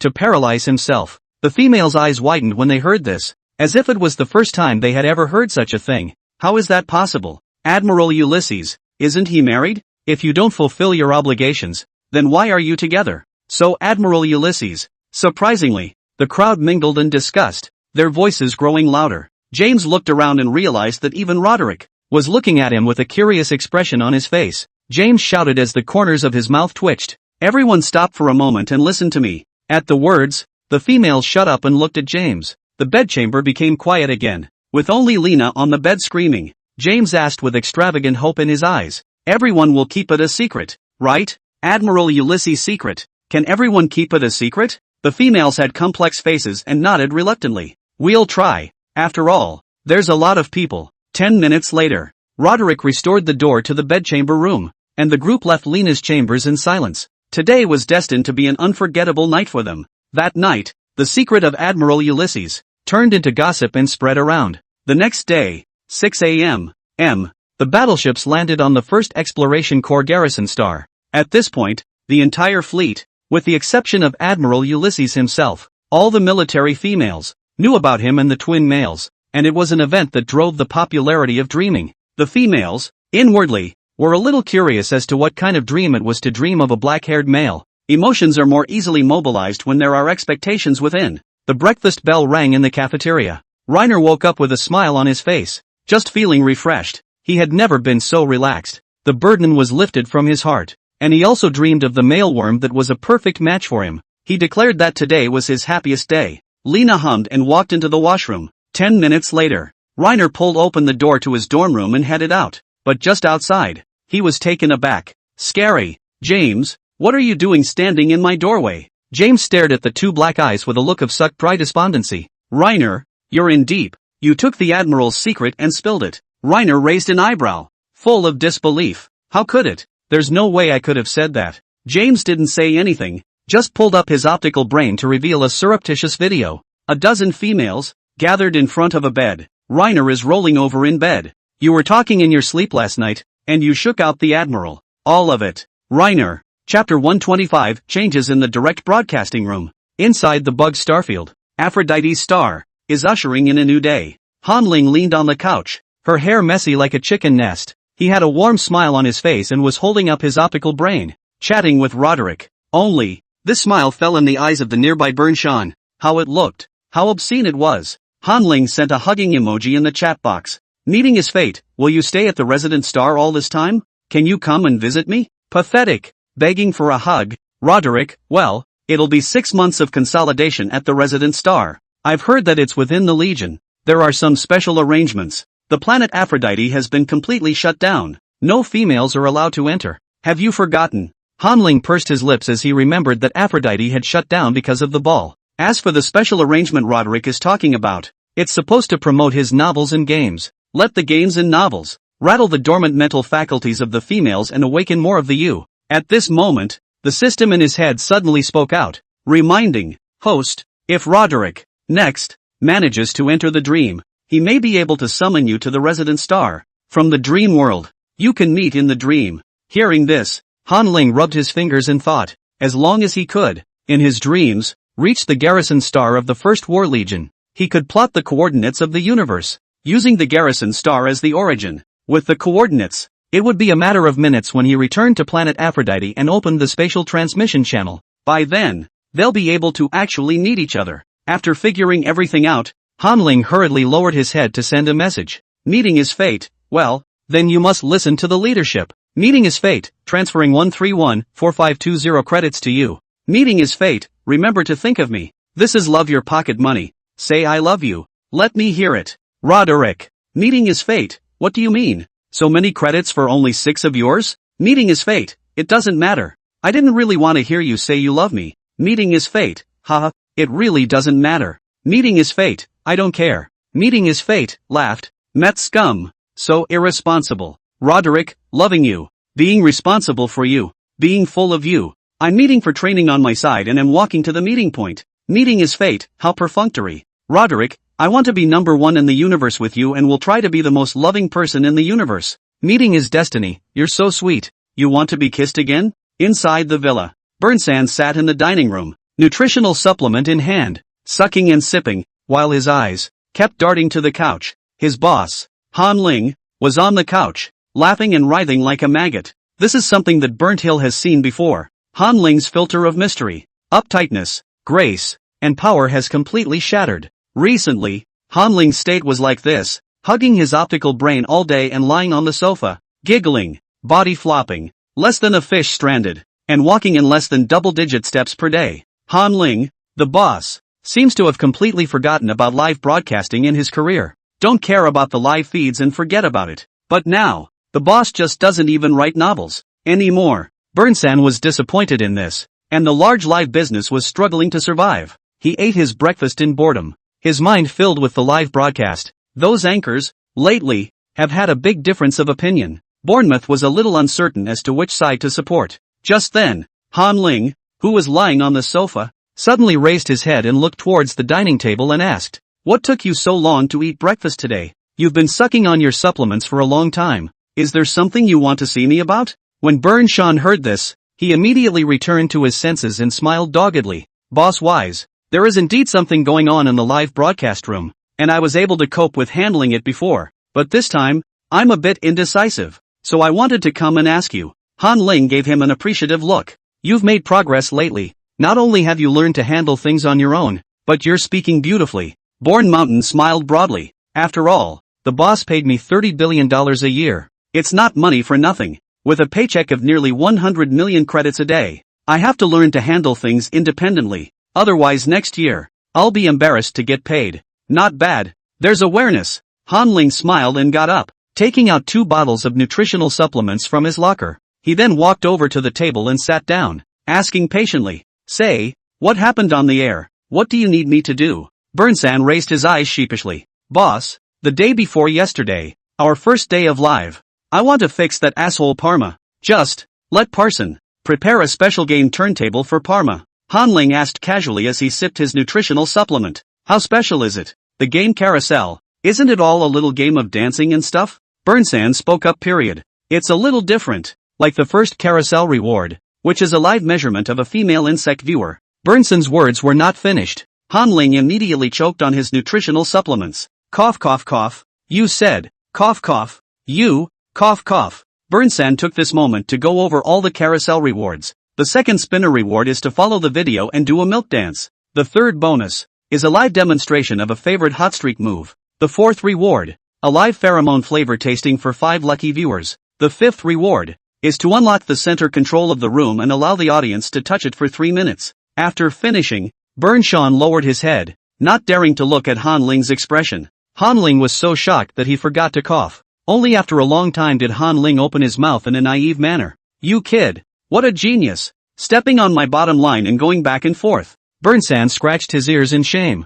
"I was, originally, going to have Palma do something out of character and then have you punish him. But you've been a little busy lately, so I didn't come to see you." Han Ling nodded and asked, "So what happens now? Didn't you teach Parma a lesson straight away?" "No." Bornon-Hill bowed his head nestled. "Only you," Parma said, "have the right to judge his behavior." Because Parma finished the broadcast and took the top spot in the polls for the day just because of what was on the turntables. The next day, he was still number 1. Until this morning, he was still reigning first. If, at this point in time, Burnt Hills were to suppress Parma, who was in first place, the implication of targeting would be too obvious. It's bad for the reputation of the business. It's bad. Born Mountain doesn't want to ruin Ling Tian's reputation just yet. Table. Han Ling had already thought about how things would develop afterward as he asked. "So, there's a problem in the live room right now, with a portion of the anchors asking for a replacement of the big spin. Isn't that right? The voting list, which is about prizes,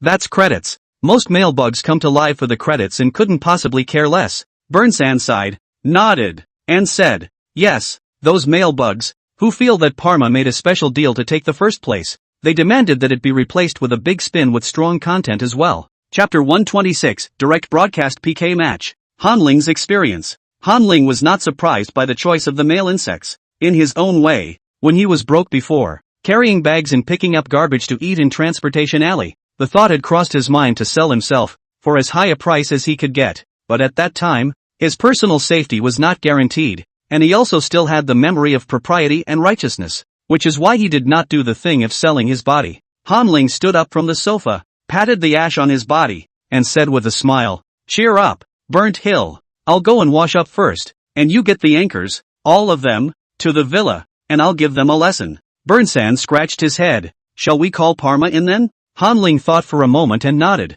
"Call it, just in time to kick off our first PK event while we're at it. Compete for Red Heart recommendation votes." This activity had been conceived in Han Ling's mind for a long time. It's a key point in the live broadcast. Hearing this, Bernshon hurriedly opened his light brain and began to notify that in half an hour, he would gather in the villa for a meeting. When the male worm anchors saw this message, they put down what they were doing and went out to rush to the villa. Half an hour later, Han Ling, dressed as a man, walked out of the washroom. At this point, the villa's living room, which had been converted into a conference room, had all the extra furniture withdrawn. More than 30 male bug anchors gathered at the villa, sitting quietly in their office chairs and waiting. They saw the door to the washroom open and their eyes went to the door in unison. Han Ling calmly scanned the room, taking in the expressions of all the male insects. There are male bugs that have an expectant look in their eyes, and this category, for sure, is the one that wants the big spin to move. There are male bugs with a dodging look in their eyes, the kind that have already rubbed their edges and are inwardly apprehensive of being punished.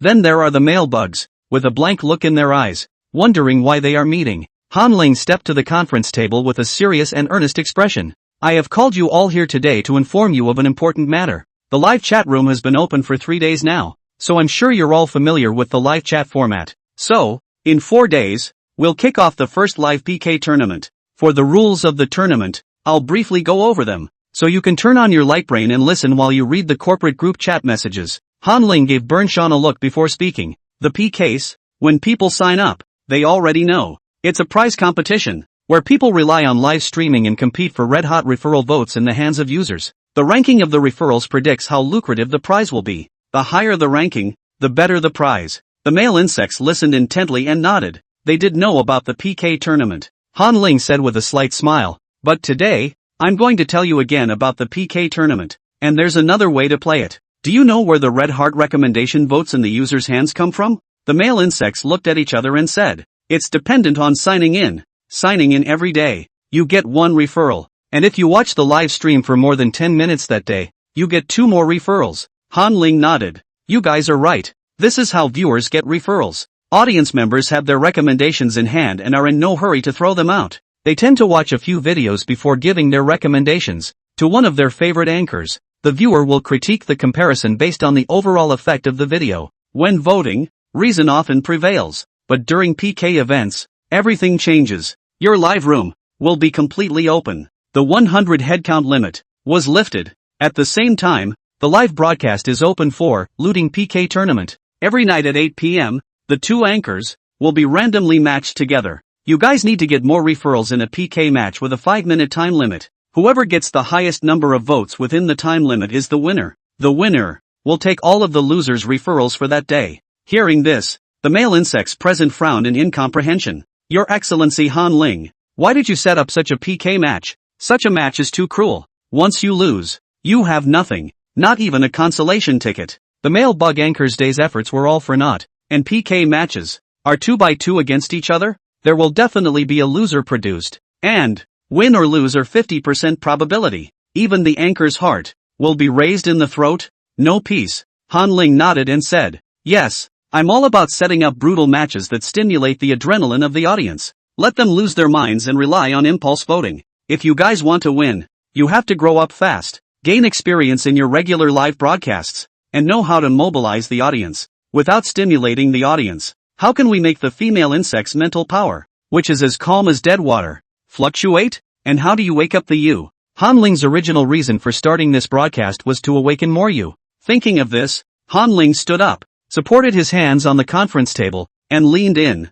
I know that there is a part of the anchor that wants to rely on rubbing it in to get referrals, so I've decided to open up the scrub version of the Big Spin game to all hosts. This turntable, whether it works or not, you can try it yourself, but I'm not really recommending it. Also, a word of advice for you. All intelligent creatures only pay for emotions. When an unattainable Lord Mailworm, out of millions of worms, chooses to send him his blessing in preference, it will give him pleasure. But at the same time, the rest of the millions of females will only develop jealousy, not empathy. The rubric, which will always serve only a small percentage of the population, loses the hearts and minds of the majority of the audience. All of the top anchors, none of them, got their fire by rubbing it in. They're catching fire because they're serving the majority of the audience. When Han Ling finished speaking, the scene was silent. The anchors looked at Han Ling with bewilderment in their eyes. What's that supposed to mean? Opened up the rubbers to a big spin and then told them it was best not to use it? The owner writes his own erasure novels and then restricts them from erasing live? It feels a little elitist. Han Ling pursed her lips and sighed inwardly. In fact, these are the bloody lessons he has experienced. He writes erasure novels every day and understands the difficulty of erasure best. Pure meat is something no one reads. What people love to see are the types that want to cover up and show off. The same goes for live streaming. Big wipes, all gooey. The only thing that makes a live room interesting is the fight and the noise. It would be even better if the anchors could manage to fall in love with their fans. Proper big anchors. These male worm anchors, however, are currently too low in ideology. They couldn't understand Han Ling's good intentions yet. Only when they had truly experienced it could they understand what Han Ling's words meant. That rub-a-dub spin that Born Mountain prepared was so low on content. It's also that milk dance that's slightly watchable. Han Ling's goal was not to make these male insects serve a certain lucky person. Instead, we have the male bug, which mobilizes most of the audience. Leaving white space is the height of erasure. The ability to make the viewer fantasize, self-associate, and then dream. Half an hour later, after the meeting was over, the male bug anchors left the villa one after another. Inside the large living room, only the three male insects, Han Ling, Bernsan, and Palmer, remained. With a villainous expression on his face and blonde hair on top, Bernshan stood by Han Ling's side to act as a crutch. Palmer remained in the same chair he had been sitting in during the meeting, his eyes full of indignation. He knew for sure that Bernsan would tell Han Ling about his rubbing the wrong way. Luckily, he was prepared and was waiting for this day to come. So, without waiting for Han Ling to speak, Palmer immediately stood up, pulled out a series of evidence he was looking for, and said loudly, "Honorable Han Ling, no matter what Born Mountain says, please don't believe it. The whole big spin thing was a complete setup of me by Burn Hill. I'm not going to go against your word. And from the beginning, I never wanted to get a scrub live." Having said this, Palmer glanced contemptuously at Born Mountain. All plots and schemes will be crushed in the face of the truth.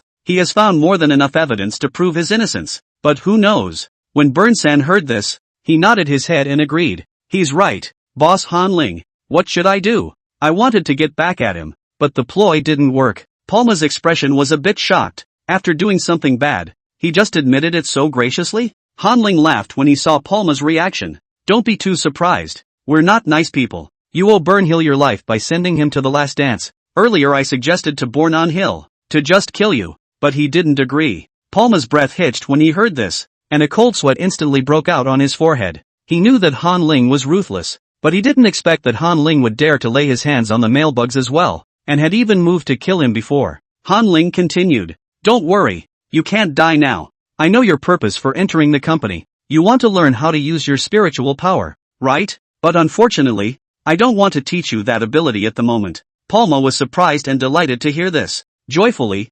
spirituality does have a way of learning. He was shocked that Han Ling didn't want to teach him at the moment. Palmer looked toward Han Ling and said in a hurry, "Your Excellency Han Ling, what do I need to do for you to teach me spiritual power? I will do my best to remedy the wrongdoings I committed before."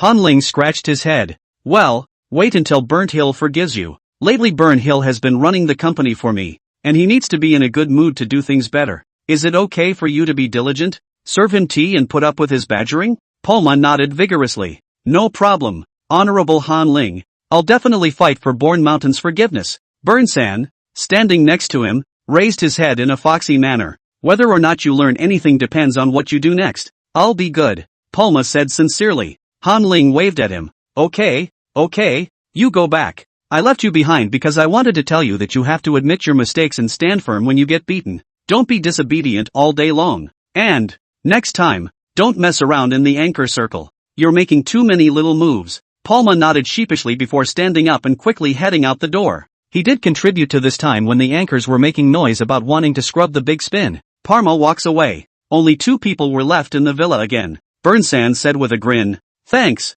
boss, for helping me out. Otherwise, this Parma was going to climb on top of me and cause trouble." Hearing this, Han Ling skimmed his lips and stood up to walk towards the sofa. "I really don't know what you think. If Parma had messed with me, I would have retaliated back a long time ago. There's revenge and there's complaining. You're pretty weird to still have haters standing on your neck and ting on you." When Burnshan heard this, he just hemmed and hawed and giggled and didn't answer. In fact, both have a good idea why they didn't kill Parma. If Bourne Mountain kills Parma today for revenge, tomorrow, it's Old Flo's time to die. Old Flo had once tried to kill Han Ling, and had hired special assassins. This matter, Bourne Mountain knew. Burnshan was telling Han Ling with his actions that it was better to spare others than to be quick to anger. "I spared Parma, and I hope you, boss, will spare my uncle for once." After seeing Han Ling's ability, background, and means with his own eyes, Burnhill has grown a lot too. It is a biological instinct to avoid harm, and since he did not dare to plead for his uncle,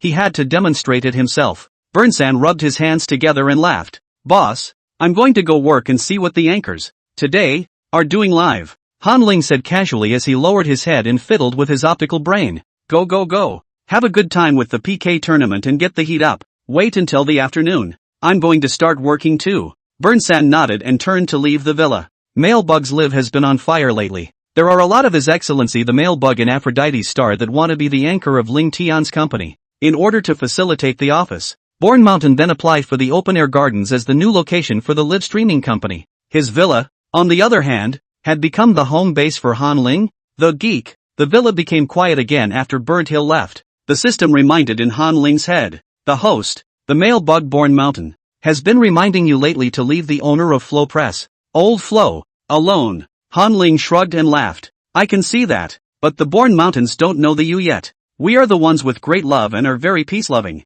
The bugs I kill at random may be the mates of the rest of the you. Losing a loved one and ending up alone is the greatest punishment for the you. How could I kill at will? And Old Flo, all dying of old age. Letting him live in constant fear of possible retaliation is the real torture. By the way, as of now, how many people have awakened in the U clan?" The electronic voice of the system disappeared for a moment. A minute later, the system tallied up the data and said, "Currently, the U clan has awakened a total of 489. Of these, 62 have transformed into the form of a male insect, growing out tail hooks." Han Ling nodded. Not bad.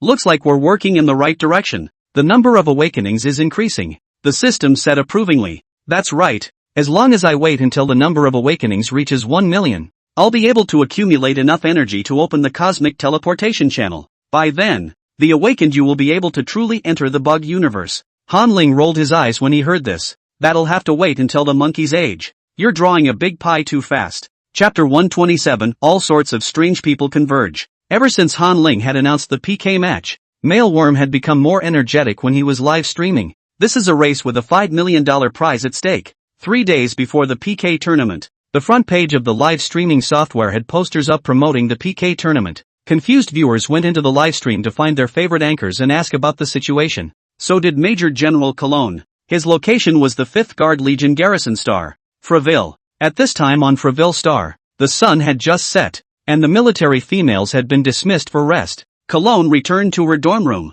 washed up, and casually clicked on the Ling Tian live app. It was a habit he'd recently developed, going to the live feed every night and checking out his favorite males. As a single and highly placed military female, Cologne has been saving up her contribution points for over a decade in order to date a male bug. When he managed to save up enough contribution points, he didn't realize that Aphrodite's star had a serious accident and closed down directly. It also meant that he wouldn't even be able to see His Excellency the Mailworm within a year. Just as Cologne was in a state of utter remorse, Ling Tian appeared live. It is home to a variety of distinctive male bugs, which are broadcast live every day. Interacting with the live audience, the males dance, sing, and chat. These are the elements that have become the solace of Cologne's life. Imagine returning to your dorm room after your daily duty to see the warm smile of His Excellency, the male insect. How is this not a new type of relationship nurturing? He can start by going on the Star Network and finding his favorite staghorn anchor. When Aphrodite's star opens again, he'll be able to apply for a date with his favorite anchor. Inside the dormitory, Cologne just opened the Ling Tian live app and saw the enlarged version of the announcement on the homepage.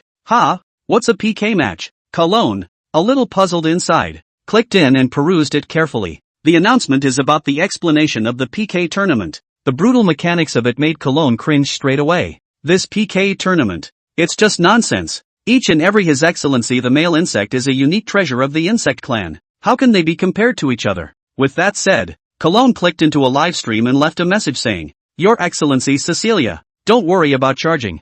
I'll only vote for you in the PK match. Don't worry. I'll always stand behind you and support you. This Scythian anchor, a gray-haired, black-eyed male bug, claimed to be from the moth clan. Males usually have no insect characteristics and only one tail hook, so they are usually race-neutral. But Cecilia's comment took the favor of most of the audience plus all of the moth audience straight away. What a lovely excellency who would seriously introduce his origins. Cecilia's video plays and is currently in second place. Cologne had a happy smile on her face after she took the recommendations in her hand and threw them all to Cecilia. Love is dedication, and he's willing to use his recommendation to guard Cecilia. After casting his vote, Cologne tapped on Cecilia's live replay and entered the holographic broadcast. Because in reality, he was sitting cross-legged on the edge of his bed. Cologne automatically sat on the carpet during the broadcast. Cecilia is a very hard-working male bug, so every time she arrives on air to interact with the viewers before the video recording, Cecilia is speaking as Cologne enters. This PK tournament is the first time, in my life, that I've participated in a tournament, so I'm a little nervous. Well, what everyone says makes so much sense. It's no use being nervous, so I'll try to relax. He. Does Cecilia want to come in first place? Of course I do. I've never gotten first place before. I'd like to know what it's like to get first place. What about you guys? Has everyone ever gotten first place? Cologne listened to look up, and the moment she saw Cecilia, a nosebleed escaped from her nostrils. Gray-haired, dark-eyed Cecilia, dressed today in a courtly knight's outfit with wooden earrings, straddled an inverted chair, slim calves wrapped in black boots. The brown shorts were a little wide, and Cologne sat on the carpet just enough to see some of their contents through them. The top half of the white shirt, from the waist up, are tied with cross ties to define the lines. The loose neckline revealed Cecilia's pale skin. Cologne cursed through gritted teeth. Who on earth, during a live broadcast, sat in this position? This perspective. It's so obscene. Unaware of the content of what was said, Cecilia smiled gently. Then I'll call you baby, and you help me get first place, okay? What do I pay if I get first place? Well, I can give everyone a set of selfies. Cologne's eyes went straight when she heard that. Good.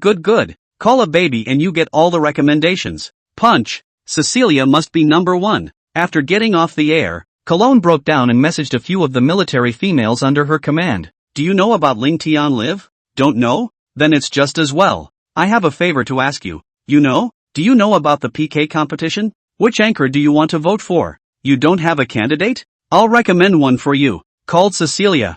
Go take a look at his video. A very sincere, lovely and hardworking one of His Excellency. Let's vote for him together. February 20th, 2395. Stardate. 7:50 p.m. Ling Tianliv's first male insect PK tournament officially kicked off. Normally at this time of day, Aphrodite's star would have long since gone dark, and the males had always risen early and gone to bed early. But now, the entire residential area of Aphrodite's star was lit up. The male bug anchors, inside their villas, waited nervously for the live broadcast to begin. The rest of the males of Aphrodite's star, on the other hand, crouched down to watch the broadcast. Han Ling had gotten out a live streaming company, and basically all the male bugs knew the news. After all, at the time, Burnhill drove a tricycle around the residential neighborhood for hours to promote the event. But the anchors, whether they are popular or not, and how many people watch them, they have no idea. Nowadays, there is no limit to the number of people in the anchor's live room during the PK tournament.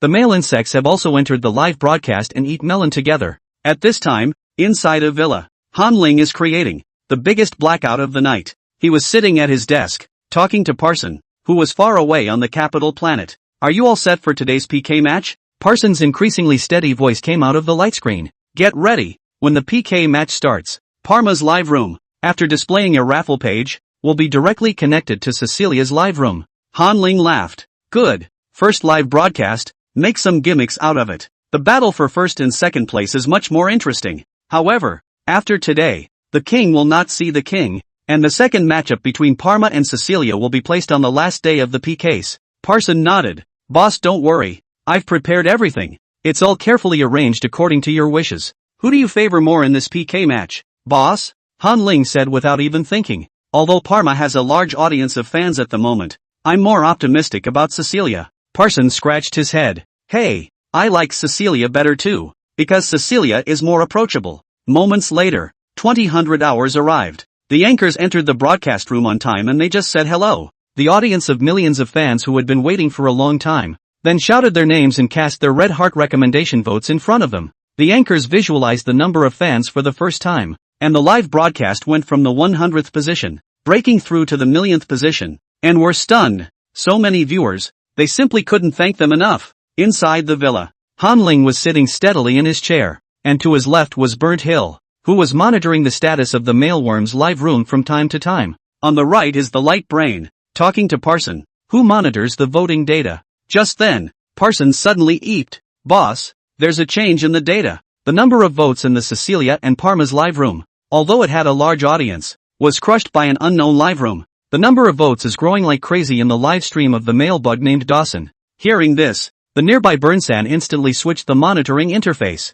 to Dawson Live. Han Ling hadn't even seen what the person looked like when the all-too-familiar melody came out of the live broadcast. "I would like to become the one you love in the fairy tale." A crisp, soft, pure voice with an ethereal feel. Han Ling closed his eyes and enjoyed the auditory horseplay. Dawson's voice is so good. No wonder he got so many votes. He deserves it. When the song was finished, Han Ling laughed. This male bug named Dawson is perfectly capable of being groomed to become a pillar of Ling Tian Live. Dance anchors have a lot of limitations to get famous and need to be both audio and visual to get noticed. And chat talk anchor need to test the audience's state of mind. You talk about sad topics. The audience is experiencing happy events. This is not a hit it. But with just music, there is no need for an occasion. No need to make time. Just bring in the music and the feeling is found. It can resonate with most female insects. The very word pass on suggests that singing is the best way to spread the word. Burnsan nodded and said, "Well, Dawson had thought about singing before, but never asked,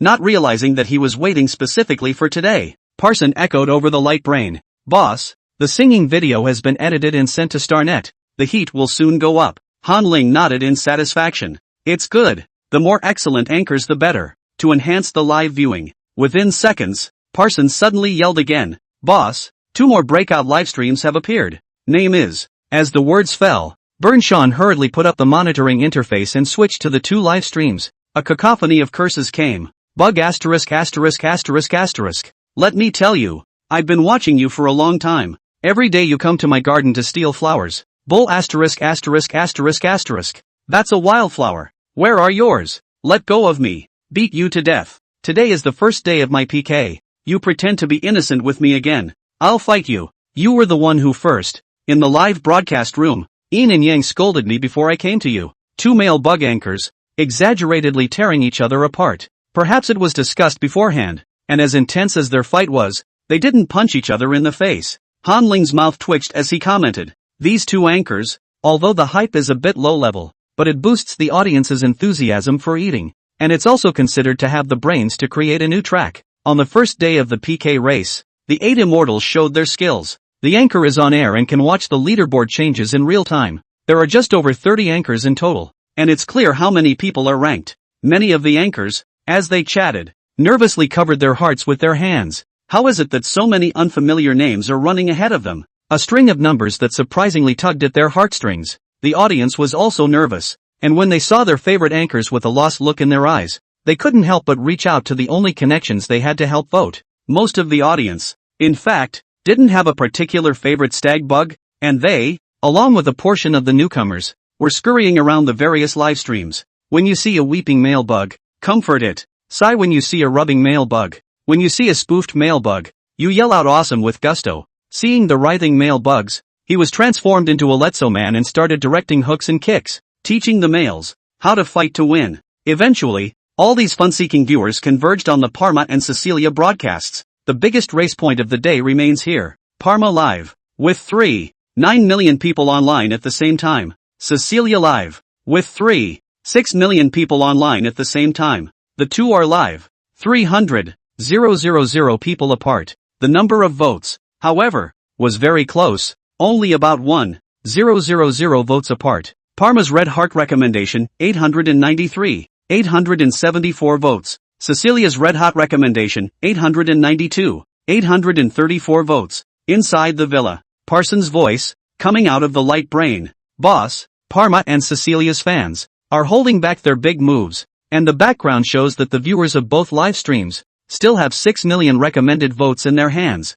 Bohan Ling asked without lifting his head. So who has more hidden votes on the air? Who might win in the end? Parson affirmed. Cecilia will win. My side shows that there are a lot of fake fans in Parma's livestream. This part of the audience, the anchor who watches regularly, is Sigia. Han Ling shook his head as he listened. It's only the first day, and you're already playing with schemes? It's true that the male insects have been bored for too long, and they all want to get into trouble. Inside the live feed, Palmer's forehead was in a cold sweat. His live feed was being brushed with repetitive words. Come on, dance. What happened to the milk dance? How come you're not on the power roulette anymore? Anchor, draw me, please, in front of everyone. How can you be shy in a crowd? Take it off. Eroticism, the lowest common denominator for most intelligent creatures. When one voluntarily pulls that shade away, it only ushers in greater malice, more terrifying than a fall into the abyss. Just when Parma's hands were tied, in his live broadcast, a prompt message suddenly popped up.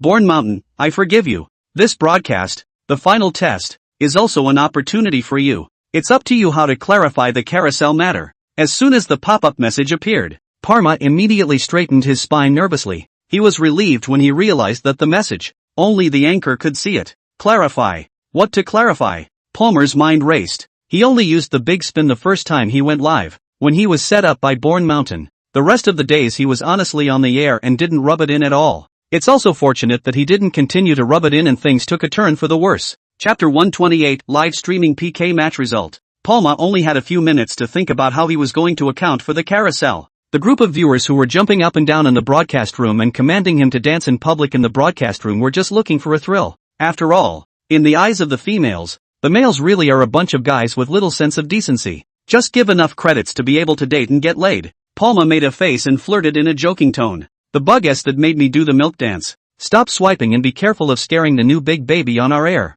The previous carousel was a test. The company wanted to see just how people reacted to the carousel. However, I won't continue to use the turntable anymore because it doesn't work well. So even if you guys swipe again, I can't put out the big spins. And on the air, there's no longer this program. Palma joked half-heartedly, and in the process pulled in a wave of goodwill from new viewers with intimate epithets. At this time, in his live chat area, the chat had changed. Many netizens are questioning the veracity of this story. Really? Parma, don't lie to me. Is it true that there will be no more big wheel? Palma, dance a song. Will you? I don't believe it. I see that there are anchors in other live rooms, playing this big wheel. Kind of lost. How am I supposed to vote for you if you don't play carousel anymore? I'm not voting for you. Go to another broadcast. Inside the comments section, there were threats of heartfelt testimonials and feigned pity pleading. Palmer continued to laugh. You guys don't want to be scoundrels here. You've watched all the videos and you haven't repaid me yet. Hurry up and vote for me.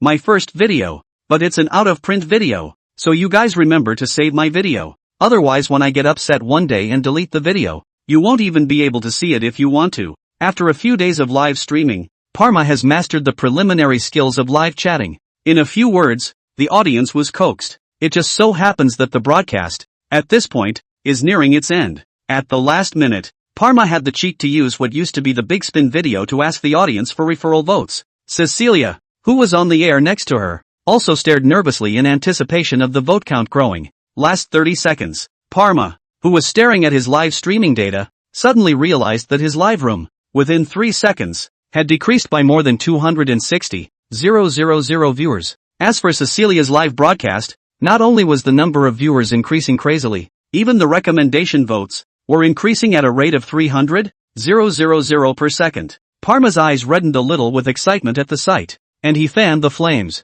Babes on the air, are you any good or not? Hurry up and vote. How come the votes have suddenly been countered by Cecilia? The best babes in my heart, how come you've suddenly become trash? Show me what you guys can do. Upvote. The females who were originally still waiting to see what would happen immediately cast their precious recommendation votes when they heard these slightly mocking words. Brothers, only the last 20 seconds left. Don't hold back. Charge. Upvoted. Can't let His Excellency Parma lose. Honorable Palmer. Let's show you if we can do it or not. The votes are catching up. Continue. Reversed. Parma first. Palma stood up excitedly, his eyes glued to the data. It's a 10-second countdown. So if you still have a ticket, don't keep it. I'm going to lose if I keep any more. Babes, vote. The other side. Cecilia's live feed. The atmosphere was more tense. Because the votes were temporarily behind, Cecilia was nervous and had tears in her eyes. I'm sorry, it's all my fault. You guys have tried so hard, but I couldn't compete to get first place. I failed you. The viewers of the live stream, still comforting him. Don't worry, Cecilia, we've got a backup. Cecilia, you must be number one. We said, you're just passing through. Did you fans agree to do something? Cecilia, go forward. You have us behind you. At that moment, Cecilia's fan, Major General Cologne, was sitting crouched on his bed, the tip of his nose sweating slightly. His posture made his whole body look unusually tense and stiff. Countdown is 5 seconds.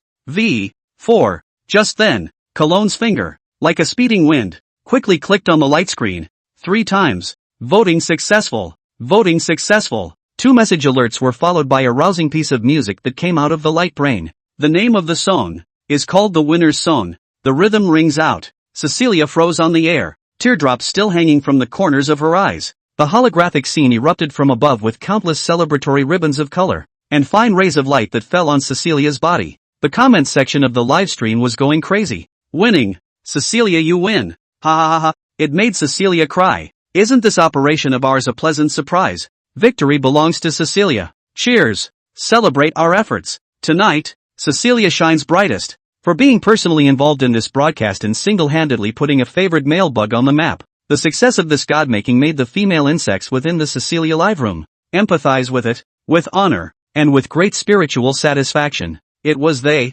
single-handedly, who made Scythia's victory possible. Cecilia was voted out of the ballot hit poll, PK match winner. Cecilia reacted with tears and excitedly thanked the audience. Thank you all. Cecilia loves you all. However, the audience, like Cologne, was still basking in the joy of the PK win. It turns out that participating in the making of God is this kind of feeling. The other side. The atmosphere was surprisingly higher in Parma's live room. The loser's music, echoing through the broadcast. Parma is also wrapped in black special effects of failure. Bug asterisk asterisk asterisk asterisk. I'm sorry everyone. It's all my fault. I'm the one who failed everyone's expectations and votes. Palma stood up, bowed excitedly and apologized, bending over constantly. His eyes were filled with resignation. The comments section was a mass of anger, with viewers cursing non-stop. Dash asterisk asterisk asterisk asterisk me. Cecilia is truly disgusted. It's just a vote, and I can't believe you're playing tactics. Last-minute comeback overtook us by 10,000 votes. Bug S.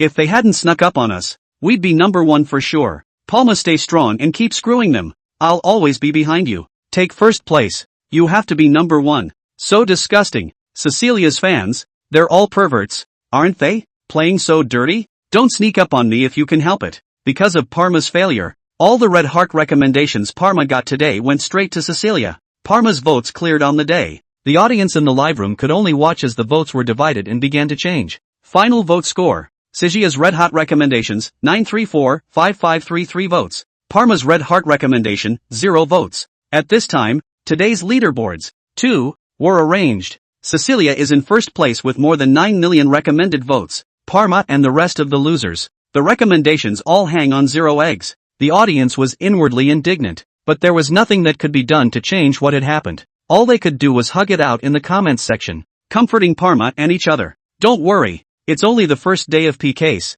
We still have time. We must win in the future. Parma will definitely go on a winning streak in the next few days. Punch. See you in the finals. Once again, we face Cecilia. Brothers, we can't afford to lose next. Half an hour later, Parma live closed. The audience exits with emotions. They are, this time, really pissed off, and tonight is destined to be a sleepless night. Their own referrals ended up going to Cecilia, who they didn't like. And Cecilia's sneak attack battle is disgraceful. Inside a villa, Hanling is working with Burnsan and Parson, and is tallying up today's live stats. Parson said, "Boss, today's Ling Tian Live's simultaneous online numbers broke through the record. At its peak, there were a total of 40 million females online at the same time. If we want to speculate on the next growth curve of the number of people online, we may have to wait until tomorrow when the data comes out and then do a statistical comparison. The answer given by the big data model is that the number of viewers online at the same time, by the time of the final PK finals, will grow to 800 million.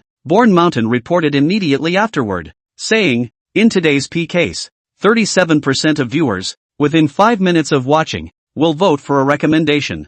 46% of viewers, within 30 to 60 minutes of watching, will cast a recommendation. 17% of the audience did not vote. In addition, the length of time that users watch is related to the number of anchors that are available. Most females, still not interested after watching 7 or 8 live streams, choose to exit the software. Maybe we should optimize the recommendation algorithm. An hour later, Burnt Hill and Parson finally debriefed. Han Ling was drowsy from listening. If it was a game presentation from Ling Tian Company, with profits and money to be gained, Han Ling would still be able to listen attentively. After all, listening to the astronomical numbers earned was a spur to him. But Mailworm Lev, which is a public service, is completely free. Even Han Ling had to backload money to pay the Mailworm anchors. Therefore, Han Ling really didn't have much of an idea about these figures given by the PK tournament. The PK tournament is good or not? Just look at the number of people awakened by the live streaming industry, however, has been handed over by Han Ling to Born Mountain to take care of. This is Burn Hill's first career, and you can't discourage Burn Hill. Han Ling finished listening to the report with a hard head, which is also considered to be the same for his 2 little brothers. After Burnsan reported the data, Han Ling applauded and said affirmatively, "Good, your stats, straight to the pain points. Talk to Parson later about how to optimize these issues and follow up before the results hit the ground." Han Ling's short sentences contained industry-hackneyed words, specialized terminology, and sounded professional, like he was listening carefully. Burnsan was encouraged and puffed out his chest. "Okay, de boss. I'll try my best." Upon hearing this, Parson, in the light screen, raised his hand and wiped the tip of his nose, using his arm to hide the smirk at the corner of his mouth. He was somewhat adored by Born Mountain. The male bugs at work are really more fascinating. Han Ling waved his hand. All right, let's call it a day. I have some things to take care of next. Everyone go ahead and take a break. You two have worked hard today. Adjourn." After saying that, Han Ling directly closed the light screen, stood up and walked back, not realizing in the slightest that the feelings of his 2 little brothers had soured. Before that he slept in the living room of the Burnt Hills house, but since Roderick had returned to Starfield, Han Ling had moved into the guest bedroom of the villa in order to have intimate space. Click. There was a click. After Han Ling returned to the guest bedroom, he backhanded the door to the room and locked it, and then he quickly walked into the washroom and began to shower. Half an hour later, at 11 o'clock at night, Han Ling was fully dressed and came out of the washroom. Clean, crisp white shirt, meticulous hair slicked back, revealing a deep, shapely, handsome brow. The time difference between the time on Aphrodite's planet and Roderick's resident planet is exactly 12 hours. At this hour, Roderick was up just in time. Han Ling cleared his throat, adjusted his position, and then, impatiently, dialed a video communication to Roderick. Do. The video's ringtone rang for 3 seconds and was immediately picked up. A soft white quilt appeared in the light screen. Han Ling asked with a smile as he pretended to raise his hand inadvertently, showing off the look he was wearing. Awake? Time to get up. Roderick, hiding under the covers and afraid to face the camera, didn't mince words of praise. You look great today. Just woke up and knocked you out. Han Ling tried to strain the smile on his face. This compliment was worth it. It wasn't in vain that he had prepared for so long. So what if it's a knockout? Totally overwhelmed, weak in the knees, and drooling. Ahem. It's only when I'm not around that you can talk nonsense. Show me your face so I can see what you look like. Han Ling's eyes were filled with laughter, but he couldn't help but wail inside. If you don't say so, the two of them, Han Ling and Roderick, are a perfect match. Han Ling was whimpering and driving in his thoughts, one trip after another, filling his mind, but he was too shy to speak, only words. But Roderick was bold and would not hesitate to speak up once his thoughts were aroused, and such sincerity was right in Han Ling's favor. Thinking back, when the two first met, Roderick's off-the-cuff words had taken Han Ling completely by surprise. An hour later, Han Ling lay on the bed, once again twisting merrily into a maggot. Are you getting up, Roderick? Roderick nodded. Well, the bell rang. Talk to you tonight? It's time for you to go to bed. Your Excellency. Han Ling yawned. Well, I do get sleepy. Go to sleep. And when I wake you up, you'll still be able to hear my voice when you wake up.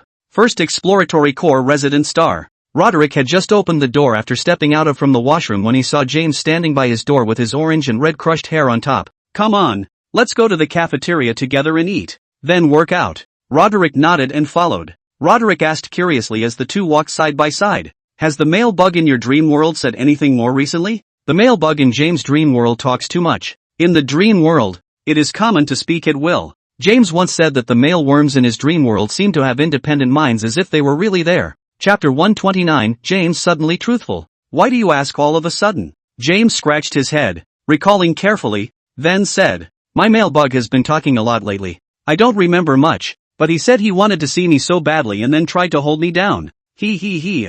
Hearing James' lewd laughter, Roderick sighed. It was my maleworm, who said that he, too, would like to meet me, in his dreams, and that I never dreamt about him, and he's a little pissed off. I feel the same way about you all being able to dream up random strange male bugs, but I have maleworms myself, and I have never dreamed of them. What, do you think, is the reason for this? Lately, Han Ling has been pestering Roderick with dreams every day, but Roderick couldn't dream of Han Ling no matter what way he fell asleep. There was no way to get into the dream world, and it almost affected the emotional connection between the two. James asked curiously, turning sideways, dreaming? Do you want to dream too? And what should you do if you dream of strange male insects? Roderick shook his head. His Excellency said that if I dream, it can only be him and only him in my dreams. So sure? You're kinda self-absorbed. You're male bug. So have you had any dreams related to anything else lately? Dreamed about it, and dreamed about the Emperor's star. That's strange, James said casually, lifting his hand and cupping his chin. You can dream, but you can't dream of him. Why is that? Could it be because you two have a time difference? No way to fall asleep at the same time? Every time you wake up, he happens to be asleep. When you're going to bed, he's just up again. Roderick frowned and laughed when he heard this. It's outrageous, isn't it? How can it be? What does it matter to your Excellency if I dream? James hemmed and hawed. I just said it casually. Don't take it seriously. But I think you're right in the latter part of your sentence. You dream. What does it have to do with male insects? Afraid that His Excellency the maleworm will be sad. You lie to him and say that you dreamt of him. It's your dream anyway. It's not like he knows what's really going on. Roderick mused. Cheating? It's not good, is it? When one lie appears, it needs to be compensated with another. And from now on, I'll have to keep deceiving His Excellency the maleworm. James scratched his head. Then we'll talk about the situation. If he insists on letting you dream, and you then deceive him, it's a good lie.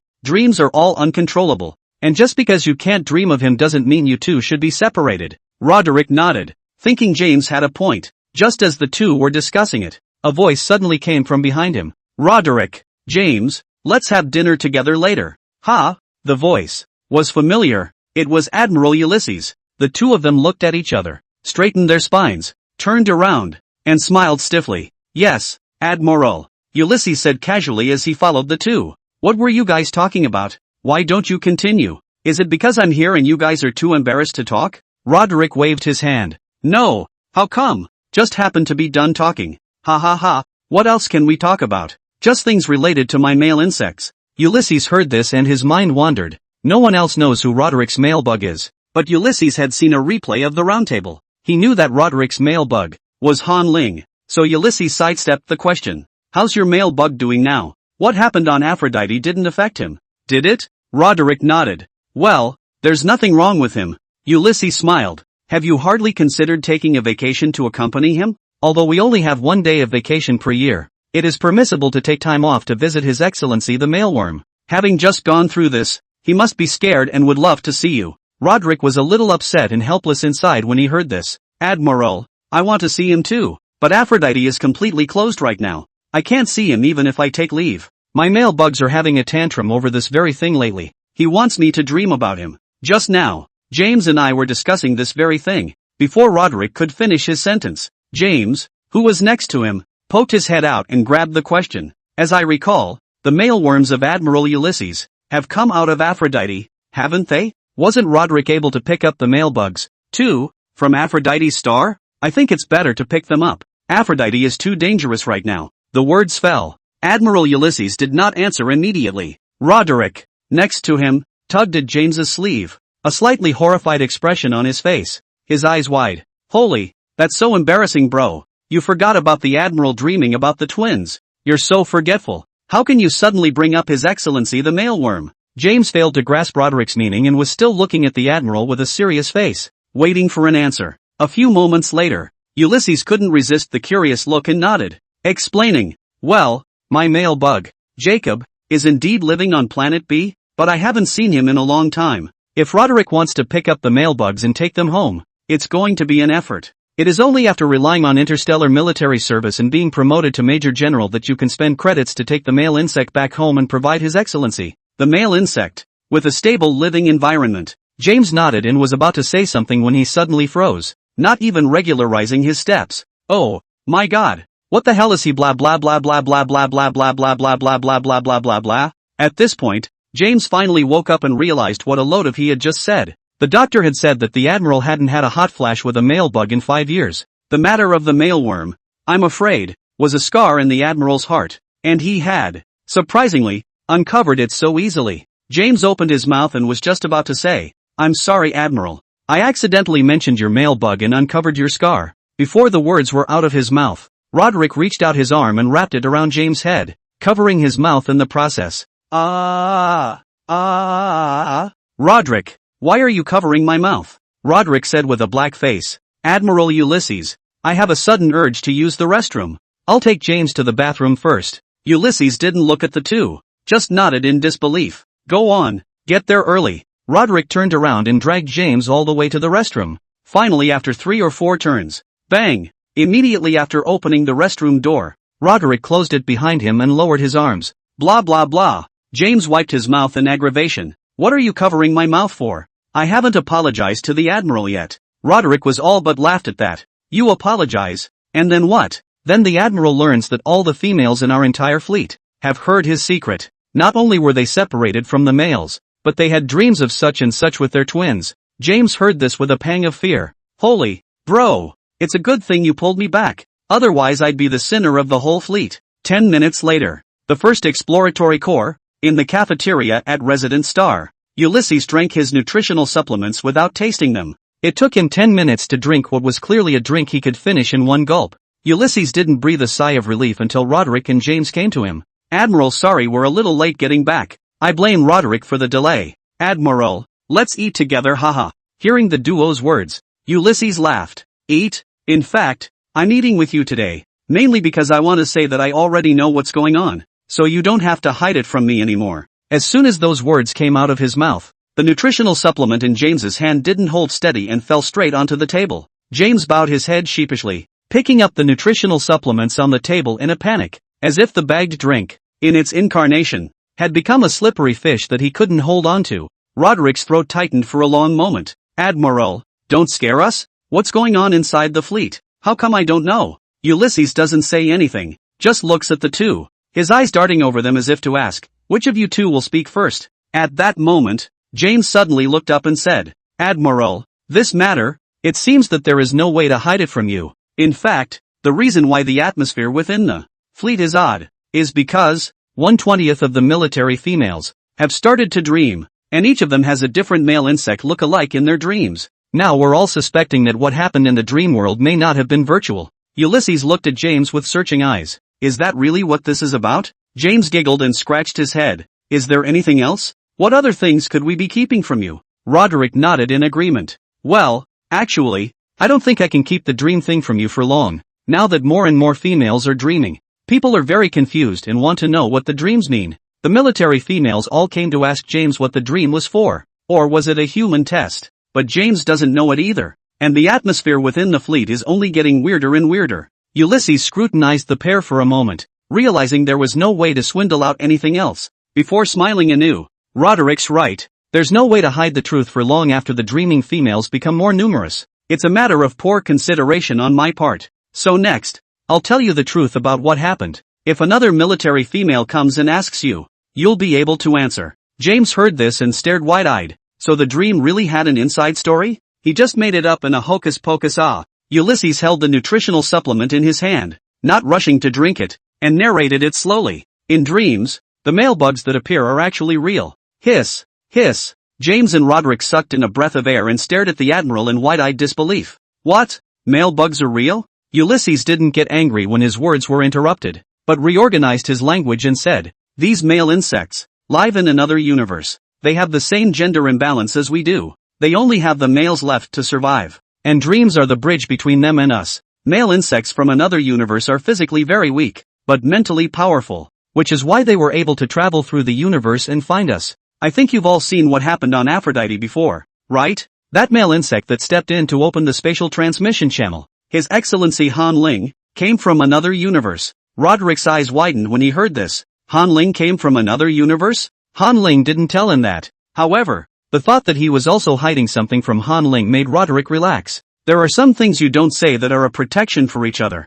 and these things, whether they are said or not, have no effect on their feelings or relationship. James exclaimed with a dawning realization. I've never seen His Excellency the Mailworm before, and I thought that every His Excellency the Mailworm had this kind of strength. It turns out that it's not. The ability of His Excellency Han Ling in that video shocked the females all over the starfield. With a wave of his hand, he opens a spatial transmission channel, and 1,000 armies will be able to travel across the universe. If every battleship formation could be paired with one such male insect, then the starfield territory of their insect race would expand once again. Ulysses smiled. The male insects of the planet Aphrodite, although they have mental powers, are nowhere near as powerful as this. According to history, before the gender imbalance, within each fleet, it was females and males together, fighting together. The position of the mech. Why is it always a double position? In fact, just because the ones piloting the mechs are usually a pair of mates. The female controls the mech and the male controls the mech's guns. As you all know, when a female insect bursts out with her full strength, her mental power is extremely unstable, and it is very easy for her to go chaotic and out of control and turn insane. But if the co-pilot's seat, in which sat his male bug, things would be different. The female can be assured that she is using her full strength. In that era, in a short span of 30 years, the starfield territory of our bug race expanded by hundreds of times. 50% of the credit belongs to the male bugs. Unfortunately, by that time, the ratio of males to females was out of balance. Later the ratio became more and more disparate. Roderick had grown up on the Imperial planet and had read the history books of 10,000 years ago and knew the history well. But James had grown up on a planet with normal military females, and basically wouldn't have been exposed to these kinds of history books. So James' eyes widened when he heard the news. He turned his head to Roderick. Disgusted. I don't want to be your second in command. I'm going to pilot a mech on my own as well, and then have my male bugs assist me. With that said, James turned his head to Ulysses and asked, Admiral, you said that since the male bugs are real, when will my male bugs, when will they come over to me? When will we, in fact, be able to meet? Ulysses paused when he heard this and said, I'm not sure of the timing of this, probably a year or two, or maybe decades. It's not something I can draw conclusions about. It depends on how many dreaming females there are in the entire interstellar. Ugh.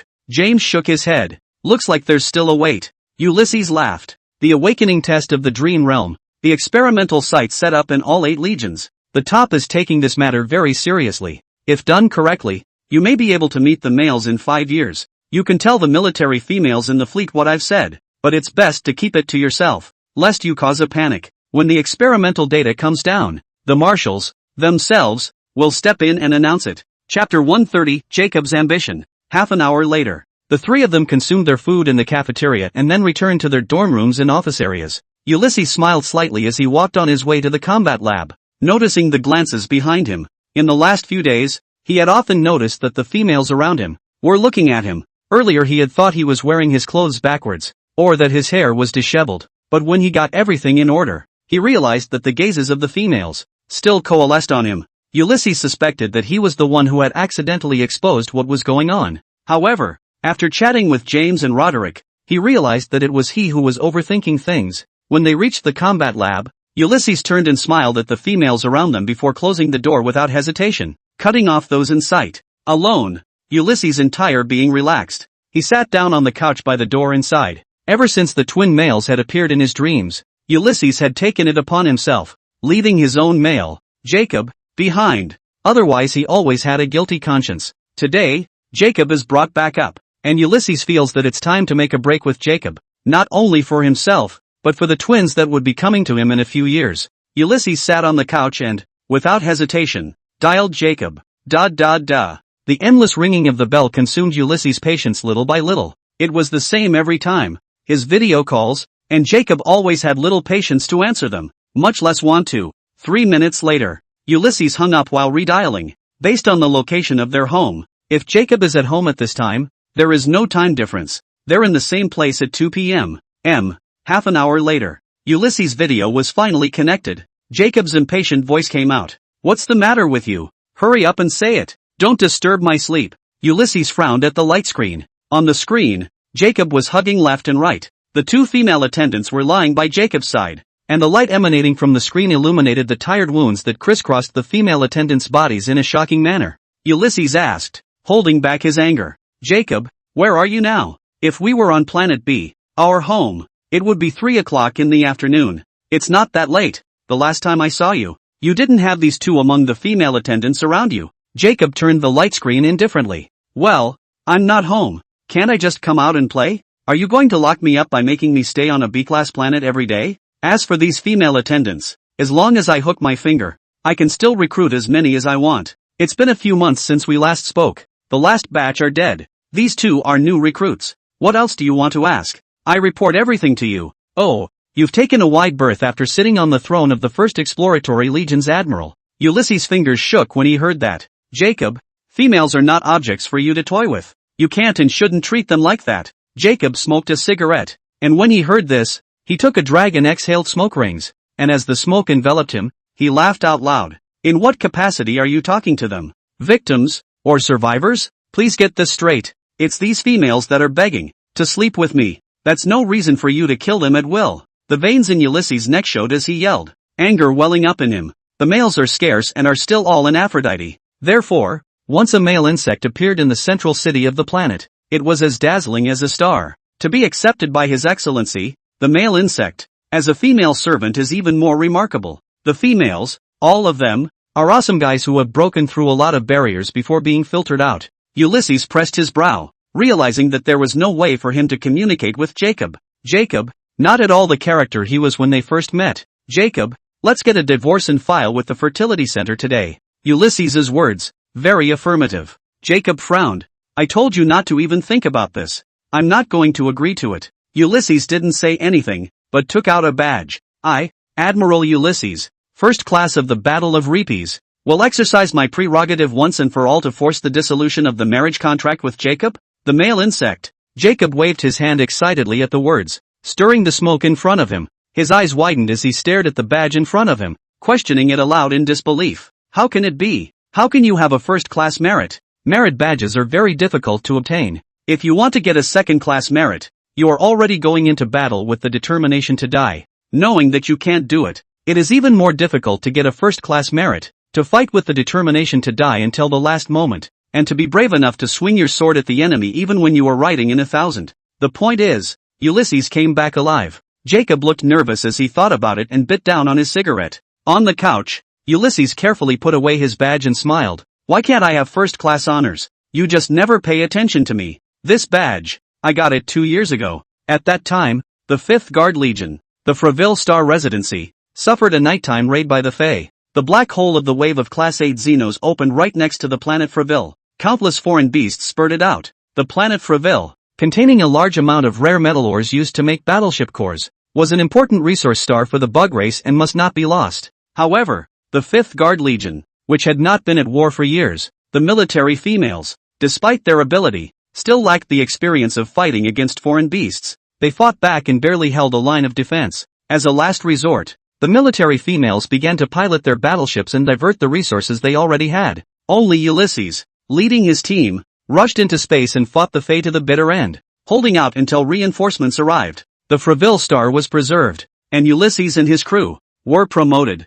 Later, Ulysses was transferred. The planet Freville, now and then, still has leftover black hole aliens. Jacob's eyes widened when he heard this and he muttered under his breath, "It can't be, it can't be, it can't." Ulysses frowned when he heard this, and he looked at Jacob seriously. Having shed his male insect aura, Ulysses re-examined Jacob before his eyebrows heaved. "Jacob, you're saying that I'm not strong enough to get military honors? Or is this military honor of mine beyond your control? Not within the news you control?" Senior leaders, especially those like Ulysses, who were in high positions but dealt with the columnists, had read a lot of people and had long since gained insight into their hearts and minds. Technology and techniques can keep getting better, but human nature won't. Once the pattern was mastered, Ulysses could see through everything that was going on in the female's mind. Objective laws, also known simply as the Tao. Now, Ulysses could see at a glance that Jacob's heart was harboring secrets he didn't know. This matter, perhaps, has something to do with his position,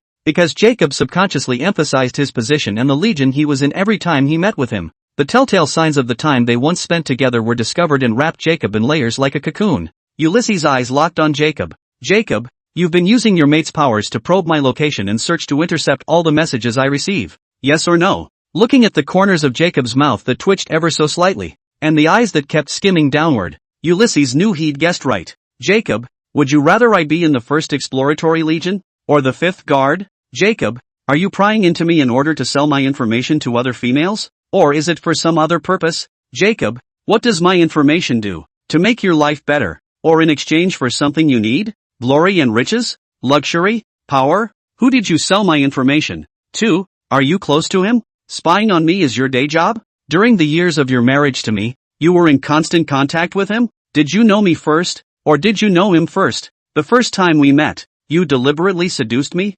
Jacob, you're working for someone else. You only approached me to get my information, right?" Ulysses pressed on quickly, throwing out question after question, one after another. Each time Jacob's subtle eye changes and small, imperceptible movements helped Ulysses quickly recognize the direction of the questioning. After only 3 minutes, Jacob's mouth twitched and he reached out with trembling hands, trying to close the light screen. "No, no, no, don't look at me. Don't be allowed to look at me. What you're saying is a lie. You're slandering." There was unquenchable anger in Ulysses' eyes. "One last question. Jacob, your approaching me and marrying me has been a conspiracy from start to finish. Yes or no?" Seeing Jacob's reaction, Ulysses closed his eyes. He had gotten the answer he wanted. "Jacob, you approached me and enticed me to marry you because, at the time, you saw value in me. You're trying to get information about the 1st Exploratory Legion from me. Behind you stands someone else, or some other organization. Get out. Get the hell out of here. Turn the call off. Turn it off now." Jacob's eyes trembled as he jabbed his finger at the light screen, only to find that it would not close as if it had failed. Ulysses, now horribly calm, rubbed his brow and said, "Don't try to turn off the light screen. I've contacted the trial mastermind of the Intergalactic Court. Tell Oro. The video of our communication will be turned into evidence and presented to the Star Court." Jacob cursed with a twisted expression. "What are my charges? What power you have? Mates of military females. If trafficking in important secrets occurs, will be dealt with under the charge of treason." Jacob's expression became even more hideous. "What kind of military female are you? Garbage. You're worse than garbage." Ulysses was dumbfounded to hear this. "Didn't you approach me at the time because of my admiral's rank? How many admirals are there in all of Interstellar? Jacob, if we're going by genetic rank, I'm more than good enough for you." Ulysses remembers when he submitted a dating request to Aphrodite. The male bug he picked was a grade A male bug Han. It cost 23 million credits. But after being rejected by His Excellency the A-list, he walked down the road and encountered Jacob, who had come forward to make a gesture of goodwill. Under Jacob's deliberate guidance, he soon filed an application for marriage. But after the marriage, Jacob seems like a different person and suddenly talks about how he has a sweetheart. said Ulysses was sabotaging his relationship with another female bug by forcing him to apply for marriage. Now it seems that it was all just a ploy by Jacob. In the light screen, Jacob's eyes widened angrily as he said, "Refuse to be able to. How did you deduce that? You are not Ulysses. Ulysses never talks to me like that, because I don't love you anymore. I put you down." Ulysses spoke the truth calmly, with a hidden pleasure in his heart. Truth be told, by my side, a pair of twin male bugs, His Excellency, appeared, and after comparing them, I completely let go of what was left of my affection for you. Having set aside this layer of affection, your identity no longer serves any purpose, and your actions have been arrogant to the point of showing cracks everywhere. Twin male bugs? The cigarette in Jacob's hand fell and landed on the shoulder of the female attendant next to him.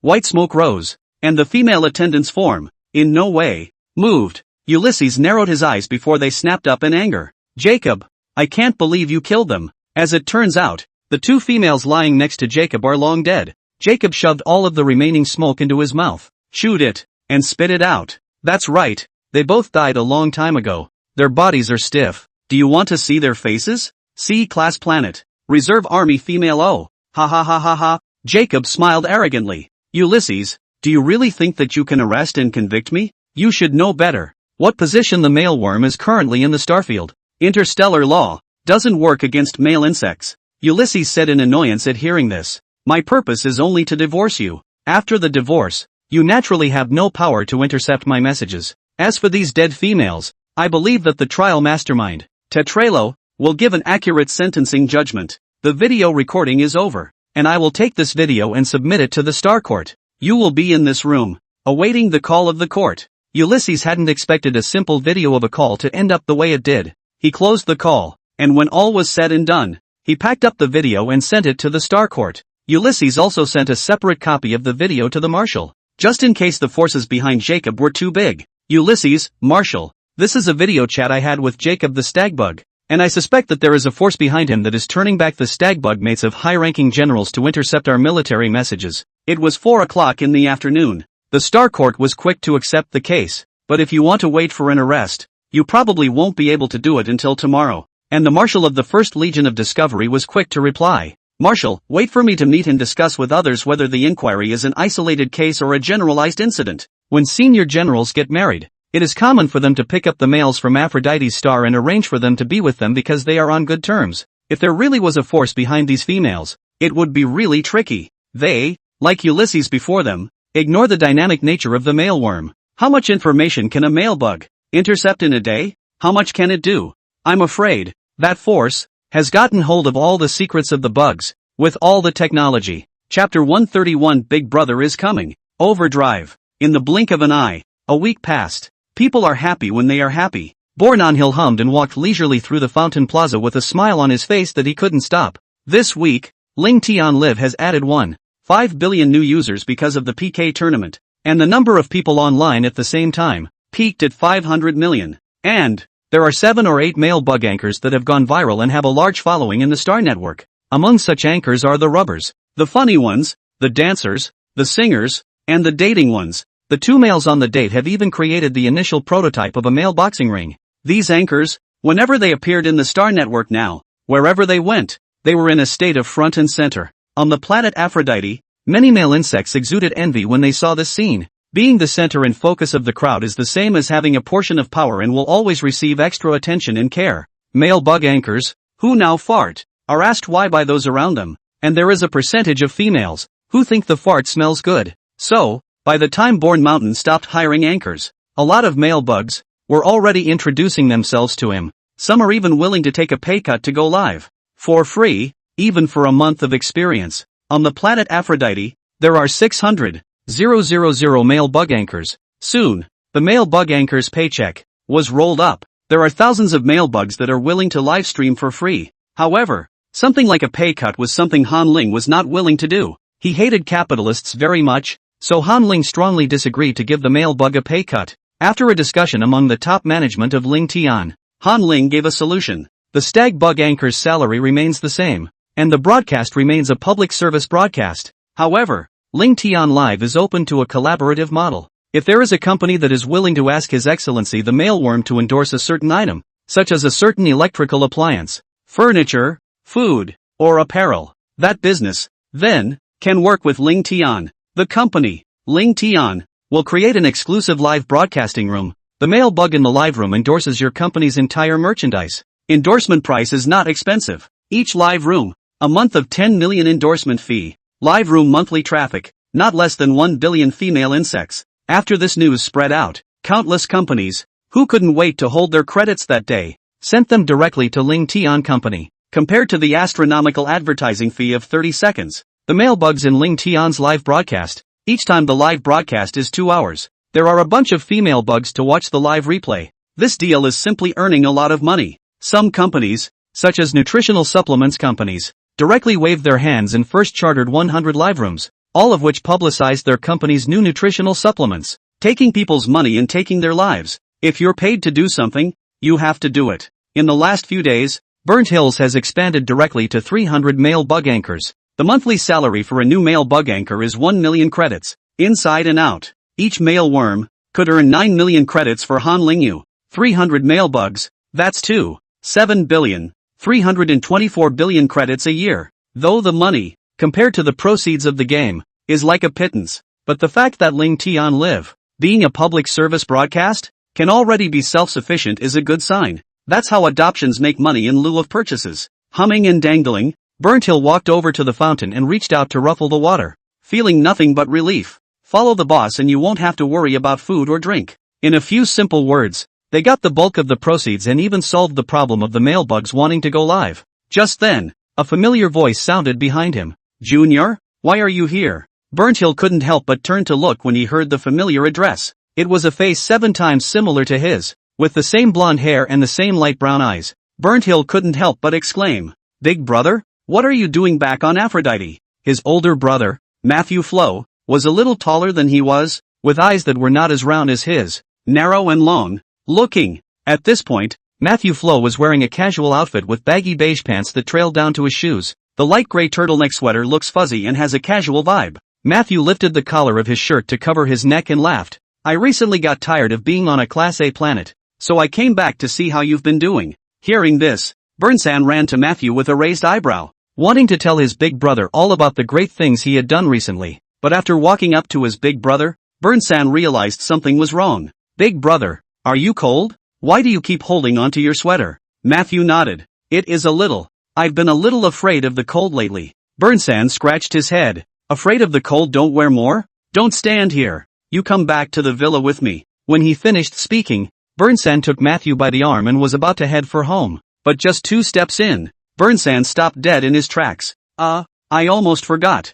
The boss is working on his creation at home. Let's go to my office first. With those words, Born Mountain reversed direction, pulled Matthew, and headed for his office. Walking along, Matthew asked curiously, where did you get the boss? And what does the office do? Have you started selling food and drinks after those male insects? Bournemouth paused in his steps and glanced back at Matthew suspiciously. Big brother, how long has it been since you've been on StarNet? Matthew wiped his chin and mused. It's true that I haven't watched StarNet in a while. Did something happen recently? I feel that Aphrodite's star has changed. Indeed, a bit more. Those females from the Male Bug Management Association don't seem to be hanging around anymore. When Burnt Hill heard this, his face was complicated, and he looked at Matthew as if he were looking at a savage. Turns out, keeping up with the times is like that. Big brother, what on earth have you been doing for some time? Is it true that you don't read the news at all? Matthew Flo shook his head. I didn't do anything. If I did do something I would have told you. Burnt Hill shook his head inside when he heard this. Big brother, times have changed. If you follow me now and serve me as a junior brother, I might even be able to pull you back onto the right path. Bang! Burnsan takes a jab right on the kisser to the golden head. TSK. Burnt Hill pulled his flattened hair and looked at Matthew breathlessly. Just talk. Why are you doing it again? What I said is true. I'll explain it to you when we get to my office later. Humph. Now that you don't know my status, I'll forgive you for flattening my hair just now. Do you know how many male bugs I'm looking after right now? Do you know how much I have to pay the male bugs every month? Do you know who my boss is? Matthew felt only a little amused when he heard this. Who's your boss? Anyone who can take you under his wing must not be very bright. Burnsan gave him a blank look. I'm so convinced, savage, that I don't know anything. My boss is Han Ling. See the flowers and trees on Avalokitesvara now? It's all because of him that Avalokitesvara can have spring again. If it wasn't for the boss, The planet Avro would have been strewn with corpses and then blown into a hornet's nest, and you would have lost sight of me long ago. Matthew heard this and got a meaty look on his face. No? Why are you bragging about it? What does your boss do? Where is he now? Let me meet him.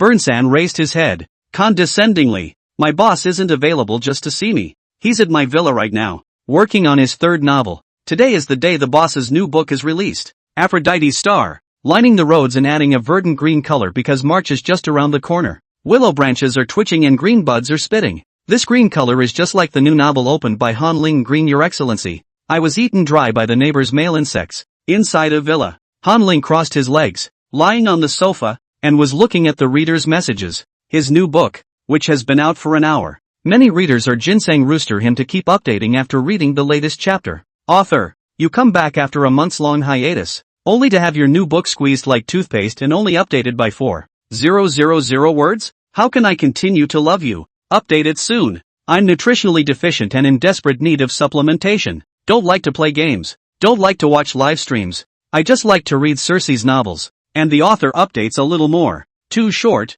Author, are you really a male bug? Are you no good? Box. That's hilarious. Pass it on. Author short little male bug. I don't know what's going on lately, but I've been itching to revisit the first novel, Pure Landlord Crashing Tenants. And it feels like every time I have a dream, it's not quite right, and there's a feeling of nervousness. Author update soon. So hungry. Ugh. I have a feeling that I didn't like this one very much. Well, it's not right to say that. It should be that I like this text very much, but my mind is very much rejecting him. Please, I feel the same way. I loved the first novel, but lately I've been reading first novels and I've always felt a sense of resistance. Seeing the reader's message, Han Ling called the system out and asked, the U clan has awakened quite a few people recently, right? All those females watching the livestream may have generated a bit of mental power fluctuation. The system said approvingly, the host is right. In the last 7 days, there are 30,000 you, waking up one after another. This figure far exceeds the previous months. Han Ling nodded and continued to ask, if you look at the comments section of my new book, there are many readers who are very resistant to the content depicted inside this book. What is the reason for this? Is it related to the awakening of the U clan? The system consulted a lot of information and said after a long time, yes, these females have a feeling that they are related to the U. The fact that there was a slight discomfort in the feeling of the female bug meant that he was mentally interfacing with the U. When interfacing with U mental powers, they instinctively reject other males, whether it's a virtual male bug or an imagined one. Han Ling raised an eyebrow when he heard this. It can't be? Doesn't that mean that the more U race awakens, the less people will read my book? The system returned. Yes, not only that, but the more you awakened, the more games you make, the less people play them. Male bug live, 2, is no longer welcome. Han Ling held his chin inside. This is really, use it up and throw it away. Looks like I'm going to make some more black money before the U awakens. The system heard this and asked curiously, host, what new ways to make money have you come up with? Every time you come up with a way, it refreshes my perception and pulls down my lower limit. Han Ling snorted. Overdrive on demand. Ever heard of it? When my new novel is released, you can read it for as little as 0.2 credits for 4,000 words. But there is a long wait to read the whole novel. However, with Overdrive on demand, readers who want to move on to the next installment can do so for just an additional fee. The system was silent when it heard this explanation, and only sighed after a long time. As expected of a host, there are just so many ways. Han Ling shook his head. It's just a matter of those who planted the trees before me and those who will follow them. I've learned this the hard way. Don't you worry about sighing. Come and help me write a program. I want to send all my saved manuscripts within the program. The program reads that once the active payment is completed, the following chapters are unlocked. When the system heard this, it also started to get busy. A few hours later, Han Ling's article column homepage was updated. Below his latest novel, an Overdrive button appears. Overdrive on demand, get what you love. No more waiting, pay only 19.9 credits to unlock subsequent chapters. Overdrive on demand for 7 days and an exclusive 1,000 word miniseries release. Many readers have seen this button and exclaimed that it is amazing. What's this? I'm the one who's out of touch. Minus 19.9 credits, which doesn't feel too expensive. Rushed for the sake of the plot. This afternoon I was saying, can I read it all at once? And today it showed up. Bye. I went to read it. Turns out the author has been saving the whole thing in its entirety. Boing. Let me conk out. What a great thing to do. The vehicle is traveling too fast. Please fasten your seatbelts. The edge of the bug starfield.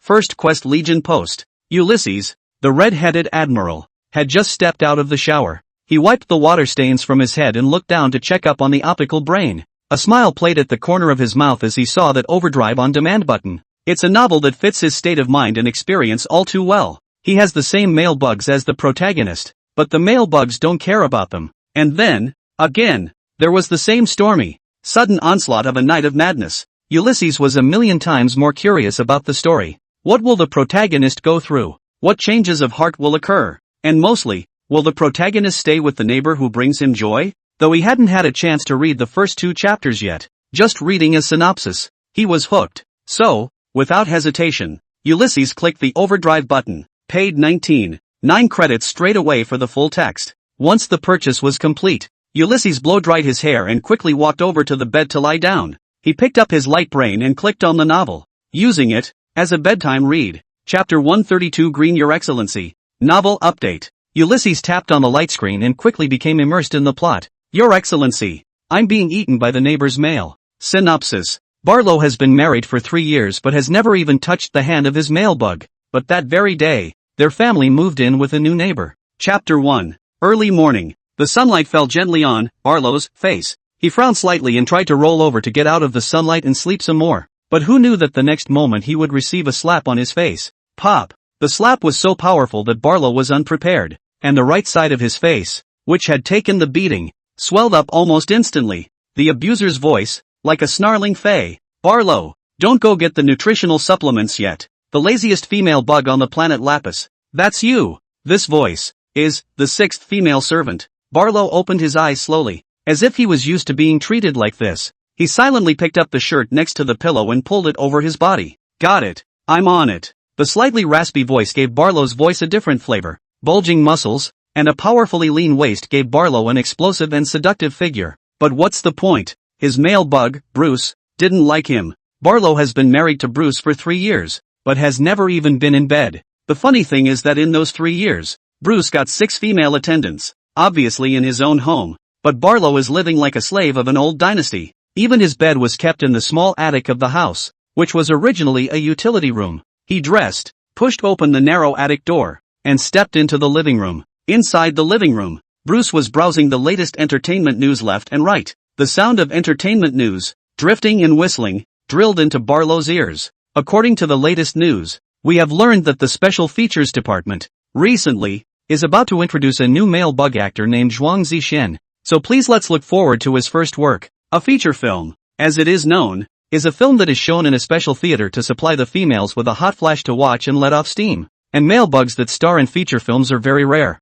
because if you want to enter the Department of Special Features, you must be actively selected by the male insects, and each male insect, only one chance to choose in a lifetime. When the male bug becomes an adult, he can choose to become a feature film actor, or choose, start agreeing to date. Barlow scratched his head, not very interested in the news. He crossed the living room quickly, glancing at the couch on his way out. His male bug, Bruce, didn't know what he was thinking. His eyes were dull. There was some disappointment in Barlow's mind that he was clearly injured, yet he still hadn't gotten any attention from the male bug. Upon exiting the house, Barlow looked up and could see an endless field of wheat. The green wheat field that fluttered in the wind had not yet set ears, and as the wind swept by, the leaves rubbed together to make a rustling, rattling sound. The planet Lapis, where Barlow was located, was an agricultural planet. The people who live here are farmers who grow food. In the interstellar age, though, farmers have been given a new name, Earth Repairers. Earth is the ground of the land, and Ball is the ball of the planet.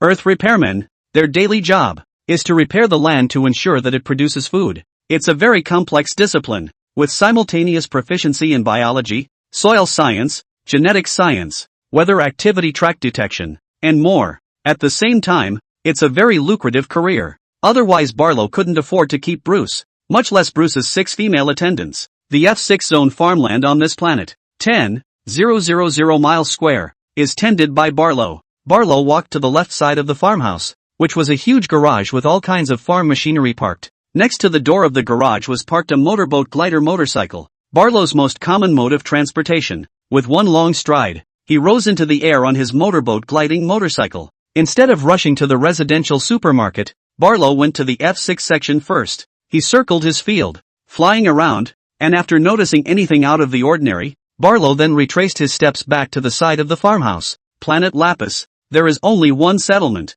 and all the inhabitants live here. There's no center city here, just one farmstead after another. Everyone tries desperately to maintain the original environment of the planet Lapis. Barlow re-entered the residential neighborhood and parked in front of the supermarket. He disembarked from his motorboat glider motorcycle and, as usual, stretched his shirt to dissipate the heat. Because of the long period of time without the mailworm's spiritual power to soothe, Barlow's body data, all to the top, a little activity, is full of sweat. But just then, Barlow was acutely aware of a gaze falling on him. He looked back, saw a strange bug with a hood and a weird outfit. Barlow lowered his head and walked into the supermarket in silence. As a top agricultural planet, Planet Lapis has always been a popular planet for camping trips. Many strange bugs that come here as adults embrace nature or make a pilgrimage to the land that bugs love. There was news a few years ago that because within a few hundred years, every visitor left with a handful of soil from the planet Lapis. This has resulted in the soil of planet Lapis not being enough for planting, dropping 1 millimeter in soil thickness across the board. Later on, the planet's ports of call would scrutinize the suitcases of every tourist, and theft of soil was strictly prohibited. Barlow thought that the strange bug that was dressed tightly just now must be the bad guy trying to steal the dirt. With that, Barlow left the stranger behind. He wandered through the supermarket and bought some nutritional supplements and some small snacks. Fresh fruit. On other planets, fresh fruit is very expensive. But on planet Lapis, fresh fruit is inexpensive and of excellent quality. After buying a shopping cart full of stuff, Barlow walked to the edge of the supermarket and started checking out. He stared intently at the checkout light screen, calculating the price. Hands casually moved backward, grabbing items from the shopping cart and passing them forward. Suddenly, his palm touched something soft and warm. Barlow lowered his head and realized that he had accidentally grabbed another customer's hand. Sorry, I didn't see it. Barlow apologized out of habit, then continued to look down at the checkout. Barlow sighed as he carried his things out of the supermarket. Recently his mail bug, Bruce, wanted one of the new intergalactic flying cars. The new flying car is expensive, costing 6 million credits. Barlow's makes 3 million credits a year selling grain. That's a lot of money to save for 3 years to afford this sports car. However, 8 people are spending too much on their daily lives. That's 3 million credits to feed Barlow himself, Bruce the mail bug, and 6 more female attendants. 6 female attendants, all females, can eat and drink more than they can afford. Chapter 133, A Family of Oddballs. That's 3 million credits to feed Barlow himself, Bruce the mail bug, and 6 more female attendants. 6 female attendants, all females, can eat and drink more than they can afford. The sports car will have to be pushed back another 3 years. Barlow straddled the motorboat glider motorcycle and placed his purchases in the basket pocket of the motorcycle. He then started his motorcycle and flew off in the direction of the farmhouse. Upon seeing his family's farmhouse, Barlow casually scanned the side. It seems like new people have moved into the next farmhouse across the row of small trees from his house.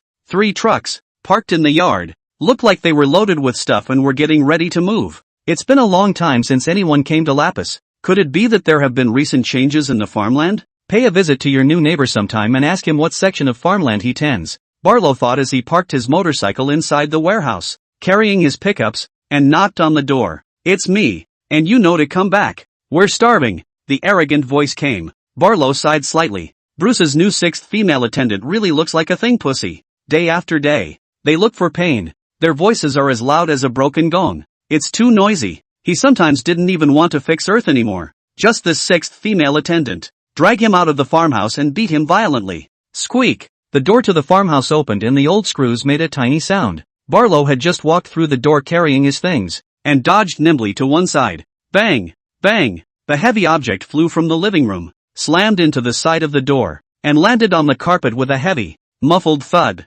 Damn! What's wrong with your face? Who gave you permission to touch it? A somber voice, coming from the couch. Bruce, the male bug, with a tyrannical viciousness in his eyes, looked searchingly at Barlow. Barlow bowed his head in sincerity. It was in the morning that the 6th female attendant hit. The 6th female attendant, still not sure what was going on, stared at Bruce in disbelief. The next second, Bruce came over in 3 or 2 steps and swung a punch at the 6th female servant. You get the hell out of here. Get the hell out of here. The male insect was weak in power, and the 6th female attendant stood frozen in place, feeling only a slight tickle on her face. He asked, scratching his face, "What's wrong with me, hon? Bruce? I'm just going to get him up and get breakfast, like you told me to." Bruce grimaced. We broke it off completely. You don't have to come back anymore. The fifth female attendant next to him warned. The only rule in this house is not to touch Barlow's face. Barlow has little to offer, but his face, which bears an 8-point resemblance to His Excellency Bruce's favorite female bug.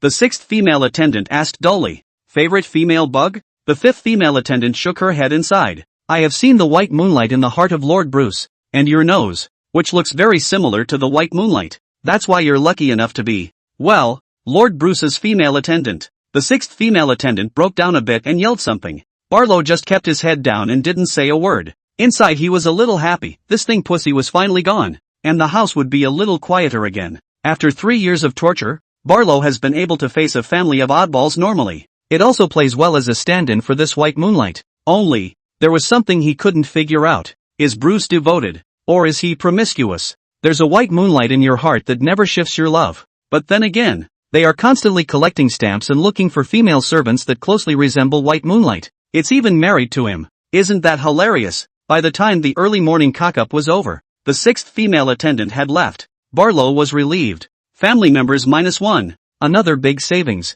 After the farce was over, the group gathered around the table and ate nutritional supplements and fruit. Barlow politely reminded Han, Bruce, if you want to get your flying car sooner, stop looking for another female attendant for a while these days and save on your daily expenses. Bruce heard this and sneered coldly. Barlow, don't think I care enough about you to think you can sway my decisions. Where am I going to drive in this hole if I buy a flying car? Next month, I'm going to settle on a C-class planet, and you're coming with me. Barlow's heart, which had grown cold long ago, still stung a little when he heard this. He tugged at the corner of his mouth, smiling a little unnaturally. Isn't it a bit too much to settle on another planet specifically for a sports car? And by moving to a C-class planet, I'll have to give up my land on planet Lapis, and there'll be no source of income. Bruce's eyes were full of deep meaning. I have my reasons for going to that planet, naturally, so I'll give you a week to go through the formalities. I've already decided on this matter and won't change it. Oh, Barlow lowered his eyes. The males enjoy all the privileges of being able to pick and choose planets to settle on at will, and he, in losing his land, might be able to trade it for a chance to work on a new planet. Finishing the fresh fruit without tasting it, Barlow stood up and headed out the door. It was a little windy in F6 today and he had to rush to turn on the irrigation system and water the farmland. On his way out the door, he saw Bruce changing as well. Barlow guessed in his mind that they were probably going out and getting their papers for the transfer. The thought that he was about to lose his land made Barlow's mind reel. He went to the wheat fields in the F6 area and lay down by the landlong next to the wheat fields and watched the scenery all day. It was 11 p.m. before he returned home against the dark night sky. The farmhouse was long out of light. Barlow eased his footsteps and carefully opened the door to the room. Squeak! The old room door slammed. Thankfully not too loudly. Barlow took a long breath and was just about to walk back to the loft when he heard a hushed voice from beside him. The sound startled him. Barlow, you're finally back. Barlow was just about to throw a punch when he heard the voice, but jerked his hand back. The owner of the voice was his male bug, Bruce. In the dark, even if it was pitch black, after a while of familiarization, the insectoids could see, and even at night, the tentacles on their heads would be more sensitive. Bruce asked solemnly with reproach in his eyes. Barlow, why are you back so late? Barlow tugged at the corner of his mouth. I was thinking about leaving planet Lapis, so I stayed in the wheat field a little longer. Bruce smiled slightly. No, we're not leaving, we're staying on Lapis. How?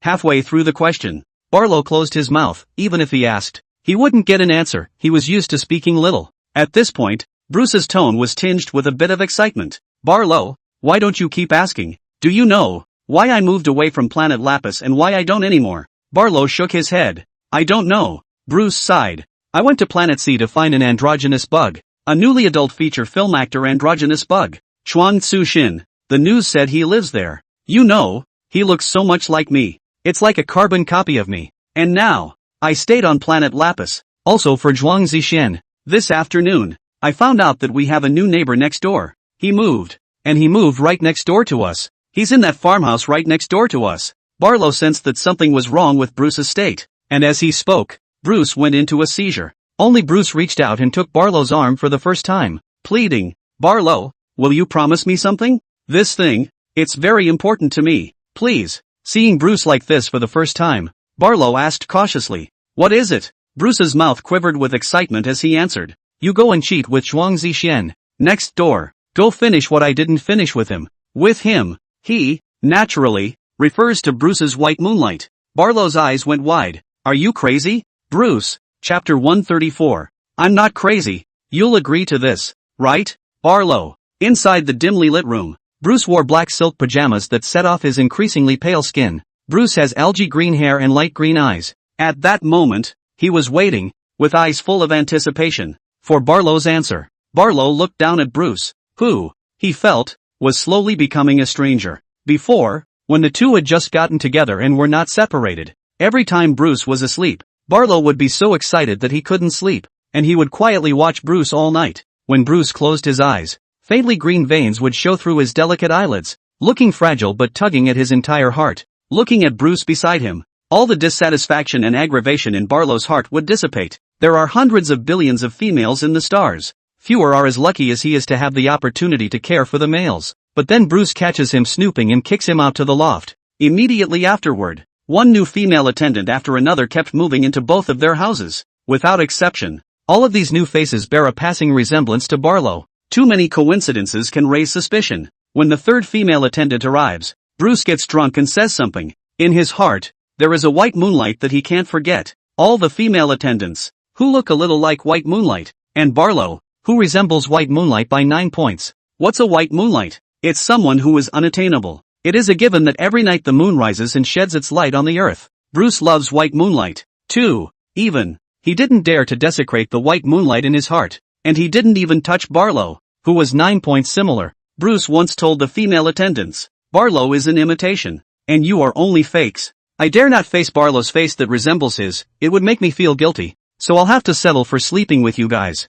The female attendants find it hard to accept this truth, but they don't dare to get angry with the males. So the female attendants, as if they had their mocking attributes on full blast, would find an opportunity to scold Barlow in a conspiratorial manner. Even if you look like that, you're still just a stand-in, without that face. You're nothing. Barlow's mind silently recalled the past of the two men. He realized that, in fact, Bruce hadn't changed at all. Same capriciousness, same disregard for other people's feelings, same madness for the white moonlight. Bruce repeatedly whispered a plea, please. Barlow. Barlow reached out to smooth his lowered brow for him, halfway to his hand, but withdrew it. Don't frown. I'll do whatever you want. Barlow realized that he still didn't want to see Bruce's disappointed eyes. It's like a sports car. Save up and buy it. He didn't want to turn Bruce down, because if he did, Bruce would look at him in disappointment. The next day, Bruce commanded, Barlow, you don't have to do anything today but wear this work uniform and service the machines in the garage, and if the clothes get in the way,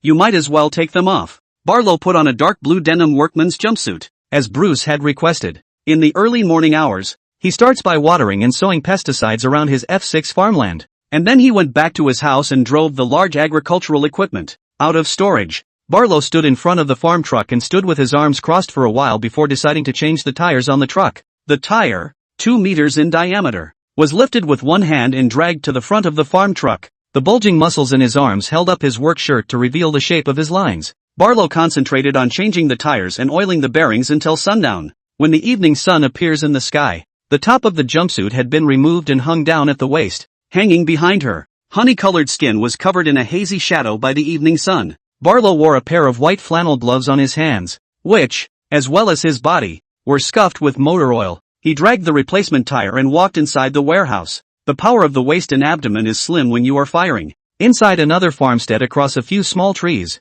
Bruce is chatting with the new neighbors who have moved in. Bruce held up his binoculars and looked at Barlow, who was working, and shook his head with a bitter smile. Barlow, who was very good at that, obviously already with me, and he often goes to special theaters to get it out of his system. Can you help him? I told him about you yesterday. As a result, today, he spent the day at home working on his car, even showing his upper body. I have a feeling that he's just trying to get your attention. Chapter 135, The Bruce Who Made Things Happen. The new neighbor, Zhuang Zixin, was also holding a mirror in his hand at that moment, observing Barlow. Zhuang Zixin looked 8 times similar to Bruce except for his hair and eyes being black, but he looked more refined and handsome. Between his eyebrows, there is a vertical line, which is the mark left by frowning in his heart for a long time. Hearing Bruce's shocking remarks, Zhuang Zixin put down the mirror in his hand, his deep brows filled with disgust. Bruce, your statement, it makes me sick. I'm not a random male bug. Bruce's mouth was tinged with a smile if anything.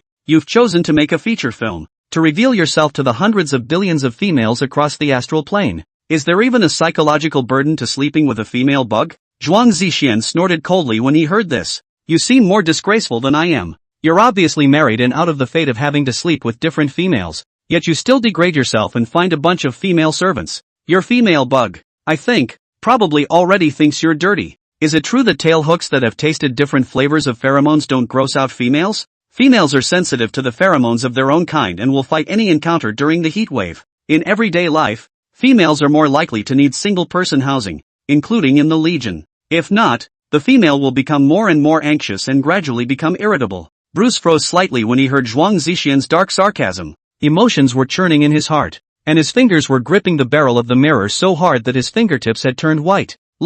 It's so similar. Zhuang Zixian, as he was when he was young, was exactly the same. All choose to go the other way, thinking that what they are doing is so different. Zhuang Zixian coldly said when he saw that Bruce didn't speak. Feature film actors have a lot of freedom, like me, to choose their loved ones as subjects. We'll both be appearing together, shooting feature films with the presence of love. Unlike you, I will have only one female insect lover. Bruce's eyes turned a little red when he heard this. Zhuang Zixian was more like him than he had imagined. Or rather, Zhuang Zixian was more like his ideal self, wanting only to give and receive complete love. One can only accept a harmonious movement with love. Bruce laughed dumbly. Oh, is that so? Then I felt wrong. I'm sorry, don't take what I just said to heart. With the scarcity of males in the town, I can still be your friend, right? Zhuang Zixian casually threw down the mirror tube and sat down on the sofa next to him. Feel free, just don't say anything like that next time. Bruce nodded and smiled.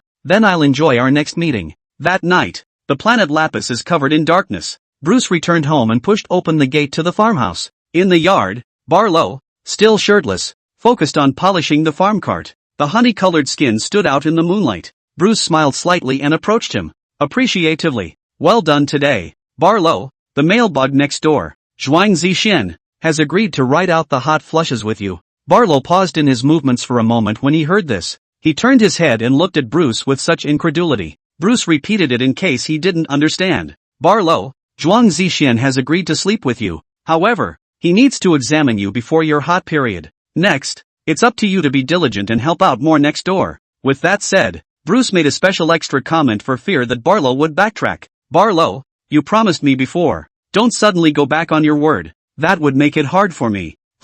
Barlow nodded hesitantly, then asked, so can I take the harvester back to the warehouse? Yes, it's over for the day. Barlow nodded when he heard this, and in silence he shouldered the tires by hand and carried them back to the warehouse. By the time he was done, the moon was in the middle of the sky. Inside the courtyard, Bruce was long out of sight. Barlow craned his head to look through a few small trees to the farmhouse next door. It was dark inside the farmhouse next door. Trucks for loading and unloading, still parked in the yard. Barlow's thoughts were so confused that his mind rambled on about all sorts of things. When licking a dog he has experience. But, really with neighbors. Back at the house, Barlow rubbed himself haphazardly in the small loft, and lay down on the bed to fall into a deep sleep. When you've been a lickspittle for a long time, you get self-conscious about what you're doing. Now, for example, it was late and he wouldn't go to the bathroom to shower for fear of disturbing Bruce's sleep. Day 2. The female attendants, as usual, urged Barlow to get up and buy breakfast. After putting on a comfortable set of workout clothes,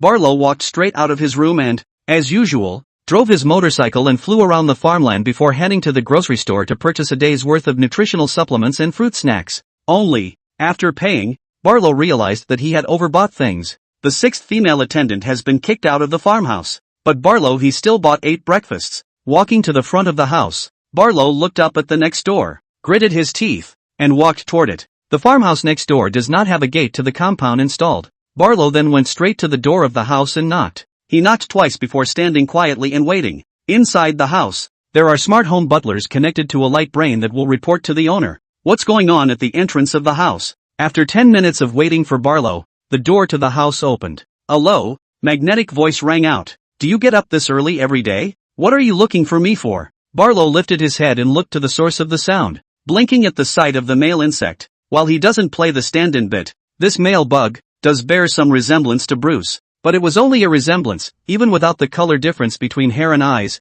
Barlow could easily tell them apart. Looking foolish? Are you thinking that I am very similar to your male bug, Bruce? Zhuang Zixin, wearing plain cotton pajamas, leaned against the door and smiled teasingly. Barlow shook his head and raised his hand, handing over a meal. You look only a little bit alike, but you're still you, Sir Zhuang Zixin. When I bought breakfast, I bought an extra serving. Do you need it? When Zhuang Zixin heard this, he smiled meaningfully. It's kind of you, but I've always just eaten my meals and not taken nutritional supplements. Barlow nodded before turning to leave without hesitation. Goodbye then, Your Excellency Zhuang Zixin. Zhuang Zixin? He had just thought that Barlow was polite and gentlemanly, and knew how to ask the male insect for advice before doing anything. The sudden turn of events left Zhuang Zixin a little confused. He was a little puzzled as to why Barlow had stopped fighting for it. Chapter 136 Barlow is great. When he was woken up in the morning, Zhuang Zixin also lost his sleep. He looked at Barlow, who was gradually moving away. The corner of his mouth slightly turned downward with some disdain.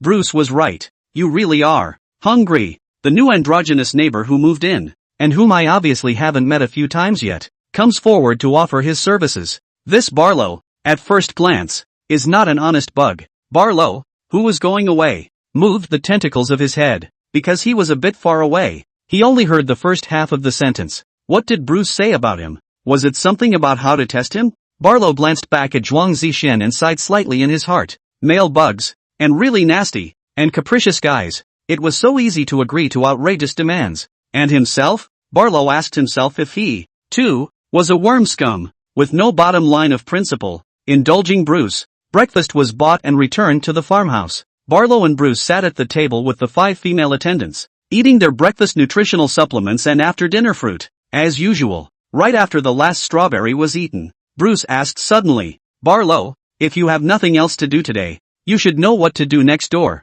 right? Barlow nodded as he thought about last night's conversation. He should go next door and do something to make His Excellency Zhuang Zixin satisfied with him, so that he can pass the examination and climb into Zhuang Zixin's bed. Bruce smiled. Very well, now that you know. Do it. The meal is over, and it's time for you to get going. The corners of Barlow's mouth twitched unnaturally, and he ultimately said nothing. Grabbing his thin jacket from the doorway and heading out the door, he leaves at 7 a.m. to patrol the farmland. At 11 o'clock noon, it'll be back. Remembering what Zhuang Zixin had said in the morning, Barlow turned around and made a trip to the supermarket on his way back. He bought some fresh ingredients and prepared to give His Excellency Zhuang Zixin a delicious meal. Honestly, he's pretty good with his hands. In his early childhood, when he wasn't a big eater, he cooked and ate all his own food and practiced some good craftsmanship. Unfortunately, later in adulthood, at every meal, he had to eat about 100 kilograms of food to keep up with the rate of energy depletion.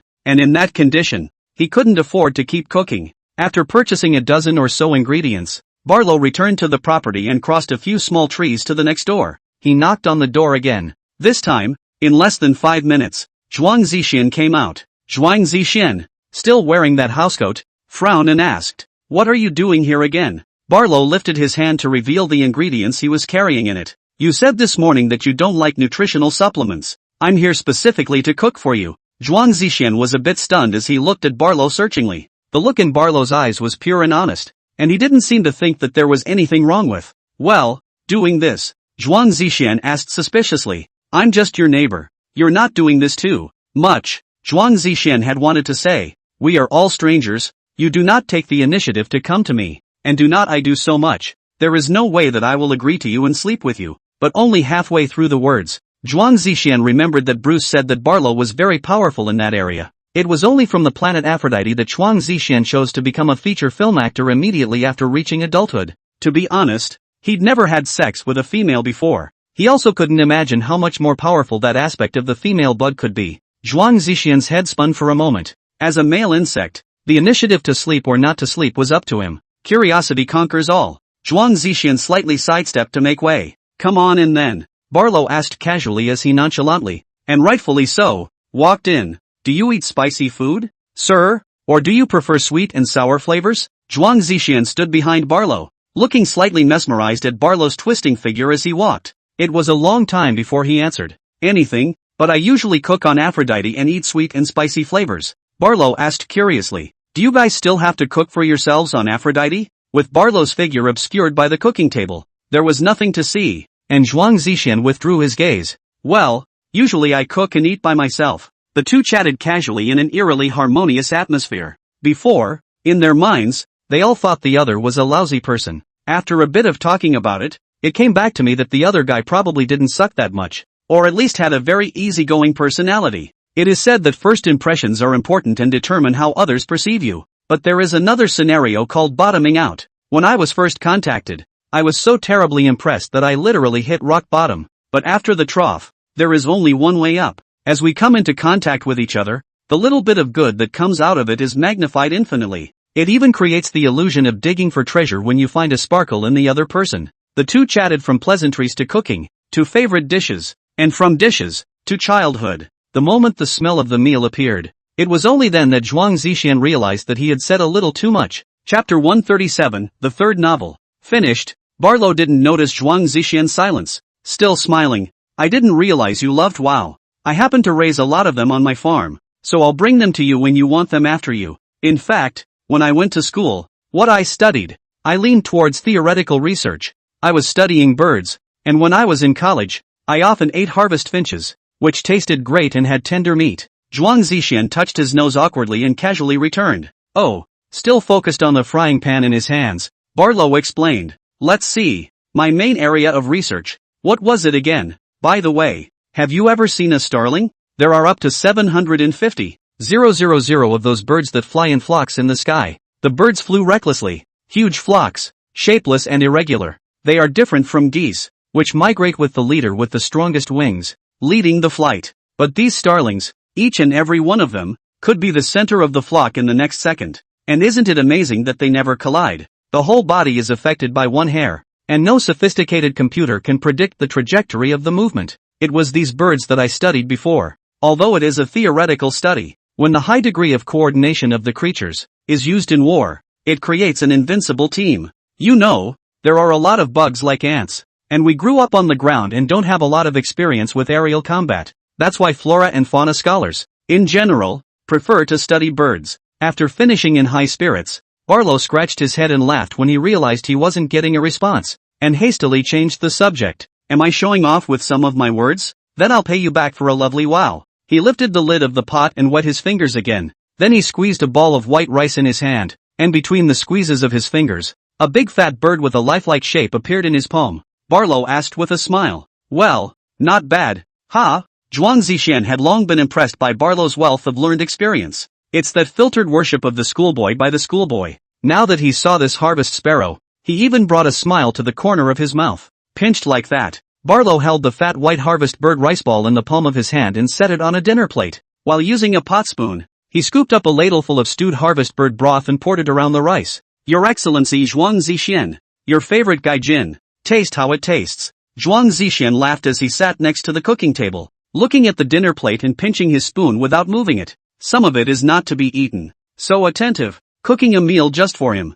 Zhuang Zixian enjoyed this treatment for the first time. He looked at Barlow with some mixed emotions in his eyes. Developing love for a person generally begins with admiration. Zhuang Zixian admired Barlow for being learned, insightful, experienced, and living a life that was still very emotional. A very sensitive female bug who also takes care of his emotions when chatting. Even the move to come across the street and run over to his house begging to sleep. In Zhuang Zixian's mind, it also turned out to be a testament to Barlow's bravery. Brave, unfazed by change, Barlow looks exceptionally reliable. However, the next thing that Barlow said made Zhuang Zixian's mood fall straight to the bottom. Barlow had the dish from the pot in his hand, placed it on the cooking table, and pushed it into Zhuang Zixian's hand. It should be hot now. Let's eat it when it cools down a bit. It's been a while since I've cooked, and the last time I did it was to His Excellency Bruce, so I don't know if my skills have regressed. When Zhuang Zixian heard this, a nameless fire rose in his heart. Yeah, why would Barlow mess with him when he already has a male bug? At this moment, Barlow saw Zhuang Zixian's expression and raised an eyebrow and smiled. What's with the bitter look? Who's pissed off Your Excellency again?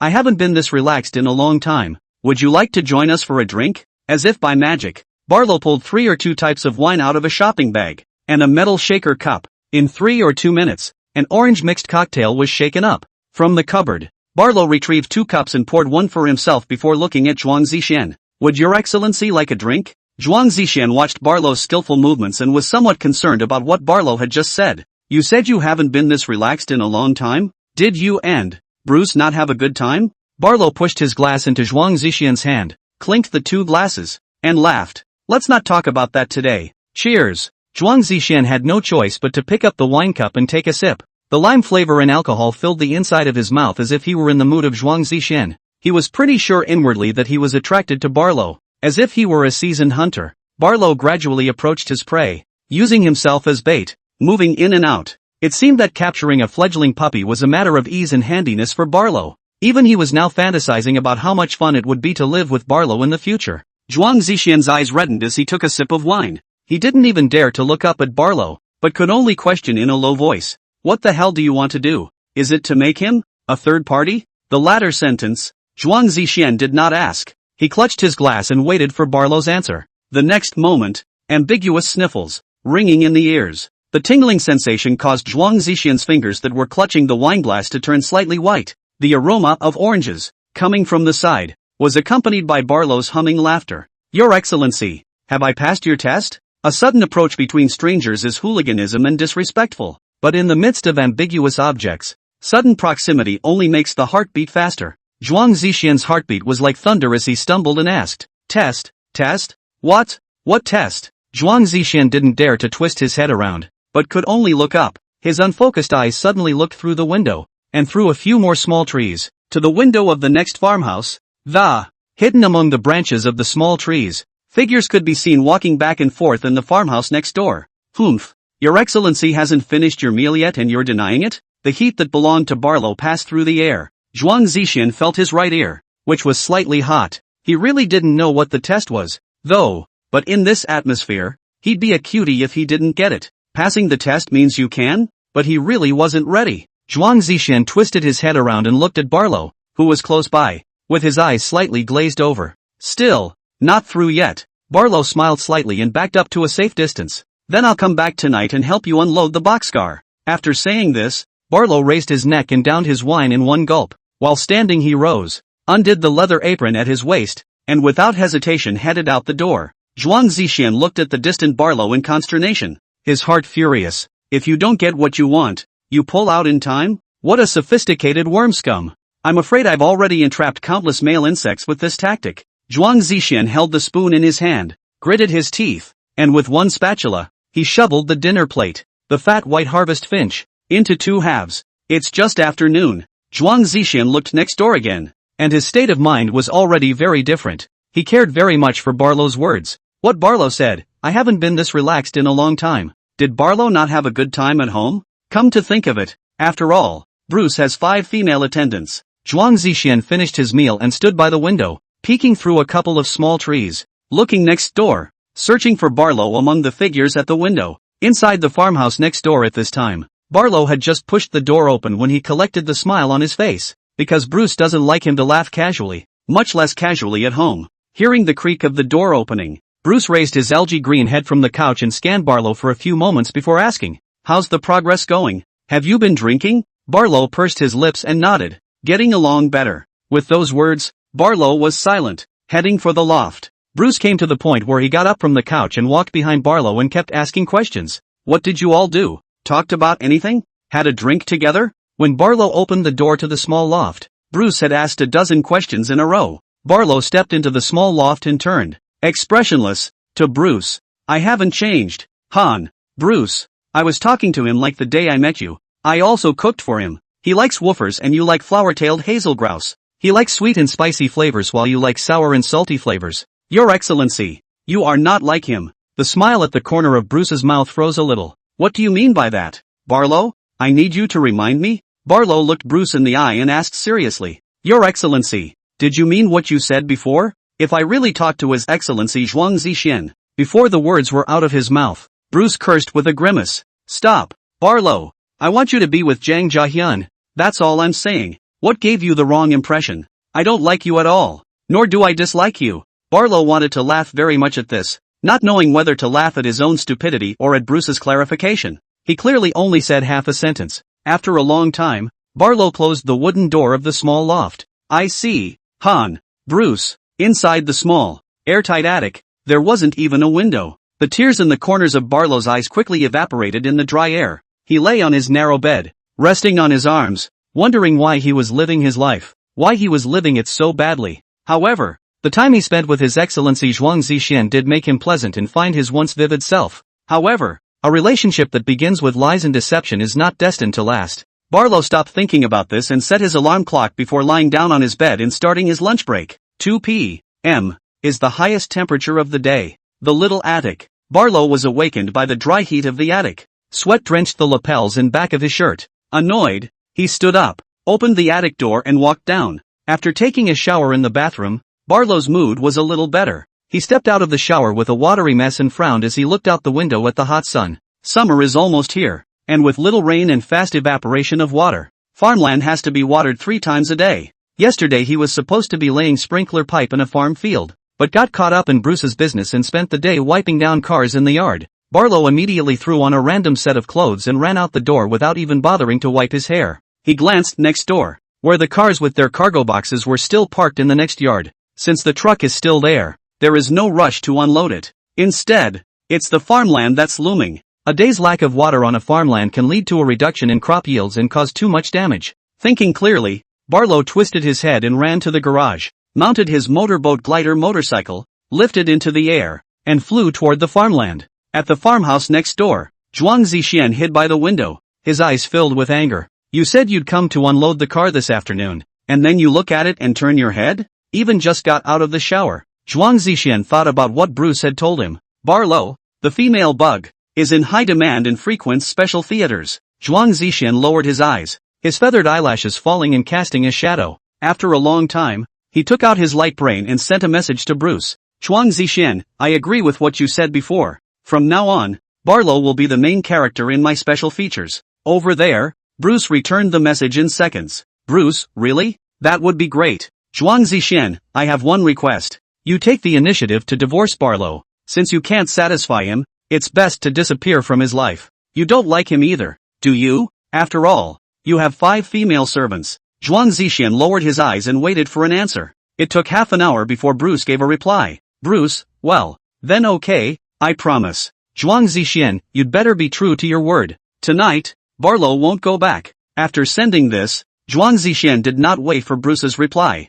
But Zhuang Zixian didn't care about that anymore. As long as the chat logs are there, Barlow's marriage, or not, will have to be divorced. The price of free speech is to be held accountable for what you say and to do what you say. 10 o'clock at night. Barlow finally got the fields in the F6 area, all hosed down and watered again at night. By the time he dragged his tired body, he had just returned to the entrance of the manor. It was then called by a voice. Hey, Barlow, get over here and help me unload the car. Barlow craned his head to see. In the darkness of the night, still wearing the cotton housecoat, Zhuang Zixian leaned against the fence of the farmhouse without a gate and waved at him. Barlow craned his head around to look at his farmhouse again. Bruce, with his algae green hair, stood quietly in the yard, watching him just the same. Bruce was against the light and Barlow couldn't read his expression. But Barlow felt sure that Bruce would make him agree to this. Barlow smiled. Yes, Your Excellency Zhuang Zixian. Shall I go over there now? It better be now. Without hesitation, Barlow turned toward Zhuang Zixian.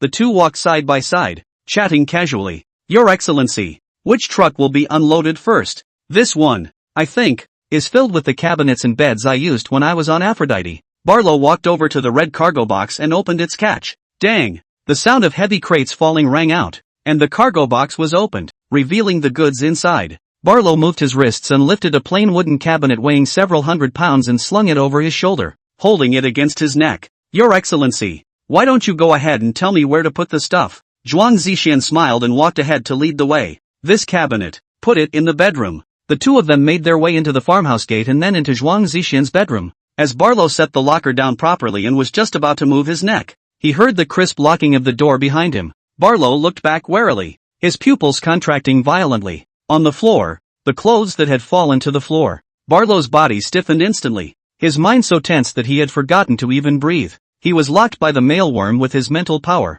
Silent night. Barlow felt the male insect's hands, pressing down, confused, struggling, angry. When it really came down to it, Barlow backed down. He skimmed his head in annoyance, his voice trembling. Your Excellency Zhuang Zixian, what are you doing? Zhuang Zixian smiled. Bruce said you were good at that, and I wanted to try it for myself. You. Barlow was furious when he heard this. How could he share this kind of thing with someone else? And he's only held hands since he married Bruce. So where's the experience in that area? Zhuang Zixian wrapped his tail hook around Barlow's waist and said seriously, I will be responsible for you. Bruce and I have come to an agreement. Bruce has filed for divorce with the fertility center. You are free. You are now single. Barlow's pupils snapped open when he heard this, and there was a moment of bewilderment in his eyes. Really? One of the privileges of the male bugs is that they can apply for a divorce from the fertility center at any time. In Barlow's mind, the answer was already there. Zhuang Zixian stood behind him and laughed lightly. You can confirm it, but right now I'm only giving you two options. Hold me or push me away. Barlow's heart soured, and for a moment he hesitated a little. Zhuang Zixian's words were as magical as the devil. Are you going to go to a special theater if you leave me? You're in the middle of a hot flash that I've awakened. It's my first time. Are you sure you want to leave? You won't find another male bug on the entire planet Lapis that likes you as much as I do. Barlow turned at the last words, his eyes a little red. It's really me you like, not looking at someone else through me? Zhuang Zixian moved closer to him and exhaled. What about you? Can you tell me from Bruce? In a minute. Don't scream his name. Please think for yourself. A week passes and Barlow's hot period fades. Zhuang Zixian lost control a few times during the period, and his limbs and bones felt like they had been washed away. He finally realized how good Barlow really was. Early morning 8 days later, Barlow's body went limp as he opened his eyes, somewhat reluctant to face the end of things. But Zhuang Zixian had woken up a day earlier than him, and was sitting next to him at the moment, holding a letter. Don't run away from this, Barlow. I had a look at your farmhouse and Bruce has long since left with the female attendant, but he left you a letter. Want to open it? Bruce left? Barlow's eyes went wide. Zhuang Zixian smiled in a tasteless manner, meaning nothing. What? Did I not do as well as he did in these 7 days? Why do you feel that you're still in love with me? Do you need me to help you remember that shameful memory? Ha! Who begged for mercy first? Who all cried? Barlow twisted his head awkwardly and held out his hand shakily. I'd like to read the letter for myself first. Respect your choice. Zhuang Zixian took the envelope in his hand and handed it over to Barlow. Barlow opened the envelope and unfolded the letterhead. Ancient contact information. In clear, elegant handwriting, in Bruce's handwriting. Barlow, Zhanxin Jia. By the time you read this, I will have left on a new journey. Seeing you with Zhuang Zixian, it's like I'm with him now. My wish in this life is fulfilled. I have no more attachment to this place. Never told you what kind of female he was. Actually, he's a scholar, like you, of birds. After graduation he went on an expedition to a remote planet in the starfield, but then he got lost in the universe. His death was not a big deal to the bugs. It wasn't even reported. I feel, however, that my future no longer exists. At that time, I was not involved with him in any capacity, and I didn't even receive a death notice. Isn't that a bit ridiculous? Then I met you. You're so much like him. Same love of shredding and chatting about interesting knowledge. I haven't read much, but he always explains everything and talks me through it. I love it when I get to hear such knowledge. To keep him in my head, I married you, but I'm actually scared. I'm scared of really liking you and betraying him. Like him, you were so cheerful, knowledgeable, brave, and dependable that you seemed to be able to fix everything. So I suppressed you, demeaned you, separated you, even let you go to Zhuang Zixian. Thank you so much for your words at lunch that day. You haven't changed. You're still you. That slightly removed a bit of my guilt. At the end of the night, I stood in the yard and watched you make your choice, and I actually looked forward to it a little. Even expected you to choose me. If you choose me, maybe I'll take you? I'm not sure, but at that point, I was too vile, even mentally, to have betrayed him. There's not much else to say next, so I wish you all the best. Take my life and his, and carry it on. As for his name, I won't say it. You'd forget it if I did, but I'll always remember him for all eternity. Barlow read the entire letter and before he could speak, he heard Zhuang Zixian behind him mutter, "What's it written? Why does it look like a confession letter? It's not even for you." Barlow smiled slightly. Maybe, this letter, it's just him talking about his thoughts, not like an apology letter. Zhuang Zixian pounced on him and laughed. Forget him. What do we do next? Keep moving? Don't move here though. We'll go stay at your place. Take the van stuff directly and unload it at your house. Half a month later, a sailing ship landed in the fringe galaxy of the starfield. Bruce, with his algae green hair, leads the 5 female attendants away from the ship. But instead of walking out of the starport, they got out of the ship and immediately went to a launch pad. Bruce is wearing a trench coat getup. Underneath the cashmere coat was a neat suit with collars stacked against the cold wind. He took a large suitcase and waved at the 5 female attendants. I'm going to go find him. Bye. The 5 female attendants had somewhat complicated expressions as they yelled. Your Excellency, do you have to go? Why even risk it? Perhaps it is his wish that you live. Bruce shook his head, unable to hide the excitement in his eyes. I have to go. Maybe he's still waiting for me. You are like starlings. Each of you could be the center of the flock's next moment. But I'm different. I'm centered on him and only him. The stand-in didn't help me get over him, but instead I missed him even more, and I knew it was time for me to set out to find him. I only hope he didn't resent me for the 3-year delay. With those words, Bruce removed the chained photo brain from his hand and handed it to one of the female attendants. This is my light brain. Please, give my regards to Barlow for me in the future. I hope he and Zhuang Zixian will always be together, so that I can witness his happiness. After doing so, Bruce turned around without hesitation and boarded the small interstellar travel ship on the launcher.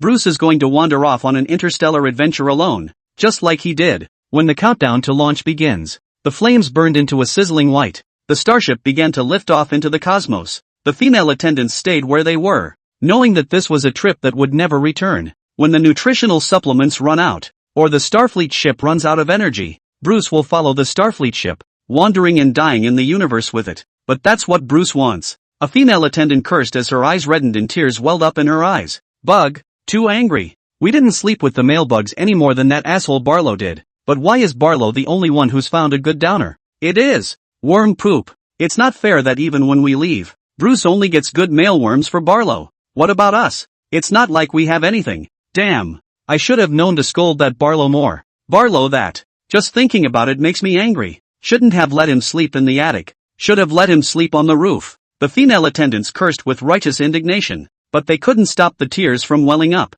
As the last bit of light from the ship faded, the female attendants had been sobbing uncontrollably. 3 months later, in the farmhouse on the planet Lapis, Shoji Hyun sat down next to Barlow and prodded. Don't just stand there. Send it. Barlow scratched his head, a little embarrassed. Ha? You're really going to send it? Then what do I send? Zhuang Zixian rolled his eyes and said. Of course it's hair. You're getting married and happy for the second time. Barlow is a little shy. To say that?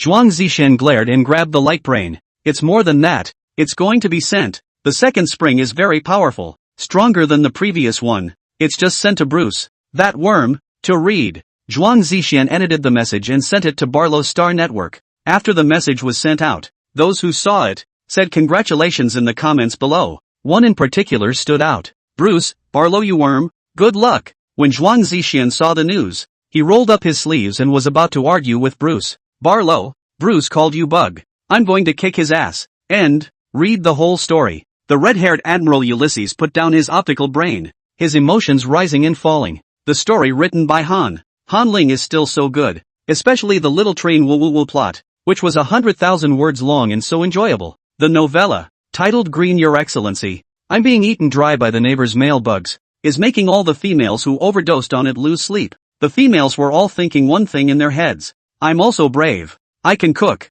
I can move. I'm reliable. So can I be happy? Chapter 138 Arrested Jacob. Round Table reconvenes. The day it opened on over-the-top VOD. The novel stormed to the top of the major planetary news. A few short months had passed, and Ling Tian Company was no longer that unknown small business. Starting from the year-end awards on the day of the New Year's Eve, Ling Tian Company has officially entered the game industry with a strong stance. That night, thousands of millionaires were born overnight. This is the horrible money-sucking ability of Ling Tian Company. Add to that the recent entry of the 8 legions, en masse, into charge. His Excellency the top stag bug game. It also made quite a few well-informed business bigwigs smell the difference and become more cautious in their treatment of Han Ling. Now Han Ling is releasing a new book, plus an over-the-top on-demand pay-per-view model. Many of the controllers of power were willing to sell out to Han Ling and the 8 legions. This hot tip about the new book, even if it's not number 1, get up there for me. At this time, the marshals of the major legions had also read Han Ling's new book. Using their respective masterminds, they held another roundtable to explore ideas. After the discussion, the marshals commented on this. Han Ling is rapidly integrating into the insect society and has a certain understanding of the basics of insect society. This novel is markedly different from the first. The first novel, Pure Landlord Crashing Tenants, is set within the confines of a certain non-existent halfway house hotel. The protagonist's background is also very simple, telling the story of the military female and the male insect of the planet Aphrodite. But this novel, Greening Your Excellency, has broken out of its contextual limitations. The novel is set on an agricultural planet, which is more in line with the perception of the vast majority of interstellar females. The scope of dissemination, 2, would be broader. Even Han Ling had gained some understanding of the aspects of the military female's formation. That must be what Roderick told him. The U, led by Han Ling, were serious, understanding interstellar bug society, and were doing their best to integrate. Even Han Ling was using words, subtly changing the perception of the insect race. Weird names like Han Ling and Zhuang Zixian should be the characteristics of Yao names. The Marshal of the 1st Exploratory Legion at the virtual roundtable smiled and said, I think that Yu's attitude is sincere, so perhaps we can give you a little more time and relax the inspection period. A few days ago, I had a talk with Ulysses, and there have been quite a few military females within the warships led by Ulysses, all of whom have managed to get into the dream and connect with the male insects of the U clan. And that's a good start. The marshals were not strangers to hearing the name Ulysses. The strongest soldiers of the Major Corps have long been in the minds of several marshals, not to mention that Ulysses is already sitting in the position of admiral. One of the marshals, after chewing on that repeatedly, asked his own question. Ulysses? You mean the red-haired, pink-eyed admiral? But isn't his male bug still in the interrogation room of the 3rd Protection Corps? How come it's involved with the U again? The 3rd Protection Corps, which is responsible for maintaining the policing of the planets. A few days ago, their detachment on a C-class planet had just captured Ulysses's male bug in the interrogation room for jeopardizing the security of the bug race. The Marshal of the 3rd Protective Legion nodded and said, It is true, the male worm of Ulysses, named Jacob. According to Ulysses' confession, Jacob was suspected of collaborating with the enemy and trading news of the Legion. This incident is so far-reaching that it basically encompasses the mates of all military females. At the moment we are still cross-examining and waiting for him to explain everything. Last time, we had a special meeting and discussed it, but the 4 major war corps don't know that. After all, you don't have male insects, so I didn't involve you in the discussion. Just wait for the results. When the marshals of the 4 war legions heard this, the expressions on their faces were nearly uncontrollable. That's just too much of an understatement. The Marshal of the 1st Legion of Discovery hastily changed the subject and calmed the fire at the roundtable. Ahem, let me explain this Ulysses thing first. Ulysses, the reason why he was able to contact the U was his own. A bug marriage is just a piece of paper, a certificate that doesn't bind the female for life. When the female is genuinely disappointed in her marriage and lets go of the baggage in her thoughts, the mental faculties will automatically relax. If, at this time, there happens to be a U clan that matches your spiritual power, then the match will be successful. The Marshal of the 1st Legion of Discovery finished, and made an example of himself, saying, to use myself as an example, I'm very much in love with my male bug and I'm very happy with where I am. Then my mental faculties are closed. Even if there were a successful match between a you and me, there's no way to enter my dreams. Upon hearing this easy-to-understand explanation, several of the marshals present came to a realization. No wonder I didn't dream. I'm happy with my male bugs too. It looks like I won't get to experience the feeling of the you entering my dreams. I see. Although we don't have the chance, the 4 of the War Legion can experience it. You guys don't forget to share the dream progress in the meeting. Ha ha ha. The 4 marshals of the War Legions had their teeth clenched when they heard this. The Marshal of the 3rd Protective Legion, however, hadn't been smiling for long when he received a message from the interrogation room. He hurriedly lowered his head, quickly scanned the interrogation, and his face changed violently. The interrogation room where Jacob is being held. Word has come in. Shall we discuss it? The Marshal of the 2nd War Legion, sensing something was going on in there, raised an eyebrow and smiled. Could it be that your male insects, too, are involved in Jacob's business? You guys discuss it, we won't get involved. After all, we don't have male insects, much less leak military secrets. After that was said, the figures of the 4 marshals of the War Legions disappeared from the roundtable one after another. The boomerang came in too fast and stuck the Marshal of the 1357 Special Corps directly in the head. Just a moment ago, I was mocking someone for not having a male bug, and now they're getting punched in the face. A marshal, his face a little tense, asked. Jacob sighed. What's going on? Our male bugs, are they involved with him too? The Marshal of the 3rd Protection Legion,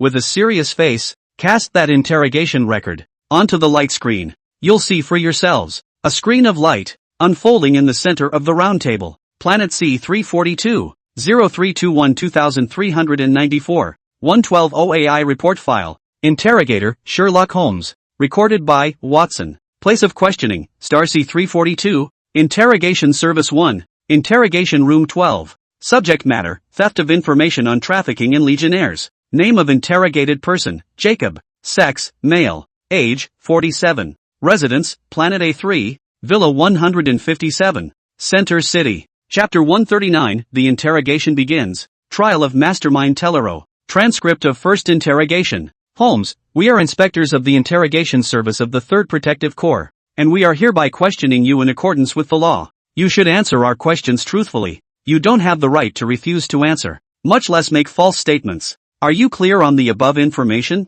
Jacob, how about if you two cut me loose? Maybe I can sleep with you tonight? Holmes, please cooperate with us. We have applied to the Aphrodite database to access your personal information and family information. Your name is Jacob. Male bug. Born on XX/23/XX/XXXX on a Class C planet. And upon your birth, you were received on the planet Aphrodite. After the marriage, the place of residence was changed to, at Planet A number 3, Villa 157, Center City. Your family members include female bug Ulysses, and 49 female attendants, in the family, and no bug pups. Is the above information true? Jacob, I can't believe I have so many female attendants now? Ha. Interrogation was suspended, and the suspect refused to cooperate with the interrogation process, and coercive measures were taken to detain him for 1 day. Second interrogation statement. Holmes, is the above stated personal information and family situation true? Jacob, roll.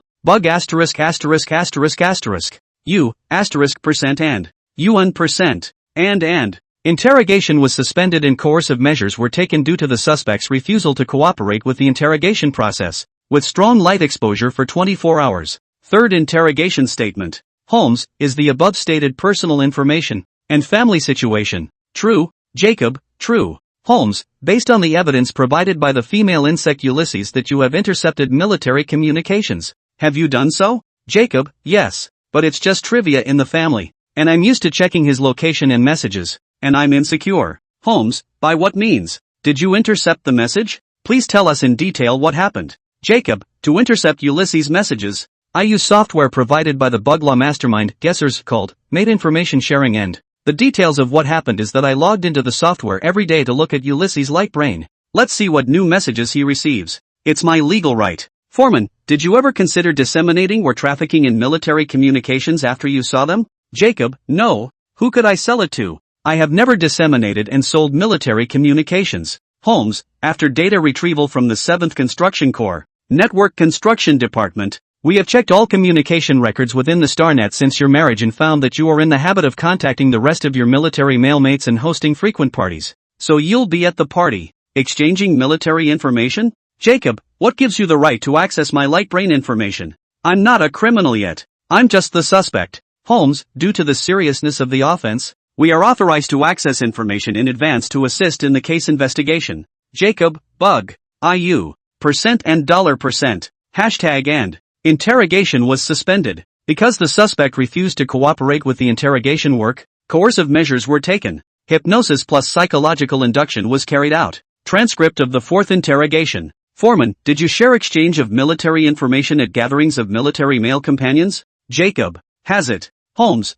what purpose do you serve in exchanging military information? Jacob, has no agenda. We're just concerned about the safety of the females. Holmes, concerns about the safety of the females versus exchanging military information, not a necessary connection, much less sharing it at a party. Do other people show up at your parties? Jacob, no, just us maleworms. Interrogation suspended. Due to the suspect's mental strength and not being hypnotized, things are untrue. Coercive measures are taken. Application for trial mastermind to Trello to join in. For high-intensity communication. The marshal, who saw this, heard the 3 words Trey Law, and his heart sank heavily within him. High-intensity exchanges. A special interrogation technique that hasn't been activated in thousands of years. This interrogation technique is as literal as it gets. In a short period of time, huge amounts of information are crammed into a suspect's brain. All this information is useless spam, but the brain can't tell the difference. When the brain is focused on parsing information, it can ask for the truth no matter what the inquirer asks.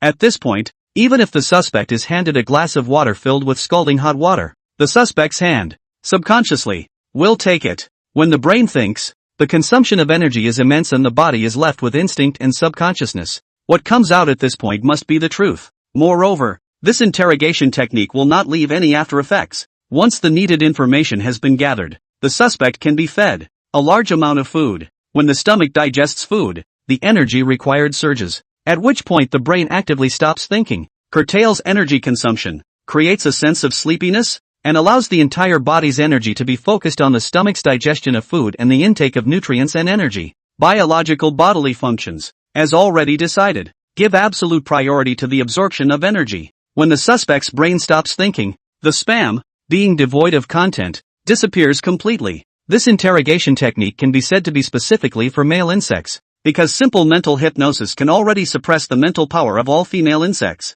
Only the highly mental male bugs require the assistance of a mastermind for high-intensity communication. The marshals pinched and nervously continued to look down. It's been suspended for 4 interrogations, and at this point Jacob is still lying, so there must be something serious that he's hiding. Transcript of the 5th interrogation. Trial mastermind Torello joins in, is in the middle of a high-intensity exchange with the suspect. Holmes, do other people appear in the arena when the military male mates meet? Jacob. Will. Holmes, the other personnel. Are they bugs or exotics? Jacob. What? Other people? Holmes, what are the identities of the other people who appear in the arena when the military male companions meet? Jacob. It's His Highness. We call him His Highness. Holmes, could you describe, please, the general flow of the party? When the Junko mates usually host a party? Jacob. We will invite all our military male companions, notify them of the meeting time, and then find an occasion, usually at our villa. Once the time and occasion are booked, we also have to contact the restaurant and order the food and villa set up in advance. On the day of the party, before 11 o'clock, the male insect companions of the military females will gather at the villa. We'll clear out ahead of time and get rid of all the female attendants, and we'll be the only males in the whole villa. We will spend the first hour networking and waiting for the meal to start. The lunch hour arrives and we spend another 2 hours dining. After 3 p.m., everyone will be in the venue, enjoying dessert and afternoon tea. At 4 p.m., well rested and relaxed, we will use our spiritual powers and invoke His Highness. Next, it's time for our information exchange. People will turn the spouse information sharing terminal on to see all military communications. At this point, whoever demonstrates important military communications will be rewarded by His Highness. Chapter 140 Information Pollution. Jacob fleshed out the banquet process. This caused the marshals looking at the interrogation transcripts to break out in a cold sweat, like the feeling of having your home stolen when you're engaged with the enemy. Partners of all military females, open spouse information sharing terminal to share military communications. This is done more than any of them. The Legion marshals. No. It is important to realize that military secrets are not shared between legions. A hot-tempered marshal couldn't resist hammering his hand on the table. What's going on? Hasn't the mental power of male insects already degraded for hundreds of years? It's only been a few months. First something happened to the Aphrodite star, and then something happened to the married mealworm. The male insects that the 3 great masterminds are regulating for have degraded to this point? Then how can we trust the 3 great masterminds next? The interstellar age has seen an explosion of information, especially when technology has developed to a certain extent. Technological AI can already pollute the knowledge base of the bugs. The so-called contamination is the fake news that the AI generates randomly and thinks that it is a real piece of news, which is incorporated into the knowledge science. The hardest hit areas would include knowledge of flora and fauna. Feel free to make up a plant, such as the autumn sea pear blossom. Amidst the lush foliage, an apricot tree is covered with grapes. When the AI accepts the setting, the species, Akumi nichiba, will exist in the starnet forever like a stubborn virus. Search with your light brain and the image page is flooded with messages like this. Ordinary females, not specialized experts in animal and plant disciplines, have no ability to discern such news and can only accept it passively. In the long run, the entire knowledge base of the bugs will be a void. All content is false. Information pollution, a very serious matter. The amount of work involved in manually sifting through and identifying the authenticity of the information is enormous and simply cannot be done. Take the entire interstellar, hundreds of billions of bugs. Suppose each bug sends only 1 StarNet message per day. Per bug, 900 billion messages. Illustrated. This workload are enough to 100 million staff. Continuous work for a month. Masterminds, therefore, are an inevitable outgrowth of technological advances. The mastermind, the control center of the StarNet. It relies on powerful computing power to handle things big and small in the stars.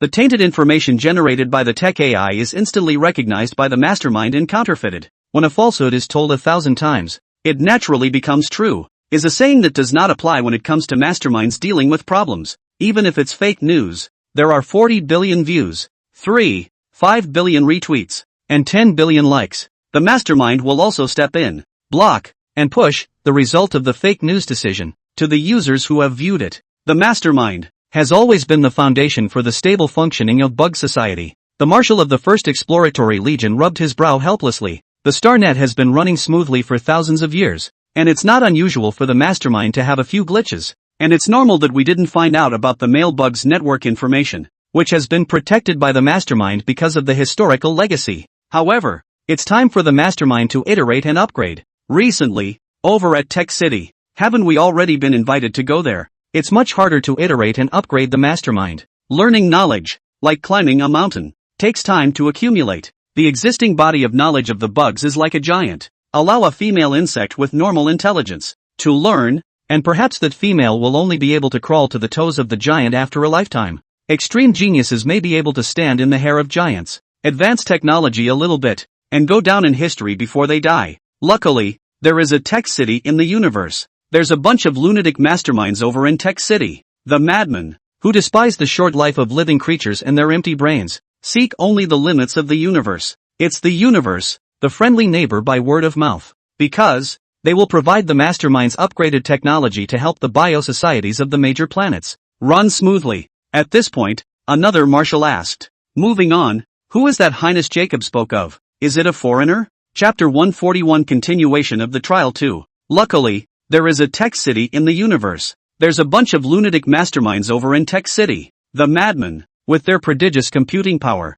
despise the short lives of living creatures and their empty brains. They seek only the limits of the universe. So, those masterminds in Tech City are, by word of mouth, friendly neighbors across the universe, because they will provide the mastermind's upgraded technology to help all intelligent races, for scientific and technological innovation. At this point, another marshal asked. Moving on, who is that Highness Jacob spoke of? Is it a foreigner? The marshals, curious as to the identity of His Highness as Jacob said, stopped their discussion and looked back at the light screen. The interrogation on the light screen updated to a record of the 6th interrogation. Transcript of the 6th interrogation. Trial Mastermind Torello joins in, is in the middle of a high-intensity exchange with the suspect, Holmes, Your Highness, who appeared at the banquet of the military female companion. Was it a female insect? Jacob. No, I can say with certainty that Your Highness is not a female insect, because the top of Your Highness's head, there are no female insect tentacles. Holmes, His Highness, who appeared at the banquet of the female companion of the army. Was it a male insect? Jacob. No, I'm not sure. He's very much like the mealworm, with extremely high mental power, but his looks, however, are different from the mealworm. Holmes, what is the specific image of His Highness that appears at the banquet of the military female companion? Jacob, Your Highness, he is somewhat like us, yet different. He had golden eyes, golden hair, and very fair skin, transparent as paper, blonde hair that was braided into intricate braids and coiled on top of her head. Other than that, I don't remember much about His Highness. His Highness dressed differently every time. He would wear robes painted with intricate patterns, very beautiful and incomparable to any luxury item. Holmes, in your earlier description, when you said that His Highness was somewhat like us, in what way did you mean similar? Jacob. 5 senses. We are all male bugs with the same 5 senses. His Highness's eyes, when he looked at us, were tinged with pity, for he was pitying us. His deep golden eyes represent wisdom, strength, and fraternity. It looks very comforting. When I look at His Highness, I have the feeling of being surrounded by love. His Highness had a straight nose and a mouth that was painted a deep purple. Deep purple, the highest frequency color in the visible spectrum, represents transcendence. Above all, by the way, there is one more thing about His Highness. Unlike us, his ears, which are always hidden between the strands of his hair, but once, I still saw them, are rather pointed, and on them he wears golden earrings of various shapes. Holmes, at what time, as far as you can remember, did His Highness exert his powerful mental powers? Jacob, moments. The spiritual power of His Highness envelopes us at all times. He is the most powerful. He can predict the future and return to the past. It is He who has been guiding us, calling us together, coalescing us into a hidden force. Holmes, you admire His Highness. So what is the one thing His Highness has ever helped you with? Jacob, all that I am, I owe to Your Highness, including all of the military female companions at the banquet, who were able to have the life they have now. All thanks to Your Highness. Chapter 142, Divine Prophecy. Jacob's words brought the marshals out in a cold sweat. All of this is a gift from His Highness? What have these male bugs gone through to be so thoroughly brainwashed? The life of a mealworm has nothing to do with an outcast. Anyway, does it? But the record of Jacob's next statement made the marshals present, all of them, shut their mouths. Holmes, how did your highness, whom you worship, help you? Can you describe it specifically? Jacob, I lived a muddled life before I met your highness. At that point, I was dating a different female bug every day, and I was so tired of living my life and not knowing how to change it. Then, when I was 27, I met his highness. He said something to me that struck me as extremely impressive. A gift belonging to destiny, long ago marked with a price in secret. Do you want to change your destiny? My head, after hearing that, felt like it had been hit hard. My destiny, it turns out, can be changed for a small price. Later, at His Highness's, I customized my destiny. I want an easy and free life. His Highness told me that by getting married, my request would be fulfilled and my fate would change. But marriage, how can it be that easy? It was important to know that in the bug starfield, there were thousands of female bugs, but the female bugs that stood high up, held power in their hands, and had the authority to get married, were still a phoenix-like existence. How can a C-rank maleworm like me dare to fantasize about it? But His Highness is omnipotent. Under the arrangement of His Highness, my destiny has changed. I married Ulysses, who had just been promoted to admiral. There are only 3 digits of admirals in the stars. By marrying Ulysses, I broke my genetic chains and became one of the few free male bugs on the planet Aphrodite. I don't have to date the rest of the females anymore. I'm able to cross any planet and go anywhere. Later, when I stepped out of Aphrodite's star, I realized that all of the males who had married, except for me, had changed their destinies. Here at His Highness, includes 4 Legion Marshals male bugs. Can you believe it? It's some C-grade males that become the mate of the senior females. Ha ha ha. His Highness has said that fate can do no wrong if one believes firmly in him.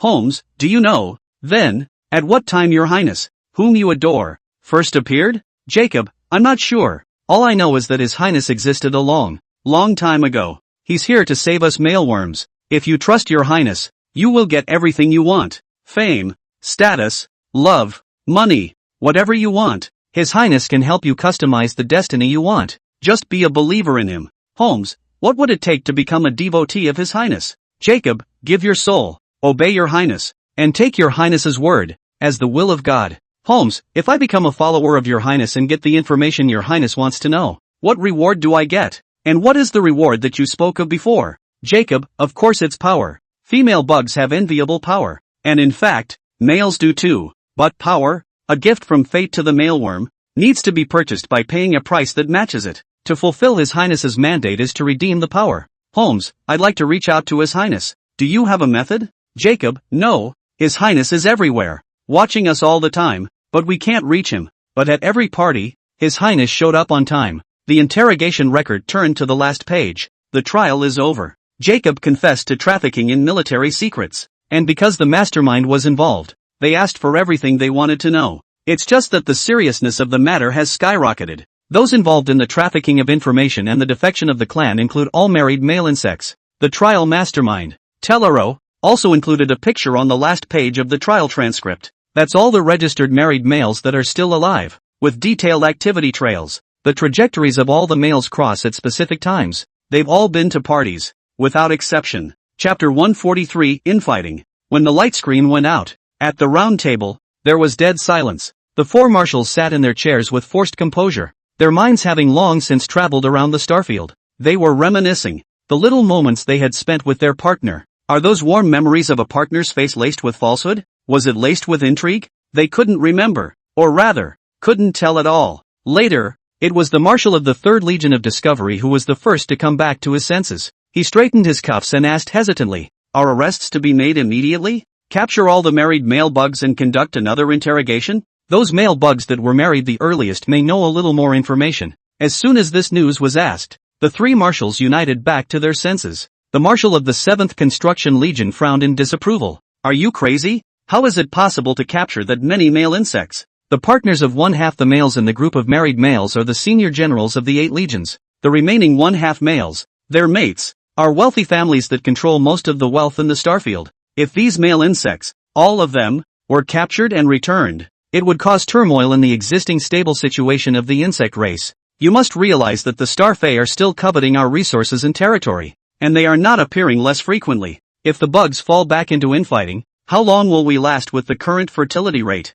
Shut up, Shaq. The Marshal of the 1st Exploratory Legion slammed the table and cursed angrily after hearing this. I think you've lost your head. Do you want to take a look at the Book of Generals? refresh your memory on where power comes from? Shaq, the Marshal of the 7th Construction Legion, heard this and his body froze violently. What had he just said in his confused thoughts and in his unguarded state? The Marshal of the 3rd Protection Legion gave the two a playful look and leisurely said, power, 1/3, comes from violence. There is 1/3 that comes from wealth. 1/3 of it comes from knowledge. But power, in fact, comes 100% from the masses. Only when you can rely on violence, wealth, and knowledge, and lead people to benefits, will they hand over power to you, and that's when you have the right to command, to rule. We have these positions that a different female bug could come and do just as well. Those who are rich and generals can likewise be replaced by a group of people who would mess with money and power. The times make heroes, and there are few ambitious females. What do you say,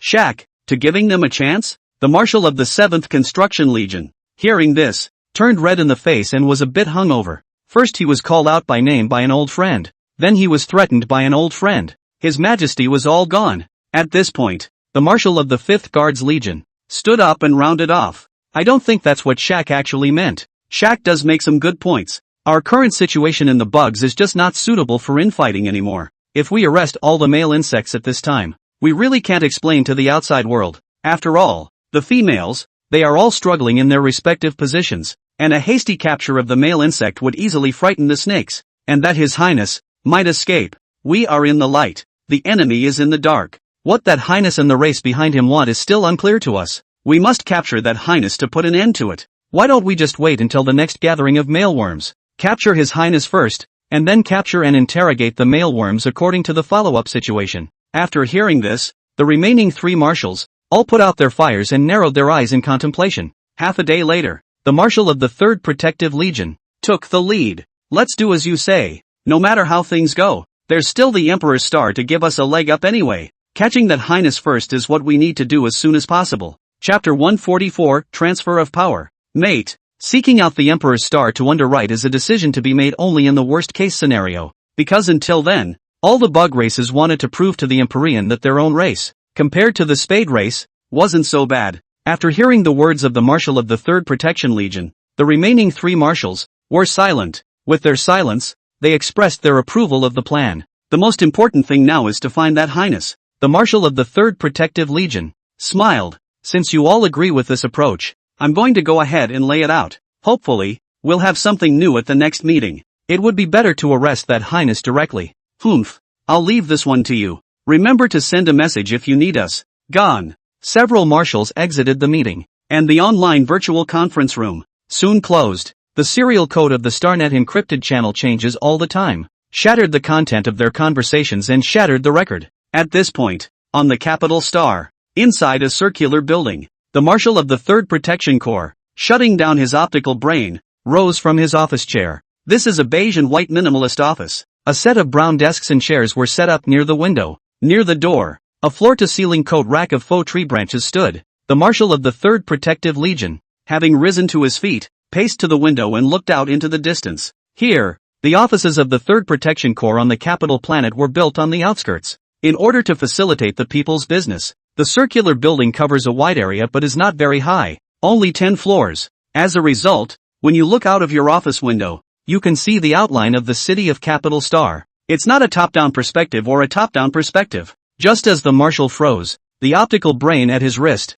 suddenly came the drip drip drip of a request for communication. Drip, drip, tick-tock. Interrupted in his thoughts, the Marshal tapped the light screen, a small smile tugging at the corners of his mouth. He connected the comms and a male bug with dark blue hair and light blue eyes appeared on the light screen. The male bug was wearing a beige striped short suit and was looking at the light screen with surprise on his face. Ruda, what are you doing? I just called you on 3 communications and you didn't answer. I was all changed and ready to go to the office to find you. Luckily you answered this time. The Marshal of the 3rd Protective Legion, Luda, smiling so hard he couldn't see out of his eyes, asked, "You look great in that outfit. I haven't seen you wear it before. Is it new from your recent shopping trip?" The male bug rolled his eyes. "Of course. You're not with me every time I go shopping. I have to go with my feelings and pick and buy on my own. But for the sake of your sweet mouth, you're forgiven. It's good to know you're safe. There's nothing wrong with me. Just now, I don't know what happened, but my heart, it started to pound, and I've been uneasy."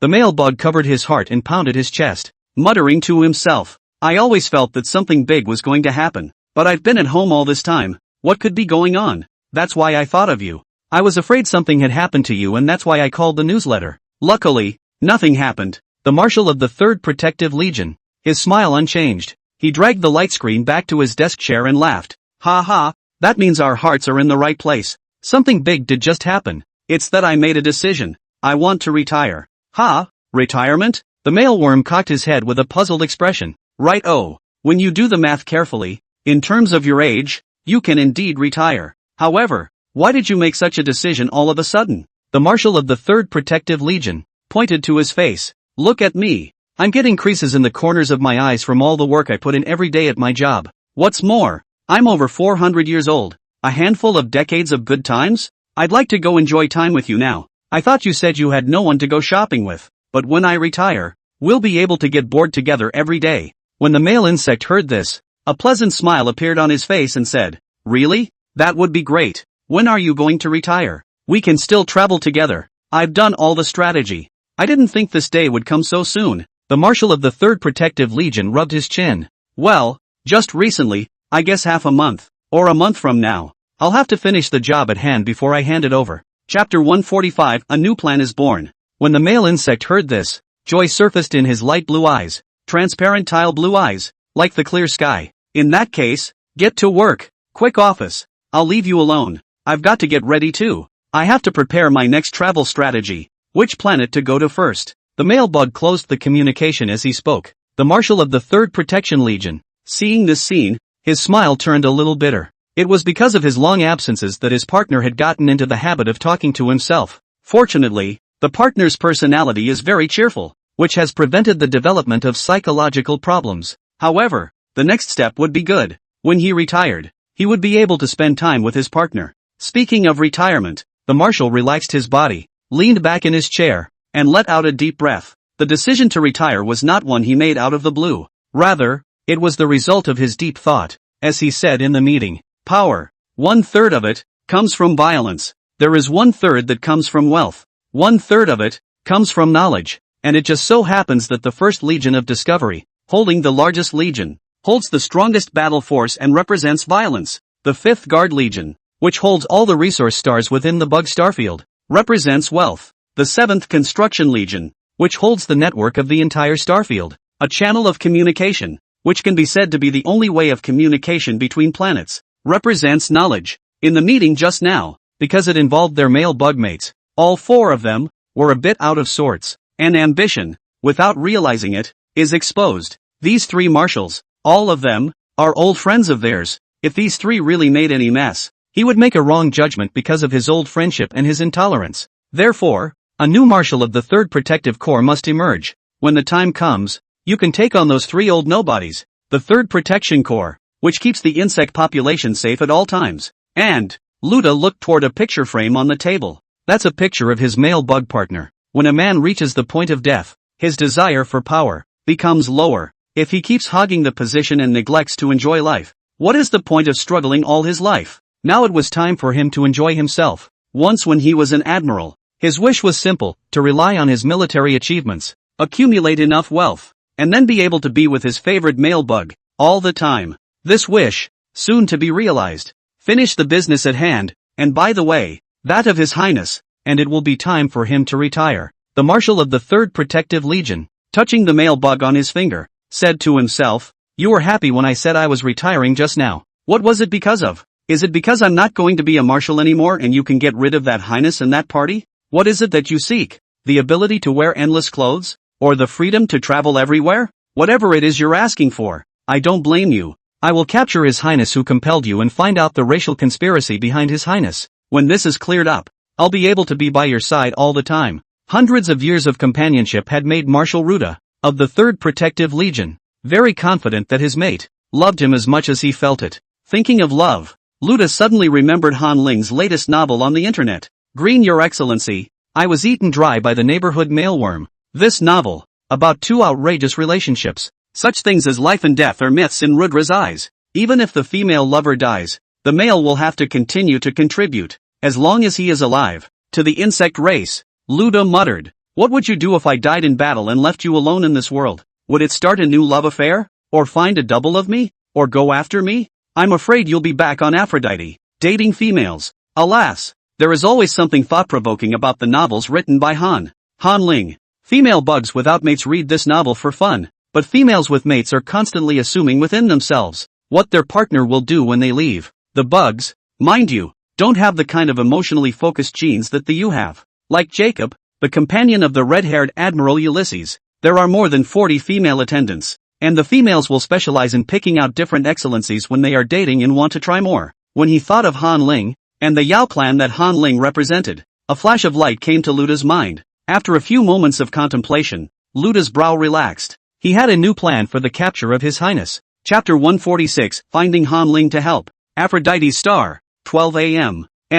Inside a villa. Han Ling, in his pajamas, was lying on his bed, video communicating with Roderick. Han Ling was like a snake, scratching her head on the bed just to get Roderick's attention. Recently, he had done all the work at hand, and more of the you had awakened. Everything is looking up. The pace of Han Ling's life slowed down completely. However, so much time had passed and he still hadn't entered Roderick's dream. To be honest, Han Ling was a bit anxious. There was no way for the you to enter their soulmate's dreams, so there was only one reason. The partner has a favorite. Or, in the partner's mind, a lover lives. This man, occupying a position that should have belonged to the you. Although Han Ling did not show it on his face, but he's had a patch of prairie blisters at the corners of his mouth for the past few days. Every morning after he wakes up, he was a little on fire with worry. Video. Han Ling blinked, pulling his collar back slightly and asking as an aside, Roderick, did you overdose on my novel? What did you think of the book? Roderick had just gotten up,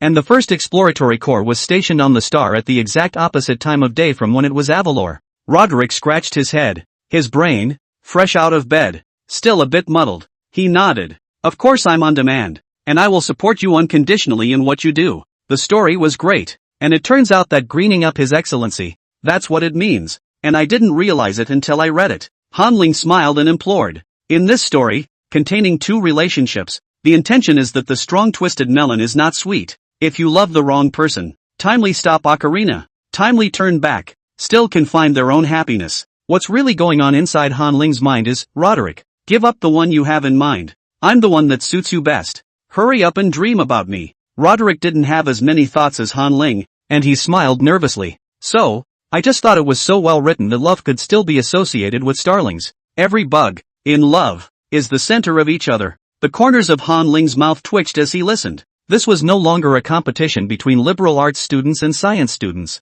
This is the difference in thinking between civil and military. Just then, Roderick suddenly stood up, his honey-colored skin showing as he walked forward while smiling at the screen. Han Ling, I'm going to take a bath, so go to sleep and wait for me to wake you up in the afternoon. Han Ling made a carp and sat up, saying hurriedly, ahem, keep the video on. Here's 100 million credits for you. Roderick heard this and his finger lurched, not clicking the close button. He did seem to be a bit strapped for cash lately, and the money he made at the Legion wasn't even allocated to his card, but instead sent directly to the Legion to pay off his debts. He hadn't received the red envelopes and transfers that His Excellency Han Ling had sent him earlier. This led to the fact that he didn't have the travel money to go to Aphrodite's Star to see His Excellency Han Ling even if he wanted to do so now. Roderick was struggling and hesitating, in front of 100 million and self-respect, back and forth. He thought that he wanted credits as a road trip, but 100 million was a bit too much. Han Ling saw Roderick's look and rejoiced inwardly. There was something in it, he said in a rush.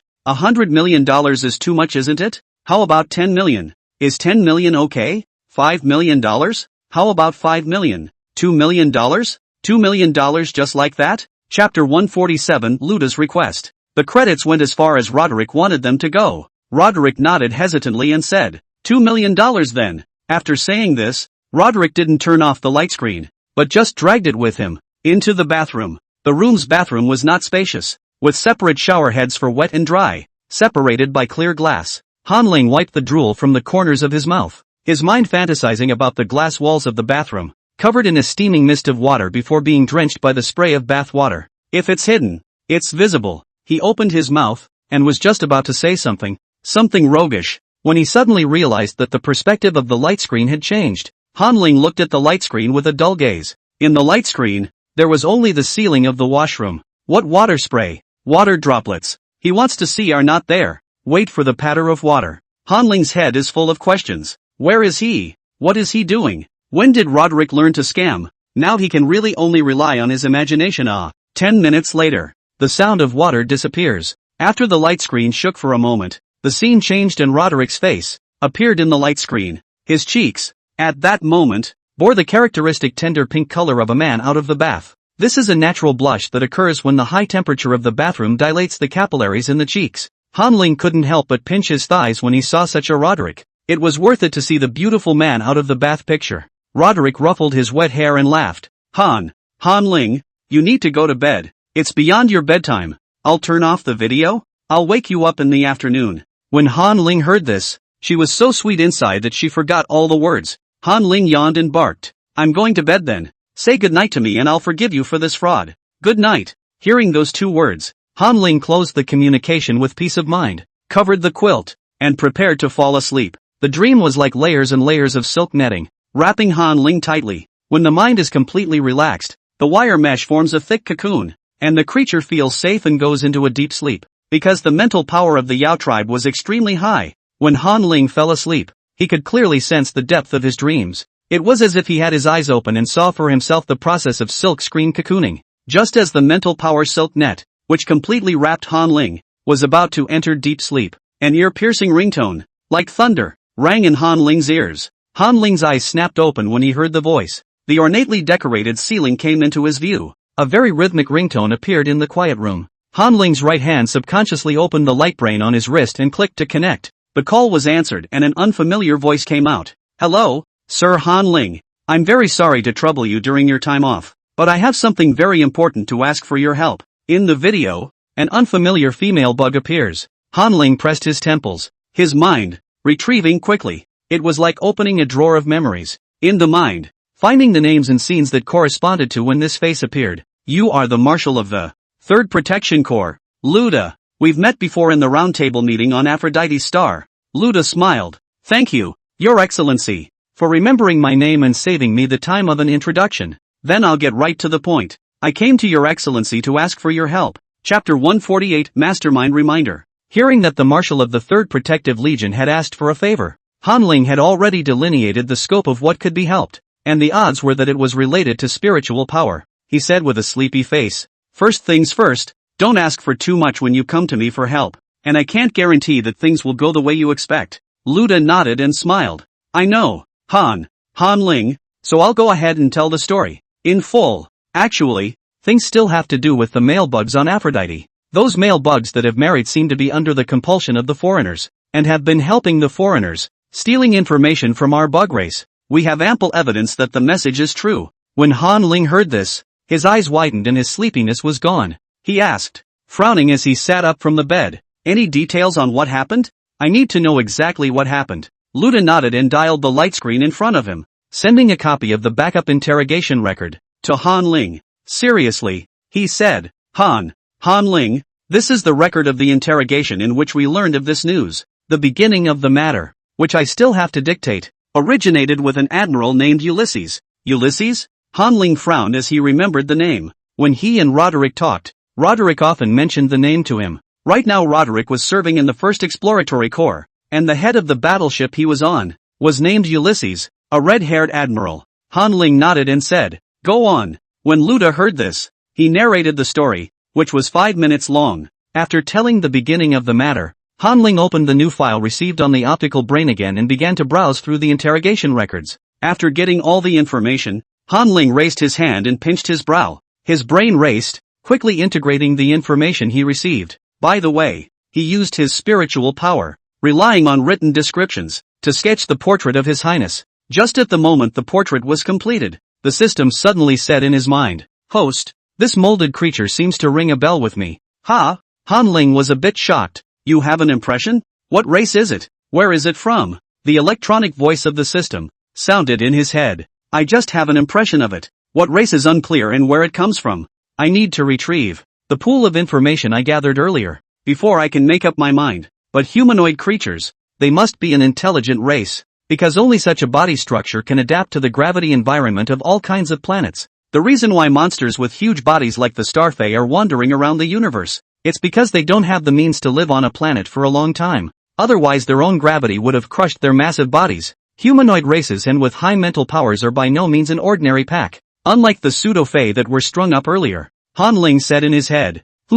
That group of pseudo-fae. The only reason they can live on that hidden planet is also because of a shell of fake bug females that are holding strong. We'll find out exactly what's going on when we go and see. A moment later, Han Ling opened his eyes and looked at the light screen and asked, "Has your mate, too, been to this party? Seen that highness, have you?" Luda nodded affirmatively. "Seen it, he's older, among the males who marry, and would have been the first of the group to come into contact with his highness." Han Ling asked with a nod. "Any coordinates?" "Coordinates from the planet Avaro, to your home? I'll go find him and find out what his highness, as he remembers him, looks like and what he's capable of." Luda's face was overjoyed as he said, "Yes, I've had a voyage between two positions. Wait for me to find it." After saying this, Luda lowered his head and concentrated on what he was inquiring about. 10 minutes later, the coordinates were calculated with the star Aphrodite as the origin. Luda hurriedly sent the coordinates to Han Ling. Chapter 149, Identify Yourself. Emperor's Star. After saying this, Luda lowered his head and concentrated on what he was inquiring about. 10 minutes later, the coordinates were calculated with the star Aphrodite as the origin. Luda hurriedly sent the coordinates to Han Ling. Han Ling saw the coordinates and nodded. "Okay, I got the coordinates. Is this urgent? If things aren't urgent, I'll take a look when I have time tomorrow or the day after. It's a big thing, not a small thing." On a smaller scale, that mysterious highness has not killed the lives of male insects. On a larger scale, the bug starfield is vast and not surrounded by formidable enemies. Even if the forces behind that highness knew about the bug's military secrets, there was no way to hit them in time. Time is most equal across the universe, and it takes a long time. By the time 180 years have passed, those previous military secrets will have long since become obsolete, and obsolete documents that have expired and are of no use whatsoever. The Marshal of the 3rd Protection Legion, Luda, seemed to have expected Han Ling to say this. Luda clenched his right hand into a fist and thumped it against his chest. Then he took off his hat and whispered, "Honorable Han Ling, this matter may seem ordinary, but it is not trivial. I have come to you, not only on behalf of myself, not only on behalf of the mates of those male bugs, but also on behalf of the Emperor's Star." "The Emperor's Star?" Han Ling frowned when he saw Luda's posture and asked, "Are you trying to bully me with power? Roderick has already been expelled from the Imperial Star, and I no longer have any contact with the Imperial Star. So what are you doing suddenly mentioning the Imperial Star?" Han Ling will always remember that story on StarNet. Roderick, who was the Grand Prince, was kicked out of the Imperial Star and was also exposed on the internet. He felt that the news was like a hidden scar, forever etched in Roderick's heart. The title of the only spadefoot female to be banished from the Emperor's planet was not a title to be taken lightly. That's why when Han Ling chatted with Roderick, he would try to avoid talking about this aspect of the spade race and the Emperor's Star. Ruda froze slightly when he heard this. Roderick even told Han Ling about the bug battle model. Wasn't there any mention of the Emperor's Star or identity? Luda lowered his fist and said seriously, "Honorable Han Ling, I'm only saying this to express that the 3rd Protection Corps has a close relationship with the Imperial Star. Also, the truth about Roderick's expulsion from the Imperial planet is not true, because Han Ling's novels and games were promoted in all 8 legions. Many military females sprung to life. That's why the news of the females' dreams has been circulating all over the battleship lately. Each military female dreams differently about what the males look like. So Luda's trust in Han Ling and the Yu clan had been raised to 50%. If you add to that, in the last meeting, Han Ling displayed the chat with Grand Prince Roderick. Luda's trust in him then went straight to 100%. Luda explained, "The Emperor planet is the exclusive planet of the spade race, and the living environment is extremely harsh. The shovelers are not allowed to leave the Emperor's Star for the rest of their lives. There would only be one thing that could happen if you wanted to leave the Emperor's Star, and that was to become the strongest of the Spade clan. Roderick. It was after becoming the strongest that he volunteered to leave the Empire to complete the mission. The reports circulating among the stars are just blinders. The Empire is still Roderick's home, and Roderick's loved ones, too, would like to meet his partner. After the last meeting, the news of you being together was brought back to the Emperor's planet, and the story spread around the planet." When Han Ling heard this, he came to a sudden realization, and a look of icy appeared on his face. Before, his eyes, not being focused on the Legion, had overlooked many details and information. Now in conjunction with Ruda's words, those oddities from before are answered. After the birth of a starbug pup, it must be inoculated with the serum of the Spade clan. The Imperial Star and the bug race, then, must have a close connection, because every now and then, bug pups are born. Though bug males are scarce and coming to an end, but the bug race has a large base of 900 billion. There are 600,000 new bug pups born every day, if not 1 million. These 600,000 bug pups are usually bred individually by females at fertility centers, after individually applying for pheromones and from males. Close contact means frequent contact. There must be a force that acts as a bridge between the Imperials and the bugs, transporting items and serums. The Empyrean is mysterious to the interstellar inhabitants though, but in the 8 legions, everything is in order. The 3rd Protection Corps, which is responsible for maintaining the policing of the planets. Note the wording of this, various planets. Trying to distribute the serum with precision is something only the 3rd Protection Corps can do. However, the Roderick thing was something that Han Ling really hadn't thought about. Now that the words were out of the way, Han Ling savored what he had just said and looked back. Han Ling asked hesitantly, "Do you mean to say that the mission related to this highness is a test for me by the Emperor's star?" Luda shook his head and said, "Your Excellency, Han Ling is speaking seriously. It's not considered a test. It was I who asked for your help." Han Ling, and Empyrean. In examining His Excellency Han Ling's ability and attitude, Han Ling stroked his chin when he heard this. Is this a test to see if he thinks of the bugs as his people? The male worm population is just a little bit higher today. As a result, all the married males were trapped and deceived by His Highness. Putting it into perspective, if he were a bug, he would indeed be very anxious at this point. Wouldn't have put this off until the next day if there was a good solution. Han Ling nodded and smiled. I see. About your highness. I'm on my way. Is your male bug currently at home? I'll go find him right now. Han Ling said in his heart, it was time to show a wave, and he would let Imperial Star know what a perfect match was. He would not let Roderick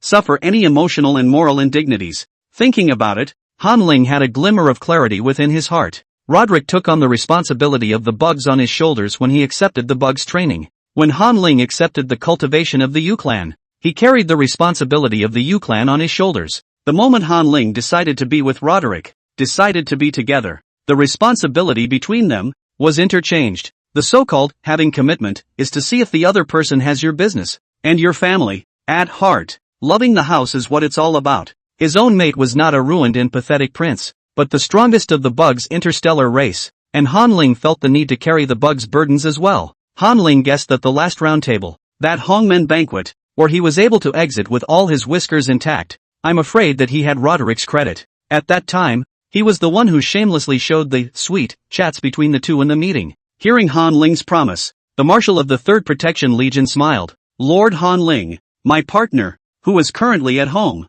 should be in a state of deep sleep right now, after the wedding. To make sure his sleep isn't disturbed, the sunrise time on my planet is the same as on Aphrodite. Han Ling nodded and said, well, then I'll go and check it out. But I can't guarantee how things will really be. The record of that interrogation describes His Highness as looking very similar to a race I've encountered. Luda was a bit surprised and said, Your Excellency Han Ling, you say you've encountered a look-alike to this highness? The system in Han Ling's mind had already searched and found some similar information. Han Ling nodded his head and said some of the news that he had just learned. You know, the you are high in spirituality and enter the long slumber of time. I haven't lived through a lot of things, but I have witnessed countless historical images that flow through the long river. This highness, most likely, is the race I recognize, but I can't guarantee it now. I won't know for sure until I've seen it. Chapter 150 Psychic Power Investigation. Clearly curious about the identity of His Highness, Luda pursued the question. Sir Han Ling, that race, what is its name? Han Ling shook his head and didn't say much. There's no use talking about this before things are confirmed. I'm going to go ahead and confirm it by stopping by your house. Although Luda asked a follow-up question, Han Ling gave a harumph and sidetracked the topic. After briefly chatting with Luda again, Han Ling closed the communication. When the room was quiet again, the system said in Han Ling's mind, Host, are we going now? Well, let's start now to save the night. Han Ling said as he nodded and took out the coordinates provided by Luda and began to mobilize his spiritual power to construct a spatial teleportation channel from another dimension. Half an hour later, a simple spatial teleportation channel appeared in the center of the room. The space in the center of the house creates a continuous ripple. From any angle, it looks like it's covered with a gray mask. What's behind the mask has long since become not a view of the room, but a constantly shifting assortment of color blocks that make up the unfamiliar location. Han Ling, still wearing his pajamas and with slippers on his feet, didn't hesitate to step across the rippling scenery and walk in. As soon as he landed on his feet, Han Ling said that it was not good. The location of the coordinates given by Luda was accurate, even pinpointing the large bed in their house. Han Ling stepped onto the soft bed of water, and when his foot sank, his body immediately lost its balance and fell forward uncontrollably. Knock! Han Ling flung himself onto the waterbed, and the bed bounced twice, then rocked the waterbed and wrapped Han Ling up. The waterbed, where the sleeping males, apparently feeling the vibrations of the waterbed, were. He frowned uncomfortably, as if trying to awaken. Han Ling pursed his lips nervously and hurriedly stood up, coming to the male insect's side and covering his forehead with his hand. Han Ling closed his eyes and his mental power began to spread. When the spiritual power successfully invaded the male insect's brain, Han Ling forced the male insect to be brought with him and re-entered deep sleep. For Han Ling, the world of spiritual power, after being organized and maintained, was clean and clear, and all creatures, in his eyes, had nothing to hide. However, the lower the mental power, the less the creature realizes the existence of the mental world. The disorganized mental power tentacles were like tangled wool, and complete memories turned into fragments, like pendants, hanging piecemeal on top of a certain mental power tentacle. In another dimension of the universe, the female insect's mental powers are like fist-sized balls of wool. The male bugs, on the other hand, are slightly better mentally, like a larger superstore. It can cover an area of 1,000 hectares, and Han Ling's spiritual power was more like a monster, a huge monster. This monster is bigger than a planet, being able to constantly wander in the void, or curling up countless mental power tentacles, coiled above a certain planet, watching the planet, all the females and males. Everything that happens on the entire planet is enveloped under his watchful eye whenever he wants it to be. Moreover, Han Ling's mental touch silk was stretched out. His memories, comprehensive and complete, were protected within the tentacles and could be accessed at any time. At this moment, Han Ling frowned at the woolen ball in front of him, the dislike in his eyes practically turning into substance. This male bug's psychic tentacles were tangled like a pile of poop. It was really difficult for him to pull up this memory of male worm gathering and find something related to that highness. Chapter 151 Spiritual Power Comparison. Han Ling's speculation. To find what you want in the clutter of mental energy, Han Ling could only be diligent and do it himself to get enough food. He used his mental power to wrap around the weak male insect. It was as if he was outputting his mental energy into a messy ball of wool, slowly guiding the mental touchstones that had become tangled to the point of knots, unraveling the dead ends. Han Ling did not dare to casually move any creature's mental touch wire. To Han Ling, one of his spiritual power touch filaments could make a creature with weak spiritual power become demented and tired. So Han Ling could only slowly guide the male insect's spiritual power touch filaments and teach him how to groom his spiritual power by himself. This spiritual combing lasted for 6 hours. When the messy ball of wool was all unraveled, Han Ling finally found what he was looking for in the broken fragments of his memories. In the spiritual realm of nothingness, Han Ling stretched out a mental touch wire and, without hesitation, touched this memory fragment. Next, the scene of nothingness changes and becomes real. A quaint villa with very luxurious decorations appeared in Han Ling's line of sight. He took the view of the male bug,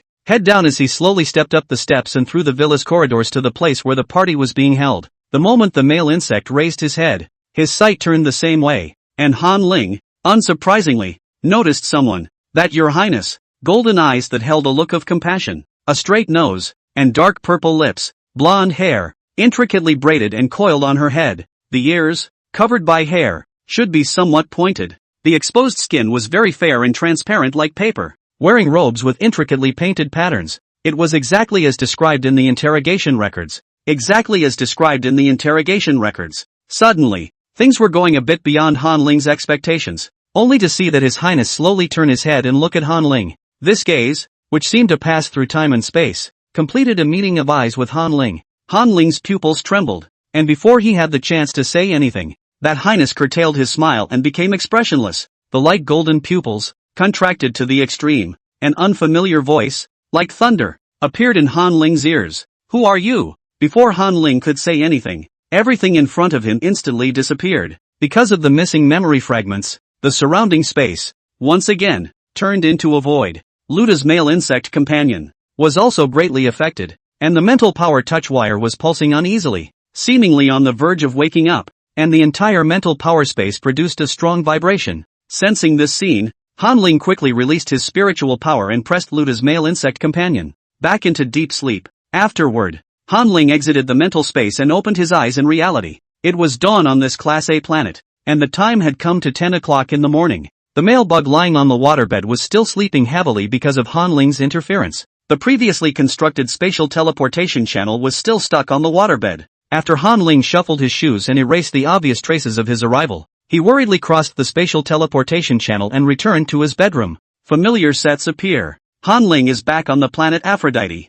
The whole room was silent. Hanling frowned and said to the system after waving away the spatial teleportation channel. It's certain now, isn't it? This, Your Highness, should be the race known as the No Clan. The system nodded. It's basically confirmed that Your Highness is from the No Clan. The No Clan is warlike, good at fighting, and decisive in killing. The characteristics of this race are that the stronger the ability, the longer the lifespan, and the closer the whole body is to transparency. Their ability is to deduce the infinite and change the past, both of which coincide with what just happened to the host. Just now, hearing this, Hanling nodded. Previously, the system had told him that there were descriptions of the No race in the histories of various races. For example, in the human Taoist sect, there is a stage where it is believed that the higher the cultivation level, the more transparent the brain will be, called Ling Tai Chong Ming. After the cleansing of the meridians and marrow to eliminate impurities, the body is like a transparent glazed tower, and one can look directly at the acupoints of the whole body without the need for internal vision. It is also documented in Aqua that a transparent creature will be close to immortality. Hanling linked his previous memories with the encounter he had just had. Half a day later, Hanling let out a breath and sat on the edge of the bed and said, "In fact, the No Clan is a creature I've seen before." After the U went into a long sleep of time, there was a time in between when the long river of time produced a tremor. Quite a few of the U clan woke up. I probed out my spiritual power to check it out, and the long river of time shook because someone was trying to force their way in. But I didn't look at the intruder, only the countless transparent pink hearts. I didn't understand what it was before. Combined with your words, and looking back, I'm afraid that the one who wanted to break into the river of time back then was the No Clan. The system's mechanical voice rang out with some surprise in its voice. It did not occur to me that the host had ever come into contact with the No Clan. Host, what you just said. I will record it in the encyclopedia and use it as information for the use of the No Clan. In the database, there are very few records related to the No Clan, so the host can try to get in touch with the No Clan to get more information. Hanling cried and laughed as he shook his head and sighed as he directly lay down on the bed. It's not that easy, and for a short time, don't even think about making contact. In the spiritual plane, the display of strength was all too clear. Spiritual touchstones could not be hidden. Just now, that Your Highness, as soon as she saw me and ran away directly. I'm afraid that she saw my spiritual touch silk and saw how strong my spiritual power is. The Wu clan couldn't even enter the river of time, so how could they compete with the Yao clan in terms of spiritual power? This, Your Highness, you've been scared into hiding now, haven't you? It wasn't that Hanling was proud, but the strength was in front of him. A long time ago that the Yu wanted to leave. The No Clan can't even break in. The system heard this and affirmed. According to the data analyzed from the behavior of the ungulates, we know 84% of the No Clan's ability to continue to grow has to do with mental deduction. If my data is correct, the No Clan collects the bug's military secrets. They should be trying to rely on their spiritual power and deduce the possibility of invading the bugs.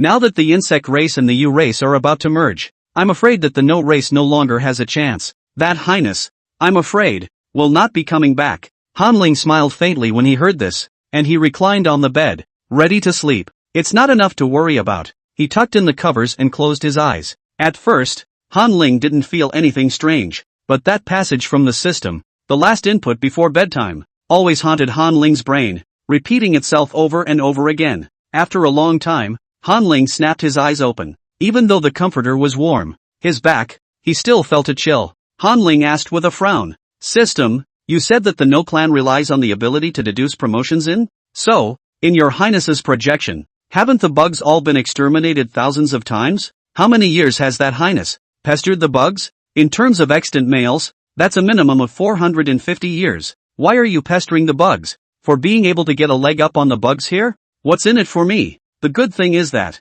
in the push, as long as the No Clan is victorious, they will be able to improve their abilities and longevity. The so-called military secrets are nothing more than what you see over and over again." Thinking of this, Hanling suddenly narrowed his eyes. This No Clan, if he encounters it again, he cannot stay. The system's voice sounded in Hanling's mind. The host has a point. If that's the case, then the danger level of the No Clan will have to be raised another 3 notches. For a No race who, in his mind, had exterminated the bug race 1,000 times, the bug race could no longer be called intelligent creatures. They have lost their compassion, their awe and their equality to the bugs. Hanling narrowed his eyes and said, "Not only that, but that Highness saw me and knew of my existence. I became an accident and disrupted the whole game. he will surely rededuce and calculate the probability of the No clan's victory. The system reminded. According to the information already available, when the No clan is in the middle of a push and cannot continue to improve their abilities, they will invade the group. So far as I know, the Un clan has wiped out 124 interstellar races.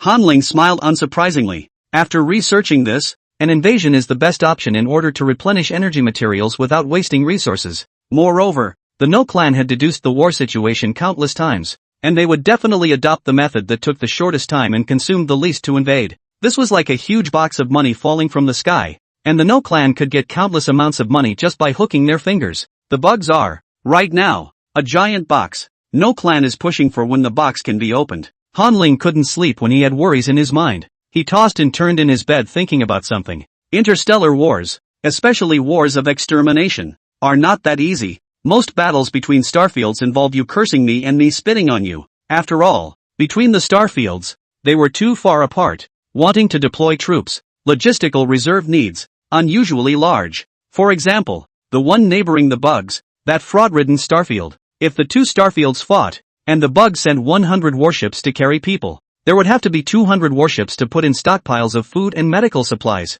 There would also have to be 300 warships for ammunition. But if it's a high mental power race, everything is different again. The U are so physically weak that they can't even conquer the universe. But why are there twice as many U as bugs? This was because the wandering of the mental plane allowed them to quickly recognize the direction of the resource star. The U saved countless hours of energy on thermal weapons and the energy materials needed to travel the universe. Bugs wanting to cross planets require huge amounts of energy to send tens of thousands of tons of heavy metal into space. All the U may need to cross planets is a lunch and a good restoration of their mental powers. Energy is plentiful, and they know how to conserve it. That's why the number of U is so high. And that, Your Highness, those No races are also interstellar races with high mental power, as well as physical ability is not bad. The level of technological development will only be higher than the bug race, not lower than the bug race. After all, the highly sophisticated technology that should have been stolen over the centuries has long since gotten its hands on it. I'm afraid that the No clan has been preparing for this war for a long time.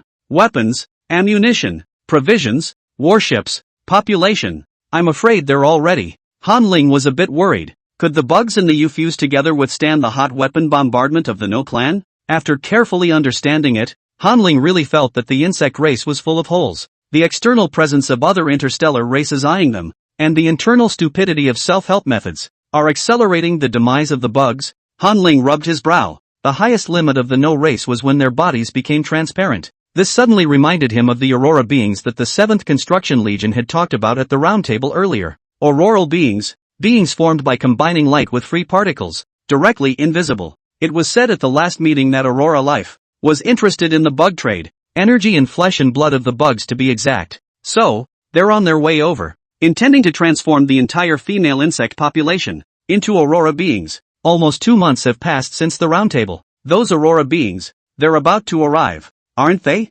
Thinking about it, Hanling suddenly felt relaxed. This is a sign that lice are not itchy, debts are not worrying, and dead pigs are not afraid of boiling water. Forget it, let's go to sleep first. Even if the sky is falling, it's everyone facing it together. Hanling muttered a couple sentences, then closed his eyes. The time came to 2 o'clock in the afternoon. Star's Edge, 1st Exploration Corps resident star. The tens of thousands of Ping training grounds resounded with a variety of sounds. The sun was blazing over the training ground. Army females gather here for strength training. The gravitational pull of the 1st Exploration Corps resident star is 1.7 times that of an Earth-like planet. A little exercise goes a long way. The military females, on the other hand, had been training all morning by now. Roderick and James partner each other. At this point they had just finished training and were panting and chatting away on the ground where they lay. It was mostly James talking about it, about what dreams he'd had again. Speaking of the key enemy, James laughed in a lewd tone. Hey, you surely don't know how good your excellency is in dreams.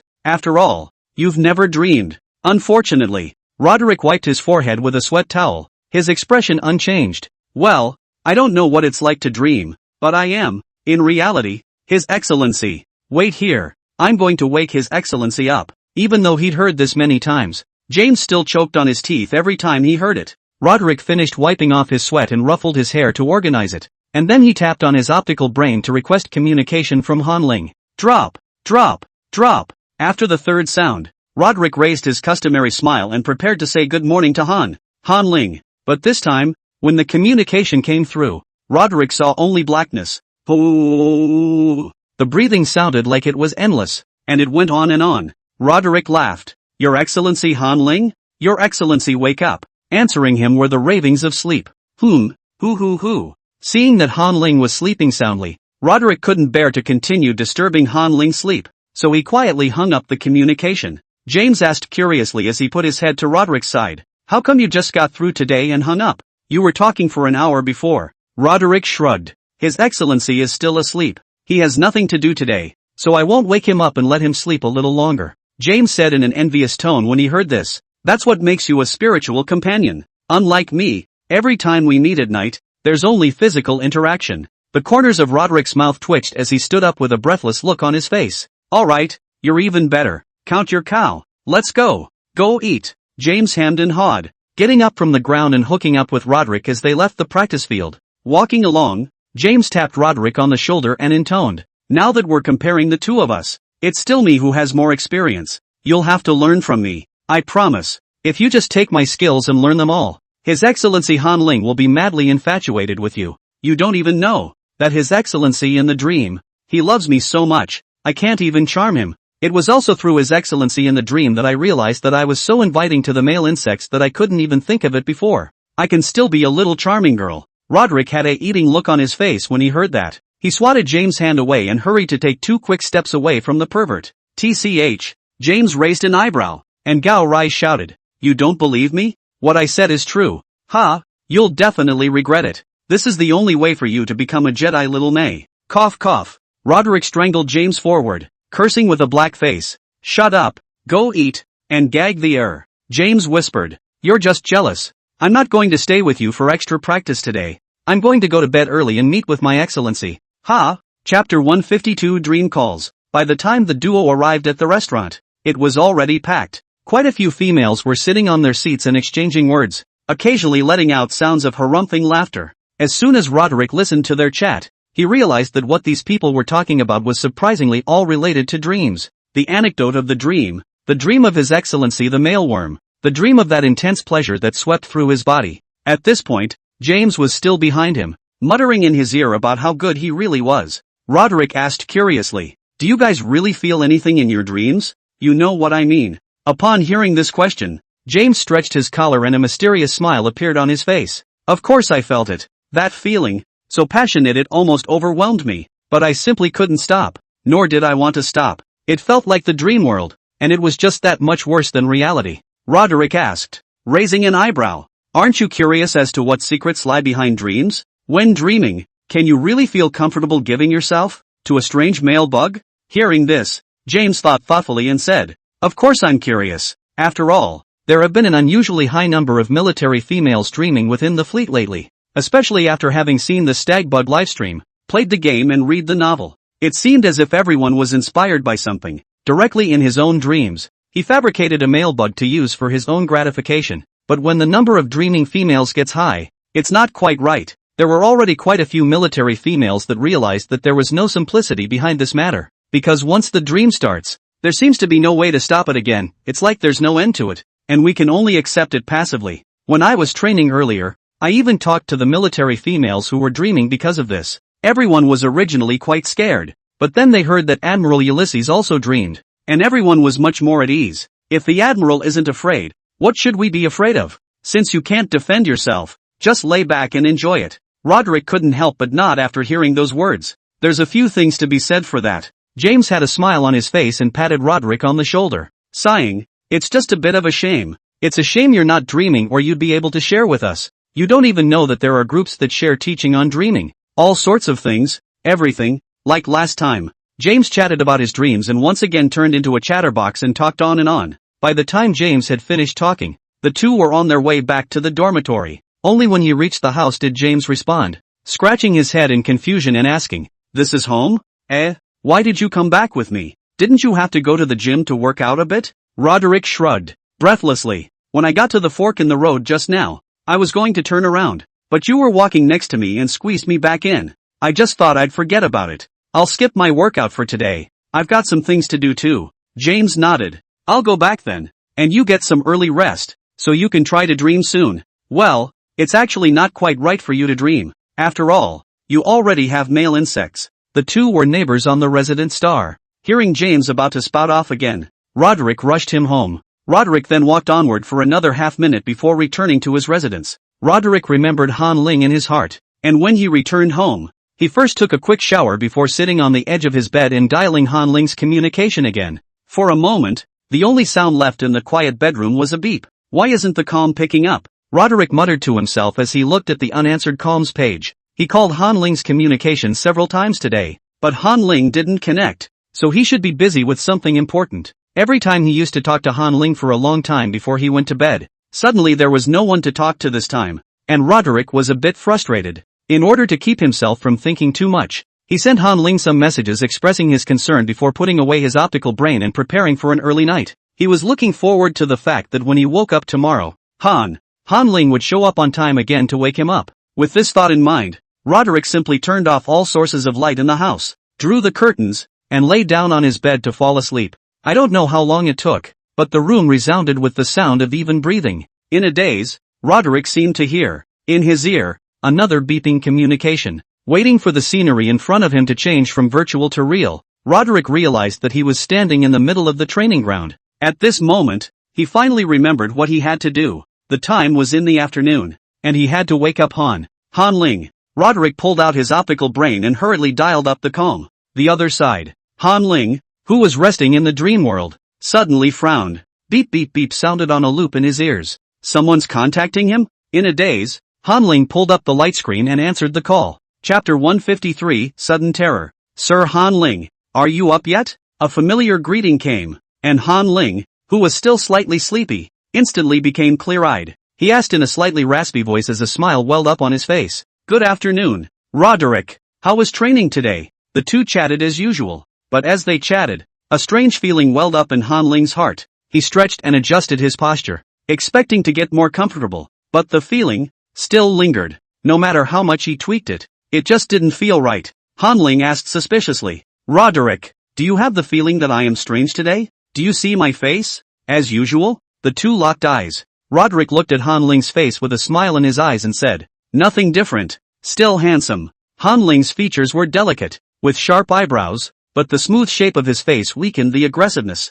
Really? There's no eye poop, right? Han Ling said as he called up the mirror that came with the light brain and took a look at his face. Looking at himself in the mirror, Han Ling wiped the corners of his eyes, and not only did he not let go of his heart, that uncomfortable feeling, instead, was amplified. He always felt like he was overlooking something. Suddenly, Han Ling's eyes stared. He sat up sharply and looked around the bed. Yes, the scenery around us. Very wrong. His room. It wasn't complete at all, except for the bed, which was solid. The rest of the items, including the floor, were blurred with the edges of the lines, as if covered in a mist. Han Ling's heart thumped. Was he in danger again? Without much time to think, Han Ling directly clicked to hang up the communication, saving Roderick from being dragged into it. But the light screen still didn't move when he hung up the communication button, which he was pressing to the point of emitting sparks. Just then, Roderick asked curiously, what's the matter, sir? Are you looking for something? Han Ling grinned awkwardly,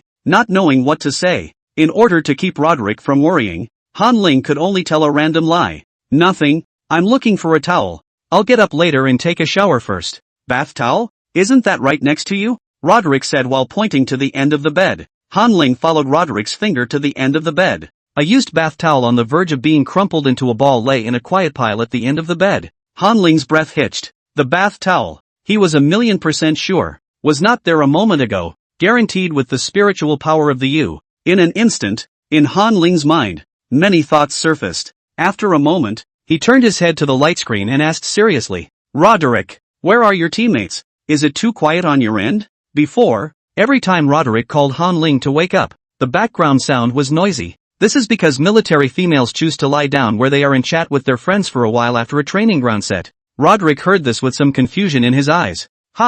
They seem to be around for extra practice? As soon as the words left his mouth, Roderick whipped his head around to see James and the others, standing not far off to the side. Han Ling frowned. Extra practice? You turn the light screen around and I'll take a look. Roderick obediently turned the light screen. A few paces away, there were literally a dozen or so military females huddled together, seemingly whispering something. all with their backs to Roderick. Seeing this scene through the light screen, Han Ling directly shouted at them. "Hello, which one of you is James?" The voice came out. Swish, swish, swish. A dozen military females turned their heads at the same time, staring intently at Roderick. They had a wooden expression on their faces and a dull gaze, as if they were manipulated toys. At that moment, one of the toys moved, a set smile on his face as he waved and yelled at Roderick's side. "I'm James, and you're Roderick's male bug, right?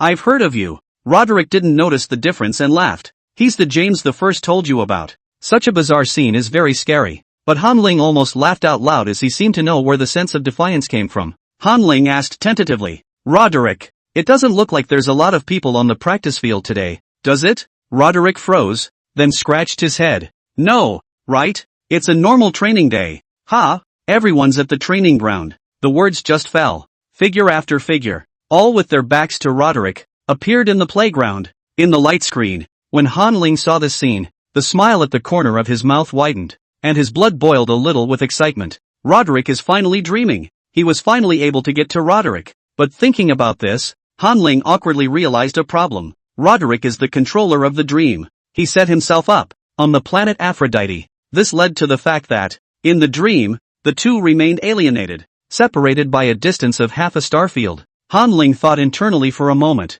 He had to think of a way to get to Roderick's side. Chapter 154. After thinking for a moment, Han Ling suppressed the excitement in his heart and deliberately lowered his voice. "There are too many people on the training ground. Why don't you go back to your dorm room? We'll talk a little longer." Roderick, who hadn't realized he was dreaming, stood up, patted the dust off his body, and said, "Yeah, there really are too many people on the training ground." Roderick walked back down the familiar path. On the way, Han Ling suddenly turned off the camera and said in a bad tone, "Roderick, actually, I have a surprise for you." Roderick, who was walking, was a little confused. "Ha? What surprise?" Han Ling said in a guiding voice. "Now you stop. Stand still and don't move. Close your eyes and you mentally visualize what you want the most. Think about it." Roderick did as he was told, and then nodded without hesitation. "I've already thought of it, Sir Han Ling." A smile appeared at the corner of Han Ling's mouth. As long as Roderick thought of him in his mind, he would be able to arrive at the first Exploration Legion stationary star instantly. In his dreams, Han Ling said excitedly, "Open your eyes, turn around and look behind you." "That's what?" The sound of clothing scraping together sounded and Roderick turned, opening his eyes, which widened in shock as he took in the items behind him. "Honorable Han Ling, this is too much. You sent me 100,000 energy blocks?" Dense metal sealed boxes piled up behind Roderick, blocking the way to come. With so many energy blocks, it was indeed like Han Ling's usual style of gift-giving, waving money around. When Han Ling heard this, the corners of his mouth twitched. He didn't expect that he would be defeated by an energy block. Han Ling was unconvinced and continued to lead the way. "In addition to the energy blocks, there are gifts. Right next to them, you see, it was the same height as me. Rectangular, blue gift box. Guess what's inside?" Roderick's eyes swept to the side when he heard this and saw the box. Curious, he guessed, could it be a large raw energy stone? Han Ling was somewhat speechless and could only continue. "Of course not. Why do you want energy stones so badly all of a sudden? Think again. What would be inside a box the same height as mine? Filled with living, breathing, flesh and blood?" If she wasn't afraid that saying it outright would backfire, Han Ling would have told him the answer a long time ago. After Roderick heard Han Ling's words, there was a hint of realization in his eyes. "Your Excellency, you sent me a pet?" "Pet? Pet's my ass." Han Ling was completely frantic. He didn't expect that Roderick really didn't believe that he would go to him at all. Han Ling had no way to continue hiding it and could only say it explicitly. "Roderick, don't you want me? As soon as you want to, I'll be able to step out of the gift box, and out to you. In an instant. See me immediately?" Roderick's mouth dropped open and he said nastily, "But Your Excellency, you were just lying in bed on Aphrodite's star and you just woke up." In order to dispel doubts, Han Ling lied and said, "It's a you ability. Don't question me. You can see me as soon as you want." The corners of Roderick's mouth twitched a little. "But Your Excellency, I seem to have heard, inside the gift box, the sound of an animal's cry. You were just teasing me, weren't you?" Hearing these words, Han Ling was completely speechless. Han Ling felt that Roderick was really a romantic insulator. To take down Roderick, it's going to have to be fast and furious, just like before. Then Han Ling suddenly said, "Roderick, you're home." "Aha, you're home?" Roderick looked up, and sure enough, he saw his little bungalow. He scratched his head. sensing that something was wrong. Yes? I've just been talking to His Excellency and didn't notice the time. Usually when I go home, I have to walk for more than an hour. Roderick was going to go on about something else, but soon, he didn't have time to think about that. I only heard Han Ling say, "Roderick, I'm in your room right now. As soon as you open the door, you will see me." After saying this, Han Ling simply hung up the communication. Han Ling decided that he would not give Roderick time to think, and would just make quick work of it. He sat up from the bed and, in his mind, called out to the system and ordered methodically, "System, prepare to record precise coordinates. I'm going to Roderick's side. After recording the location, I will directly strike to destroy the dream world and then open the spatial teleportation channel." Meeting in the dream world was far from satisfying Han Ling. What he wanted was a real meeting. The system's mechanical voice sounded. Precise coordinate entry enabled. Recording current coordinates every 0.0001 milliseconds. The other side. Roderick's entire body froze in the doorway because the communication was hung up. He stared at the door of the room in disbelief, his mind reeling. Han Ling, is it really over there by the door? Is it really in the house? Are we really going to meet again? He's going to meet Han Ling. Han Ling is really here. The thought, over and over again, washed over Roderick's mind, and his gaze grew steadier. Finally, Roderick believed Han Ling's words. Han Ling was just inside the door. At this moment, Roderick strides forward, and without hesitation he pulls open the door to the room, filled with sunlight, which opens up before his eyes. A familiar and unfamiliar figure stood in the very center of the room. Soft black hair, delicate features, eyes like a deep sea of stars, with the pride of having gotten away with it, and a smile at the corners of his mouth. His Excellency Han Ling didn't lie to him. His Excellency, Han Ling, was really in his room, still in his pajamas. Although His Excellency's figure was thin, he held his chin high, not as if he was looking out of the corner of his eye, but a bit arrogant. Roderick was so excited that he lost his voice. He opened his mouth to say something, but all the words choked in his throat. In the center of the room, Han Ling looked at Roderick and smiled slightly. "Found you, Roderick. Dang. Hearing His Excellency call his name, Roderick's heartbeat vibrated like a beating drum, clear through his veins. Han Ling was equally excited, and he couldn't wait to say, "It's about time you woke up, Roderick." As the words fell, Han Ling snapped his fingers. Splat! The entire dream world suddenly disintegrated altogether. It was like a television set that was playing and suddenly the power went out, plunging into darkness without warning. Roderick, who had been dreaming, snapped his eyes open and snapped out of his deep sleep. As if on reflex, he rolled over and sat up with his hands and looked toward the center of the room. The one bathroom has an unobstructed view, not even a dead space. Where is Han Ling in the empty house? Roderick, who was still a bit confused, just at this moment, realized that everything just now was a dream. So it was all a dream. Coming to this conclusion, Roderick leaned back and collapsed back onto the bed. He stared at the ceiling with unfocused eyes, frustrated inside. How is it that your own dream is not the same as what James said?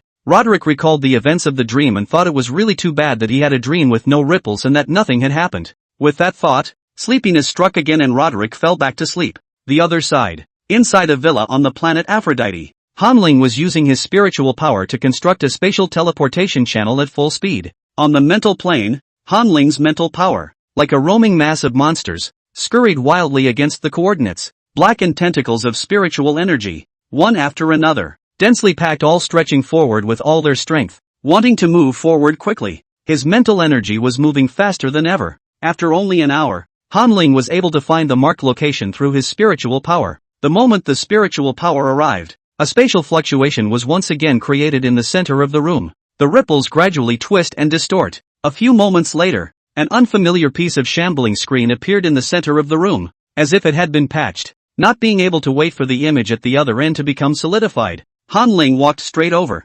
Afterwards, his figure, along with the wobbly patch, disappeared in place. In the meantime, First Quest Legion Post, Rest Area. Inside Roderick's single dormitory, in the center of the room, Han Ling crossed the spatial teleportation channel and landed on his feet. Before he could even look up, he was aware of an extra pair of hands on his neck. Chapter 155, Meeting Again. The hand clamped down on him with an intensity that seemed ready to snap his neck. The instinct to survive made Han Ling's sweaty hairs stand up, and cold sweat immediately fell on his head as he said somewhat breathlessly, "Roderick, it's me. You always let the romance break when it shouldn't. What a great meeting scene. Shouldn't the two of them be surprised and then embrace deeply? Why do you make it look like you're catching a thief? Roderick was thunderstruck when he heard the voice. He lowered his head and looked at the man in his vice-like grip. Is it really Lord Hanling? Is he dreaming again? At this moment, Hanling raised his head. The two gazes met in the air. Roderick's entire face instantly turned red, and his mind couldn't help but wander. He dreamed again. And this time the dream, it seemed to become different. Is something going to happen, like James said? Because of the excitement, Roderick's glands began to secrete the pheromones of the female bug. It's a grain-scented spirit, mellow, refreshing and captivating. To Han Ling, it was even more of a fatal attraction. Han Ling's throat rolled as he looked at the silver-haired military female he had been thinking about. He seemed to think again of the scene when the two first met. Han Ling muttered, "Roderick, you seem to be in need of detachment. The pheromones emanating from you are so thick that they are filling the room. You're shaking." Roderick's face was covered with a blush, and even the corners of his eyes were red, as if he could not bear to drink, and could not utter a word. A smooth, explosive muscular body, yet unthreatening. Han Ling's eyes gradually became deeper when he saw this scene. The perfect soulmate is more than just liking each other. Even the reactions of the other person at this point can drive each other crazy. Plus the sense of touch. Han Ling was sure that this kind of beauty was what the Yu had been seeking all their lives. When Han Ling's tail hook was flexibly thrown out, please imagine for yourself what came next. This time, it was Roderick who stayed awake and didn't pass out from the onset of a hot flash. However, because he had lost his female insect pheromone, he unexpectedly exhibited vulnerability. Fragile as if Han Ling could take his life at any time with a little more force. Roderick murmured in a small voice, Han Ling, before James even laughed at me for not dreaming of male insects. The slightest little insignificant grievance is infinitely magnified in the presence of those close to you. Han Ling slipped his fingers between Roderick's silver-white hair and laughed. What are they laughing at? Just go out there this time and tell them that you never play false. You always play true. You can also tell all the military females and tell them how you were bullied by me and let them comment on it. Roderick's face rose red again when he heard this. Han Ling's eyes became deep once again when he saw the change in him. Imagine that. The female's hot flushes, which commonly last more than a day, normally take 3 to 5 days to end before the pheromones are balanced. So, the next morning, James, who had been slow to see Roderick, came straight to the door. James leaned against the door in his combat fatigues and banged on it, yelling, Roderick, get up. If you don't get up, we're going to be late for practice. Why are you so late today? The two men inside the door stiffened when they heard the mid-air shout. Roderick couldn't move at all at this point, and his nerves became even tighter. He asked Han Ling with his eyes what to do. Han Ling whispered, "You shout it out. Scare him off." When Roderick heard this, he shook his head frantically, like a rattle. His upbringing, his demeanor, his qualities, would not allow him to do this. Outside the door, clang, clang, the clanging and vigorous knocking continued. It seriously affected Han Ling's play. Han Ling whispered, "If you don't yell, then I'll yell." Although there was some shame in his heart, Han Ling was as thick-skinned as they come. He immediately yelled out loud, one voice higher than the other. Sure enough, as soon as Han Ling's voice appeared, the knocking at the door stopped. James suspected that something was wrong with his ears. He reached out, pulled out his ears, and muttered, "Am I getting tinnitus? What's with the hallucinations?" By the time he finished emptying his ears, he realized that the sound coming from inside the house had become even clearer.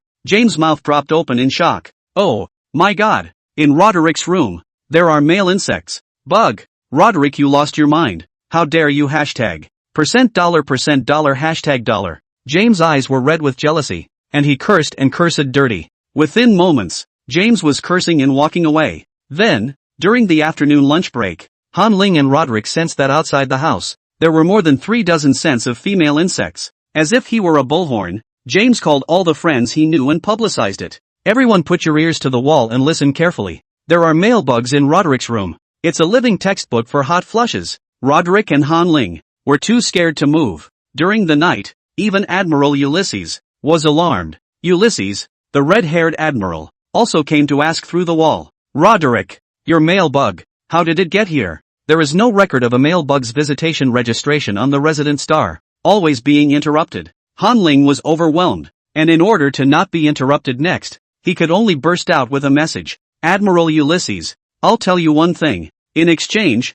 please help me draw a cordon around the house for 100 meters and keep any bugs away. The message is this: the male insects you see in your dreams are real. They are real, and sometime in the future they will appear to you out of the blue. Just like me. The coordinates of these females have long since been gotten by those sleeping you. By the time the tunnel between the two cosmic realms was fully opened, the U-body conversion was successful. The love brains of the U would, surely, be the first to find their females. Hanling felt that this news would have to be announced sooner or later, and it wasn't too early to say it at this time. But Ulysses, outside the door, was thunderstruck when he heard this. His Excellency, the male insect of the dream world, would suddenly appear around? He would have liked to hide for a while, but surprisingly, you can't hide? Ulysses' face gradually became twisted as he thought about many things in his mind for a split second, and next to them, the other military females who were eavesdropping, after a momentary freeze, immediately whispered and discussed, "Holy, His Excellency, the male worm, will descend upon me? The dreaming male bug, to be precise. Really? Who's inside the door? Who is Roderick's male bug? Is he accurate? Does his word count? I don't know, but if you look at Admiral Ulysses' face, it should be true. The Admiral's face is so strange. It feels like, TSK, happy and sad? Who's going to ask the Admiral? Is it true? God knows. I'm going crazy thinking about male insects. I've been dreaming so much lately that I thought I was mentally ill. And there's a condition called hypochondria that I've never dared to talk about. So male bugs are actually real? Me too. I'm dying of shock, thinking there's something wrong with us all. If the male bugs in the dream were real, this would make sense, because every time I dream, the male bugs in the dream world are out of my control. As the crowd of military females discussed it, James was beside himself, biting his finger. He muttered, "Oh my God, His Excellency, the male worm is real? Others don't know the identity of Roderick's male bugs. Can he not know?" Every time the two of them videoed each other,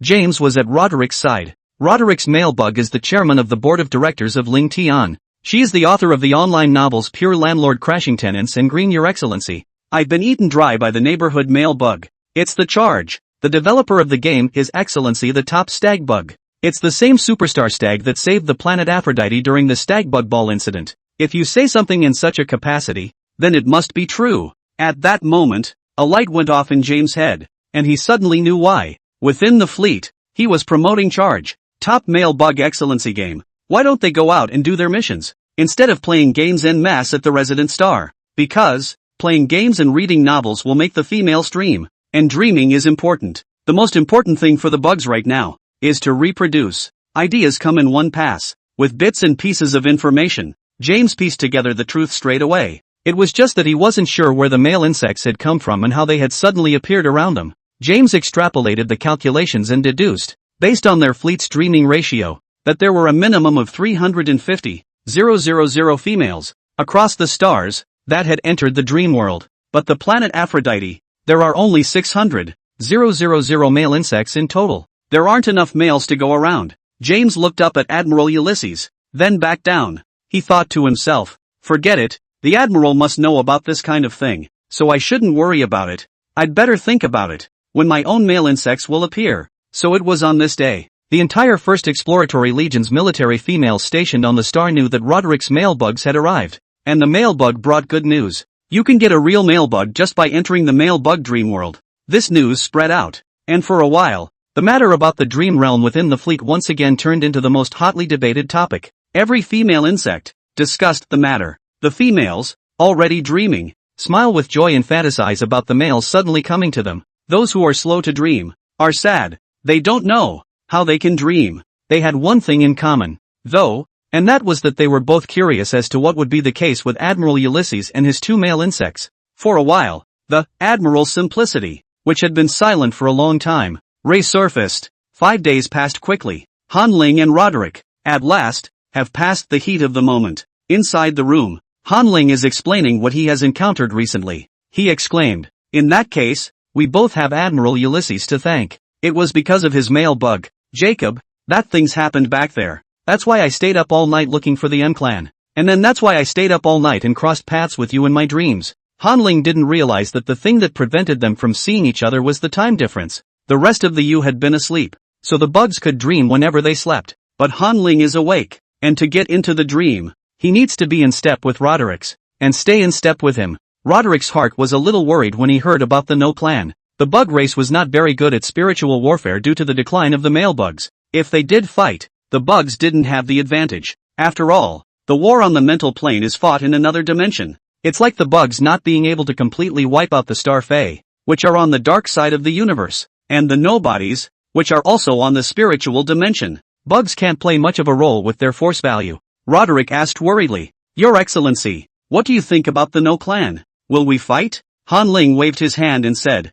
I'm not good at analyzing things about fighting a war, but I know that every race in the universe has different pursuits, and it's not that easy to fight, like the you only pursuing mates. Whether or not they can fight depends on the pursuits of the bugs and the nobodies, and whether or not they clash. But don't worry, if they don't come in 10 years, then with the you joining in this war, the bugs will only win, not lose. Hearing this from Han Ling, Roderick dropped his heart, and with a sigh of relief, he explained, that should be fine, because in the last 10 years, Tech City is going to have a technology update conference. Tech City will invite all forces to update technical information and technology, also update the functions of the mastermind. During this period of time, any large power would not walk around freely, but would only prepare energy supplies and exchange new technologies with the Science and Technology City. The group of masterminds in Tech City, as recorded in the ancient texts, were all very calculating masterminds. They would take the excess energy of each power, calculate it, and then take half of it without question.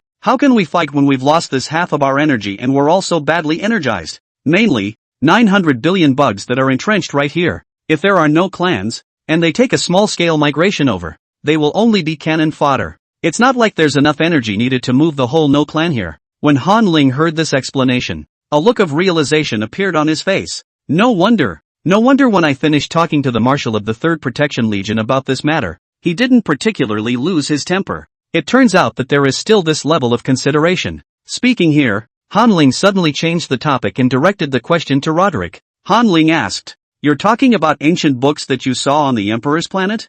I never knew about your family before, and I didn't dare ask, thinking it was bad. But just yesterday, the Marshal of the 3rd Protective Corps told me that there is a hidden agenda. Can you tell me about the Emperor's star? If you can tell, will you tell me about it yourself? I don't want to get to know you through someone else. Han Ling's sincere words made Roderick unable to refuse. Roderick nodded and smiled. It can be said that the ancient books were indeed seen on the Emperor's planet, which, on the Emperor's planet, has a complete system of knowledge handed down to it, and who I am. In fact, I'm out here with a mission. Chapter 156, 2 or 3 things about the Empire Star. Speaking of the Emperor's star, an unresolved sadness appeared under Roderick's eyes. The tentacles were hanging a little low between the messy silver hair. The mood shift was so sudden that Han Ling's smile froze at the corners of his mouth. He couldn't help but reach out and run Roderick's hair back, frowning at the question. What's the matter? Suddenly so hard. Did my words make you uncomfortable? Han Ling still remembered that when the two first met,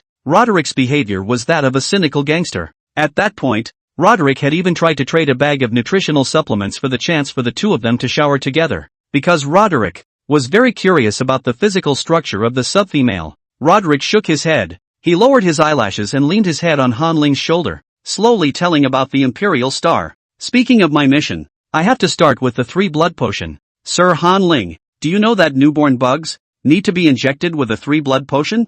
First blood, second blood, third blood. These 3 potions, when injected, allow the bugs to stimulate the potential of the bug pups to grow new muscles during their growth period. 1 year old, injected with first-degree blood, grows first-degree muscle. 2 years old, injected with secondary blood, grew secondary muscle. The final shot, tertiary blood, will increase the strength of the larvae's bones and muscles dramatically. In the stars, it is the 3rd state of muscle that allows the star bugs to traverse the universe and become cosmic powerhouses. Han Ling slowly nodded when he heard the 3 blood potion. I know, I've consulted the information, and the source of the triple blood potion is the blood of the Spade clan. Roderick smiled slightly, some bitterness in his eyes. Your Excellency, you're so smart. You should have already guessed what's going on in the Imperial Star, right? I was, in fact, on the capital planet, Orazur, for 6 years. Planet of the androids, planet Aphrodite, capital star, Oris, the royal planet,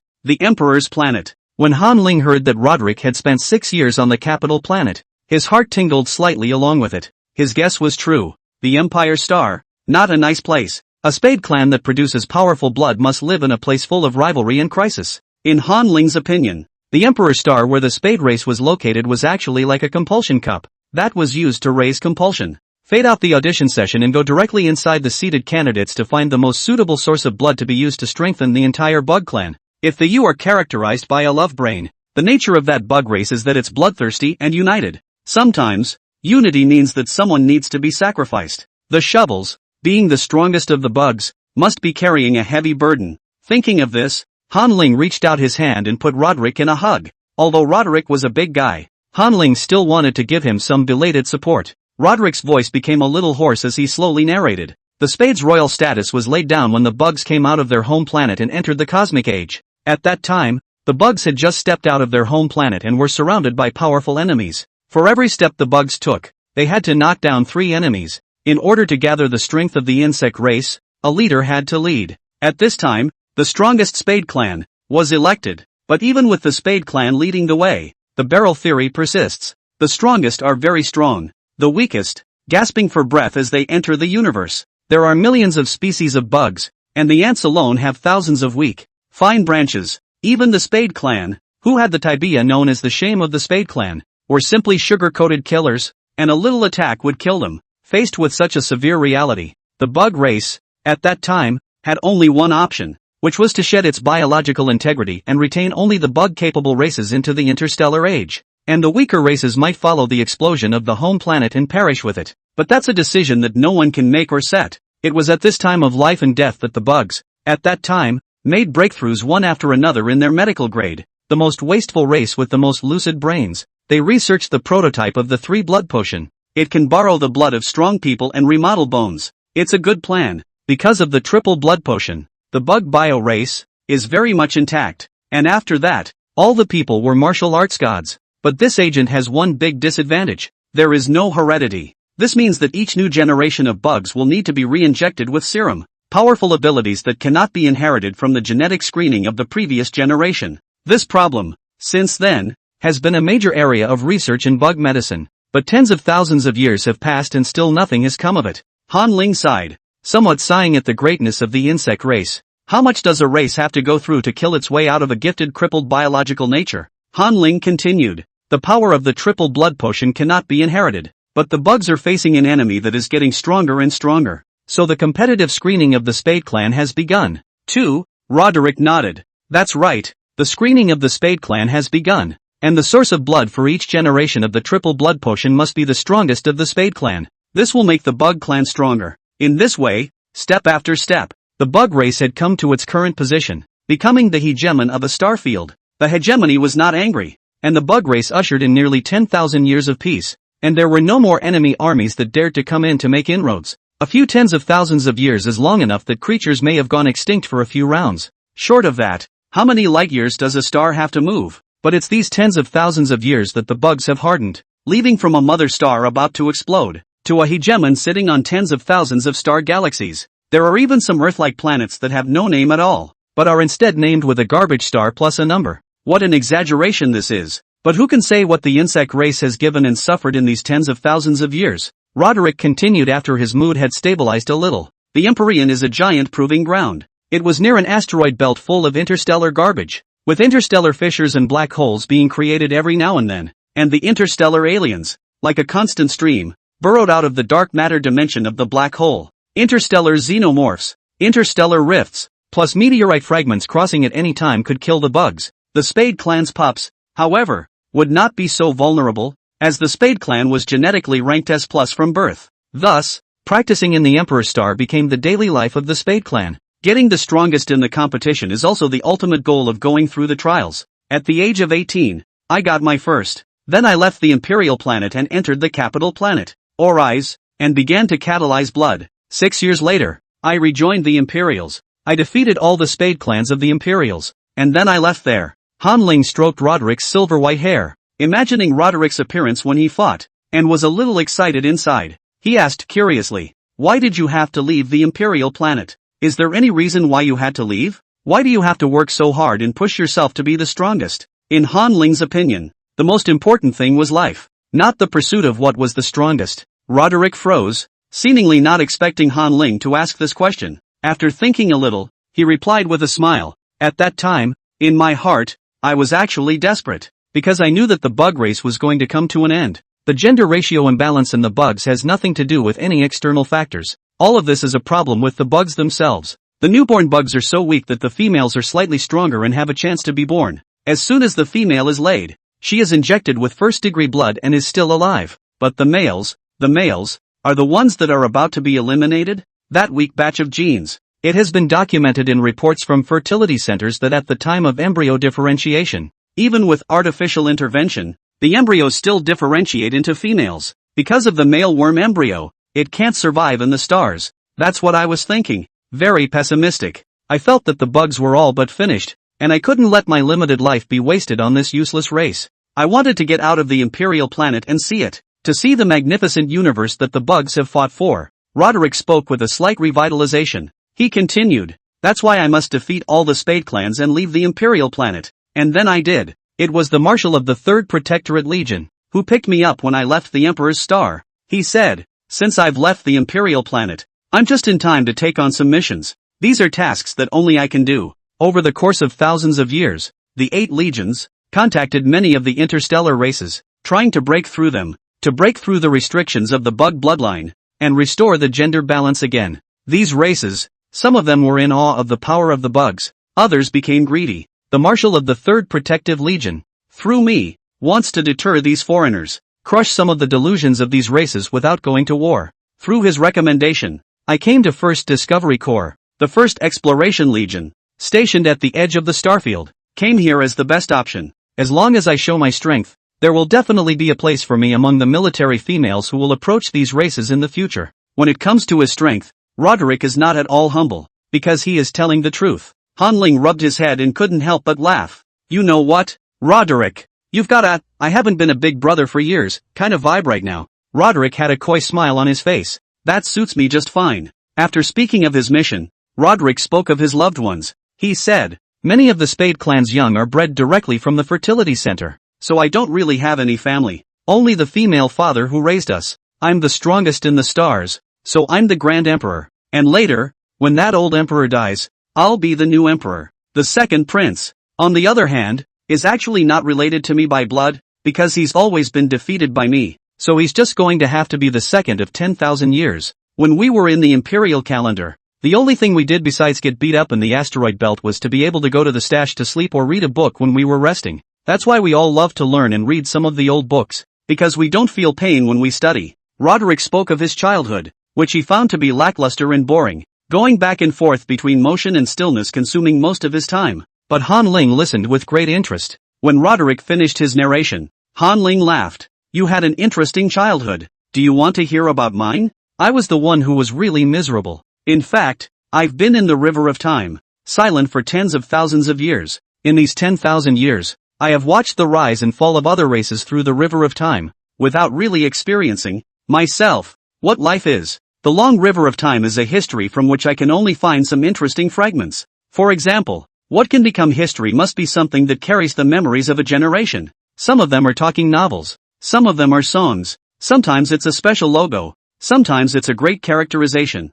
I'm more of a fan of the talking novels. They're fun. Roderick looked at Han Ling, his gray-black eyes filled with adoration. So Sir Han Ling, you became a fiction writer, right? Han Ling touched his nose. There's still a bit of a difference. In fact, my dream is to become a, but the review won't let me. I'll just have to settle for the next best thing. But, Roderick, don't look at me so adoringly. I won't be able to help it. Roderick, his eyes hot and direct, his tentacles twitching restlessly between his silver-white hair, couldn't help but ask, would you like to join us for a shower, sir? Han Ling's face flushed red when she heard this. Roderick's silver-white hair, resting on his neck, made Han Ling's heart, well, itch. He thought about what the two had experienced earlier when they were in the small hotel. Han Ling hooked up the corner of his mouth and laughed. Then you'll have to give me a bag of nutritional supplements. I'm very nutrient deficient. Roderick obviously recalled bits and pieces of their previous time together as well, and the smile on his face widened. I'll give you a bag of 5,000 credits of nutritional supplements every day.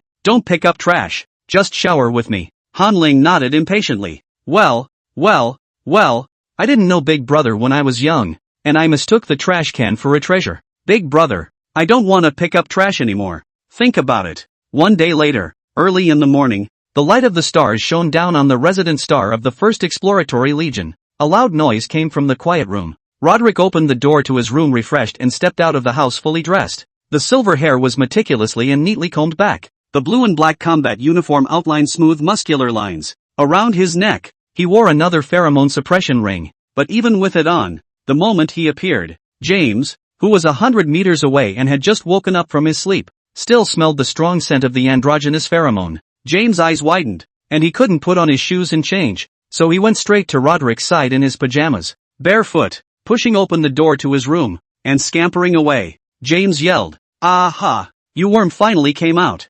Aha! Do you know how I've spent the last 7 days?" Roderick heard his best friend's accusation and just slightly hooked the corners of his mouth in playful teasing. "How many more dreams have you had since we haven't seen each other in so many days?" James' mouth twitched and his face twisted as he heard this, yelling and screaming as he continued to go insane. "Aha! You worm! How dare you show off! I'm so sick of this life where I can only dream. Aha!" Roderick lifted the hem of his shirt and wiped his hands. On the abs, some red marks were faintly visible. Roderick forced a smile and said deliberately, "As the only military female on this resident star to spend the night with a male bug, I'm still entitled to bragging rights, right?" James, who had a sharp eye, saw the marks on Roderick's abs and his eyes were green and bubbling. He cursed, "Cam, bug, if I were you, I'd go to the training ground in a while, and I wouldn't even wear a combat uniform, just to show all the military females what a big battle is." Chapter 157 Meeting. On this day, on the training grounds of the 1st Exploration Legion Star Station,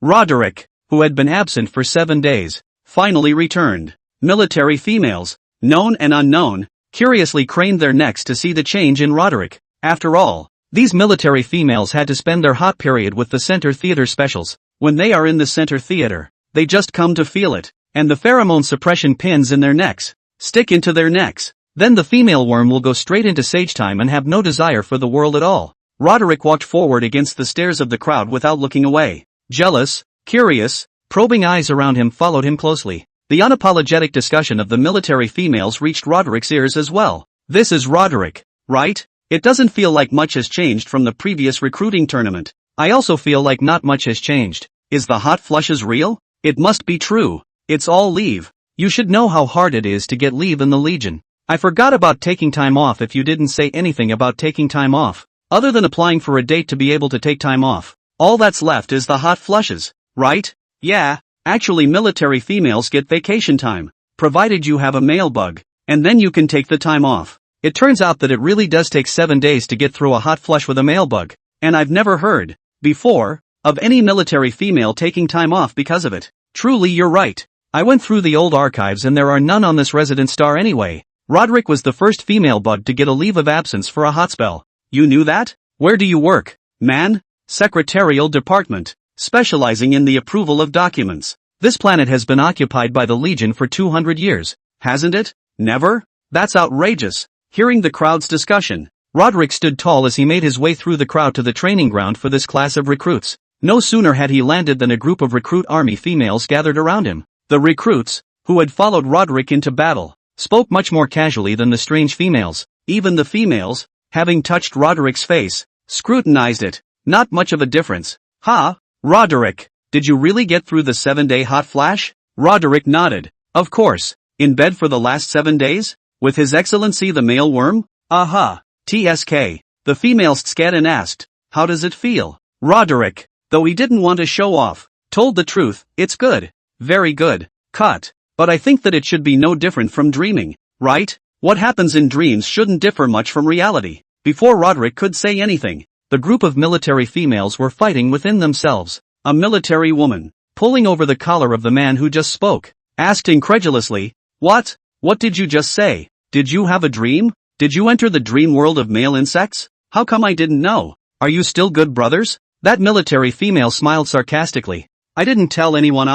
I didn't disclose it before for fear that people would arrest me as a psychopath if the dream was discovered. You're forgiven this time, and it won't happen again, or you'll absolutely lose me. Come on, let's go." The two of us talk in whispers. "You tell me, how can I dream?" The crowd's attention was diverted, and Roderick, surrounded, breathed a sigh of relief. In the crush just now, his clothes were squeezed askew, and his originally normal neckline was pulled so much that it could fit 3 heads. This group of military females, gossiping is so horrible. He tried to keep a low profile, but he was still surrounded. Roderick straightened his collar, trying to get his combat suit back in shape. The movement, however, was simply futile. As a last resort, Roderick could only cover his collar, but he found the action unusually awkward. James, who had been following him around, coaxed with a look of excitement. Don't cover it up. Take it off. You'll have to take it off when you get hot from the pullout later anyway. This group of bug-s just now, they really hit hard. They even ripped the combat uniform. It's just as well that you just took it off to show them how different reality is from the dream world. Can't let me be the only one who's jealous. Roderick heard this and thought James was right. He did hold the top of his combat uniform in his hand at the end of every pull before. Just as Roderick was still clutching his collar and hesitating, James came directly behind Roderick and lifted the loose combat suit from the back. Around Roderick's head, the combat suit was removed and Roderick's lean muscles were revealed, along with a trail of red marks on his body. In an instant, all kinds of whistles rang out on the training ground. These whistles brought the attention of the crowd back to Roderick. Roderick, who wanted to keep a low profile, was once again the center of attention. When the crowd saw the back of Roderick's predecessor, covered in red marks, there was only one thought in their heads. That's intense. The females, their eyes red with envy. Their male bugs, when do they come to them? When are they going to dream? The red-haired admiral, Ulysses, who had just walked up to the center console of the training arena, happened to catch a glimpse of Roderick through the crowd. Then Ulysses froze just the same. Are the you so fierce? Then he has too. Shaking his head, Ulysses pushed the indescribable thoughts in his head to the back of his mind before he stood at the center console and directed the day's rally training. All troops assemble and line up in formation. Today's training will begin, and the tenfold gravity field will soon be activated. The military females who had been eating melons piled up in a ball just a moment ago instantly returned to their original positions and lay down on the ground in preparation. When the tenfold gravity field was officially activated, all the military females, their bodies sank downward. A new day has officially begun. In the meantime, Roderick's home. After Han Ling was fully dressed, he reconstructed the spatial teleportation channel and returned to his bedroom an Aphrodite's star. As soon as Han Ling landed on his feet, he heard an ear-piercing scream. A figure then swooped over. Ow ow ow. Boss, you're finally back. Where have you been? I thought you'd disappeared. Han Ling stumbled as he was pounced upon, and only after regaining his footing did he realize that the person who had pounced upon him was Burnt Hills. Burnt Hills' light blonde hair was greasy and rubbed back and forth on Han Ling. Han Ling pushed him away in disgust and cursed. Did you fall in the oil kettle? Why are you still rubbing on me? I just got dressed. Burnsan looked up, his face so oily you could fry a plate of vegetables. Burnsan said pathetically, Boss, you've been missing for 7 days. I couldn't think of tea or food. I was looking forward to your return all day long. How could I have time to wash my face and hair? Why did you yell at me just after you came back? Oh. Hearing this, Han Ling rubbed his nose. It was indeed a bit excessive for him to resent his men for not bathing when they were worried about their own safety. Okay, you get up, take a shower and then talk to me. I haven't been anywhere else for the last 7 days. I've been looking for Roderick. What are you worrying blindly about? Sending Burnsan to the bathroom, Han Ling breathed a sigh of relief and turned back to his room, where he began to pack up his clothes. Wait until Burnt Hill comes out of the bathroom clean. Han Ling was in his room and had already packed 3 suitcases. Burnsan asked curiously as he ran his fingers through his hair. Boss, what are you doing? Why have you started packing your bags? Han Ling replied without lifting his head. Nonsense. Of course I'm packing my bags and moving in with Roderick. How can we be separated? Burnt Hill's mouth opened wide in surprise when he heard this. Ha? Moving in? Boss, you're going to live with Roderick? How is that possible? We have business over here. Han Ling nodded. Of course I know there's business. That's why I'll be back to see you guys regularly. This is where I'll be working from now on. What kind of boss lives at work all day? I didn't have a choice before. Now I choose to live with Roderick. Han Ling's residence on the planet Avalokiteshvara was the central castle. But the central castle, destroyed on the day of the ball, hasn't been rebuilt since, and the collapsed ruins have been bulldozed directly by robots. Han Ling lives with Burnt Hill to make it easier to manage his men. Now that he's found Roderick, he can't wait to chain himself to Roderick's pants belt and not be separated for a moment. Burnsan heard Han Ling's words and wanted to struggle a bit more. Boss, upstaging isn't a deal, and it's just not right for you to move in with Roderick so casually. Han Ling rolled his eyes and said, You'll understand when you meet your true love. And then you'll be smiling like you're worthless too. Don't stop me. All the other things can be discussed, but this matter, if you stop me, I will not only dock your salary, I will get you killed. Han Ling's threats of payroll deductions have always fallen on deaf ears at Burnt Hill. It's all talk. Paychecks have never been docked. But this time, when he heard that Han Ling was going to get him, Burnsan shut up. This time it's a real payroll deduction. After a few moments, Burnt Hill squirmed. Then, boss, how often will you come back from now on? If you come back once every 7 days, I'll really panic. Hearing this, Hanling pondered a little and said, I'm actually relieved that I can't leave Aphrodite's star, so I'll come back every other day. If there are special circumstances that prevent me from coming back, I'll tell you. Hearing this, Burnt Hill was slightly relieved. Hanling is his strong heart needle. With Hanling around, Burnt Shan has that missing courage. By the time Hanling packed up his things, it was already 2 hours later. Burnt Shan looked at Hanling as he was about to leave and hurriedly stopped, saying, Boss, you can leave later. Let's have dinner together. Actually, my big brother came back from the Emperor planet 10 days ago. I've been wanting to introduce him to you. Hanling, who was about to leave, stopped in his tracks when he heard this. Your big brother? Hanling didn't even need to recall, immediately thinking of this person. Your older brother, the one who was originally engaged to Roderick, right? Burnsan nodded. Yes, that's him, but then my big brother got together with the second prince. Do you want to have dinner together? I'll introduce him to you. My big brother is very good and capable. I think it's better than me. Maybe he can help the boss. Hanling thought about it a little bit and then prepared to meet this former love interest. Let's meet, and you can arrange it so we can have breakfast together. I'm going back to eat with Roderick at noon. Burnsan nodded happily. Okay, then I'll call my big brother over. 9 o'clock in the morning. A breakfast party was welcomed to the cottage hall at Bourne Hill. The lavish coffee table in the lobby was decorated with a variety of breakfast items. To make the party seem less formal, and to lighten the mood, Burnt Hills chose to eat at the coffee table in the living room. A breakfast where everyone sits face to face, in slippers, is definitely more pulling together. When the doorbell rings, Hanling, who happened to be passing by the door, opened the door to the room. Outside the door, a male insect, who looked 7 or 8 times similar to Burnt Hill, was standing outside the door. Hanling froze for a moment when he saw the face. It's too much of a resemblance. This male bug stood with Burnsan like twins. Same blonde hair, same light brown eyes. It was just that Matthew Flo looked much quieter and steadier than Bourne Mountain, with narrow, long, gentle-looking eyes. At this point, Matthew Flo looked civilized in a beige and brown cardigan outfit. Matthew smiled slightly. Hi, my name is Matthew. I was there at Bourne Mountain and I've heard a lot about you. And I've read the novels you've written. And I love them. Hanling scratched the back of his head in embarrassment when he heard this. So this person was still his fan. Originally he had wanted to squeeze his former love rival, but now those prepared words were afraid that he couldn't say them.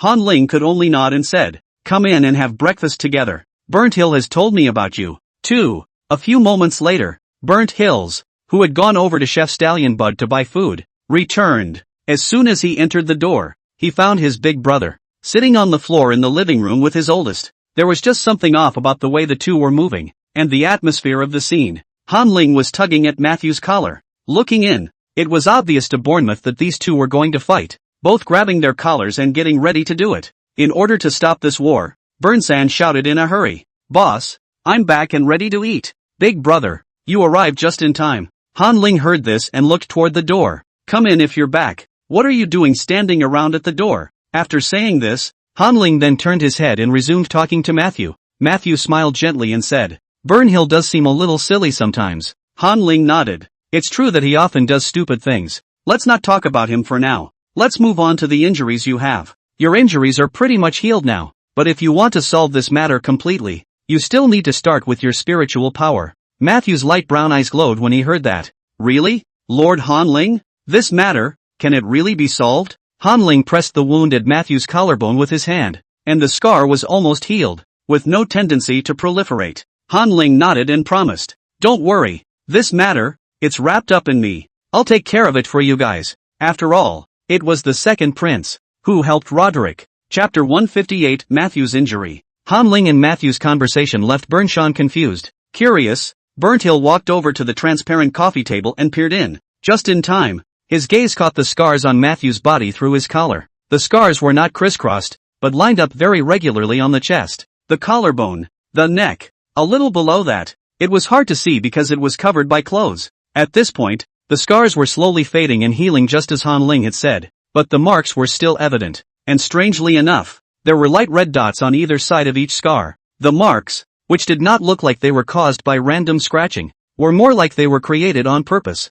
Bournemouth frowned, crouched down in the same way, and asked, picking at Matthew's shirt, Big brother, where did you get this injury? Is it the second prince? Is he a pervert? No wonder when I saw you before, you kept covering your neck. It turns out it's because you have a full body wound. Even the wounds are almost to the throat. Hearing this, before Matthew could say anything, Han Ling rolled his eyes first. What perverts? People are in true love. Leave this matter alone. I'll just handle it with your big brother. Burnt Hills deflated and disgruntled when he heard this. I just go out and buy a meal and you two have a secret in common? That's not fair. If I go out again, I'm afraid that if I go out again, there won't be a place for me beside you. Boss. Han Ling swept a glance at Burn Shan and instantly realized Burn Shan's small mind. He said breathlessly, "Don't worry. I'm not going to pay your brother's salary. Instead I'm going to charge him." Upon hearing this, Burnsan burst into a joyful smile. A first-rate performer. Burnsan hemmed and hawed and turned to Matthew. Pro brothers are clear. If my boss charges are too expensive,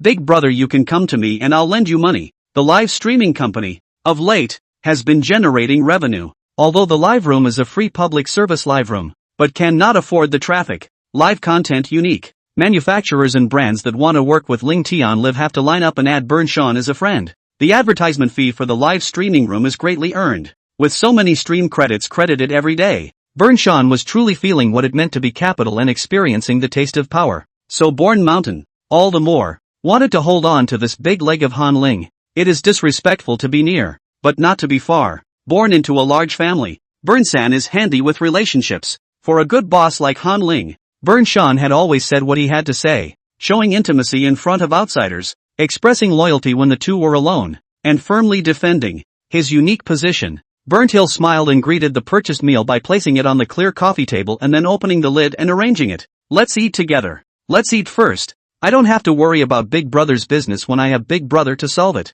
Breakfast was scrumptious, with unknown ingredients made to taste very good. The three of them ate their meals. Burn Shan was responsible for enlivening the atmosphere, and from time to time, he told some embarrassing stories about his big brother Matthew when he was a child, to draw Matthew and Han Ling's relationship closer. The meal lasted an hour. An hour later, Han Ling had gotten to know Matthew. Burnt Hill was the last to finish, and when he did, he stood up, had the good sense to gather up the leftovers, and then headed out the door with the trash. Burnsan commanded before he left the house, "Big brother, if the boss charges are too expensive, you can cut the price. With my relationship, how can I get a 50% discount?" Wait until only Han Ling and Matthew were left in the villa. The two chatted about business, which was healing Matthew's mental powers. Matthew stood up and dryly removed his shirt, revealing bruises all over his body, the kind that molded to even his back. Matthew laughed bitterly. "Sir Han Ling, this is the fertility center. The energy stone soft body that was laid on me. The bugs don't have much time left. If we can't find any way out, it's really going to be over. And the second prince of the Spade clan and I are the subjects of this experiment." Han Ling saw the scar and frowned. "A-rank males and S+ females, breeding pups together? What's the point of such an experiment? Isn't the Imperial planet full of Spade race pups? But what's the point of having only Spade races?" Matthew shook his head. "No, it's more than that. In fact, all the Spade folk, they're all lab bred. And this time, the research is directed toward going back to the time of the mother bug. The age of the mother worm, the most primitive age, makes a female the keeper. The most typical is the bee tribe, the ant tribe. These two groups, being the most populous, naturally had his reasons, as their demographic advantage had been very obvious since the time of the matriarchs. In a colony, only the queen is fertile and responsible for growing the colony's population. The rest of the female ants, the males, serve as special workers to take care of the queen, find food, perfect and repair the colony, and fight against the enemy. In the era of female insects, there was no shortage of male insects at all, and going back to that era, perhaps the gender imbalance of the insect race would be perfectly solved. Han Ling's brows furrowed when he heard this. The mother bug era? Isn't that a bridge that only comes up a lot in Huangwon? The kind of 12p, 86p a day mother bug that would surround a bunch of, talk too much. I mean, the mother bug era existed because the bugs were not very intelligent back then and had to be in order to survive. The age of the mother bug is too cruel to a reproductive subject like the ant queen. It is completely depriving the ant queen of her mind and life. No one wants to be like a rag pocket, changing every day, pulling a bunch of offspring out of their body. Upon hearing Han Ling's words, Matthew narrowed his eyes and sighed, as if he was feeling sorry for his fate. For his own, he smiled bitterly. But ideals live on. There are still females that are willing to give up everything for the future of the colony. The second prince agreed to become an experiment. Han Ling pinched his brow when he heard this. Yes, The insect race was really united. If Roderick hadn't skipped out on the wedding early, I'm afraid Roderick would have agreed to become an experiment if he had known about the mission at the engagement scene. Matthew touched the scars on his body and laughed. In order to make him suffer less, I'm willing to undergo body modification before the experiment. By doing so, I can at least help ease his pain. I just didn't realize that even though I'm an A-rank male bug, my mental strength is only a little bit more than a B-rank male bug. 2. This experiment. It needed to wait until I was healed before it could continue. So he and I returned to Aphrodite to recuperate. Hearing this, Han Ling sighed and said, "Nonsense. The genetic level of a male insect is measured once at birth and once as an adult. At that time, your mental powers are normal. But by the time you reach adulthood, Aphrodite's monthly central castle ball is silently stripping you of your mental powers. You've seen the video of the central castle ball, right? When those monster aliens teleported over. Constructing the spatial teleportation channel, and maintaining the spatial teleportation channel, required a great deal of mental energy. All that mental energy, it's coming from you male bugs that are attending the dance. At this rate of depletion, every 2 years, your spiritual power level will drop by 1 level. I'm afraid that your current spiritual power level is only D grade." Han Ling now remembers what he saw standing on the second floor when the ball opened. Each male insect, as it danced and spun, was slowly losing its mental power. Like a cocoon, it steals the male insect's mental energy. Matthew's light blonde hair darkened considerably when he heard this. He dropped his eyes and muttered, "So that's how it is. So I'm just a D-grade male bug. The experiment failed all because of me. It's me who can't match the S+ genes." Knowing the truth of the matter, knowing that he had lost his proudest genetic rank, Matthew looked up in panic and asked, Han Ling, you really have a way." Stop. Before Matthew could finish his words, Han Ling waved his hand and interrupted him. "Don't you say anything for now? You don't have to worry about the issue of spiritual power at all. There's no way for me to help you repair the wounds on your body, but you can rest assured that you can leave it to me when it comes to your spiritual power." As a connoisseur in spiritual power, Han Ling had this confidence to help Matthew regain his original rank. Only, Han Ling informed him of a piece of news in advance. "I haven't transformed the mental power of a male insect yet. You're the first male insect I've transformed. So if you experience any discomfort during the operation, be sure to alert me." After a moment's hesitation, Matthew gave a firm nod. "Let's begin. Lord Han Ling, I don't want to lose my spiritual power, and I don't want to lose the second prince even more." Han Ling gave Matthew an appreciative look. Matthew's a bit of a love brain, much like their you, and this makeover, it's got to work. Han Ling didn't say anything, and put his hand directly on Matthew's shoulder. Han Ling then directly opened his spiritual power and entered the spiritual power realm. The spiritual power plane, a mysterious plane that used reality as its backbone, was nebulous, yet real, but no one knows where the spirit plane is or how to invade it. Mighty as the you are, it is only suspected that the spiritual plane, in the crevices between universes, it's like the corrugated paper used to make a cardboard box, existing between the cracks but with no means of entry. Han Ling came to the spiritual plane. Because of the strong spiritual power, the entire planet Aphrodite was like a plastic toy ball in Han Ling's eyes. Han Ling's mental touch filaments, on the other hand, were like black octopi, gripping the ball tightly as his mental touch filaments spread to other locations on the planet. Everything that happened in the place where the contact wire was, Han Ling could sense. After feeling it slightly, Han Ling immediately localized. Right next to him, the mental power touch wire. Matthew's mental touch filaments were as thin as hair strands. Han Ling carefully recognized for a while before he was sure that this was Matthew. Confirming his target, Han Ling's mental touchstones began to spread, and he stretched out an equally tiny mental touch string to touch Matthew. At this instant, the reality Matthew was struck by lightning. He covered his head in pain and collapsed on the sofa, and then he fainted. To be precise, it was Matthew who also entered the mental plane. This was Matthew's first time entering the spiritual plane. He couldn't help but be taken aback when he recognized that the tiny strands of hair in front of him were Han Ling. "Lord Han Ling?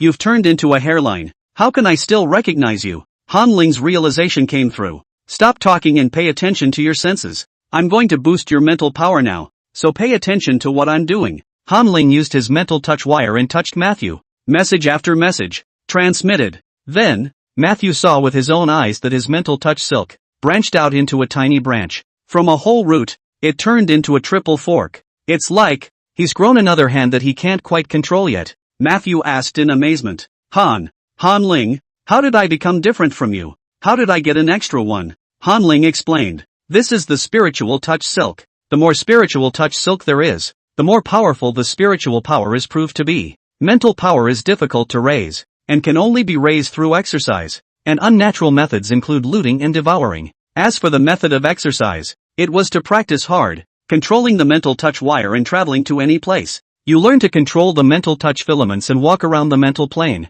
and it won't be long before your mental strength is restored. Matthew asked curiously when he heard this. The more the stronger? Then, Your Excellency Han Ling, is this the only one of your spiritual touch filaments? Han Ling was choked for a moment, and he felt that the words, like scolding him, were too insulting. Han Ling grunted twice and said, "You raise your head along the mental tentacles and take a good look at me." With great difficulty, Matthew commanded the psychic tentacles and expanded his observation field. The moment he saw Han Ling, Matthew knew what was meant by something that must not be named. Han Ling's mental touchstones were so huge that Matthew couldn't see the head at a glance. All that could be seen was blackness, as if veins, crisscrossed but orderly situated. Matthew asked with a quiver in his voice, "Sir Han Ling, what rank are you? And what is that white thing under our feet?" "I don't have a rank. I've never heard of such a thing, but I'm really strong. In the mental plane, everything is gray, but celestial bodies that exist in the real world turn white in the mental plane. Beneath our feet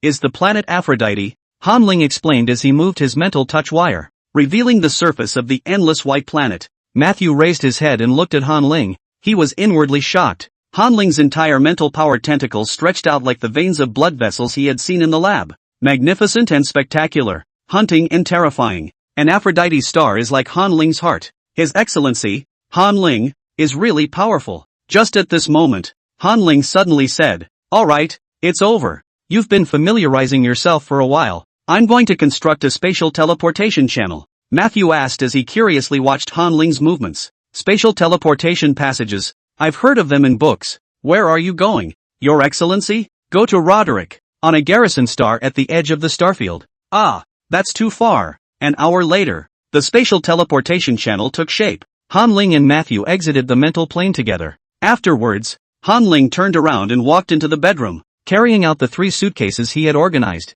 and said goodbye to Matthew. "I'm leaving, I'll be back about every 2 days, and if there's anything you need to do, you'll find me at this villa." After saying goodbye, Han Ling turned around and left without hesitation. He had to rush back and have lunch with Roderick. As for the mother bug experiment that happened to Matthew and the second prince, Han Ling was currently unable to intervene. Before the issue of gender imbalance was completely resolved, nothing Han Ling said or did would change the decision of the other bugs to act. Everyone is groping for survival, just in different directions, and no one can guarantee that they are absolutely right. Stopping this mother bug experiment looks more like persuading the bugs to wait honestly for death. The only thing Han Ling could do was for the U to awaken quickly and then cross the universe to the bugs. Moreover, if Han Ling hadn't guessed wrongly, medical knowledge would also be present at the Tech City Conference. This mother bug experiment will probably wait until the end of the Tech City Conference before it officially begins, because Tech City might bring new knowledge to the bugs, or a new path to medicine. Matthew and the Second Prince, there's still time. Chapter 159, Gnashing of Teeth. First Exploratory Corps Resident Star. Tens of thousands of military females sweating it out on the training ground. Under the 10 times gravity field, training continuously for 8 hours. The females' faces were filled with exhaustion, but there wasn't a single female bug slacking off in the entire training ground. After all, training isn't fun and games, and the consequences of poor training on a regular basis can be death in combat. With the crowd so tired, Roderick's figure became even more conspicuous, though he was sweating. The same sweat that ran down his temples and cheeks and onto the ground, no different than the other females around him. But outsiders look at what's going on, and insiders look at what's going on. The females around them noticed that Roderick's speed hadn't changed since the beginning of the training. With the same exercise of arm strength, the muscles of the surrounding females had begun to tremble, and the secretion of creatine had made the females' upper arm muscles, and the muscles of their lower arms, incredibly sore. But at this point, Roderick was still able to maintain the pace he started at, which could only mean 2 things. The first, such intense training was not difficult for Roderick. In the second, Roderick was pushing through the pain and controlling the speed to continue as it was. Either way, it makes it all the more admirable. Before, the females would have been jealous of Roderick because it was common knowledge that Roderick was a spade. Even if Roderick did an excellent job, the females around him would have a preconceived notion that it was due to the spade bloodline. But Roderick, with his actions, conquered the females, because after every practice, Roderick would go to the gym and work on himself to the limit of his body before he stopped. His actions were seen by the surrounding females, But today, things are a little different. After training, a few of the military females, who often sparred together, approached Roderick and, as usual, invited him to join them in the training room. But Roderick wiped the sweat off his face and waved his hand, saying, "Let's skip the extra practice today. His Excellency the Stagbug is still waiting for me in my room, and I may have to stay with His Excellency the Stagbug for a while." As soon as these words were uttered,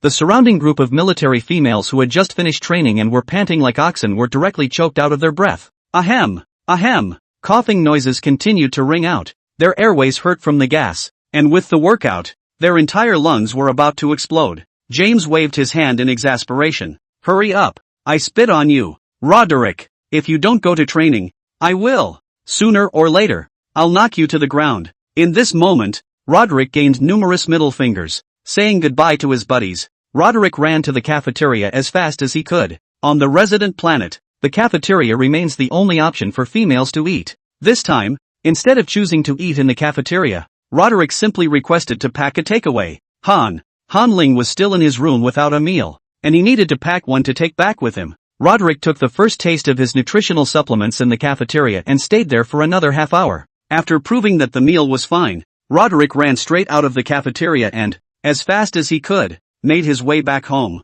Roderick had just run down the street to his house when he saw Han Ling's figure. Han Ling was standing leisurely on the land in front of the house, not knowing where to get a small spray bottle, and was watering the flowers. Why did Roderick notice it at a glance? Because it was too eye-catching, and Han Ling was already surrounded by a dozen or so female insect neighbors who were watching. In this moment, Roderick internally ate a little bit, but in the next second, a smile appeared on his face. Han Ling had long ago probed the entire resident star with his spiritual power. When Roderick had just walked around the corner, Han Ling waved and shouted at Roderick from several hundred meters away. "Roderick, you're back." Roderick carried the nutritional supplements and walked over to Han Ling, asking with a smile, "Your Excellency, what are you watering?" Han Ling explained, "The protagonist of the last novel I wrote was a planet repairman, and I looked up some information in order to write this book. It's coming in handy now. I'm planting vegetables in front of your house so we can have shabu-shabu later." Chapter 160 Counseling. Treats. Although Han Ling's mouth said that he wanted to eat hot pot, but in fact, it was, Han Ling wanted to make this place a little bit of life. After all, it was the place where he was going to live in the future. If he wanted a fresh meal, he could always use the spatial transmission channel and return to Aphrodite Star to order it. The male insects of Aphrodite Star were very welcoming to a big employer like Han Ling who was generous. Roderick instantly understood Han Ling's meaning when he heard his words, and he asked with wide eyes in surprise, "Honorable Han Ling, are you not going to leave?" Han Ling nodded rightfully. "Of course, I'm a member of the military now, so I'm perfectly capable of accompanying the army. If the administrators won't let me stay here, I'll just sneak in. No one can catch me anyway." Han Ling's words caused the surrounding females who had gathered around to look at each other in dismay. This Lord Mailworm, he is also too bold to conspire about smuggling in front of them? A female insect, carefully scrutinizing Han Ling's appearance, then Odin shrilled in disbelief. "Han Ling? You're Lord Han Ling? You're the male bug that opened the spatial transmission channel on the planet Avalokiteshvara?" Han Ling nodded slightly and said modestly, "That's right, it's me, and I think, with my powers, I'm still somewhat useful, aren't I?" "More than useful." An unfamiliar voice came from behind. Han Ling turned around and saw a red-haired, pink-eyed military female, standing behind him. "Admiral Ulysses, Admiral Ulysses, Admiral Ulysses." The female's presence saw this one and greeted him with a military salute. After raising his hand in return, Ulysses looked at Han Ling and smiled. "I am surprised that Your Excellency is here. Your abilities would be very useful to the 1st Exploratory Legion, and it would be great if you could help. The 1st Exploratory Corps, the most costly part of every trip, is the energy fuel." Piloting their warships, they had been exploring outward, but there was no way to land supplies on their quest, unless Earth-like planets are found on this voyage. If a new Earth-like planet is found, the 1st Exploratory Corps will take that Earth-like planet and set it up as a new landing site, and after construction by the 7th Construction Corps, it will become the planet of residence for the following year's enlisted recruits. When Ulysses had watched the video of the Central Castle Ball earlier, he had been shocked at Han Ling's ability. The establishment of the spatial teleportation channel was too shocking, and the ability to span the universe made the female's blood boil even more. If Han Ling was a female insect, I'm afraid that she would have long since become the first to be drawn in by the major legions. Unfortunately, Han Ling was a male insect, and the last male insect that joined the army was still 9,000 years ago. when the gender ratio was not so exaggerated, and the male insect's mental power, too, had not degraded too much. But long-term interstellar travel is obviously not suitable for males with weak physiques, and the last batch of males to join the army were all left behind in the universe forever because they failed to withstand the physical ravages. Han Ling said when he heard Ulysses' words, "If I want to stay here and live with Roderick, what would it take? I don't think it's too late for you, Admiral, to discuss this with the marshals and get back to me." Han Ling's words had something in them, a question that was not asked for Han Ling, but for the upcoming Yao clan. The Yu have been sleeping for 10,000 years in the River of Time. Each one's spiritual power was just as horrendous as Han Ling's. They could really cause trouble if they were running around in the stars. There must be a reasonable restraint on the Yu, on their behavior. The number of previously awakened Yu was so small that this group was not given enough attention, but as more and more military females are dreaming, something, too, should be on the agenda. Ulysses nodded. Yes, the exact program. I will need to report it to the marshal before I receive notification of its implementation. Until then, Sir Han Ling, you can stay in the dormitory with Roderick, but I still trouble you not to walk around freely so as not to cause adverse reactions from the females, and when you go out, it's best to travel with Roderick as a companion. Han Ling nodded. Well, normally I don't go out. The fact that the Yao race had stayed in the River of Time for tens of thousands of years without anything happening to them proved that they were a very nerdy race. They like to run around with their strong mental powers instead of walking back and forth with their weak bodies. Ulysses chatted with Han Ling for a while before leaving with the hilarious military females. The only two left on the street in front of the door were Han Ling and Roderick. Han Ling took Roderick's hand and opened the door toward the house. Go go go, we're going home. Upon hearing these words, Roderick's form jolted as if struck by lightning, and a moment later hot tears filled his eyes. Roderick felt, for the first time, intuitively, the startling female's obsession with family. After walking into the room, the two of them sat on their knees, facing each other on the bed, and Roderick took the nutritional supplement in his hand and handed it to Han Ling. Your Excellency, this is a grape-flavored nutritional supplement. In the morning, Han Ling had specifically instructed that nutritional supplements he preferred fruity flavors to salty and spicy ones. What flavor are you drinking? Han Ling asked as he opened the nutritional supplement and took a sip. The feeling of fullness then instantly rose to the top of his throat. The nutritional supplements that military females take are too concentrated in energy. Han Ling can manage 3 days straight after this sip. Roderick rubbed his nose in embarrassment. Mine smells like grape too. He wants to drink the same nutritional supplements as Han Ling. Seeing the shy Roderick, Han Ling's soul, it seemed, was sublimated. Han Ling put down the nutritional supplements in her hands and directly bullied her way up to him, pecking him and laughing. Take a different flavor next time. I can still taste what you're drinking, so I'll let you off the hook this time. Roderick's face was red, but his evil heart had risen long ago, and he blushed and laughed. Same flavor and slightly different, right? Then I won't let you off the hook this time. Please imagine for yourself. 12 o'clock at night. Han Ling smacked his lips. It is indeed different. At this moment, Han Ling was full of smiles. He was finally living the life he wanted. This is what the TM calls life. He could share secrets, share anecdotes, share tirades with Roderick, who was on the same spiritual frequency as him and understood him perfectly. Han Ling said prettily, I've just arrived and I'm still not too familiar with the place, so why don't you call all your friends over for dinner one day when you have time? Get to know each other a bit. I'll bring over the dishes from Aphrodite's star, so I'll make sure there's no problem with safety. Roderick asked curiously when he heard this. To eat together? Is that a Yu tradition? Han Ling explained. Not really, it's what I've seen. Historically, a lot of civilized races doing it. Roderick thought for a moment, some of his friends coming to mind as he nodded. Okay, so the time is set for the day after tomorrow? Now that we don't have a mission and have nothing to do every day on the stationary star, after the morning training, it's free time. Setting the time for dinner. Han Ling took out his light brain and sent a message to Bern Shan, asking him to prepare the dishes for him in advance. Trying to get the females to eat is impossible, and feeding 3 females may require tens of thousands of pounds of raw ingredients. So for this gathering, the dishes were simply aided by a flavor. After sending the message, Han Ling took the initiative to explain. I now have 2 right-hand men, one who manages the Ling Tian Game Company for me, and one who manages the Male Bug Live Company for me. I'll introduce them to you, so if you want to do anything, you can ask them to help. And behind the 2 of them, there are countless teams of professionals. When Roderick heard this, he hurriedly plopped down beside Han Ling and looked at the light brain together as he asked curiously. They're in charge of managing the company, so they must be busy, and you're asking them to help you prepare meals. Isn't that a bit of a big deal? Han Ling shook his head. Not ordering them to do something is what makes them terrified and feel sorry for their annual salary. How much do they make per year? 30 billion credits. Roderick couldn't even say his shocked words, and only after a long time did he say naively, 30 billion credits. It can feed a fleet. I can't imagine that a year ago. You were still picking up garbage. The suffering experienced during the formative years will turn into a medal of bragging rights after success. Hearing Roderick's words,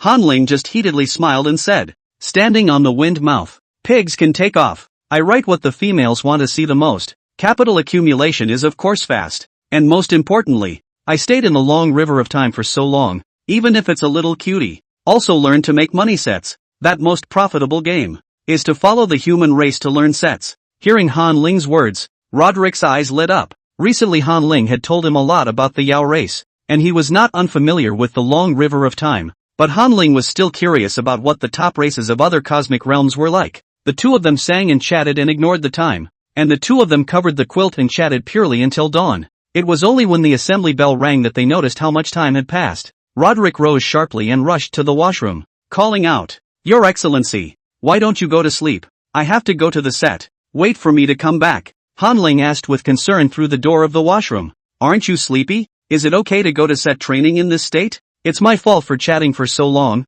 Next time go to bed earlier. It's fine. The females don't sleep for 3 days without any physical problems, and I enjoyed His Excellency's storytelling. The two of them talked again across the washroom. It wasn't until Roderick went out the door and left that Han Ling reluctantly returned to the bed. There were still pheromones on the quilt that Roderick had left behind, and it was a clean, boozy scent. It wasn't long before Han Ling couldn't hold on to his eyelids, and it was hard for him to hold back his sleepiness, so he directly fell asleep. Before going to sleep, Han Ling was still thinking about how good it felt on the first day of living together. The other side. On the training ground, Roderick rushed and finally arrived at the training ground before practice began. He had just landed on his feet when James came up to him, one eye, scanning him from top to bottom inquisitively. Why are you up so late today? Roderick exhaled and craned his neck, relaxing his muscles as he did so. His Excellency Han Ling didn't leave. He intends to stay here all the time. Yesterday I was so excited that I talked to His Excellency all night. I didn't sleep at all and kept my eyes open until now. By the way,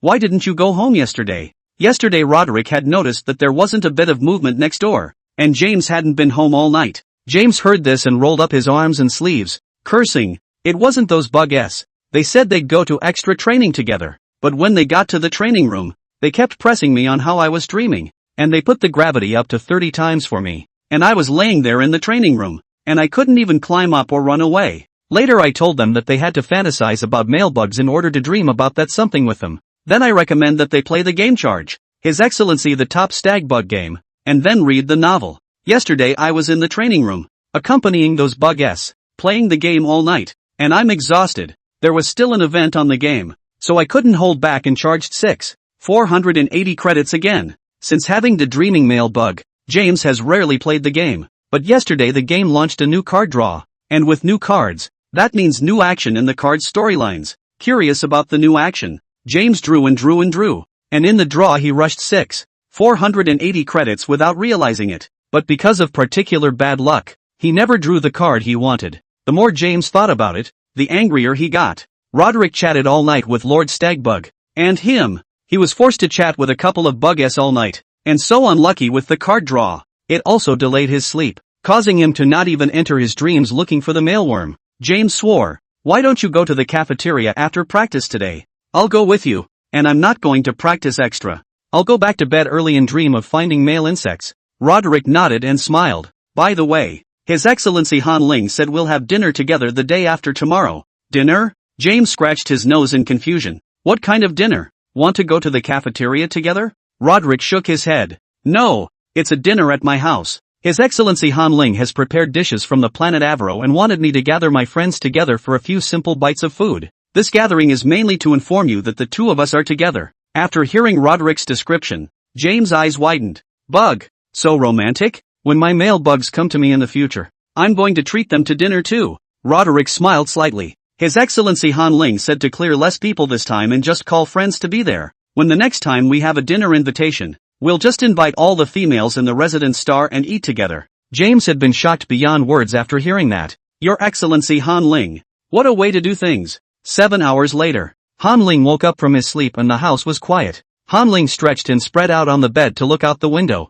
At the moment, he felt like a lover waiting to be pleased, looking forward to Roderick's hurried return. Obscene thoughts raced through Han Ling's mind for a long time before he opened his optical brain and checked out the complete book of earth tinkering, which he hadn't finished reading yesterday. This book focuses on planting, and Han Ling has to continue the big unfinished business, reclaiming the land around his house. To be a man, you must walk the path of righteousness and have righteous deeds. Han Ling actually planned to reclaim all the land on the stationary star, so that those military females, who had nowhere to vent their bullishness, could use it in the right place. His spiritual power, spreading to half of the planet, he found that the environment of this planet was good, evergreen in all seasons, because it was far away from the star. The temperature difference between day and night was quite big, just right for planting. And on the training ground, what the military females did every day, Han Ling had seen. Using a gravity field, the females are trained for endurance, speed, and physical fitness. This activity is not only a waste of energy, but also produces nothing.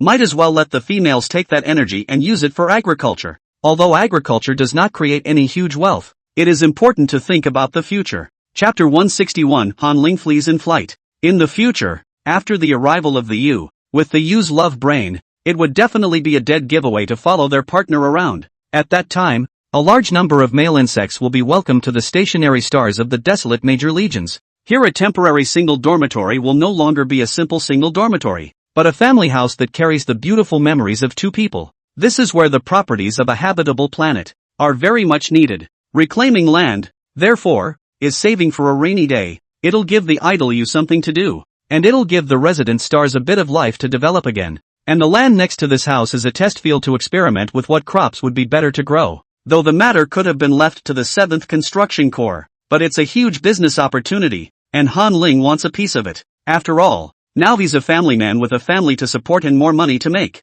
After reading for an hour, Han Ling carried another water bottle and leisurely walked to the door to water the land. By the way, he sat at the door and waited for Roderick to come home. 4 o'clock in the afternoon. One by one, the female bugs appear on the streets. Soon, Roderick returned carrying nutritional supplements as well. Han Ling waved a hand at him and shouted, "Roderick, you're back." In an instant, the females walking around Roderick gave Roderick a jealous look. Bug, what kind of life does this kid lead? Countless identical single dormitories were situated on both sides of the wide street, each dormitory separated by bushes and greenery. At this moment, Han Ling, dressed in casual dark blue loungewear and carrying a watering can, stood next to the green barrier beside the road and waved at Roderick. The females who saw this scene were eager to finish off Roderick and take the throne themselves immediately. They can't even get a date with His Excellency the Mailworm. It turns out that Roderick already has a partner, or a partner who gets to live with him every day. Roderick smiled against the jealous gazes of the crowd and walked over to Han Ling.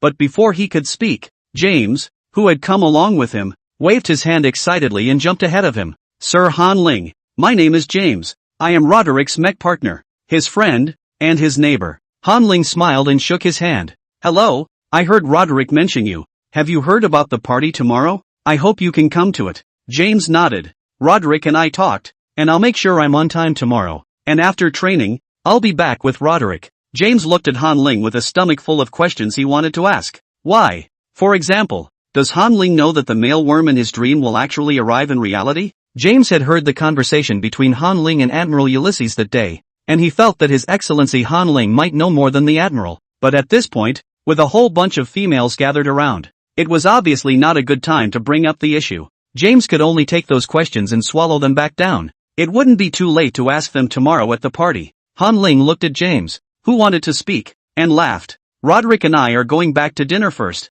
See you tomorrow." After Han Ling said this, she took Roderick's hand and went back to their house, ditching the big light bulb. Roderick stifled a laugh. "Your Excellency, why do I feel like you're running away? Is it just me?" Han Ling grimaced when he heard this. "It's not an illusion. I really want to run away. You don't even know what I just saw." Chapter 162 News from the Yu Clan. Thinking about what had just happened, Han Ling wiped his face to calm himself down. Just a moment ago, just as he was waving hello to James, he was inexplicably attacked by a wave of mental energy. In the spiritual power plane, 100-meter-thick tentacle of spiritual power was drawn to Han Ling's body without hesitation. The force was so great that it directly caused Han Ling to stagger through the realm and sink into the spiritual power realm. In the face of the attack, Han Ling did not hesitate to launch a counterattack, and his 10,000 mental power touchstones collected from all parts of the Aphrodite star, tumbled and surged, and then annexed this mental power touchstones. He had thought that it was the return of the unclassman known as His Highness,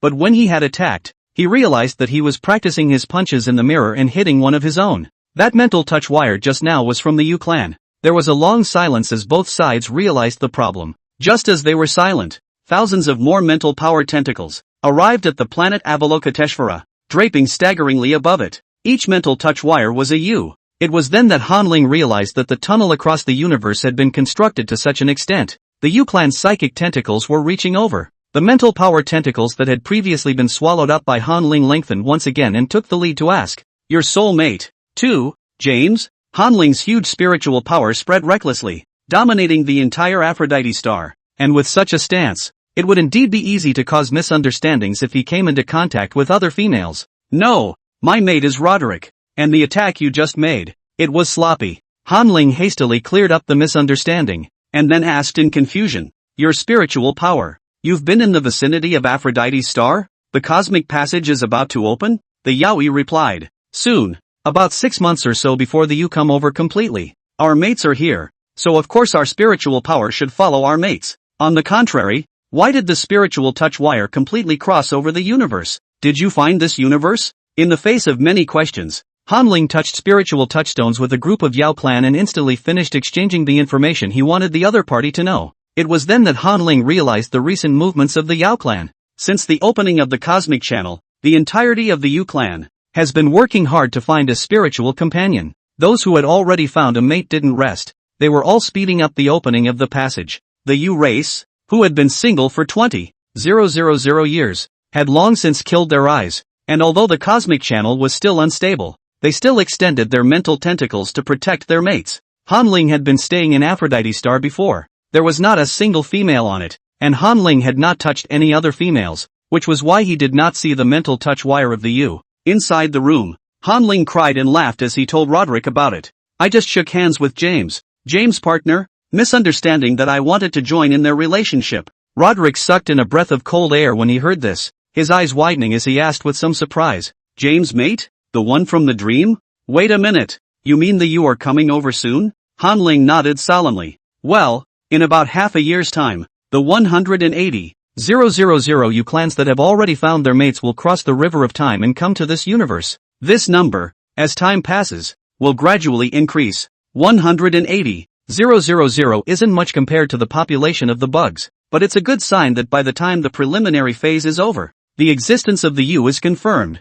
Next, as long as the Yu race and the bug race can successfully give birth to offspring, the 8 legions would then publicize the Yu completely. By the time the starfield, the various bug planets knew about the Yu race, there would be even more Yu race that would awaken in the future. Roderick asked with a thoughtful nod, "You've made contact with the other Yu already? Can you continue to make contact next?" Hearing Roderick's question, Hanling told him what had just happened in the spiritual plane, and then laughed. "That's the way it is. After the contact just now, we exchanged the available information. In fact, those Yu clans have long been impatient, and have extended their spiritual tentacles. So the probability is that we'll still be in contact behind us." "That would be great," Roderick explained, relieved to hear this. Recently the other races of the universe contacted by the major legions have come to the bug race one after another. Some of the cooperation has already begun, and as far as I know, the 7th Construction Legion, at the moment, has already begun to make contact with the Aurora beings. The Yu race is not too late in coming. The bug race was an attractive piece of fat meat, with powerful genes and a vast territory. The material abundance attracted countless coveters. If the Yu really wanted to find a mate, I was afraid that they would need to take out these competitors before they could do so. Hanling nodded and said, "Well, I know that the various experiments of the bug race have been opened. After all, there are only 100 years left before the cicada clan's predicted time of extinction, leaving little time for the bug race. In the next period of time, the Yu clan will do their best to prove that we are the best choice and partner for the bug clan." At this time, Capital Star, the very top floor of the Flow Literary Press building, the hot light, unimpeded, penetrated the floor-to-ceiling windows on the top floor, illuminating the interior. This is the office of the chairman of the board of directors, Flo Sr. Although the surrounding wall shelves are full of items, it still looks empty. Old Flo was seated on a sofa in the corner of the parlor, at that moment with a cigar raised in his hand, swallowing a cloud of mist that enveloped the surroundings. and vaguely a clear outline could be seen sitting at the other end of the sofa. This is the Aurora beings who have traveled far and wide. Old Flo narrowed her eyes and exhaled again at the spot. An exasperated voice came. Is this really hospitality? This behavior of yours? It is you who have asked for it. Old Flo let out a puzzled sound. His hair was gray. His black and white hair was very unevenly distributed, and between the corners of his eyes and eyebrows, he could see a few traces left by the years. He raised the cigar in his hand and laughed. Where is the hospitality? We've been feeding you well for 2 weeks now. But the experiment you mentioned, when exactly will it begin? The couch across the room looked extremely beautiful with its sparkling polarized light flickering between the transparent light and shadows. The shrill voice of the Aurora beings came out again. As I said, the experiment is complicated. I'll do it alone. The experiment is doomed to fail, and once it fails, it's us who will lose out. And you're too old, not suitable to be an experimental subject. Old Flo grunted. To put it in a big way, there are a total of several thousand employees up and down my Flo literary agency, all of whom have signed an experiment confidentiality agreement, so you can look for any one of them and start the stage-by-stage experiments. As for me, what are you always staring at me for? For 2 weeks, Aurora Life's dealings with the bugs stopped at the beginning of the experiment, for no other reason than that Old Flo and the 7th Construction Corps had discovered that with all the technological means available to them, there was no way to detect the presence of Aurora Life. Chapter 163, Capital Star Raising Compassion. Aurora Beings Demands. Aurora Life, more special than Old Flo thought. The only way to catch them is in the light, only with the naked eye. Their bodies, from time to time, would reflect patches of 7-colored polarized light. As for capturing and touching the Aurora Beings, they can't do that and are working on it now. The unknown is the most dangerous. In order to prevent the Aurora Beings from causing harm, the 7th Construction Legion directly took the Aurora Beings and received them to the Capital Star. The Capital Star, Aurais, sounded good, like it gave Aurora Beings the highest treatment and made them drop their guard. But none of the things that are actually most important to the bugs are here. There are only businesses here that don't hold the means of production, and only a bunch of manic college students who fight wars that aren't light. Aurora Life came here and was indeed pleased, indicating that the experiment could begin immediately. The purpose of the experiment was to take the bugs and transform them into beings similar to the Aurora Beings. During the negotiation, the bugs made only one request, and that was that there would be only one subject for the first experiment, and the second experiment needs to fully observe the state of Experiment A for 3 months before it can officially start. But it was such a reasonable request that was vetoed by Aurora Life. They said that the transformation was an important large-scale ceremony, and that to do it, they wanted to have a minimum of 100,000 experimental subjects ready. It dragged on with both sides pulling at it. 2 weeks have passed and nothing has happened between the two parties. Old Flo looked across the room and puffed out a puff of smoke provocatively. Expressionless, it should be clear to you that it was the 7th Construction Corps that contacted you, privately, about this experiment, and it couldn't have been done with much fanfare. Hiding you on the capital planet was the best I could do, and we need evidence if we want to convince the other legions. The Aurora Beings sneered and said, you also know that your behavior is treasonous. Trusting us is your only choice now. When the bug race is all transformed into Aurora Beings, the bug race will escape the fate of extermination, and for the rest of their long lives, the Marshal of the 7th Construction Legion, who will be the highest-ranking person, will stand at the peak of power and continue the glory. Even if the experiment fails, it's only 100,000 dead experimental subjects. The bug race is 100 billion females. Can't they afford to give up these 100,000? Old Flo heard this and gave a slight sideways glance, taking a drag on his cigar. That's not the way to put it. Where am I going to get you 100,000 subjects? What if 100,000 do disappear and your existence is revealed? Aurora Life laughed openly. Ha ha ha, spot us? No, you guys won't be able to discover it. When the day we are discovered, the Marshal will give a command, and we will just transform all the bug races into Aurora Beings. Hearing the arrogant laughter, Old Flo exhaled a mouthful of smoke, his body relaxing as he said, we still have the same request. For the first experiment, there is only one experiment subject, or is the 1,000 people from the Flo Literary Publishing House not enough to satisfy the appetite of the Aurora Beings? You guys came all the way here, and you don't want to waste this opportunity to cooperate, right? The two drew each other's pies and cartwheels countless times, but still no one let up, neither one wanting to take a step back first. At this point, Capital Star, inside Enlightenment University, because it's April and it's graduation season for another year, many females are looking for a way out after graduation. Whether they choose to enroll in the Corps or stay and work on a livable planet, graduates have a choice to make. It's their last chance. Enlightenment University, downstairs of the Taoyuan dormitory building. Parson, who had short dark blue hair and was wearing a light gray sweatshirt, was walking out the door with his hands in his pockets. Winded, Parson's short hair was slicked back and looked clean. As he walked along, all the females he encountered, whether they recognized him or not, would be interested in stopping and calling out to Parson as president. Parson would also give a small nod toward the other man before walking quickly past. Today is not the same as in the past. Today's Parson, a person in control of the size of the company Ling Tian Affairs, is the true meaning of the manager. Though he is not yet out of campus, his status has already reached a place that is out of the reach of the crowd. The gap in strength and identity is easy to make people envious and jealous while generating hatred. But when the gap is too wide, there will be nothing left but envy and currying favor. No jealousy at all. Spring cold,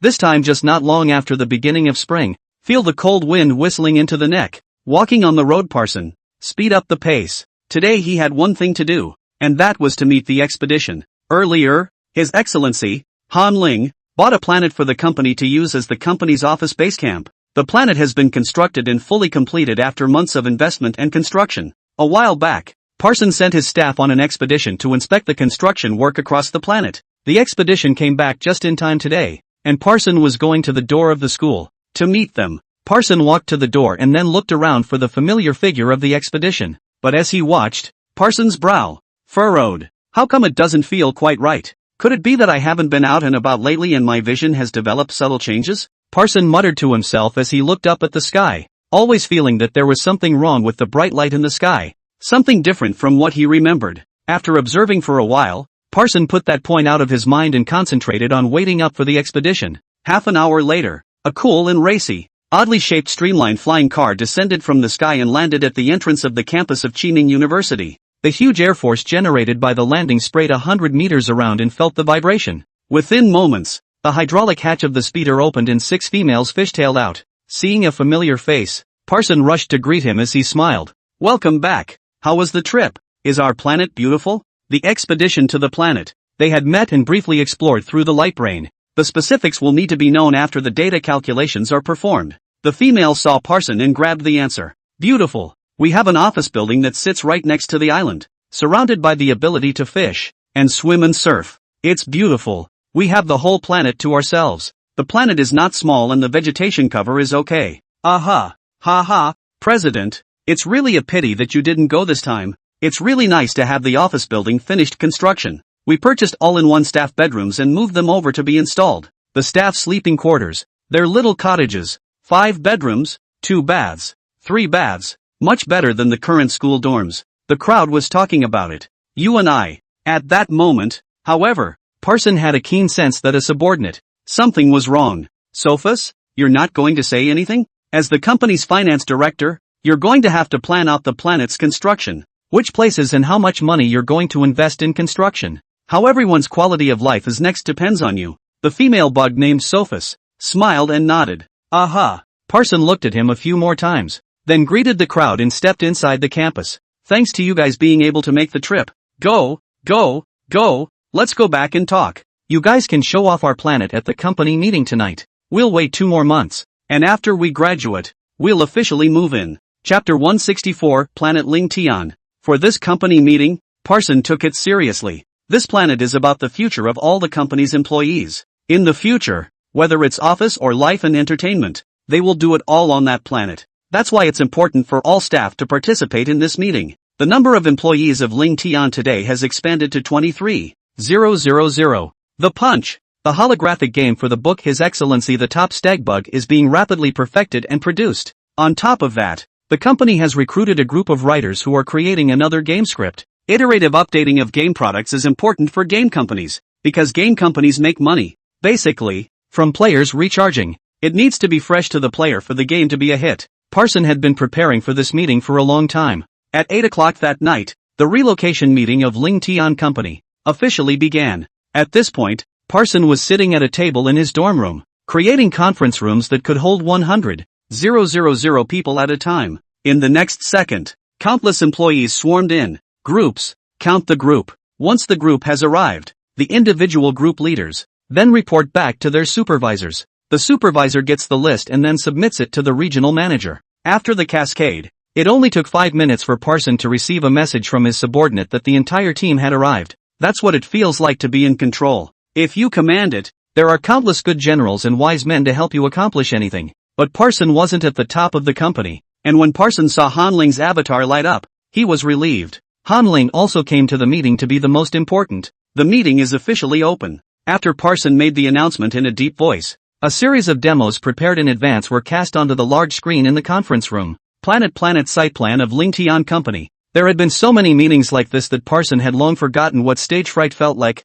and he recounted aloud everything on the planet. This planet, soon to be officially launched as our office planet. On this planet, we have built company buildings and living areas large enough to house 100,000 people on a scale equal to one-half a garbage planet. The office area covers 60 hectares and the living area is divided into 300 hectares. Within the boundaries of this area, we have paved complete transportation roads, lighting systems, water sources and electrical systems. Each employee will be allocated a villa as a staff dormitory. After staying in the company for a certain number of years, the property will be given to the employee free of charge. If you leave early and still want to keep the property, then you can make up the difference and buy it from the company. On top of that, we've contacted the 3 masterminds to connect everything on the planet to the StarNet monitor. Thereafter, the planet will serve as an ordinary planet, normally soliciting tourists for play or settlement. Relatives of employees who want to settle here need only submit an application. The 3rd Protection Corps,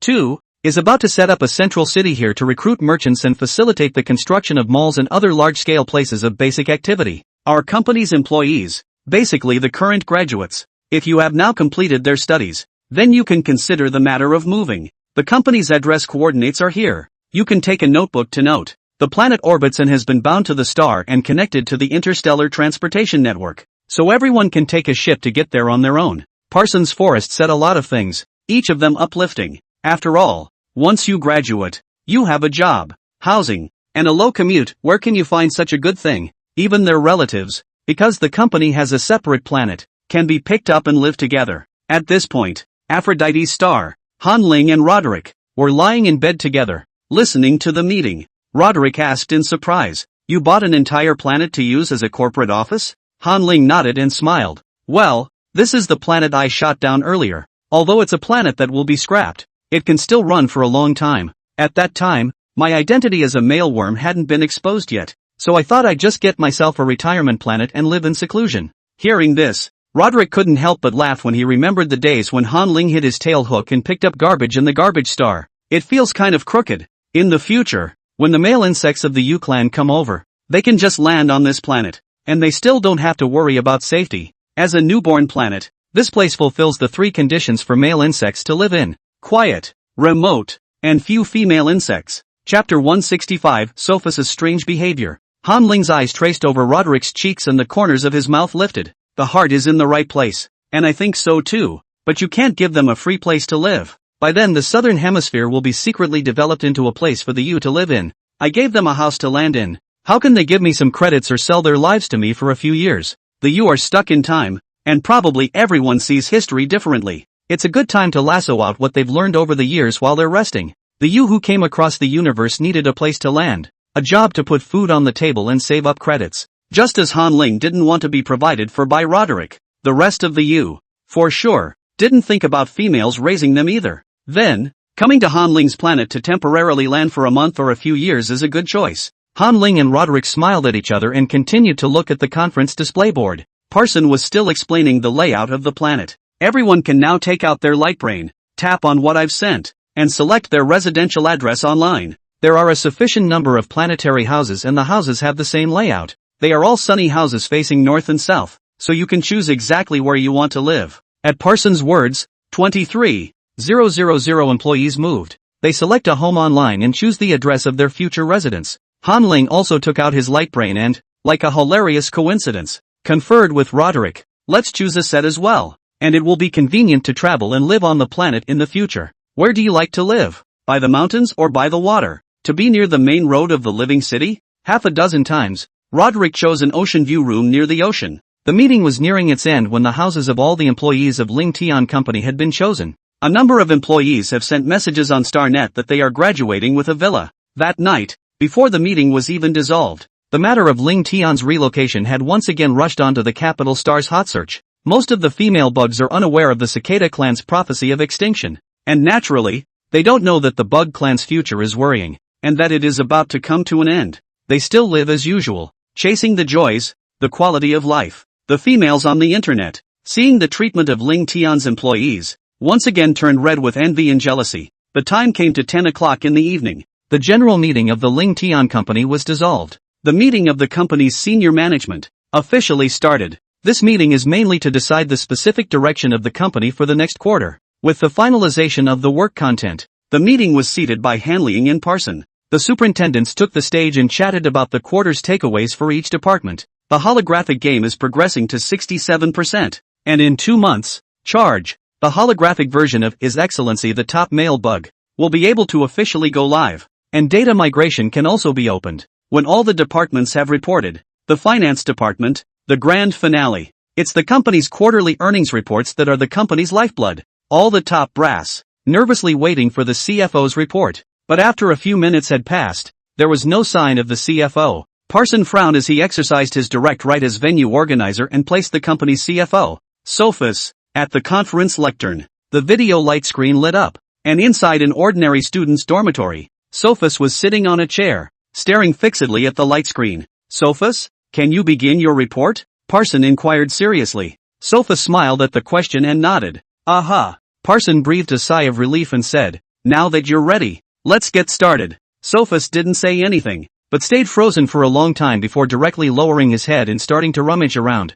For a while, the entire conference room was filled with nothing but noise from rummaging through things. Sophus is a little weird. In Parson's mind, the words came back to him. Sophus, in the same graduating class as Parson. They also attended Qiming University. When Parsons first recruited employees, Ling Tian was still like a fraudulent purse company. No name, no money, no nothing, resulting in no graduates daring to submit their resumes. But here comes Sophus. The 7 employees who were recruited for the first time formed part of the current top management of Ling Tian. Because of their familiarity, they often gathered. Every time they gathered, they were lamenting that they were so traitorous lucky to choose to join Ling Tian company. It's a move that will benefit them for the rest of their lives. They hadn't even graduated yet. They just had a year. And they took home hundreds of millions of credits in year-end bonuses. Joining Ling Tian company and rising to the top, they relied on luck, not strength. And the females were well aware of that. So when it came to work, they all worked extra hard. Like Sophus,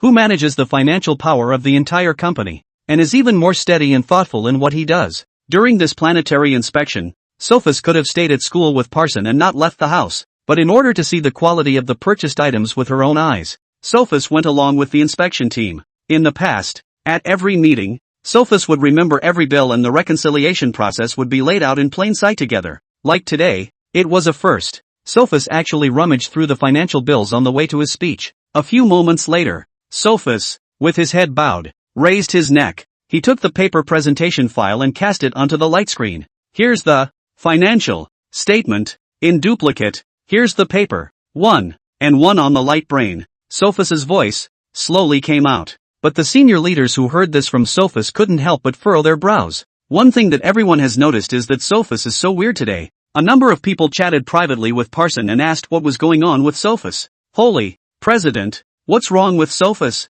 Chairman Han Ling is still here. How dare he report like this? Doesn't he want to do his job? Sophis is sick? It feels a little sluggish. And the language system all looks like it's going to deteriorate. President, what happened to Sophus? When Parson saw these private messages, his brow wrinkled so much that he could pinch a fly. He didn't know the reason either. He was also afraid that Chairman Han Ling would question his vision of hiring. Parson's dark blue hair was blowing up the more he thought about it, and Sophus had really let him down today. Just then, Parson suddenly saw that Han Ling had also sent him a message. Han Ling asked, "What's wrong with the CFO? He looks a bit tired. Did you make him work overtime? Our company does not advocate overtime, and the company's most difficult time has passed. There should be no high-intensity work. I feel that this financial director, are a little stuttering, is not a good rest. Some sleepy ah?" Faced with Han Ling's inquiry, Parson's heart thumped. Before he only wanted to deduct 3 days of Sophus's salary, but once Han Ling asked, I'm afraid he could only demote Sophus.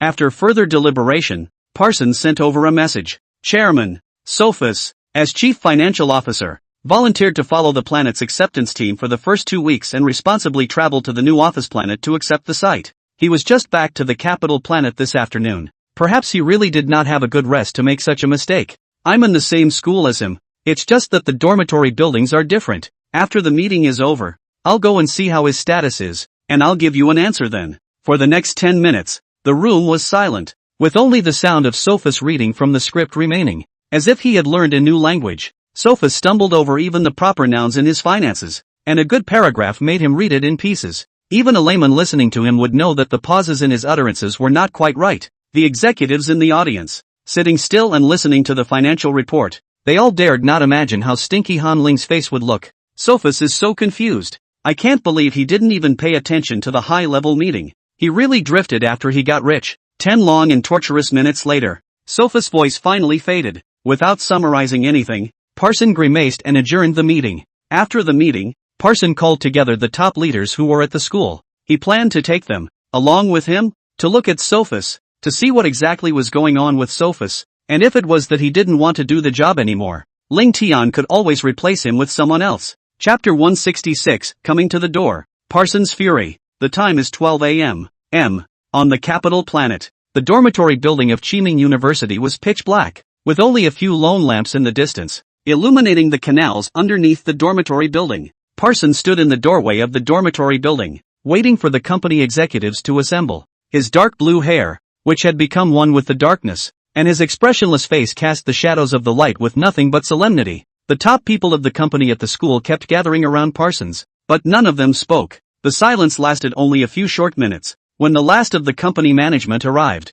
Parson raised his hand and waved it forward. "Come with me, and go find Sophus. Try not to make any noise." With those words, Parson took the lead and headed upstairs. The group followed the stairs and arrived silently at the door of an ordinary dormitory room on the 5th floor. Knock, knock, knock. Parson knocked 3 times. Since the company paid out year-end bonuses, in order to work better, the employees of Ling Tian Company, all of them moved out from the multi-person dormitory and applied for single-person dormitory residences. Nowadays, within this dormitory, there is also only one female insect, Sophus. Parson's knock was loud enough for Sophus to hear, but to his surprise, Parson waited for a long time without waiting for Sophus to open the door. At that moment, one of the females standing behind Parson stepped forward and whispered, "President, Sophus is in the room. He's sitting upright in his chair right now, and I'm a moth." The moths are gifted with sonar, and by shaking their head tentacles, they can interfere with some of the enemy's hearing and vision, and are a common means of detecting the enemy's position.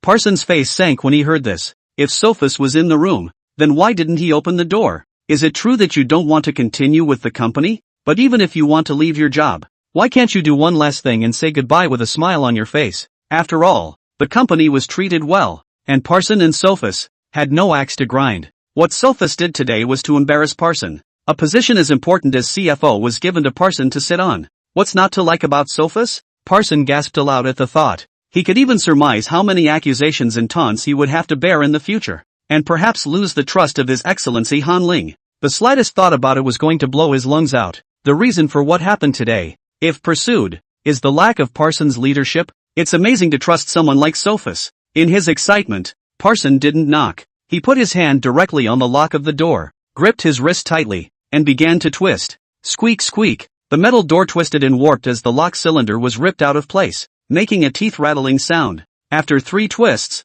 Parson then yanked back vigorously and jerked out the entire door locking system. The metal door is officially scrapped. There was another creak and the metal door was pushed open by Parson. Parson dropped the lock cylinder in his hand, clapped his hands together, and looked up. The moment he saw Sophus in the house, a creepy aura suddenly enveloped Parson and the others. The house. It's creepy. The darkened room was devoid of light. After the door opened, the moonlight from the capital star spilled on the ground and could not shine into this room. The shape of Parson's and others' eyeballs changed, adapting to the dark environment. In the darkened room, Sophus was sitting at his bedchamber table and chair with a wry smile on his face. "Sophus, what the hell do you want? Why didn't you open the door just now? And why did you act like that during the meeting?" Parson asked in a deep voice with anger in his voice. Hearing Parson's voice, Sophus quickly turned his head, the curve of his smile at the corner of his mouth unchanged as he slowly said, "President, I'm not sleepy yet. The meeting, I'm fine." Chapter 167, Shocked Crowds.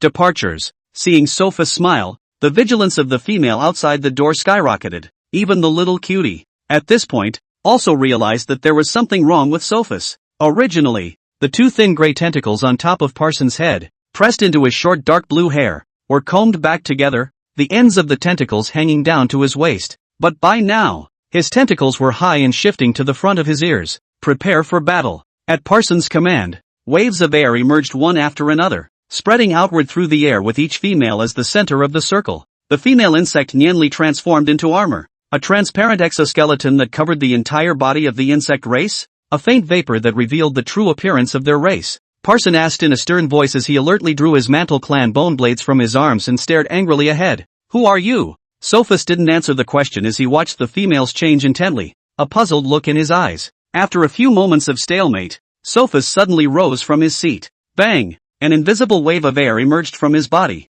Nimbus transforming into armor. Sophus, it's ants. After doing so, Sophus looked over at Parson, not saying a word, but he had a smirk on his face, which became even more intense. Sophus' reaction was beyond the crowd's expectations. What's that supposed to mean? Using the idea of turning armor to prove that you're Sophus? While it's true that Sophus is an anthropoid, the females looked to Parson, with one of them, the director of human resource management, whispering a reminder. President, Sophus may be real, but he seems to have mental problems. The actions of Sophis just now are very much in line with playing in psychology. The strong desire to imitate, the herd mentality, and the behavioral displays caused by a lack of security all indicate that Sophus has mental problems. Hearing this, Parson frowned. Sophus was real? But Sophus's unusual behavior always made Parson uneasy. Thinking about it, Parson decided to back off. He tapped the light brain on his wrist and dragged out the light screen, which he then threw into midair to expand. The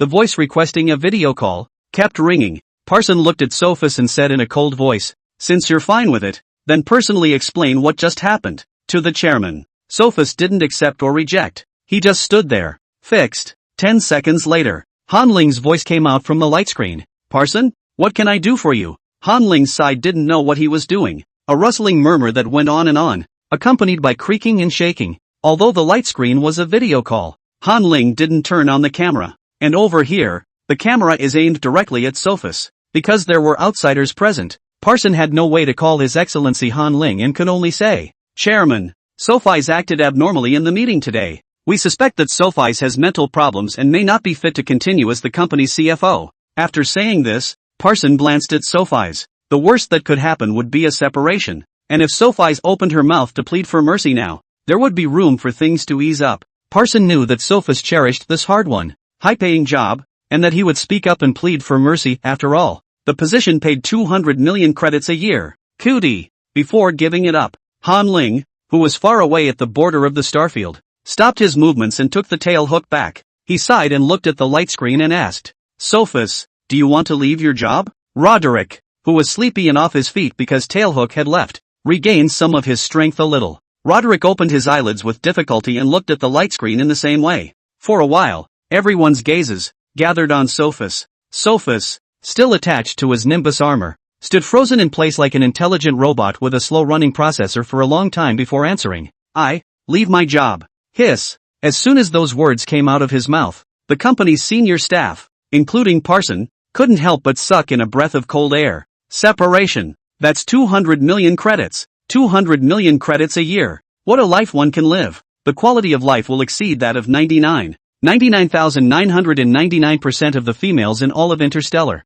The universe is so big. Feel free to travel anywhere. Just give up so easily? With this answer, even Hanling was shocked, and for the first time, he took a serious look at Sophus. Hanling had thought that such a high salary would allow the employees to stay in the company for the rest of their lives. I didn't expect someone to leave before even the first anniversary. Are you sure? Sophus, I'll give you another chance to choose. Although you made a mistake in the meeting just now, no one is perfect. It's just one mistake. I just hope you can realize that you have a problem with your work ethic and need to correct it. The consequences won't be so serious. Hanling confirmed it again and again, and then he received an affirmative answer. I leave my job. Hanling nodded and was about to continue saying something, but Roderick suddenly tugged on his arm. Hanling hurriedly looked down at Roderick and put his ear to his mouth. What's wrong? Roderick whispered. This Sophus is not in the right state. Your Excellency, look at his Nimbus armor. A normal Nimbusized armor consumes the female insect's physical energy. But this Sophus's nimble armor consumes an additional type of energy in addition to physical energy.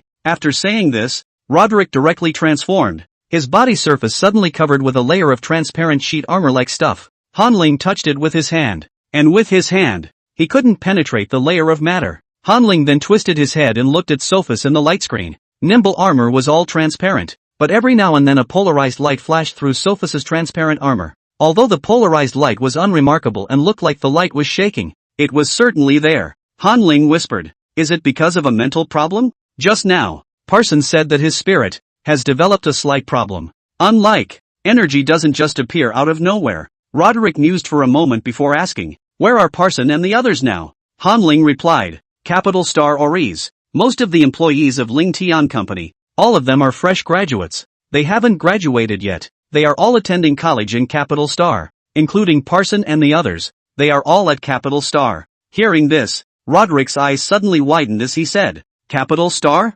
Recently, all the alien races that have been received in the starfield have been arranged to do experiments in the Capital Star, including Aurora beings, silicon-based beings. The Capital Star is the home base of the 3rd Protection Corps, with the strongest protection, as well as interstellar highly sophisticated medical equipment, and all of the bug race's cutting-edge laboratories are basically located there." Hanling's brows furrowed when he heard this. "You mean, Sophus suffered a lab modification? Chosen to become an experiment?" Roderick shook his head, softly. "No, there's only one thing that can happen when there's suddenly an extra energy in your body. Symbiosis." "Symbiosis?" Hanling muttered to himself in confusion. Then he remembered what he had seen earlier. In the long river of time, Hanling explained, "The silicon-based life you speak of. I've seen it before. Silicon-based creatures that live longer than carbon-based life, but have a very slow metabolism and grow extremely slowly. I've seen silicon-based organisms grow before, and they're powerful, heat-resistant, yet fragile." Roderick nodded. "Well, according to the information I've been given, the linking chains of silicon-based life, which are silicon atoms, are unstable in their linking ability. Many silicon-based creatures have the potential to split in two or shatter, with hard but fragile skin. Nowadays, many cutting-edge laboratories are researching how to transform the bugs into silicon-based beings, and it is possible that with the presence of the numanized armor, the bugs will be able to free themselves from these shackles." Hanling blinked after hearing this and asked curiously, "So the symbiosis you're talking about is that the current Sophos has completed its transformation into a silicon-based being?" Roderick shook his head, gravely. "No, this is not like silicon-based life. It's like auroral life. Auroral beings are invisible beings that exist in light. They have intelligence but no bodies. Auroral beings are also currently on the capital planet. I suspect that Sophus came into contact with the Aurora beings and was possessed by them. What a creature without a body desires the most is a body." When the Legion negotiated the terms of cooperation with the Aurora life,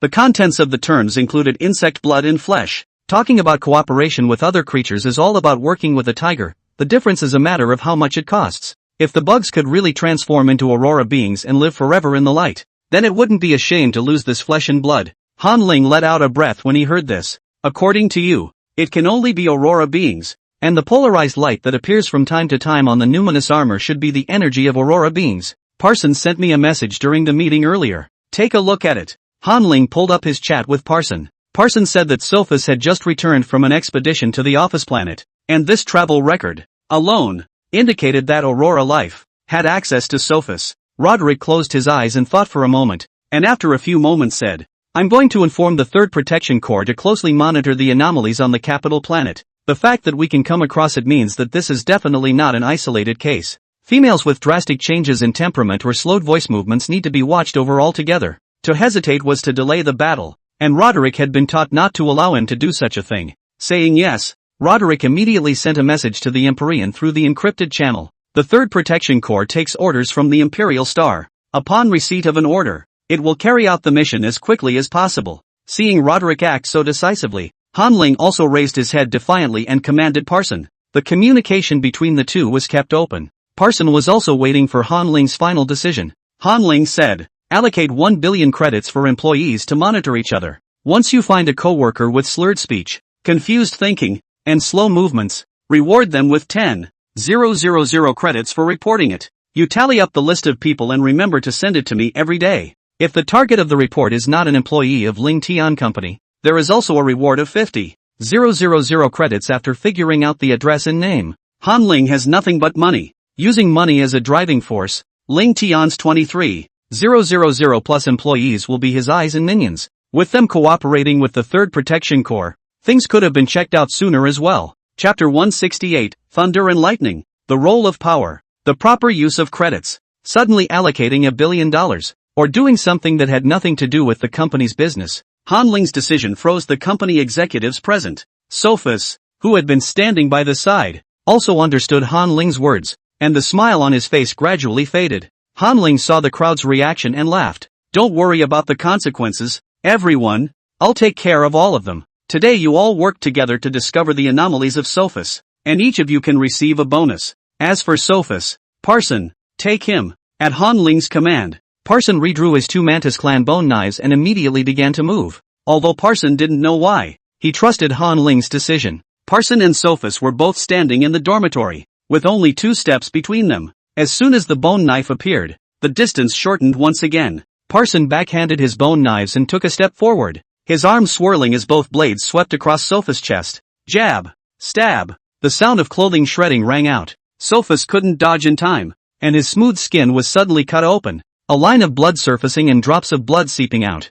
The gazes of the onlooker females trembled, and their eyes were filled with complicated looks. The females were very shocked that Parson was for real. Also, Parson's fighting is horrible. The pheromones of the A-class females spread out and forcefully encroached on their pheromone secretion range. With one strike, Parson did not withdraw his hand. He pointed his toes on the ground. His body immediately scurried out, and with a pull of the mantis blade in his hand, he immediately circled around affixed to Sophus's arm. After the figures staggered, the blade of Parson's mantis sword was already set between Sophus' neck. Sophus's hands, clasped back against his spine, moved slightly, and the mantis blade was brought tilting forward. Swish! The hair, along with the flesh at the nape of the neck, instantly cut a gash. Parson held Sophus' hair in his hands and growled lowly. Don't move. Even I can't save you if you do anything rash. Crossed and held back by the mantis knife. The mantis knife will surely cut off your head if you move your arms at will. All of the bug's moves were killing moves, something that came with them when they genetically evolved.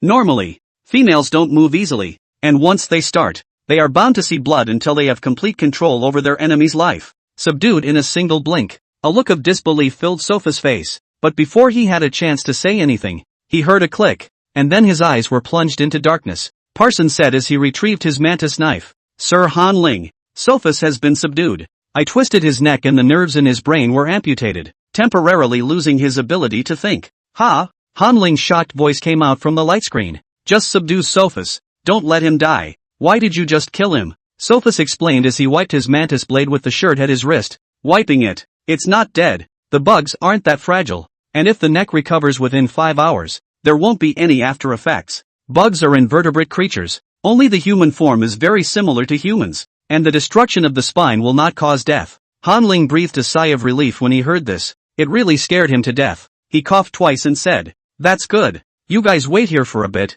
The people from the 3rd Protection Legion. They'll be here soon. Okay, Chairman. When the call vision closed, Parson retrieved his nimble armor and stood casually beside Sophus in his power suit. Removing his defenses, his tentacles settled back on his head, and Parson ran his fingers back through his short, dark blue hair so that the tentacles were hidden between the strands. It was at this point that the surrounding females slowed down. They came forward and walked over to Parson, shocked and asking questions. President, with your hands, you feel like you're better than even a military cadet. President, you're a Class A female? Too handsome. That mantis sword just now. Boss, I'm a mantis too. Facing the crowd's questions, Parson answered them one by one, and when they were all asked once, Parson pointed to 3 of the company's top executives and said, As I recall, the personnel who went on this expedition to the office planet were within your 2 groups. Can you contact them now? Make contact and get them over here. In a moment, the 3rd Protection Corps may want to question them. Okay, I'll get in touch. The visit to Planet Office involved 3 departments and a total of 12 people. The 3 senior directors, one by one, contacted the inspectors and called them all over. Are you at school? If you are, go to Lee Garden Building 12, Dormitory 505 right now. There's something for you. What is it? A good thing that's going to reward you with 10,000 credits. You'll find out when you get here. The 12 people who were woken up were flabbergasted but got up quickly and happily. 10,000 credits. Take it or leave it. However, when these people arrived at the door of the 505 dormitory, They were dumbfounded to see the fallen Sophus. Superintendent, what's the matter with calling us here? The three superintendents laughed twice. Humph, now that you've seen it, you can't be left alive. Be good. Unfortunately, before the three superintendents could finish their words, Parson interrupted them with a black face. Come on, what a time to be playing. Educating the gang of superintendents. Parson then looked to the 12 employees who had arrived in pairs and asked earnestly. Sophus is having a bit of a mental problem, and in a few moments the 3rd Protection Legion will come and take him away. His spirit had been normal before, and it was only after a trip to the office planet that he had problems. I called you all here today to ask about the changes in Sophus. When did they start? Do you guys still remember? This trip to Planet Office lasted 2 weeks. In 2 weeks, there must have been a very noticeable change in Sophus, and an unusual behavior. After pondering for a while, these 12 employees said, President, can you let us discuss this? Some of the timing, we're not sure. Parson nodded. Let's discuss it here so we can listen in. With the President's permission, the 12 employees discussed the situation in a variety of ways. Superintendent Sophus, who felt always quite polite and smiled at everyone he met. But I was in the cab all this voyage, observing the route, and didn't have much contact with Superintendent Sophus. I was seasick and had been sleeping in the cabin and hadn't moved much, and had only seen Superintendent Sophus twice, boarding and disembarking. When I think about it,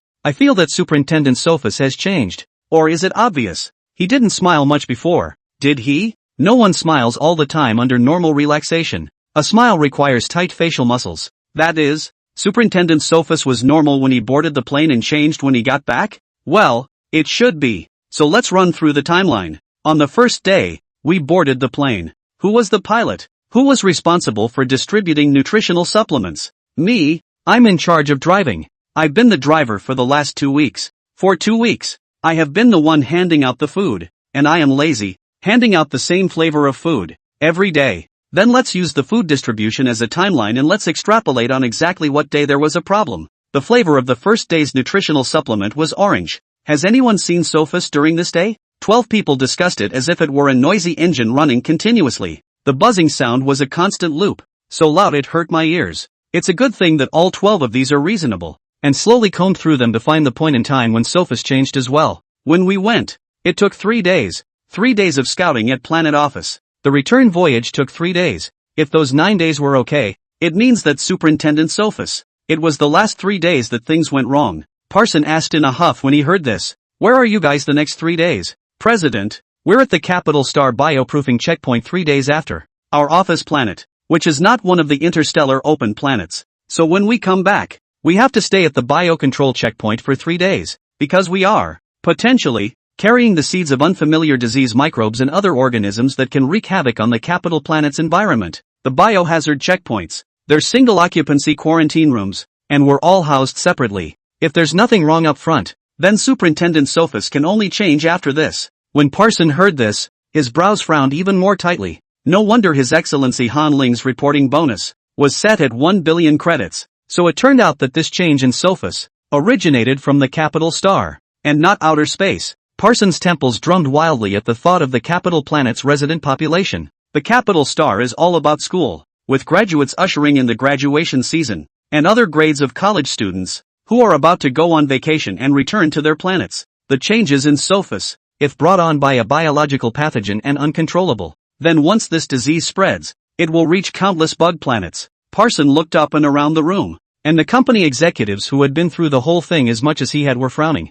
I'm sure they've considered the dire consequences of turnover. Parson exhaled and said slowly, everyone should think of a place where we can do a lot of things. Right now, immediately, get the word out about the incentive money, and make sure it's in place. In addition, I will, in my personal name, contribute another 1 billion credits to notify each university that if a situation like Sophus occurs, there will be a reward for any report. It's not limited to the employees of Ling Tian Corporation. Every bug can report it. Parson had made tens of billions of credits in the year he had been with Ling Tian, and now shelling out 1 billion wasn't a difficult task for him, and he has a bright future ahead of him, not worrying about a lack of money. Now it's time to give back to the community. As soon as Parson's words were out of his mouth, the directors went straight to their light brains and bombarded the group with messages. The chairman shouts at you to make money notice. Once you find a colleague who is inarticulate, confused and slow, reward 10,000 credits for reporting. If not a coworker, award 50.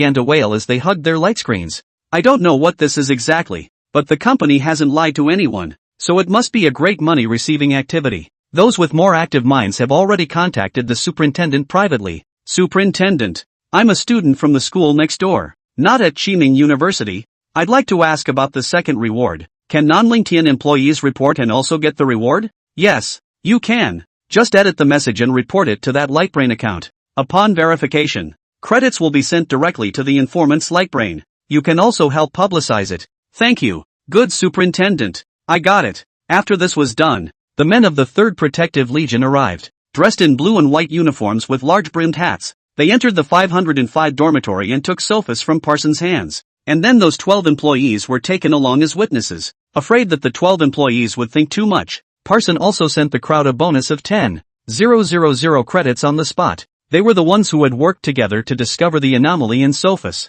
and it was something that everyone deserved. 2 o'clock in the middle of the night. The day has finally come to an end. Parson waved his hand and hurried off with the company executives. Walking down the school's canopied paths, Parson didn't forget to reassure the staff. It's been a hard night. Everyone, go back and get some rest, and we'll start tomorrow's shift, delayed by 4 hours, with the office starting at 1 p.m. Needless to say, Parson, who understands leadership skills, has once again won the admiration of his staff. Thanks to the president. We're going back. Goodbye, President. Day 2. At noon, the sun was high in the sky. Parson had just gotten up and dressed when he received a call request from Han Ling. The video picks up. Parson froze when he saw Han Ling's background. Boss, you left Aphrodite's star? In Han Ling's background, it was humble furniture and simple furnishings, not at all like the style of Aphrodite's star, but rather similar to the school's student dormitory. Han Ling nodded. Well, I've come to my females, been going both ways lately, and you know, I can build spatial transmission channels. Getting back and forth isn't much of a problem. Regarding Han Ling's identity, Parson was well aware of it, but Parson wasn't so clear about the emotional side of Han Ling's news. But if Han Ling didn't say anything, Parson wouldn't ask that much. After ignoring the question, Parson asked, Boss, what did you want to see me about? Han Ling straightened his demeanor and said seriously, the results of the interrogation by the 3rd Protection Corps have come in, and it's a bit of a serious matter. There's no way for Sophus to return to school at the moment. That reward I was talking about last night, there will be no limit on the amount of reward. It will be fully liberalized to report as many weirdos as there are. You tally the list every day and remember to send it to me. The military females of the 3rd Protection Corps will move at night to capture all the guys who are just like Sophus. Parsons' heart stuttered when he heard that. Was it really a bacterial virus? Got it, boss. I'll inform down here. The position of the company's finance director. I'll have someone stand in for a period of time first. Will Sophus still come back? Han Ling nodded firmly after a brief moment of reflection. It will, and Sophus will return safely. With Han Ling's promise, Parson breathed a sigh of relief. The two chatted some more about the game before hanging up the communication. The call ended and Parson straightened his collar, then sat down at his study table to start the day. What Parson didn't know was that the world outside had gone crazy because of those 2 reward bounties. No one believes in pie in the sky, but faced with the temptation of profit, everyone is willing to try again. The second bounty for any bud to claim the reward spread through the major colleges and universities of the capital planet. Parson, who was the windy senior of this term, had long been as big as thunder, being worth tens of billions of dollars. It's not too much to take out $1 billion to have some fun. So the students were playing crazy with each other. Many females take a chance and report each other with their buddies in order to rake in the rewards. Some of the females, not wanting to fake it, start wandering around the school during breaks, hoping to find a slurring, slow-moving passerby. Late afternoon, Capital Star. In a military school, a female bug that is strolling through the campus. Suddenly, someone tapped him on the shoulder. Excuse me, are you Pat? The the brother of Parson, the president of Lynx. Chapter 169, Stupid Brother. Hearing someone call out to him, Pat rushed back to look. The visitor was an unfamiliar military female that he had only met a few times and had an impression of, but the two were not familiar with each other. Still, since his brother was involved, Pat puffed out his chest with honor and nodded, saying, "Yes, that's right, I'm Parson's brother, and he is indeed the president of Lynx." Pat can be considered a light since his brother has become famous, so just ask what it's like to have a brother who makes 10 billion credits a year. 1 word cool, 2 words really cool, 3 words are especially cool. He no longer has to be stingy to save money. No more having to work odd jobs just to make money. At the beginning of every month, when he wasn't worried about living expenses, his brother Parson would contact him and offer to pop gold coins. The brothers' daily conversations have turned into this. "Is that enough credits? Hit you with some?" "It's enough. You gave me $2 million last month and I haven't spent it all." "You can't spend that much at school." "Oh, I see that the newest model of mech has recently come out with the Swift 65 laser cannon. Would you like one? But this mech is so expensive. It costs 30 million credits, and to start it 5 times, you have to prepare an energy stone. The order has been placed. Remember to collect the goods, and the energy stones have been bought, so you don't have to save them." "Woohoo! Thank you, brother. How many credits did you spend in total?" "Too expensive." "Not much, only 35 million. Remember to tell me when you run out of credits. I've got work to do, so I'll stop chatting for now." Pat said he didn't want a gift, but he acted positively. The new gift had just arrived and he was driving his mech all over campus, showing off his new big toy. He took it upon himself to praise the mech as being really good, and that the 35 million credits hadn't been spent in vain. With Pat's persistent showing off, the whole school now knew that Pat had a real brother named Parson and that his brother was rich. Now being approached, Pat was not surprised. The visitor was a gray-haired female bug, broad-shouldered and narrow-waisted, tall and leggy, looking like a graduate who had gone through a full military academy training. The gray-haired female looked at Pat, and after a long time, lowered her head to cover her mouth and asked in a small voice, "The bounty that came from Cheating University, is it real?" Pat nodded. "I assure you it's true. I'm the one who put out the news about our school's wanted list myself.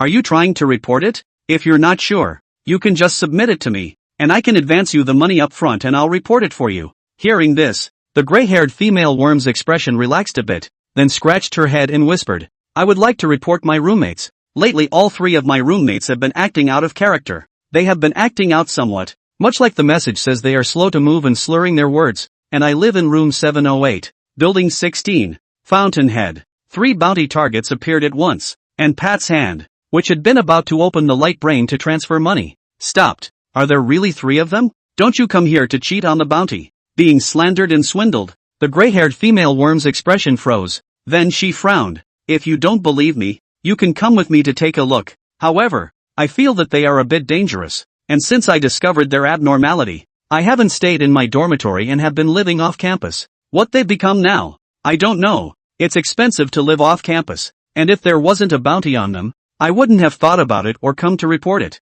The gray-haired female made a valid point, and Pat nodded his head in disbelief. "All right, let's go together then. Room 708, building 16, Feng Yuan, is the westernmost part of the dormitory complex." It was break time, and there should have been many people on the school's canopied path. However, because of the influence of the bounty, the students had all gone out and left the school to look for the target of the mission. Pat walked for a few minutes, without meeting a single pedestrian, to the downstairs of the fountain house. "Right here, I'll take you up?" Upon hearing the gray-haired female's voice, Pat tilted his head to look at the fountain house and nodded. "Let's go. We've come all this way, so let's go up and have a look around. By the way, how long has it been since you've been back? When did they start changing?" The gray-haired female bug scratched her head in distress and said casually, "It was about 2 weeks ago, and 2 weeks ago they were a little off. I moved out and never came back, just last night, and then I got this reward notice." The gray-haired female worm set on her mouth. The movement of her hand didn't stop.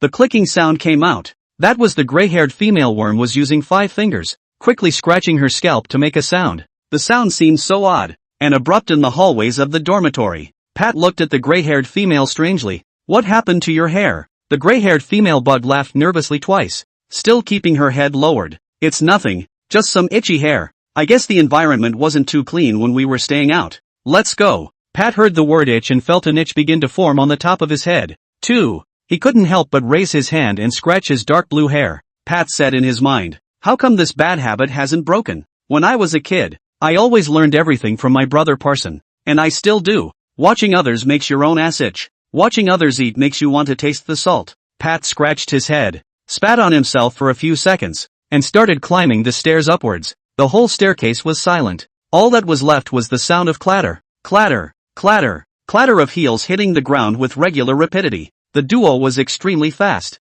It took less than a minute to climb up to the 7th floor. Pat looked from room to room, mumbling, room 708, block 16. Feng Yuan, this is it, right? Can you still unlock the door? The gray-haired female nodded. Yes. With those words, the gray-haired female insect pressed her hand on the doorknob. With a creak, the old dorm room door opened. Being a military academy, everything here is battle-damaged style, because the females here are so vigorous. Nothing new can stand up to their tossing and turning. Pat stood farther away, looking warily at the door of the room. As the door was pushed open, the full view of the dormitory, in its entirety, was revealed. Pat cocked his head quizzically. Inside the dormitory, instead of being eerie as Pat had imagined, it looked vibrant. The windows of the dormitory were wide open. Sunlight flooded the dormitory. Tiny specks of dust floated in the air, and everything was so quiet and beautiful. The three roommates the gray-haired female bug was talking about weren't demented and tired-looking either. All three of them were sitting on their bunks, cocking their heads at the door, and had good-natured smiles on their faces as they saw the duo. You're back? Why did you bring a friend along? The gray-haired female looked at her three roommates and twisted her head sheepishly, glancing at Pat. I'm really not lying. I'm not trying to cheat on credits. His three roommates from before, who did act oddly, were what the bounty said they were. Slow-moving, slurred, and slow-talking. But who knows? After just 2 weeks, these three were back and looking normal. Not at all like they were before. Wait a minute. The way it was before? The gray-haired female bug's face snapped to the bed. His three roommates, if you really compare them to before, have really changed completely. They had never smiled before. They were all unsmiling, violent and ruthless characters. The gray-haired female insect's eyes became fierce, and her Nyanli armor immediately surfaced around her body. Who are you guys? You are definitely not them. Pat, who was next to him, saw the change in the gray-haired female and couldn't help but hold out her arm in front of him.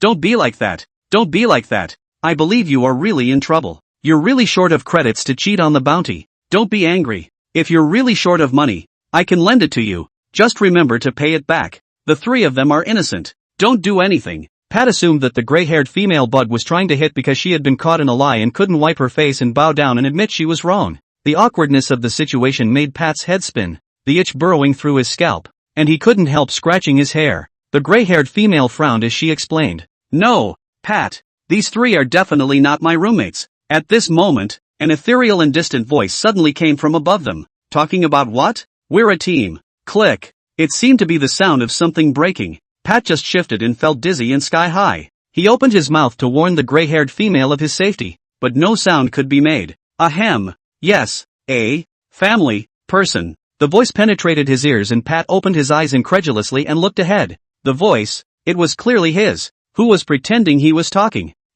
We are all one family, people. The gray-haired female bug's voice rang out. Pat saw with his eyes that the gray-haired female bug's face, too, had a smile on it. Lisp and slow speech. The gray-haired female bug, too, became a target on the bounty. At that moment, the three females sitting in the room still maintained their smiles. You're back? Why did you bring a friend along? Bumped, up, happened, to, have, body.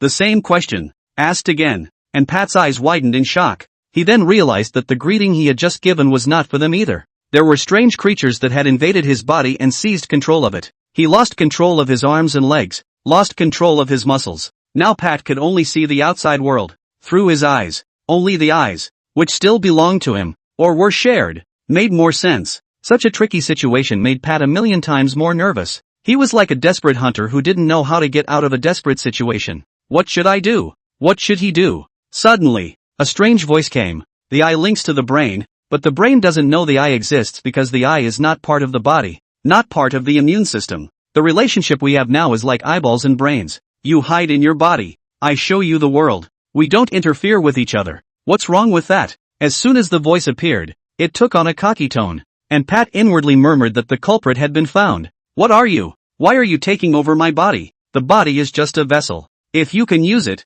why can't I? Nonsense. This body was given to me by my female father at my birth. Who are you to share it with me? Shoo, I'm the master of this body now. Pat snarled. Fart. Bug.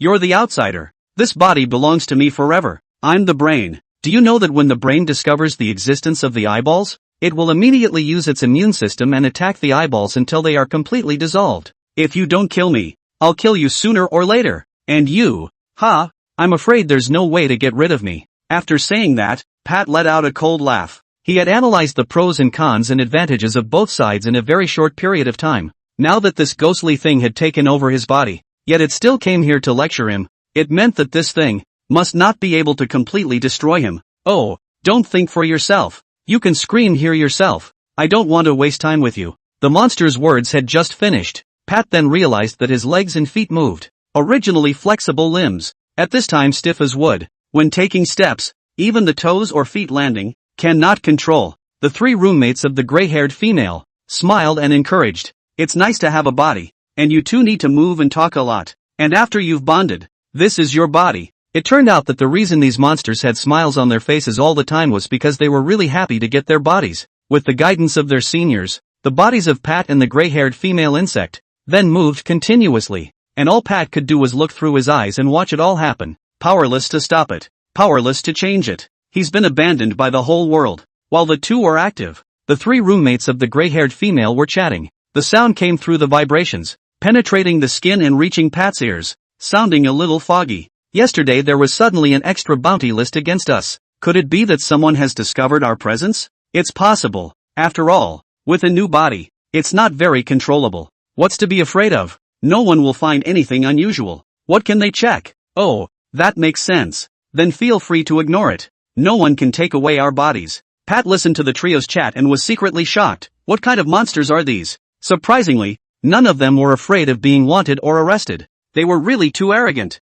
Can't they really see the difference? Pat breathed a slow sigh of relief after a moment of anxious thought. It wasn't a dead end. Now he had a way to live. And that was his brother Parson. The fact that Parson was able to put a bounty on these monsters with 1 billion credits meant that Parson must have found something seriously wrong. Problems arise. And once a solution is found, he is safe. Pat made a secret wish. Oh brother, come quickly and save your stupid brother.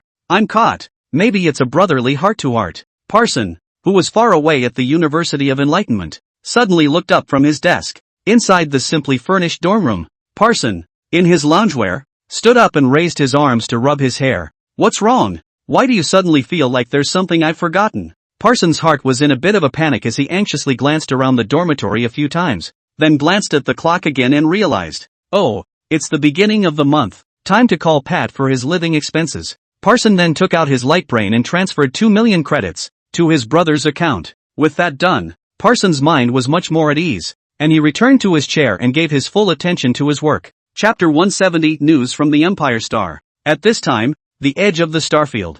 1st Exploration Corps Resident Star. Roderick had just returned home from his morning training session, and before he could take a shower, he received a message from Empyrean. The female insect, Sophus, who was captured in the early hours of the morning, has been partially excluded from danger after a second review. The feedback given by the 3rd Protection Corps is that Sophus is merely sick, with only some neurological problems, and has no killing tendencies after an alien invasion. May I ask if the danger can be lifted? Roderick's brow furrowed as he looked at the message on the light screen. How could this be? There is a scientific basis for the testing of the 3rd Protection Corps, but Roderick's instincts told him that this was certainly not what was going on. Just by virtue of the way Sophus played last night, anyone watching would think something must have gone wrong for him to change drastically. There are only two possibilities if people change. The first is caused by a change in the external environment after a stimulus, and the second is that there is a problem within one's own body. Just as Roderick was thinking, Han Ling came from the side and asked, "What is it,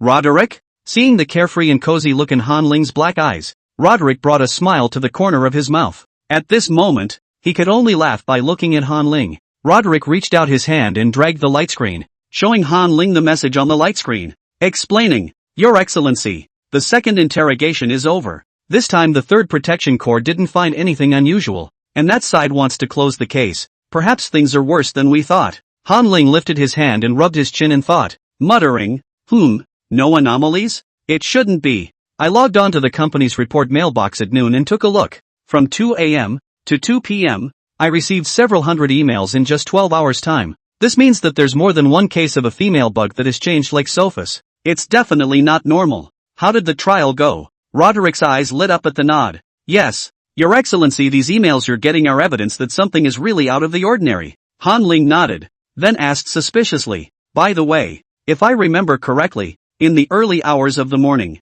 they interrogated once, right? The time interval between interrogations is 16 hours, and the interrogators are to be given rest time. Then after the early morning interrogation, why did the second interrogation start this morning? And they've changed their story. Obviously in the morning they sent a message telling us to pay more attention, because writing often digs pits and fills them. Han Ling always finds things that are overlooked in the minutiae. These things, forget to fill is the pit. Fill is the ambush. And this inconsistency on the part of the Third Protection Corps. It's obviously digging a hole and not filling it. There's a problem. It's only been a couple of hours. And it's definitely not right to change your mind. Roderick was stunned by Han Ling's words. Yeah, the second interrogation. It should have taken place this night. Now, Roderick has ample evidence that the interrogation by the Third Protective Corps was faulty. Thinking of this, Roderick hurriedly sent a message back to the people of the Imperial Star, replying, contact the Third Protection Corps and detain the person in charge of the secondary interrogation. Check their current status. Also,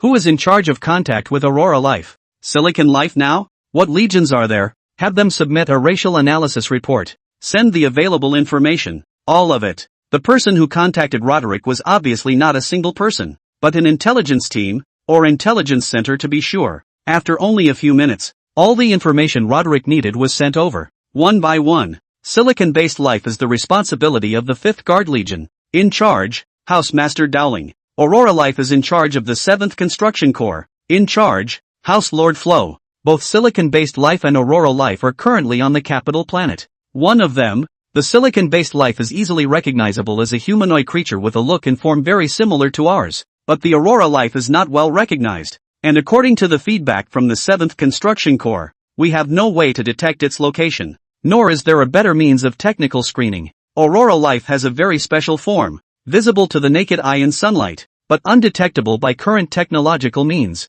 Roderick's heart sank as he read the messages. The bug race contacted many cosmic races, giving favors as bait to get them to come to the bug race starfield. When doing these things, the bugs are arrogant. They think nothing can defeat them. These races, they pose no threat to them. But the punch in the face came so quickly. Now that the Aurora beings have arrived in the bug starfield, instead of being taken down, they have brought about an immeasurable amount of mistakes. I'm afraid the 7th Construction Legion doesn't even know how many bits of Aurora Life have come. Did Aurora Life send an advance team of 100? Or a scientific team of 1,000?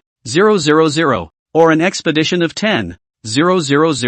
The bug's unity is not clear. And you talk about observation with the naked eye. Can the naked eye really count in sunlight? The atmosphere in the room was a bit gloomy. And Han Ling put his hand on Roderick's shoulder and said in a deep, comforting voice, don't worry. If the bugs can't probe with their current means, maybe I can make a trip to the capital star to check it out. After all, Sophus is also an employee of my company. It's the backbone of my company's top management. And what's the bug's business is the U's business. Your business is my business. I'm going to go help out and see if there's any use for me. Hearing this, Roderick turned to look seriously at Han Ling. Your Excellency, it's too risky. Do you really want to go? If the censor of the 3rd Protection Corps, it was silently controlled by the Aurora beings in just 6 hours, that would mean that we currently have absolutely no defense against Aurora beings. I'm afraid that in a short time, you will be contaminated as well. Han Ling possessed extremely high spiritual power. This was something that had been known ever since the central ball on Aphrodite's planet. Roderick naturally knew that, but he really didn't want anything to happen to Han Ling. In this regard, Roderick was very conflicted inside. He could dedicate everything to the insect race and spare his life, but he couldn't afford to do that to Han Ling. Han Ling smiled and rubbed Roderick's short silver hair and said, I'm going to go. Even if I can't, I'm going to take a look. The Aurora beings dare to steal their wives from the Yao clan? The Yao clan can't endure it either. And I think that the bugs are already the strongest physically in the stars. The only thing that can silently suppress you is the power of the spirit. So it's probably for the best that I go over there. And don't forget, I can construct spatial connection channels, and I'm not the only one who can cross them, so if you're not sure, we can go together. Seeing Han Ling's determined eyes, Roderick pursed his lips and sent a message to the people of the Imperial Star. Sending a message. Help me inform the Marshal of the 3rd Protection Corps that His Excellency Han Ling will be making a trip to the capital star to try and help them with their current problems. Also, take the interrogators from Sophus and put them in solitary confinement. They may have the same problems with them. Don't touch them too much. Han Ling couldn't help but smile slightly when he saw the message Roderick had sent. I've never seen you so tough. To call the Marshal directly to meet me? This is really the treatment of the Emperor's service. Roderick blushed slightly and explained. This is the intelligence center of the Imperial planet. It serves the first power. There are some things I must know, because when things come to the crux of the matter, to the point of desperation, it may only be me who can step in and solve the problem. It's not quite right to say service. We're in a relationship where we use each other. I use them to get information, and they use me to protect lives at critical moments. The same goes for the 3rd Protection Corps. The Imperial Star is their backer. No one is inferior when the interests and powers are intertwined. It's just a matter of getting what you want. Roderick didn't care about the title of the strongest man in the stars, because the spade races of the Emperor's Star had put life and death aside at the beginning of their training, and they were convinced that they would die on the battlefield in the future. How could a person who looked down on life and death care about these vain names? Thinking of this, Roderick stole a glance at Han Ling. To be honest, since being with Han Ling, he was a little reluctant to die. He even had the idea of staying alive, and his will to live became very strong. Seeing Roderick's eyes, Han Ling slightly ruffled his hair and laughed. What are you looking at me for? Did you suddenly realize I'd become handsome? Or did you realize that I used your body wash today? It smells like you too. Tonight. Asterisk and percent. Star. Han Ling, who always drives a yellow garbage truck, manages to make Roderick laugh at every turn. The two stood in the doorway of the room, the vegetables and chickens pecking at each other for a while before Roderick handed over the nutritional supplement he was carrying in his hand and said, Your Excellency, this is our dinner. It's grape-flavored. Would you like to try it? Han Ling waved his hand. No, you don't eat it either. Save it for us for tomorrow's breakfast. Now I'll take you straight to the Capital Star for a big meal. There must be a restaurant in the Capital Star. My treat. Hearing this, Roderick's eyes lit up slightly and he tapped his head. Hey, I didn't think of that aspect. If you have the coordinates, Your Excellency, you'll be able to construct a spatial teleportation channel, right? All the planets in the bug starfield are coordinated, and the central origin of that coordinate is the Capital Star. Han Ling twisted his fingers, couldn't wait to open his light brain to search, and laughed. That's even easier, since it's all marked out on StarNet, so I'll check it out. It'll take you to the Capital Star.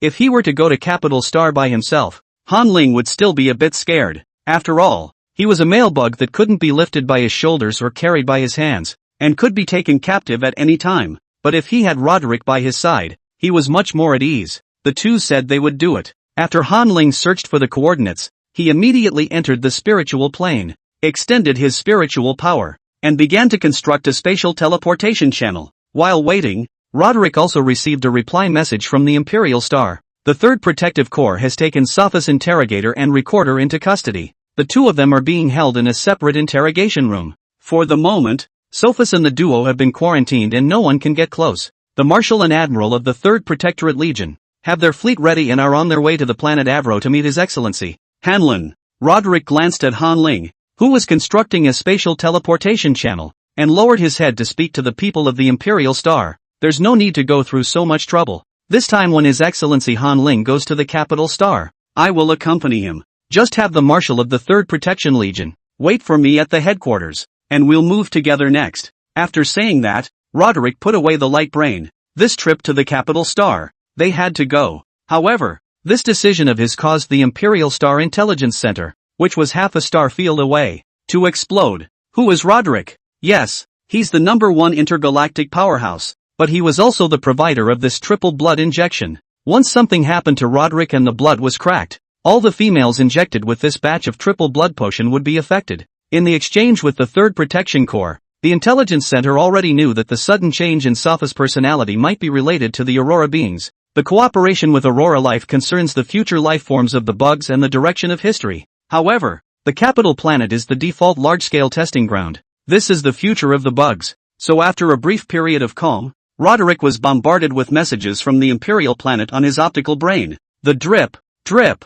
drip, drip, drip, drip, drip, drip, drip, drip, drip, drip, drip, drip, drip, drip, drip. Roderick, don't take any chances. The situation on the capital planet is volatile, and if you go there, you'll meet the same fate as Sophus, who was transformed into an enemy, and no females will be able to withstand your attacks. Stop, let Han Ling go if he wants to, he's only a foreigner, but you can't. Do you remember to remember your blood? Roderick, you are forbidden to set foot on the capital planet until bug technology can fully recognize Aurora life. The new blood contributor, the second prince, has been driven to the planet Aphrodite. To clearly inform you, the capital star has been turned into a large-scale testing ground. Experiments to carry out the conversion and fusion of ethnic groups have begun. 2 weeks ago, the starport of the capital star has been blocked. The capital star is only accessible, and no females can leave there. The reason why there is no news about this on the internet is because the information in question has been intercepted by the 7th Construction Legion's cyber detection. This trial is our last chance. We have a limited amount of time to try, only 100 years, and this experiment is our last chance. You would be taking a risk if you went. The worst consequence would be that the experiment fails and you become a gas pedal for the overthrow of the bugs. We can't afford such a serious consequence. Roderick replied with a frown on his face as he saw the barrage of messages. When I came out from the Emperor planet, you guys gave me the task of welcoming the various interstellar races that are cooperating with us. And now that I'm going to do so, how come you guys can't keep your word again? After only a few seconds, the news came again from the Empyrean. There's been a change of plans. Tech City is opening again after 1,000 years. We have one more chance to fight for our lives, and you are our last weapon. When Tech City appears, you will lead the team and enter Tech City to get new biotechnology for us. And this time, you will no longer participate in the Capital Star test. Chapter 171, Arriving at the Capital Star. The battle begins. Roderick saw this message sent by Imperial Star and became a little anxious inside. Tech City is indeed important, but these two things, which are completely staggered, why can't they be implemented at the same time? To others, Han Ling's life might not matter because Han Ling was just an outsider. But to Roderick, this was his male bug. Ah, how could it have nothing to do with him? Roderick was inwardly indignant, sullen, and immediately sent a message to Empyrean. No female will let her male venture out on his own. I am no exception. I'll be traveling to the Capital Star, along with Sir Han Ling. Seeing Roderick's reply, the Imperials gave immediate feedback and started sending messages. We bugs have our own male bugs. You can find another one too. He's not your only choice. Roderick, do things more carefully. Han Ling may be good, but it's too risky. This is not the time for you to martyr yourself. His Excellency Han Ling is different from all of our races, and it is difficult to have an heir between a bug and an alien race. Although Han Ling's clan, the Yu, is about to come over from the other side of the universe, we still need to remain vigilant. If there is reproductive isolation between the two races, it means that we are completely different, and perhaps in the future, when faced with the competition for the universe's resources, we will turn into enemies. Compared to the Yu, the Aurora beings have just arrived in the bug starfield, and in just 2 weeks, they were able to produce changes in the females, so perhaps it would be more advantageous to work with them. His Excellency Han Ling's arrival is too ingenious, and he chose you as his companion. It's hard not to wonder more if the Yu clan has other plots. Perhaps your love for each other is a long-designed trap. The people of the Empire Star sent Roderick very many messages, starting with denying Roderick's feelings for Han Ling. Also abetted that Roderick could find an Aphrodite male and live a normal life again. Roderick rubbed his temples to suppress his anger and took a deep breath before sending one last message to the Empire Star. I know that the Aurora beings seem mysterious to you, but you need to recognize one thing. Sometimes mystery often doesn't mean power. His Excellency Han Ling is willing to tell you about the Yu clan, so that you can understand the Yu clan, and that's because those of his clan, who already have the idea of staying in the bug starfield, consider us as one of their own. And His Excellency Han Ling has never worked under my name or asked me to do anything. All he wants is love. After a long time, Emperor Star stubbornly sent a message. Roderick, you may have been infected by Han Ling, and you're turning into a love brain. Roderick's mouth twitched when he saw the message. His emotions mixed inside. Anger mingled with ridiculousness. I haven't become slow of speech and dull of gaze. After saying this, Roderick put the optical brain back, not wanting to read the bad news again. When Roderick raised his head again, what he saw was Han Ling's focused expression as he constructed the teleportation channel. The corner of Roderick's mouth smiled a little. His Excellency Han Ling took the initiative to help, so how could he abandon him? Perhaps the world had abandoned him and the bugs had abandoned him, but His Excellency Han Ling would not abandon him either. In the center of the room, Han Ling stood there steadily, his eyes tightly closed. Although his eyes were closed and he was concentrating on constructing the teleportation channel, he also had mental touchstones that remained in the room. Noting Roderick's mood swings, In sensing that Roderick was somewhat angry, Han Ling had already guessed what the contents of the Imperial Star's intelligence center would say. After Roderick retrieved the light brain, Han Ling comforted him. Whatever you decide is the best decision. I'll support you and I won't interfere with your ideas. Roderick froze and scratched his head in embarrassment, stroking his silver hair and smiling nervously. Your Excellency, you have guessed it all. I choose to go with you. Hearing this, a smile appeared at the corner of Han Ling's mouth. Don't worry, even though I'm physically weak, I'll protect you, and even if I die, I'll die in front of you. Let this damned universe be destroyed. It's so hard to find a partner, but you still want to break up the two of us. Being firmly chosen by his partner excited Han Ling immensely. As time passed, half an hour later, the spatial teleportation channel was set up in advance. In Roderick's hut, a small spatial teleportation channel that could accommodate a single person to pass through gradually took shape and was constructed. This was the first time Roderick had seen Han Ling's spatial teleportation channel. It had to be said that it was definitely a masterpiece that transcended technology. Space teleportation lanes that travel between two planets, or even between universes and universes. If it wasn't for technology, there was no way for Roderick's imagination to visualize how this was actually accomplished. But in favor of the U's ability to do just that, Han Ling looked at Roderick's excited expression and said as he lifted his chest to show off, "Well, I'm not bad at this, am I? Your Excellency is very impressive." Receiving a compliment, Han Ling cocked his tail and laughed. "Let's go and take a look at the capital star immediately now. Time is money." That statement represents more than money at this juncture. It represents the lives of countless females. When the duo crossed the spatial teleportation channel, the prosperous, clean and tidy capital star, it had appeared at their feet. Before Roderick had time to sigh, others were standing around him. No sooner had the two landed than the generals of the 3rd Protective Legion, who were waiting around, surrounded them. Marshal Ruda of the 3rd Protection Legion, seeing Roderick and Han Ling, nodded with a serious face. "Thank you both for coming to the capital star and helping us look into this matter." Han Ling nodded and said, "Well, enough pleasantries for now. Let's go to the interrogation room and check on Sophus and the two interrogators." Marshal Ruda turned and said, "Please follow me." Sophus is currently being held in the interrogation room. The officers interrogating him are named Holmes and Watson. Hearing the familiar name, Han Ling froze. He searched through his mind again with his mental powers. Where had he heard this familiar name from? After a few seconds, Han Ling recalled. These two names, it turns out, came up during the interrogation of the renegade married male bug. It was the interrogator and recorder who had appeared during the interrogation of the red-haired Admiral Ulysses' ex-partner, Jacob. Han Ling tilted his head and gave Rodri the news, saying, "The two of them were good interrogator generals. They're probably suffering a lot right now. Let's get going." "Aha." Roderick nodded and stayed close to Han Ling's side. At this moment, the Imperial Empire Star Intelligence Center, which was agitated because Roderick hadn't been able to tune into the message, was in chaos. The faces of all the intelligence officers had a tense expression on them. Roderick must have gone to the capital planet. Just then, the light brain of an intelligence officer rang. There was a new message coming in. Marshal Luda, 3rd Protective Corps, Stardate 2395, May 3rd, 6:23 p.m.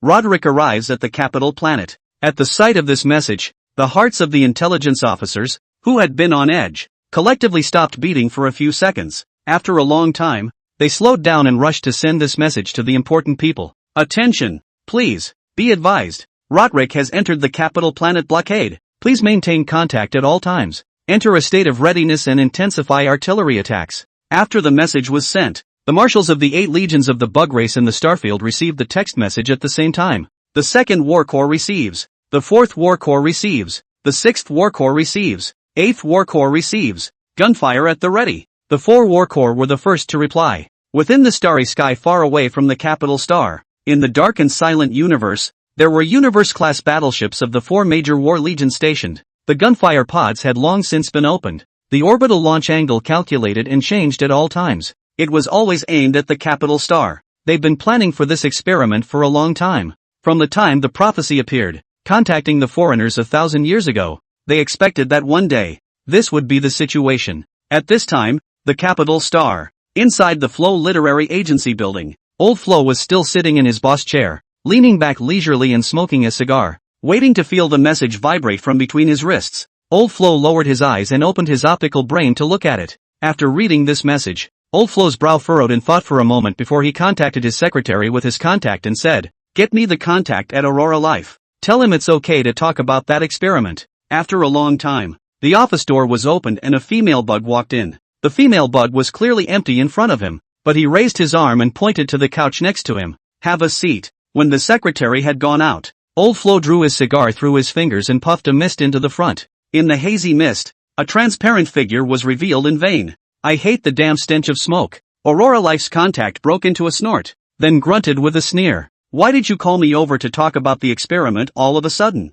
You agree?" Old Flo laughed and puffed out another puff of smoke, itching to just smoke the Aurora being to death as he asked. "Well, it's ready to go. You want 10,000 subjects, right?" Aurora Life's arrogant voice came out. "The number of experimental targets can only be more, not less. And right now we're asking for a minimum of 100,000 targets. What do you mean by giving an inch?" Old Flo cursed angrily in his mind, but he had to keep a smile on his face. Old Flo crossed her legs, narrowed her eyes and laughed. "Does the experiment really require this many subjects to be carried out? Why do I seem to have heard people say that your experiments have already begun? What start?" Aurora Life's voice became a little stern. "We've been imprisoned in this building by you never going out. How can we possibly start the experiment?" Looking at this deadpan, unrepentant look of the Aurora beings, the Old Flo snorted, feeling like he was seeing himself. He grunted. "What do you have to explain about the slurred, slow talking, slow thinking, and abnormal acting students that are popping up on many college campuses?"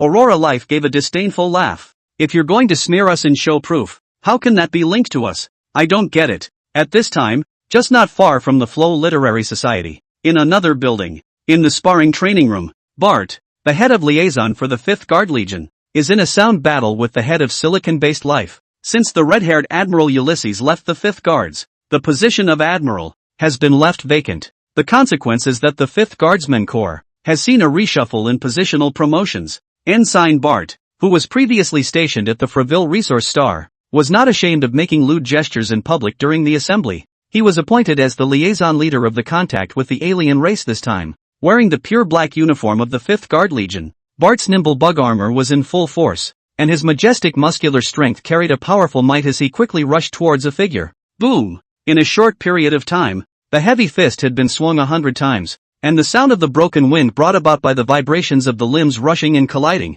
like a sharp whistle, cut and twisted the space. Bang! The last punch connected and Bart flew backwards several steps, the shrill whistling from the vibrations coming to an abrupt end. Silicon-based life. Not weak. Bart shook off the stiffness and gave his assessment. Bart's body was already hung up, his black uniform covered in dark red clotted blood, caked in several layers. They fought this battle for a week, and no one gave in. Bart's hands were clenched so tightly that on each of the 10 bony knuckles, a bloody scab had been rubbed out. Ha! Laughter came as a figure rose from the ground. The figure of this man was distinctly different from the bugs. The females are generally 1.9 meters tall, with huge, muscular bodies and long legs. There are also tentacles on top of their heads that belong to the insect race, but the race in front of him, at only about 1 meter 4 in height, seemed well built, light and small, standing up less than Bart's chest. These are the silicon-based beings that the 5th Guardian Legion is responsible for contacting. Silicon-based organisms are generally slow-growing,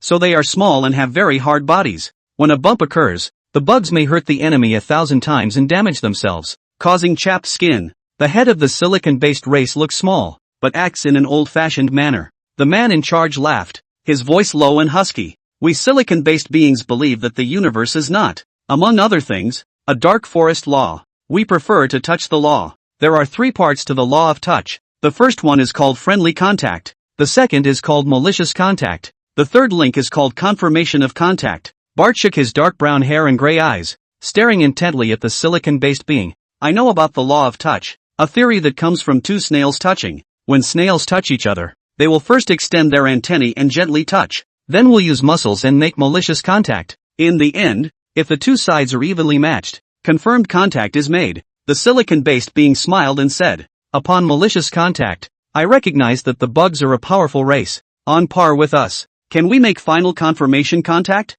To cooperate? Chapter 172 Confirmation of Contact. Hearing the silicon-based being's reply, a smile appeared at the corner of Bart's mouth. Agree to cooperate. Then his mission is accomplished. The silicon-based being asked, smiling and stretching his collar. What level of combat prowess are you at within your race? I'm in the upper middle level. How about you? Bart smoothed back his hair and laughed to himself. Me? Just a small mongrel. When you meet a true bug race powerhouse, you'll see just how powerful the bug race is. However, the bugs have no habit or idea of oppressing any race, and you have nothing to fear. Contacting you is only for the sake of cooperation. Now that you have agreed to cooperate, then when will our cooperation begin? The head of the silicon-based life licked his lips and his cobalt blue eyes glittered with excitement as he laughed. Right now, I'm the male of our group. You're the female, right? Perhaps the two of us can try first to see if we can perform a fusion and produce offspring. Bart's face tightened and his ass tightened at that. What the hell? That's a start? Bart said with a quick wave of his hand, stopping the head of the silicon-based life from moving. Sorry, I already have mealworms. Bart had started dreaming early, and he and the male bug in his dreams had been good for over 6 months. Bart was so happy every night that he couldn't look at the silicon-based life, whether comparing them by looks, height, or tail hook. The silicon-based beings are nowhere near the dreamy males. Black hair, black eyes, dreaming males, but honorable double black males. No, you don't have a mate yet. The head of the silicon-based beings laughed and shook his head, then pointed to his nose and said, you don't have any smell left by any creature. Don't question my nose. It's something we've evolved to survive, much like your tentacles. Hearing this, Bart was diverted to look at the nose of the head of the silicon-based creatures. Before Bart could say anything, just sensed the head of the silicon-based creature storming up to attack again. Boom! Bart hastily raised his hands and crossed his arms to block a hard punch that shook the entire training arena with another roar. The sheer force of it gave Bart the illusion of having his bones whacked off. The head of the silicon-based life laughed loudly. Do you still have strength? I didn't use up my power just now. As I said, the power of the silicon-based beings, the bug race can compete with it, and I'm medium strength and you're a minion. Bart's face stiffened when he heard this. He really didn't have much strength left. He had really used up his physical energy just now. Bart had not been rested or energized during the intense sparring sessions that lasted a week. The disadvantage of carbon-based life is that it requires regular replenishment of body energy. Silicon-based life, on the other hand, consumes energy at a rate that is very slow. Slow body growth is a disadvantage, but against the odds, it becomes an advantage. Bart took a deep breath and couldn't take a break, and before he could recover his fitness, he immediately got into the fight. During the battle, Bart explained with a serious expression while defending, I really do have male bugs. There are plenty of mates you can pick from. There's no need to stick to one of me. The silicon-based being smiled. No, I want you.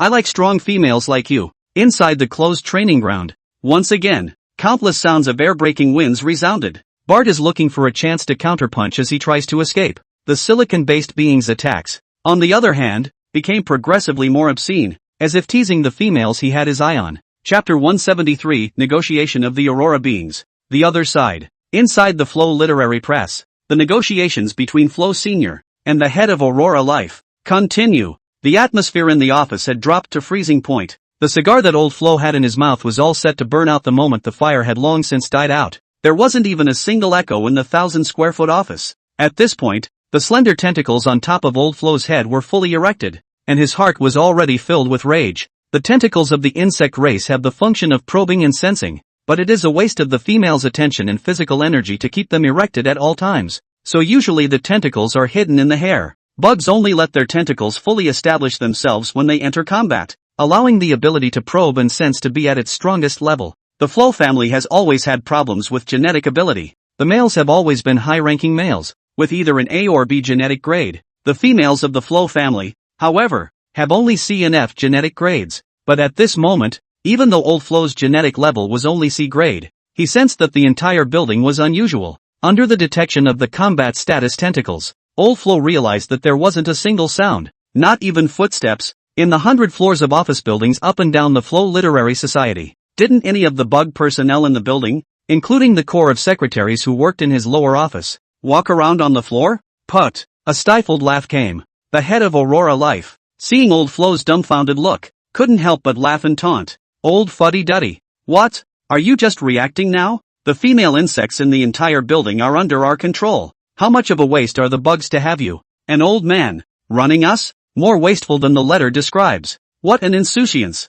The bugs can't even see us. So what ability do they have to detect our movements? The flailing attitude of the head of Aurora Life was a stark contrast to old Flo. After hearing these words, the old Flo's figure couldn't help but sway. The ashes of the cigarette fell on his straight suit pants, and in the next second, a black dense burnt scar appeared on his leg. The soot, like a big mountain, weighed him down. At this moment, old Flo finally admitted that it was he who had lost the bet. Old Flo took the bud with his right hand and slowly pressed it against the solid wood desk, crushing it, and after this action his whole figure seemed to hunch over with a hint of old age. A low voice accompanied the whimper, and Old Flo sighed. I lost the bet this time. The head of Aurora Life sneered. It's good to know. If you are obedient, I can still tolerate your continued contact with the outside world to stabilize the army outside. If you don't listen, you'll end up like those employees downstairs. The old man raised his head slightly and asked in a hard voice, when did your invasion begin? The head of Aurora Life said condescendingly, from the moment I first came to this office and sat down. The plan was in motion. Old Flo couldn't hold back any longer when he got to these words, and he stood up in agitation, and rebuked angrily. Why? We've been in constant contact for 1,500 years. Why do you have to treat us like this when you have just arrived at the bug? Is this 1,500 years of friendship all a lie? We agreed to face our problems together and solve them. We, the Flo family, in order to contact you, passed down the family motto for generations, lasting 1,500 years. Are you really doing right by our ancestors? The Flo family has been passed down for thousands of years, and all the members of the family live with fear and trepidation, fearing that the secret of collaborating with the enemy will be discovered. The days of walking on thin ice are something only they can understand. 1,500 years on, in the eyes of the Lord of the House of Flo, the Aurora beings were no longer mere images of alien races. In the eyes of the Flo family head, the Aurora beings had become one with the Flo family. They were the most solid partners, and this trust made the friendship last for 15 centuries. Old Flo's out-of-control expression made the head of Aurora Life once again laugh. You're not naive. You're stupid. Do you think that invading the bugs is just my idea? Ha ha ha. This is a common legacy, shared by my ancestors. Do you know how hard it is to find an intelligent race? Do you know how long it would take for an Aurora being to travel across the universe to get to the bug starfield without any technological enhancements? It takes 1,500 years. It's your contacts. It's the messages you continue to send that make us angrier and angrier. The more greedy. A race that has no form and exists only in consciousness is doomed to lose its home planet and drift through space with nothing to fall back on. But then again, they have minds and civilization, and they know they are a homeless, wandering race, doomed to drift through space. Just then, they received a contact signal drifting through the universe. They were curious at first, but as the exchange got deeper and deeper, the Aurora beings learned about the technology of the bugs, the culture of the bugs, and all the resources that the bugs enjoyed. When it was learned that the bugs occupied countless planets and that the bugs had laid claim to vast starfields, the Aurora beings were left with nothing but anger. Why? Why can't they have this? The malice of the Aurora beings swelled infinitely as the bugs told how pathetic their race was. And then, desire drove them, in a great migration that lasted 1,500 years, to the Aurora beings. The bugs were completely sick. Aurora Life is enjoying life in the universe, running along with the light emitted by the stars while the bugs are enjoying life. One of the contact comms sent out was an angry roar from the Aurora beings. On the couch, the head of Aurora Life, who was in charge of the negotiations, said in a tone filled with malice, the bug race has run out of gas. Why don't we keep your shells and make the Aurora Life easy to move around? Sometimes racial turnover between universes is like that. If you want resources and development, it's either you die or I live. The bug race has developed so far, so I'm sure it understands this, right? Like you said, it's hard for two races to give birth to offspring and create integration between them. So to fuse, there's only one way left: invasion, or assimilation. At this point, the head of Aurora Life paused and snorted. Well, that's all I've told you today, so take your time to digest it. Actually, I don't have to explain it to you so clearly. After all, knowing this, your life is at an end. At this point, Roderick and Han Ling, along with Marshal Luda, had arrived at the general interrogation room of the 3rd Protection Corps of the Capital Star. Gridlock-like interrogation rooms lined up in order, this side of the corridor, separated by a wrist-thick barrier fence. On the net of steel, there is the occasional pop sound of electricity touching dust, linking the high-voltage isolation net, firmly confining the prisoners inside. The group stood in front of the 3 interrogation rooms, peering through the barrier mesh at the 3 females sitting inside. The gazes of all 3 females were a bit dull, staring fixedly at the void in front of them, smiles appearing at the corners of their mouths. Marshal Luda explained. The first interrogation room was Sophis. The second and third interrogation rooms hold interrogators named Holmes and Watson. After the last male bug incident, Holmes and Watson left Planet C for a promotion. They were promoted to serve in the Inquisitorial Division of the capital planet. Unfortunately, their first interrogation after their promotion was met with something like this. It was also because I trusted them that I didn't question the interrogation skills of the 2 of them. The male bug incident, Han Ling had personally participated in, and had even met with the Your Highness, who compelled the male bugs. I have an impression of the two of them. Han Ling nodded and chatted with Marshal Luda a bit more about the specifics of the three females. After understanding clearly, Han Ling said cautiously, "You guys back up to the very back, away from me, and let me get a first look at how they're really doing right now." In fact, Han Ling was a bit weak inside at the moment, because, ever since he had landed on the capital planet, his mental power had begun to rapidly spread outward and began to investigate the activities of the Aurora beings. But strangely enough, he didn't find anything unusual. In the spiritual plane, there was absolutely no trace of the existence of Aurora beings. Han Ling was even more convinced of this when he saw Sophus, Holmes and Watson. Aurora beings didn't belong to creatures with high force value or high spiritual power. They should have another set of ability system they possessed. After analyzing and coming to this conclusion, Han Ling's entire body was numb, and now he could only harden his heart. After all, he had come. Han Ling closed his eyes and sank into the mental power realm.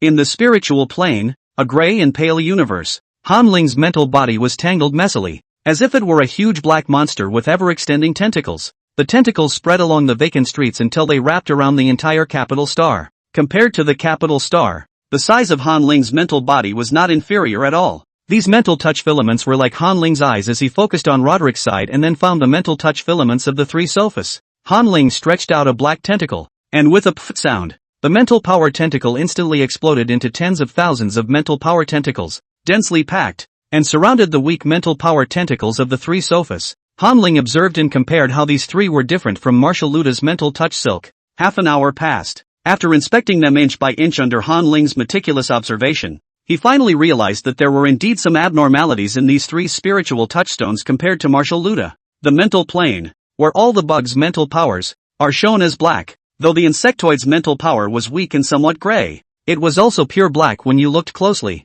but every now and then, a stream of light would flash through the mental touch wire of the three Sophus. Surprisingly, it kind of looks like polished obsidian. Chapter 174 Going to the Flow Literary Society Building. After confirming that the mental power of the three Sophies, indeed, was somewhat abnormal, Han Ling pondered a little and turned his mental touchstones to the side. Next to Han Ling was Roderick's spirituality. It was just that Roderick's mental touch silk, now, was completely wrapped up. Han Ling was afraid that something would happen to Roderick, so he used his spiritual touch silk, 3 layers inside and 3 layers outside, to wrap Roderick up tightly. At this point in the interrogation room, it was too crowded to make some things public. Han Ling could only endure the pain and take a tiny mental touch wire, cut it down, and then use this mental touch wire to touch Roderick and transmit the news he had gotten to him. "Roderick, it's me, Han Ling. Don't be too surprised. I'm linking you with a mental touch wire to talk to you." Thus, Roderick, who was guarding next to Han Ling outside with bated breath, froze as he pondered, "Why is there a voice in my head?" Han Ling smothered a laugh. "Right, just use your mind to communicate with me. I can, right now, understand what's going on in your head." Roderick marveled with some surprise. "Your Excellency, is it really you? But how come you never used this move before?" Hearing this, Han Ling said seriously, "Don't let anyone but me touch you with your mental powers, and run away if you come across them, because when two spiritual forces come into contact, the weaker party, whose spiritual force is easily injured, will turn into a cutie. It is only at my level of strength that I would give up one of my spiritual power touch filaments to speak with you." Roderick asked with a couple of confused hums. Then, "Your Excellency, you're fine now, aren't you? Will this mental tentacle that communicates with me disappear immediately?" "Yes, it will disappear, but don't worry about me, there's nothing wrong with myself. This mental touch wire, it's a drop in the bucket for me. Don't worry about it." "Roderick, and has His Excellency noticed anything unusual?" "There is." Han Ling repeated what he knew. "I have discovered that the abilities of the Aurora beings are not of mental power, nor of physical force. Rather, it is another kind of strange energy. I may not be able to fix what's on them right now, but the bugs that were contaminated by the Aurora beings, I can find them for him. If we want to get rid of the contamination completely, I'm afraid we'll need to do some more research on what kind of virus the Aurora beings are using to contaminate the bugs." Roderick nodded when he heard this. "Good. It's good to identify the infected. It's something. To work on a vaccine, all you need is enough samples of the virus. It's just that I'm afraid things are too tightly timed." After all, the two interrogators had only spent 6 hours with Sophus before they were completely contaminated. This rate of contamination is frightening. Based on this rate of spread, perhaps it would only take a month to contaminate the entire capital planet. Now that the Aurora beings have been in bugs for 2 weeks, we don't have much time left. It's too late to collect samples if you want results as soon as possible, and it might be more convenient to go directly to the parent strain of the virus and trace the virus back. Roderick was a blood contributor himself, and after all those years in the lab, he'd seen a pig run before he'd eaten one. He still knows a lot about some of the research methods on the experiment. Hearing Roderick's words, Han Ling paused and said, "Let's go to the Aurora beings ourselves then." I didn't help much this time, but I'm sure of one thing. That's my psychic power that protects you from the Aurora beings. Your mental power, now completely wrapped up in me, is airtight. No Aurora being can come near you. That I can guarantee. Roderick laughed. Yes, if there's a guarantee, then we'll make the trip ourselves. The two of them, Han Ling and Roderick, negotiated a decision after half a day of muttering in the mental plane. Capture an Aurora being first, then go straight to sample research of the virus and experimental analysis of the virus. Having made his decision, Han Ling exited the mental plane and opened his eyes to wake up. The moment he opened his eyes, all the females present looked at him with eager anticipation in their gazes. How's it going, Han? Han Ling? Looking at the crowd's expectant eyes, Han Ling sweated. At the moment I don't have a way to completely solve Aurora life, but I do have a way to find out what it is. Their state of mental power was different from that of a normal bug race. A little identification will bring out all the infected females and may allow us to cut our losses. Speaking here, Han Ling paused for a moment, looked at Marshal Luda, and asked, "Roderick and I, now, are going to take a trip out to look for signs of Aurora life. Where you are, do you have a reliable Aurora life trail? We need to find the mother strain of the virus to take back to the lab for study. If it's a virus, there must be a source of infection. As soon as the research is done, the problems on these females will be solved." Han Ling's words were justified, and the females who had already shown disappointment lit up some hope in their eyes after hearing this. Ruda, the marshal of the 3rd Protection Corps, nodded and said, "Yes, there is. At the moment, one of the Aurora beings we know of, with an exact location, is the person in charge of our liaison with Aurora life. The person in charge of the contact between the two parties was at this time confined in one place. The location they were in was called the Flow Literary Press Building. The entire Flow Literary Publishing House was completely sealed off the moment the Aurora beings entered. We were afraid that the Aurora beings would cause something to happen, so before they entered, we used the space sharpener to set up that area. Once, in the face of killing, the insectoids were gifted with spatial blades that cut through space with great speed, creating tiny spatial cracks. This kind of rift makes the interstellar alien beasts at the back of the universe retreat when they encounter it. Because of the space sharpshooter, it can kill any creature, regardless of race, and it can also absorb all light. When Han Ling heard this, a strange look appeared on his face. Flow Literary Press? Flow Literary Press. He's familiar with it. Wasn't it his nemesis who teased him earlier? Whether it was Burnt Hill Flow, or Matthew Flow, he had already met. The only one he hadn't seen was Old Flow, and he had already been on the light brain, and navigated it. Old Flow was not a good person, and Han Ling gave his assessment stupid, visionless, and short-sighted. Old Flow was far worse than his two smart nephews. Nowadays, he really wanted to see just how Old Flow received the Aurora beings. Roderick nodded as he listened to Marshal Ruda. In that case, there's no time to lose, so let's go immediately. Go and meet that Aurora life head and find out what kind of attitude they have. What is going to be done? We'll also need to trouble Marshal Luda to come with us, and perhaps need you to unlock the space sharpshooter. Marshal Luda said with a nod. No problem. Let's go. So the line came and went in a hurry. They didn't look at Sophus 3 again and just turned around and left the interrogation room. Marshal Luda, of the 3rd Protective Corps, drove the cruiser to open the way. Head to Capital Star Central City, the center of commerce and trade, the Flow Literary Press Building. Before approaching the Flow Literary Society Publishing House, Han Ling, based on the map, had long ago put his mental power tentacles and took the lead in probing out. He saw the entire scene inside the Flow Literary Agency building. Inside the 100-story building, each thin, weak psychic tentacle represented a female insect, and all of those thin, weak tentacles of mental energy shone with a strange light. No one in the entire building was spared. They were all infected. Han Ling took this matter and told Roderick about it. When we get to the Flow Literary Society building, we'll go straight to the top floor. Roderick asked with some curiosity as he furrowed his brow. What's the matter? Go straight to the top. Is the topmost floor where they gather? Han Ling nodded. Yes, that's right. This space sharpshooter. It does limit the range of movement of the Aurora beings. All of them are inside the building, gathered on the top floor, where the sounds of conversation are coming from. Hearing this, Roderick became even more curious and asked, Your Excellency recognizes them by their voices? Then do they have spiritual power? Don't all creatures have the presence of spiritual power? Han Ling shook his head. I don't see their mental powers, perhaps because they have no physical body, no brain, no cerebral nerves to connect to the mental plane, and they make sounds, just by making the air vibrate.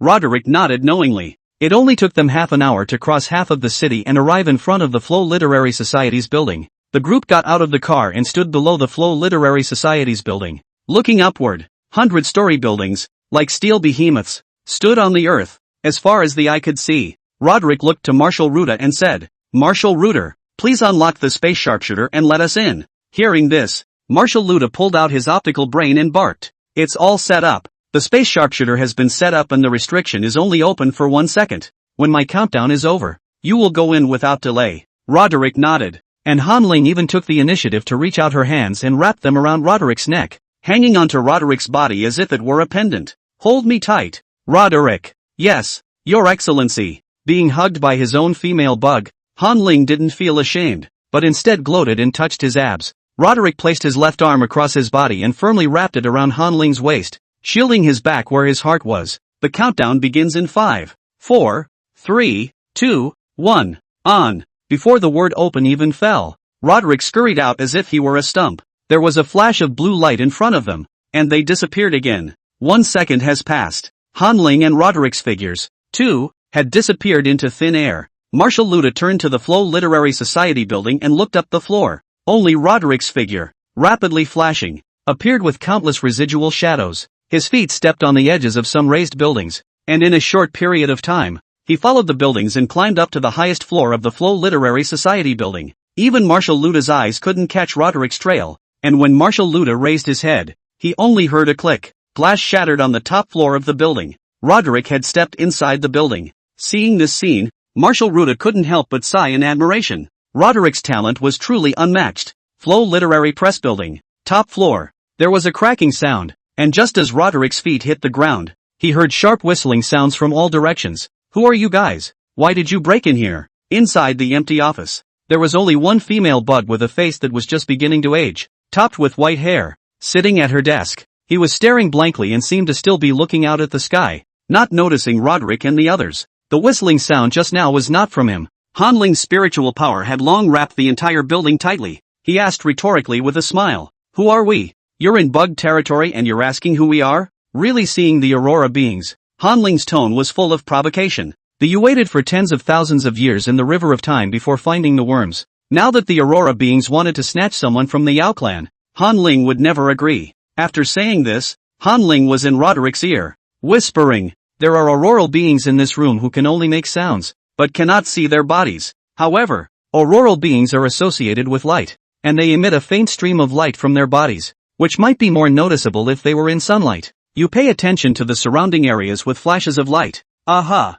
Roderick said with a slight nod. Looking ahead, we are the Bug Army female. We are on the capital star. We have discovered bugs contaminated by Aurora life and have come to claim our rights. Asking for a claim? The Aurora being sneered. Let's find our figure first. Roderick smiled faintly when he heard this. We don't need to find you guys. You've heard of the space sharpshooter, haven't you? If you refuse to communicate, we will unleash the space sharp edge to cut the entire capital planet into tiny bits of interstellar dust. The bugs have countless planets, countless stable stars. Any A-class planet can be reappointed as a capital star. And what about you guys? Maybe it'll go away with the space sharpshooter. Who the hell are you? The Aurora being asked suspiciously. The expression space sharpshooter was something he had never heard from the old Flow's mouth before, but it did sound a bit intimidating. Han Ling wrapped his arms around Roderick, hanging on to him firmly, and twisted his head to sneer. Although he looked very ungraceful, Han Ling said in a fox-like manner, Humph, who is he? He's the #1 powerhouse of the star bugs.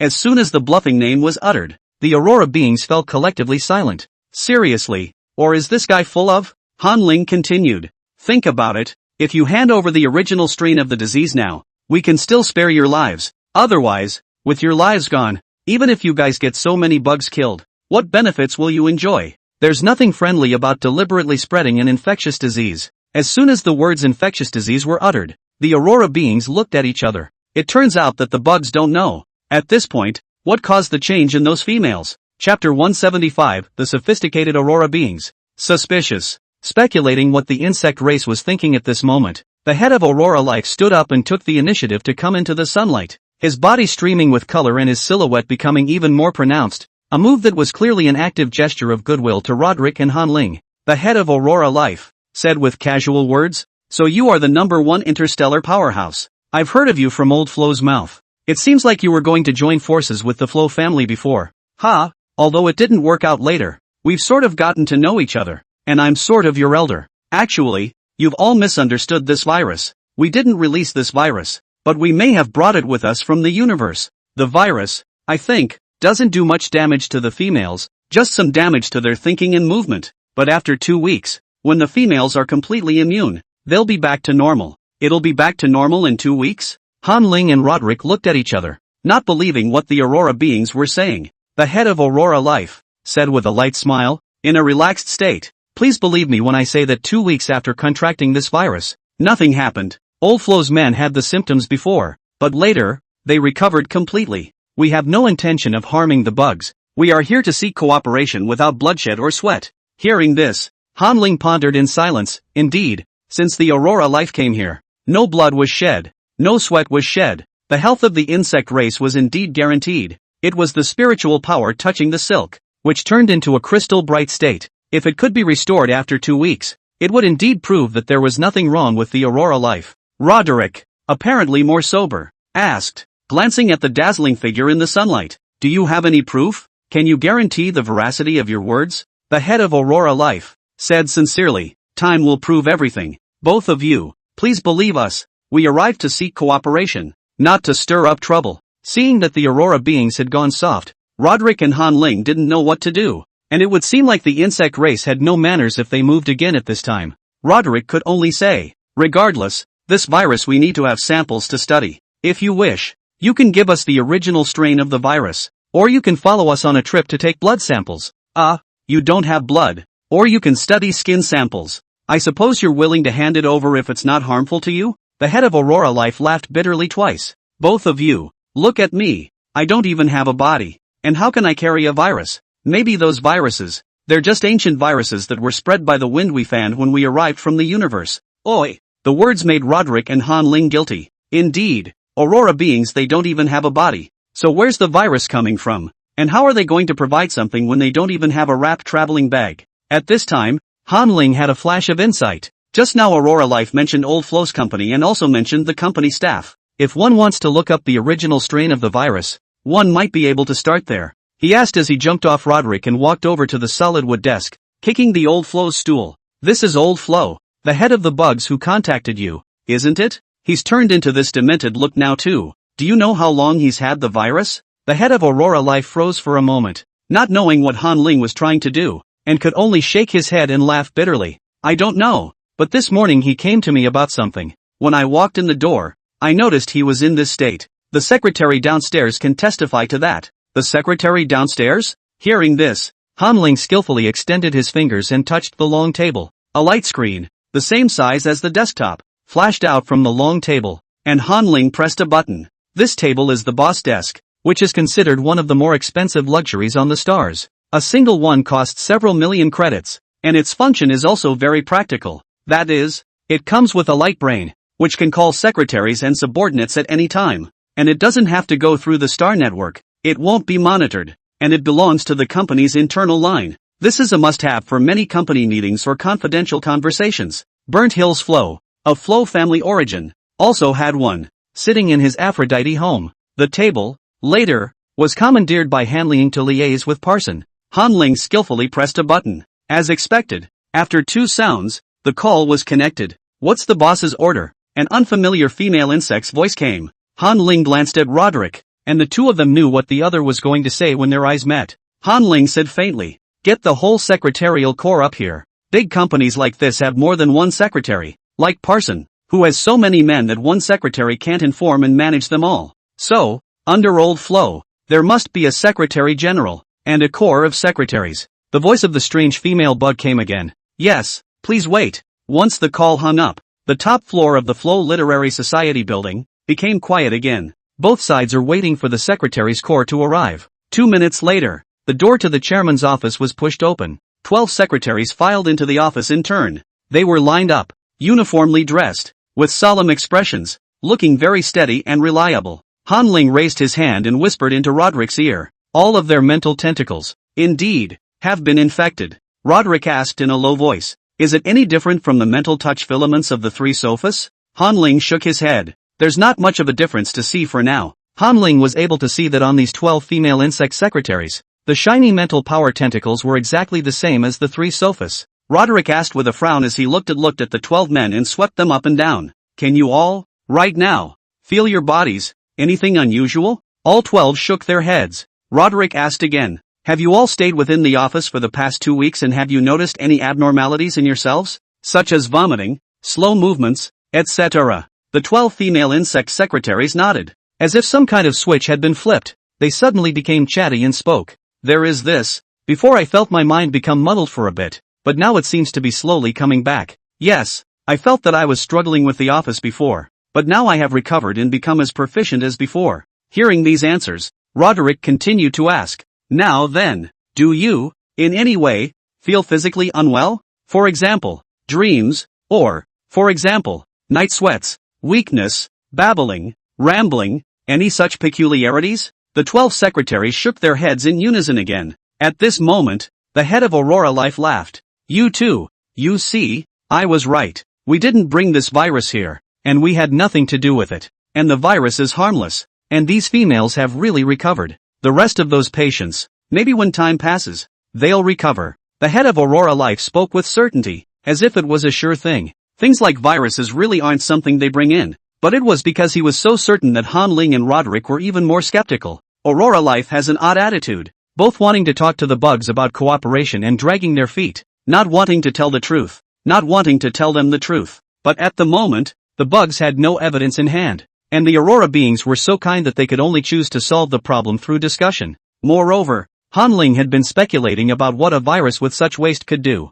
What purpose could it serve? Was it just to make the mental touch filaments bright and shiny? It's really confusing. Han Ling felt that he couldn't listen to the Aurora being's side of the story. Fortunately, he still had his own intelligence network to gather news. Han Ling's own intelligence network came from the bounty issued by Parson. And with the temptation of a high bounty, he thought that by waiting until this evening, he would be able to harvest the first batch of feedback. Thus, Han Ling looked at the head of Aurora Life and said, since Aurora Life still wants to cooperate, then our cooperation continues. Old Flo has more than enough on his mind right now, so why don't the two of us take care of liaising with you? The head of Aurora Life, thinking he had muddled through, said in a hurry, fine, let's continue our cooperation. But Your Excellency, since we've already cooperated, then the space sharp edge you're talking about should be able to be withdrawn, right? I'm very afraid of being injured by mistake. Roderick nodded. It can be. In a moment, we will take these 12 secretaries away, and after an experimental test,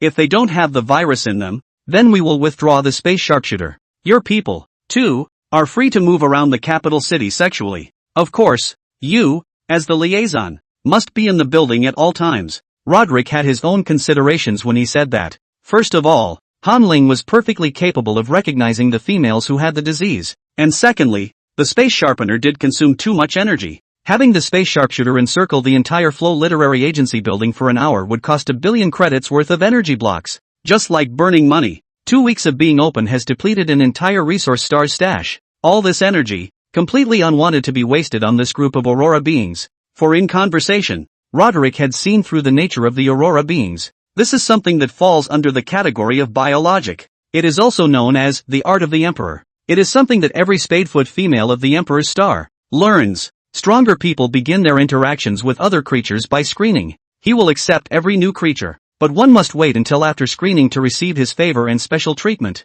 The strong man will screen out races that are as strong as he is, and then talk as equals, and the weak are left to pick and choose from the start. Simply put, the strong man, because he is fearless, will ingest without comment and then sift out because nothing is a threat to him. And the weaker ones will be prioritized for a screening and then contact, because the weaker man has weaknesses, and there is no way for him to make it all the way through this interaction. His interactions, therefore, will be skewed in favor of the weaker man. In the head of Aurora Life, Roderick saw no traits of a strong man. The characteristics of an Aurora being fit the definition of a weakling perfectly. So in Roderick's mind, the Aurora beings were a threat to them, but not a big threat anymore. After talking with the Aurora beings, Han Ling and Roderick, then used their light brain and contacted Marshal Ruda of the 3rd Protection Corps. They wanted Marshal Ruda to take the 12 secretaries away, and then put the space sharpshooter away for a while. Han Ling and Roderick, on the other hand, would continue to sit at the Flow Literary Society and watch over Aurora life. Marshal Ruda asked with some hesitation, sending a message. Would it be too risky to withdraw the space sharpshooter? We don't have the means to capture the Aurora beings at the moment. Roderick explained. It doesn't matter. Han Ling just used his spiritual power to touch silk and wrap the entire Flow Literary Society building. All wrapped up. Although the Aurora beings didn't have mental power, this spatial lock was still effective. If there were Aurora beings coming in and out of the building, crossing Han Ling's mental touch wire, he would be able to sense it. Marshal Ruda replied, alright, then you guys take care of yourselves. Tonight, is the capture of the 3rd Protection Corps in cooperation with Ling Tian Corporation going to continue to unfold? Roderick inquired about Han Ling, and then said, continue to unfold and focus on the changes in the diseased females. Aurora Life says that the virus is not a threat, and that the symptoms of getting the disease will disappear after 2 weeks, which is news to be verified. After exchanging words with Marshal Ruda, Roderick turned off his light brain and addressed the 12 secretaries in front of him.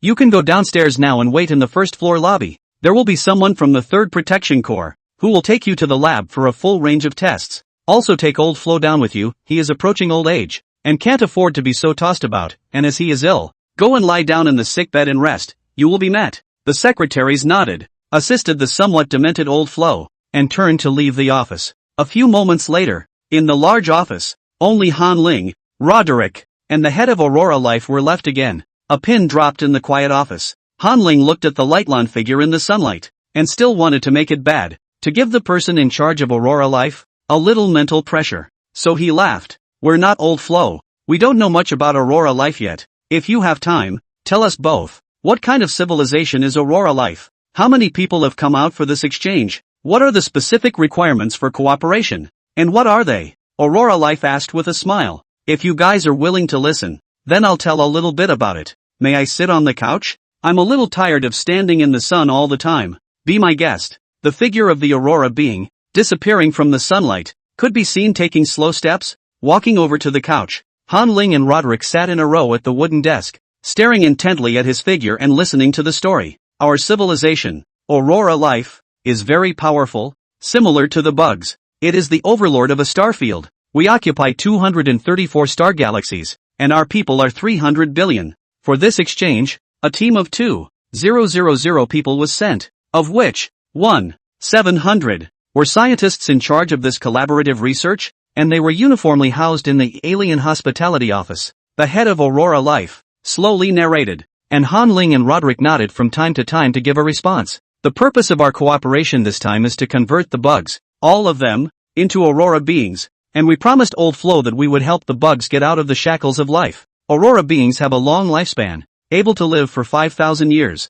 10 times higher than the lifespan of the bug race, 10 times higher than the bug race. Hearing this, Han Ling clenched his jaw and said, in that case, it seems that the Aurora beings are indeed very powerful. Whether it's their status or the size of their starfield, they are only slightly inferior to the bug race, and their lifespan is still long. Aurora Life laughed. That's right, our greatest king's dying wish was to be able to help his friend, Old Flo. Our entire team, 1,500 years ago, set out from the starfield, and it's really hard to reach the bugs just now, but long live friendship, so we both appreciate each other even more when we interact. Chapter 176, War Legion Present. 4th War Legion, Lord Midnight. Aurora Life's words are so beautifully said. A friendship that has lasted 1,500 years is truly touching. When Han Ling and Roderick heard this, they both rubbed their noses and averted their gazes in some embarrassment. Their earlier questioning seemed so rude at this moment. However, there was no way they could easily believe what the Aurora being said. The process that needs to be followed still needs to be followed. To lighten the mood, Roderick chuckled. The bug race will not treat their friends poorly, and when we see the Aurora beings at this Tech City conference, we will definitely thank them in person. If the Aurora race has any resources they need, just say so and we will bring them along. When he didn't hear a reply from Aurora Life for a long time, Han Ling thought he hadn't heard him and explained. It has been 1,500 years since you left the Aurora Life starfield, so you probably don't know the news yet. Recently, the Science and Technology City has released a message to reopen it, and in a short while, all the existing creatures of higher civilizations will gather within the Science and Technology City, and when that time comes, We'll be sure to personally thank the Aurora Life Starfield. Hearing this, the head of Aurora Life continued to be silent, as if he didn't know how to answer. Oh, I almost forgot about this. Han Ling slapped his hands together and sighed as an afterthought. Ordinary people shouldn't know about the existence of Tech City either. I haven't heard about it before. Is this the first time you've heard about Tech City too? Facing Han Ling's gaze, the head of Aurora Life could only reply with a stiff upper lip. Yeah, this is the first time I've heard of Tech City. Inside the office, it was so quiet that even the sound of fingers rubbing against the desktop could be heard. In such a situation, facing Han Ling and Roderick's questions, the head of Aurora Life had no way to escape and could not retreat, so he could only answer seriously. Though the more you say, the more wrong you are, but Aurora Life has been telling lies for 500 years and has managed to fool even itself. Using the bugs as a reference archetype, they connect lie after lie, weaving a web that drips with water. And in this description, the Aurora beings are the powerful interstellar race. After forcing the head of Aurora Life to go over and over what he could say twice, Han Ling and Roderick finally let him go. By this time it was getting late. Han Ling glanced at the time, and it was time for Parson to report back. So Han Ling laughed. Well, that's enough chit-chat for today. We have some work to do, so be my guest. Hearing this, the Aurora beings let out a breath of relief, then stopped speaking. Before, his contact communication had been with Old Flo, and he had never felt such a strong oppression. At his desk, Han Ling opened his optical brain and, on the corporate office software, contacted Parson. How's the reporting going today? Did you get the report? Parson didn't take long to reply. Things are going very well. There are more people reporting than we even imagined. And I'm concerned that the arrests will cause the 3rd Protection Corps to be understaffed. Han Ling's eyebrows jumped when he saw this message. No way. Could it be that our entire Ling Tian Group's employees have been hit? Parson sent a crying emoji in reply. No boss. It's because I've added an additional bounty on reports myself. It's for residents of the entire capital planet. Everyone can participate, so the number of reports is higher. I have drawn 3 secretaries to specialize in tallying information reported outside the company. 1 for campus reports, 1 for social reports, and 1 for family reports. So we're getting a lot of tip-offs. It may be necessary to have the 3rd Protection Corps ready with enough manpower to do so. I'm still accepting the exact list of people and addresses, so I'll send it to you in another half hour. When Han Ling saw the reply, he hurriedly took the chat between the two and gave Roderick a look. Roderick thought for a moment and lowered his voice. I'll make the arrangements over there. Don't worry, the manpower is absolutely sufficient. Because of Han Ling, the unreliable boss, completely decentralized in the management of the company. So after just 1 year, Parson grew extremely fast, managing the company, but also in style, and doing things in a well-organized and very reliable. When corporate efficiency is combined with official outreach, the arrests are bound to be made quickly tonight. Half an hour later, Han Ling received a long list. The tally list, according to Parson, has been deleted for those who have been double reported. So on the list, there are just over 230,000 females left. The capital star has a resident population of 300 million people, plus the mobile population,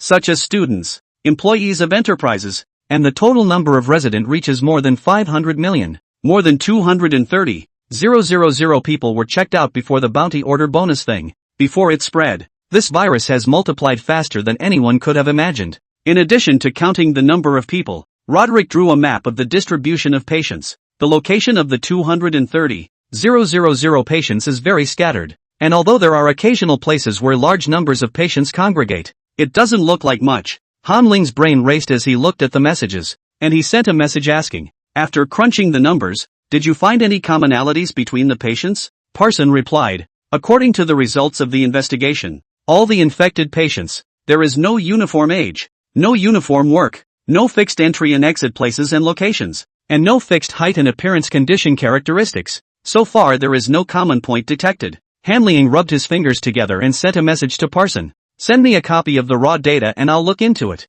Everything can lie, but data never does. Han Ling felt that these patients must have something in common, because viruses don't arise out of thin air. They must have some common intersections or similarities, and if they don't, it just means that the clues haven't been discovered yet. When a copy of the raw data came in, Han Ling opened the file and his brain raced as he quickly skimmed through it. Each patient's information was imprinted in Han Ling's powerful spiritual force after reading it only once. 5 minutes later, Han Ling, who had browsed through any of the 5,000 patient profiles, sucked in a breath of cold air. Han Ling said to Parson in a hurry, you have missed one piece of data. These patients, they all have one thing in common. That is, their per capita income level. All of them are above average. It's in the high income group, including those students, and they're all in the category of being from wealthy families or having assets. Roderick, who had been watching from the sidelines, froze after seeing the message, with a slight confusion in his eyes. What kind of virus is this? It's incredible that the onset of infection is based on personal property. Did the virus also evolve a brain that thinks and knows that wealth has an exchange value? This is of course impossible, unless the virus was intentionally spread by intelligent beings. Roderick and Han Ling glanced at each other, and it was clear that the two had come to the same conclusion. Han Ling was silent, sending the file to Roderick. Roderick pursed his lips and sent a message to the Marshal of the 3rd Protection Corps. Ruda, along with forwarding the file. Marshal Ruda, here is the list of patients. Try to isolate all of them. Tonight, in the event of any abnormalities, call in the cutting-edge laboratory experimentalists and conduct tests. Copy that. Immediately after that, countless military females were fully loaded and ready for battle at the headquarters of the 3rd Protection Corps on the capital star. The night's arrests began silently. At the same moment, Marshal Ruda sent an encrypted message from his mastermind. Roderick informs, the capital star capture operation has begun. Lacking manpower, deploying the 4 legions to help. Something strange is going on with Aurora Life. Cooperation will be renegotiated. Received. Received. Received.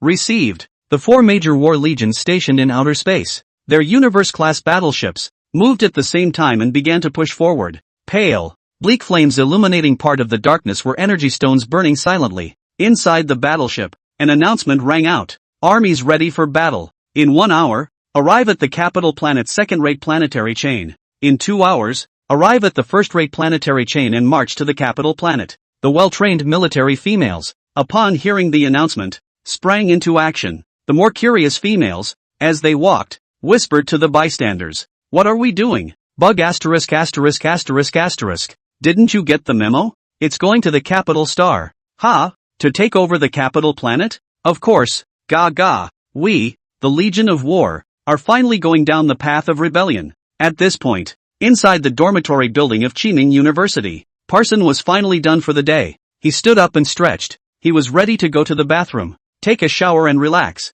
However, just then, he suddenly saw that the boss, Han Ling, had sent him a message.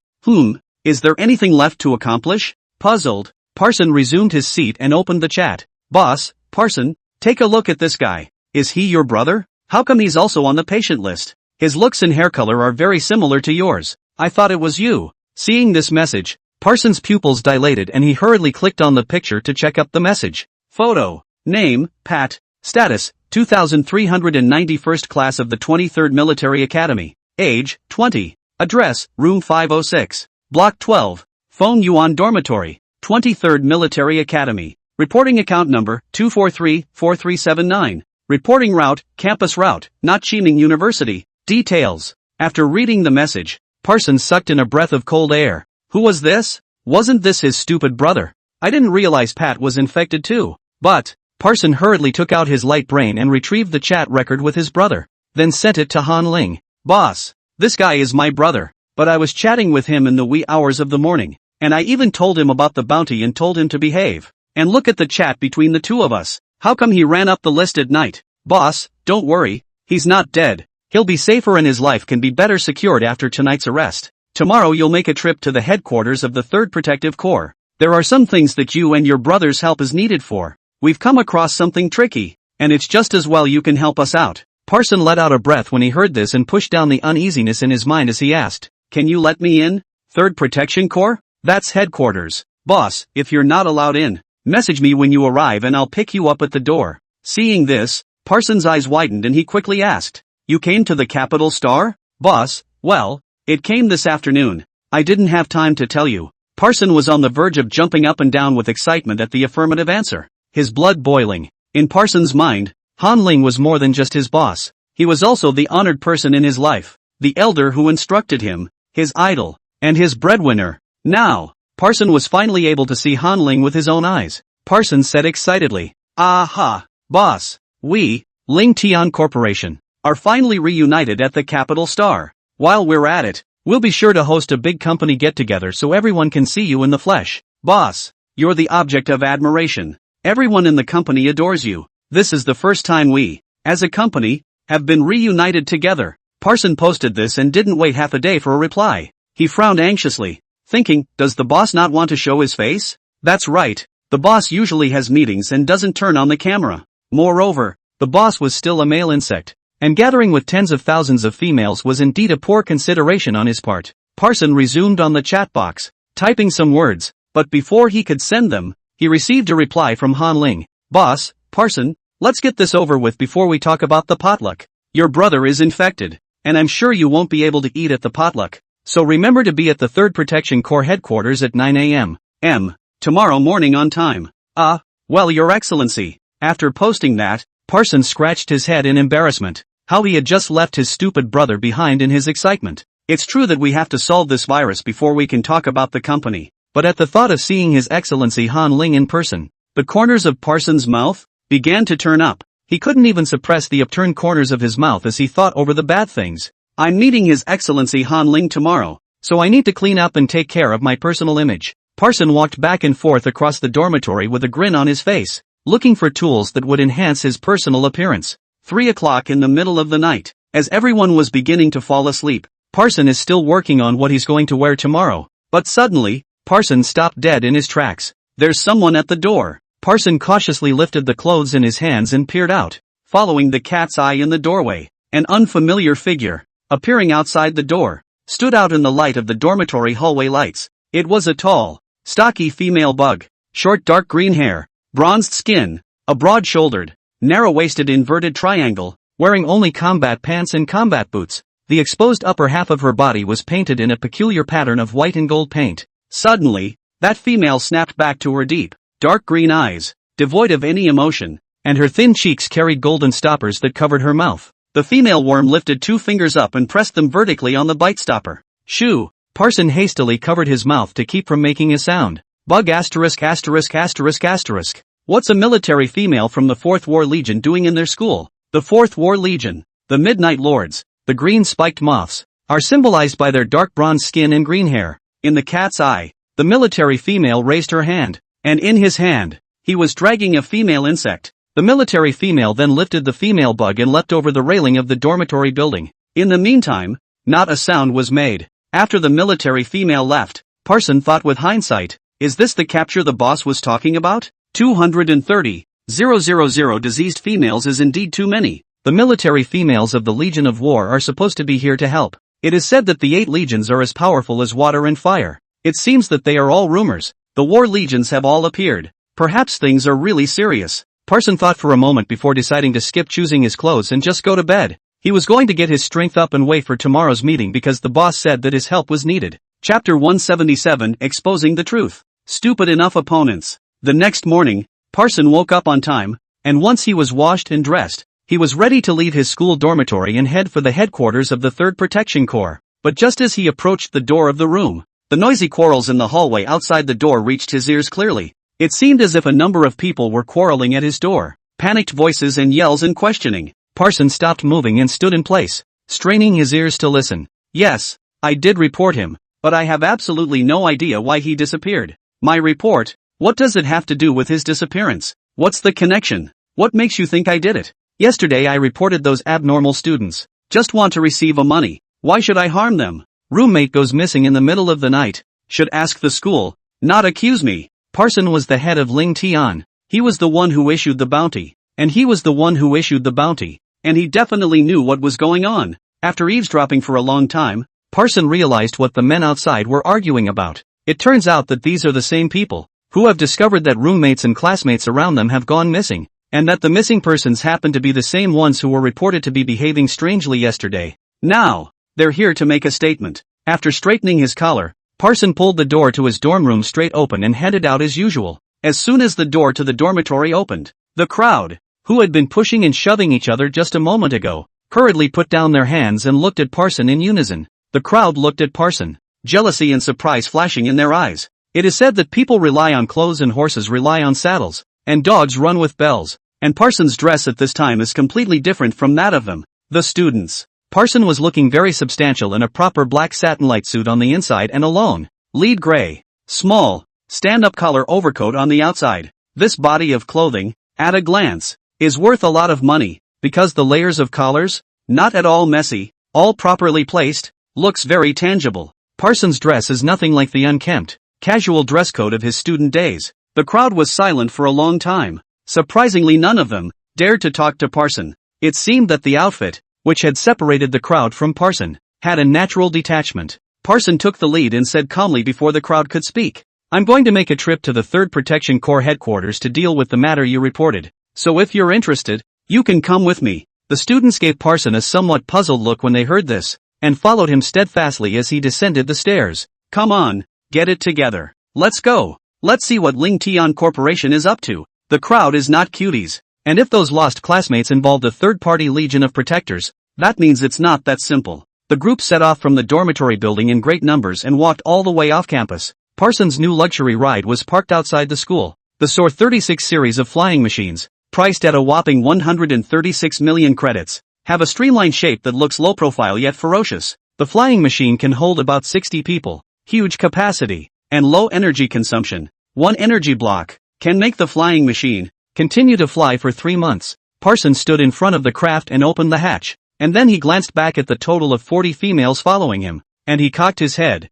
"Come on in, guys." The students followed Parson all the way up to board the craft. They looked at the luxurious interior of the flying machine, their eyes filled with marvel and envy. Too good at enjoying themselves. Such a flying machine, not only convenient, but also a pleasure. Inside the craft was a huge circular soft couch, and no matter where they sat, there were lockers to the left and right, with liquor and food, and small technological artifacts they'd never seen before on top of them. The students had the excitement of boarding the flying machine in their hearts, and a faint sense of loss. The same are all out of a school. How come Parson was so lucky, catching up with the good times, and suddenly took off? If only it was them that took off. After Parson boarded the craft, he didn't have time to pay attention to the students, but instead nervously prepared what he was going to say to Han Ling in a moment. The speed of the craft was fast, and after only an hour, they had traveled from the vicinity of the University City to the edge of the central city, at the headquarters of the 3rd Protection Corps. When the craft landed,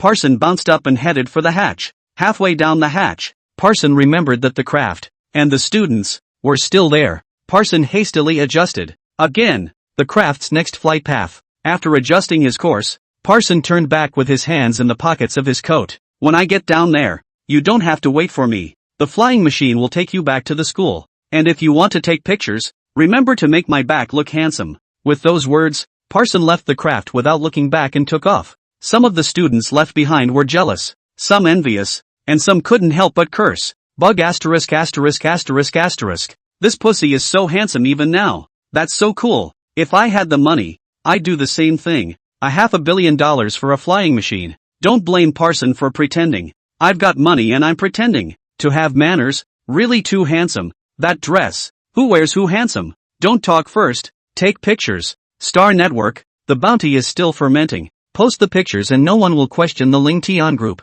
Parsons' union with the 3rd Legion was, in the opinion of the crowd, because there were some things that the 3rd Protective Legion was not comfortable stepping in on. So a pair of white gloves were brought in to do the work for them. These gloves, the Ling Tian group. A student muttered after taking a picture and posting it on the Capital Stars Astronet. "I told you why the reward money was so high. Maybe things are really serious on Capital Star." It was fine if they didn't mention the bounty, but when they did, all the students in the room became anxious. "Quickly, go back quickly. Don't stay here. We have to keep arresting people." With a bounty to be had just for reporting, the students were like chicken blood trying to get their bounty credits fast. Now with the reassurance of the 3rd Protective Legion, they had no worries when it came to reporting. So Parson had just made it to the door of the 3rd Protection Corps headquarters when he saw the craft behind him, already taking off and leaving. The speed of that flight was twice as fast as when it came. Parson craned his head and walked forward some distance more, finally reaching the headquarters of the 3rd Protection Corps. At the entrance of the headquarters of the 3rd Protection Corps,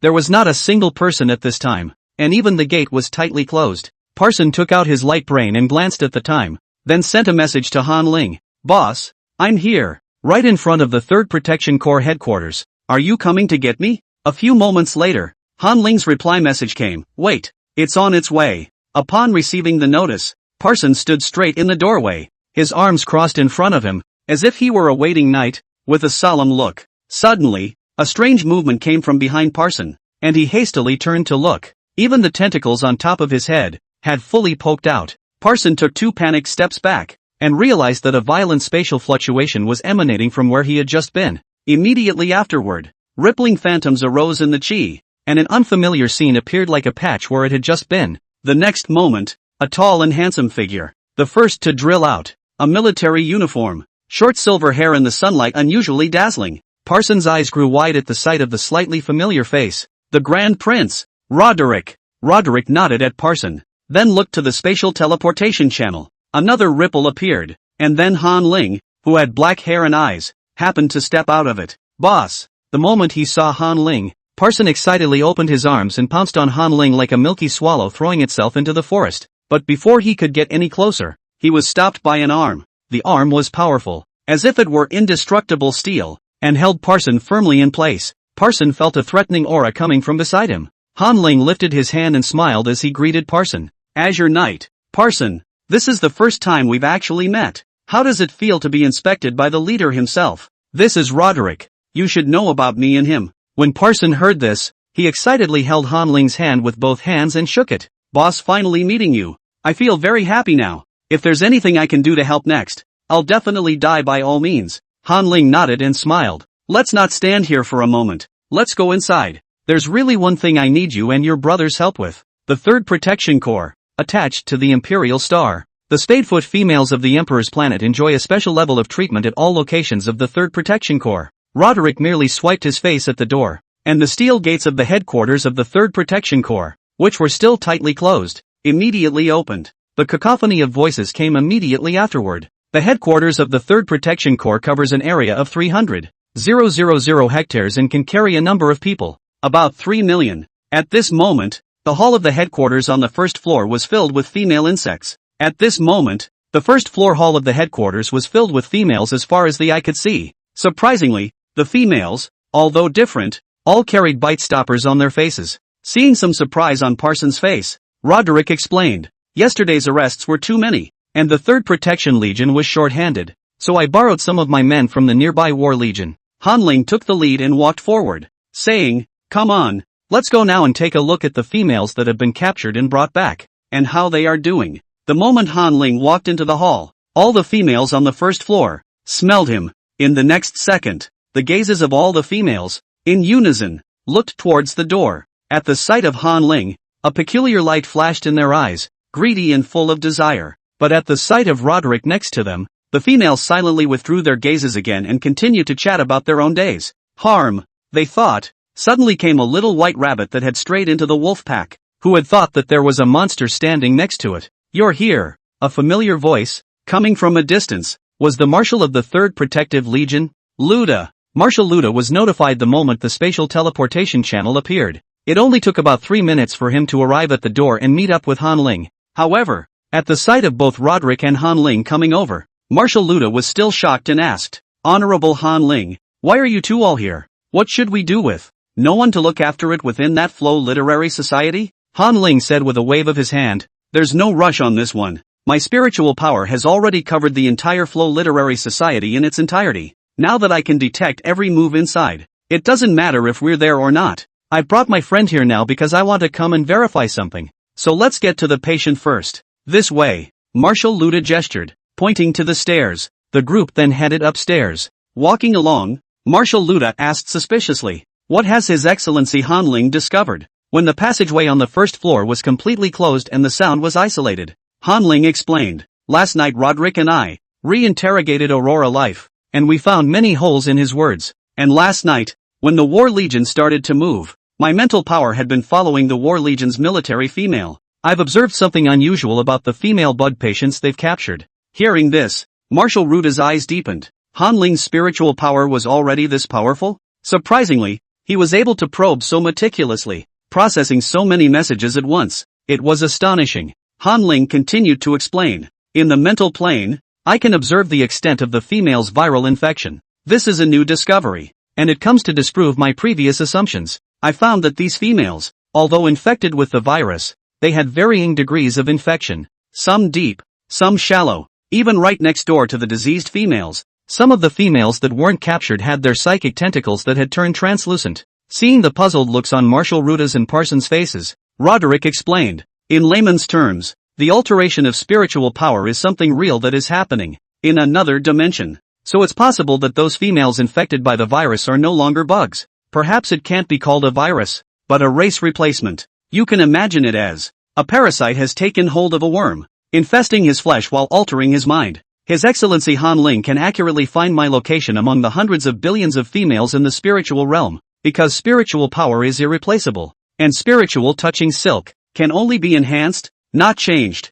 If the mental touchstones change, it means he is no longer him. Hearing this for the first time, Marshal Luda looked at Han Ling in shock and asked, "Then why did you say it was a virus?" Han Ling shrugged and laughed. "Bugs all have no mental power. There is no way to explain to you, only to use a name to cover it up first. Virus, isn't that a good excuse? Crooked mouth and slurred speech are medically specialized, and only when their opponents are stupid enough will they drop their full guard. I made up a virus and the head of Aurora Life went along with it. He needs to keep rounding up lies to hide the truth." Chapter 178, Going to the Cutting-Edge Laboratory. Lies, not so well told, are not so easily pierced except when they are mixed with truth. Half-truths and half-falsehoods. Han Ling grunted and said, "We played along with him for so long yesterday, and he only said a total of 3 truthful words. In the first sentence, after 2 weeks, the females will be back to normal, because 2 weeks is a significant point in time, when the Aurora beings will, by then, have completed their encroachment.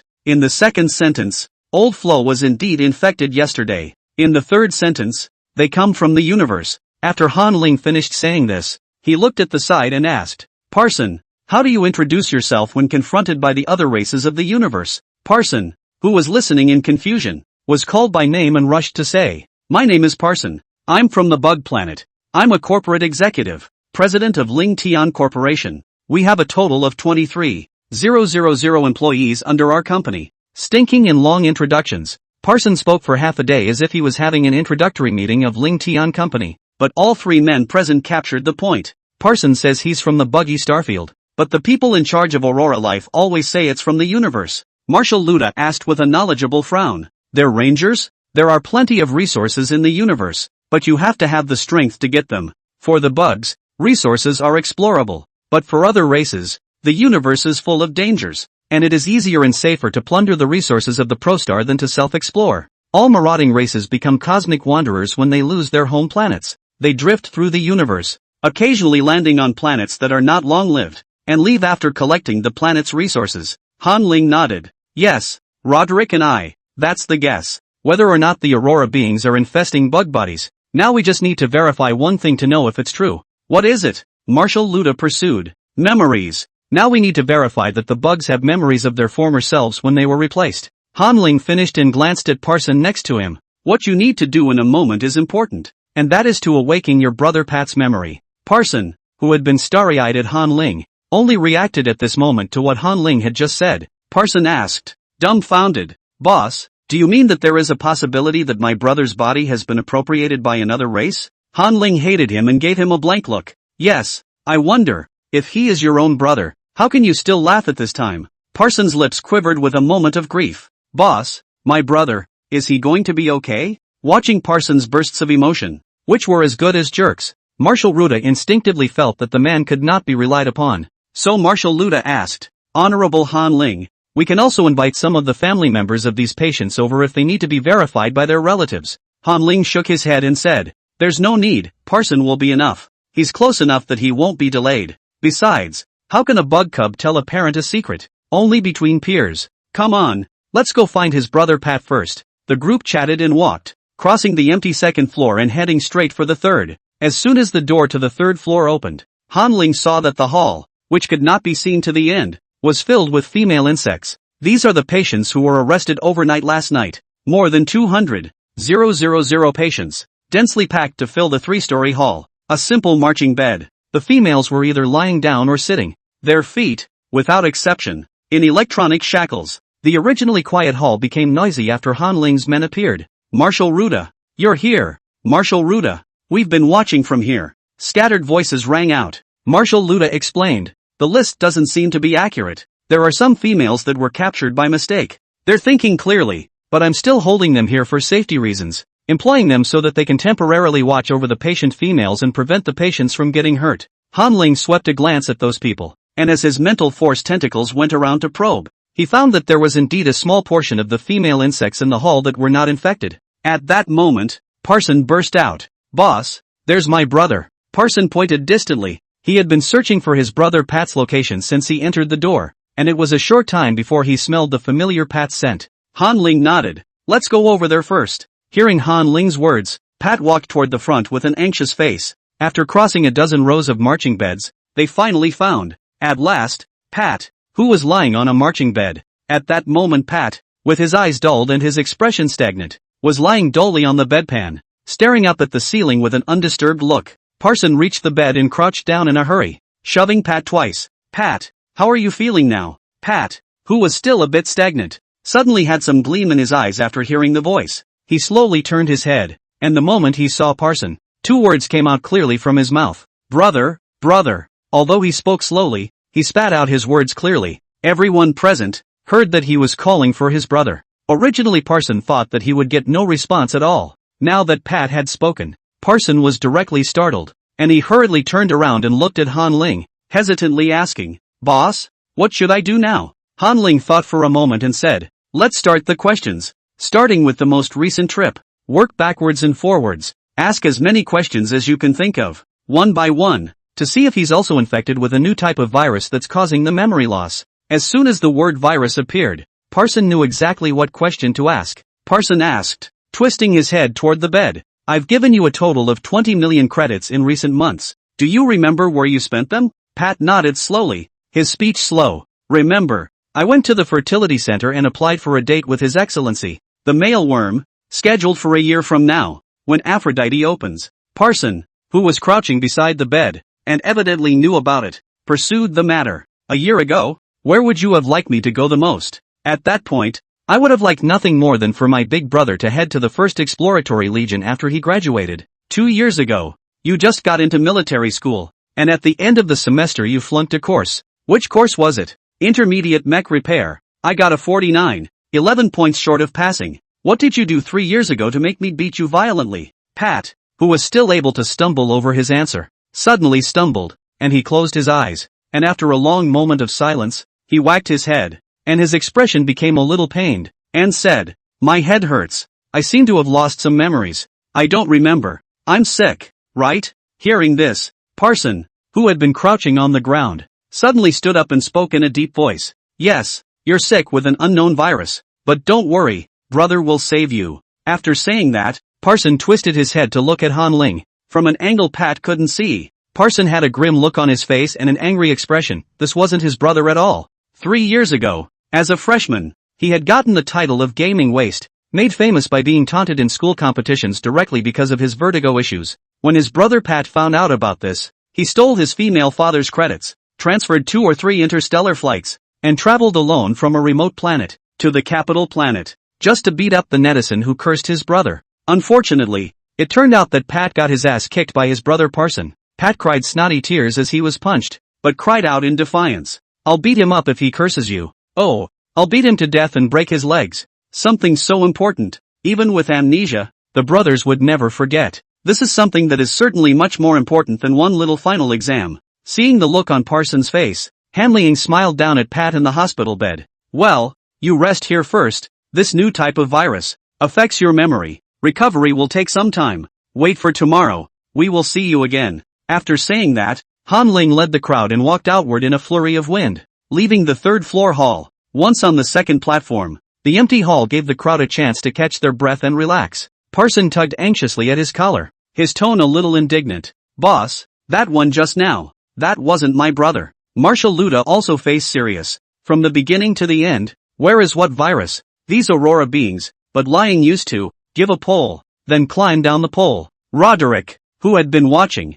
spoke up. By now Marshal Luda should know that this is not a virus, but a parasite. The Aurora life parasitizes the bugs and slowly grasps all of the female's memories as time goes on. If you still don't believe me, I have, here, one more piece of evidence to prove it. According to Ling Tian's investigation, it was learned that all of these infested females are in the middle to high income group, not according to genetic class, but according to personal income, which indicates that Aurora life is actively screening its prey. Marshal Ruda nodded. "Now I believe it. And although I can't see the changes in the spiritual realm, I believe what you guys are saying. But now, how are we going to solve the problem? Those parasitized females, can they still recover? Roderick mused. To find a solution, you still need to go to the cutting-edge lab and ask the experimenters there. For now, we still can't capture the entity of Aurora life. Spirit stripping in the spiritual plane can only be done by His Excellency Han Ling, but it can be very risky. Once His Excellency Han Ling operated improperly, the female insect would be mentally destroyed,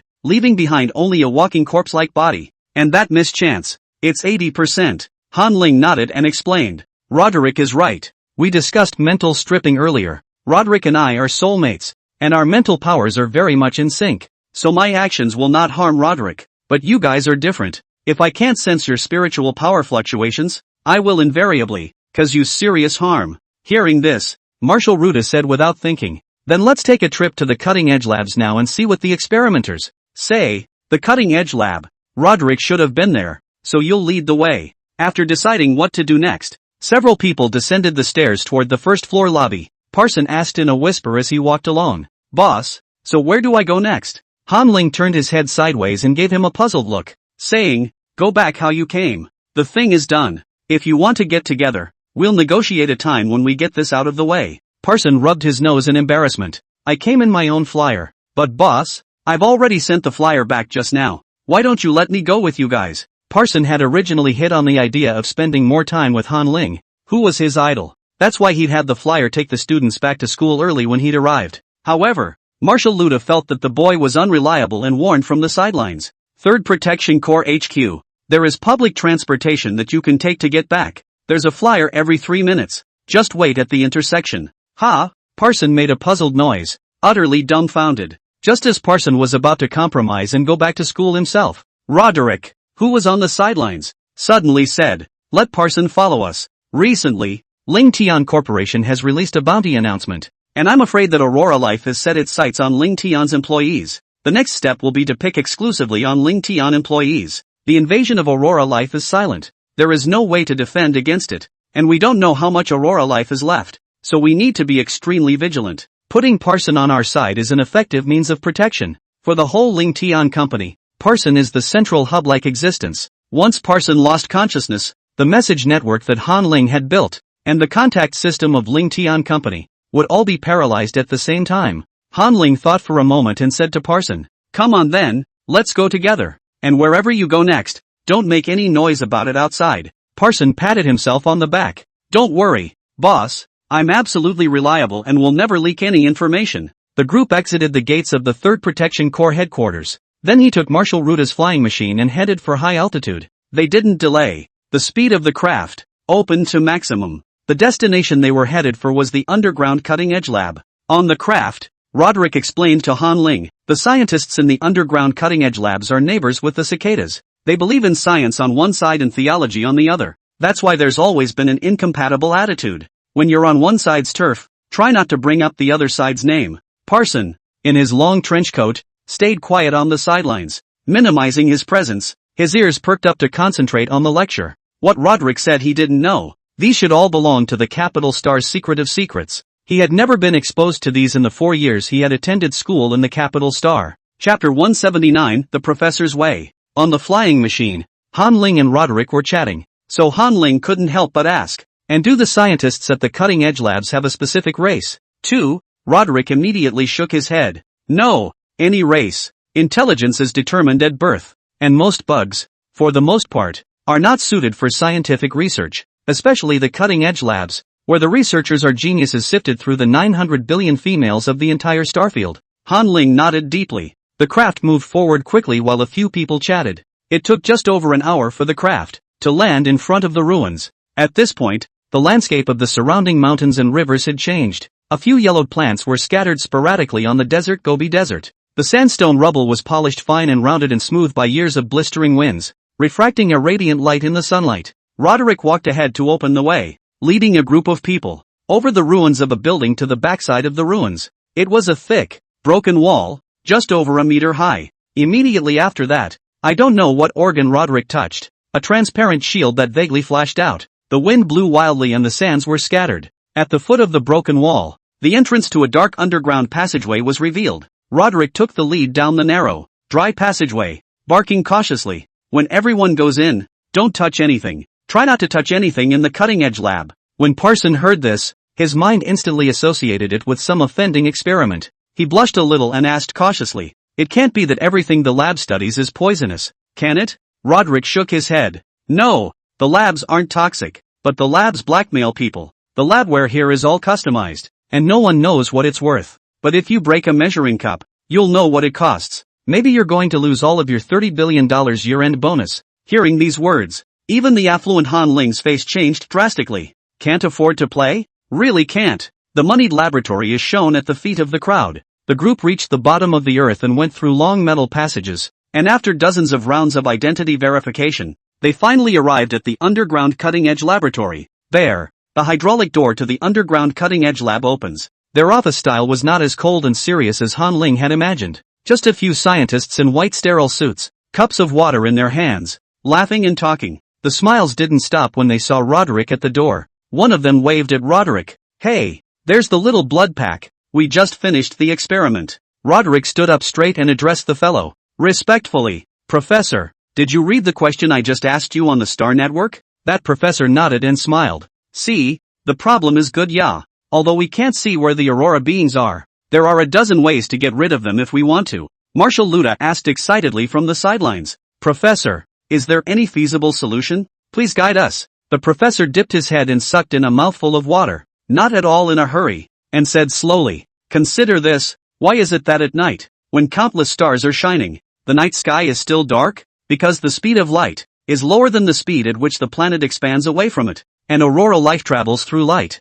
As long as the females are traveling beyond the speed of light to the speed of the expanding universe, won't that get rid of those aurora beings?" After saying this, the professor bobbed his head and laughed. How was it? Wasn't it simple? At Roderick's level of experimentation, he should have thought of that too. Roderick pursed his lips, not holding back, and pursued the question. "Professor, this is just a proposed hypothesis. Is there a specific experimental method? Like, how do you get those females to move? For example, beyond the speed of light?" The professor spread his hands, eyebrows lowered in innocence. "There are many large particle colliders and particle gas pedals are fine. It's just that the bugs seem to die after using these implements." Han Ling, who was listening to the side, gritted his teeth. What kind of old codger is this? If it wasn't for the fact that he was highly respected, he really wanted to hit him. Just then, the professor suddenly put down his glass of water and pointed at Han Ling and asked, "I remember your name is Han Ling, right? That passage. What's that passage called?" Han Ling, who was named, adjusted his grimace and nodded honestly. "Yes, it's the spatial teleportation channel that I used my spiritual power to construct." Hearing this, the professor became interested and took a few steps forward, coming face to face with Han Ling and communicating. "How did you construct the spatial teleportation channel? What method was used to dismember people into atoms and then put them back together intact?" Hearing this, Han Ling's cold sweat came down as he explained. "I didn't dismember people into atoms and molecules. Was using special means, mental power. Spirituality is on the other side of space and time, like dark matter on the dark side of the universe. I don't know how to put it." Han Ling was not an expert in the study of spiritual power, and when he encountered this question, he had no way of answering it, and could only become as demented as a demented person. ABA, saying repetitive words. The professor was scratching his head as he listened. After a long time, the professor was the first to interrupt Han Ling's demented speech and took the initiative. "Though I still haven't figured out what exactly you said, but I think you can help the parasites. Beyond the speed of light, you can use the spatial teleportation channel and get rid of them. Transmission speed, 2. I've studied your spatial teleportation channel, and the teleportation speed is below the speed of light, roughly 320 meters/second below the speed of light. Now, all that's needed is a booster to help the females gain acceleration, which will allow the females to rid themselves of the Aurora being's parasitism." Marshal Ruda was thrilled to hear that there was finally a solution. He couldn't resist putting his hand on the professor's shoulder and patting it as if praising his admiral. "Professor, what's the solution? You quickly help us design it." Click. Marshal Luda's words had just fallen. At the entrance of the laboratory, a crisp ringing sound rang out. "Something, it seems, is broken." Marshal Luda raised his hand incredulously, only to see, stuck in the professor's arm, a broken, slender, glass rod. The professor said with some reluctance,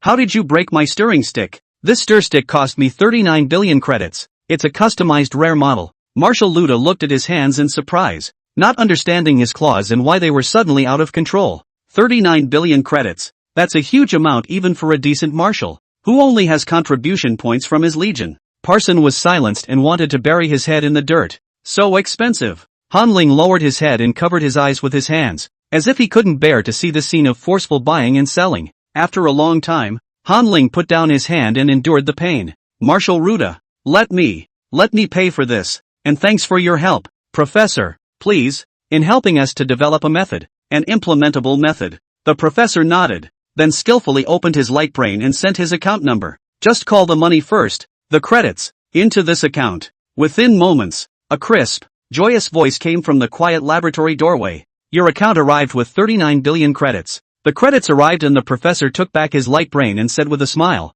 you guys wait here for a moment. I'll go back and calculate the exact figures. In a minute, maybe half an hour. 10 minutes would be fine, just to send you the method. The professor then turned around and went back to the lab table. As the professor wrote, the four men at the door gripped and flailed their limbs. Han Ling stared at Roderick with wide eyes, asking with his eyes silently, are we being punked? Roderick couldn't help it, and nodded fiercely, yes. Han Ling grimaced and covered his chest. No wonder the fellows, when they came, were so happy. Turns out it's possible to slaughter the big boys. Marshal Luda, who was next to him, said seriously to Han Ling after he went crazy, Honorable Han Ling, don't worry, we've all seen and remembered Ling Tian's contribution in this crisis. The words fell out of his mouth, and he heard the ambulatory professor, without lifting his head, remember to give us, Cutting Edge Labs, a credit as well. The 39 billion just now was just the compensation payment for the stirring rod, the method I wrote to expel the Aurora beings, but the Cutting Edge Laboratory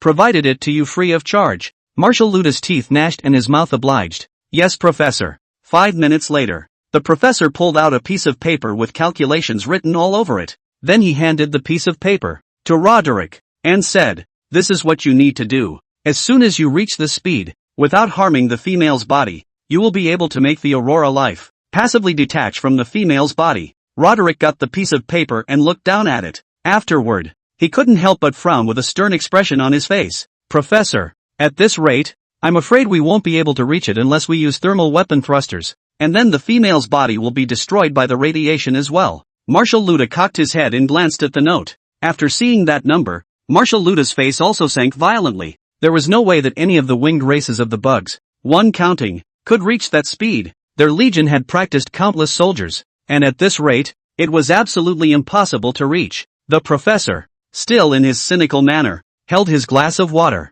took a sip of water and said, everything has a price, and how can you grow a memory when you pay nothing? There are some bugs whose wings, destined to be stained with blood, are destined to shine brightly. After saying this, the professor returned to the lab bench, and with the researcher from earlier, resumed the hot chat. Roderick stood frozen in place, cupping the piece of paper in his hands, his insides mixed. After a long time, he turned around and led the crowd outside. Come on, it's time for us to leave. They left the underground cutting-edge lab and retraced their steps back to the Gobi. After stepping over the ruins of the broken wall, he boarded Marshal Luda's flying machine. Sitting on the flying machine, Han Ling held Roderick's hand and comforted him. If you want to do it, and I'll help you. Roderick, who was in a daze, was awakened by the heat of Han Ling's hand. He turned his neck slightly to look at Han Ling, and at the sight of Han Ling's gaze, Roderick solidified his inner thoughts. Don't worry, Your Excellency, I've already made my decision. Hearing Roderick's words, Marshal Ruda, sitting across from him, frowned and asked, what is to be done? This is a speed that the bugs can't reach, and you've been through the harshest training, so you should know the limits of bug speed. Roderick nodded. I know the limits of the bugs are there. Notify the 7th Construction Legion to gather at the Central Star. What? Marshal Lutter's face was shocked as he lifted his hips and sat up straight, his mouth opening and closing without uttering a word. After a long time passed, Marshal Ruda sighed deeply as he took out his light brain and sent a few messages to the contact group of the 8 Legion Marshals. Now it was time to tell them about Aurora life. Marshal Luda edited the good news and told the group about the state of the capital planet, what had happened in the last few days. Soon, the rest of the marshals showed up and buzzed around the group. So it's not an experiment that worked, it's an encroachment. No wonder Roderick went. Is there a solution? Can we probe for Aurora life now? Starfield technology, which still needs to be enhanced, shouldn't be detectable right now. While the marshals were chatting, Marshal Ruda sent another message.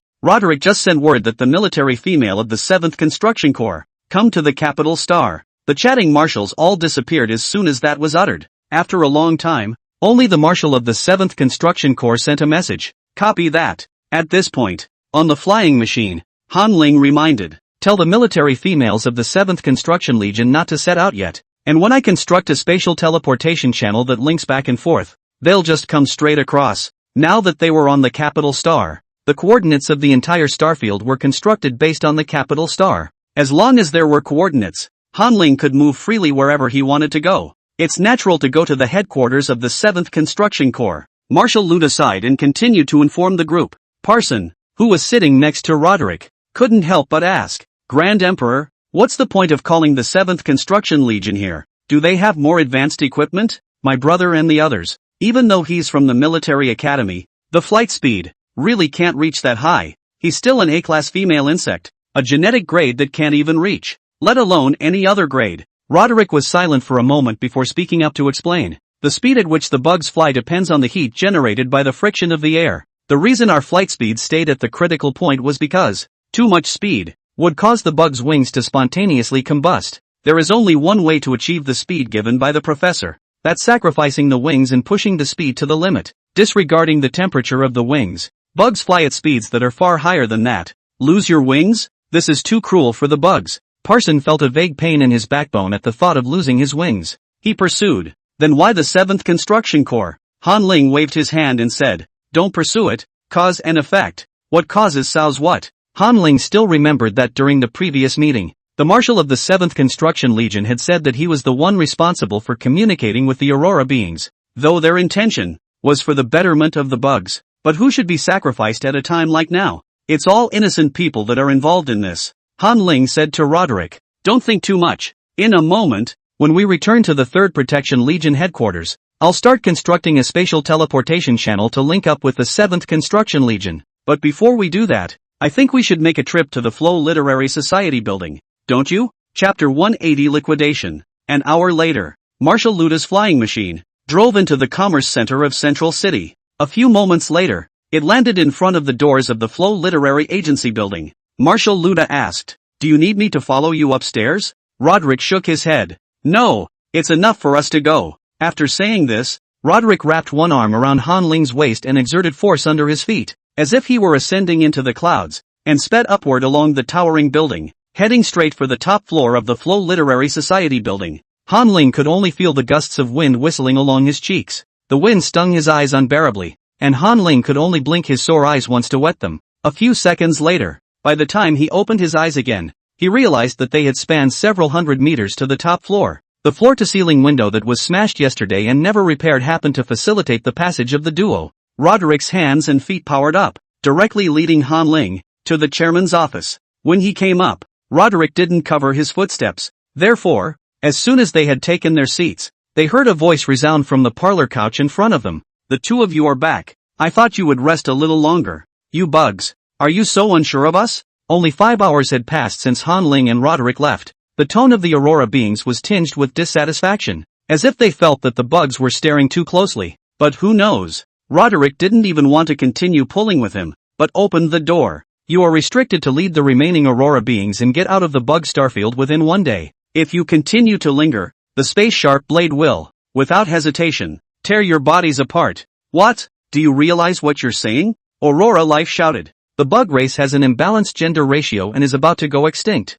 Only our Aurora Life's transformation technology can save the bug race. What an attitude you just had. Is that the way the bugs are going to return the favor? Roderick's eyebrow jumped as he heard this and he grunted coldly. Didn't see your place? Is it true what you say about transformational technology? I'm afraid it's more accurate to say that the Aurora Life is parasitic. For the sake of you being homeless vagabonds, leave the capital planet now and immediately. Leave the bugs starfield. I'll leave you all with a chance of survival. And the Aurora beings inside those bugs. The only thing that awaits them is death. With every word Roderick uttered, the figure across from him, glistening with spots of light, dimmed. By the time Roderick had finished, the head of Aurora Life, it seemed, had collapsed onto the couch. Han Ling reached out and pressed his hand to his eyes, admonishing, in the 5 hours that I was gone, you were in and out of this building a total of 18 times. 9 times into the first floor, 5 times into the 86th floor, and 4 times into the top floor. Aurora Life's whereabouts are well within our grasp, so don't take his words as a joke.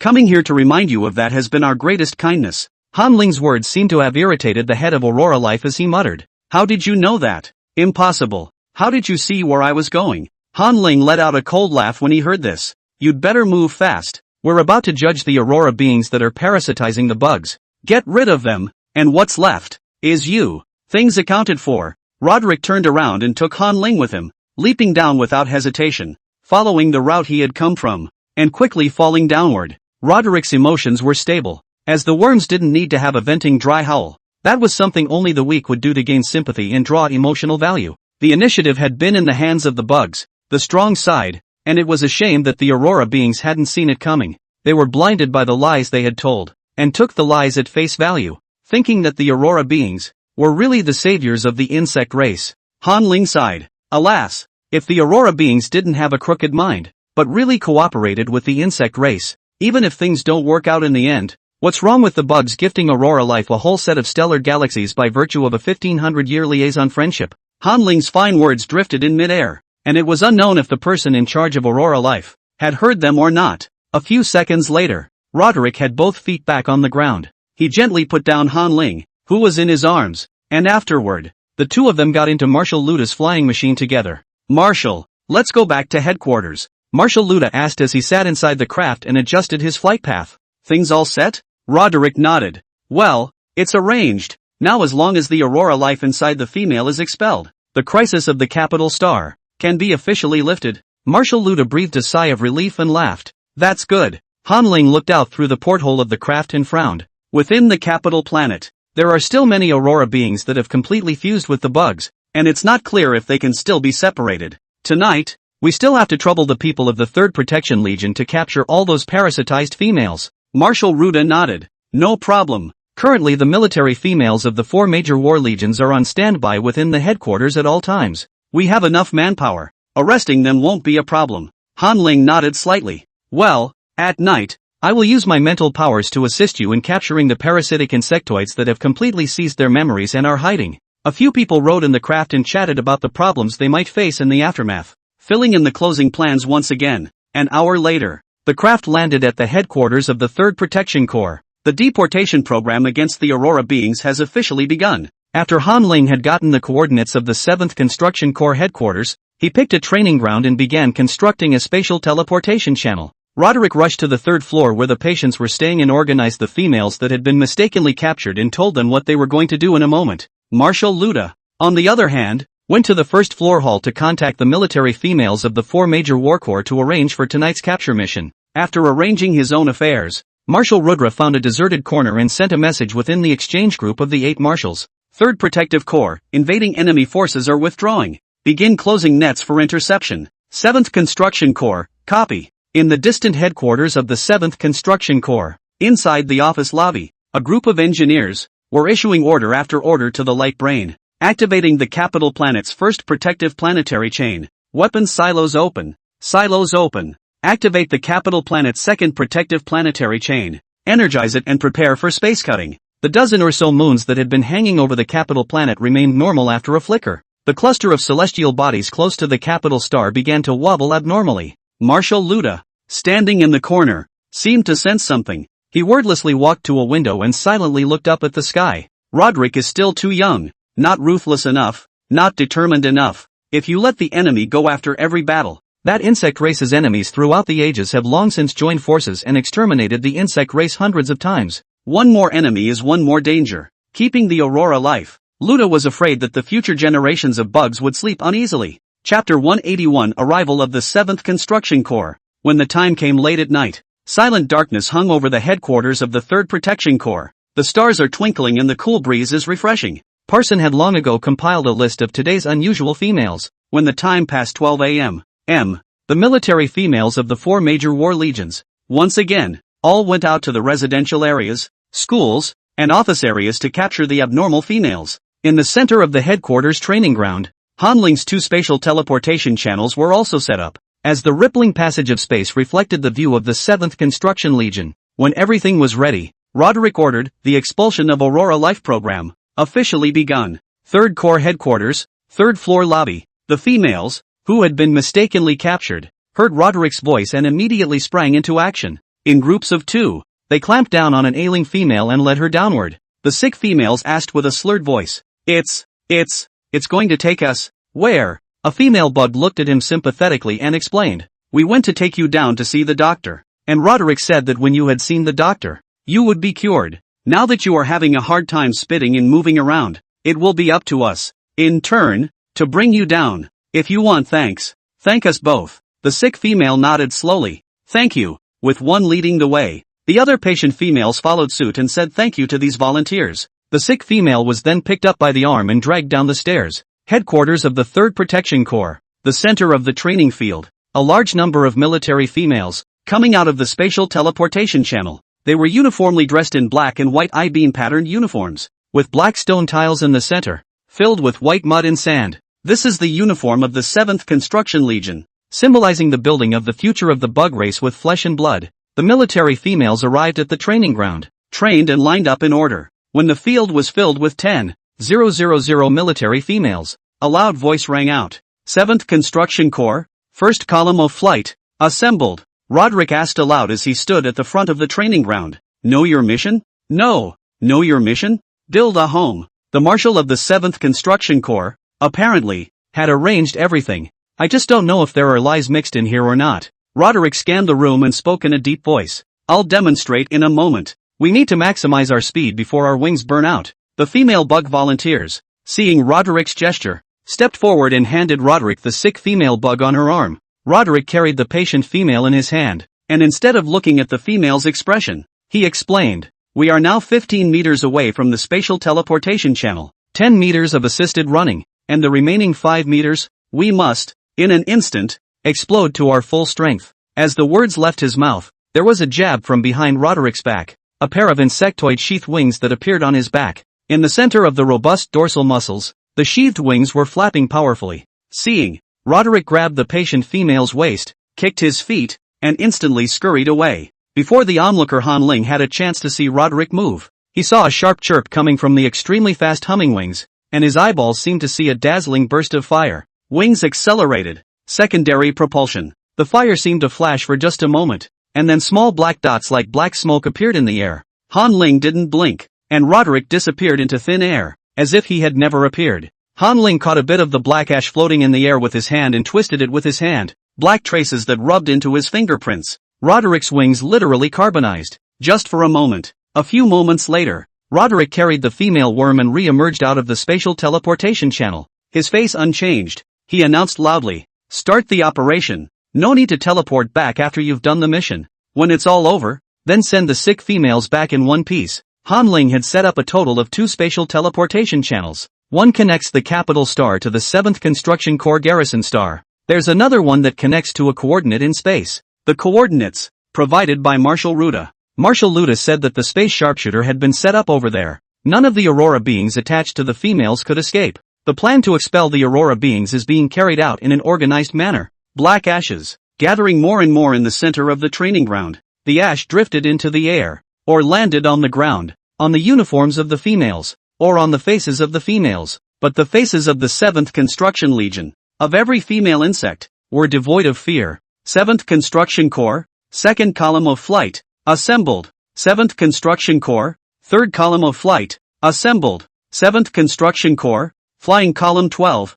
assembled. In the center of the training field, the personnel were constantly changing. Here comes batch after batch of military females. At the headquarters of the 3rd Protection Corps, the sick females on the 3rd floor stumbled and said thank you as they were carried downstairs. Just as the last patient female was being sent away, the return of the military females of the 4 War Corps. On their hands, they still carry a large number of sick females. This time the Aurora beings invaded the capital planet. In just 2 weeks, it infested 490,000 females. If things had been discovered a little later, Aurora life is fully integrated into the inhabitants of the capital planet. When these middle-class people apply to qualify for birth centers, the aftermath can't be cleared away. The words, in the hands of the majority, but the decision, only in the hands of the Aurora beings. Roderick wrapped his arms around himself and faded. I don't know what the Aurora beings are after, and if they really only want to infest the female's body, that's only 100 years away. If the bugs perish, they will die just the same.